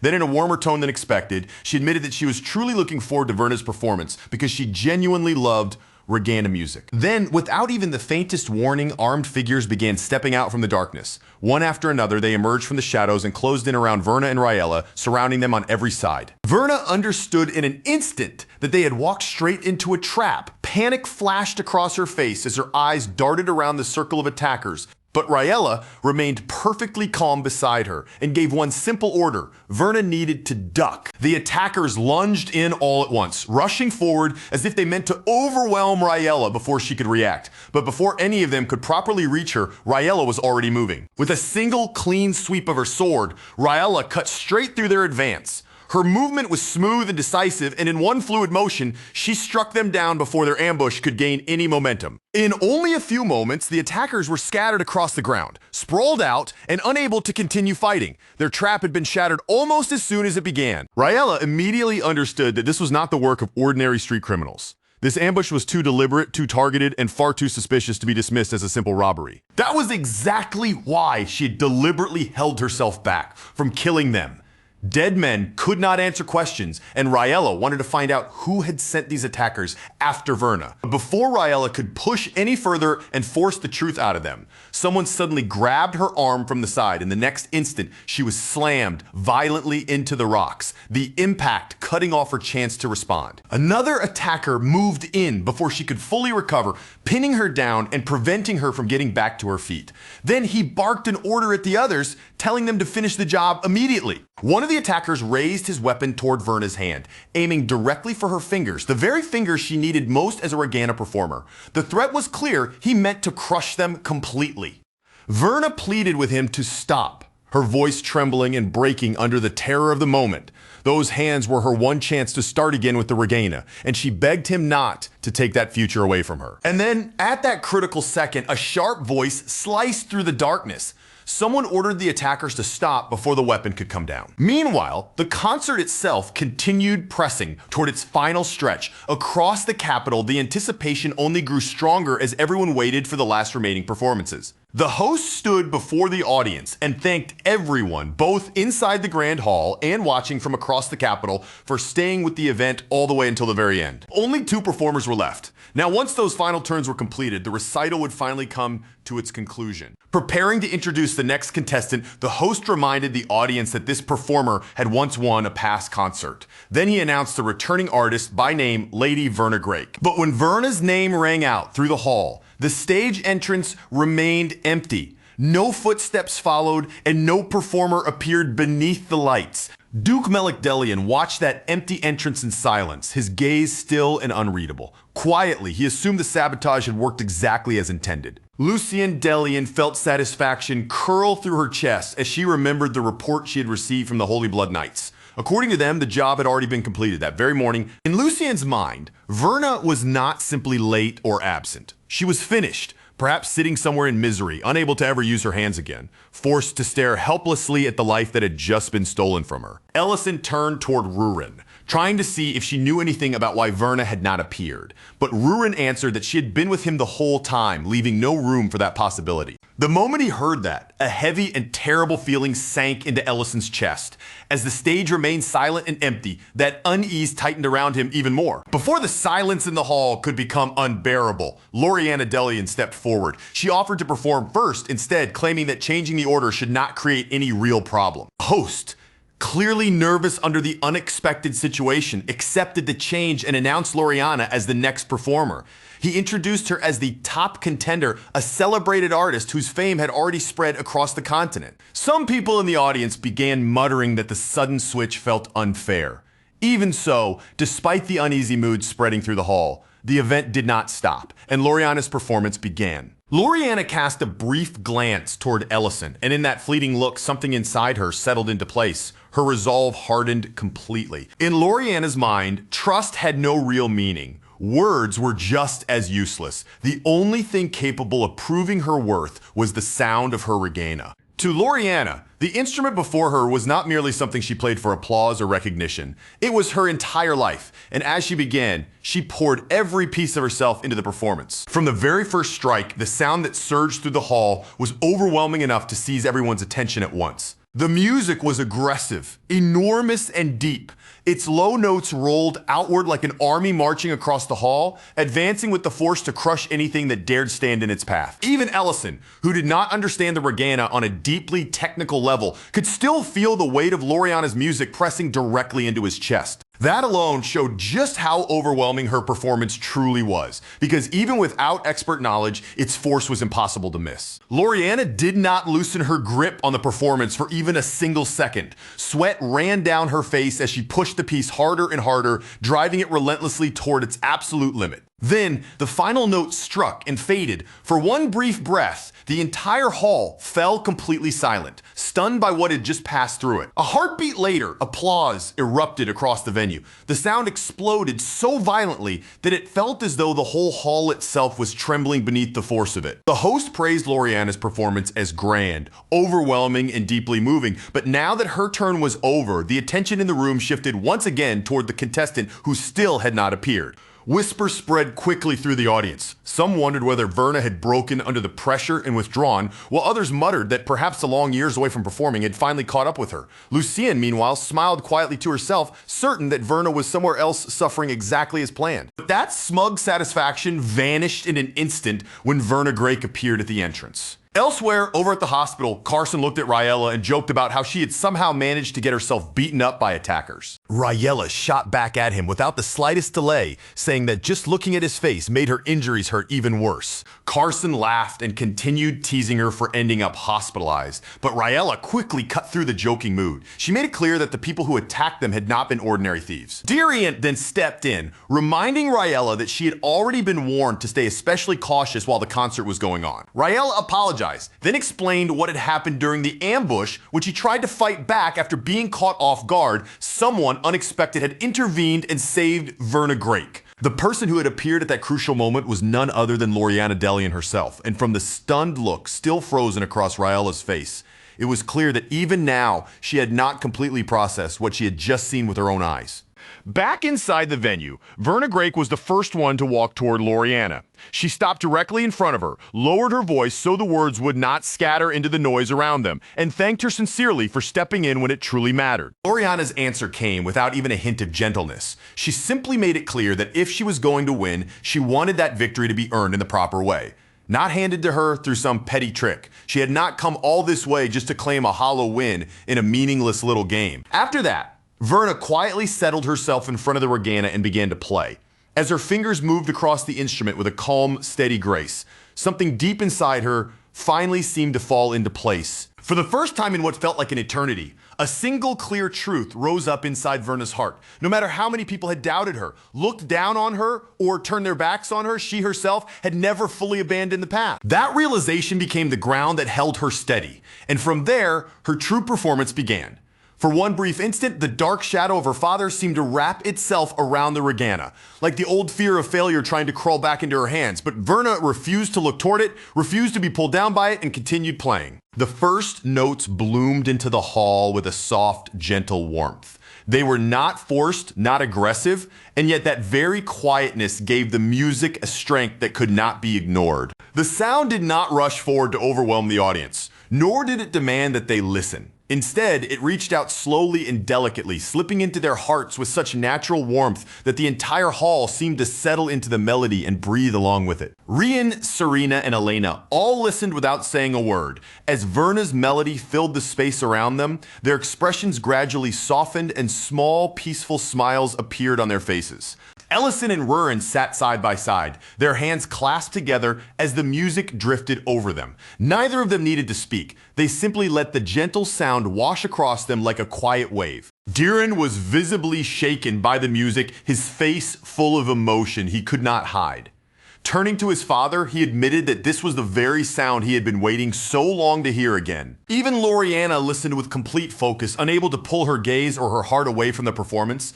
And in that moment, a bitter realization struck deep inside her. This was the exact sound she had been chasing all along. Outside the venue, word of the results had already begun spilling into the streets. A newspaper seller shouted loudly through the crowd, announcing that the concert rankings had finally been released. Someone quickly bought a copy of the paper and remarked casually that the concert had truly been worth watching, even if the identity of the winner might not shock anyone too much. Another person agreed right away, already hoping that the event would return again the following year. When the final results became clear, there was no room left for debate. Lady Verna had taken first place. Loriana finished in second, while Rurin came in third. And the moment that ranking fully sank in, Loriana's mother struck her across the face without the slightest hesitation. Her husband immediately tried to step in and calm the situation before it grew worse. But Lucien Delian exploded with fury.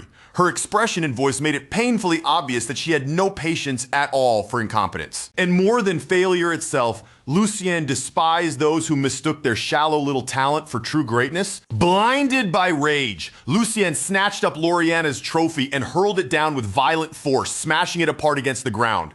Then she turned her anger fully on her daughter, accusing Loriana of helping Verna and falsifying the report. With every harsh word and every burning glare, it became painfully clear that whatever patience Lucien had been clinging to was now completely gone. A short distance away, Ellison was trying to comfort his girl after she had ended up placing third, staying close to her while the noise of the results continued around them. Nearby, the Drake family was already swept up in celebration over Verna's victory. Their joy spilled out openly as they excitedly talked about throwing a grand party in her honor. Loriana, however, remained exactly where she was, her cheeks still burning from the slap. As rain began falling around her, she clutched the shattered remains of her trophy in her hands and cried all alone. Then Rurin came to a stop directly in front of her. Elsewhere, Lucien was leaving the capital with her knights moving around her while her husband walked close beside her, holding an umbrella over her head to shield her from the rain. Lucien coldly ordered men to be placed along the road, leading toward Drake City, commanding them to seize the seed the moment Verna left the capital.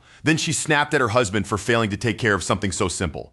He apologized immediately, but Lucien only became more irritated, bitterly muttering that the sky had been perfectly clear only moments ago and demanding to know why rain had suddenly started falling. That was when another voice cut sharply through the rain, dry and cutting, as it pointed out that the noble participants in the concert were supposed to be protected by the First Night Order. But certain fools, the voice continued, had stubbornly insisted on bringing their own knights instead, as if they knew better than the protection already arranged for them. Rurin stepped out through the rain, with part of her face hidden from view, her anger simmering beneath every strangely calm word. She declared that from that moment on, Lucien would pay for what had happened, and the blame would belong to Lucien alone. Lucien's face twisted with open annoyance as she looked at Rurin. She brushed her off with cold dismissal, acting as if she were far too tired to waste even a moment on such pointless nonsense.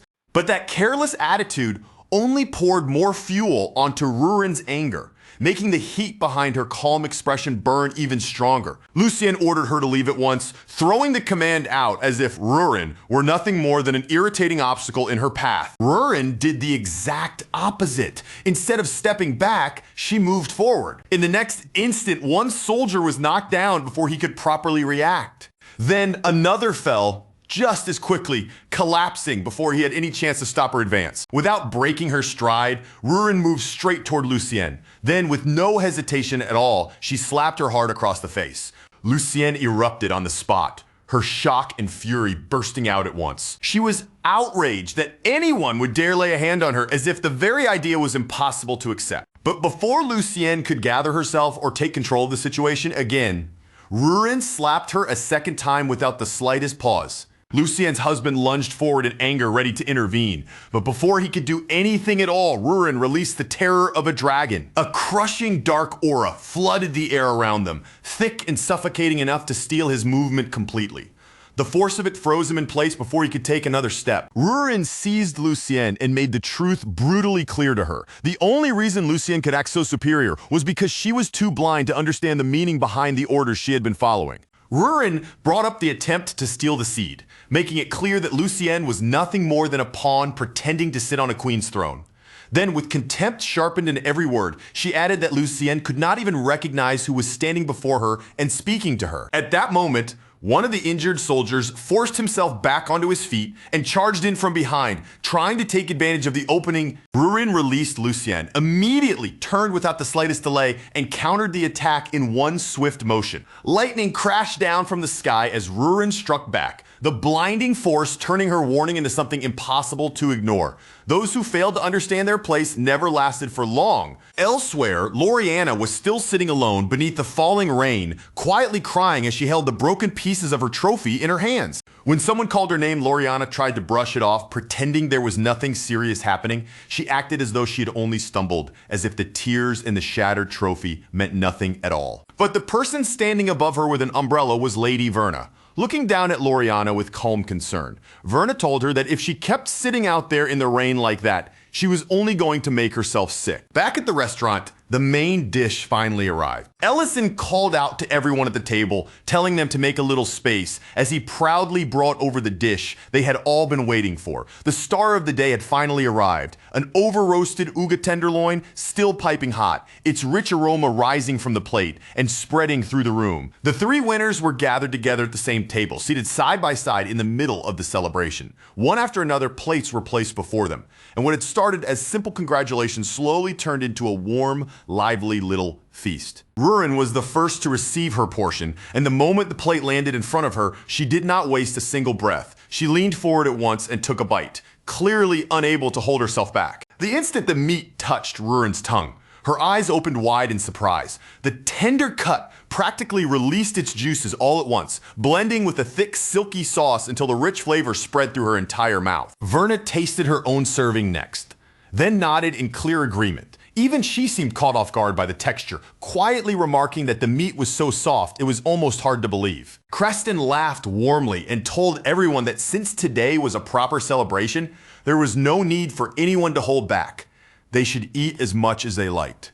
Then he looked toward Rurin, congratulated her properly, and admitted that her performance had completely taken him by surprise. Verna also turned to Rurin and praised her with genuine sincerity, speaking from the heart rather than out of politeness. But Rurin immediately pushed the compliment back, pointing out that Verna was the one who had actually taken first place. Loriana sat quietly at the table, barely saying anything as the others talked around her. Seeing that Verna gently explained that she had only been able to stand on that stage in the first place because Loriana had reached out and helped her when it mattered. Verna admitted honestly that in the beginning, she had learned the regana while still under Count Dedren's influence. Back then, improving at the instrument had been useful because it helped her gather support from the nobles around her. But as time passed, Verna realized that every bit of progress she made had only served Count Dedren's purposes, that fear stayed wrapped around her for so long that she became trapped right at the starting line of her own path, swallowed by anxiety before she could truly move forward. Then Verna looked directly at Loriana and told her that it was Loriana's help that had finally allowed her to take another step. She went on to say that Loriana had never abandoned the regana, not even while injured, and that choosing to help a rival while still fighting with everything she had showed a devotion so strong that Verna felt ashamed of how narrow her own view had once been. With a quiet, honest look on her face, Verna admitted that one day she wanted to reach that same level of passion and intensity herself. Serena immediately agreed with her, saying there was no question that Verna's performance deserved first place. After all, the music had left a deep mark on everyone who heard it, the kind of impression that did not fade quickly. Verna then turned her attention back to Loriana and shared a small wish of her own. From now on, she hoped the two of them could continue practicing the regana together on a regular basis. Loriana's face flushed bright red at once, and she awkwardly tried to dismiss herself as someone insignificant. But Creston quickly stepped in to encourage her, while his wife gently eased the swelling emotions around the table before they became too much. Meanwhile, Rurin sat there in a slightly awkward silence, caught right in the middle of all the heartfelt praise going back and forth between the first and second place winners, while she herself had finished in third. After the meal, Goltazar took Loriana's broken trophy into his hands. With practiced steady movements, he repaired the damaged pieces and handed it back to her as if fixing something so important had been no trouble at all. Loriana thanked him sincerely, holding the restored trophy with visible care. But Goltazar only answered in his usual casual way, telling her that if it ever broke again in the future, she could simply bring it back to him. A little later, Loriana quietly asked Verna how she had known about the kinds of hand injuries regana players often suffered. Verna answered honestly, saying that after seeing what Loriana's mother was like, it had not been difficult to guess. Then she casually added that she herself had been hit before as well. And the moment Loriana heard that, she immediately apologized on her mother's behalf. Nearby, Rhine lowered her voice and shared a rumor with her husband. She said that lately people all across the Empire had begun reporting sightings of the Archmage, one of the three greatest heroes from the war. Creston found that deeply strange, especially since the Archmage had vanished after the war came to an end. Rian continued, adding that every witness seemed to describe the same detail. The person they saw had been wearing an old magic soldier's uniform, and on that uniform was the insignia of the 9th class. Creston remarked almost casually that anyone carrying that particular mark would have to be an absurdly powerful mage. Ellison, who had overheard the conversation from nearby, suddenly went stiff the moment those words reached his ears. Then Creston wondered aloud what Ellison must have been like back during the war, his curiosity slipping out before he could hold it back. Ellison reacted immediately, insisting that he had been nothing impressive at all. According to him, he was only a low-ranking temporary soldier with no meaningful title, and most of his time had been spent doing kitchen duty. Creston waved it off with a light joke, saying that if Ellison had managed to survive a war, then dealing with a busy crowd like this probably felt easy by comparison. Ellison did not answer out loud, but inwardly the thought passed through his mind that the only real difference between the two was the scale. The difficulty itself did not feel all that different. His mind slowly drifted back into the past, returning to a time when one of their operation zones had been converted into a temporary base. Soldiers from several different units had gathered there, and the tension hanging in the air was sharp enough to scrape against the skin. It felt as though one careless movement, one wrong word could ignite a fight at any moment. The orders were firm and unmistakable. Strict neutrality had to be maintained inside that temporary base, and every unit stationed there was expected to obey without raising complaints. Sometime after that, Ellison volunteered to take charge of preparing meals for the visiting units, stepping into the kitchen work himself. As Ellison worked over the cooking station, another worker asked whether certain parts of the vegetables should just be thrown away. Ellison immediately stopped him, saying they could still be used. Then he moved back to the heat, cooking over roaring flames while sweat ran down his face and the fire leapt higher in front of him. Once the food was finally finished, Ellison raised his voice over the noise of the camp and called everyone in to eat. The soldiers began arriving with their reports, speaking as they gathered near the meal. They said that the areas around the Hoban Plains had mostly been secured. Diriant accepted the report, but his expression remained serious. He reminded them that secured did not mean safe, and that no one there had any excuse to relax or let their guard down. When the soldiers began tasting the food, genuine praise spread through the group. Some of them even admitted that meals like this were the only thing making those exhausting, grinding days feel even remotely bearable. But not every voice in the room carried gratitude. Diriant overheard a few soldiers from another unit sneering at them from the side. They mocked the group for hiding behind others, dumping everything onto a single mage, and wasting time fussing over recipes instead of acting like proper soldiers. Even though those same men grudgingly admitted that the food tasted good, the insult behind their words still landed hard. Anger flashed across Diriant's face in an instant. Before anyone could stop him, he grabbed one of the men by the collar, looking ready to turn the entire dining area into a battlefield right then and there. Before the situation could spiral any further, Ellison stepped in from behind and shut it down with one cold, firm word. He reminded them that this place had been set aside for eating, not for soldiers from different units to start brawling with each other. With Ellison drawing that clear line, Diriant had no choice but to release the man from his grip.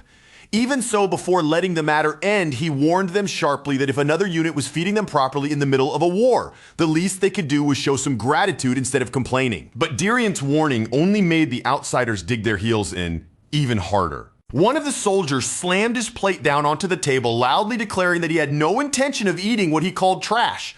Then he stormed out, and the rest of his group followed after him. After all the work he had poured into making that meal, Ellison could not hide how disheartened he felt. He asked where those soldiers were from, and Diriant identified their uniforms as belonging to men from Pendravel City. Another soldier then added that Pendravel had been devastated by a dragon raid the previous year, and that detail stayed lodged in Ellison's mind long after the room had emptied. Back at their own camp, the Pendravel soldiers returned to their usual bland rations. The difference became painfully obvious the moment they sat down and started eating. Tunburn could not stop himself from regretting the meal they had walked away from. But Hess reacted harshly to that regret. He accused Tunburn of throwing away his pride over a plate of food. The frustration between them rose quickly, growing sharper with every word. At last, Tunburn snapped back, saying that he simply could not accept the way things were. Because from Tunburn's point of view, it felt like his side had been the one thrown straight into hell. They were the ones crawling across brutal ground, bleeding, starving, and barely holding themselves together.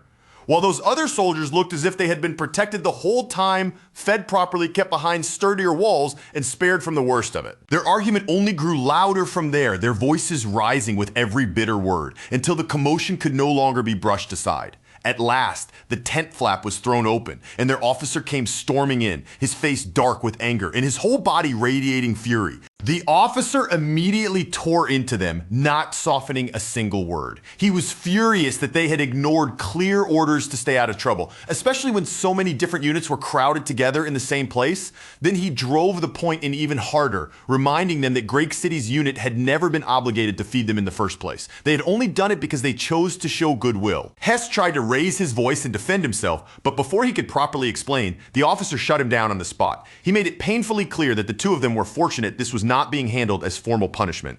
Instead, Hess and Tunburn were ordered to spend an entire week on kitchen duty. And then came the part that truly made their faces fall. This was not going to be some easy chore where they carried a few crates or washed a handful of bowls. They were being assigned to help prepare meals for the whole unit, and the weight of that punishment sank in even deeper when they were led straight to Ellison. Ellison received them with a calm, almost gentle politeness, showing no anger toward them at all. He introduced himself properly, keeping his tone steady, and then explained that from that moment forward, the kitchen would also be their responsibility. And with that, there was no slow start, no time to complain, and no chance to come up with excuses. Their punishment began right away, as if the kitchen had already been waiting for their hands. At first, Tunburn noticed the heat rolling from the kitchen fires, the warm air clinging to his skin, and the smell of food drifting around him. For one foolish second, he even let himself imagine that maybe this work would be easier than facing danger out on the battlefield. But that tiny little illusion was destroyed almost the moment it formed. Even while his hands kept moving, the bitterness inside Tunburn would not leave him alone.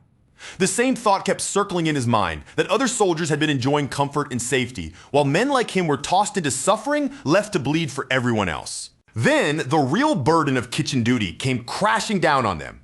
Huge sacks of vegetables were brought over and dumped in front of them one after another, piling up into what looked like an endless mountain. And to make it worse, they were told that even this much might still not be enough to feed a single squad. The broth had to be watched constantly and skimmed over and over, with no room for carelessness, because one small mistake could ruin supplies they could not afford to waste. And on top of that, every pot, ladle, knife, and utensil had to be scrubbed until it gleamed, because in this kitchen, cleanliness was not a preference. It was a rule no one was allowed to ignore. Eventually, Hess could not hold back anymore and asked how much longer this work was supposed to go on. But the answer nearly drained the life out of him. They had not even made it halfway. Beside him, Tunburn kept scrubbing in silence, his hands growing sore and heavy from the endless work. By the time the day finally dragged to an end, both Hess and Tunburn were completely spent. Their bodies felt weighed down, their arms were almost useless, and the thought of giving up slipped into their minds almost as soon as they had a moment to breathe. At that point, sleep felt like the only mercy the day had left to offer them. But before dawn could even properly brighten the sky, Hess was shaken awake again. When his eyes opened, Ellison was already there, calmly telling him that breakfast preparations needed to begin immediately. The most painful part came when Hess realized what time it was. It was only 5 in the morning, and that merciless routine continued day after day,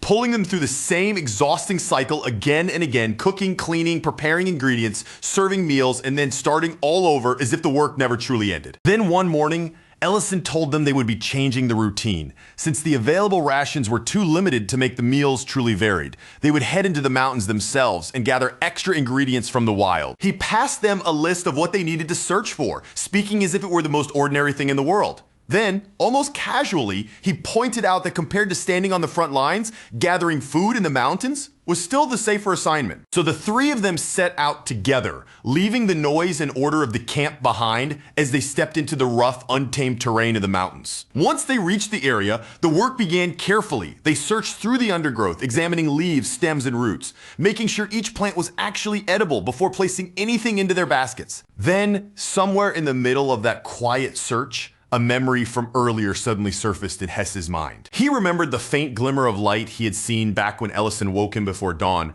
that brief flash that had seemed strange at the time. Only now did the pieces finally connect in Hess's head. Ellison was not merely a cook working behind the scenes, he was a mage. Ellison confirmed it without any dramatic reaction, as if it was nothing especially worth hiding. He explained that he was a combat mage who also happened to cook, and then added that he had never been formally commissioned. For the moment, he was only attached to the unit on a temporary basis. That answer made Hess think of the rumors he had heard about the unit's famous mage.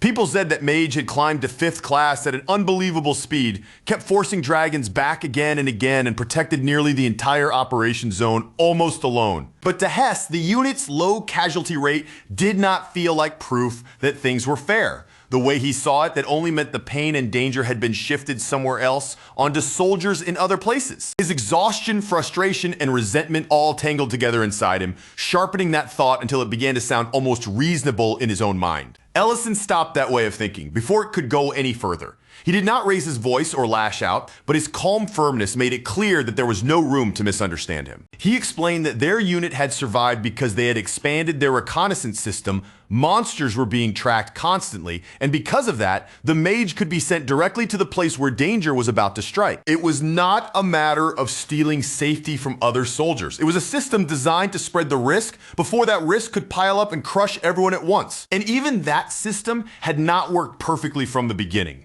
Ellison explained that it had taken time to stabilize, had nearly collapsed more than once, and before it finally started functioning properly, some infantry units had come dangerously close to being wiped out. Then Ellison described his own role in the plainest way he could.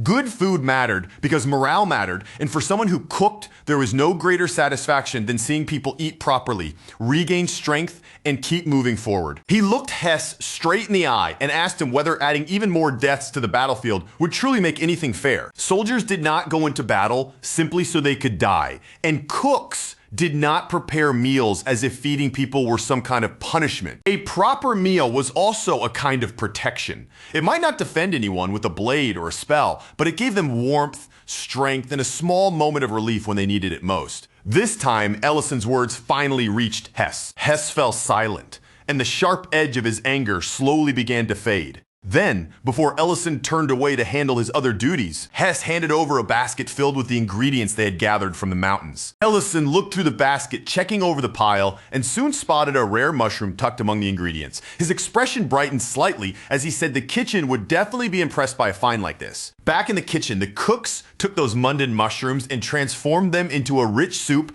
the fragrance growing deeper and warmer as it simmered. The reaction from the soldiers came almost immediately, before anyone had even taken a proper taste. The soldiers were already praising the smell drifting from the bowls. And once they finally lifted their spoons and tasted the soup, their admiration grew even louder, with some comparing the flavor to food served to nobles and openly praising the unit that had made it. For the first time since their punishment began, Hess and Tunburn felt genuine pride rise in their chests over something their own hands had helped create. But that warm feeling did not last very long, because soon after, one soldier deliberately dumped his soup out in front of everyone and mocked it with open contempt. Almost immediately, another soldier joined in. as if the two of them had been waiting for the perfect chance to sneer. Whispers began spreading through the room right away, moving from table to table like a sudden chill. Those men, people murmured, were the Count's personal guards. Then one of them went even further. He spat straight into the bowl and arrogantly declared that he had just saved everyone there from eating it. That last filthy insult was the thing that finally snapped whatever patience Hess still had left. His body moved before his mind could catch up, and in the very next instant his fist flew straight toward the man's face. But the moment after Hess struck him, he was hit back hard enough to send him crashing flat onto the ground. The guards standing over him immediately broke into loud, ugly laughter. They looked down at Hess like he was something beneath their boots, sneering as they mocked not only the soup, but the cooks who had made it. The kitchen that had worked so hard and every bit of effort that had gone into feeding everyone there. And while Hess lay sprawled on the floor, his body aching and his eyes staring upward from the dirt and humiliation, the truth struck him all at once with a clarity so harsh it almost took his breath away. This was exactly what he and Tunburn had done before. They had looked down on a meal that had been prepared for them, thrown their resentment at people who were only trying to help, and treated that goodwill as if it meant nothing. The shame from that realization cut into Hess far deeper than the blow that had knocked him down.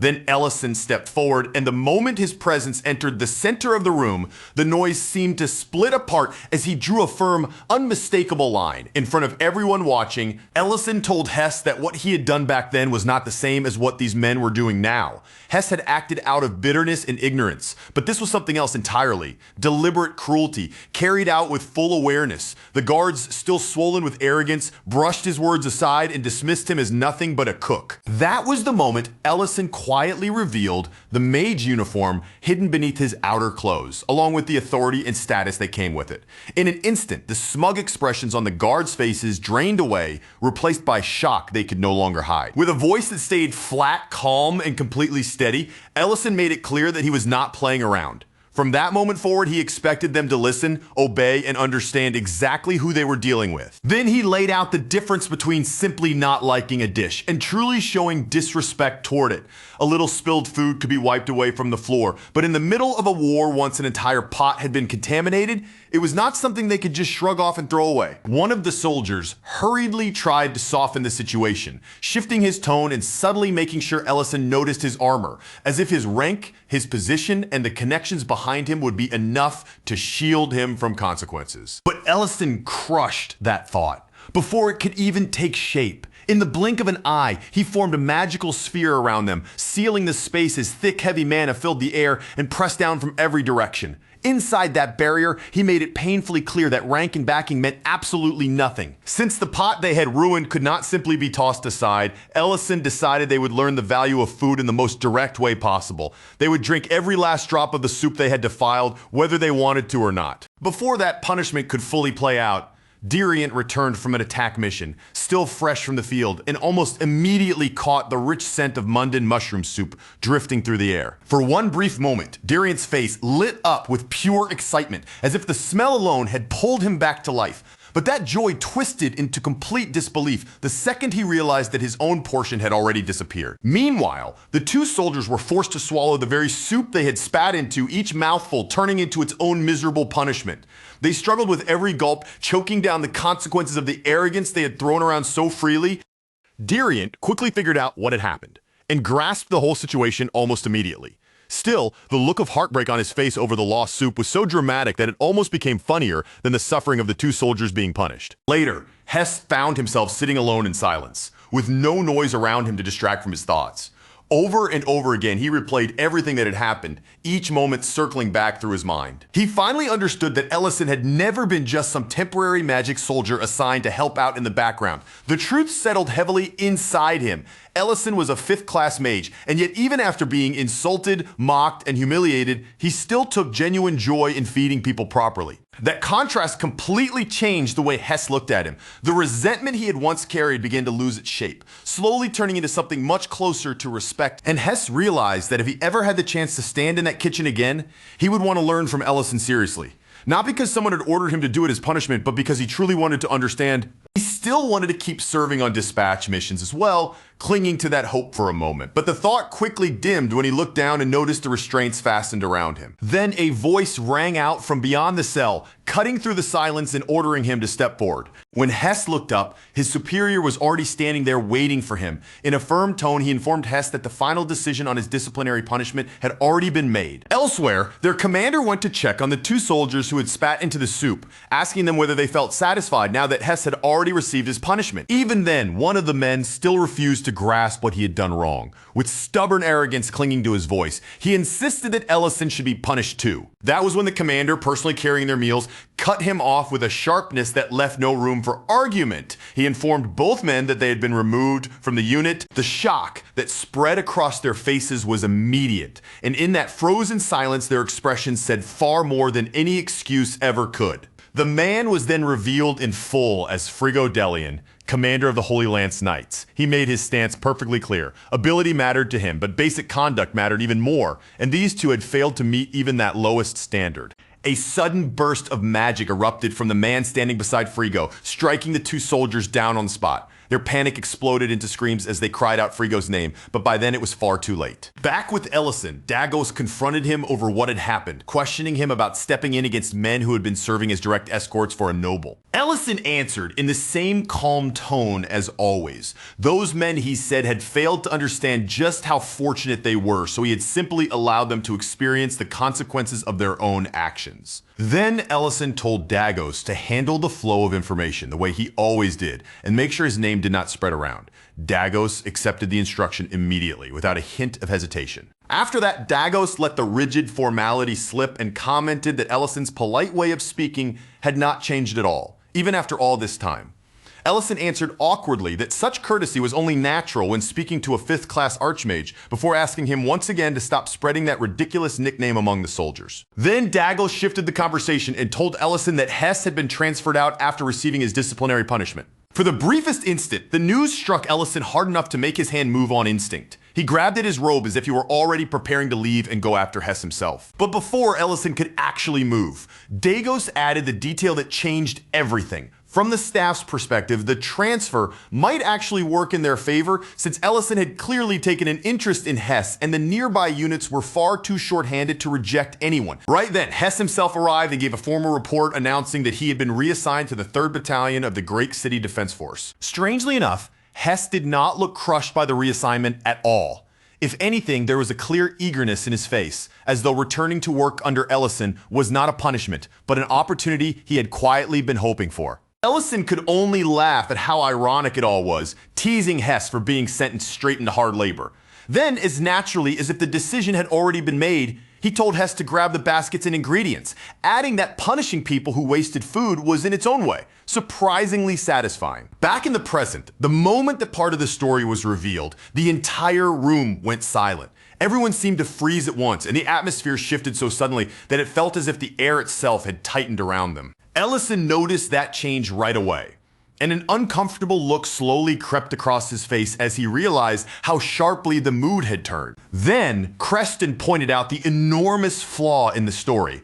A 5th-class mage and staff officer could never realistically be mistaken for some low-ranking temporary medic unless every single person involved had somehow been blind, foolish, or both at the same time. That was the exact moment Ellison realized he had said far more than he should have, and that far too much had slipped out of his mouth. Later, as Ryan walked away from the restaurant, the whole conversation kept turning over in her mind.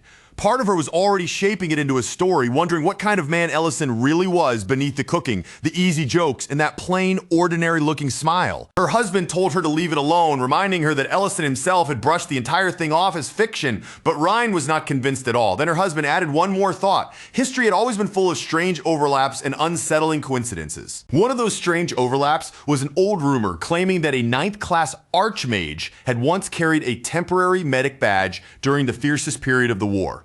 Around the same time, one of the 3 human heroes vanished from the world. The names never lined up perfectly. The descriptions shifted depending on who told the tale, and old medic uniforms had been common enough back then that it could all be dismissed as coincidence.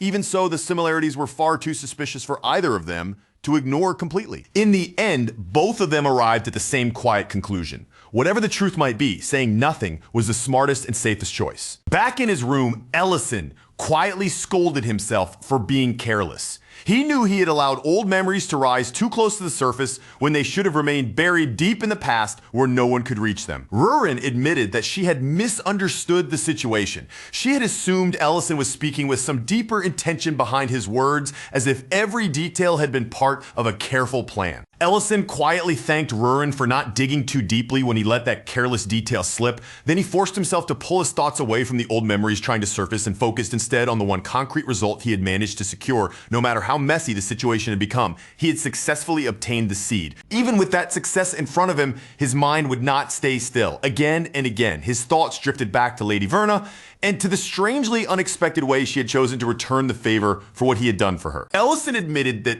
honestly, he had expected Lady Verna to resist him or at least make things more troublesome before the end, but what disturbed him most was not her response. It was how naturally he had accepted her gratitude, almost as if a part of him had wanted to receive it. Rurin dismissed that worry as though Ellison was overthinking something painfully obvious to her.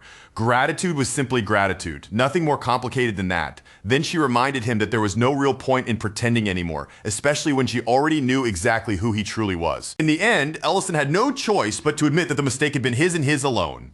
For a moment, he thought about planting the seed immediately, but he stopped himself before acting on it, knowing it needed to remain close to the heart long enough to absorb what was necessary before it could ever begin to grow properly. There was still time to handle the seed, but Rurin's attention had already turned back toward the past, and now she wanted answers about what came next. What happened after Hess arrived? What became of the unit? What fate awaited the soldiers Ellison had punished? And what kind of path Ellison himself had walked afterward? Rurin said it honestly, without dressing it up or hiding behind excuses. She wanted to know everything about Ellison, even the painful memories that most people would rather lock away and pretend had never existed. Ellison reacted almost immediately by rising from his seat, trying to cut off the conversation before it could go any deeper. He insisted that nothing important had happened after that, nothing worth telling her, and certainly nothing interesting enough for Rurin to concern herself with. He told Rurin to go rest, using the excuse that he still had work left to finish. Then, without making any more noise than necessary, he slipped away by himself and disappeared into the storage room. Once inside, Ellison went to a box that had been tucked away out of sight. He opened it carefully, reached inside, and drew out a diary as though he were handling something fragile. But even after taking it out, he did not open the diary. Instead, he simply stared at its edge for a long, silent stretch, as if the memories sealed inside were too heavy for him to face directly. After that quiet moment passed, he placed it back in the box exactly where it had been. Outside the storage room, Rurin had been watching everything from beyond the window. The sight of that hidden diary immediately fixed itself in her mind, lingering there like a question she could not ignore. Later, when Rurin went upstairs, that thought had already buried itself deep inside her and refused to disappear. She had seen Ellison hide something away, and even more importantly, she now knew exactly where he had placed it. Rurin opened the box, only to find that Ellison had protected it with a locking spell. For a moment, she genuinely considered breaking the spell open. She knew she had the strength to do it without much trouble, and her curiosity pulled at her sharply. But the guilt pressing back against that urge was even stronger. In the end, Rurin stopped herself before going any further.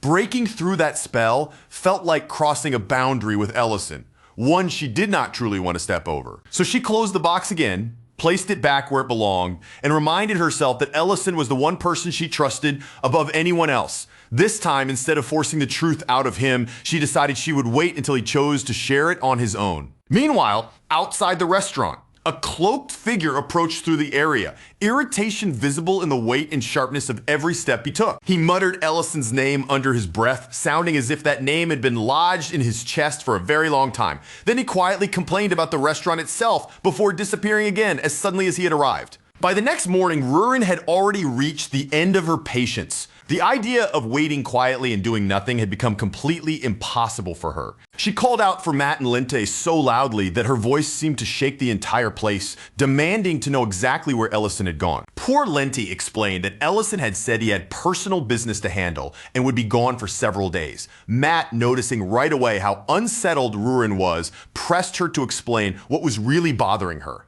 At last, Rurin admitted the truth. The problem was not simply that Ellison had left, but that no one around him seemed to truly know the past he carried. Link suggested that they go to the castle, pointing out that Lord Raiden had once gone so far as to put up a statue of Ellison. If anyone knew more than he had ever said out loud, it would likely be him. That brought back the tale of a legendary soldier known as the Dragon, a man who disobeyed orders, threw himself straight into danger to rescue others, and somehow became remembered as both an extraordinary hero and the worst soldier anyone could possibly imagine. That soldier's name had been Ellison, although by now, almost no one seemed to remember that fact anymore. Linta admitted that back when he first heard the story, he had not fully understood what it meant. But now, after hearing more fragments of Ellison's hidden past, the connection felt far too precise to wave away a simple coincidence. Rurin ended the workday right then and there without asking anyone for permission. When Maddie asked what they were supposed to do with the boiled pork that had already been prepared, Rurin simply told him to put it away and eat it later.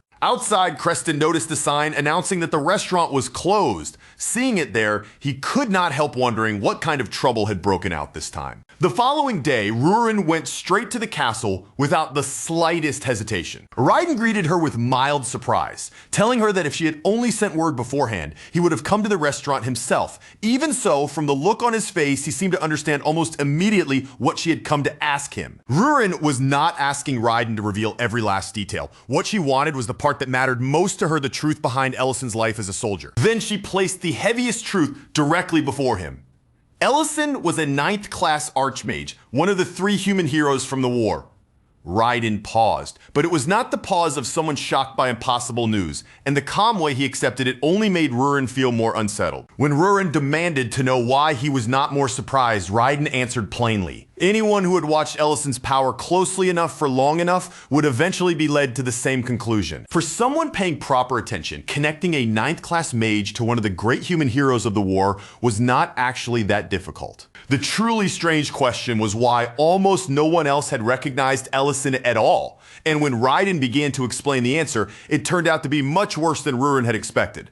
Raiden explained that facial alteration magic had played a small part, but that was not the real reason. The darker truth was that nearly every official record connected to Ellison had been erased. To most people, it was as though a soldier named Ellison had never existed in the first place. At first, Rurin assumed the erased records might have something to do with the restaurant becoming too famous, but Raiden corrected that idea immediately. Ellison, he explained, had once been branded as a deserter. There had even been a time when simply speaking his name out loud could bring punishment. That was the kind of soldier the records had made him out to be. And the moment Rurin heard it, anger ignited inside her like a flame catching dry wood. She slammed her hand down onto the table hard enough to make everything on it rattle. Furious, she declared that even if Ellison really had deserted, that alone could never justify erasing him from history as if he had been nothing. Right then and there, Rurin swore that she would kill anyone who dared insult Ellison in such a way. Raiden reminded her that desertion during wartime was never treated as a small crime,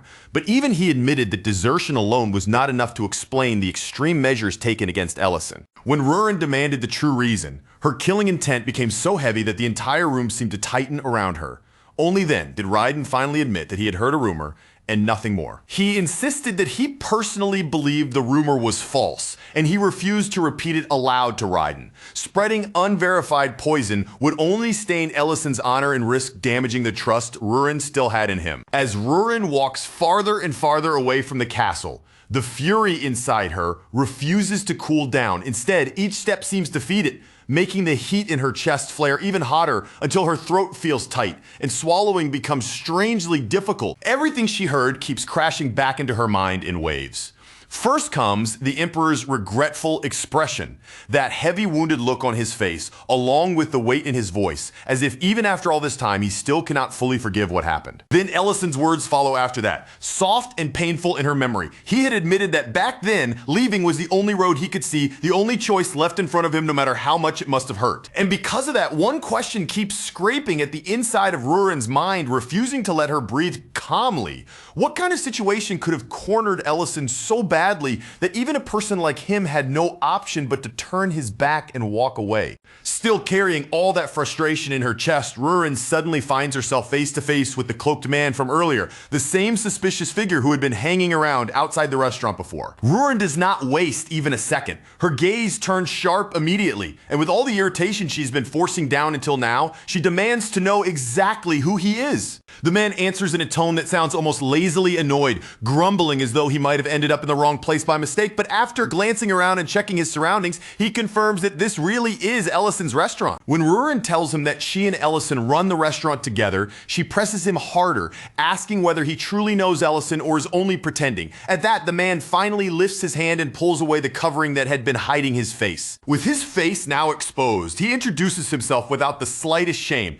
In a calm, almost brazen voice, he says his name is Kolsa Bane, a homeless mage, and then drops an unbelievable claim that a long time ago, he was Ellison's very first teacher.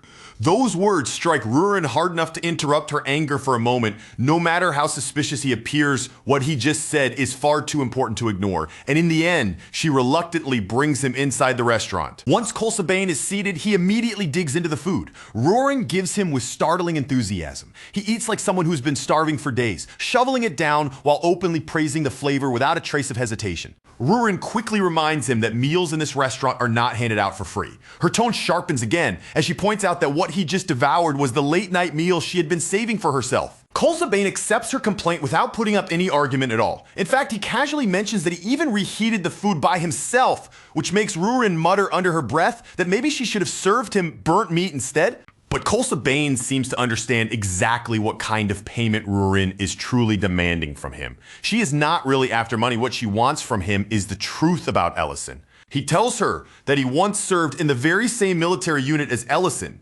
And more than that, he knows the hidden details that official history erased as if they had never existed. Rurin's patience breaks almost at once. She cuts him off sharply, ordering him to stop dancing around the subject and quit wasting her time, telling him to say something that actually matters. So Kolsa Bane finally begins to explain, but the instant the first real pieces of the story leave his mouth, Rurin's anger explodes again. Only this time it burns even more violently than before. She lunges across the distance, seizes him by the collar, and fixes him with a furious glare as she accuses him of insulting her with absurd lies. Kolsa Bane, however, does not shrink back. He insists that he is not joking and that every word he said was meant seriously. Rurin throws him out without showing him the slightest mercy. Even as Kolsa Bane goes tumbling away, he shouts back at her, claiming that the miserable condition he is in now is entirely Ellison's fault. Rurin tries to dismiss everything he said as completely worthless nonsense. But once the door closes and the restaurant falls quiet again, Reden's earlier warning about a certain rumor starts echoing in her head. No matter how many times she tells herself that it is all garbage, the uneasiness will not go away. The harder she tries to crush that feeling, the more stubbornly it clings to her. Kolsa Bane's accusation begins sinking into her thoughts more deeply than she wants to admit. According to him, Ellison had slaughtered every member of his own unit, and after that, he vanished without leaving a single trace behind. And because of that supposed crime, history had erased Ellison's name altogether, leaving nothing of his honor behind except the ugly brand of a deserter. Again and again, Rurin rejects the idea in her mind, repeating her denial as if saying it enough times will force that horrible possibility to disappear. She keeps insisting to herself that it has to be false, that Ellison could never have done anything so monstrous, but the night keeps stretching on, sleep never comes for her, and in the end, the doubt growing inside her proves stronger than her denial. At last, Rurin goes back to the box. She remembers how Ellison once cut his own story short so suddenly, and she tells herself that opening it is not a betrayal. She only needs to confirm what really happened.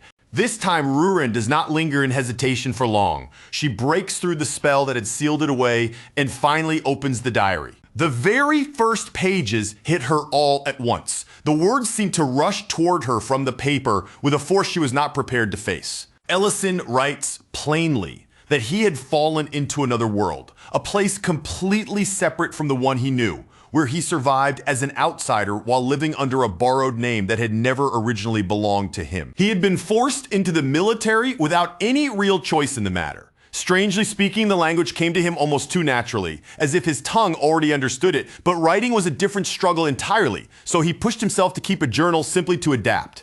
From the very beginning, that world felt absurd to him. Monsters wandered through it. Dragons truly existed, elves and dwarves were not legends, and magic was not treated as some impossible miracle, but as something woven directly into everyday life. Even the level of metallurgy shocked him. Refined glass, rare metals, and other materials that should have been extremely difficult to obtain were already common enough that people used them without much surprise. But when it came to food, the situation was completely different. The meals were miserable, spices were nearly non-existent, the cooking methods were painfully limited, and years of war had worn the food culture down until barely anything remained. Ellison realized almost right away that a proper restaurant could actually thrive there. He missed his mother every single day and wanted nothing more than to find a way back home. Yet the harsh rhythm of military training kept grinding him down, and all the while, people kept praising his gift for magic, turning the very talent that should have helped him survive into something that felt more like a curse. The food in the mess hall disgusted him so badly that he eventually began fixing it with his own hands. Later, after entering the Magic Academy, he was abruptly given the grim responsibility of recording the names of soldiers who had died. As Rurin reaches that part, her body gives a small flinch. This is a section she already knows, or at least thought she knew, but she remembers falling asleep before the entries could continue much further. Now, with her eyes fixed on the pages, the story carries on. Ellison writes that he no longer resents the headmaster.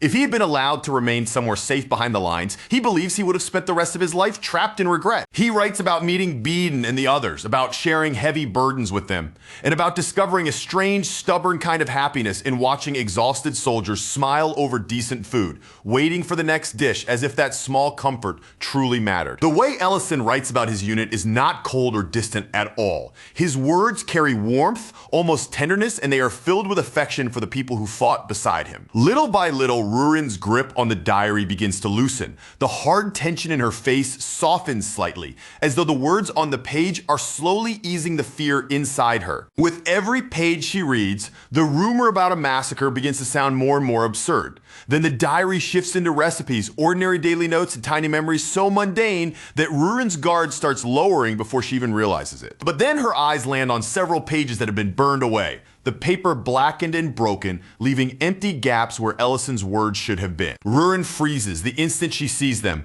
The next surviving line is painfully short, ugly in its simplicity, and impossible for her to look away from. A chill runs through her body as she reads it, so sharp and sudden that it feels as if the blood moving through her veins has slowed. The line says only that those pieces of trash got exactly what they deserved. Rurin stares at the words in stunned silence. The phrasing is cruel, final, and overflowing with rage. And what makes it even worse is that it is written in the language of Ellison's original world. Because Rurin once traveled to that world with him, she can read those words as well, and their meaning reaches her clearly without any room for misunderstanding. No one else in this world should have been capable of writing that sentence in that language, which means the person who wrote those words could only have been Ellison. At that moment, an old memory suddenly flashes through Rurin's mind, dragging her back to one of the arguments she once had with him. She remembers the trembling woman, the disrespect that had sparked her fury, and the instant when Rurin had truly considered killing her over a single insult. Back then, Ellison had stopped her before she could act. He had placed himself between Rurin's anger and that woman standing there as if he were drawing a clear line she was absolutely not allowed to cross. Back then, Ellison had told her that being born as a dragon did not make anyone naturally superior. In his eyes, dragons were not somehow above humans or monsters just because of what they were. He had made his stance painfully clear. Pride, arrogance, or the sting of a wounded insult could never be treated as a proper reason to end another person's life. To Ellison, killing could only be justified in one situation, when someone's life was directly being threatened and there was truly no other way to protect it from danger. But now, in the present, that memory slammed hard against the sentence written in the diary, and Rurin's thoughts faltered as if the ground beneath her had shifted. She trusted Ellison more than anyone in the world. She could understand exactly what those words meant, and she knew the writing itself was real, yet even with all of that, she still could not grasp the complete truth of what had happened. Even though she did not know the whole story yet, Rurin could feel it. The path hidden behind these pages was slowly bending towards something dark, painful, and rotten at its core. And right then, as the room sat heavy with silence, Ellison stepped inside and saw her there, seated with the diary lying open in front of her. His gaze dropped to the exposed pages, and in that single moment, he understood exactly what she had uncovered. At first, there was no anger in his voice. Only a quiet, tired weight settled over him as he asked why her curiosity had carried her that far. Then his expression darkened with a faint heaviness, and he admitted that somewhere deep down, he had never really believed she would open the diary and read those words with her own eyes. He described it as a dull story, nothing grand or heroic, just a tale filled with running away, clinging to survival, and regretting everything that had been left behind. Then he looked at Rurin and asked whether she still wanted to hear the rest. Rurin kept her eyes on him without turning away. Her answer came simply and firmly, she wanted to know. And so it was as if the diary's pages opened wider before them, drawing both Rurin and Ellison back into the next buried chapter of his past. Only a few months had passed since the events already recorded in those earlier entries. By then, Ellison had managed to return to the familiar rhythm of his usual life, but that fragile routine was broken apart when another dragon appeared near Drake City, spreading fear through the region all over again. That was when Beeden and Darren arrived, bursting onto the battlefield with such overwhelming force that the very air around them seemed to tremble from the impact. They began the fight with a blazing assault, sending flames roaring forward in a fierce sudden burst that lit up the battlefield. And before the dragon could properly recover, they pressed in with a brutal follow-up strike, crushing down with the kind of practiced force that made it clear they had faced enemies like this many times before. One of them even sneered at the dragon, mocking it for failing to keep a proper shield raised. With complete confidence in his voice, he said this fight would be easy for them to deal with. The dragon pulled itself back, its body tensing as it prepared to unleash a breath of fire. But before it could release the attack, glowing magic circles suddenly bloomed around its body. The two soldiers recognized the magic immediately. Their tension eased almost at once and their posture relaxed because that formation belonged to Ellison. With a familiar tone in their voices, they admitted that it had been a long time. Ellison replied in his usual dry, unimpressed way, saying that he kept running into the same faces wherever he went. So he had no idea why they were acting like this, meeting with some kind of surprise. Then Ellison's magic spread across the battlefield, splitting into several shining circles that surrounded the area before unleashing attacks from every possible direction. The dragon was forced backward, under that relentless barrage, snarling in rage as it retreated. Even as it pulled away, it spat out a warning, promising that it would return. Beeden and Duran only laughed at the threat, brushing it aside as if it were nothing. Instead, they openly praised the magic display, saying it was exactly what they would expect from a high-class mage. Beeden looked Ellison up and down with a grin, remarking that he was still doing ridiculously well for himself. He added that he had heard Ellison had already risen all the way to 5th class. Ellison dodged the compliment by turning the attention back toward Beeden, bringing up Beeden's own reputation and the heroic stories he had heard from the war. Darren cut in immediately, saying Beeden already bragged about those stories all the time anyway. When they asked what Ellison was doing all the way out there, he answered without hesitation. To him, Drake City was still his hometown. Hearing that, Beeden warned him not to keep wearing himself down for their sake. Ellison answered quietly but stubbornly, saying he was only doing as much as he could manage. After thanking them for stepping in to help, Ellison said he needed to return to his own unit. Beeden and Darren had a mission area waiting for them as well, so their paths had to separate there. Nearby, Adrian Pierce had witnessed the entire exchange from beginning to end. He stood there speechless, staring after them as he began to wonder just who Ellison really was. During that period of his life, Ellison's days were split between battlefield missions and cooking, constantly moving between deadly danger and the small, ordinary routines that helped keep him grounded. When Ellison returned to his tent, Hess immediately lowered himself into a deep, respectful bow. But Ellison stopped him right away, telling him not to turn something like that into a formal ritual. Then, as though nothing out of the ordinary had just happened, Ellison casually told Hess to hurry with the food preparations, because first thing in the morning, they would need to go out and gather ingredients. In the diary, Ellison admitted that this routine was harsh enough to wear anyone down. Even so, it gave him something solid to hold on to in its own strange way, gave his days purpose, and Hess was even starting to learn how to cook properly under his guidance. But that brief calm did not last. When Ellison glanced outside the tent, he saw Duriant approaching quickly, with urgency written clearly across his face. The commander was already prepared to move, and the order had come down for everyone to head to the rendezvous point without delay. Since no offensive mission had been scheduled, Ellison immediately demanded an explanation, wanting to know what had suddenly changed. Durian explained that a noble guard unit had been attacked by trolls at their operations site. Higher command had issued a rescue order, and their unit was being sent in to respond. Ellison demanded to know why no one had informed him sooner. Durian answered that he himself had only just returned, and that the captain had tried not to burden Ellison again because he believed Ellison was already exhausted, but now there was no longer any room to keep him out of it.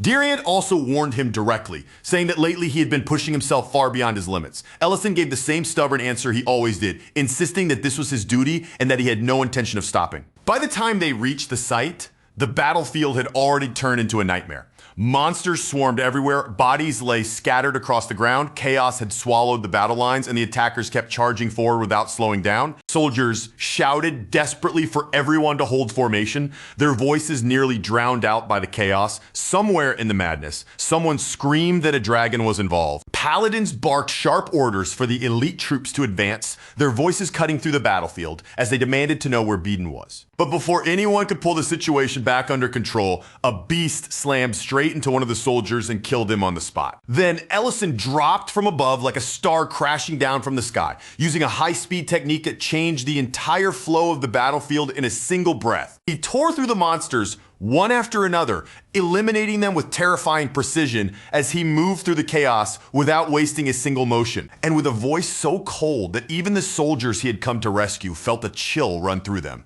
Ellison declared that he would not leave even one thread alive. Then his magic erupted, and a terrifying wave of fire surged outward, sweeping across the battlefield and devouring everything in its path with blazing force. The soldiers could only stand there and stare, frozen where they were, as if they were looking at a monster wearing the shape of a human being. One of them tried to thank him, barely managing to ask which unit he belonged to as he stared at the figure who had just saved them. But before that question could even be finished, Ellison had already disappeared from the battlefield, leaving behind only the fading echo of his voice. Later, after the battle had finally ended and Ellison made his way back toward his tent, someone was already waiting outside in the darkness, standing quietly in the shadows as they watched him return. That person's eyes stayed locked on Ellison, observing every step he took, and in silence, they judged that the man in front of them was far more impressive in person than any written report could ever properly describe. Inside the tent, Ellison sat down across from Diriant. The space between them felt heavy, still carrying the strain of what had happened earlier, as if the tension had followed them all the way back from the battlefield. For a short while, neither of them said anything. Then Ellison finally spoke first,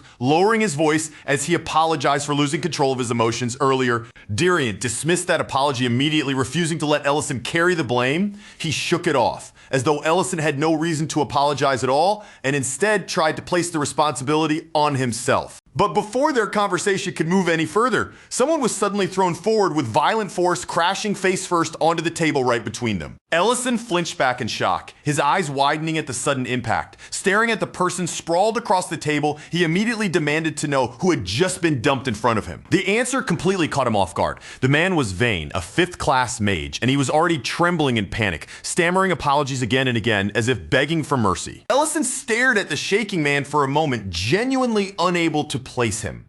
Then, with confusion still on his face, he had to ask who Vane even was. Vane, still visibly shaken, looked almost hurt by the question. In a wounded voice, he said that Ellison was being far too cruel because he was the very person who had once taught him magic during training. Only after hearing that did realization finally reach Ellison. The trembling man lying in front of him was not a stranger at all, but his old magic instructor. Before that awkward recognition could fully settle in, Frigo Delian stepped into the tent. He admitted that his entrance had been a little rough, but wasted no time before introducing himself properly. Ellison recognized him right away as the commander from the unit that had helped them before. He asked why someone of Frigo's position had come to see him so late at night, but Frigo had clearly not appeared for casual conversation. Frigo announced that he had just been appointed Chief Mage of the Holy Lance Order. Then, without easing into it at all, he ordered Ellison to pack his belongings and transfer into his unit immediately. After that, Frigo pointed directly at Vane and began tearing into him without a hint of mercy, calling him trash and condemning him for hiding away and backing down the moment the battle became dangerous. What disgusted Frigo most was Vane's arrogance. He could not stand the way Vane walked around proudly wearing the title of a 5th-class mage, only to become useless the instant real combat demanded courage. Then Frigo turned that same overpowering presence toward Ellison, but the moment his attention shifted, his tone changed completely. He began praising Ellison with fierce admiration, speaking about his courage, his selflessness, and the way he had moved forward alone to protect everyone else, while others stood frozen in fear. Frigo openly admired the way Ellison had placed himself at the very front of danger without hesitation, To him, someone with that much strength and resolve deserved to be treated according to the power he possessed. Frigo wanted that strength for himself, for his own unit, and for the Holy Lance Order as a whole. Ellison could only sit there completely blindsided by the sudden and forceful demand. Ellison reminded him that he already held a secure position as an Imperial Mage. Then he asked how a transfer like this could possibly be pushed through overnight as if it were nothing. Frigo's answer came with absolute confidence, the kind of confidence that made it clear he was not used to being refused. His father was Duke Melik Delian, one of the Empire's 3 great dukes. And for a family with that level of influence, moving a single person from one unit to another was barely even worth calling a favor. Ellison understood immediately that this was not pressure he could simply push back against head on. So he answered in a dry, unimpressed voice, telling Frigo to go ahead and try his best. Frigo left in high spirits, fully convinced that once Ellison joined him, the strength of his unit would rise to an entirely different level. But later, when Frigo received the follow-up report, the news struck his pride like a hard slap across the face. Ellison had refused the transfer. Ellison simply went back to his original unit and slid right into kitchen duty again, believing that if he returned to his usual routine, the troublesome matter would eventually fade away. But Frigo had no intention of letting it end there. The very next day, Frigo showed up again, without acting as if the previous rejection mattered at all. He repeated the same offer as though Ellison had never refused him. Ellison turned him down again. Even then, Frigo kept returning week after week, bringing the same proposal, the same pressure, and receiving the exact same refusal every single time. A full month passed, and Frigo was still pushing forward as if Ellison's agreement was only a matter of time. At one point, he even congratulated Ellison in advance for being chosen by the Holy Lance Order, speaking as though the transfer had already been decided. Ellison rejected him yet again, and each refusal carried a little more irritation than the last. His deployments were already wearing him down, his workload never seemed to end, and now this noble kept forcing his way into Ellison's life just to make everything even more exhausting. Worst of all, Ellison understood the bitter truth behind the situation. Even Dagos had no real way to stop Frigo completely, because standing behind Frigo was the authority and influence of a duke. When Ellison finally snapped and said he needed rest, because he still had a promise to keep, Frigo still refused to back down. No matter how many times Ellison pushed him away, the offers continued. Then another blow arrived, one that struck Ellison far deeper than Frigo's endless harassment ever could. A messenger came carrying the notice of a death. Atraban, the principal of the Imperial Magic Academy, had fallen in battle. Because the Empire was still at war, the news was quietly buried. There was no funeral, no public mourning, and no proper dignity given to the dead. Only another name swallowed by the endless war machine. Ellison remembered how Atraban had once asked him what he wanted to do after the war was finally over, and the simple reality that the man was now gone hit him harder than he had expected. Around that same time, Lord Dagos discovered that their unit was being assigned missions far outside the area they were originally responsible for. He demanded to know why orders like that were suddenly being sent down from above, but the soldier could only answer that the commands had come directly from higher headquarters. Ellison made his decision right there. He would take every single mission. Dagos warned him that the burden was far too much, but Ellison cut him off, making it clear that this was not a request or a discussion. He was accepting all of them. By then, Ellison's thoughts had already drifted back to the Imperial Magic Academy, and to the endless list of names connected to the dead. Those names kept appearing one after another, as if the roll of the fallen would never finally come to an end. Ellison realized that the next names written down could belong to the people in his own unit, and once that thought took hold of him, he refused to sit still and wait for it to happen. In the end, Dariant confronted Frigo directly, standing in his way and telling him to stop coming around. Dariant pointed out that Ellison was a graduate of the Imperial Magic Academy, which meant he belonged to an independent system separate from ordinary military command. Even Commander Dagos could not simply order an Imperial Mage around, however he pleased. The only authority with the power to command Ellison directly was the Imperial Palace itself. Frigo did not accept those words calmly. He exploded in anger, accusing Dariant of exploiting Ellison. He claimed their unit only managed to function because Ellison kept covering for everyone, then spat out that Dariant was arrogant and worthless. But the argument never reached its conclusion.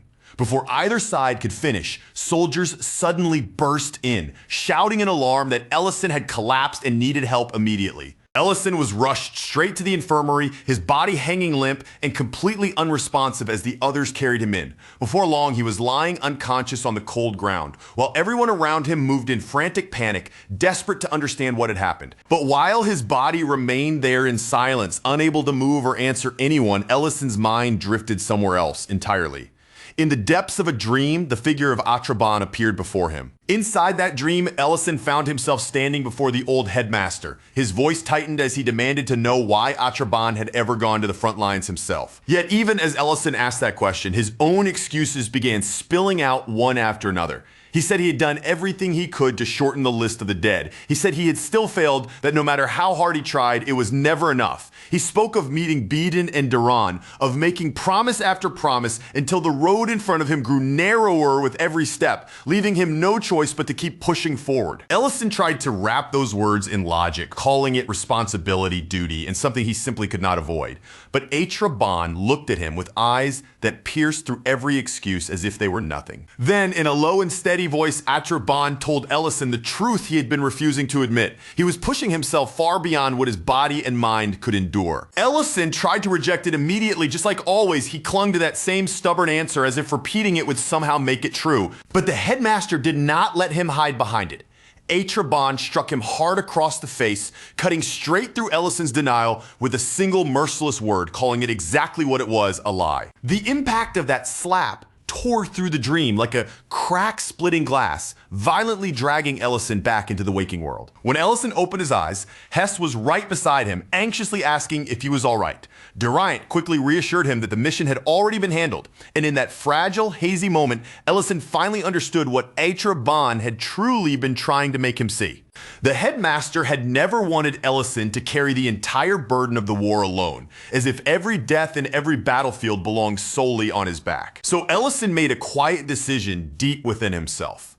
He would stop trying to shoulder everything alone, and from that point on, he would trust the comrades standing beside him a little more.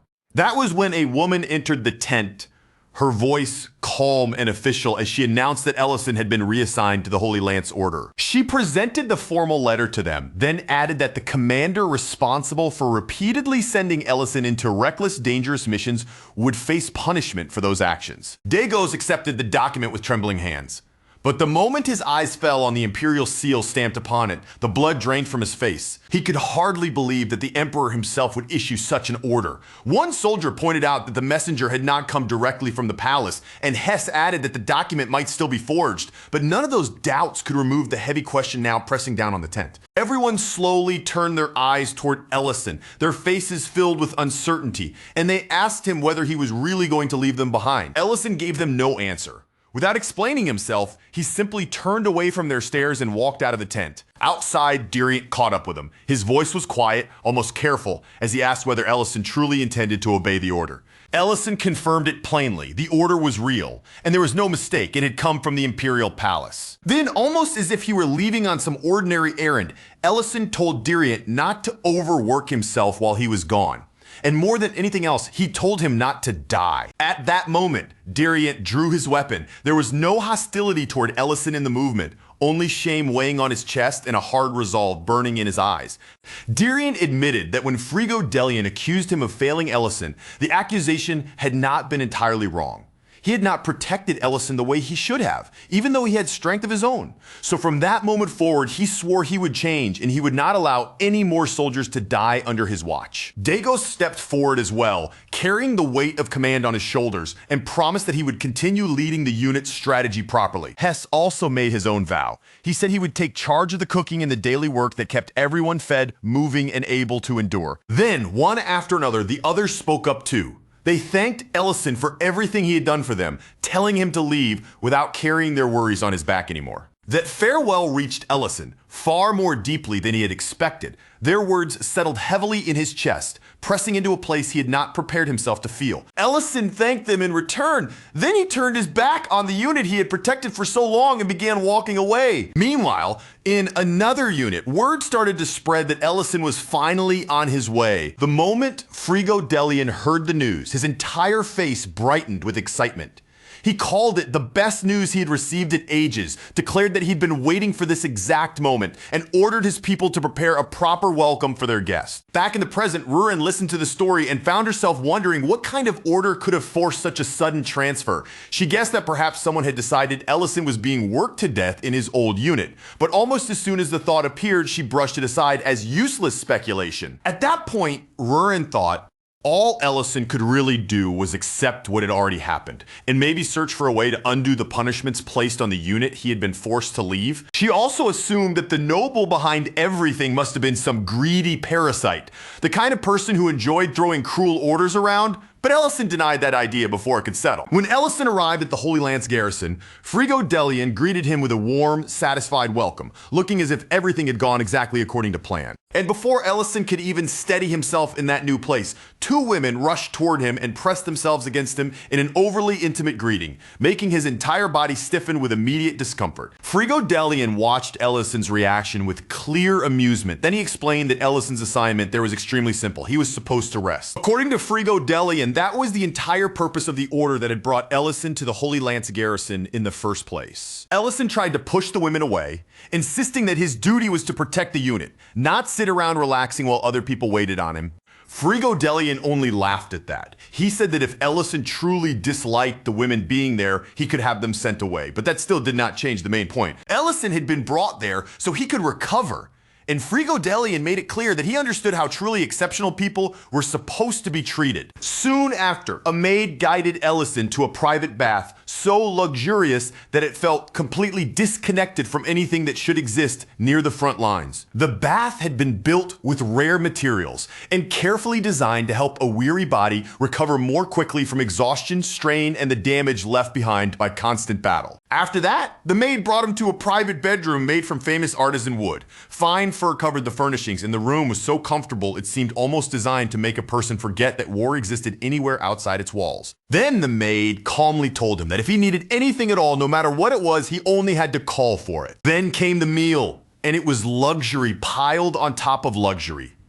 Aged sirloin, 30-year wine, and dish after dish were served with such smooth perfection that the entire experience felt almost unreal. Standing in the middle of that place, Ellison suddenly found himself staring at a completely different side of the world. Art, culture, refinement, and comfort had all remained there untouched, as if the war raging across the land could not reach this place at all. Frigo Delian explained it almost casually. The last operation they had joined was merely an exception, a rare request, and under normal circumstances, there was no real reason for this place to fight. He told Ellison not to worry about anything from then on.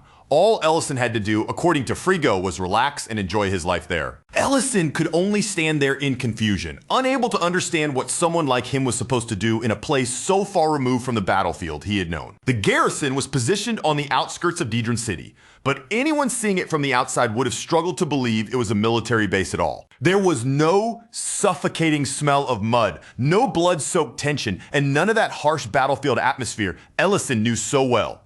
Instead, the entire place looked calm, polished, and wrapped in a graceful kind of wealth that almost felt unreal.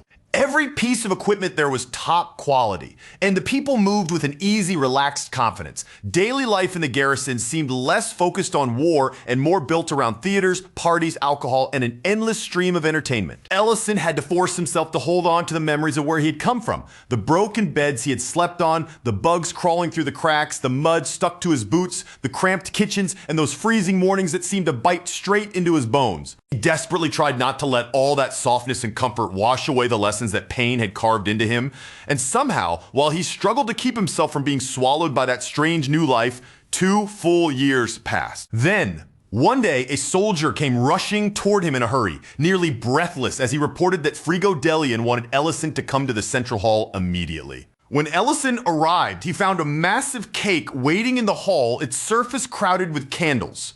Frigo greeted him with a wide grin and cheerfully wished him a happy second anniversary of joining the unit. For once, Ellison was truly caught off guard. His usual calm expression slipped for a brief moment, as he stared at the unexpected celebration in front of him. He had not even realized that anyone in the unit considered that date important enough to remember, let alone celebrate. Frigo explained with open cheer that the whole unit wanted to celebrate the day Ellison had become one of them, and then invited him to drink together with everyone. The celebration soon began. Cups were lifted, drinks were passed from hand to hand, and in the middle of that warm noise, Frigo admitted that he wished Ellison had come to their unit much sooner. Then his voice turned a little more direct. Looking at Ellison, Frigo asked why. Even after all this time, he still refused to fully open his heart to the people around him. Ellison answered with a rare kind of honesty, quietly saying that this place did not truly need someone like him. From Ellison's point of view, the unit already functioned perfectly well without him.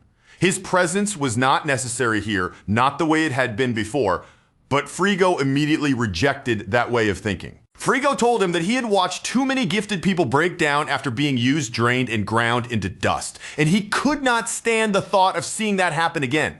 To Frigo, talented people deserved recognition and reward, not punishment, simply because they were capable. He said that was exactly why the Holy Lance Order had been created, to gather those with ability and give them the treatment they deserved. He admitted that some of them became arrogant, yes, but even that did not mean capable people should be forced to suffer more just because they were strong enough to endure it. That night became the first time Ellison truly lowered his guard around Frigo, even if only a little. And in a quiet, sincere voice, Ellison admitted that he was grateful. Frigo laughed as if he had been expecting that exact answer all along, then handed Ellison his present. And without missing a beat, he asked whether he could finally bring the women back in. Ellison rejected the idea instantly, without even needing to think about it. His blunt refusal only made everyone burst into even louder laughter, and one nearby soldier commented on how unbelievably persistent Frigo still was. Frigo looked thoroughly pleased as he said that 2 years had already passed, and by now, Ellison truly belonged to their unit. Then, almost softly, Frigo wondered aloud whether this feeling was what people called joy.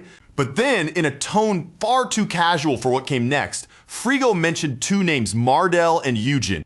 And the moment those names reached Ellison's ears, something inside him went completely still. Those names struck Ellison like a physical blow, because they belonged to old friends from his days at the academy. The color drained from Ellison's face. For a brief moment, he could not even hide the shock that took over him. Back in the present, Leon Herreys was digging through old records, slowly discovering that Ellison had eventually retired after serving 15 years as an Imperial mage. Then Emperor Remedin Herreys appeared and pointed out that it was already late. He added that the nobles would be furious if they knew how much time the Crown Prince was spending chasing ghosts from the past. When the Emperor noticed the records in Leon's hands, Leon admitted that almost every old document had already been destroyed. Only the disaster reports had survived, and the remaining pages showed a pattern that was hard to ignore. Diriant had said that most of the remaining records were tied to the Great City unit. Then, Leon's eyes caught one detail that stood out with unsettling sharpness. After Ellison had been reassigned to Frigo's unit, one mage was recorded as missing.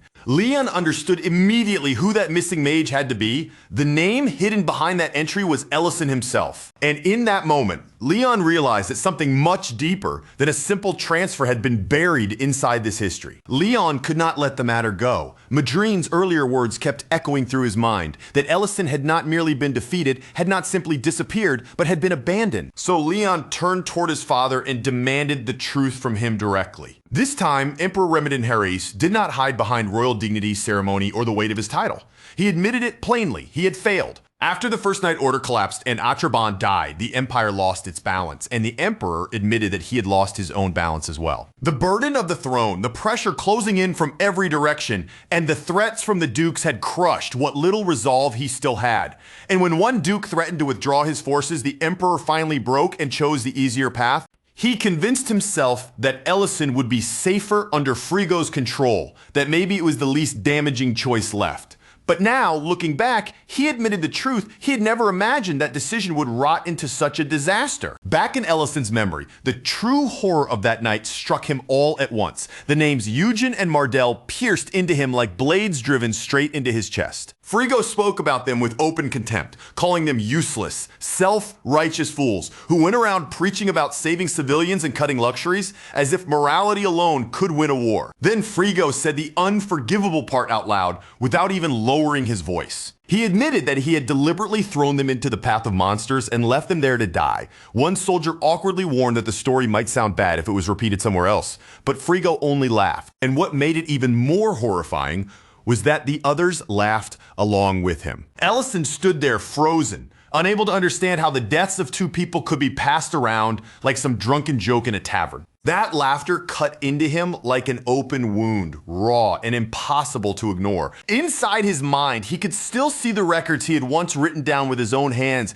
Eugen dead at 20, his body covered in bruises. Mardell dead at 19, his neck torn open. And Frigo dismissed both of those lives as if they had never mattered at all. Then, as if every cruel thing from the past could be swept away with one lazy motion, he brushed it all aside like dust clinging to his sleeve. In his eyes, none of it mattered anymore because Ellison was here now, standing right in front of them. And as if that alone were not insulting enough, he had even gone so far as to place the Archmage badge directly into Ellison's hands. That great honor, something others would have treated with reverence, was offered up like just another payment in the same filthy bargain. That was when Ellison finally saw the shape of the trap hidden beneath everything. The endless missions that had been thrown at his old unit one after another, without rest or mercy, had never been ordinary orders at all. Every single one had been arranged by Frigo, carefully stacked together for one purpose: to drag Ellison all the way to this place. The ugliness of that truth settled over him like ice. The way they could take living, breathing people and use them like disposable tools without so much as a flicker of hesitation made something deep inside Ellison turn painfully cold. And then, just when it felt as though the world itself could no longer stay silent, the ceiling high above them suddenly exploded apart with a deafening blast. For one stunned heartbeat, every soldier in the hall froze where they stood. Confusion stiffened their faces, and for a moment they could only assume it was some kind of accident, maybe a misfired spell or a stray magical explosion gone horribly wrong. But in the very next instant, a colossal red dragon ripped through the broken opening and came crashing into view. Its arrival shattered every trace of order, and the entire hall erupted into screams, panic, and chaos. Frigo stared upward, his eyes wide, and his face completely drained of confidence, unable to hide his disbelief. He muttered that he had never once seen a dragon from such a close distance, then immediately demanded to know how such a creature had even reached this place. But right after that, without even a shred of shame, his gaze snapped straight toward Ellison. Those eyes were already filled with expectation. Naturally, Ellison would protect him. Naturally, Ellison would step in and solve it to Frigo. That was not even a request. It was simply how the world was supposed to work. The red dragon lowered its enormous body, muscles shifting beneath its scales, and then it lunged straight toward them with terrifying force. Almost before Ellison could even think, his body moved on instinct. He raised a powerful spell in front of them just as the dragon's attack came crashing down, blocking the blow at the last possible moment. The soldiers burst into proud, relieved cheers the moment they saw Ellison stop it. Frigo joined in loudly, praising him without restraint and boasting that Ellison's power was even greater than the chief mage who served under his own father. In their fear, they convinced themselves that as long as Ellison could keep the dragon pinned down for just a little longer, reinforcements would arrive and everything would somehow turn out fine. But that fragile hope lasted only a moment because the beast smashed straight through the barrier as easily as if it were tearing through paper. Frigo spun back toward Ellison, his face twisting with a mixture of confusion, fear, and anger. He demanded more from him. Demanded another miracle, demanded the impossible, as if Ellison owed it to them simply because they expected it. Ellison said nothing in return. There were no words left inside him, only a silence heavy with exhaustion, because at last he was finished being treated like a weapon meant to be gripped in someone else's hand. Then the dragon opened its jaws and released a torrent of flames. In a single instant, the entire place was swallowed by heat and light, transforming the hall into a blazing hell. Frigo screamed Ellison's name as the fire rolled through the hall and devoured everything around him. But this time, Ellison did not move. He did not raise his hand. He did not take even one step forward. The dragon struck again, and the flames spread even farther, racing across the space like a living disaster. Around Ellison's soldiers began collapsing one after another, their screams disappearing into the roar of the fire. And in the center of that burning nightmare, Ellison simply stood still, clutching his diary with such force that it looked as though his fingers might crush the cover in his grip. Surrounded by smoke, screams, and waves of fire, only one small and painfully pitiful truth remained in Ellison's heart. He had never truly wanted worship. He had never needed glory, medals, noble praise, or empty words dressed up as honor. What he had wanted was almost embarrassingly simple. A single thank you for the meals he cooked, for the effort he gave, for anyone to actually see him. And that tiny wish finally shattered in his hands. Ellison tore the pages out of his diary, threw them into the flames, and watched in silence as the last fragile scraps of that hope curled black at the edges and burned away. The soldiers turned their fear and rage on him then, cursing his name and shouting that he was a traitor, even as the dragon continued reducing everything around them to ash. But Ellison no longer had the strength to care, or even the desire to hear one more word from any of them. Their voices could no longer reach the part of him that had already gone numb. So without looking back, he turned away from the burning battlefield and walked out of it. Days later, Beaton and Darren came searching through the ruins, desperately looking for any trace of survivors, but all they found was destruction spread in every direction. Ash, rubble, and a silence so heavy it felt as if the battlefield itself had died.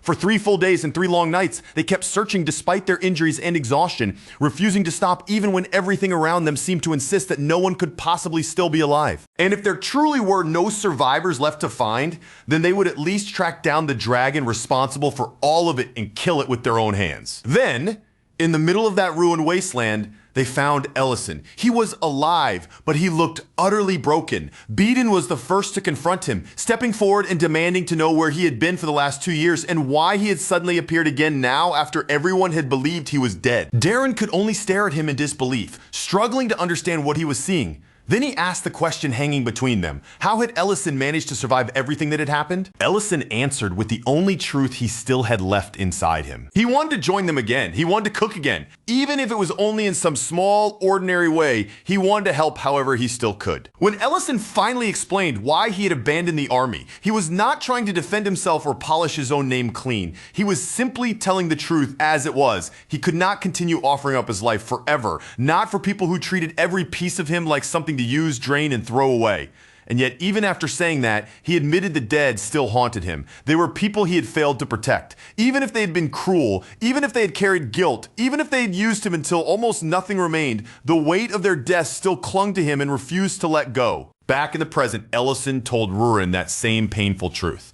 After the dragon left, no one had survived in the place the flames had burned through. There had been nothing left but bodies. Rurin trembled, her anger and grief visible in every part of her. But even through that pain, she refused to let Ellison take all of that guilt onto himself as if it belonged to him alone. She told him firmly that it had not been his hands that killed them. What came for them was karma crashing down with full force, not Ellison himself. Ellison admitted that they had not been innocent people, but still, he asked whether any crime could truly deserve a massacre like that. What crushed him was not whether they were innocent or guilty. It was the fact that he had possessed the power to stop it, and in that moment he had chosen not to. To Ellison, that choice was the stain he could never wash away. But Rurin would not allow him to disappear into that darkness all by himself. She wrapped her arms around him, holding him close, and told him again and again that it was not his fault. No matter how heavy his self-hatred became, Rurin kept pressing those words against it, refusing to let them be swallowed or buried beneath his guilt. Ellison thanked her for staying beside him. Later, he would write that it was the support of his comrades that gave him the strength to keep moving forward. But even then, even after all of that warmth reached him, some part of him still believed that a piece of the guilt belonged to him. By the next morning, Rurin had already made up her mind. She could not just stand there and watch from the side anymore. Ellison had been gloomy for days, sinking deeper and deeper into that shadow, and watching it happen was starting to gnaw painfully at Rurin's heart. Serena's advice kept echoing in her mind, reminding her over and over that even the smallest efforts could still mean something. Even one tiny gesture, as long as it carried real warmth, might be enough to soften someone who had spent far too long living without it. So Rurin changed into something different, quietly telling herself that it was only because she wanted to cheer Ellison up, and absolutely nothing more than that. But before she could fully convince herself, Guardcat suddenly appeared out of nowhere, catching her in the middle of that awkward moment. Rurin immediately tried to push the embarrassment aside, quickly steering the conversation toward food as though nothing strange had happened at all. Then Guardcat dragged out a packet, and the instant Rurin's eyes landed on it, recognition flashed through her mind. It was the same kind of instant meal Ellison used whenever he made those quick snacks from his homeland. Memories of ramen and jjangmyeon snapped together in her head, and that was just enough for Rurin to feel like she understood exactly what she was looking at. The instructions printed on the back looked simple enough, and the portions seemed easy to understand with just one glance. Rurin confidently decided that 3 packs would be more than enough for 2 people, then marched straight into the dining hall as if victory were already guaranteed. Guard Cat, however, nearly froze in horror the moment she casually announced that she would personally be taking charge of today's meal. The result was an absolute disaster. By the time the food was supposedly finished, the noodles had turned dark, greasy, and suspicious looking enough that anyone with common sense would hesitate before taking even a single bite. Guard Cat reacted as though he had just witnessed the end of the entire world. But Rurin shut him down immediately, speaking with complete seriousness as she insisted that his reaction was nothing but disrespect toward the sacred act of cooking itself. Rurin leaned in a little closer, her expression turning unusually serious as she studied the dish in front of her. It was as if she believed that with one careful look, she could somehow uncover the exact point where everything had gone so horribly wrong. The noodles were shining under the light in a way no proper food ever should. They looked dark, oily, and slick, while strange pale lumps sat scattered across the surface, almost as if someone had tossed them in at random without the slightest thought. Just by staring at that miserable plate, Rurin immediately understood what the problem was. Guard Cat had obviously tried to invent some kind of new dish on his own, but he had done it without knowing even the most basic rules that kept cooking from turning into a disaster. Then Rurin's eyes caught sight of something even worse. A single strand of hair lying right there in the food. And at that moment, the last tiny thread of patience she had been holding on to snapped completely. That was the final strike. Whatever this thing was supposed to be, it did not even reach the lowest possible standard for something a person could safely call edible. Without hesitating for even a second, Rurin threw the entire dish away, leaving poor Guard Cat standing there frozen in shock, unable to make so much as a sound. Around that same time, Creston casually placed a batch of palenque eggs into Ellison's hands with a proud little smile on his face. He reminded Ellison once again just how precious and valuable those eggs really were. Of course, Creston did not forget to emphasize his own role in all of this. With more than enough confidence, he made sure Ellison knew that he was the one who had been supplying those rare eggs from the very beginning. Ellison looked at him quietly and thought to himself that Creston truly had not changed at all.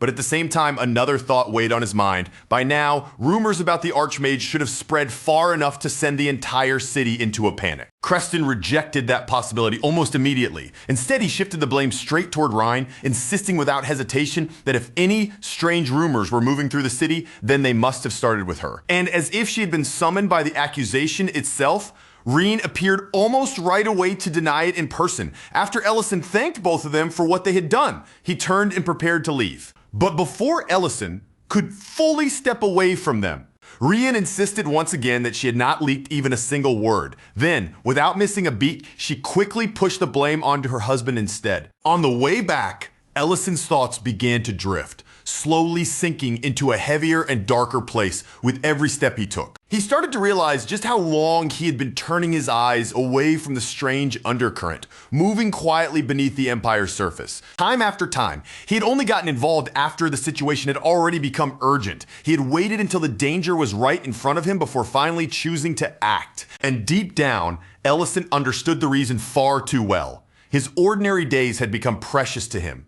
That quiet, simple life he had built for himself mattered so much now that he did not want anything to disturb it. As Ellison continued down the road, familiar faces greeted him one after another, each voice carrying the easy warmth of everyday life. One person brought up the dining hall. Another mentioned the fresh eggs. Someone else smiled and cheerfully promised they would come by to eat again next time. Every small, ordinary exchange pressed the same quiet truth deeper into Ellison's heart. This calm routine, these tiny sparks of happiness, this peaceful rhythm that filled his days without making any noise, somehow, all of it had become more precious to him than almost anything else. And before Ellison even realized it, a quiet wish had already formed inside him. He wanted this life to continue. He wanted it to never fall apart. But that fragile wish began to tremble almost as soon as he felt it, because not long after, Ellison came across Alina, who was quietly placing flowers on Selly's grave. Ellison stopped where he was, saying nothing at first, and listened as Alina gently explained that she had been planting those flowers little by little over time. He answered her in a soft voice, telling her that Selly would have liked them, but that quiet sight struck him harder than he expected, because in that moment he could no longer look away from how delicate, fragile, and easily broken life truly was. At the same time, the memory of his own mistake came back to him, the fact that he had revealed far too much about his past.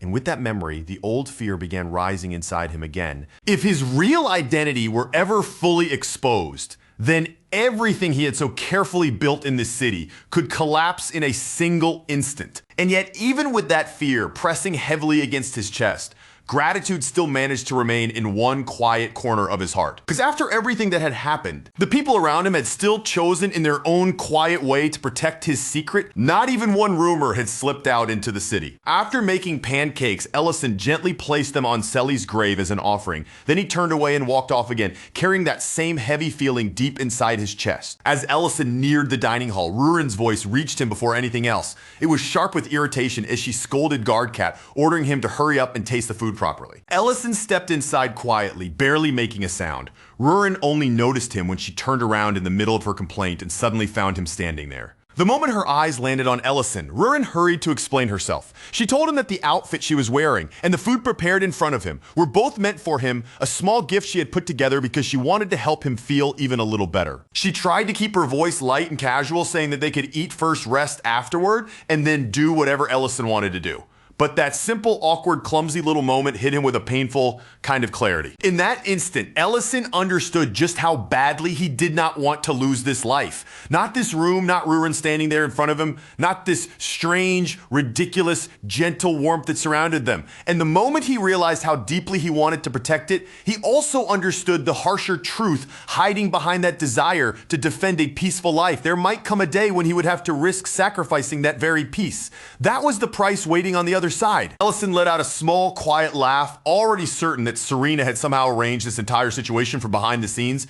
Then, instead of resisting it, he chose to sit down and eat. But even as Ellison settled into his seat, he could already tell that things were not unfolding the way Rurin had imagined at all. Meanwhile, far away from that small pocket of warmth and awkward kindness, a completely different storm was beginning to gather. Medrine arrived at the palace together with Porgo Temurin, but when she opened the door and stepped inside, she found that Diriant and Raiden were already waiting there. Crown Prince Leon was there as well, seated with the composed air of someone who had called them together for a matter that could not be delayed. Once everyone had taken their seats, Leon Harris immediately set the rule for the meeting.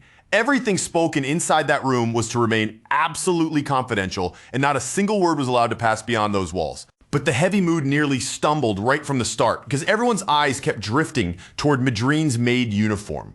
The attention clearly irritated her, and she tried to brush it all off, acting as though the whole thing was nothing more than exaggerated gossip. That only made the atmosphere more uncomfortable. Diriant calmly brought out the written report he had prepared with his own hands, making it clear that this was not something that could be dismissed so easily. And just as the tension in the room tightened almost to the breaking point, a teleportation portal suddenly tore open in the air. A moment later, Ellison stepped through that portal and entered the room. The instant the conversation began drifting toward Ellison's past, Medrine felt as though everything around her was starting to collapse. And when Porgo Temurin brought up that strange kind of magic, the kind that had once been believed to belong only to dragons, cold sweat began to gather across Medrine's skin.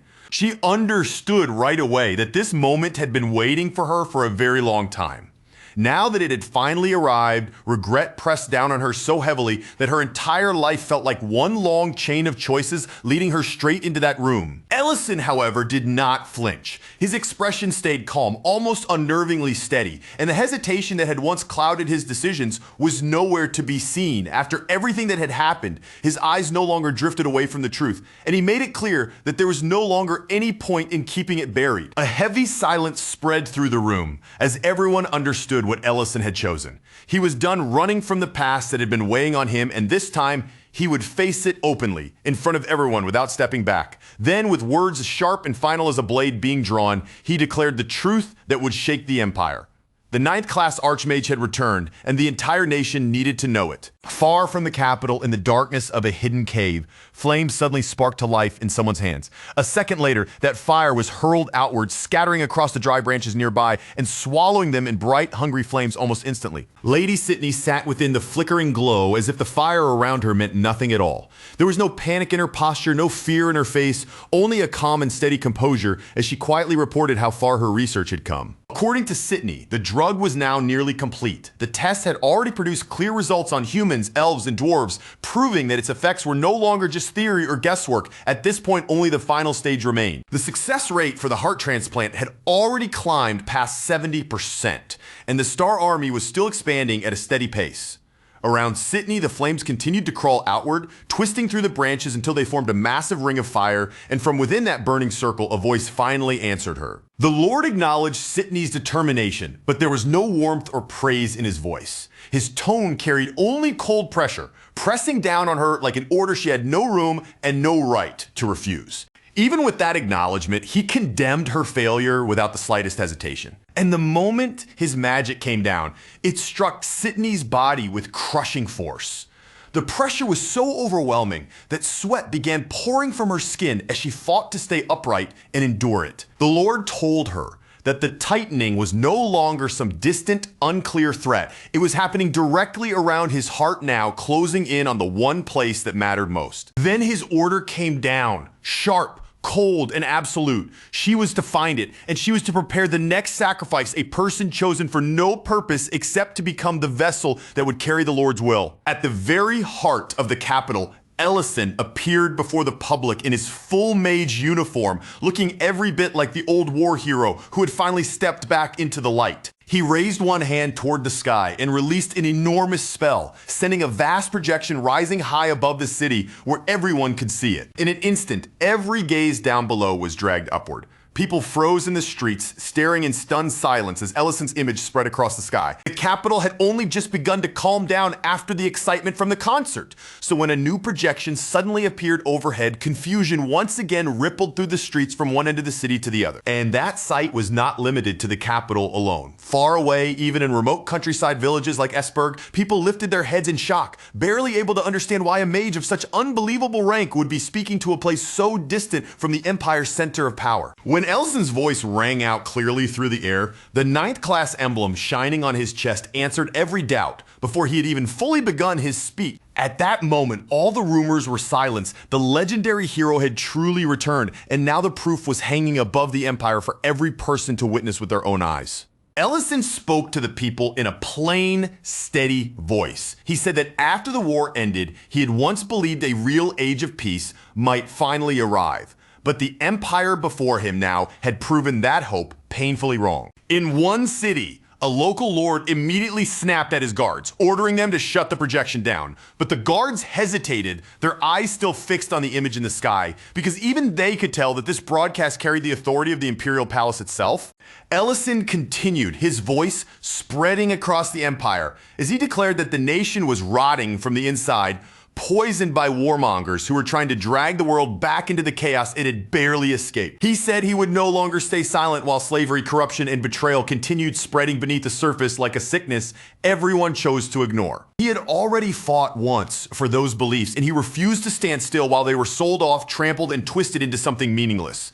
Then came the promise that struck the deepest. From that moment on, Ellison would stand openly behind the people, no longer hidden away in the shadows. Loriana watched the broadcast from her terrace, her gaze locked on the 9th class insignia as the truth of Ellison's identity slowly sank deeper and heavier into her chest. As she listened, she quietly noticed that his voice did not sound exactly the way it had before. And that subtle difference was just enough to make her wonder whether some kind of advanced magic was being used to alter his tone. When Duke Meligdelian asked what she thought of it, Loriana admitted that Ellison's words sounded grounded. More than that, they sounded unexpectedly reasonable. Duke Meligdelian dismissed that idea, immediately brushing the entire speech aside as nothing but hollow hypocrisy. Because in his eyes, a man who had failed to fulfill his own duty had no right to stand above others and lecture them about responsibility. Loriana answered him quietly, but her words turned the Duke's own reasoning back toward him, saying that those who possess the power to lead still had an obligation to act, even if they themselves were not flawless. Her answer made Duke Meligdelian narrow his eyes, and he remarked that her visit to Great City seemed to have changed something inside her. Loriana denied it, though a faint uneasiness lingered beneath her voice. She insisted that those thoughts had always been within her long before she ever set foot there. Duke Melik Delian only said that he wished his own son had become that kind of person. Then he ended the conversation with cold precision, mentioning her mother's hidden condition and urging Loriana to go see her. Back at the palace, Madrine reported to Ellison that the mages were already spreading the announcement. At this rate, news of his return would reach every corner of the empire within a single day. Ellison accepted the report with a small nod, but he did not dwell on it for long. His attention moved immediately towards something far more dangerous. The spy Leon Herres had already suspected that someone on their side had been secretly feeding them information from the shadows. He pointed out that Diriant had been the one who summoned Ellison to the palace in the first place, and more importantly, when Ellison appeared, Diriant had been the only person in the room who remained completely calm. Ellison then explained that his suspicion had not begun there. In truth, the first signs had appeared much earlier than that. Too many slave facilities across the empire had been attacked almost at the same time, which meant someone had collected and delivered information at a speed that should have been impossible through ordinary methods. Then the concert happened and the hidden purpose behind it became much easier to see. It had not been merely a performance. It had also been a way to draw both Ellison and Rurin into the capital. Leon Herres admitted that Ellison was right. They had indeed been relying on a secret source of information. Elsewhere in the city, Duke Melik Delian confronted Reedon about the chaos surrounding Verna's incident. Reedon answered with careless calm, explaining that after Verna's kidnapping, he had simply continued following orders from the moment he was mistaken for the type of employer they were expecting. The Duke mocked what Reedon had become, sneering at the sight of a former captain of the Knights, reduced to someone who merely obeyed commands without question. Then Duke Melik Delian revealed the motive driving him. He had wagered everything on this plan because he could never forgive Ellison, the man he blamed for Frigo Delian's death. Reedon, infuriatingly composed, reacted as though the Duke's grief and rage were little more than noise in the background, treating the heavy emotions behind those words as if they barely mattered at all. Inside the palace, the calm shattered all at once. Noble voices rose from every corner of the hall, sharp and angry, until the entire room was filled with overlapping accusations and outrage. Furious aristocrats surged forward, their faces twisted with indignation, demanding to know why an announcement of such enormous scale had been broadcast across the empire without their approval being asked for first. Emperor Remedin Herres silenced the uproar with a single firm command. Then he confirmed the matter himself, making it clear that Ellison was not calling for rebellion, chaos, or disorder. What Ellison wanted was something far more fundamental, the basic foundation of any society that still wished to call itself civilized. Even with the emperor's words hanging over them, some nobles still refused to accept it. They muttered uneasily, protesting that moving this abruptly would only throw the empire into confusion. Ryden Grake answered them without yielding an inch. He said the empire needed hope far more than it needed to protect the comfort of its nobles. And when it came to Grake City, its position was already clear. It stood firmly behind the Archmage's return. Around the hall, other nobles began whispering about their authority being threatened and their local autonomy slowly slipping out of their hands. That was when Leon Herres finally cut in, casually mocking one of them for acting like a buzzkill during what should have been treated as a celebration. The noble's anger collapsed almost immediately, his face drained of confidence the moment he realized the person he had been shouting at was none other than the Crown Prince himself. Leon brushed off every complaint thrown his way, whether they were criticizing his drinking, his manners, or the arrogant way he carried himself. Then, with that same careless attitude, he casually let slip a hint about where Ellison might be heading next. That single offhand comment sent a wave of panic rippling through the room. The nobles immediately leaned in and pressed him harder, demanding that he tell them exactly where the Archmage was going. Leon smiled as if he were toying with them for his own amusement. He tossed out the name Purim like it was nothing more than a passing joke, then waved the entire subject away just as easily and walked out. By then, Leon had completely slipped back into the role everyone expected from him, the spoiled, reckless prince who acted as though nothing in the world truly mattered. But beneath that lazy mask, Leon's thoughts were razor cold. A hero had returned, and instead of feeling joy, the nobles of the empire had reacted with fear. If cutting away that rot now became his responsibility, then he would take up the blade himself, no matter what price he had to pay. At that same time, high above the land, Ellison finally stirred Rurin awake and told her they had arrived at their destination. Together, the two of them descended through the sky toward Pendravel City, a city located within the Ruberan Empire, and the exact place their informant had directed them to investigate. But the moment their feet touched the ground, trouble came falling on them almost immediately from above. A bird suddenly swooped down in a flash of wings, moving so quickly that Rurin barely had time to react before it snatched the earring straight from her. That earring was far too precious to Rurin, so panic struck her the instant it was stolen. Ellison immediately promised that he would get it back for her, but before he could even take action, an arrow sliced through the air with a sharp whistle and struck the bird while it was still flying. The bird lost its strength in an instant and dropped from the sky, crashing down hard onto the ground below. In that moment, Ellison and Rurin both realized the same thing. Someone else had been watching this area too, and they were not alone. Ellison moved closer to inspect the fallen bird, carefully checking it over. But after searching it thoroughly, he realized Rurin's earring was nowhere to be found. Rurin insisted it had to be the same bird because she had kept her eyes on that exact creature the entire time. Ellison remained calm, narrowing his attention as he examined the bird more carefully. Then, the answer finally became clear to him. The shock from the arrow must have startled the bird so badly that it swallowed the piece of jewelry. Ellison started prying open the creature's beak, while Rurin watched with intense focus, looking more than ready to dig the earring out herself, if that was what it took. Before she could do anything too extreme, he quickly stopped her.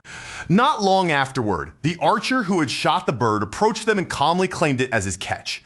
Ellison apologized and explained that the bird had swallowed something important, while Rurin made it very clear that they were not leaving until her earring was safely returned. The stranger stared at Ellison for a moment, his expression slowly changing as recognition began to dawn on his face. That man turned out to be Hess, someone Ellison knew from his old days in the military. Ellison greeted him with genuine warmth and surprise. Rurin recognized him too, remembering him as the soldier who had once complained about the food back in Ellison's unit. The moment that old memory was brought up, Hess looked visibly embarrassed. Awkwardly, he mentioned that almost 10 years had already passed since they had last crossed paths. He admitted that, although he had heard Ellison survive the war, they had never actually met again during the final conflict. Then Hess turned toward Rurin and greeted her with polite, respectful courtesy. When Hess asked what their relationship was, both Ellison and Rurin stiffened, so obviously that the answer nearly appeared on their faces before either one of them could say a word. Ellison, clearly flustered, ended up describing Rurin as the person he shared meals with and lived beside every single day. Rurin immediately teased him for blushing, pointing out that even now, he still almost never simply called her his wife out loud. Seeing the two of them bicker like that, Hess could not help smiling. A quiet sense of relief softened his face as he watched them, because no matter what the world had taken from Ellison, it seemed his old friend had still managed to build a warm and happy life for himself. After that, Hess led them back to his own restaurant so they could properly retrieve the earring from inside the bird. He explained along the way that birds like that had a habit of swallowing shiny objects purely by instinct, without having any idea what they had stolen. When Rurin asked, with an expression that was frighteningly serious, what would happen to the bird now, Hess answered calmly that it was already being prepared for dinner. Since he already had fresh ingredients right there, Hess invited the two of them to stay and eat while they were at his place. That was when Ellison finally took a proper look around the room and realized exactly where they were sitting, inside Hess's very own restaurant. Hess explained that he ran the place together with his mother, keeping the business going through their own effort and hands. When Ellison mentioned that he also owned a restaurant back in Greg City, Hess immediately brightened, his interest showing at once, as he said he wanted to visit it someday. For the moment though, Hess wanted something even more important from him, an honest opinion on his cooking. He served them May noodles, and the instant Ellison saw the bowl, he could tell the dish had been made by someone with genuine skill. Rurin studied the bowl with clear interest, admiring how neat and polished the presentation looked. Then she commented that for some reason the dish felt familiar to her. Hess stood nearby, watching both of them closely. His nerves were easy to see in the way he waited for their reaction, as if every second of silence stretched longer than it should. The broth had a quiet depth to it, far richer than its simple appearance first suggested. The meat was tender enough to fall apart with ease, and the noodles absorbed the soup beautifully with every bite. Hess kept waiting for Ellison to say something, any kind of reaction at all, but Ellison simply continued eating in silence, spoonful after spoonful, until not even a single drop remained in the bowl. And when Ellison finally finished the entire bowl, he gave Hess the kind of praise every cook secretly hopes for, an empty dish, cleaned completely. proving more clearly than words that the meal had truly satisfied him. That one simple, completely emptied bowl seemed to light Hess's confidence all over again. After spending day after day cooking his own dishes, he had slowly started doubting his own tongue, wondering if his judgment as a chef had gone dull and whether the skill he once trusted in himself was still really there. Ellison calmly pointed out that the broth had been made from bird bones. The instant Hess heard that precise answer, relief spread across his face. Just knowing that Ellison had recognized the effort behind the flavor so clearly made him brighten, and Hess began explaining the little details of the recipe with the pride of someone who had truly poured care into every step. Later, once the meal was finished and the empty dishes had started piling up, Ellison naturally took his place beside Hess at the sink, even though he was supposed to be the guest. As someone who ran a restaurant himself, he simply could not look at a busy kitchen, left messy, and walk away as if it had nothing to do with him. Amid the quiet sound of running water, clinking bowls, and dishes being washed, Hess finally spoke up about the question he had been holding inside. He asked whether Ellison was truly the person connected to the recent declaration announcing that the Archmage had returned. Ellison did not avoid his gaze, and he did not try to hide behind a vague answer. He simply accepted the question as it was and confirmed it without denying anything. Hess then added that someone with Ellison's position and reputation would never come all the way out to a place this remote unless there was a serious reason behind it. So, watching him closely, Hess asked if Ellison had already noticed anything strange about the town. The answer became clear almost the moment the question was spoken. There were barely any customers. Even during the hours when a restaurant should have been filled with voices, footsteps, and the sound of orders coming in, Hess's shop remained strangely empty. Too many seats sat open, and the room felt far too quiet for a place that should have been busy. Ellison had already sensed something was off the moment he first looked around the restaurant. Only a few years earlier, Hess's place had been successful enough to be known as a thriving favorite among the locals. The nearby residents knew the restaurant well. They knew its taste, trusted its food, and once filled the tables without Hess needing to convince them at all. Then, one day, a representative from the Liang company came to Hess with an offer to expand his business. They dressed the proposal in tempting words, promising better supplies, a wider reach, and a chance for his restaurant to grow into something greater. But buried inside that attractive offer was one very strange condition. Hess would have to use a specific seasoning he knew nothing about. Hess believed cooking had to be honest, built on real flavor and real skill, so he rejected the proposal on the spot. After that, his restaurant began falling apart little by little. Business dropped so badly that even his mother eventually had to stop helping at the shop simply because there was no longer enough work to keep 2 people there. Ellison immediately guessed what must have happened next. Some other restaurant nearby had probably accepted that exact same offer. Hess confirmed it and pointed toward a nearby place called Mareri Restaurant. That shop had taken the deal and now it was enjoying a level of success that felt far too unnatural to ignore. For Ellison, that was more than enough. Mareri Restaurant had just become a clear lead worth following. When Ellison asked whether Hess had ever tried eating there himself, Hess admitted that he had gone once, but from the moment he tasted the food, something about the place had felt deeply wrong. It was not the kind of wrongness he could easily explain with simple words. Still, that uneasy feeling had been strong enough that he never wanted to return for a second visit. The next evening, the 3 of them made their way toward Mareri Restaurant. Rurin, who had been dozing on Ellison's back, slowly opened her eyes and sleepily asked where they were going. Hess told her they were heading into the busier part of town, while Ellison lightly teased her, saying she'd been sleeping so deeply that she probably would not even notice if someone tried to kidnap her. Then Rurin's half-awake gaze drifted over to Ellison's clothes, and she pointed out that he had dressed like a mage again. Hess quickly reassured him that ever since the recent announcement about the Archmage's return, mage-style robes had become popular among ordinary people. So even if Ellison walked around wearing that kind of outfit, he would not draw nearly as much attention as they might have expected. Once the 3 of them stepped inside Mareri Restaurant, the sight of the dining room made them all pause. The place was packed from wall to wall, every table seemed occupied, and the noise of customers pressed in around them from every side. They were seated almost right away, and the manager Liesent came over to take their order for 3 bowls of noodles. But almost immediately after finishing the order, Liesent suddenly lost her balance and crashed down right in front of them. Rurin wrinkled her nose at once, clearly catching a foul smell lingering in the air around the restaurant. Ellison quietly observed everything: the chaotic service, the clumsy movements, the messy atmosphere. and he understood something almost immediately. This restaurant was being run terribly. So, if customers were still flooding in despite all of that, then the only thing pulling them here had to be the food itself. Then the bowls of noodles finally arrived at their table, and the sight of them only made the situation feel even stranger. The dish looked cheap, careless, and unpleasantly thrown together, almost insulting to anyone who treated food with even the smallest amount of respect. Rurin was offended. Immediately she demanded to see the manager, completely unable to accept that something this sloppy had been placed in front of them as food. Ellison, however, followed his usual rule of never judging a dish by appearance alone. So even though it looked terrible, he picked up his utensils and took a bite, searching for whatever hidden charm might explain the crowd. But there was no hidden charm at all. The flavor hit him so badly that he spat it out on the spot. Rurin and Hess tried it as well, and that was when the situation turned truly disturbing. Rurin reacted exactly the way any sane person would, but Hess's face suddenly lit up with genuine delight. He began praising the noodles with complete sincerity, saying he regretted not coming sooner. Worse than that, he even started thinking that his own restaurant was nothing but a failure compared to this place. Rurin stared at him in total disbelief. The food was obviously awful, yet Hess looked as if he had been completely enchanted by it. From the side, Liesent recognized Hess as the owner of the restaurant on the outskirts. Seeing a rival chef so thoroughly captivated by their food sent a strange rush of satisfaction through her. Of course, that brief little moment of excitement did not last long. Before she could enjoy it properly, Liesent stumbled yet again and fell flat for the second time. The commotion finally brought the chef,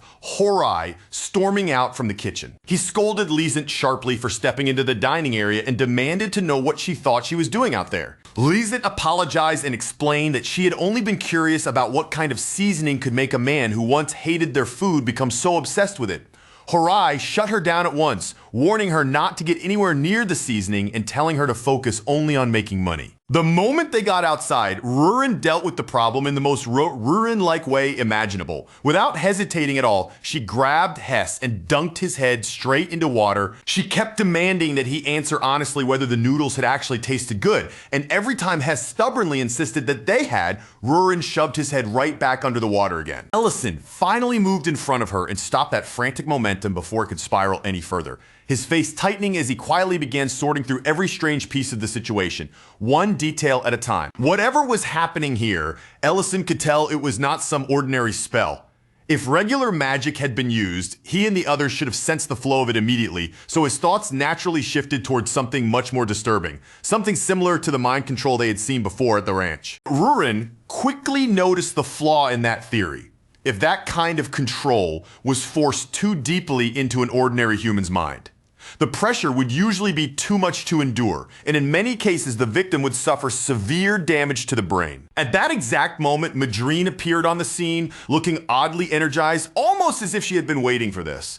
With a fired-up expression, she announced that all the humiliating treatment she had gone through while studying under Iramantium was finally about to become useful. Madrine did not waste even a second. Once she understood the situation, she immediately took command and arranged for Hess to be brought back home, where they could treat him properly in private, far away from curious eyes and unwanted attention. As her spell gently settled over Hess, Madrine leaned closer to him and spoke in a calm, steady voice. She told him to breathe in slowly and deeply, guiding him as though she were trying to pull his mind back from some distant place. The effect came almost at once. The strange grip that had been wrapped around Hess broke apart in a single instant, and his unfocused eyes suddenly sharpened, snapping back with the awareness of his normal self. As soon as his senses returned, a wave of disgust spread across Hess's face. What seemed to bother him most was the memory of himself actually praising food that, now that he could think clearly, had tasted absolutely awful. Madrine's face practically shone with excitement as she proudly declared that her method had worked.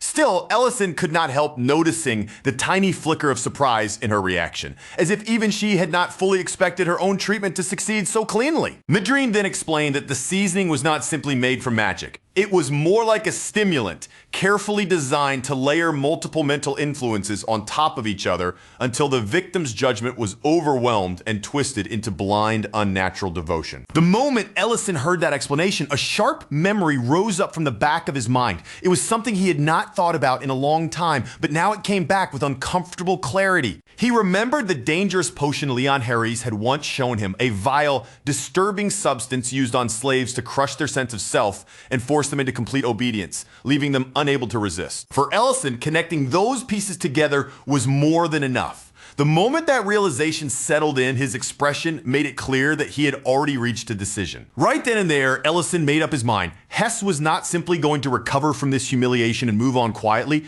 Ellison was going to help him hit back properly and make sure the other side paid for what they had done. Not far from there, at a nearby construction site, a group of workers were already preparing to head out for lunch. From the way they were moving and talking, every single one of them seemed to have the same destination in mind: Merari. They knew that place was filthy. They knew the meat had a suspicious smell. And even they could tell that their craving did not make any real sense. But despite all that, their bodies kept dragging them toward those noodles as if resisting was no longer an option. Before the workers could actually leave, however, a completely different aroma drifted through the air and caught them first. It carried the smoky edge of charcoal mixed with something rich, savory, and so tempting that it immediately stole their attention. Drawn in by that mouth-watering scent, the workers followed it until they found themselves standing in front of Ellison's new stall.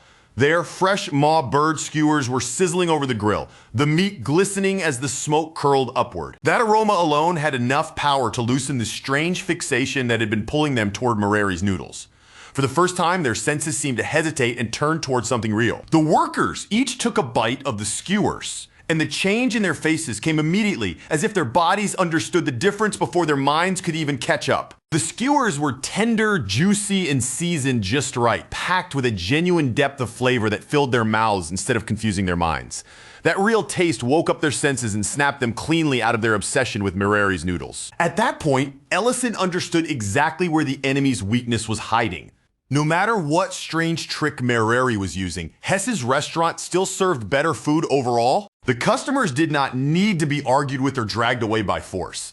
They simply needed a stronger pull, an aroma and flavor vivid enough to overwhelm Merari's spell-like grip and remind their senses what real food was supposed to taste like. Once the skewers had completely sold out, Ellison casually spoke to the gathered crowd. He let them know that anyone who wanted a proper full meal with both those skewers and noodles together could find a complete set menu waiting for them at Hess's restaurant. That one simple announcement was all it took. Before long, a wave of hungry customers began rushing toward the small restaurant on the outskirts, drawn there by the promise of the food they had just tasted. Hess's mother could barely hold back her emotions as she watched the dining room fill up again. After so many years, seeing every seat packed with customers made her look almost overwhelmed, as if she could hardly believe the restaurant had come back to life. Hess did not try to hide who deserved the credit either.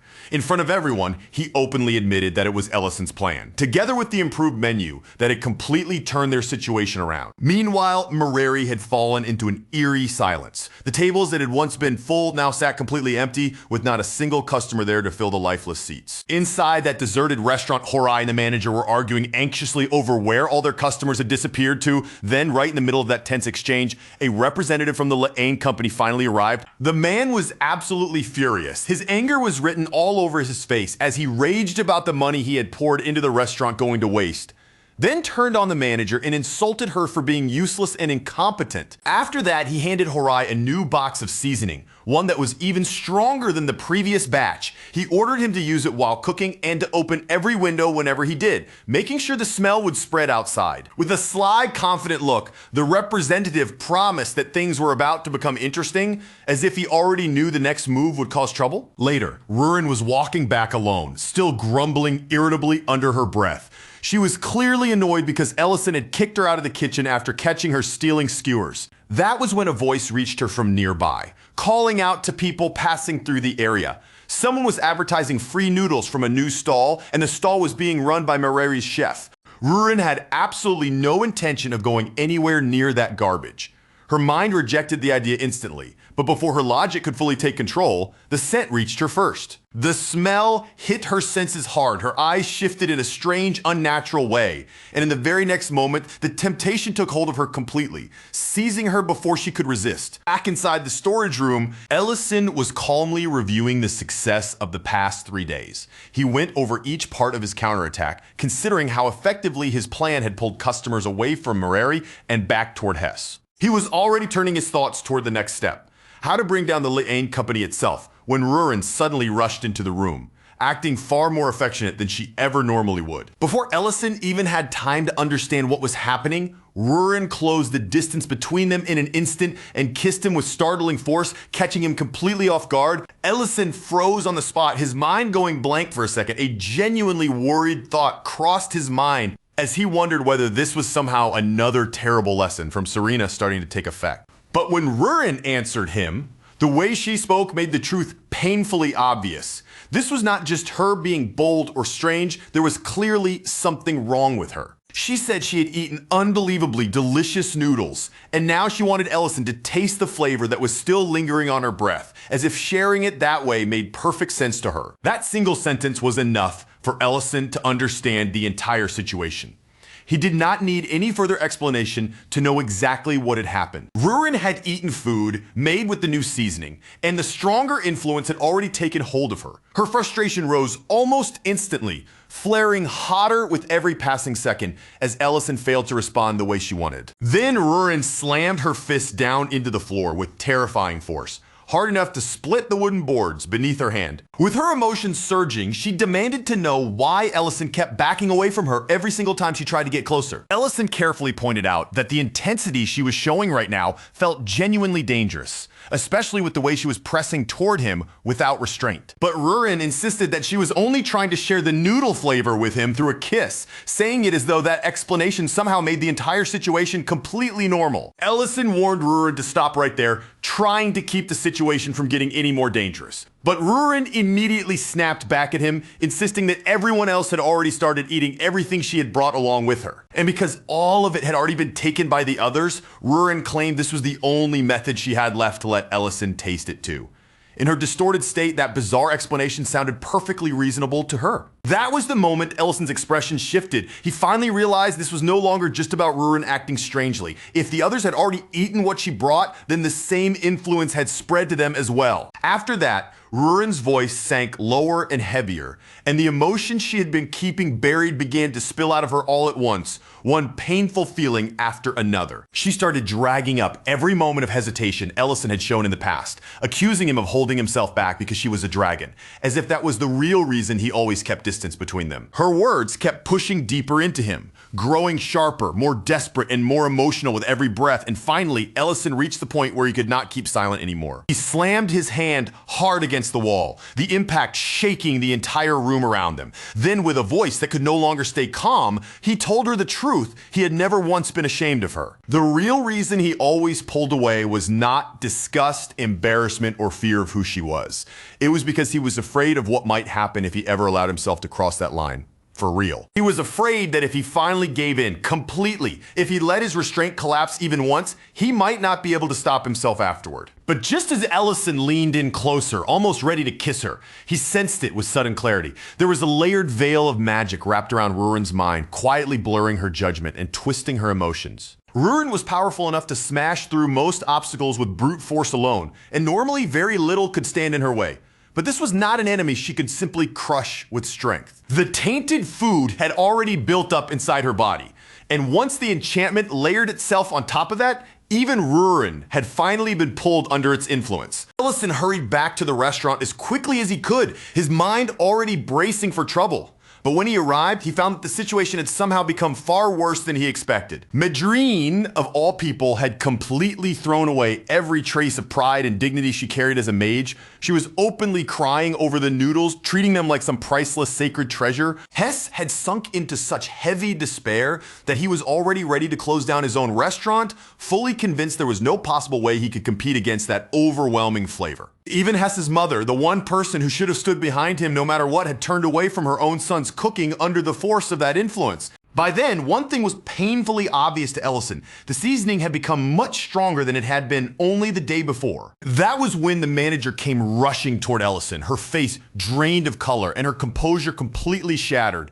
as if she had finally reached the end of what she could handle. She recognized him as the man who had helped Hess fight back, and with desperation written all over her face, she begged him to save them from the disaster unfolding right in front of her. She was so cornered, so terrified of losing everything, that she even offered Ellison the position of head chef, as though handing the kitchen over to him was the only hope she had left. As they moved through the suddenly quiet streets, the manager's guarded expression slowly began to crumble. Little by little, the mask she had been wearing cracked, and she finally started talking about her own past. Once that emotional wall broke, she could no longer hold the truth back.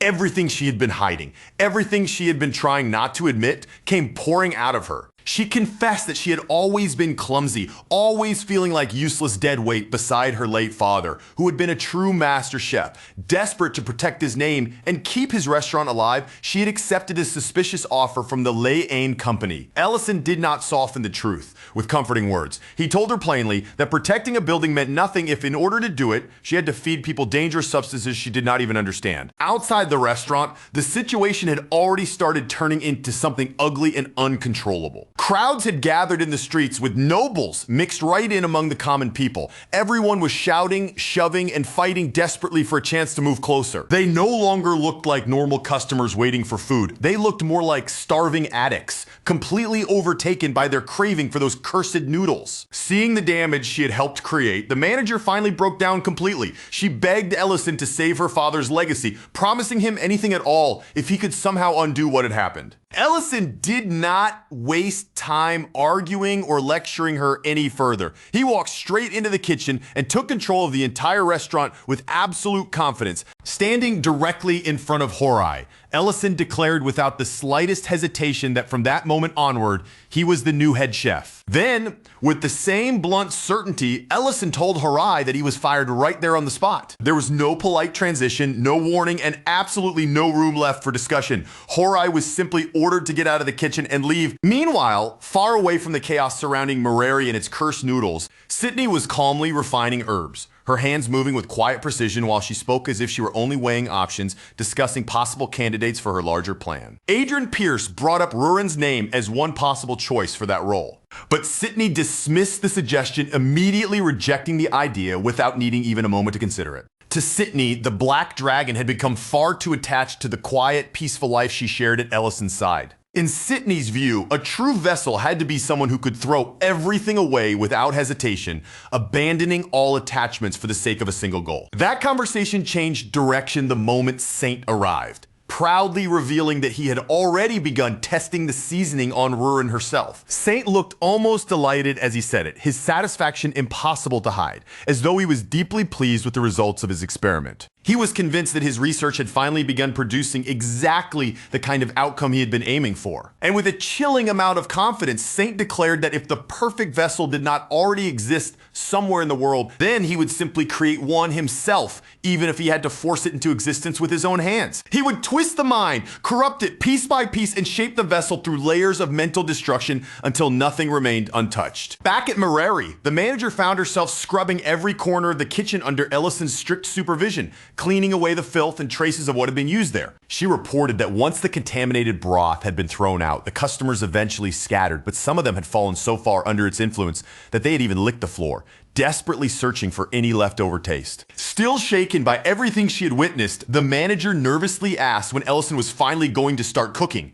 Ellison answered in the driest tone imaginable, saying that he had forgotten how. For one horrifying second, the manager looked like her soul had nearly flown out of her body.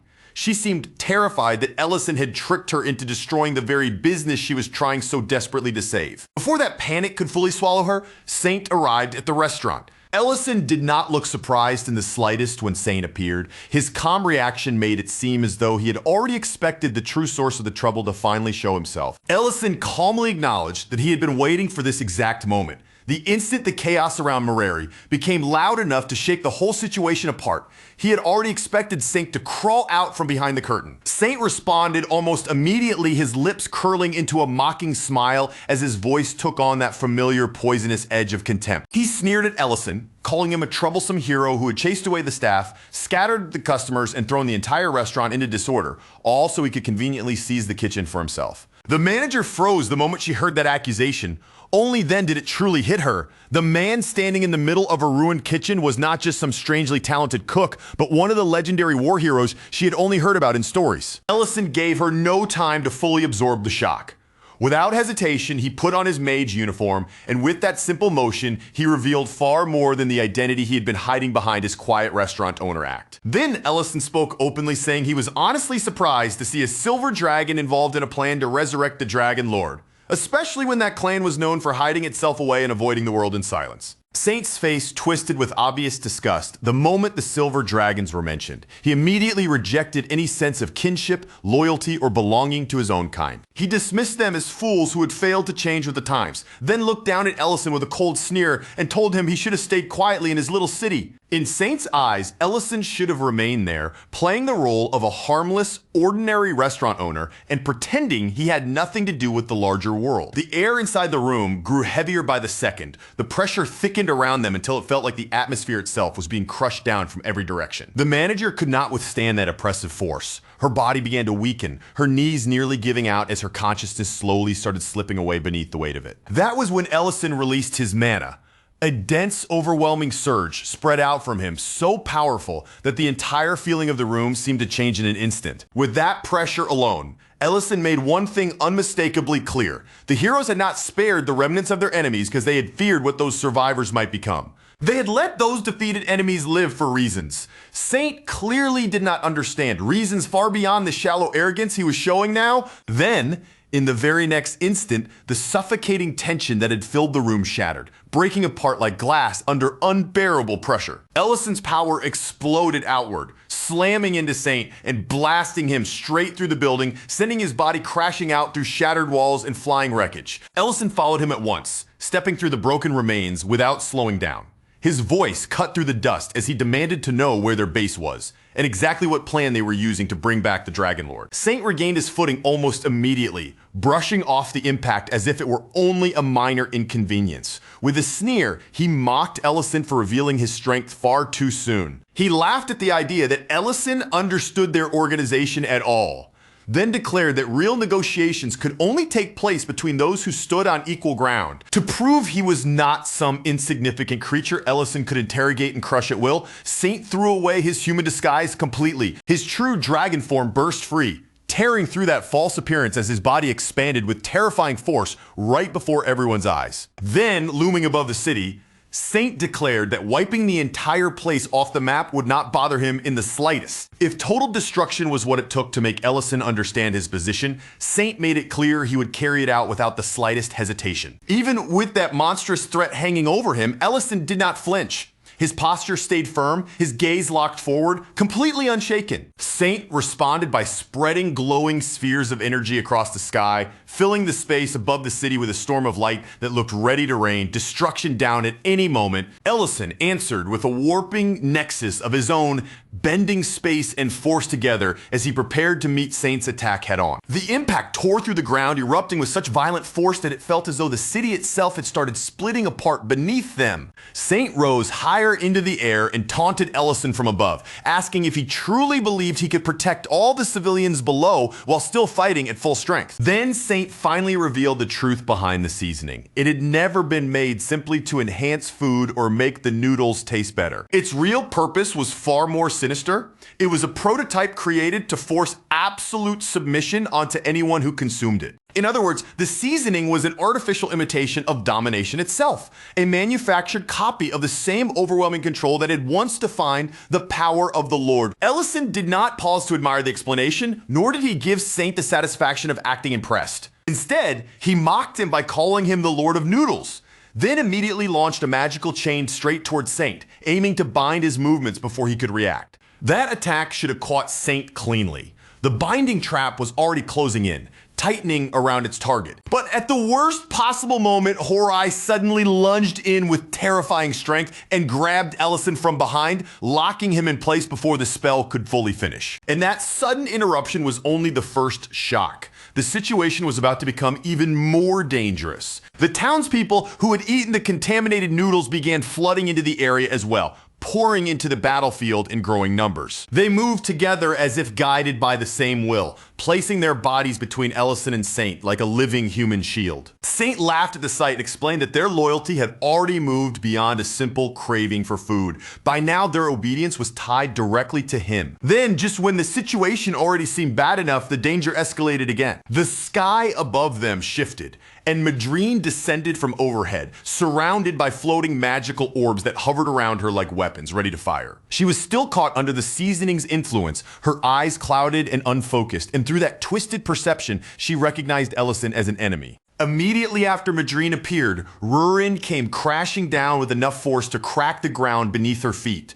Saint looked utterly triumphant, smugly bragging that even a dragon carrying the power of the ancient marble had fallen into his trap. Saint also knew exactly where Ellison was most vulnerable, and he had clearly built his next move around that weakness. As long as innocent humans remained anywhere within range, Ellison would never allow himself to unleash his full power without restraint. And Saint intended to use that hesitation perfectly, turning Ellison's need to protect people into the opening he needed to escape. So Saint turned toward Rurin and tried to command her directly, ordering her to leave together with him. But in that exact moment, the foundation of Saint's plan began to crumble beneath him. Rurin's love for Ellison was simply too strong for his control to keep holding her down from deep within her. That emotion pushed back and shattered the spell from the inside. Rurin snapped back to herself in a burst of pure fury, her anger exploding outward as she screamed at Saint for even daring to believe he could ever control her. Then Rurin gave Saint no chance to regain his balance or even prepare himself. She drove a vicious kick straight into him with overwhelming force, sending his body flying backward as if he weighed no more than a scrap of paper. With her eyes burning fiercely,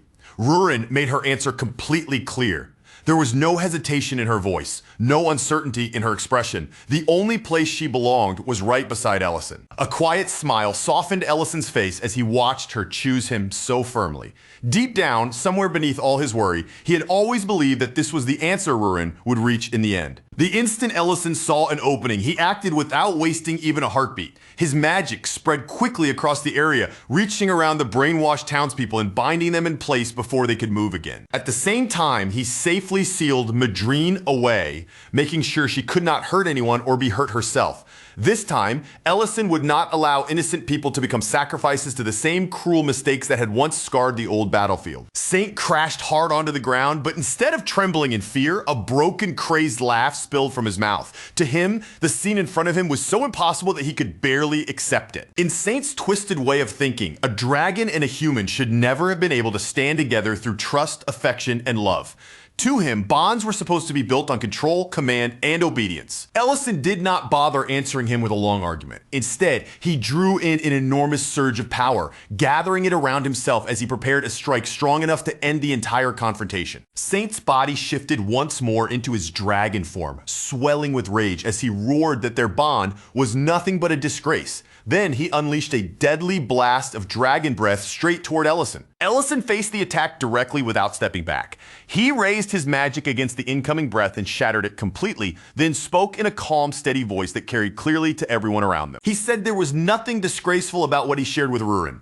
Their feelings were real, and next to that truth, the difference between a dragon and a human meant almost nothing at all. Rurin stood frozen in place, her face turning a deep shade of red. The words hit her so suddenly that she could barely process them. Yet little by little, Ellison's confession settled into something undeniable. Nearby, Saint's bottle of seasoning slipped loose and rolled across the dirt. Only then did he finally realize the fatal blind spot in all his careful planning. He had prepared for magic, manipulation, and even the strength of dragon blood. But through every scheme he had built, Saint had never once considered that true love might be the one force powerful enough to tear everything apart and ruin him completely. Ellison turned fully toward Rurin and told her directly that this time he was not going to dodge the answer or run away from his own feelings. He loved her, and Rurin, without even a second of hesitation, answered him with the same honesty and told him she loved him too. Later, Horai found himself locked behind the bars of his own establishment, tied up and furious as he thrashed around, shouting for someone to let him out. Ellison watched Horai more carefully than before, his eyes narrowing as something about him felt deeply wrong. Horai looked like a human and moved like a man, but the raw force in his body and the pressure around him felt strangely artificial, almost as if it had been manufactured. When Horai strained his muscles and tried to tear himself free through sheer brute strength, his clothes ripped just enough for Ellison to catch a glimpse of armor hidden beneath them, along with an emblem that immediately made him think of Reedon. Before Ellison could dig any further into that discovery, Saint's mocking voice rang out again from the side, needling him with another taunt. But the moment he started speaking, Rurin suddenly smashed through the bars. She stormed in with absolutely no restraint and began pummeling Saint again and again, each blow landing with terrifying weight as if she had been waiting to unload every bit of rage on him. All of that fury came from one very specific memory burning in her mind. Saint had dared to put his hands on her waist. Madrine desperately begged Rurin to stop before she actually killed him.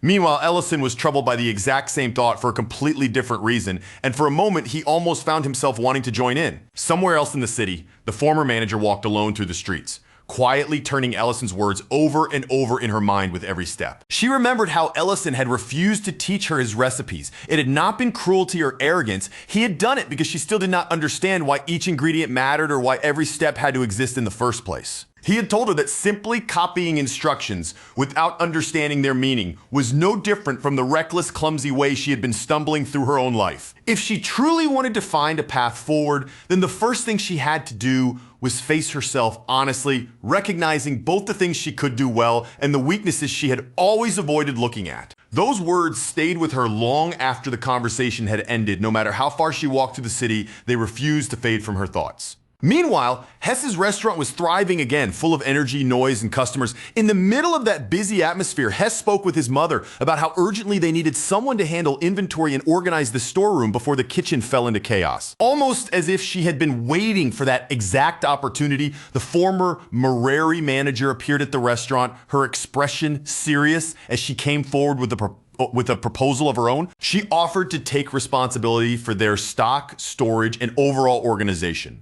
On top of that, she suggested that their two businesses cooperate since she already had connections throughout the city and understood the local situation better than most. Back at Ellison's restaurant, the entire place had fallen into a restless buzz. Ellison and Rurin had both been gone much longer than anyone expected, and their absence was starting to make everyone uneasy.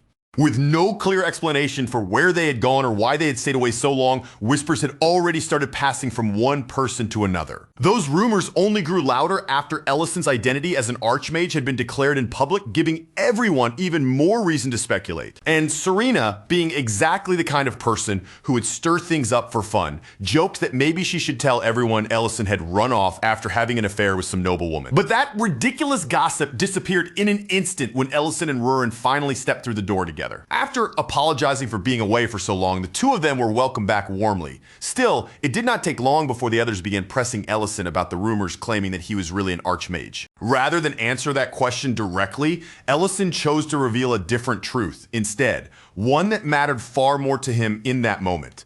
In front of everyone, he reached for Rurin's hand and held it openly, making no attempt to hide the gesture where anyone could see it. Then, with a calm expression, Ellison explained that the time they had spent away had given the two of them a chance to speak more honestly and be more open with each other. Rurin pushed that statement even further in her usual fearless way, declaring that they were no longer going to hide their affection. If they wanted to kiss, then they would kiss wherever they pleased. That bold announcement wiped away every other rumor at once. Secret identities, war heroes, hidden pasts, all of it. From that moment on, everyone simply accepted that Ellison and Rurin had been away together on a romantic trip. Far away in another part of the world, Adrian Pierce brought grim news to Sydney. But judging from the look on Sydney's face, it seemed she had already expected something like this. Saint's plan had failed completely, and now he had been captured as a prisoner. Sydney did not panic in the slightest. She remained unsettlingly calm, asked for a cigarette as if the report were only a minor annoyance, and treated the entire failure like nothing more than an inconvenience. For the time being, she said, their priority was simple.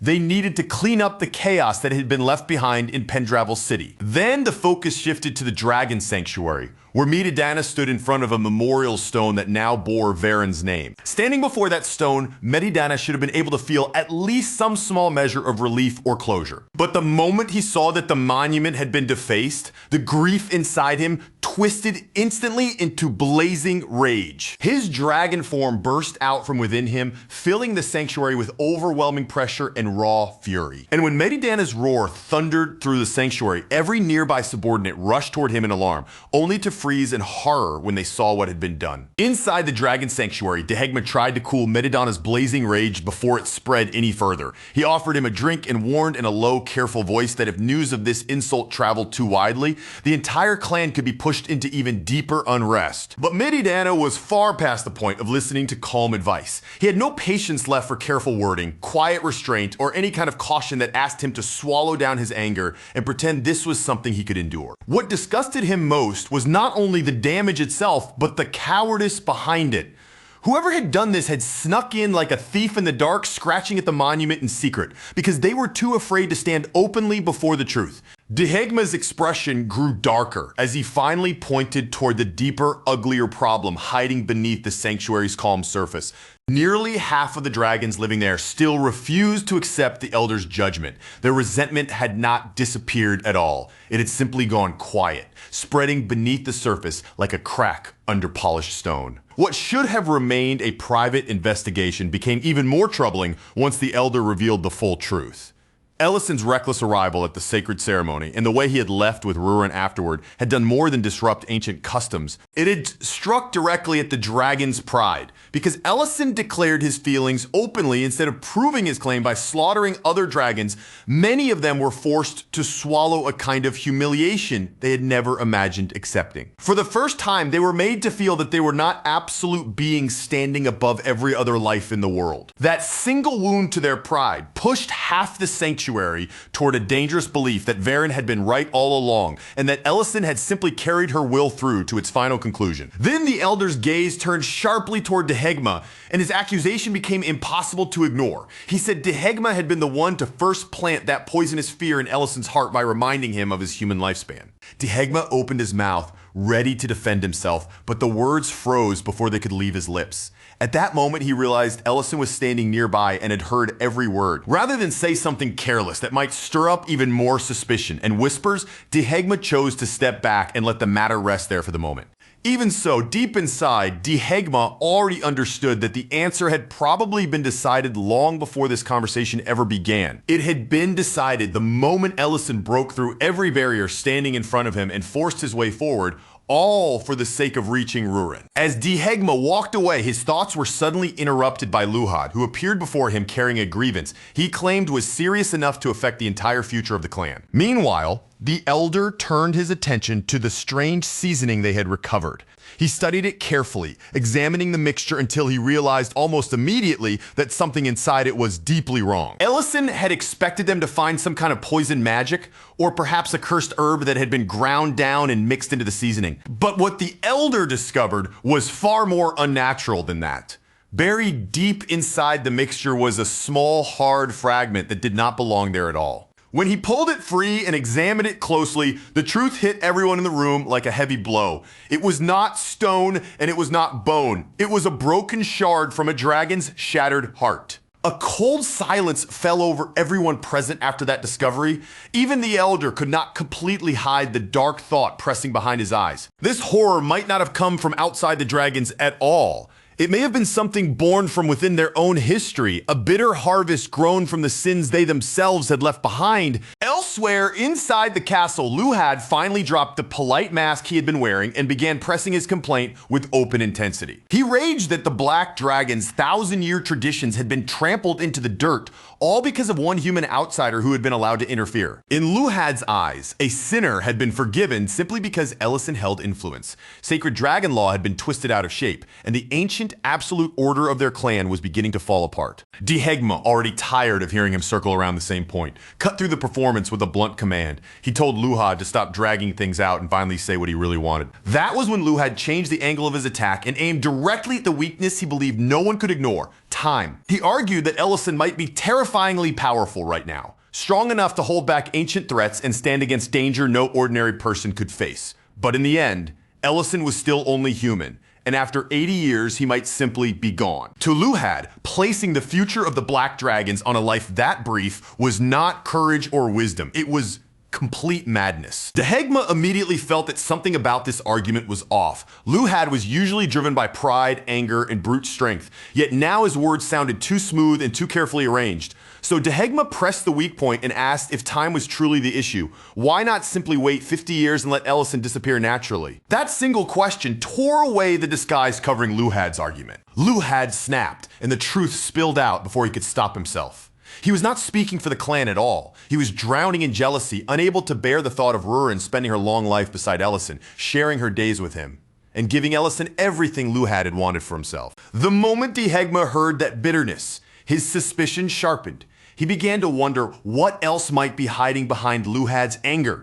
The damaged memorial came to his mind immediately, and although anger rose hot in his chest, Dehegma forced it back down.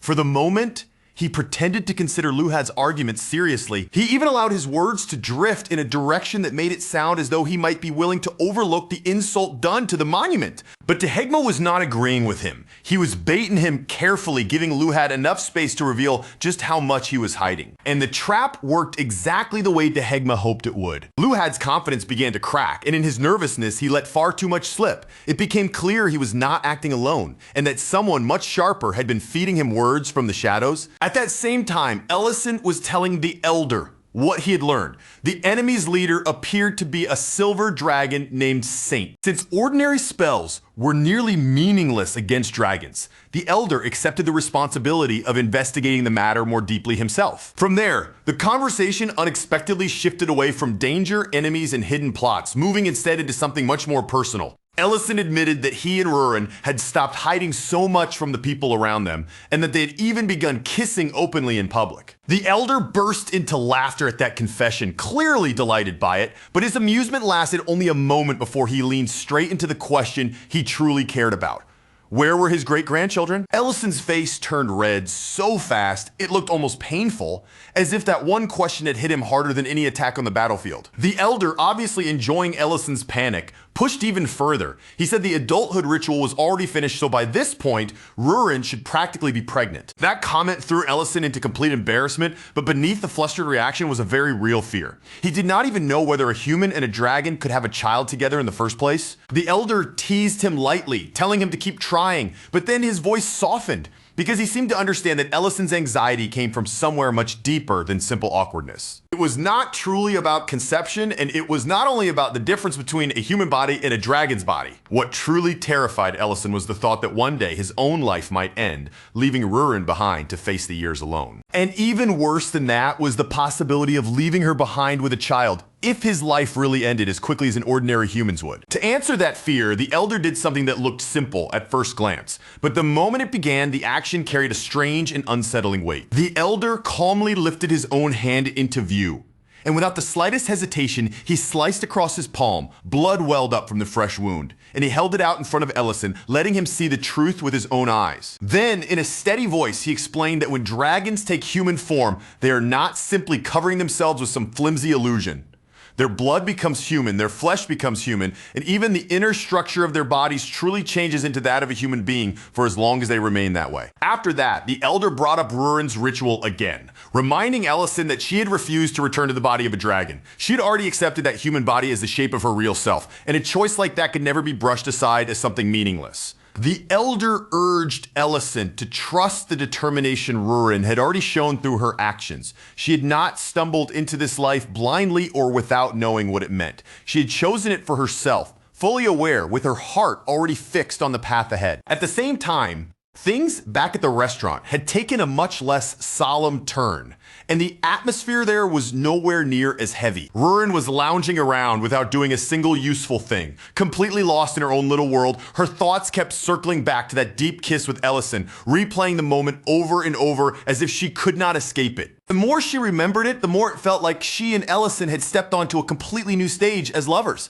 That was exactly when Serena's old advice started ringing through her mind, growing louder and harder to ignore. After a kiss, What was supposed to come next? That one question struck Rurin with so much force that excitement and panic surged through her at the exact same time. Her face and body could barely contain the rush of emotion, and before she even realized it, she suddenly shouted out loud. Sometime later, Ment and Miltine heard a loud crash from inside the restaurant. In that same instant, they both realized something even worse. Neither Ellison nor Rurin was there to deal with whatever disaster had just broken out. Feeling danger in the air, Mint immediately grabbed a sword just in case. His posture tightened, his nerves sharpened, and he braced himself as though something truly serious might be waiting inside. And the one who had thrown the whole place into chaos was none other than Luhad. He had smashed his way straight through the entrance, sending fear through the customers as they stared at him in shock. Standing there like he owned the room, Luhad demanded that Rurin come out immediately. Linty stepped forward to face him, putting herself between him and the frightened people around her. But Luhad looked over the humans in the restaurant with cold contempt, as if they were not even worthy of a real conversation. Ment and Miltine rushed in soon after and moved to stand beside Linty. Together, they warned Luhad that if he refused to leave quietly, they would report him at once. Luhad did not seem troubled in the slightest. Instead, he answered by releasing a crushing wave of mana, so thick and oppressive that it locked their bodies in place before they could take even one more step. He made no attempt to hide how beneath him he considered them, as though even speaking to ordinary humans was an insult to his pride. But before the situation could explode any further, Serena finally stepped into the middle of it. She warned Luhad in a firm, dangerous tone that the owner of this restaurant was not someone he could provoke so casually and then expect to walk away without consequences. Still, with terrified customers watching from every direction, Serena could not reveal her own identity as a dragon right there in the restaurant. So instead, she drew Luhad away from the building and led him out toward the nearby forest. Once the two of them were surrounded by trees, Luhad sneered at her openly. He mocked her for spending her time like some normal customer in a human restaurant, especially one that belonged to Ellison. Serena fired back without even pausing. She told him that out of every dragon alive, he had the least right to lecture anyone about dignity, not after destroying human villages while hiding behind the excuse of hunting red dragons. That insult struck Luhad exactly where it hurt. His anger erupted all at once, fierce and uncontrollable, and in the very next moment he transformed into his dragon form, right there on the spot. Then Rurin appeared. She took one look at Luhad in that enormous dragon form,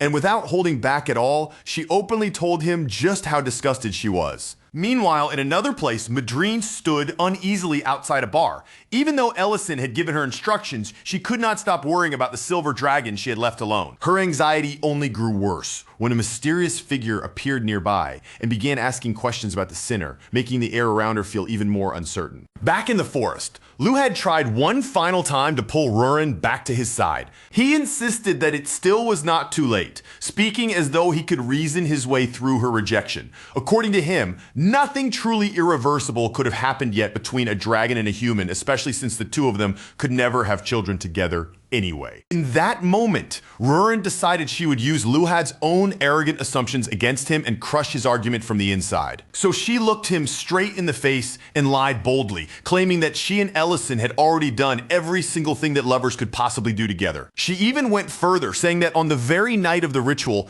Ellison had personally taken off her sacred dress with his own hands. And Rurin pushed the bluff even harder, declaring that she and Ellison spent their time wrapped around each other in every intimate way Serena had once described to her. Serena, watching from the side, was genuinely taken aback. She had not expected Rurin to throw herself so completely into the lie with that much confidence and commitment. But Rurin still was not finished. She told Luhad that the only reason she had gone to the sanctuary in the first place was because she felt guilty toward Ellison. It had never been because she held even the smallest trace of interest in Luhad. Not for a single moment. Then Rurin delivered the final truth, striking him where no lie was needed at all.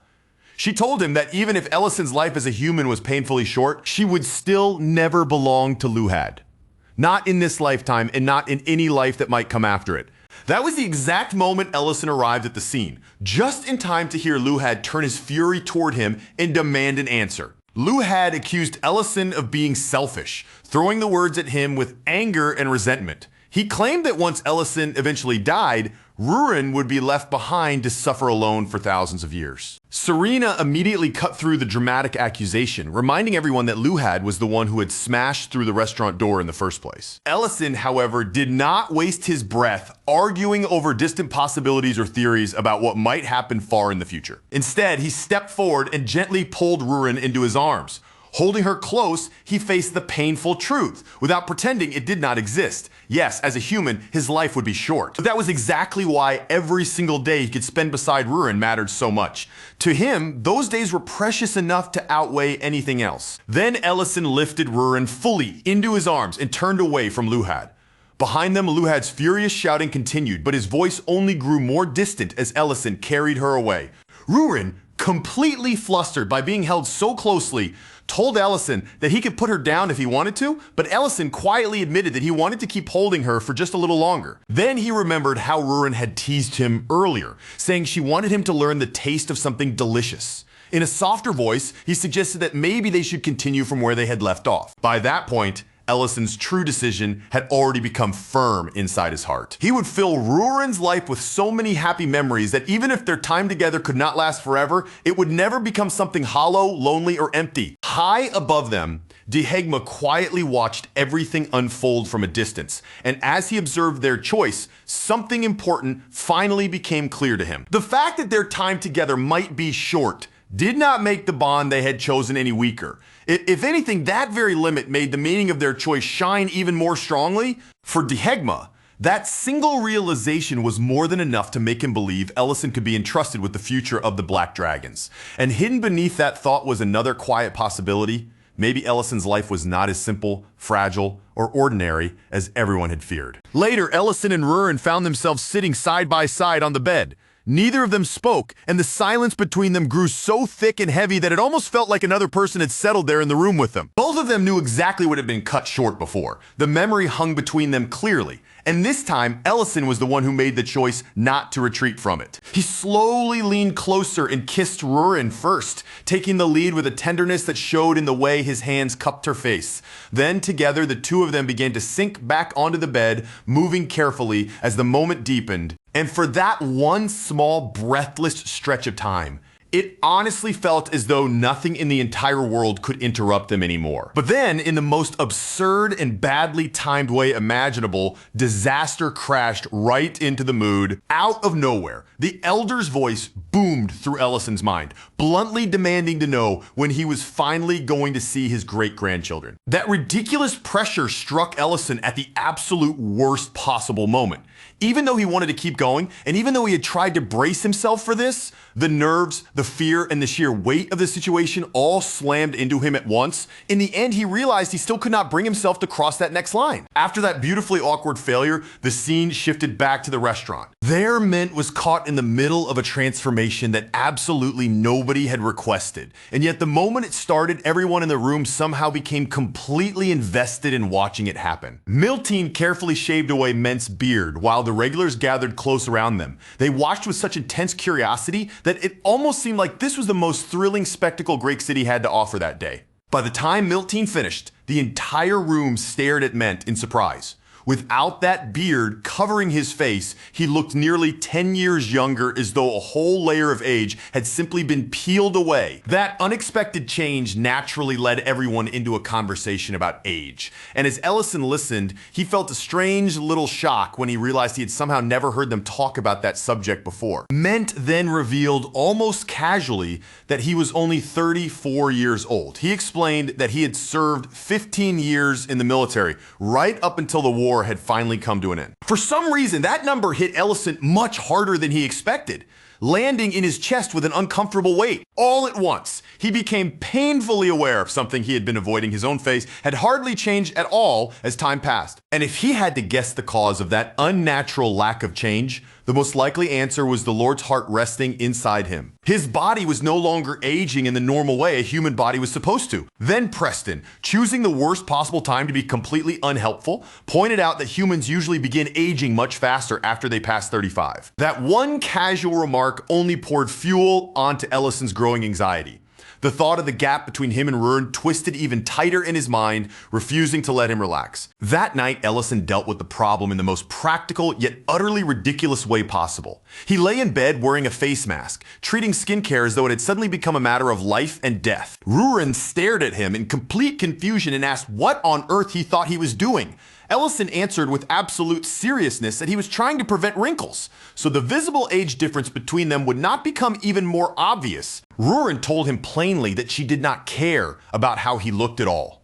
But Ellison had already spiraled too far into his own panic to be calmed down by something that simple. Still, underneath all of that absurd panic over skincare, a much darker thought kept circling quietly in the back of Ellison's mind. He needed to find Saint and force him to reveal the truth, especially how Saint had been so certain that Ellison's lifespan would be short. And as if that single worry was not already heavy enough, an even greater problem was beginning to form somewhere else. Saint escaping punishment in Penderville City felt like some kind of cruel joke at first, except the consequences were far too real to laugh at. Lord Hobb, the ruler of the city, remained completely calm as he claimed there was not enough solid evidence to keep Saint imprisoned. Madrine nearly lost control right there. She argued furiously that Saint had manipulated people's minds, twisted innocent civilians, and pushed events towards something far more dangerous than an ordinary crime. But Lord Hobb simply brushed off her outrage and turned her own reasoning back on her, pointing out that seasoning the citizens and making them obsess over food did not technically go against the Archmage's ideals. And besides, if Ellison truly was the dragon slayer everyone feared, then someone like Saint could not have posed any real threat to him in the first place. So in the end, because no specific law could be wrapped tightly enough around Saint's neck, he was allowed to walk away without punishment. Madrine could only stare at the result with a grim certainty settling over her that trouble like this never stayed buried for long. Saint did not waste even a moment before taking advantage of his newly restored freedom. He soon reunited with Luhad, who looked utterly devastated. Rurin's earlier claim that she and Ellison had already crossed every boundary lovers could cross had left him emotionally shattered. The instant Saint saw that humiliation burning inside Luhad, he understood exactly how useful that pain could become. Saint told him that the only thing that mattered now was who remained standing at the very end. It did not matter who cried first, who was mocked, or who had to swallow humiliation along the way. The final winner was the only one who counted. That was all Luhad needed to hear. Poisoned by pride, bitterness, and wounded obsession, he cast aside his loyalty to his own clan and gave himself over completely to Saint's cause. Then Adrian Pierce arrived with urgent news that made the situation even worse. Their current hideout had been discovered, which meant they had to move immediately. Inside that tense little gathering, Saint finally began to reveal the larger plan that had been sitting behind everything. He explained that their previous experiments, the ones that forced fragments of dragon hearts into humans to create enhanced soldiers, had been far too slow and had consumed far too many resources. Because of that, Saint had developed something new instead. He called it Lord's Tear, a substance designed to make anyone who consumed it fall into absolute obedience. Unlike the old method, this would spread more quickly, reach much farther, and become far more effective as a weapon against both the dragons and Ellison himself. And Saint was already preparing to gather the research materials he needed in order to produce Lord's Tear on a massive scale. But that entire plan was destroyed. The very instant flames tore through the meeting. Luhad's robe suddenly caught fire, and in the next breath, the whole area erupted in a violent explosion. The hideout became a blazing cavern of smoke and flame, and even teleportation was completely cut off. Then, through the choking smoke and roaring fire, Dehegma stepped into view, dragging a struggling Luhad behind him as casually as if he were nothing more than a child caught sneaking out. Dehegma looked at Luhad and named him for exactly what he had become, a useless fool who had walked straight into the hands of the very people working to resurrect the Dragon Lord. Saint and Reeden could do nothing but stand there in silence, watching as Dehegma spoke with ruthless calm. Piece by piece, he ripped open the truth and exposed everything, as if uncovering their scheme took no effort from him at all. Luhad's expression twisted with pure horror, because only in that moment did the truth finally sink in. He had not joined some proud and noble movement meant to restore the dignity of dragons. All along, he had only been running errands for lunatics, people who were trying to drag the greatest nightmare in history back into the world. Dehegma laughed right in Luhad's face, openly enjoying how pathetic the whole thing was. To him, it was almost ridiculous how easily they had wrapped Luhad around their finger and used his pride against him. Even Saint could no longer pretend otherwise. He was forced to admit that bringing in someone this foolish had been a mistake from the very beginning. Desperate to reclaim control of the room, Saint transformed into his dragon form and unleashed a suffocating wave of power. From the way he moved, it was clear he believed Dehegma had come alone and that he could still be crushed by force. But that arrogance was destroyed almost instantly. Dehegma transformed as well, overpowered Saint with terrifying ease, slammed him beneath his claws, and coldly remarked that making fatal misjudgments seemed to be the Silver Dragon's favorite habit. Off to the side, Luhad fell into a complete panic. His earlier pride vanished as he begged for forgiveness, desperately insisting that he had never known anything about a plan to revive the Lord. Dehegma gave him one chance to prove that apology meant anything at all. If Luhad truly wanted to be believed, then he had to turn his fangs against the very people he had just been serving. Luhad did not even stop to think. The moment the chance was given, he lunged straight at Reedon. And with no room left to avoid the attack, Reedon was forced to draw his sword and meet Luhad head on. Somewhere else, away from the chaos of that burning hideout, Rurin finally admitted something important to Ellison. She told him that from the very beginning she had known Luhad was being manipulated. Dehegma had asked her to provoke Luhad on purpose, pushing his emotions until he acted recklessly enough to draw the hidden organization out into the open. Then Rurin confessed something else, something Dehegma had once told her in a much heavier moment. He had warned her not to build her heart on hope that might someday prove false. Because if Ellison's life really was short, then choosing to love him meant choosing a future where despair would eventually find her, no matter how happy the present felt. That was the part Ellison grabbed onto immediately. His voice turned frantic as he pressed for answers, desperate to know what Dehegma had discovered about the truth of his lifespan.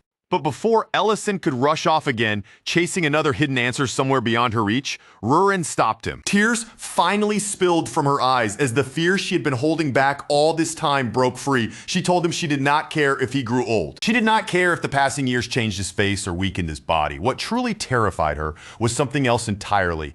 That if he found a way to become fully human again, he might choose to leave her behind just to spare her the pain of watching him die. With her voice trembling, Rurin begged him not to keep chasing an answer that might end up tearing them apart. More than anything, she simply wanted him to stay with her. Seeing Rurin cry like that finally made Ellison understand just how deeply he had already hurt her. His doubts, his hesitation, and his endless search for certainty had been cutting into her heart more than he had realized. So Ellison answered her plainly, leaving no space for confusion or fear. He told Rurin that he was not going anywhere. And in that moment, he decided he would prove it in a way that needed no theories, no distance, and no promise postponed for some later day. Instead, Ellison chose closeness. He pulled Rurin into a real moment of intimacy, one that quietly said more than any careful explanation ever could. Back inside the burning hideout, Reedon and Luhad were still clashing violently, their fight raging on while the entire place collapsed around them. Reedon quickly understood that the operation was falling apart from every side. The data for Lord's Tear had already been lost, the teleportation barriers were breaking down, and the entire plan was slipping beyond the point where it could ever be salvaged. Nearby, Dehegma was dealing with Saint in the cruelest and most deliberate way possible. He snapped joints, forced answers out of him, and kept pressing him with the one question that mattered most. Why were they suddenly in such a hurry? If Ellison really were nothing more than an ordinary human, then the simplest strategy would have been obvious.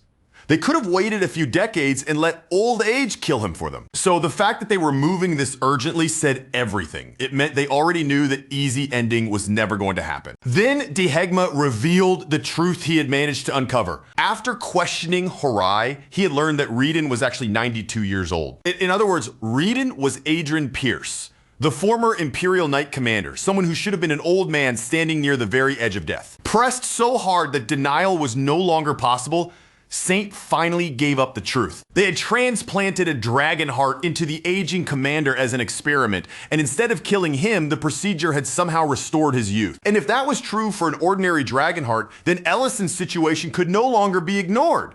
After all, what he carried inside him was something far greater, the Lord's heart itself. That meant Ellison was no longer bound by the short, fragile lifespan of a normal human being. In effect, he had been given a lifespan much closer to that of a dragon. Then Dehegma chose the worst timing imaginable, in a way that was almost painfully funny. Through magical transmission, he sent that enormous revelation directly to Ellison and Rurin, right? While the two of them were together in bed. With complete sincerity and with no sense of how badly timed it was, he congratulated them. Then he announced that the heavy burden of their different lifespans had finally disappeared. Only after saying all of that did Dehegma realize exactly what kind of moment he had interrupted.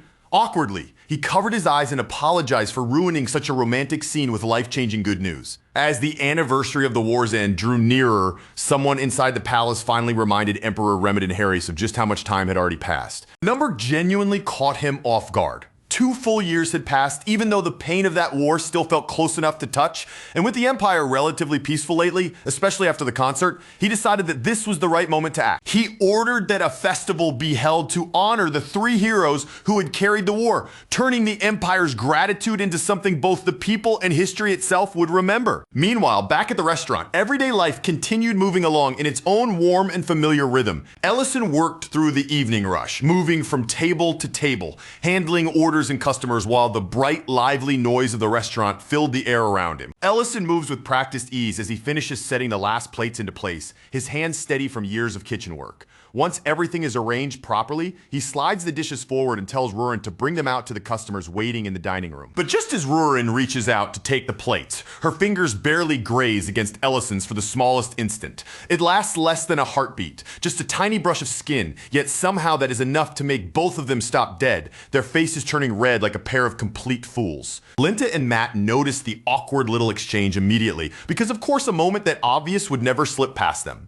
Linty leans closer with a teasing grin already spreading across his face, then gives Ellison a playful nudge in the side. Still wearing that smug expression, Linty points out that Ellison has definitely been acting strange lately. It is almost like something about him has shifted quietly, even though Ellison himself seems determined not to admit it. Ellison instantly tries to escape the accusation, turning his eyes away and slipping straight into denial. Instead of answering directly, he forces the topic toward the restaurant, pointing out how crowded and noisy the place has suddenly become. Linta explains that the crowd is only going to get even worse from here. Great City is already packed with visitors because the anniversary festival is finally beginning today. Over in the city square, Ryden Grake stands before the gathered people with Verna Grake at his side. His voice carries across the open air as he delivers a speech that reaches deep into the crowd, reminding them that Great City was once shattered and left in ruins after the Red Dragon's attack. But the city did not survive because of some simple miracle. It survived because the soldiers held their ground. The people endured and no one allowed despair to swallow them whole. The soldiers stayed standing. The civilians refused to break. And because that stubborn will to live never disappeared, Great City still remains here today. Then Ryden lowers his head in a deep, solemn bow, offering sincere gratitude to the 3 heroes who made that survival possible. The people in the square are already deeply moved, the whole place wrapped in emotion. But then Ryden adds one more sentence, and that single reveal pushes the atmosphere far beyond anything the crowd had expected. He announces that one of those very heroes is still living in Great City at this very moment, quietly running a restaurant among them. The second the crowd realizes who he is talking about, the entire square bursts into excited noise. Before Ryden can take things too far and drag Ellison completely into the center of public chaos, Verna quickly steps in beside him. She stops him before he can reveal more than he should. And at that perfect moment, fireworks explode across the sky above the square. Thunder, color, and bright flashes of light swallow the air, bringing the speech to a dazzling close. Later, at the festival grounds, Ellison and Rurin walk side by side through the lively crowd. They give off the exact feeling of 2 people trying very hard not to look like a couple, while somehow making it painfully obvious to everyone around them. At one of the game stalls, Ellison manages to win Rurin a stuffed toy. But the moment she has the prize in her hands, she looks back at him as if one toy could never possibly satisfy her and immediately tells him to win another. As they keep moving through the festival, Rurin quietly admits that she likes places like this. It is not because they are grand or impressive, but because they feel close, familiar, and warm, in a way the capital never did for her. Ellison answers her softly, telling her that they can come again next year. And not just next year, the year after that too, and every year after as many times as they want. Rurin accepts his words without making a big fuss over them, but the gentle happiness spreading across her face says far more than any spoken reply ever could. Then, as the 2 of them wander deeper through the festival, they come across a group of children playing happily in the street, laughing as they act out a pretend war. One child is pretending to be beaten, another has taken on the role of Durin, and another is waving their arms wildly around, fully committed to playing the part of a dragon. Rurin finds the whole scene amusing, almost right away, watching the children with interest. But the moment Ellison sees the game unfolding in front of him, his body grows unnaturally still. The children notice Ellison's clothes and make up their minds without a second thought. To them, he looks absolutely perfect for the role of Archmage Ellison. Before Ellison can properly refuse, the children pull him right into their game. Then they assign Rurin the role of a princess, which she rejects so quickly and sharply that she sounds almost personally offended. The children argue back, insisting that the princess is an important part of the story and that the battle has to happen in the right order. In their version, Beeden and Deran must fall first, leaving the Archmage to face the final fight alone. One of the children then throws themselves down with wildly exaggerated drama, loudly declaring that the heroes have died and that only the Archmage is still left standing. That innocent line hits Ellison with a force none of the children could possibly understand. What was just a game to them cut straight into something buried deep inside him. To keep the moment from becoming painfully obvious, Rurin finally gives in and agrees to play along. The children immediately explode with excitement, rushing happily toward the grand final act of their little story. But just as the laughter and noise rise to their loudest point, Ellison's vision suddenly begins to blur. The world around him seems to tilt and sink away beneath his feet. And then before he can stop himself or even understand what is happening, Ellison loses consciousness. Inside the dream, Ellison opens his eyes beside a crackling campfire. Across from him sit Beeden and Darren, looking so alive, so familiar and so unchanged that it feels as though no time has passed at all. Darren assumes Ellison must have just woken up from a bad dream. Meanwhile, Beeden grumbles that the cook has no business being the last one awake when everyone else is already getting ready to move. Before long, several passersby approach the camp. Their faces are filled with gratitude as they begin thanking the group for their heroic deeds, immediately recognizing Beeden and Darren by name. When their attention finally shifts to Ellison and they ask who he is, Ellison answers calmly by giving them the name Michael instead. Darren laughs when he hears that, clearly amused that Ellison is still changing his identity whenever the opportunity appears, just like he always used to do. Ellison explains that once the war finally ends, he wants to open a restaurant. And when that day comes, he wants people to judge him only by the food he serves, not by the legends, titles, or expectations attached to the soldier he used to be. To make that dream possible, he has even been using magic to change his appearance. Different faces for different places allow him to keep his past from following him everywhere he goes. Their calm conversation is suddenly cut short when Beeden and Darren realize they are late for a meal. Without much warning, they start dragging Ellison along with that same easy, familiar energy from the old days. Then the dream changes without warning. The quiet world around them is ripped apart as battle erupts, and monsters come charging in from every direction with terrifying force. Ellison reacts immediately, raising a magical shield to protect the people nearby.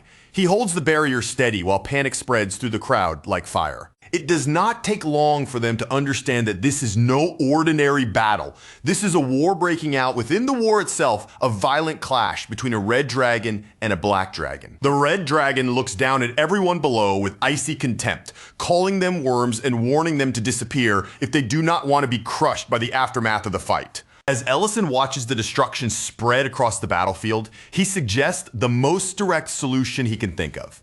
They should go straight after the Lord itself and cut the conflict off at its source. Beeden and Duran react instantly, staring at Ellison as though he has completely lost his mind. They remind him that they already attempted that once before, and that single attempt nearly cost all of them their lives. The Lord is not simply powerful. They warn him it is a monster so overwhelming that killing it feels almost impossible. It is the kind of being that can take enough damage to kill 5 full-grown dragons and still continue moving, as if even death cannot quite reach it. The only reason they survived their last encounter was because of timing and luck. The Lord sensed black dragons approaching and withdrew before the situation could turn too dangerous against it. Darren notices the heavy shadow settling over Ellison's face, and he understands right away that the endless war has been wearing him down from the inside. Ellison does not even try to deny it. He is exhausted, worn thin, and sick of watching the bloodshed continue without any sign of ending. More than anything, he is tired of constantly being forced to choose who can be saved and who must be left behind for burial. He remembers how Diriant once asked asked him to return, clear his name, and properly go back to the place he had left behind. But Ellison chose a different path instead, running from that road because he wanted to protect people in his own way. Ellison does not try to soften what he feels, not even a little. He says it plainly, with anger burning through every word. He hates the Red Dragons for being the ones who started this entire nightmare in the first place. But his hatred does not stop there. His feelings toward the Black Dragons are hardly any gentler, because in Ellison's eyes, any dragon who can watch humans suffer from a distance and still refuse to step in has no right to expect warmth or sympathy from him. When Darren sees that fierce, unmoving anger in Ellison's eyes, he quietly hands him a special badge. Then he tells Ellison to stop living like a deserter, dragging his guilt behind him, and instead start moving forward as the person he truly is. Because no matter how stubbornly Ellison tries to reject the title, he is still a Grand Archmage. The overwhelming power he carries was never meant to help him run away from the world. It was meant to protect the people who have no way to protect themselves. But that heavy moment barely has time to settle between them before urgent news cuts sharply through the air. A dragon has been sighted somewhere nearby. And in the very next instant, while everyone is still reacting to the warning, Beeden has somehow vanished from sight, disappearing so completely that he leaves no trace behind. The three heroes immediately split up and rush in different directions to search for him. But almost right away, Ellison senses that something is off, as though the road itself is twisting strangely and pushing them in circles. Darren realizes the truth before anyone else can fully grasp it. A barrier has been placed over the area, bending their route, distorting their sense of direction, and deliberately trying to separate them. Without wasting a second, Darren tells Ellison to keep pushing forward. He says he will remain behind and hold back whatever is closing in on them from the rear. Ellison continues deeper into the area, and eventually he reaches a place that does not feel like a dragon's lair at all. The land before him looks more like the earth has been split open and wounded. It is a raw, ruined scar carved into the ground, the kind of place so lifeless that no creature should be able to survive there. And there, in the center of that devastated space, Ellison finds a young dragon weeping beside the motionless body of her mother. The red dragon lying before the child is already dead, her once powerful presence reduced to a silent corpse resting in the cold darkness. The grief pouring out of the young dragon is overwhelming. It is so fierce, so unstable, and so uncontrollable that it feels less like ordinary sorrow and more like a storm given physical shape. Then, through the tears and fury clouding her eyes, the young dragon slowly turns her attention toward Ellison. Still in her dragon form, Rurin launches herself at him without the slightest hesitation. Her rage explodes into movement before Ellison can even find the right words to speak. She screams at him with everything inside her, blaming him for what happened and accusing him of being the reason her mother lies dead before them. The sheer force of her magic slams into Ellison hard enough to shock him. In that instant, he understands that this is not just a grieving child losing control. The power bursting out of her is far too vast for a juvenile dragon, far beyond what someone her age should be capable of releasing. The pressure surrounding her feels dangerously close to that of a fully grown dragon, so heavy and unstable that even the air around them seems to tremble under it. As the magical blast erupts, Beeden and Darren finally arrive at the scene. The moment Darren sees the young dragon before them, he understands that she is no ordinary child. A heartbeat later, Beeden confirms what they are all beginning to sense. The aura spilling from her body is the same as the ancient marble. They know far too well. Ellison grasps the meaning almost immediately. This tragedy is not simple grief or coincidence. Something far darker is tangled beneath the surface. Before they can fully process what it means, Rurin throws herself forward again, her sorrow sharpening into another violent charge. With hatred blazing through her voice, she swears that she will kill every last one of them. Darren warns the others that her already terrifying strength is being amplified even further by the ancient marble. Beeden immediately argues that they must avoid fighting her directly at all costs. If they clash with her head-on in that state, the entire situation could turn into a disaster. But Ellison refuses to step back. And in that moment, the words he has kept buried inside himself for far too long finally begin to pour out. More than anyone else, Ellison wants this war to end. Not someday, not eventually, not after even more bodies fall, but as soon as it possibly can. Because all he ever truly wanted was a quiet life. He wanted a peaceful restaurant, calm days spent cooking, and a world where he did not have to keep drowning in blood, dragons, and endless war. When they ask the young dragon for her name, she snaps back with cold defiance and demands to hear theirs first, refusing to offer them any anything until they answer her. Only after listening to each of their names does she speak again, declaring coldly that she will allow them to keep those names until the Lord is dead. Then right there in front of them, she takes on a human form at last and introduces herself as Rurin. Darren does not waste time staring at the transformation.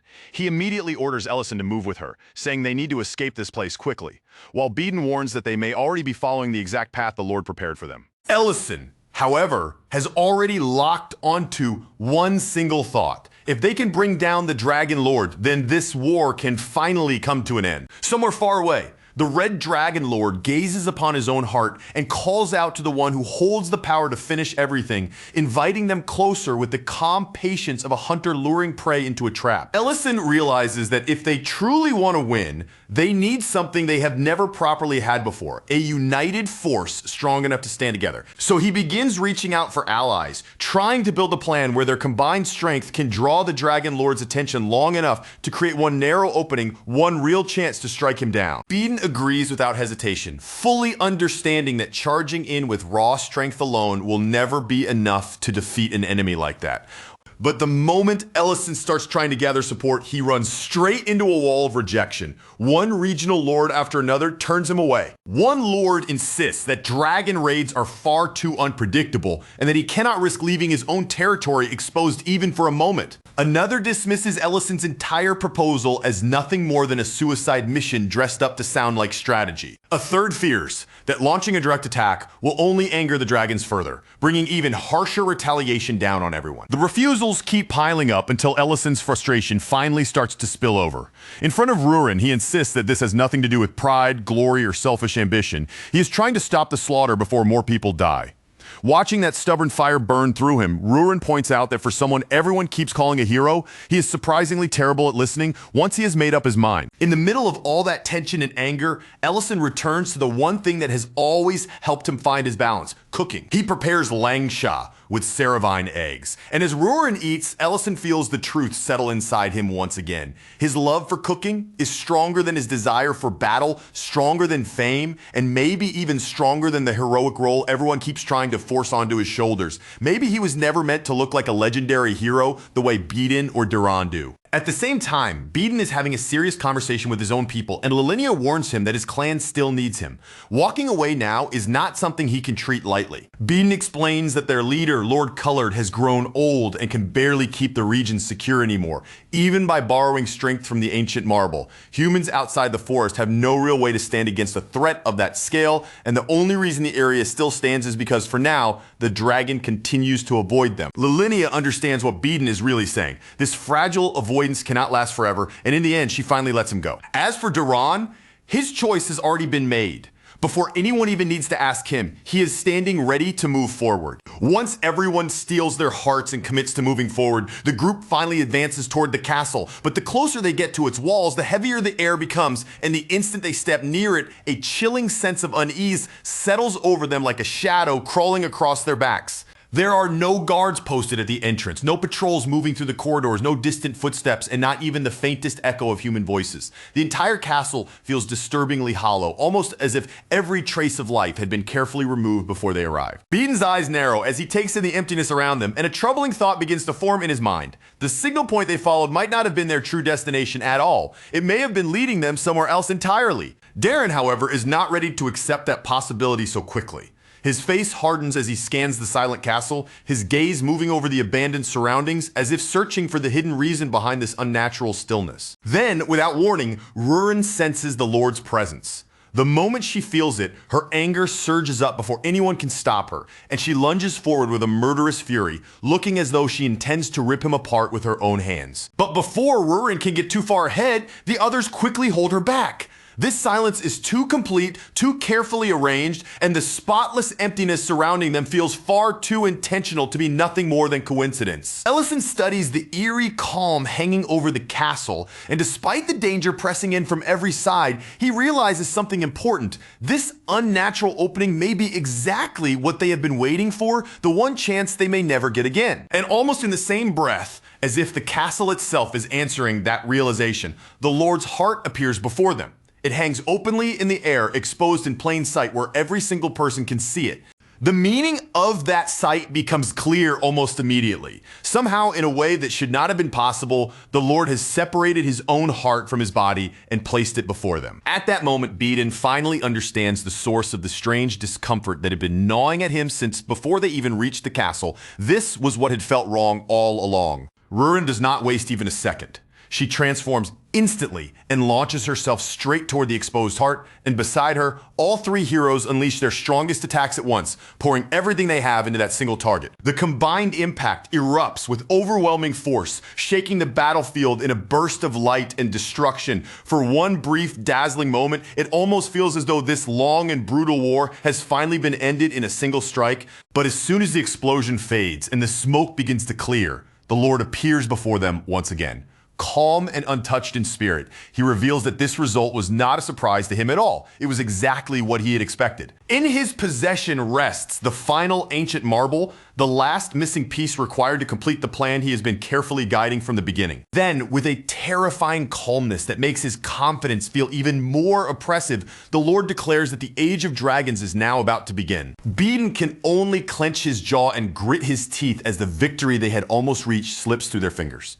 What had looked like their greatest chance has twisted into something far more horrifying right before his eyes. The Lord then turns his cruel attention toward Rurin, mocking her with a sneer. He says her mother brought everything upon herself through greed, and the insult cuts straight into the one wound Rurin could never bear to have touched. In that instant, everything becomes painfully clear to Rurin. With anger burning through her whole body, she realizes with absolute certainty that the monster standing in front of her is the one who killed her mother. The Lord meets her hatred without the slightest trace of remorse. Instead, he answers with a cruel promise, telling Rurin that she will be seeing her mother again very soon. And with those words hanging in the air, the battlefield explodes back into motion. The space between them tears apart under the force of another violent clash. Beedon and Duran leap in beside Rurin, without hesitation matching her attack with their own together.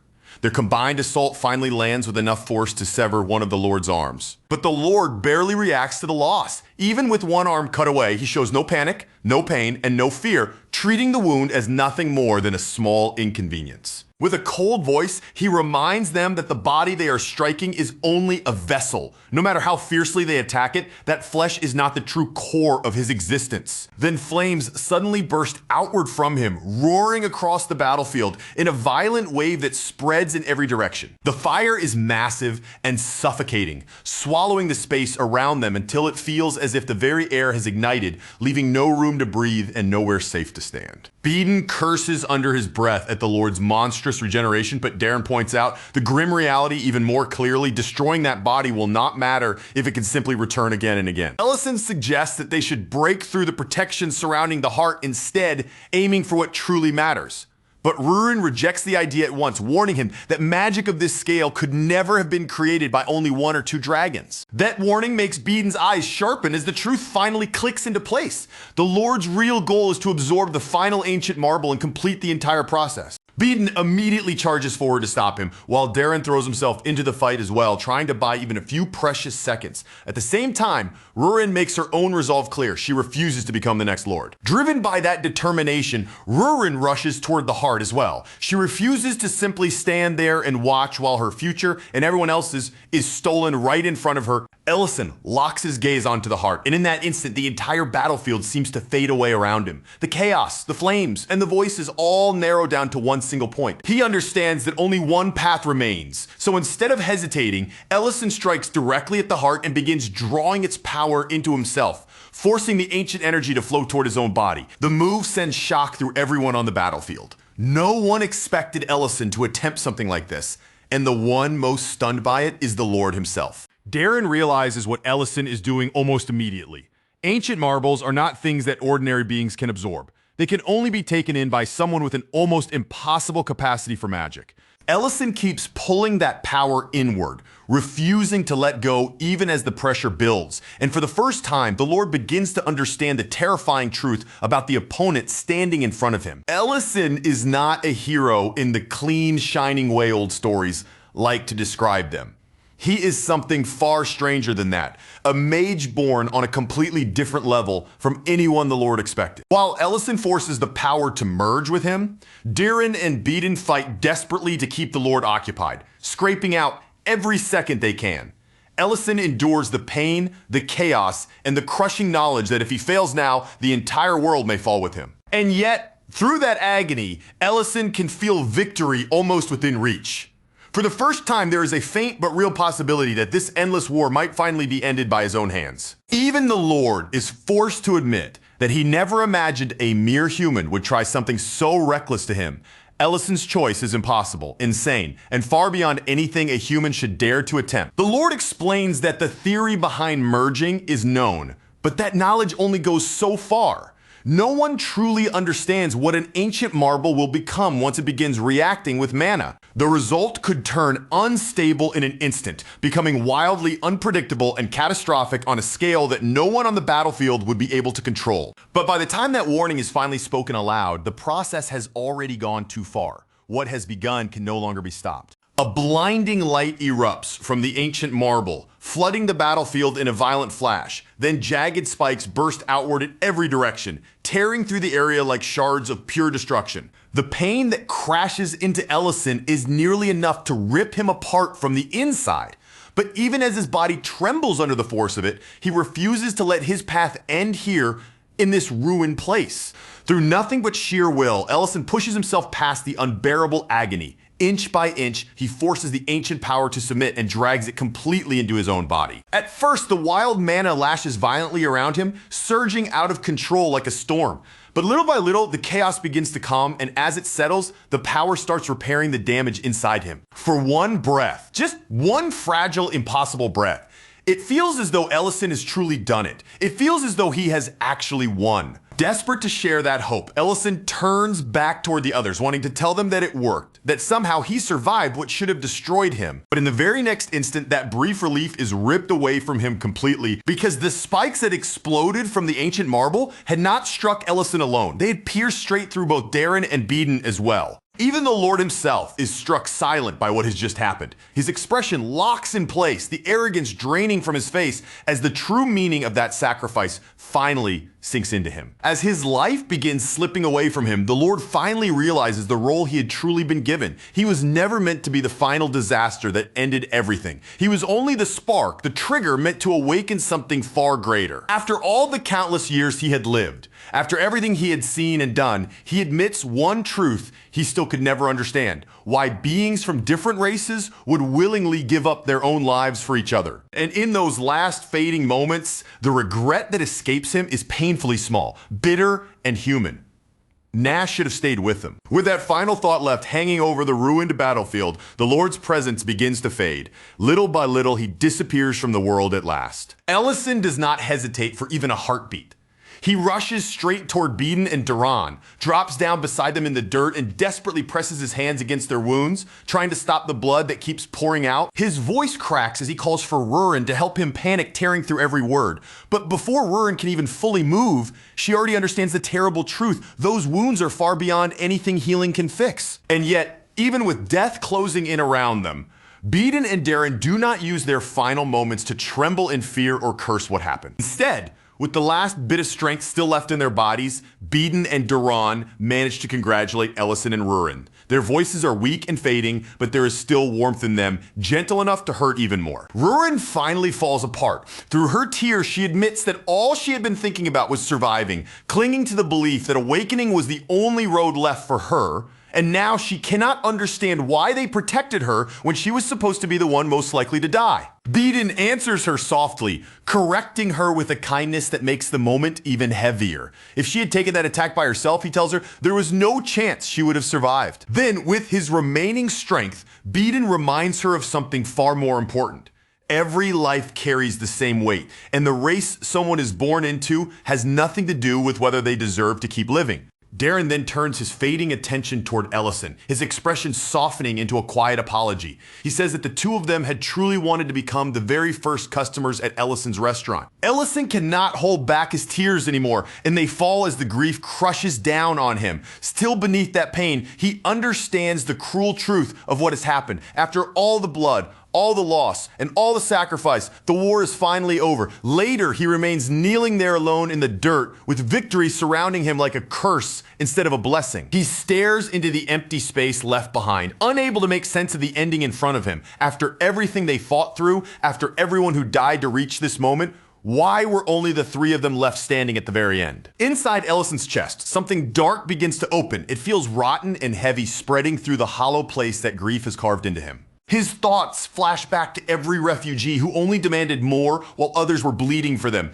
every leader who looked away when help was needed most, and every dragon who watched human suffering with cold, distant eyes. That awful feeling of being abandoned twists deeper and deeper until it turns into rage. It swells inside Ellison so violently that for a moment it feels like it might swallow him completely. And in that instant, when sorrow and fury blur together until he can no longer tell them apart, Ellison screams out that he will kill every last one of them. Then, as though the world itself is answering that rage, a violent surge of energy detonates through the castle. The entire structure shakes around them, trembling as if it might tear itself apart from the inside. Ellison's first instinct is to attack.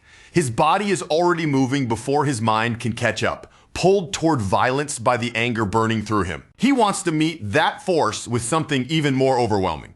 He wants to crush whatever dares to stand in his path, but before he can act on that impulse, Rurin grabs his hand tightly. She stops him in place and tells him to hold back, pulling him away from the edge he is about to cross. Rurin points out that the red dragons are no longer attacking them.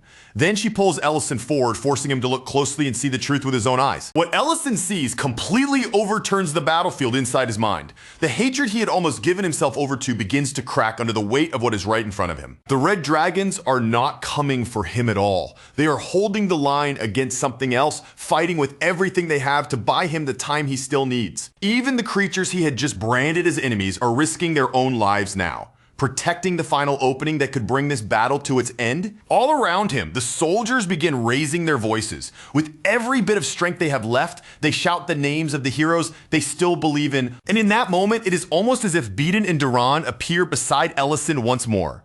They stand there like echoes of the two friends who never truly left his side. They tell him not to let grief drown him. Their deaths were never meaningless, and the ending they gave everything for has finally come. Darren reminds him that everyone still chose to gather together in the end, even those Ellison thought would never be able to stand shoulder to shoulder. That was what all of this had been for. And that is exactly why they should be glad. Ellison finally steadies himself, lifts his voice above the battlefield, and declares the words that close the war once and for all: the Lord is dead, and the war is over. Then Ellison gives the world a new rule to follow from that day forward. No race is allowed to attack another race again unless their own life is truly in danger, and they have no choice but to defend themselves. There will be no exceptions to that rule, no excuses to hide behind, and no bloodline that gets to stand above the rest. This law applies equally to every race without distinction. As fireworks burst across the night sky to celebrate the arrival of peace, the memory begins to fall apart. The scene collapses around them, and the story suddenly snaps back to the present. At the festival, Rurin and the nearby children are startled when they find Ellison unconscious. Even while he sleeps, tears are slipping down his face. Rurin quickly shakes him awake, and Ellison slowly returns to himself. Bit by bit, he remembers that he is no longer standing on a battlefield. He is at a festival meant to honor the heroes of that war. The children immediately begin apologizing, their faces filled with fear and guilt. They worry that their little game may have stirred up something painful inside him and pushed him too far. But Ellison gently waves off their concern. In a calm voice, he tells them that he only slipped into an old memory for a brief moment. When the kids beg him to finish the game anyway, Ellison raises one hand with casual ease. Then he releases an impressive burst of magic, giving them exactly the kind of spectacle they were hoping to see. Their eyes widen with amazement at once, and they quickly ask if the hero badge he carries is actually real. Ellison explains that the badge is not some enchanted relic or legendary treasure. It was a gift Beaton and Duran made for him themselves using spirit arts. As Ellison and Rurin prepare to leave, he tells the children one last thing: Rurin was also there in the final battle. Rurin immediately grows nervous and quietly asks if it is really alright to say that, but the two simply tell the kids to enjoy the festival before moving on. Somewhere else, Leon Harris is speaking with Madrine, acknowledging the exhausting work she carried out in Pendreville City. The mission was completed successfully. The facility producing the brainwashing items was destroyed, the silver dragon was freed, and the damage was prevented from spreading any farther. Leon thanks Madrine with genuine sincerity, clearly meaning every word. But instead of looking proud or relieved, Madrine only seems uncomfortable, as if the praise itself is weighing heavily on her shoulders. To Madrine, that entire mission still does not feel like something worth celebrating. It feels more like a chain tightened around her neck, something she cannot easily shake off. Leon refuses to let her dismiss what she did, insisting that her role truly mattered. But when the conversation turns to Duke Melikdelian searching for her, Madrine's uneasiness only grows more visible. Leon decides that is enough talk about the past for the moment and hands her a scroll meant for Count Raiden. Madrine assumes it must be another formal assignment, but Leon corrects her right away. This is not a mission, it is a forced vacation. Her only responsibility is to deliver the scroll, and after that, she is under orders to disappear into the festival and enjoy herself, whether she feels like it or not. Back at the restaurant, the mood is completely ruined. Serena, Elena, and the butcher couple are all sitting there in heavy silence, clearly suffering the consequences of indulging far too much the night before. When Ellison and Rurin finally walk in, that gloomy atmosphere is the very first thing waiting to greet them. The room feels heavy, quiet, and painfully drained before anyone even says a word.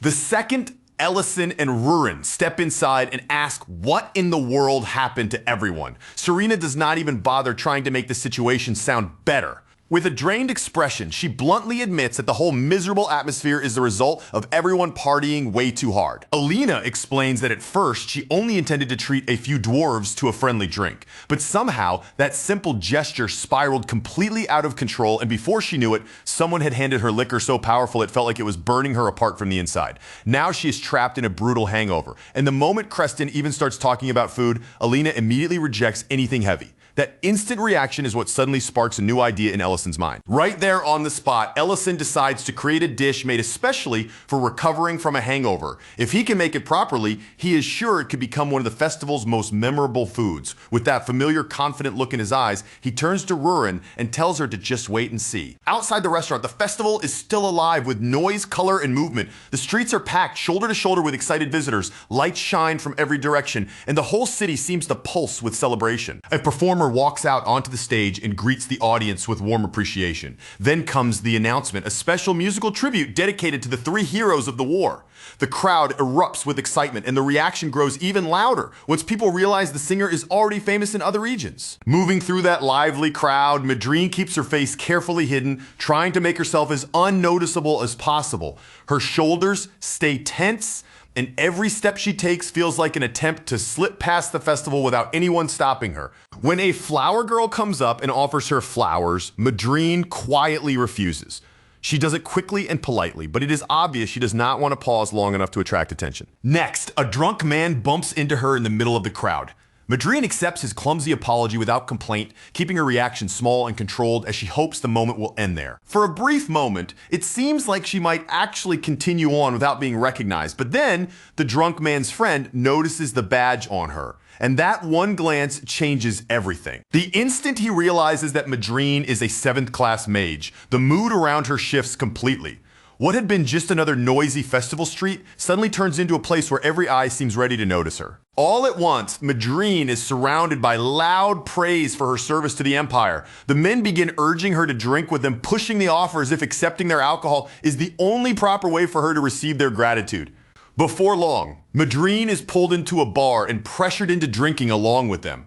Cup after cup goes down, and with every swallow, the careful walls she had built around herself begin to crack and fall apart. Her self-control disappears faster than she expects. Soon, with her voice growing louder and looser, Madrine starts boasting that she is the only active 7th class mage still serving in the field. When someone mentions Headmaster Atra Ban, Madrine immediately snaps back with sharp irritation. She corrects them by saying he is already retired, meaning he no longer belongs on the battlefield like she does. Then the conversation drifts toward great heroic stories from the war. And the moment that subject comes up, everything Madrine has been keeping buried starts forcing its way out. With alcohol weighing down her voice and shame pressing through every word, Madrine admits that she has no grand heroic tale worth sharing with anyone. Because back then, the thing driving her forward was not justice. It was not noble sacrifice, and it was not some beautiful ideal worthy of praise. What truly pushed her was something far uglier and more selfish. She wanted power, she wanted rank, and she wanted the kind of status she believed should have belonged to her. Then Madrine confesses that during their days at the academy, she was the one who turned against Ellison. She was the one who reported him, and she helped create the movement that eventually forced him out from behind the scenes. She set the pieces in motion and let everything unfold, and her reason was embarrassingly simple. She wanted Ellison removed from her path. Because with him gone, she believed she could climb higher without anyone blocking her way. She remembers the way she used to look down on him, how easily she insulted him, and how little hesitation she had when tearing him apart with her words. Back then, she treated Ellison as if he had no value at all. To her, he was nothing but trash beneath her feet, someone unworthy of respect. All of it came from the belief she had forced into herself, that she had to become the greatest mage alive, no matter who she had to crush or discard along the way. Now, looking back through the haze of alcohol, that old pride feels painfully pathetic. And as the liquor keeps dragging her emotions to the surface, another bitter memory rises up inside her. She remembers the humiliation of being unable to defeat even a juvenile dragon. That defeat left a wound in her pride far deeper than she ever wanted to admit. And no matter how hard she tries to turn her thoughts somewhere else, they keep circling back to Ellison again. She cannot understand how a man who spent his time grilling meat instead of worshiping magic could keep surpassing her again and again as if everything she valued meant nothing. She remembers screaming at him about power, throwing every bit of her frustration, obsession, and wounded pride straight in his face, but Ellison did not answer her with cruelty. Instead of crushing her with the same bitterness she had shown him, he gave her something she never believed she deserved. Compassion. Ellison had told her that if she wanted to use her strength for herself, then that was her choice, and she was free to walk that path. But he also made one thing clear. She had no right to stand in the way of people who were simply trying to move forward, and she had no right to decide who deserved to live. By the time Madrine finally reaches her limit, all that drinking catches up with her at once. Her body completely gives out and she collapses under the weight of it. But even after she falls, Ellison's words have already sunk deep into her heart.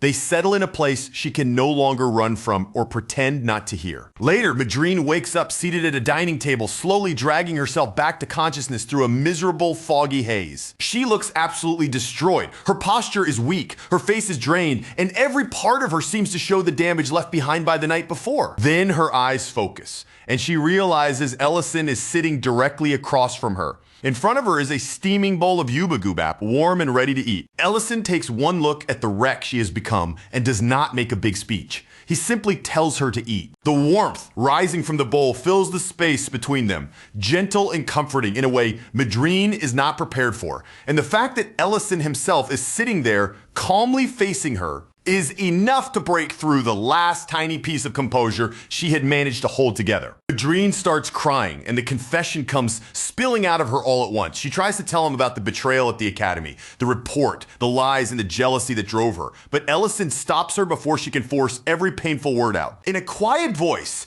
Ellison tells her that he already knew. He knew Madrine was the one behind the report. He knew she was the one who exposed his secret kitchen and helped push that entire truth movement against him. Her guilt had never been as hidden as she thought. It was obvious in the way she acted, especially in how she could never bring herself to properly meet his eyes. And even after knowing all of that, Ellison says it clearly, without hesitation and without trying to make the words complicated. He forgives her. Because no matter what kind of person Madrine may have been in the past, the effort she is making now is real.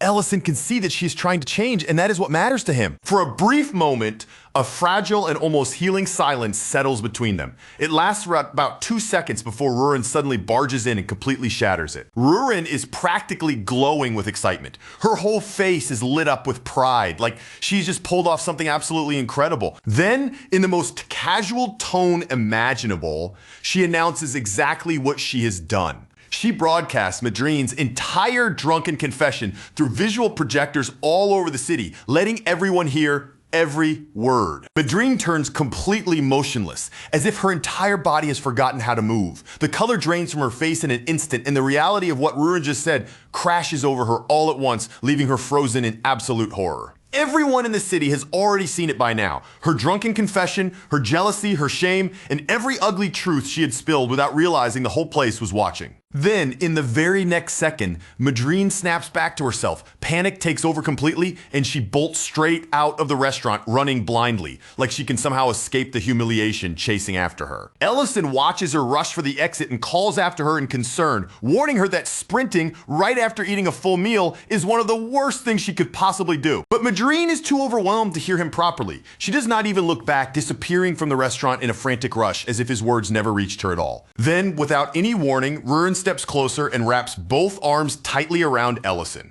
She pulls him into a sudden firm embrace, catching him completely off guard and making his whole body stiffen as she holds herself against him. In a quiet, unusually gentle voice, Rurin tells him that being forced to relive memories of the friends he lost must have hurt more than he could say, and this was the only thing she could think of that might ease even a tiny piece of that weight. Ellison lets out a soft breath, somewhere between a laugh and a tired sigh, clearly touched despite himself.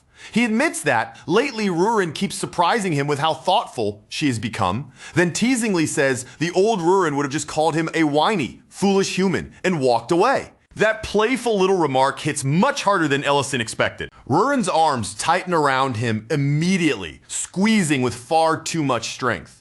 A sharp cracking sound suddenly cuts through the room, making the air between them go tense. For one split second, both of them freeze in place, then panic hits them at the same time, and their eyes snap toward the bottle that is just shattered from the outside. The Hibiran flower seed is already resting in Ellison's hand, blazing with a fierce and violent glow. Its light bursts outward so intensely that for a moment, it nearly blinds both of them. They do not waste even a second. Ellison and Rurin move at once, leaving the restaurant behind and rushing toward a remote, isolated place where whatever's about to happen will not put anyone else in danger. Thinking back to what happened with Selly, they believe the Dragon Lord should not be able to physically destroy anything in this world. Even so, Ellison refuses to take a reckless gamble with something this dangerous. The moment the glowing seed touches the ground, it immediately begins to react. A small sprout bursts from the soil at once, and under the moonlight, the Hibiran flower blooms open. In that same instant, the figure they summoned appears before them. The Dragon Lord stands beneath the pale glow of the moon, slowly lifting his eyes toward the night sky as though searching for someone who should have been waiting there. For a brief moment, he seems to believe that Saren must have been the one who called him back. But then his gaze lowers and he turns toward the people actually standing in front of him. And the expression on his face begins to change. There's no Saren before him, only Ellison and Rurin. Confusion settles over him at once as he questions how he has returned to the world of the living, clearly unable to understand what has just happened. But Ellison does not give him an answer right away. Instead, he meets the Dragon Lord's confusion with a question of his own, asking if the being before them is truly the Red Dragon Lord Sardalan. At the sound of that name, Sardalan shifts his form, and his presence grows heavier and sharper in the air. He studies both of their faces more closely, remarking that something about them feels strangely familiar. Sardalan assumes they must have gone through a great deal to summon him back like this, and if they brought him here, then they must have countless questions they are desperate to ask. But before the serious conversation can begin, he casually suggests that they eat first. Then, as if the entire situation is amusing to him, he bursts into laughter. Before long, they return to Ellison's restaurant, where Sardalan sits comfortably at the table and eats with absolutely no restraint. He enjoys every bite openly, while Ellison calmly continues preparing one dish after another. Rurin, however, looks deeply annoyed by the whole situation. Unable to keep quiet any longer, she points out the obvious: Sardalan is already dead, so she cannot understand what purpose eating could possibly serve. Sardalan answers immediately, without even a hint of hesitation. The food is delicious? No, beyond delicious. He openly praises Ellison's cooking and says that with skill like this, he could become an extraordinary chef someday. Ellison responds in a flat, almost deadpan voice that he already is a chef, and this restaurant belongs to him. That simple answer is the moment Rurin finally loses her patience. Rurin snaps at Sardalan, demanding to know if he has any idea what the two of them are feeling right now, after everything they had to go through just to reach this moment. The atmosphere changes instantly. Sardalan's expression hardens, the casual amusement fading from his face, and he asks one quiet but heavy question: are there any red dragons still alive in this world? The sudden weight in Sardalan's voice catches Rurin off guard. For a moment, she is left stunned, unable to immediately respond. Sardalan does not try to make the truth sound gentler. He admits that they must hate him because they lost friends, family, and nearly everything else because of him. They had both the strength and the reason to wipe out his entire kind if they wanted to. So he asks again, more directly this time, whether any of his kin still remain. Ellison answers him plainly without dressing it up. Yes, the red dragons still exist. That answer seems to genuinely surprise Sardalon. He falls silent for a short moment, then appears to understand what they are truly here to ask, why he became a dragon lord and why he began the war in the first place. Ellison and Rurin both nod in silence. With that confirmation, Sardalon finally begins to tell them the truth. He says that he never wanted the war, not even once, and even as those words leave his mouth, he knows exactly how ridiculous and unbelievable they must sound. But then Sardalon begins pointing to the strange coincidences that shaped everything, starting with the way Rurin's mother managed to steal the ancient marble at the very last possible moment. He also mentions how Ellison's allies somehow kept reaching red dragon attack sites before the black dragons could move against them. None of those moments were simple coincidence. Sardalon was the one secretly passing information from the shadows, because somewhere deep inside him, he wanted someone to stop him. Rurin erupts again, completely unable to accept that explanation. She reminds him that he was a dragon lord who had absorbed 2 ancient marbles. So who exactly did he expect to stop a monster with that kind of power? Sardalon's gaze slowly drifts away from the two of them. His eyes grow distant as if the memories have reached out and pulled him back into the past. He remembers walking alone after failing to persuade Saren, bitterness weighing heavily on every step. Under his breath, he muttered that the difference in their bloodlines was nothing more than coincidence. But the feelings he held for her were never coincidence. The love he carried for Saren had always been real. At last, the weight of everything becomes too much for him and he collapses beneath it. All he ever wanted was painfully simple to remain by her side. Even if staying close to her meant facing the same heartbreaking farewell again and again, trapped in a pain he could never truly escape. No matter how many times fate forced them apart, Sardalon would still choose to meet her every single time. Then, above him, the sky begins to darken. And from within that spreading darkness, a voice answers him. The voice asks whether he truly wishes to correct the twisted fate that has bound him for so long. Then a dark presence reaches out towards Sardalon, offering him power. It was a power great enough to tear apart the ancient laws themselves, break through the boundaries fate had placed on the world, and rebuild reality from its very foundation. And in that exact moment, through the darkness spreading before him, Sardalon sees Saren. She stands there with her hand reaching out to him, as if she is the one calling him forward. He does not stop to question it. He does not hesitate for even a heartbeat. Believing what he sees, Sardalon reaches out toward her in return. That one choice becomes the mistake he can never undo. From that instant on, he is bound to a path that will leave him drowning in regret for the rest of his existence. Far away from that memory, Sydney steps into a dark cavern where the cold air is packed with rows of cages lining the walls on every side. From inside those cages, desperate voices cry out to her. They beg for food, plead for mercy, and cling to even the smallest hope of being heard, but Sydney walks past them without giving their suffering the slightest response. She lifts her hood with quiet, deliberate movements and pulls it over her head, letting the dark cloth fall low enough to hide her face in shadow. Then she continues deeper into the cavern and joins the others waiting there, each one dressed in the same ominous robes. Together, they gather before a throne built from enormous dragon bones. Its massive shape towers over the cavern, looming like a monument to something ancient, monstrous, and terrifying. At that point, their true goal is no longer something hidden in whispers. They are trying to resurrect the primordial dragon and bring that ancient existence back into the world. Back in the present, Sardalon's confession leaves Ellison and Rurin visibly shaken. The weight of what he has revealed settles between them, heavy enough to silence the room. Sardalon admits that he never actually met the primordial dragon himself. Everything he knew came from legends passed down about the primordial lord, Balakar. But what took hold of Sardalon back then was not something as simple as being ordered around or controlled from the outside. It was total domination. A crushing force swallowed his will completely, leaving him trapped like a puppet inside a hazy, endless dream he could not wake from. Then, right before his eyes, the ancient marbles appeared. Sardalon begged for everything to stop. He had never wanted to become a lord, not even for a single moment, but by then his own wishes no longer mattered. The situation had already moved beyond the point where anyone could simply turn back. And then he felt it, Saren's presence drawing closer. For one brief, fragile instant, Sardalan let himself believe that maybe she would be the one to stop him at last. But Balikar had already warned the others about Saren in advance, making sure they were ready for her before she could interfere. Even knowing the danger, she still came. Rurin's mother rushed forward with incredible speed, heading straight for the ancient marble, and against impossible odds, she actually managed to steal it. Only afterward did Sardalan learn the truth, that the girl who had done it was Saren's granddaughter.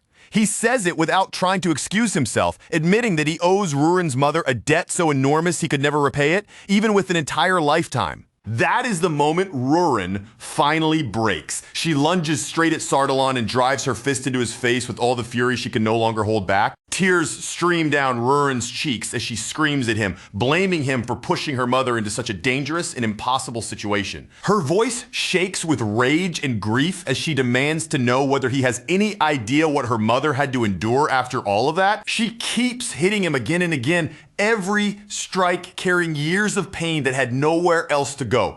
Ellison watches for a moment, then calmly tells her to aim for the body instead, so Sardalan stays alive long enough to give them the answers they still need. A little later, with blood running from several wounds across his battered face, Sardalan asks in an oddly casual voice whether Rurin feels any better now. Even in that state, his expression remains strangely composed. Rurin does not answer him. She moves like she is about to strike him again, but before the next blow can land, Ellison steps in and stops her. Still boiling with anger, Rurin snaps that the Dragon Lord is completely useless to them. But to her surprise, Sardalan does not deny it at all. He admits it right away, explaining that after Rurin's mother stole the ancient marble, he was sealed once again, and this time the confinement lasted nearly 300 years. Deep underground, cut off from the world above. Sardalan could do nothing but wait as he slowly recovered the ancient marble's power. At the same time, he had to keep suppressing resistance from other dragon lineages, and with every passing year, his patience wore thinner. Eventually, Balikar declared war. It was a war meant to drag the entire world under the rule of the Red Dragons. The instant Sardalan's seal finally broke, he acted without wasting a moment. He sent a signal to Rurin's mother, a quiet attempt at apology that he carefully concealed so Balikar would not notice. But then something strange happened. The signal he tried to send to Saren was completely blocked by the defenses surrounding the Holy Land. And yet, for reasons he could not understand at the time, a different signal managed to slip through. The message meant for Rurin's mother actually reached her. That is when the pieces finally connect for Rurin. She realizes it must have happened because of the opening created when she met her mother. A tiny gap that allowed Sardalan's signal to pass through. Sardalan continues, explaining that he warned Rurin's mother the ancient marble would eventually be discovered, and that there was no true way to escape forever. If his signal had reached her, then her hiding place was no longer perfectly safe. So he urged her to gather her entire clan and build an unbreakable defense around herself like an iron fortress. But she refused, because if the black dragons gathered together in one place, the red dragons would attack them directly, turning it into a meaningless massacre she could never allow. That was the moment everything started to change. That was when Rurin became part of the plan, and her mother began teaching her magic. Every lesson she gave Rurin was more than simple training. It was preparation, protection, and a way to leave her daughter with the strength she would need to survive. Ellison clenches his teeth as the full truth settles over him. The Dragon Lord had understood what was happening from the very beginning. Sardalan then speaks more quietly, adding that Rurin's mother cared for her clan more deeply than anyone else because that clan was supposed to be the place where Rurin could live. Those words sink deeper into Rurin than anything Sardalan has said so far. Rurin remembers her mother telling her that it had been her own choice. At the time, those words had felt distant and unclear, but now their meaning crashes into her all at once. The tears keep falling down Rurin's face, and no matter how hard she tries to hold herself together, she cannot stop them. She reaches forward and grabs Sardalan by the collar, her fingers tightening around the fabric as she pulls him closer. With both hands trembling and grief burning through her voice, Rurin demands that he tell her the names of the ones who killed her mother. Sardalan's eyelids slowly sink shut, as if the answer itself is trapped somewhere deep in his chest. For a brief moment, uncertainty weighs down on him, and he hesitates, wondering if saying those words out loud will only make him repeat the very same unforgivable mistake all over again. Because the moment he hands those names over to Rurin, he may not be giving her closure at all. He might simply be pushing even more hatred into the heart of someone who has already suffered far more pain than any person should ever have to carry.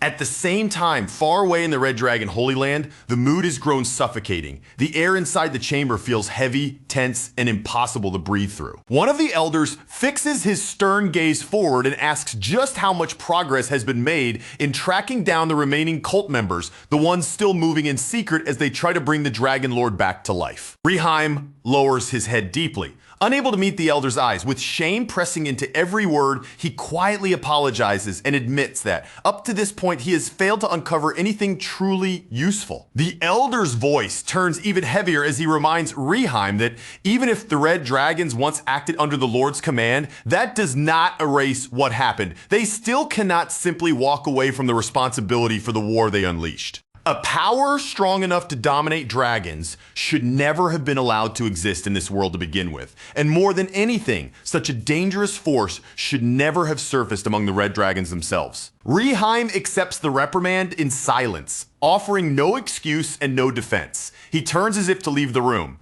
But at that very moment, Baint steps inside and greets both of them as he enters. Before Reheim goes, however, another question rises in his mind. He turns toward Baint and asks whether he personally saw what happened in Great City, when Ellison awakened through the power of the third ancient marble. From Reheim's point of view, the entire situation feels almost unbearable in how absurd it is, so twisted that it is hard for him to swallow. When a dragon takes in 3 ancient marbles, that dragon is branded as a threat that could endanger the whole world. Yet when a human reaches that same point, people lift that person up and call them a hero. Even with that bitterness in his heart, Reheim does not try to deny what his people did. He admits plainly that the Red Dragons committed sins that can never be forgiven. But even so, he wishes others could see that they are desperately trying in their own way to make up for those sins now. Back at the restaurant, the atmosphere has changed completely. Sardalan is still hovering around Ellison, following him with restless energy as he keeps asking to help with the cooking, or at the very least to serve the customers. Ellison shuts the idea down without even needing to think about it. He tells Sardalan that the most helpful thing he can do is stay quiet and keep out of the way, leaving Sardalan to slump with a long, exhausted sigh of defeat. Sardalan admits that it bothers him to keep eating here without paying for anything. On top of that, he still feels bad about what he said to Rurin earlier, regretting that he opened his mouth and said something unnecessary. Just then, the restaurant door opens and Serena walks in with Elena beside her. Almost as soon as they step inside, they casually ask for 2 bowls of gupbap, as if it is the most natural order in the world. Rurin, still clearly in a foul mood, snaps back that gupbap is no longer being served. Now that the festival is already over, but Sardalan barely reacts to her irritation because his eyes immediately lock onto Serena and he realizes at once that she is a red dragon. Confused by what he is seeing, Sardalan points out Serena's presence, but Ellison answers without hesitation, saying that his restaurant does not discriminate against customers. Sardalan then shifts to the festival they mentioned, and Ellison explains that it was the Dragon War Armistice Commemoration Festival. Sardalan looks troubled as he wonders out loud whether Ellison's red dragon acquaintance can truly be comfortable with a festival like that being held around her. After all, the more loudly people celebrate the heroes who brought the war to an end, the more naturally their anger and hatred toward the invaders who started it will deepen. Elsewhere, Reheim and Baint stand before a nobleman, approaching him with as much restraint as they can. They ask for his cooperation in preventing another Dragon Lord from ever being resurrected. But the nobleman does not even allow them to properly explain themselves. He cuts them off sharply, mocking them for being the ones who started the war and then still having the nerve to come to humans asking for help. His refusal is immediate and absolute. He makes it perfectly clear that no matter what reason they bring, he has no intention of cooperating with Red Dragons under any circumstances. Baint's patience finally begins to fracture. His jaw tightens, his expression hardens, and he asks in a low voice whether this human has forgotten that he is standing in front of dragons. The nobleman does not back down for even a second. Instead, he fires back, asking if they are finally revealing their true nature, and dares them to kill him if they are willing to trample on the principles left behind by the heroes, reminding them that the Archmage is still alive. His fury only grows stronger as he shouts that the blood and tears of his people have not even had time to dry, all because of what the Red Dragons did. Then, with his anger still blazing, he orders them to leave his territory immediately. With no room left to speak, Reheim and Baint have no choice but to turn away and leave. Yet as they walk through the area, the bitter voices of nearby civilians begin drifting into their ears. The people murmur under their breath that the red dragon should have been completely wiped out back then, their words filled with resentment that has never faded. Some even question why the Archmage spared them in the first place, speaking as if showing mercy to the red dragons had been nothing more than a terrible mistake. After walking in silence for a while, Baint finally comes to a stop. In a quiet, subdued voice, he says they should end things here and return to the Holy Land. Meanwhile, Rurin moves through the city all by herself, her face clouded with a heavy, distant look. The answer she received keeps echoing again and again inside her mind, refusing to leave her alone. Two names remain fixed there, sharp and impossible to ignore, no matter how much she tries to push them away: Sydney and Reheim. Later, at Elena's clinic, Serena and Elena finally return after leaving the restaurant behind, stepping back into the familiar space of the clinic. Elena wastes almost no time before asking Serena to help her again tomorrow. Serena immediately complains, saying Elena has been working her so hard lately that she is practically being pushed to exhaustion. Then Elena's attention shifts to something else. She brings up Rurin's mood from earlier, wondering why Rurin seemed so deeply affected when, as a black dragon, she should not have been shaken that badly by what happened. Elena then turns her concern towards Serena as well, asking if she is alright after the festival. But the question only makes Serena stare back in confusion, as if she does not immediately understand why Elena is asking. Serena lightly teases her, reminding Elena that she had been shouting along with everyone else, yelling things like death to the red dragons.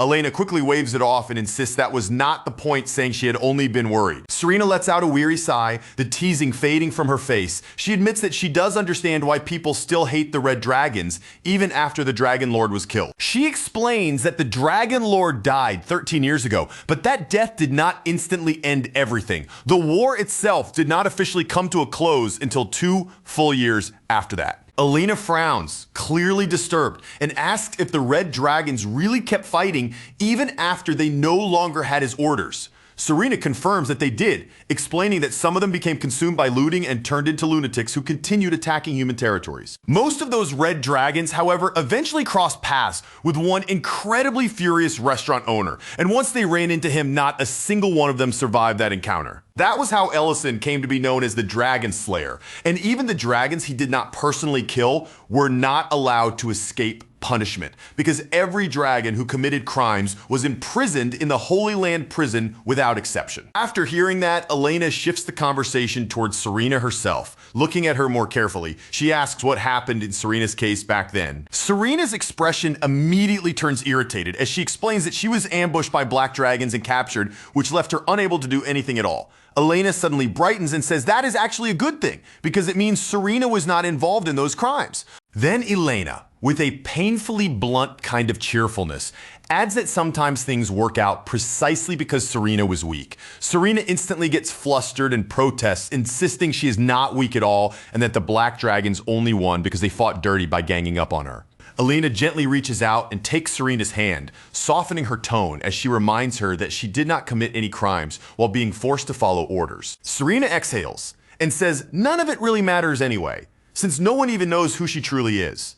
But just as those words leave her mouth, a sudden crash tears through the quiet of the clinic. A stone comes smashing through the window, shattering the glass and sending sharp fragments scattering across the room. Serena picks up the stone, and the moment she reads what has been carved into it, her expression darkens. The words are cruel and hateful, aimed directly at her because she is a red dragon. Elena looks around in alarm, her body tense as she tries to understand what just happened. With fear and anger tightening her voice, she asks who could possibly have done something like this. Back in the Red Dragon Holy Land, Baint arrives before anyone else, returning alone after Reheim had sent him ahead without the rest of the group. He steps before the Elder and presents a scroll with both hands, then reports that Reheim appeared furious after hearing the things humans had said to them. The Elder's face immediately hardens with displeasure, his brows drawing tight as he reminds Baint that they had already been warned not to let human insults shake their resolve before asking where Reheim was last headed. Baint falls silent for a brief moment, his hesitation making it clear that he does not want to answer, but after holding back as long as he can, he finally admits that Reheim had been making his way toward Grake City. It is not long before nasty rumors begin tearing through Grake City. like flames through dry grass. People whisper in corners and on the streets, claiming that a red dragon has been living among them in disguise, and that maintaining a human appearance requires drinking human blood. As fear spreads, others eagerly add their own wild claims to the story, insisting that red dragons always give themselves away through red hair whenever they take on a human form. And before anyone can stop it, every frightened rumor, every doubtful look, and every low suspicious murmur begins to gather around one place, Elena's clinic, where Serena is staying. Meanwhile, inside the clinic, Serena and Elena sit through a painfully tense silence. The hours pass, but the door never opens, and not a single patient comes in for treatment. Elena guesses that the rumors spreading across town must be scaring everyone away, and she tries to soften the situation for Serena, but Serena immediately cuts her off, insisting with forced firmness that she is completely fine. She even pushes a bright smile onto her face, pretending the quiet does not hurt at all. In a cheerful voice, she says that having a calm day once in a while is not such a bad thing, and that the peace actually feels pretty nice. But beneath that smile, Serena's heart is twisting. What she cannot stand is the thought that Elena's clinic, the place Elena worked so hard to protect, is being damaged simply because Serena is there.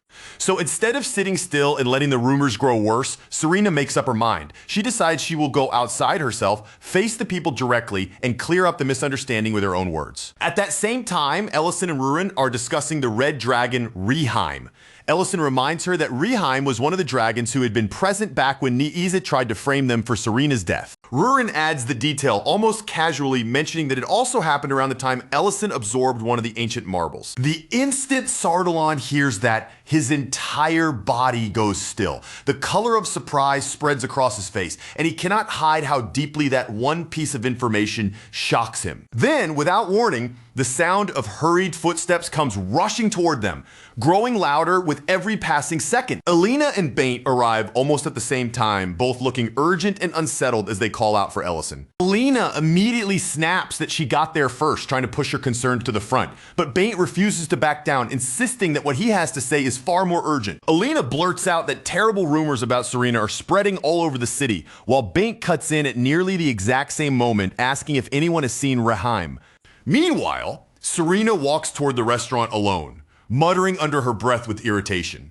To her, humans can be painfully simple-minded, acting as if every red dragon must be exactly the same. She steps inside wearing her usual cheerful smile, fully intending to laugh the whole thing off. In her mind, she will explain everything casually, keep the mood light, and make it seem as if none of the rumors have bothered her at all. But the moment Serena enters, the atmosphere in the room slams into her like a solid wall. Every customer turns to look, and the fear in their eyes is so obvious that she cannot possibly miss it. Then the whispers begin again, low, sharp, and ugly, and with Serena's hearing, there is no mercy in distance. Every cruel word reaches her ears clearly. Matt still greets her warmly and tells her that Ellison is not there at the moment, while Rhine quickly rises from her seat to welcome Serena too. But Serena notices it immediately.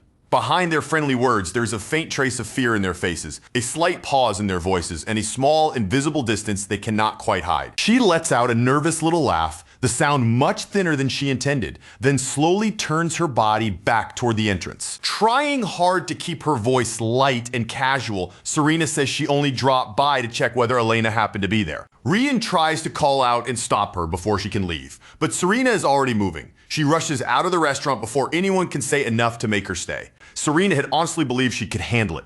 She thought she could smile playfully, brush the rumors aside, explain that she was different, and make people understand who she really was. Elena's concern had given her just enough comfort to believe that maybe things would be okay, that maybe the people around her would listen if she simply talked to them. But to everyone else looking at her, Serena was no longer just Serena. In their eyes, all they saw was a red dragon. Even so, Serena forces herself to breathe steadily. She straightens her back, gathers what pride she has left, and puts that brave expression back onto her face. She reminds herself that she is a dragon, and if humans want to misunderstand her, then that is their choice. For now, the first thing she decides to do is find the person who threw stones through the clinic window and teach them a lesson. Then, all at once, an unfamiliar smell drifts into her nose, strange enough to make her attention snap toward it. In the next moment, Serena races back to the clinic as fast as she can, only to find the entire building being swallowed by roaring flames. Without hesitating, even for a heartbeat, she crashes through the door, convinced that Elena might still be trapped somewhere inside.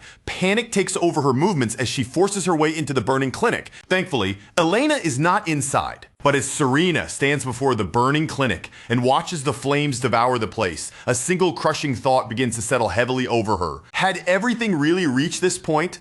Had her very existence become something humans could no longer tolerate, no longer forgive, and no longer allow near them? By the time the others finally arrive at the scene, the fire has already been put out, but the clinic itself is left in ruins, damaged so badly that the place Elena once worked in is now almost impossible to recognize. Elena, however, is far more worried about Serena than about the destroyed building. Rurin whirls sharply toward Baint, her anger rising as she demands to know if this is what he wanted, asking whether Reheim will not be satisfied until every red dragon is forced to endure the same treatment he received. Baint pushes back, arguing that they still have no proof. Reheim was the one who spread the rumors, but Rurin fires back immediately, asking if they are supposed to believe it is only a coincidence that those rumors exploded across the city on the very same day Reheim entered their territory. Then, with anger burning through her voice, Rurin reveals something even heavier. Reheim was also the dragon who killed her mother, and because of that, believing he could be responsible for this feels painfully easy for her. Elsewhere, Noel slams his hand down hard against a table, his anger shaking the room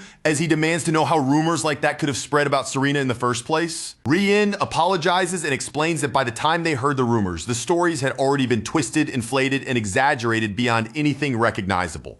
Noel waves his hand in frustration, saying that his wife should have realized Serena was not human from the way she spoke, or at least from that unnatural red hair. Then his expression sinks, and the anger in his face gives way to regret.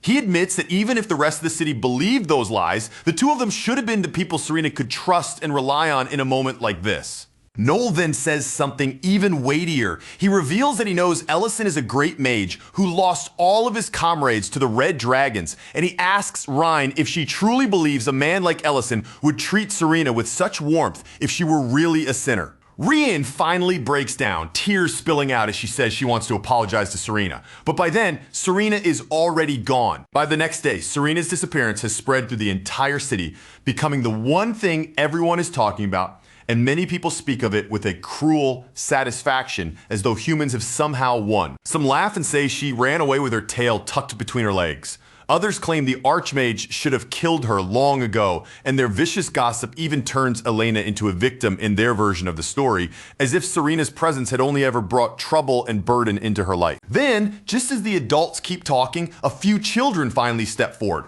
unable to hold themselves back any longer. With small voices full of courage, they tell the old men to stop saying such awful things about their elder sister Serena. They insist that Serena has always treated everyone with kindness, never acting cruel or frightening toward them.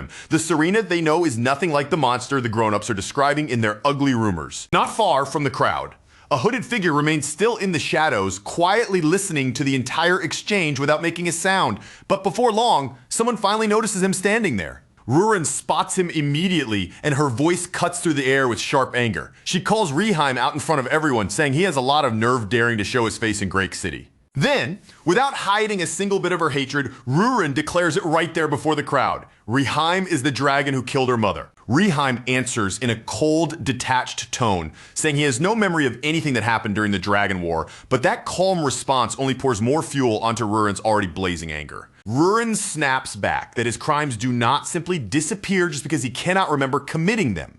Then she turns that fury toward him again, accusing him of being the one who spread the rumors about Serena too. Reheim does not try to deny her accusation. Instead, his voice stays flat and chilling as he asks, what would happen if he really was the one who did it? He questions whether the fact that red dragons show red hair when using polymorph is supposed to be some forbidden secret, something the world was never allowed to learn. Then Reheim turns the blame back onto Rurin herself, saying she never cared when other red dragons were hated and persecuted. But now that someone close to her is being crushed by that same hatred, suddenly it has become important to her. He presses even harder, demanding to know what actually changes if he was the one who revealed that truth to the city. That is the exact moment Rurin's fist shoots forward and buries itself deep into his stomach. The blow lands with monstrous force, crashing through him so violently that the armor across his back tears apart and bursts open from the impact. Rurin glares at him with ice-cold fury and tells him that if that is really all he has to say, then he should just hurry up and die already. Rieheim is left completely stunned by the power behind her attack.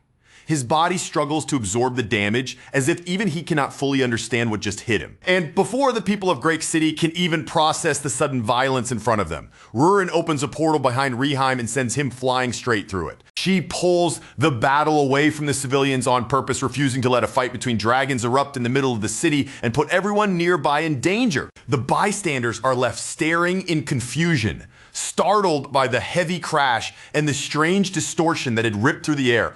All they can do is look around and ask what that sound was. On the other side of the portal, Rieheim crashes hard across the barren ground, his body still being thrown forward by the leftover force of Rurin's punch. Rurin follows after him with a cold, unreadable expression, walking toward him step by step before telling him to get back on his feet. Then she demands the answer she came for, ordering him to tell her about the other dragon who killed her mother, the red dragon Sitney. Rieheim gives her the same response as before, saying he has no memories at all from the time of the war. Then, as his body shifts and expands into his dragon form, he adds that back then, he had simply acted according to the agreement. High above the battlefield, Ellison and the Dragon Lord silently watch everything unfold from the sky.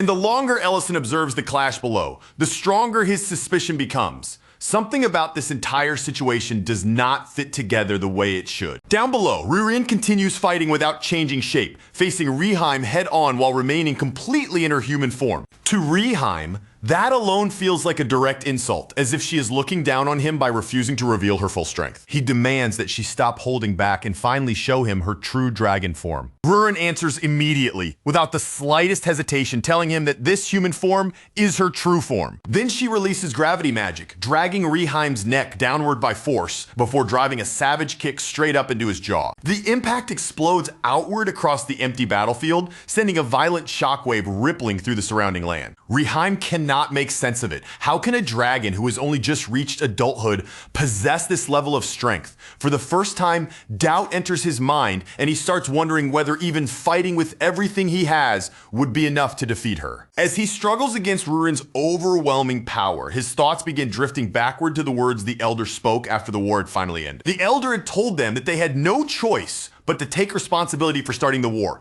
because far too many lives had been taken by Red Dragon hands. Even if the agreement did not treat deaths caused directly under the Lord's orders as crimes, any dragon who had committed crimes against humans or against other dragons was not permitted to resist arrest and would be imprisoned. Many red dragons had protested that judgment, calling it unfair and insisting that they had not been acting by their own will. Even at that time, Rieheim himself had been accused of following the orders of a suspicious female dragon, as well as obeying commands from the Dragon Lord. And although those memories still refuse to return to him, Rieheim begins to accept the possibility that he really may have killed Rurin's mother with his own hands. Back at the Holy Land, the Red Dragon Elder is approached by another dragon, one whose nervous expression makes it clear that something unexpected has happened. The dragon hesitantly explains that he is not quite sure whether the person standing behind him should be treated as a guest or as an intruder. Then Ellison steps forward from behind him, calm but unmistakably serious, and offers an apology for entering the Holy Land without permission. Wanting to make the situation clear as quickly as possible, Ellison brings out the Heberan flower and shows it to the Elder. The moment the Elder's eyes land on the flower, the Dragon Lord appears within his sight. His reaction comes instantly, without hesitation and without a single word of explanation. He drives his fist straight into the Dragon Lord's face, punching him squarely before anyone can even prepare for it. Back in the barren land, where Rurin and Rieheim continue their battle, the air remains thick with tension, charged by the force of their clash. Rurin admits that Rieheim is a surprisingly capable fighter, watching him with a sharper gaze as she wonders aloud whether that strength comes from the fact that he is one of the Elder Dragons. At last, Rieheim says that this is enough. He tells Rurin to inform the others that he was the one who started the fight, then points out that with the wounds already visible on her body, no one would blame her if she killed him. Rurin stares at him in disbelief, her expression twisting as she asks what kind of nonsense he has suddenly started saying. Now, Rieheim looks directly at her and asks whether revenge is not exactly what she wanted from the beginning. Then Rieheim shifted back into his human form, his posture worn down and his eyes hollow, as if something inside him had already given way. in a low, tired voice. He said that if following the Dragon Lord's command had turned him into someone Rurin would despise for the rest of her life, then perhaps that really was the road he had walked. After saying that, he simply faced her without defending himself and told her to do what she had come here to do. The instant those words reached her ears, Rurin moved. She launched herself forward with fierce, desperate speed, closing the distance in a flash before slamming Raheem down hard enough that he had no chance to step away. Her hand clamped tightly around his throat as she pinned him beneath her, her face twisting with anger, pain, and confusion all at once. Staring down at him, she demanded to know what kind of trick he thought he was trying to pull. She shouted at him to fight back, to struggle against her until the very last moment. She wanted him to regret every sin he had committed, to curse her with whatever hatred he still had left, and to resist like the enemy she had spent so long imagining. But Reheim did not give Rurin the response she was desperate to hear. He only looked completely drained, like every last piece of strength had finally left his body, and quietly said he was tired. He told her he could not keep living like this anymore. Rurin's expression tightened once more, hardening as if she was trying to force her heart shut. Even though her hands were trembling, she gathered her power again and prepared to strike him down one more time. Meanwhile, back in the Holy Land, Ellison turned toward the others with a serious look and asked whether Reheim had truly killed Rurin's mother under the Lord's command. Because that was the version of events still carried within the Dragon Lord's own memory. But something about that explanation refused to settle properly. The entire story felt even more suspicious once Sydney's name became connected to the faction trying to resurrect the primordial dragon. The Elder chose his words carefully, as though he understood how they might sound coming from another red dragon. Even if it looked as if he was defending one of his own, he said he simply could not believe that Reheim was the kind of person who would commit such an act. After the war ended, especially during those painful first days, Reheim had worked harder than anyone to repair the damage and lower his head in apology. The Elder explained that he had watched Reheim closely ever since, and if Reheim had truly been involved with the cultists, then either he or Baint would surely have noticed something strange. Ellison then pointed out the empty spaces in Reheim's memory, and the Elder explained that Reheim had carried countless wounds over the years, enduring insults, punishment, and hatred from every side. And yet, even after suffering through all of that, Reheim had never once acted like someone who was trying to escape the burden of responsibility placed on him. That was when the Dragon Lord's expression slowly began to shift, as if the most terrible possibility had finally formed clearly in his mind. He said they had to go back immediately and stop Rurin before it was too late. With a heavy voice, he admitted that everything had begun because of his own foolish greed, and that he would accept it even if they decided he deserved to be erased, because the truth was far crueler than it appeared. The Red Dragons had never truly had the freedom to refuse the Lord's command. He continued saying Reheim was not part of the faction trying to resurrect the Dragon Lord, and he was not some coward hiding from the sins of his past either. If this continued, Rurin might really kill him before anyone had the chance to uncover what had actually happened. Back on the battlefield, Rurin stood over Reheim while her power swelled around her, reaching the point where one final blow could bring everything to an end. Before she could strike, Reheim quietly asked her for just one thing. If it was true that he had killed Rurin's mother, then he was ready to apologize for it. Even if that sin was something he could never forgive himself for, he said he still had to offer that apology. Rurin stared at him, unable to make sense of what she was hearing. Why was he not provoking her? Why was he not laughing, mocking her pain, and twisting the blade deeper the way Sydney had done? Instead, Reheim only asked her to let everything end with him. He begged her not to allow this hatred to spread any farther toward the rest of the Red Dragons. Even so, Rurin unleashed her power. Tears streamed down her face as she cried out, her voice breaking, that this was never what she had wanted at all. The blast crashed into the ground with terrifying force, splitting and shattering the earth beneath them as if the battlefield itself could no longer withstand the weight of her pain. Then she fired again and again and again. Each strike tore through the ground while memories rushed through her mind. Her mother being treated like a criminal and Serena being slandered even though she had done nothing wrong. She remembered herself as a child looking up at her mother and saying that Red Dragons were evil, that they had started the war and caused every bit of suffering their clan had endured. Her mother had answered gently, her voice calm despite the heaviness of the topic. She told young Rurin that no one had truly wanted that war. Not the humans, not the Black Dragons, and not even the Red Dragon who had begun it. Back then, young Rurin could not understand those words at all. She asked how that could possibly be true when their clan had lost so much because of the Red Dragons. And when those Red Dragons even had a lord, shouldn't they hate the Dragon Lord most of all, the one who had given the order?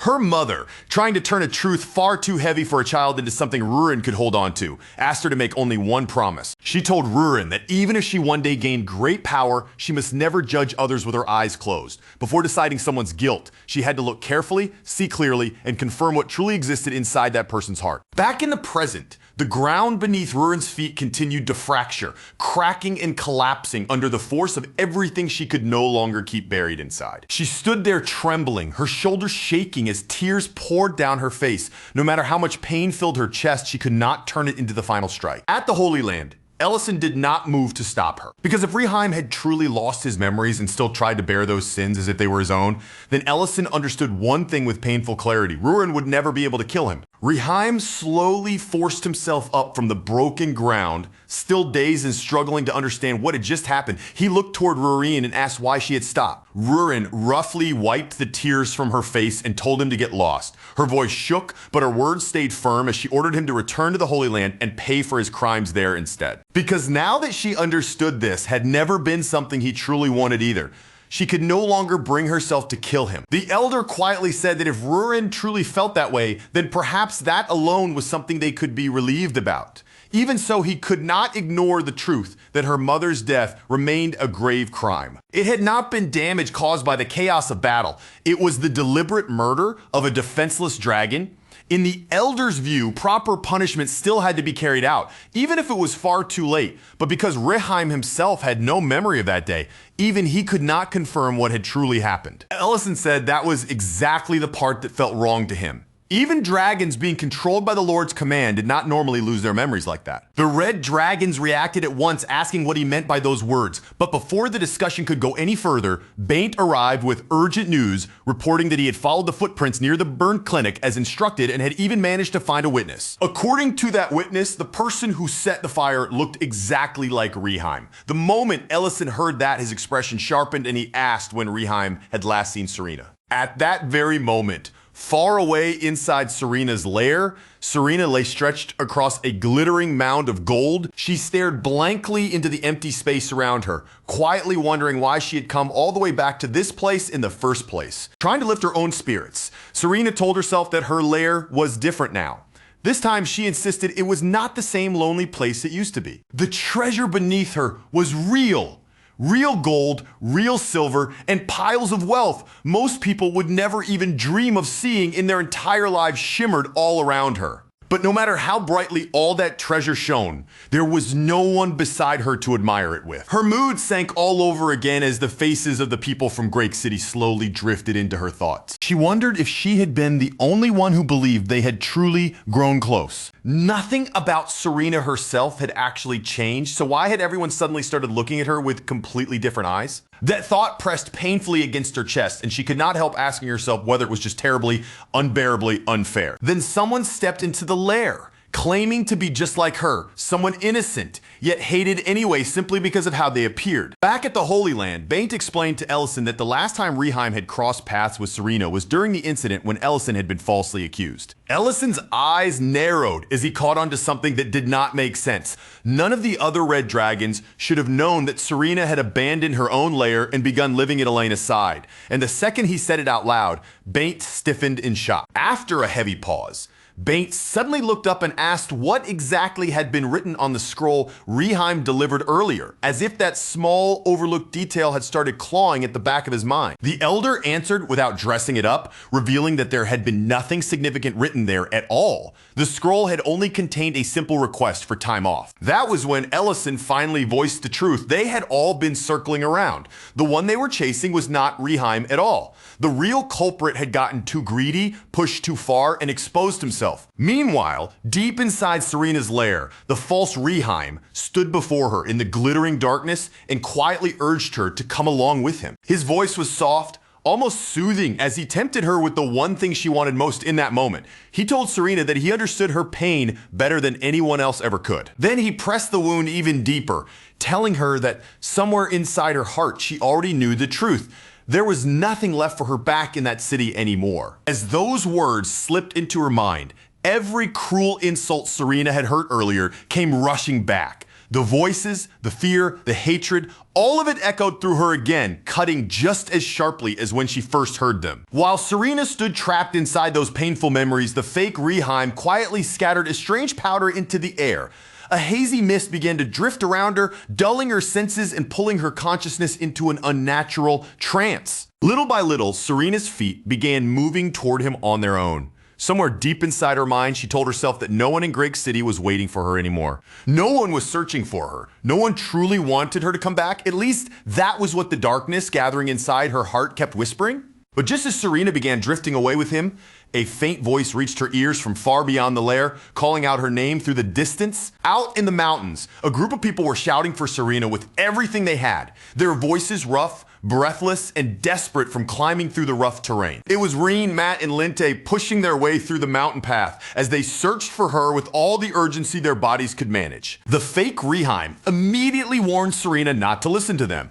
He told her that if she trusted humans again, they would only tear open her heart and hurt her all over again. Serena looked completely exhausted, as if everything that had happened had worn her spirit down to the bone. In a small, tired voice, she admitted that she was sick of being abandoned. Back in the mountains, Matt asked if they should split up so they could find her faster, but Linty quickly shut that idea down, saying it was far too dangerous. Ryan, already close to crying, said there were still so many things she needed to say to Serena. Then, without warning, the bushes burst apart with violent movement and a mountain lion sprang out, lunging straight toward Ryan. In the very next instant, Serena dropped down between them like a shadow falling from above. The moment her feet hit the ground, she crushed the beast's jaw before it could reach anyone. The second everyone saw Serena standing there unharmed, relief swept across their faces. The fear that had frozen them moments earlier melted away almost at once. Serena immediately scolded them for wandering around in such a dangerous place, her voice coming out sharp and angry because beneath all of it, she had been terrified for their safety. But before that brief moment of relief could truly settle, the fake Reheim raised his hand and cast another spell directly onto Serena. In a cold, merciless voice, he told her that she needed to learn the truth the hard way. This touching reunion she was trying to believe in, he said, was nothing more than a fragile illusion. The spell struck Serena hard, and her polymorph began to fall apart. Her human shape broke down against her will as her true dragon form forced itself back into the open. The moment Serena turned her eyes back toward the humans, her heart dropped. In that instant, she thought everything was over. There was no fixing this anymore, and yet a bitter part of her whispered that maybe it was better this way since she had already been preparing to leave them behind. But instead of retreating in fear, Ryan stepped forward and thanked her. She thanked Serena for saving them, for treating the children, for helping with the restaurant's cooking, and for protecting them when another dragon had attacked. Rian's voice began to break as tears spilled down her face. She admitted that even after everything Serena had done for them, they had still repaid her kindness by hurting her with their cruelty. Linton and Matt started tearing up as well, saying they had always known Serena was different from the others. They thanked her for all the quiet ways she had helped them, and then they told her something Serena could hardly bring herself to believe. There were still many people back in the village waiting for her to return. With trembling voices, they asked Serena if she could somehow find it in her heart to forgive them. At those words, Serena began to cry too. She could not help wondering how frightening it must have been for them to realize that the neighbor they had trusted was actually a red dragon, the same race that had started the war and destroyed their hometown twice. And yet, even after learning the truth, they'd still come all the way here, running straight toward the lair of the very race that had once ruined their lives. She wondered what they must be feeling now, standing before her true dragon form and still choosing to ask for forgiveness instead of turning around and running away. Serena told them they did not need to apologize to her.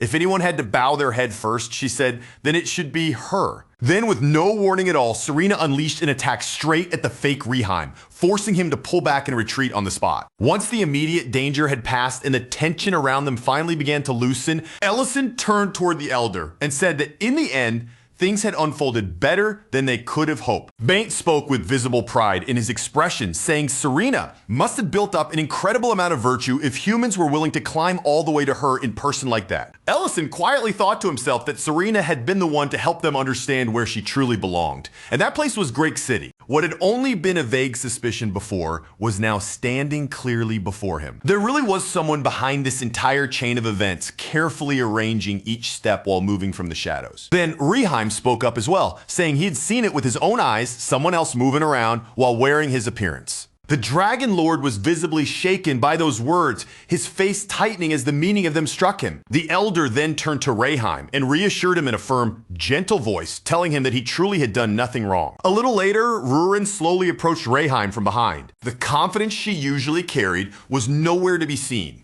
She looked visibly nervous, as if every step toward him took more effort than the last. Reheim noticed right away that she was struggling to find the words she wanted to say, so he quietly stayed still and waited for her to speak. Rurin lowered her gaze and admitted with visible difficulty that she had honestly believed he was the one responsible. But now she understood that she had been wrong. Carrying that realization heavily in her chest, Rurin apologized to him. Reheim responded to her in a calm, steady voice, making it clear that her apology could not simply wipe away everything that had happened.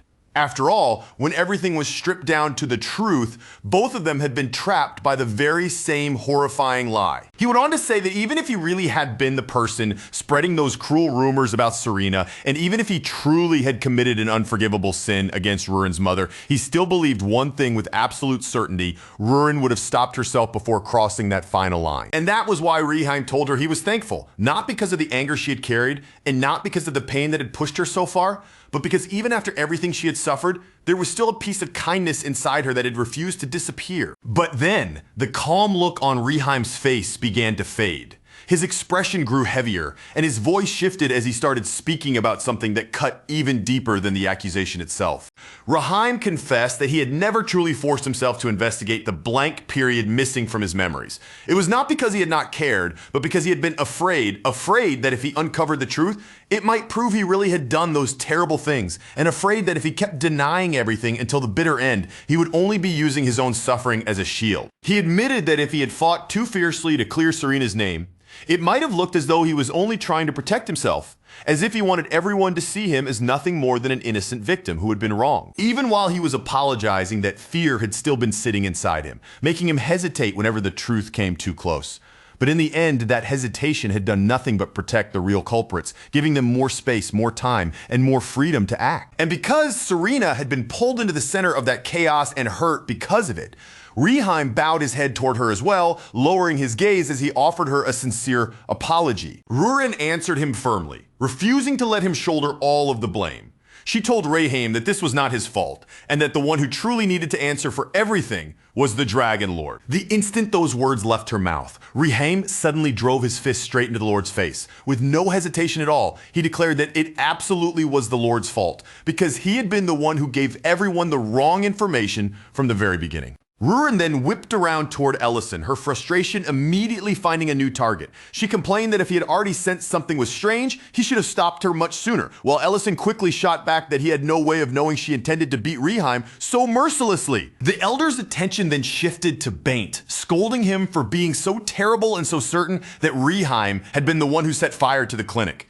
Baint could only shrink back awkwardly, admitting with embarrassment that he had once made almost the exact same mistake with Ellison. A little distance away, the Dragon Lord stood quietly and watched the entire exchange unfold. He said nothing, but his face carried a quiet sense of wonder, as if he could hardly believe the strange warmth slowly blooming in front of him. Later, when everyone returned to the restaurant, the entire place was packed from wall to wall. Every table was filled, voices overlapped from every direction, and the lively noise of customers seemed to spill into every corner of the room. Right in the middle of that crowded dining room, Rurin suddenly stepped forward. With all eyes gradually turning toward her, she announced that there was something important she needed to say to everyone there. She began by saying that she knew the rumors about Serena had already been spreading, the whispers claiming that Serena's real identity was a red dragon.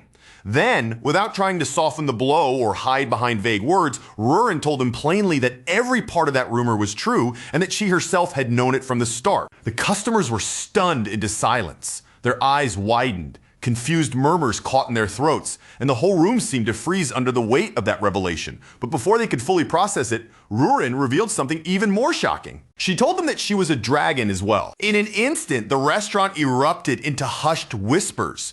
People stared at Rurin's hair, their eyes darting from one clue to another. And little by little, the realization spread through the room that she must be a black dragon. Rian suddenly blurted out that she had always felt something was strange. Looking back on it now, especially with dragons appearing around them again and again, all those odd moments finally seemed to fit together. Rurin continued speaking, her voice steady as she told them that she had lost her mother to the red dragons during the war.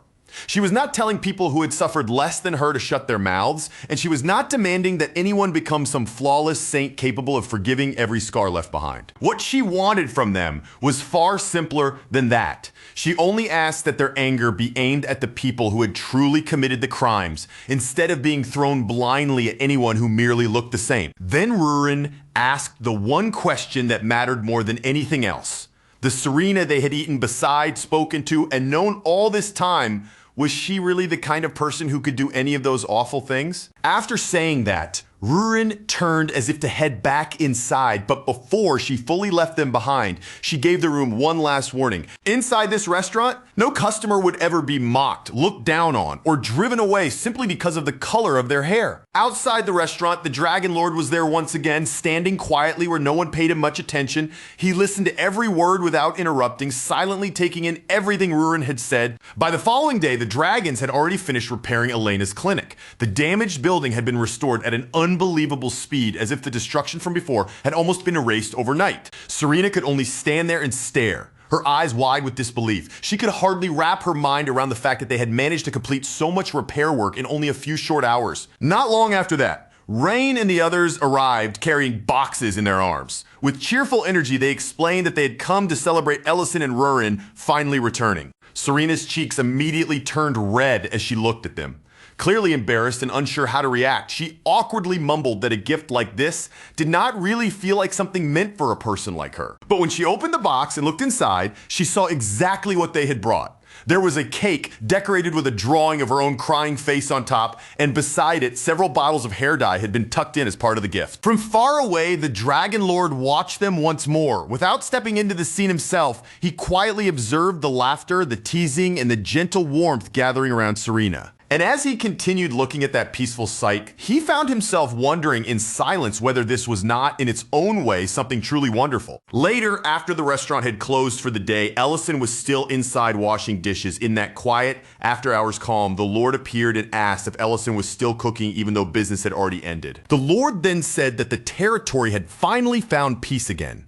Ellison answered simply that it had only reached that point because everyone had worked so hard to make it happen. But the Lord replied that he knew of one person who had carried more of that burden than anyone else. Then, without a moment of hesitation, he lowered himself onto one knee in front of Ellison. With his head bowed, he offered both an apology and his gratitude for all the patience Ellison had shown through everything. He told Ellison that from the very beginning, Ellison had been holding himself back. Even though Ellison possessed enough power to overturn the world itself, and even though there had been anger burning inside him, he had never used that strength to force the ending he wanted. Instead, he kept giving people a chance. Even this time, when the easiest path could have ended everything immediately, Ellison had chosen to stop, listen, and let the truth come out. The Dragon Lord then remembered the look that had been in Ellison's eyes back then, in the terrible moment after Ellison's friends had been killed. Those eyes had not held hatred for the Lord alone. They had been filled with a fury so deep and consuming that it seemed ready to swallow every red dragon alive. At that time, the Lord had truly believed his sins would bring ruin down upon his entire clan. He had even tried to apologize, hoping that if he offered up his own life, it might repay even a tiny part of what he had done. But before those words could fully leave him, his body had crumbled away. Now, after all those years had passed, the Lord said that even for someone like him, someone responsible for the deaths of Ellison's friends, if he still had any honor, wealth, or treasure left to give, he would lay every last bit of it before Ellison. But there was no grand offering left in his hands anymore. All that remained of him was a pitiful fragment of a soul, one that was already growing faint and close to disappearing. So the only thing he could still do was vanish before his remaining time ran out. And by disappearing, he hoped he could take away even the smallest piece of the hatred and resentment still buried somewhere inside Ellison's heart. Ellison looked at him and quietly said that there seemed to be a misunderstanding. He told the Lord that he was not nearly as noble or admirable as the Lord was making him out to be. In truth, Ellison had only been trying awkwardly and imperfectly, to live up to the words left behind by the friends who had called him a hero right up until their final moments. But Ellison admitted that he had never really succeeded in becoming that kind of hero. At this point in his life, more than anything else, he was simply a man who owned and ran a restaurant. Just then, the stillness between them was shattered. The restaurant door suddenly burst open, breaking through the quiet moment. In an instant, the Dragon Lord immediately turned his head toward the doorway, his expression changing in an instant as a scent he knew all too well drifted into the room. It was Saren. She rushed inside, breathing hard and struggling to steady herself, looking as though she had hurried all the way there without stopping for even a single moment. For a brief while, the entire room fell completely silent. No one said a word, and that heavy stillness stretched on for several long seconds as everyone simply stood there. Then Saren looked straight at Sardalan, her voice trembling faintly as she told him that he still looked exactly as he had in his younger days, while she had grown old under the weight of all the years that had passed. Sardalan slowly lifted his gaze toward her head, and that was when he noticed it. Even after all this time, Saren was still wearing the crown. That small detail caught him completely off guard. His face softened, and before he could hide it, a warm blush began spreading across his cheeks. While Ellison quietly moved around them, preparing the table so they could sit together, Sardalan looked at Saren and gently told her that, at least in his eyes, she had not changed at all from the woman he remembered long ago. Later that night, Ellison stepped outside and stood beneath the vast blanket of stars, the cool night air wrapped around him as he quietly let his thoughts wander back over everything that had happened. And as he stood there, he came to understand something clearly. The only reason his rage had never swallowed him whole was because time after time, there had always been people near him who reached out and pulled him back. Then Rurin appeared nearby, clutching a pillow in her arms. Still looking drowsy and half asleep, she asked him if he really still wasn't coming to bed yet. Ellison answered her gently, telling her that he would be there soon. For the moment, though, he still had guests he needed to take care of, as his eyes drifted back up toward the dark sky overhead.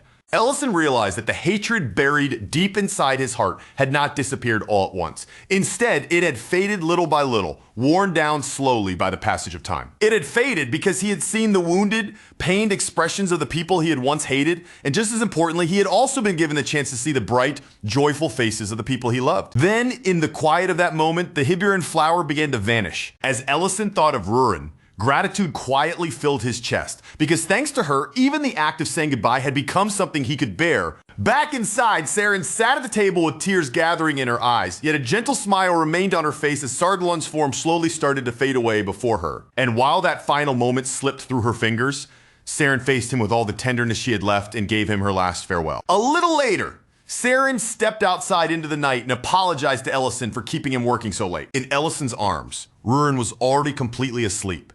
She looked utterly worn out, and Ellison supported her with one arm, as naturally as if this kind of thing had happened countless times before. Saren gave him a faint smile and said it seemed like he was having a difficult time, but Ellison simply brushed the concern aside, saying it was fine, because Rurin was adorable when she was like this. Then Ellison turned his attention back to Saren and asked whether the meal had satisfied her. Saren's expression immediately brightened at the question.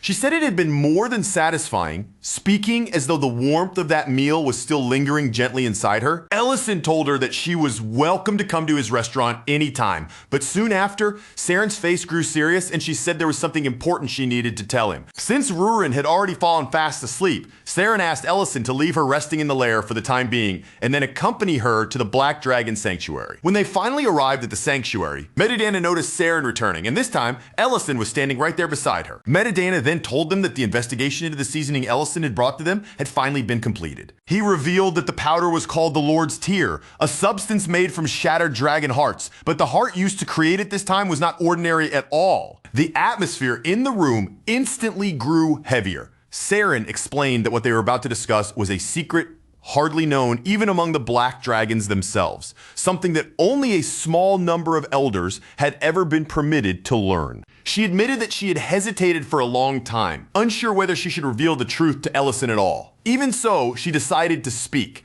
and then she asked him if he knew how an ancient marble could be destroyed. Ellison answered that he had always been taught such a thing was impossible. Even Collard, the primordial dragon who had guarded the marble in the Dwarven Kingdom, had never found a way to break one. Saren then asked him if that did not strike him as strange. If ancient marbles truly could never be destroyed, then why had another lord not already been reborn by now? And if those marbles were truly indestructible, Why were they not simply piling up somewhere, gathering in such enormous numbers that they could form a mountain? Then, Saren asked whether he remembered the protective spell that had once been placed around Lord Sardalon's heart. In that very moment, Ellison began to understand exactly where her words were leading. Saren explained that there was only one way to destroy an ancient marble. A dragon had to absorb it first, and then that marble had to be destroyed together with the dragon's own heart. That was the method used to stop a new lord from being born. Until now, their custom had been to seal the dragon who created the ancient marble together with the essence inside it. And whenever a dragon committed a sin considered unforgivable, that dragon would be forced to absorb the marble so both the dragon and the marble could be eliminated at the same time. Ellison asked whether the red dragons had followed that same practice. Saren answered that it was not limited to the red dragons. It was the same for every dragon, and that principle had continued since the era of the First Lord. Ellison said that now he could understand why the red dragons had carried such a deep sense of injustice. Then he asked what standard had been used to decide which sins were considered unforgivable. Saren replied that those laws had changed over time. And from a human point of view, she could not honestly promise that no one had ever been treated unfairly. Then she looked at Ellison and asked whether he believed what they had done was wrong. Ellison understood that the practice had been carried out for the sake of maintaining peace, but even knowing that, he could not completely shake the feeling that it was unfair. Watching his reaction, Saren quietly realized that Ellison truly did see dragons as equals, and that same heart was why he had fought so hard to restore Varen's honor. Then Mididana added an even more unsettling possibility. He said this might be the punishment now returning to them because Ellison had reported that even dragons could be bewitched by the Lord's tear, and that meant every dragon heart used to create the powder must have already absorbed an ancient marble. In other words, every one of those hearts had once belonged to a dragon who had been branded as sinful. Just then, Dehegma entered the room, and with his arrival, he confirmed the grim truth they had feared. The burial grounds where those corpses had been kept had been robbed, and Saint had already confessed to being involved in the theft. Dehegma explained that the detection magic and the many barriers protecting the site had been disabled for a long time. Inside the burial grounds, nothing but bones had been left behind, and every chest had been hollowed out where the heart had been removed. He said that was also how he had been able to tell Ellison about his extended lifespan. They had been experimenting by transplanting those stolen dragon hearts into humans, and the instant Ellison heard that, one particular person immediately flashed through his mind. It was the swordsman Reedon. Dehegma then revealed that Reedon's real name was Adrian Pierce. He had once served as the former commander of the First Night Order. But the most dangerous part was not merely his true identity. The real threat was that all of those stolen dragon hearts were now in enemy hands, and every single one of them had once absorbed an ancient marble. Because those hearts had already been destroyed once in the past, they could no longer serve as the source for creating a new lord. But even then, Dehegma's warning remained grim. The power still lingering inside them was more than enough to turn any enemy force into something far more terrifying. That meant they now had to uncover exactly how far the transplant experiments had gone and how many successful subjects were already moving around somewhere in the world. Meanwhile, in a place far removed from all of that, deep inside the enemy's hidden base, Duke Melik Delian arrived with irritation written all over his face. His brows were drawn tight as he complained that things had been far too quiet lately, as if the silence itself was starting to get on his nerves. He said there should have been some kind of reaction by now, some visible sign that their scheme had actually taken effect. Then, cutting straight to the point, he asked if the whole plan had failed. And Sydney answered with complete calm that it most likely had. Sydney admitted that Ellison and Rurin had reacted with far more restraint than she had predicted. She had expected that once they were properly provoked, both of them would snap completely and lose control. But before the conversation could continue any further, one of the doors suddenly burst open with a violent crash. An angry voice, sharp and unmistakably familiar, immediately cut through the room. Raheim came storming inside, his presence filling the room at once, and demanded to know if they were the ones who had framed him. Sydney reacted immediately, releasing her magic without the slightest hesitation. Her expression hardened as she snapped that this was not funny at all, and called him by the name Karn. In the very next moment, Raheim's head split open in a grotesque, unnatural way. Hands pushed and tore through the false outer form from within, stripping away the disguise until the red dragon hidden underneath finally revealed himself. He acted as if nothing serious had happened, casually saying he had only been trying to lighten the mood in his own way, as though barging in while wearing Raheim's face was nothing more than a harmless joke. Then Karn immediately began to complain. A plan they had spent more than 15 years preparing had been completely ruined,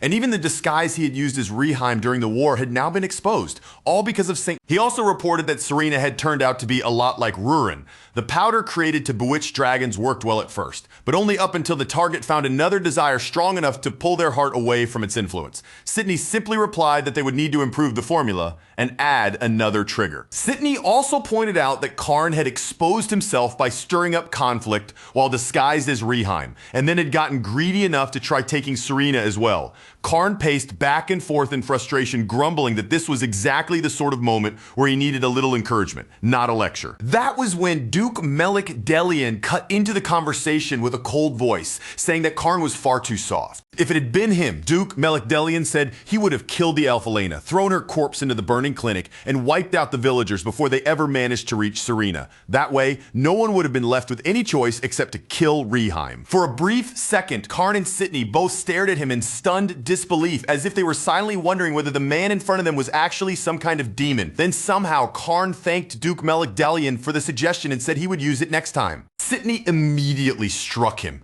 cutting off that thought before it could go any further, and warned him not to even consider doing something that reckless. She said that no matter how deep Duke Melik Delian's hatred might be, there were still lines they could not afford to cross. Then she asked if he truly thought they had spent all these years moving so carefully because they were fools. Sidney warned them both that if Ellison ever truly lost his reason, then no one would be left capable of dealing with whatever came after. Karn said that was exactly why they should stop clinging to the current approach and change direction entirely. Instead of continuing to use the shattered hearts on humans, he suggested they transplant those hearts directly into dragons. Sidney argued that there was still no guarantee the method would actually work, but Karn insisted that the experiments on humans had already produced enough results to justify moving forward.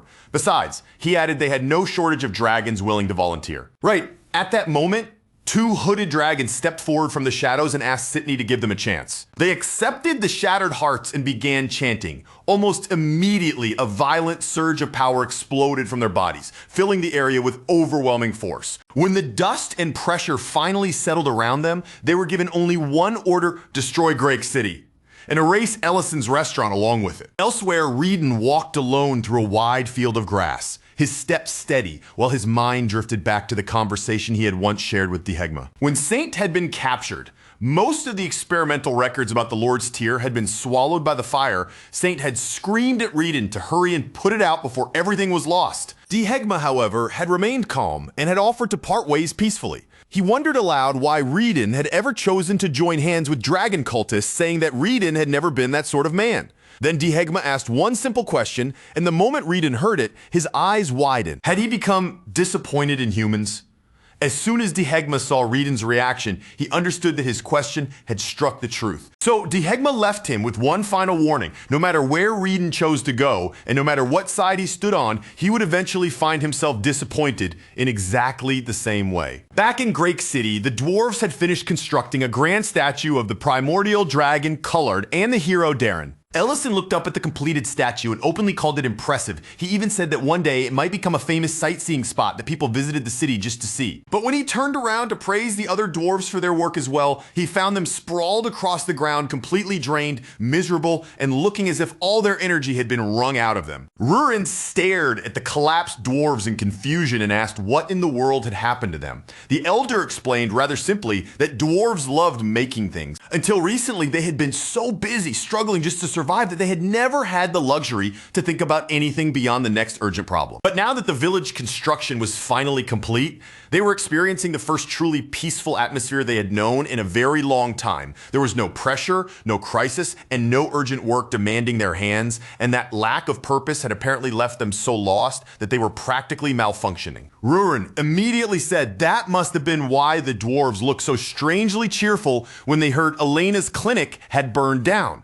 The elder panicked at once, frantically insisting that they had absolutely not been happy about the clinic fire, while Ellison stepped in and said he might actually know a place where they could find more work. Not long after that, they met with Darren Grake, and the instant he heard that extra workers were available, his entire face lit up. Darren grabbed Goltazar's hand with both of his own, full of enthusiasm, and sealed the arrangement right there on the spot without wasting another second. Darren explained that all of his current workers had already been sent out to repair old, aging buildings across the area, so the arrival of additional help could not have come at a better time. Ellison and Rurin both looked around in disbelief, taking in the scenery around them as they asked whether this was truly the same Daedran city they had seen before.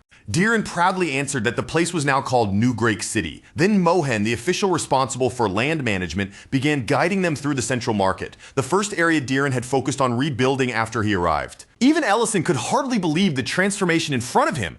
The ruins he remembered had changed so completely that the place now looked like a real, living city full of movement and purpose. Mohen explained that they had taken in a large number of refugees, which had given them plenty of workers, but manpower alone was not enough to keep a territory alive. If the city was going to support itself, money needed to start moving through it again.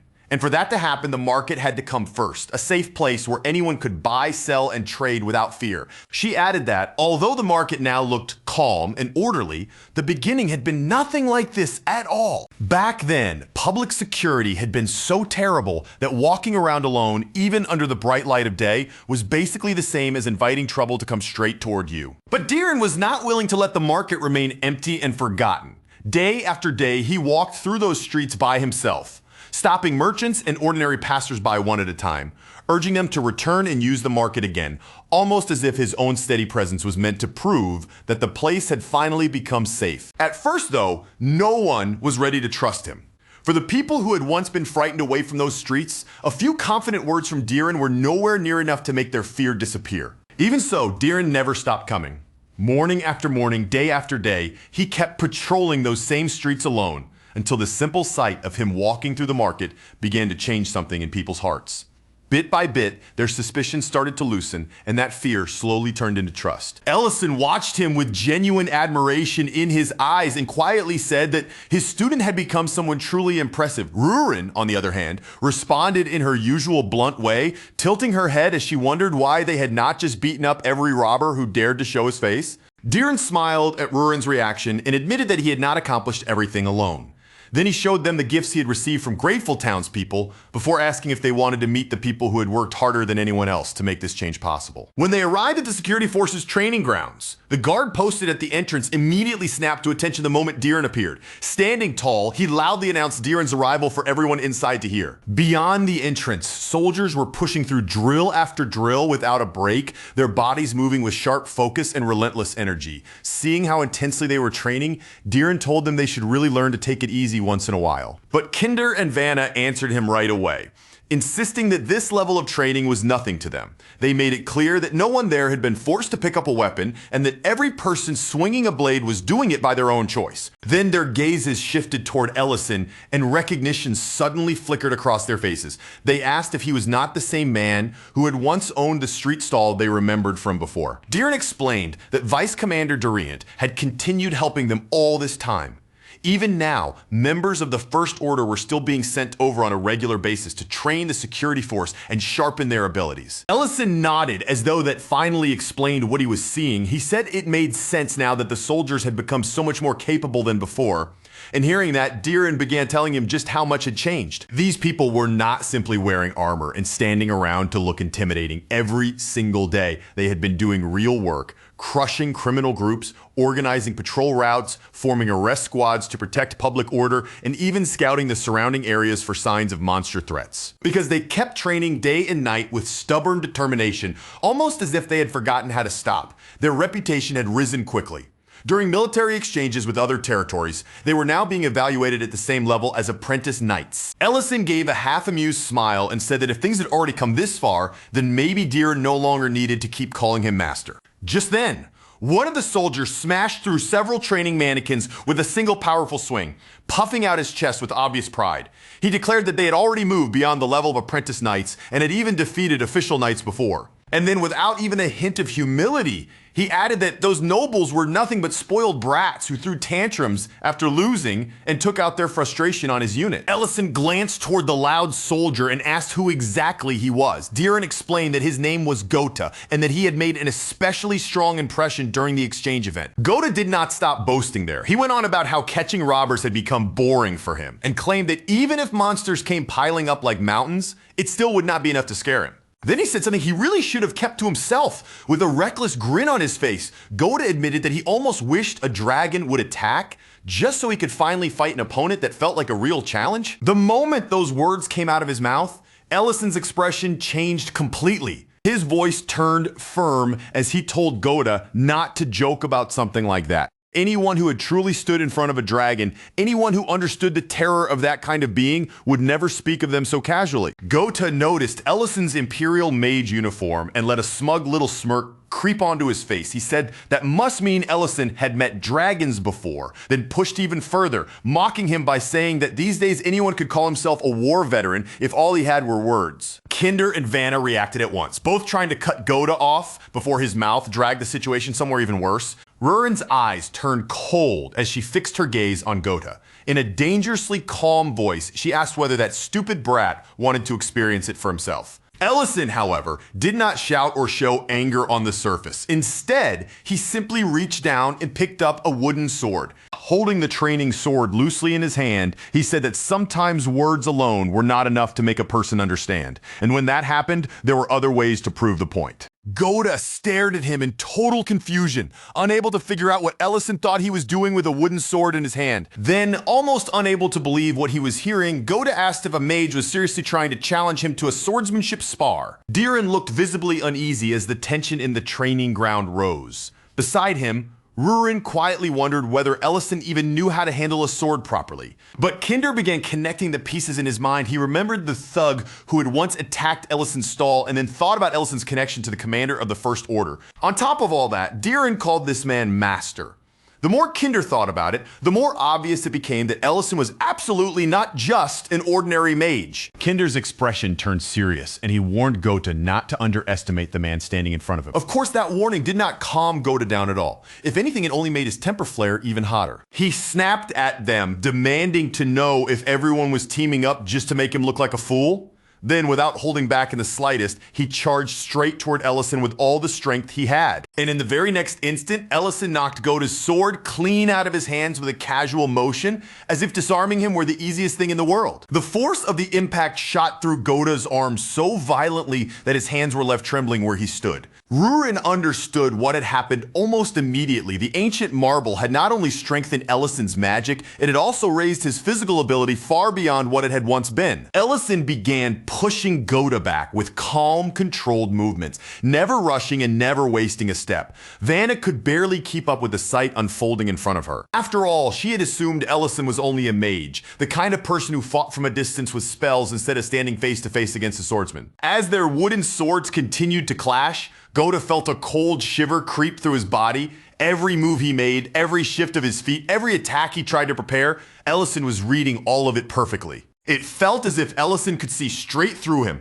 like every intention in his body was written out in plain sight. Realizing that a direct attack would never work, Gota decided to slip in a feint, twisting the path of his strike to catch Ellison off guard. He fully committed to the move, and somehow, against every expectation, his attack slipped through Ellison's guard and landed directly on his face. For one heartbeat, the entire training ground went completely silent. Gota immediately dropped to the floor, stunned beyond belief, as though even he could not accept that his strike had actually connected. Meanwhile, Ellison remained surprisingly relaxed. He said that this Gota guy might actually be able to beat a dragon someday, while beside him, Rurin gently blew on the bruise forming on his face. Diren apologized over and over, clearly panicking over what had just happened. But Ellison simply laughed it off, saying there was nothing to apologize for in a swordsmanship spar. Then he openly praised Gota's skill, adding that if the unit kept training like this, they might really reach a point where even dragons would not seem so terrifying in the future. And somehow, instead of calming Gota down, Ellison's words only made him even angrier. Later that night,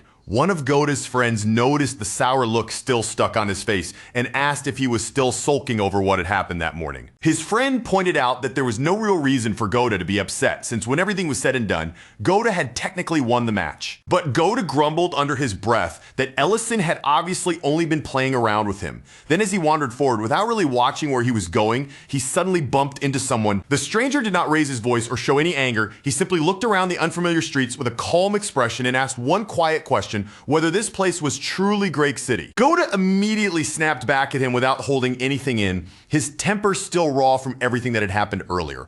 But his friend quickly stepped in before the situation could get worse, reminding Goda that they had already been scolded once for speaking rudely to ordinary civilians.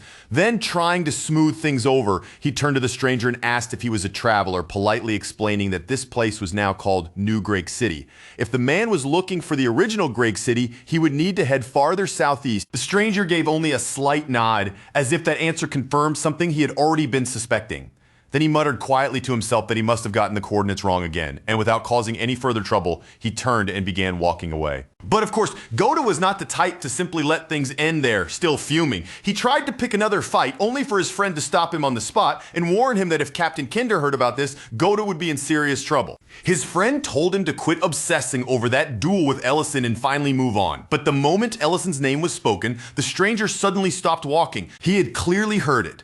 Slowly, the man turned back toward them, his face unreadable, and in a calm voice, he asked them to say that again. But before either soldier could answer him, a deafening explosion suddenly tore through the air from the other side of the city. The ground shook beneath their feet, and flames climbed high into the night sky. In that instant, the soldiers' faces changed completely, their casual irritation vanishing as battle-ready urgency took over. Without waiting for orders, they began preparing to move out, their bodies reacting almost instinctively as they turned toward the direction of the blast. Goda barked at the stranger to get lost and stay out of their way, but the man did not move even a single step. Instead, he spoke with the same casual tone someone might use to comment on the weather, saying that it seemed his partner, Herky, had already started.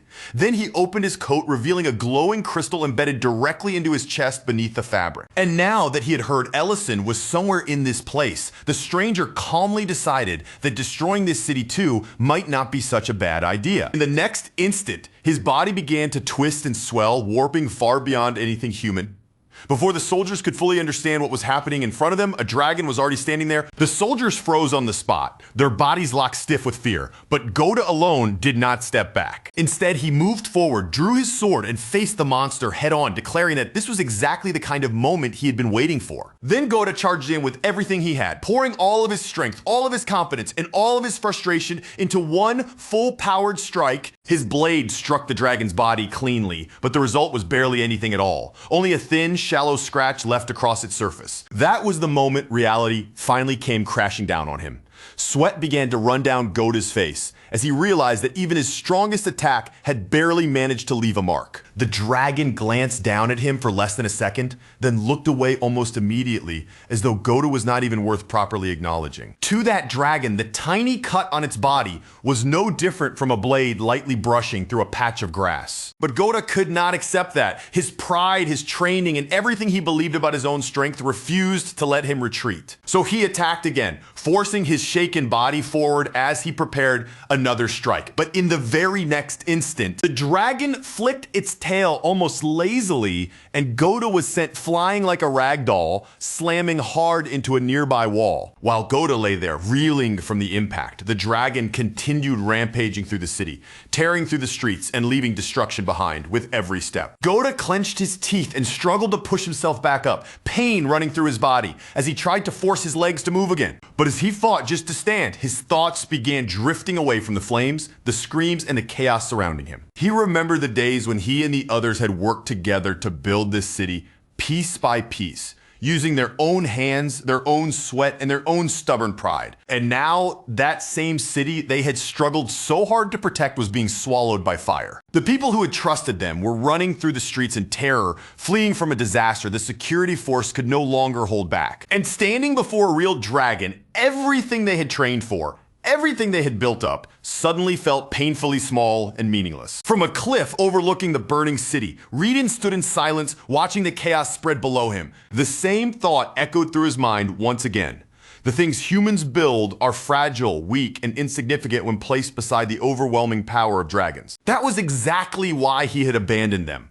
But just as that thought settled in his mind, another voice cut through the air from behind him. Someone asked if that was truly what he believed, if everything he had built with his own hands really meant nothing at all. Then the voice called him by his real name, Commander Adrian. Reedon turned toward the voice, without losing his composure, calmly remarking that Dirian had taken quite a long time to recognize him. Then he raised his hand and pointed down toward the soldiers she had trained below. With a cold look in his eyes, he asked what meaning she could possibly still find in people like them. Back inside the city, Goda staggered into the security office, shouting for Kinder and Vanna as he demanded to know why the alarm bell had not been rung yet. But no one answered him. Instead, what he found was another dragon looming over his fallen superiors, staring down at them with open contempt as it mocked them and asked if this was really what they called an army. The strength drained from Goda's body, and he dropped to his knees before he could even fully process the sight in front of him. Another dragon appeared behind him. The male dragon remarked that even after they had caused this much destruction, Ellison still had not shown himself.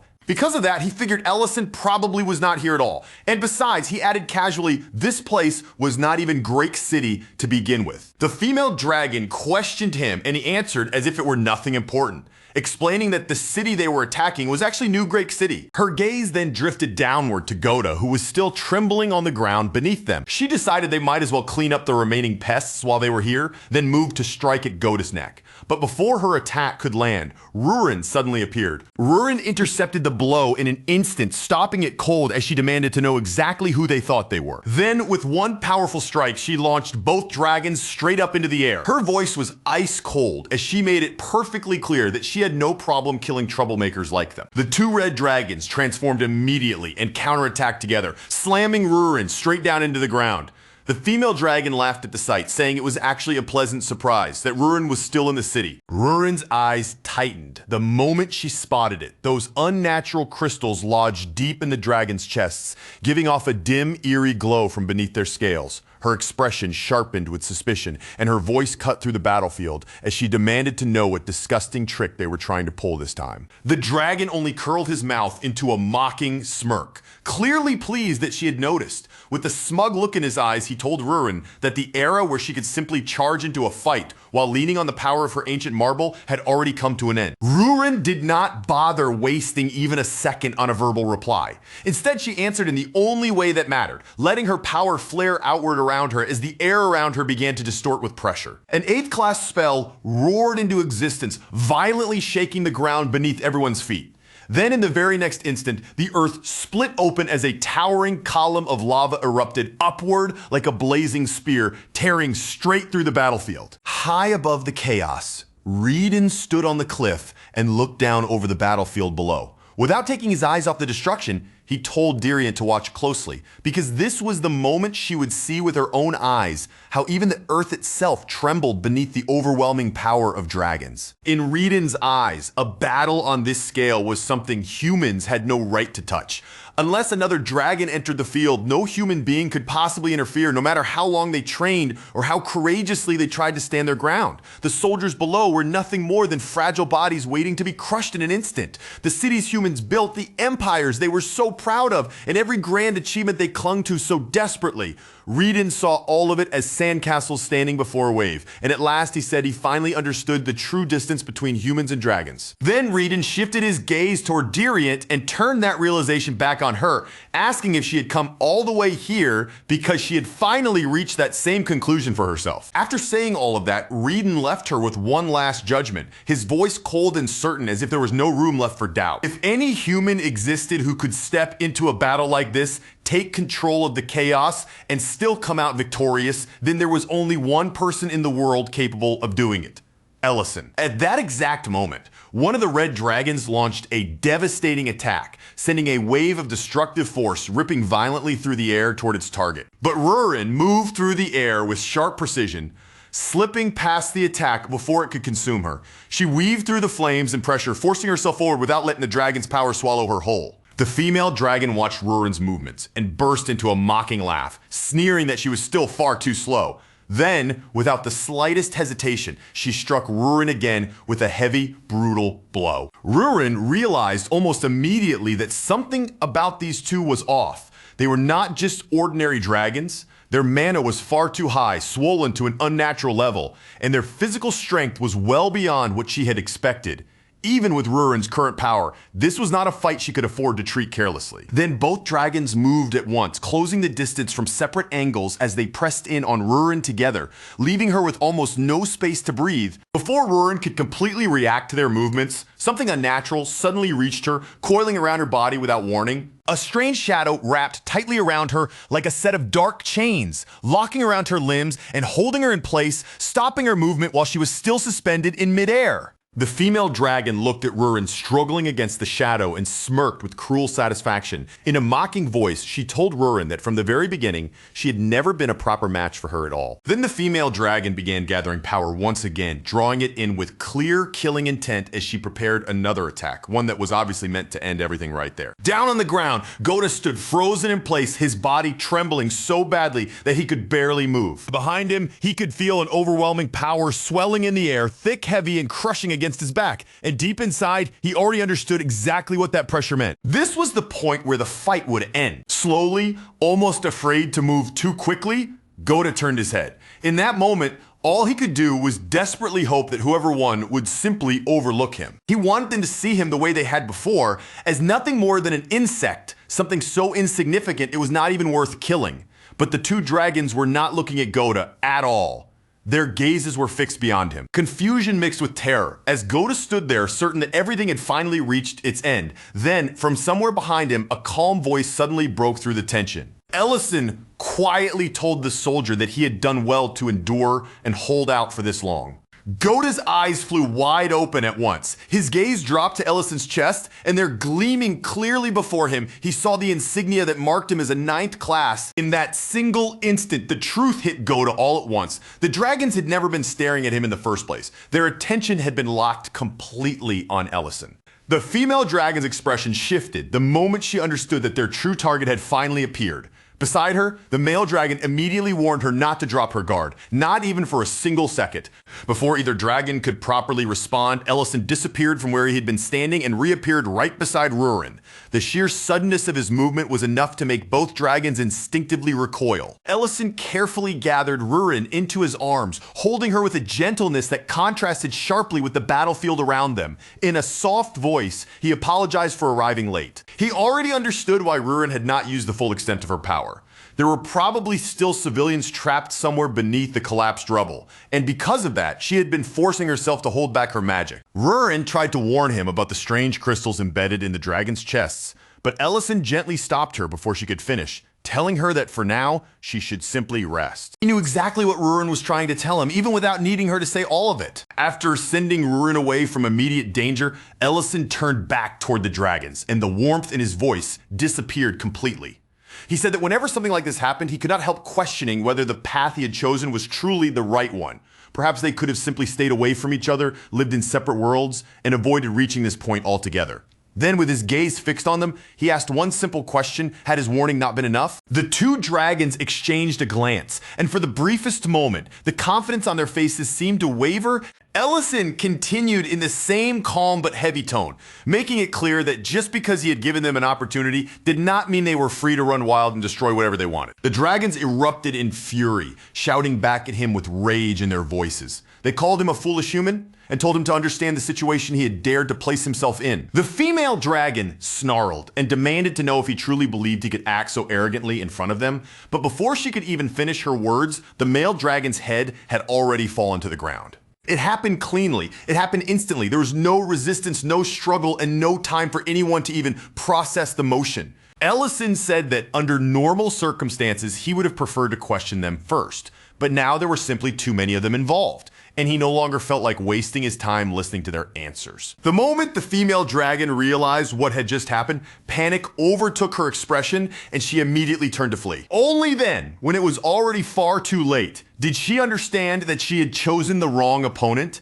The gap in power between them was not something she could push through, challenge, or overcome by force. Even from the standpoint of a dragon, Ellison's mana existed on an entirely different level, far beyond what she could match. Ellison raised one hand toward her with absolute calm and said he did not need her arms or legs to remain intact in order to ask her questions. But just as Ellison moved to act, that same strange shadow appeared once again, twisting around his body as it tried to bind him in place. Ellison noticed the source right away. The shadow was coming from the corpse of the male dragon he had just killed. In a quiet thought, Ellison wondered if that dragon had used the last of its remaining moments simply to buy enough time for its comrade to escape. Whenever Ellison saw dragons behave like this, cooperating with one another, protecting one another, even in moments like these, it always left behind a strange, unpleasant feeling that he could not easily shake off. Then Ellison turned his head slightly and asked whether everything was all right on the other side. From nearby, Dirian answered him, saying she was relieved to see him here. Ellison finally allows the disguise to drop, letting his true appearance show again. Then he turns toward Dirian with a faint look of irritation on his face, as if her timing could not have been worse, and asks why she is saying his real name so openly where anyone might hear it. Around them, the city has not recovered at all. The streets are still swallowed by panic and destruction, and the aftermath of the attack keeps spreading through every corner like an open wound that refuses to stop bleeding. Then a civilian suddenly rushes into the scene, cradling an injured woman tightly in his arms. His face is drained of color, his voice nearly breaking from fear, as he desperately pleads for someone to give her a bed before it is too late. But the nurse can only look back at him with a strained, helpless expression. Every bed is already occupied, and with no space left to offer, she has no choice but to urge him to hurry and carry the woman to the next building instead. A short while later, Ellison steps into a private room, his gaze immediately sweeping across the space. He does not waste a moment searching the room with quiet urgency as he looks for Rurin. Inside, Elena is already beside Rurin, focused completely on treating her wounds. Her hands move carefully and steadily, tending to Rurin's injuries with the kind of concentration that leaves no room for distraction. Elena quickly reacts when Ellison enters, telling him not to look as she tries to shield his view out of concern. But Rurin responds in her usual calm, almost casual way, saying that if the person looking is him, then she does not mind at all. Ellison turns his attention to Elena and speaks quietly, asking if she can give him just a little time to talk with Rurin alone. Elena gives a small, understanding nod. Then she steps out of the room, leaving the two of them behind as she goes to check on the other patients who are still waiting for her help. For a brief moment, silence settles over the room. The noise outside feels distant, and only after that heavy pause does Ellison finally become the one to break it. Ellison tells Rurin in a low voice that she really had been in danger today. But Rurin brushes his concern aside, as if it were nothing serious, insisting that the enemies were weak anyway, and that he should not be making such a grave face over them. Ellison does not let her dismiss it so easily.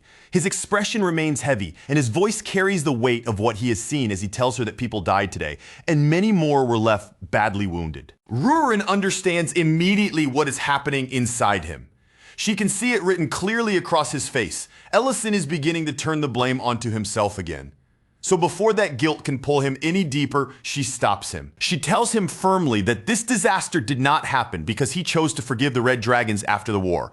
His mercy was not the cause of this, and she refuses to let him twist that choice into something he should punish himself for. Instead, Rurin tells him that because of him, even the way she looks at other people has started to change. As she speaks, her tone grows heavier, carrying a depth of emotion that feels far more vulnerable than her usual blunt words. She tells Ellison that he cannot allow his resolve to waver, because he is the reason she can keep enduring everything. In her own way, she admits that she has been leaning on him all this time. Then Rurin draws him closer, closing the distance between them as her voice softens. She tells him that if the weight becomes too much for him as well, then he can lean on her too. A few minutes later, Ellison comes back out of the room looking calmer and steadier than before, with a faint sense of his usual confidence returning. He says that he has been completely recharged now. With his strength and focus restored, Ellison is ready to move again. His next goal is clear: track down any dragons that escape from the city and make sure they cannot cause more damage. But before Ellison can leave, Dirian stops him. Her expression turns serious as she tells him there is another matter they need to discuss first. Ellison answers that he had been curious about that as well, especially after hearing what Commander Adrian Pierce had mentioned earlier. Dirian lowers her voice and explains that their conversation with him had been short, but something about Adrian had felt deeply strange. It was almost as though his memories had been tangled together, twisted out of order, and no longer fit together the way they should. Far away from the ruined city and the chaos left behind, the dragon who managed to escape finally descends and lands on the ground. She believes she's flown far enough now, putting enough distance between herself and Ellison that she can finally consider herself safe. Only after she reaches that distance do the tears she had been forcing back finally begin to spill. The grief she had been holding inside breaks loose as she mourns the comrade who was cut down right in front of her. Through that grief, her sorrow turns into hatred.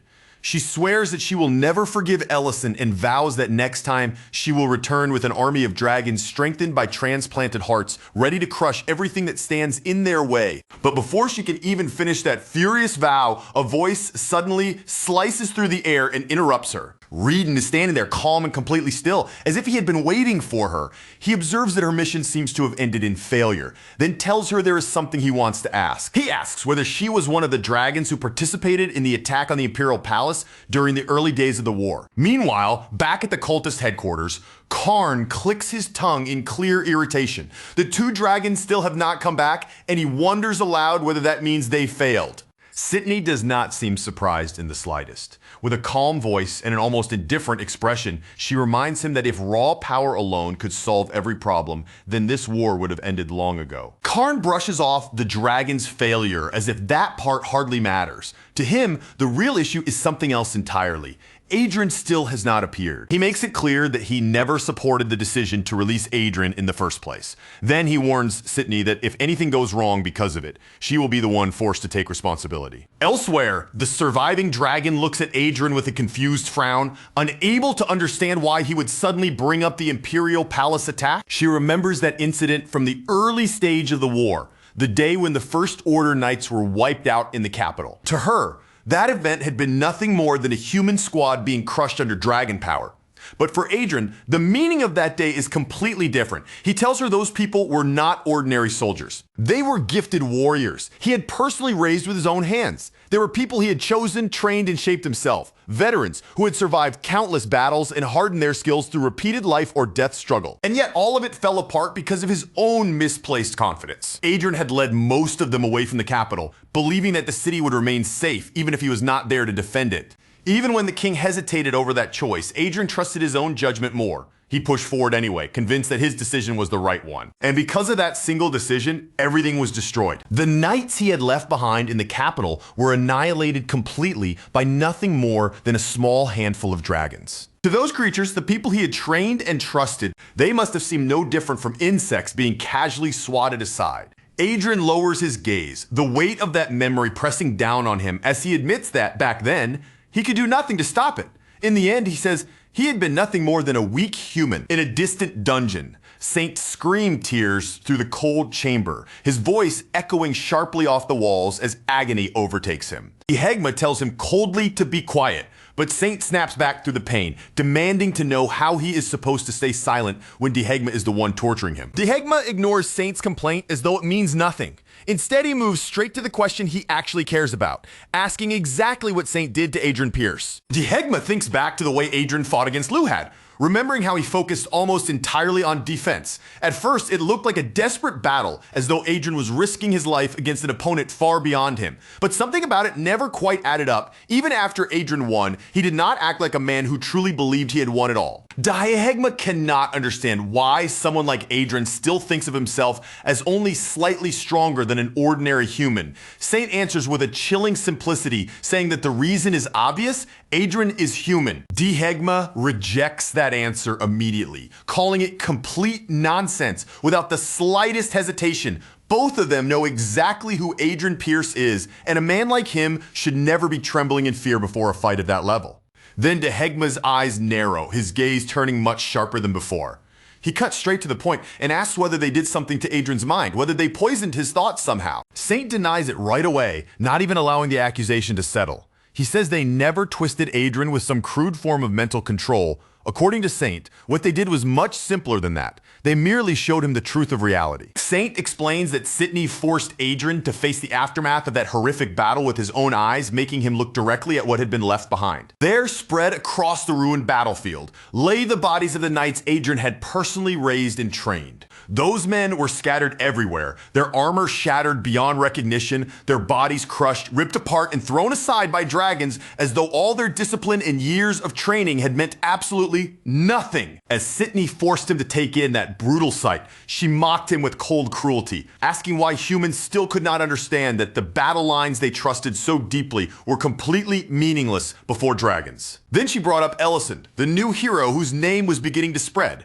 The man people claimed could stand against dragons all on his own. But even that so-called hero, she told him, had lost his entire unit to the Red Dragons. And when everything collapsed, he had abandoned the battlefield and deserted in the end. After Adrian was forced to hear those words over and over again, something inside him slowly began to give way, and little by little, he started accepting the idea that humans truly were weak, that they were powerless, worthless beings when placed before dragons. But even as that belief tried to bury itself inside him, one voice refused to let it take root completely. Diriant reminded him that humans were not weak at all. She asked him if he had really forgotten everything he himself had achieved with his own hands. The first order he had left behind had not simply vanished without accomplishing anything or leaving any trace behind. Back in the present, the dragon fixes Adrian with a hard glare and demands to know what exactly he is trying to say.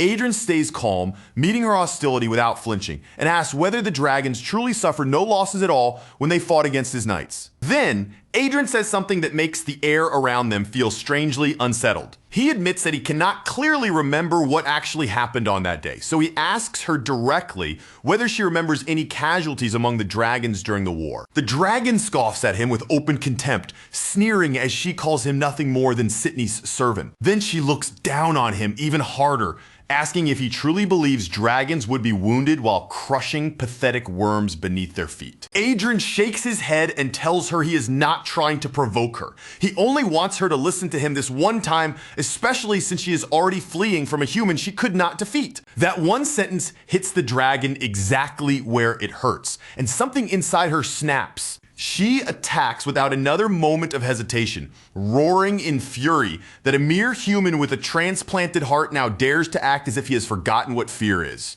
She vows to tear him apart and show him the true gap between them. But the instant Adrian lifts his sword, something deep inside him begins to move, as if a sealed part of his memory is finally starting to crack open. A memory rises to the surface, his blade drenched in blood. And with that image comes a question he can no longer push away. If the blood on his sword had not belonged to dragons, then whose blood had it been? Far away from that confrontation, Sydney remembers the very same battlefield. She remembers the moment they captured Adrian, and more than that, she remembers the sight she could never allow anyone else to learn about. The battlefield had been covered in red dragon corpses, a sea of fallen bodies all cut down by Adrian himself. Sydney had ordered the entire truth erased, every witness silenced, every trace buried, and every scrap of evidence hidden so deeply that history itself would forget what happened there. And now, for the very first time, Sydney begins to wonder whether letting Adrian walk free had been a mistake. Back in the present, Adrian finally moves. In a single flash, he passes straight by the dragon before she can even properly follow his motion. She does not understand what has happened at first. Only when pain suddenly explodes across her entire body does the truth begin to catch up with her. As agony floods through her, she curses her own luck, wondering bitterly why she keeps running into one monster after another. Then her body begins to break apart, coming undone piece by piece. The ground beneath them splits and fractures from the force as the dragon collapses down onto it. And in that very moment, Adrian finally understands what Dihegma had been trying to tell him all along. The next morning, Goda sits by himself on a hill that overlooks the damaged city below. He stares down at the streets with an empty expression, as though everything he witnessed is still sitting heavily on his chest and refusing to leave. Then Ellison appears beside him, calm and steady as always, and says he is glad to see that Goda is still alive. Goda immediately straightens his back and addresses Ellison with deep respect, calling him one of the three great war heroes. But Ellison shuts that down almost at once, clearly uncomfortable with being treated by such an exaggerated title. Ellison then reassures him that Kinder and Vanna both survived and are safe now. Not far away, Serena walks around with a towel resting on her head, nervously worrying to herself that if anyone finds out she is actually a red dragon, then everything will be over for her. Gauda continues staring into the distance for a long while before he finally speaks again. He admits that he must have looked ridiculous, acting so proud just because he was somewhat skilled with a sword, even going so far as to wish dragons would invade, only to become completely useless the moment they actually appeared. In a low, ashamed voice, Gauda calls himself pathetic. He also admits that during their sparring match, he had never even noticed that Ellison had been holding back from beginning to end. Ellison looks down toward the city below, where Diren is still moving tirelessly among the damaged streets, directing the dwarves as they continue repairing what was destroyed. He says Diren has not slept for days. Yet, he is still overseeing the recovery effort without allowing himself any proper rest. Then Ellison turns his attention back to Goda, his tone becoming quieter as he tells him something important. He says Goda was admirable during the attack, because even after being knocked down by a power far beyond anything he could handle, humans still have the strength to rise again, no matter how many times they are brought crashing down. And more than anything else, that ability to rise after being crushed is where humanity's true strength really begins. Not too far from where Ellison and Goda are standing, someone remains hidden away from sight, quietly watching the two of them from the shadows without making a sound. Adrian stays concealed nearby, listening to their conversation for only a brief moment. Then, without drawing attention or leaving even the faintest trace behind, he silently slips away. And just as Ellison turns as if to leave, he casually tosses one last remark back over his shoulder. During that sparring match, he actually had not been holding back at all. The truth was, while trying to teach Goda a lesson, Ellison had simply gotten carried away and lost control. Back at the restaurant, once all the chaos and noise finally settle down, the familiar warmth of the place slowly begins to return. Little by little, everything falls back into its usual comfortable rhythm. A man walks in with his friend beside him, wearing a confident expression as though he has already decided to be generous. With a proud air, he declares that today's meal will be entirely on him. Matt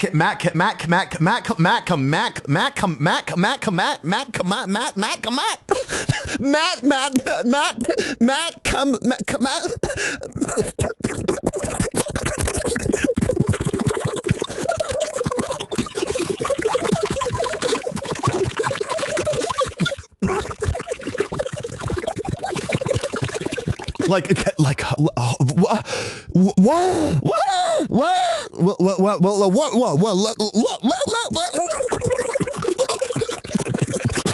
How would you? How?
And at that exact moment, as if his heart has been struck by lightning, the man falls completely and helplessly for him. Before his brain can even catch up with what he is doing, the man reaches out and takes Matt's hand with a perfectly serious face. He calls him Miss and immediately asks for his name. Mate simply gives his name in a calm, composed voice, then turns around and walks away as if nothing unusual happened at all. Meanwhile, the man's friend is left sitting there in stunned disbelief, staring after them and wondering what kind of absurd scene he just witnessed. But the man only grins even wider, completely misunderstanding the situation. He claims that his friend is more charming than he expected, and even says that now that he has finally reached marriageable age, this must be the real reason he brought him here. His friend's expression twists into an even deeper look of confusion. After letting out a tired sigh, he begins carefully correcting every single part of that ridiculous fantasy. First of all, no matter how much the man wants to pretend otherwise, Matt is very much a man. Second, Rianne is already married, which means that particular dream is finished before it even has the chance to begin. Third, Alina is not even human, so that idea is impossible for an entirely different reason. And when it comes to Verna, she is the Lord's wife, so he should not even let his thoughts wander anywhere near that direction. His friend tells him to stop chasing after impossible dreams and just focus on eating the food in front of him. But even after being shut down from every direction, the man still refuses to give up. Then his wandering eyes suddenly land on Rurin, and just like that, his face lights up all over again. With renewed excitement, he declares that she is exactly his type. But that tiny new fantasy barely has time to form before it is crushed just as quickly right in front of him. Rurin casually takes Ellison's finger into her mouth and starts sucking on it as though it is the most natural, ordinary thing in the world. The man immediately sinks back into his seat, his spirit completely defeated by the sight before him. With every hope being crushed one after another, he begins wondering if there is truly no chance left for him anywhere in this place. And yet, even while sitting there in defeat, he cannot stop himself from imagining what it must be like to spend every day beside someone as beautiful as Rurin. Later that night, the playful atmosphere from the restaurant fades away, and the mood between Ellison and Rurin changes into something much quieter and more intimate. Rurin curls up close to Ellison in bed, pressing herself against him while softly calling his name again and again, in a quiet voice touched with loneliness. She tells him that with everything happening lately, they have barely had any time alone together, and it has been far too long since they were properly close. Then she leans even closer to him, narrowing the distance between them as her voice becomes more inviting. She gently asks if they should continue from where they left off. The very moment her clothes begin to tear open, Ellison instantly pulls away, retreating so quickly, it looks almost like his instincts have taken over. Flustered and clearly scrambling for any excuse he can find, Ellison awkwardly says he forgot to prepare the ingredients for tomorrow. He tells Rurin to go ahead and sleep first, then quickly escapes from the room before the situation can go any further. The next day, Rurin makes another attempt. This time she approaches Ellison with the suggestion that the two of them take a bath together. Ellison answers lightly that he has already bathed. Right after he says that, Rurin suddenly tears her clothes again, standing directly in front of him while blaming the entire thing on Guardcat. But Ellison barely reacts to the scene at all, refusing to let himself be pulled into her pace. Instead, he simply throws a fresh jacket over to her from across the room, then turns and walks away without getting caught up in the situation. No matter what Rurin tries, nothing seems to have any effect, and her frustration finally reaches the point where she can no longer hold it in. She grabs Guardcat by both cheeks and squeezes his face between her hands, staring at him as if he might somehow possess the answers to all of her problems. Ellison used to be warm with her, always staying close whenever the two of them were alone.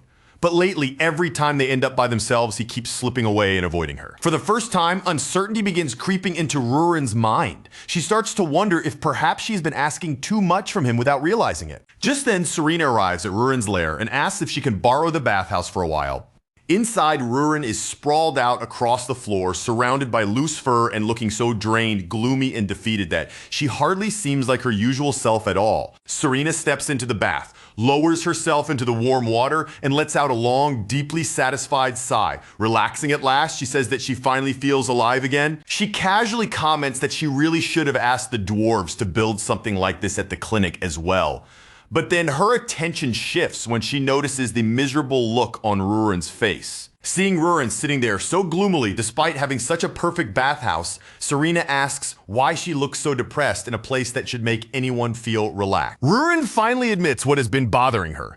Ellison has been avoiding her. Serena immediately bursts into laughter and calls both of them clueless, asking if maybe they are trying to rush things too much. But Rurin insists that she and Ellison have already accepted their feelings for each other, and that this strange distance from him only started recently. For a short moment, Serena goes quiet and the teasing look on her face fades. Her thoughts drift back to a painful memory from her own past, one she cannot completely forget. She remembers being abandoned by Garrett, left behind after he coldly told her that he had already grown tired of her. But Serena quickly pushes that memory away, reminding herself that Ellison is not that kind of person. Then, instead of continuing to tease Rurin, Serena gives her sincere advice. She tells Rurin not to just sit there alone, overthinking every little thing until it hurts her more. Serena asks whether this is the first time the two of them have faced this kind of problem together.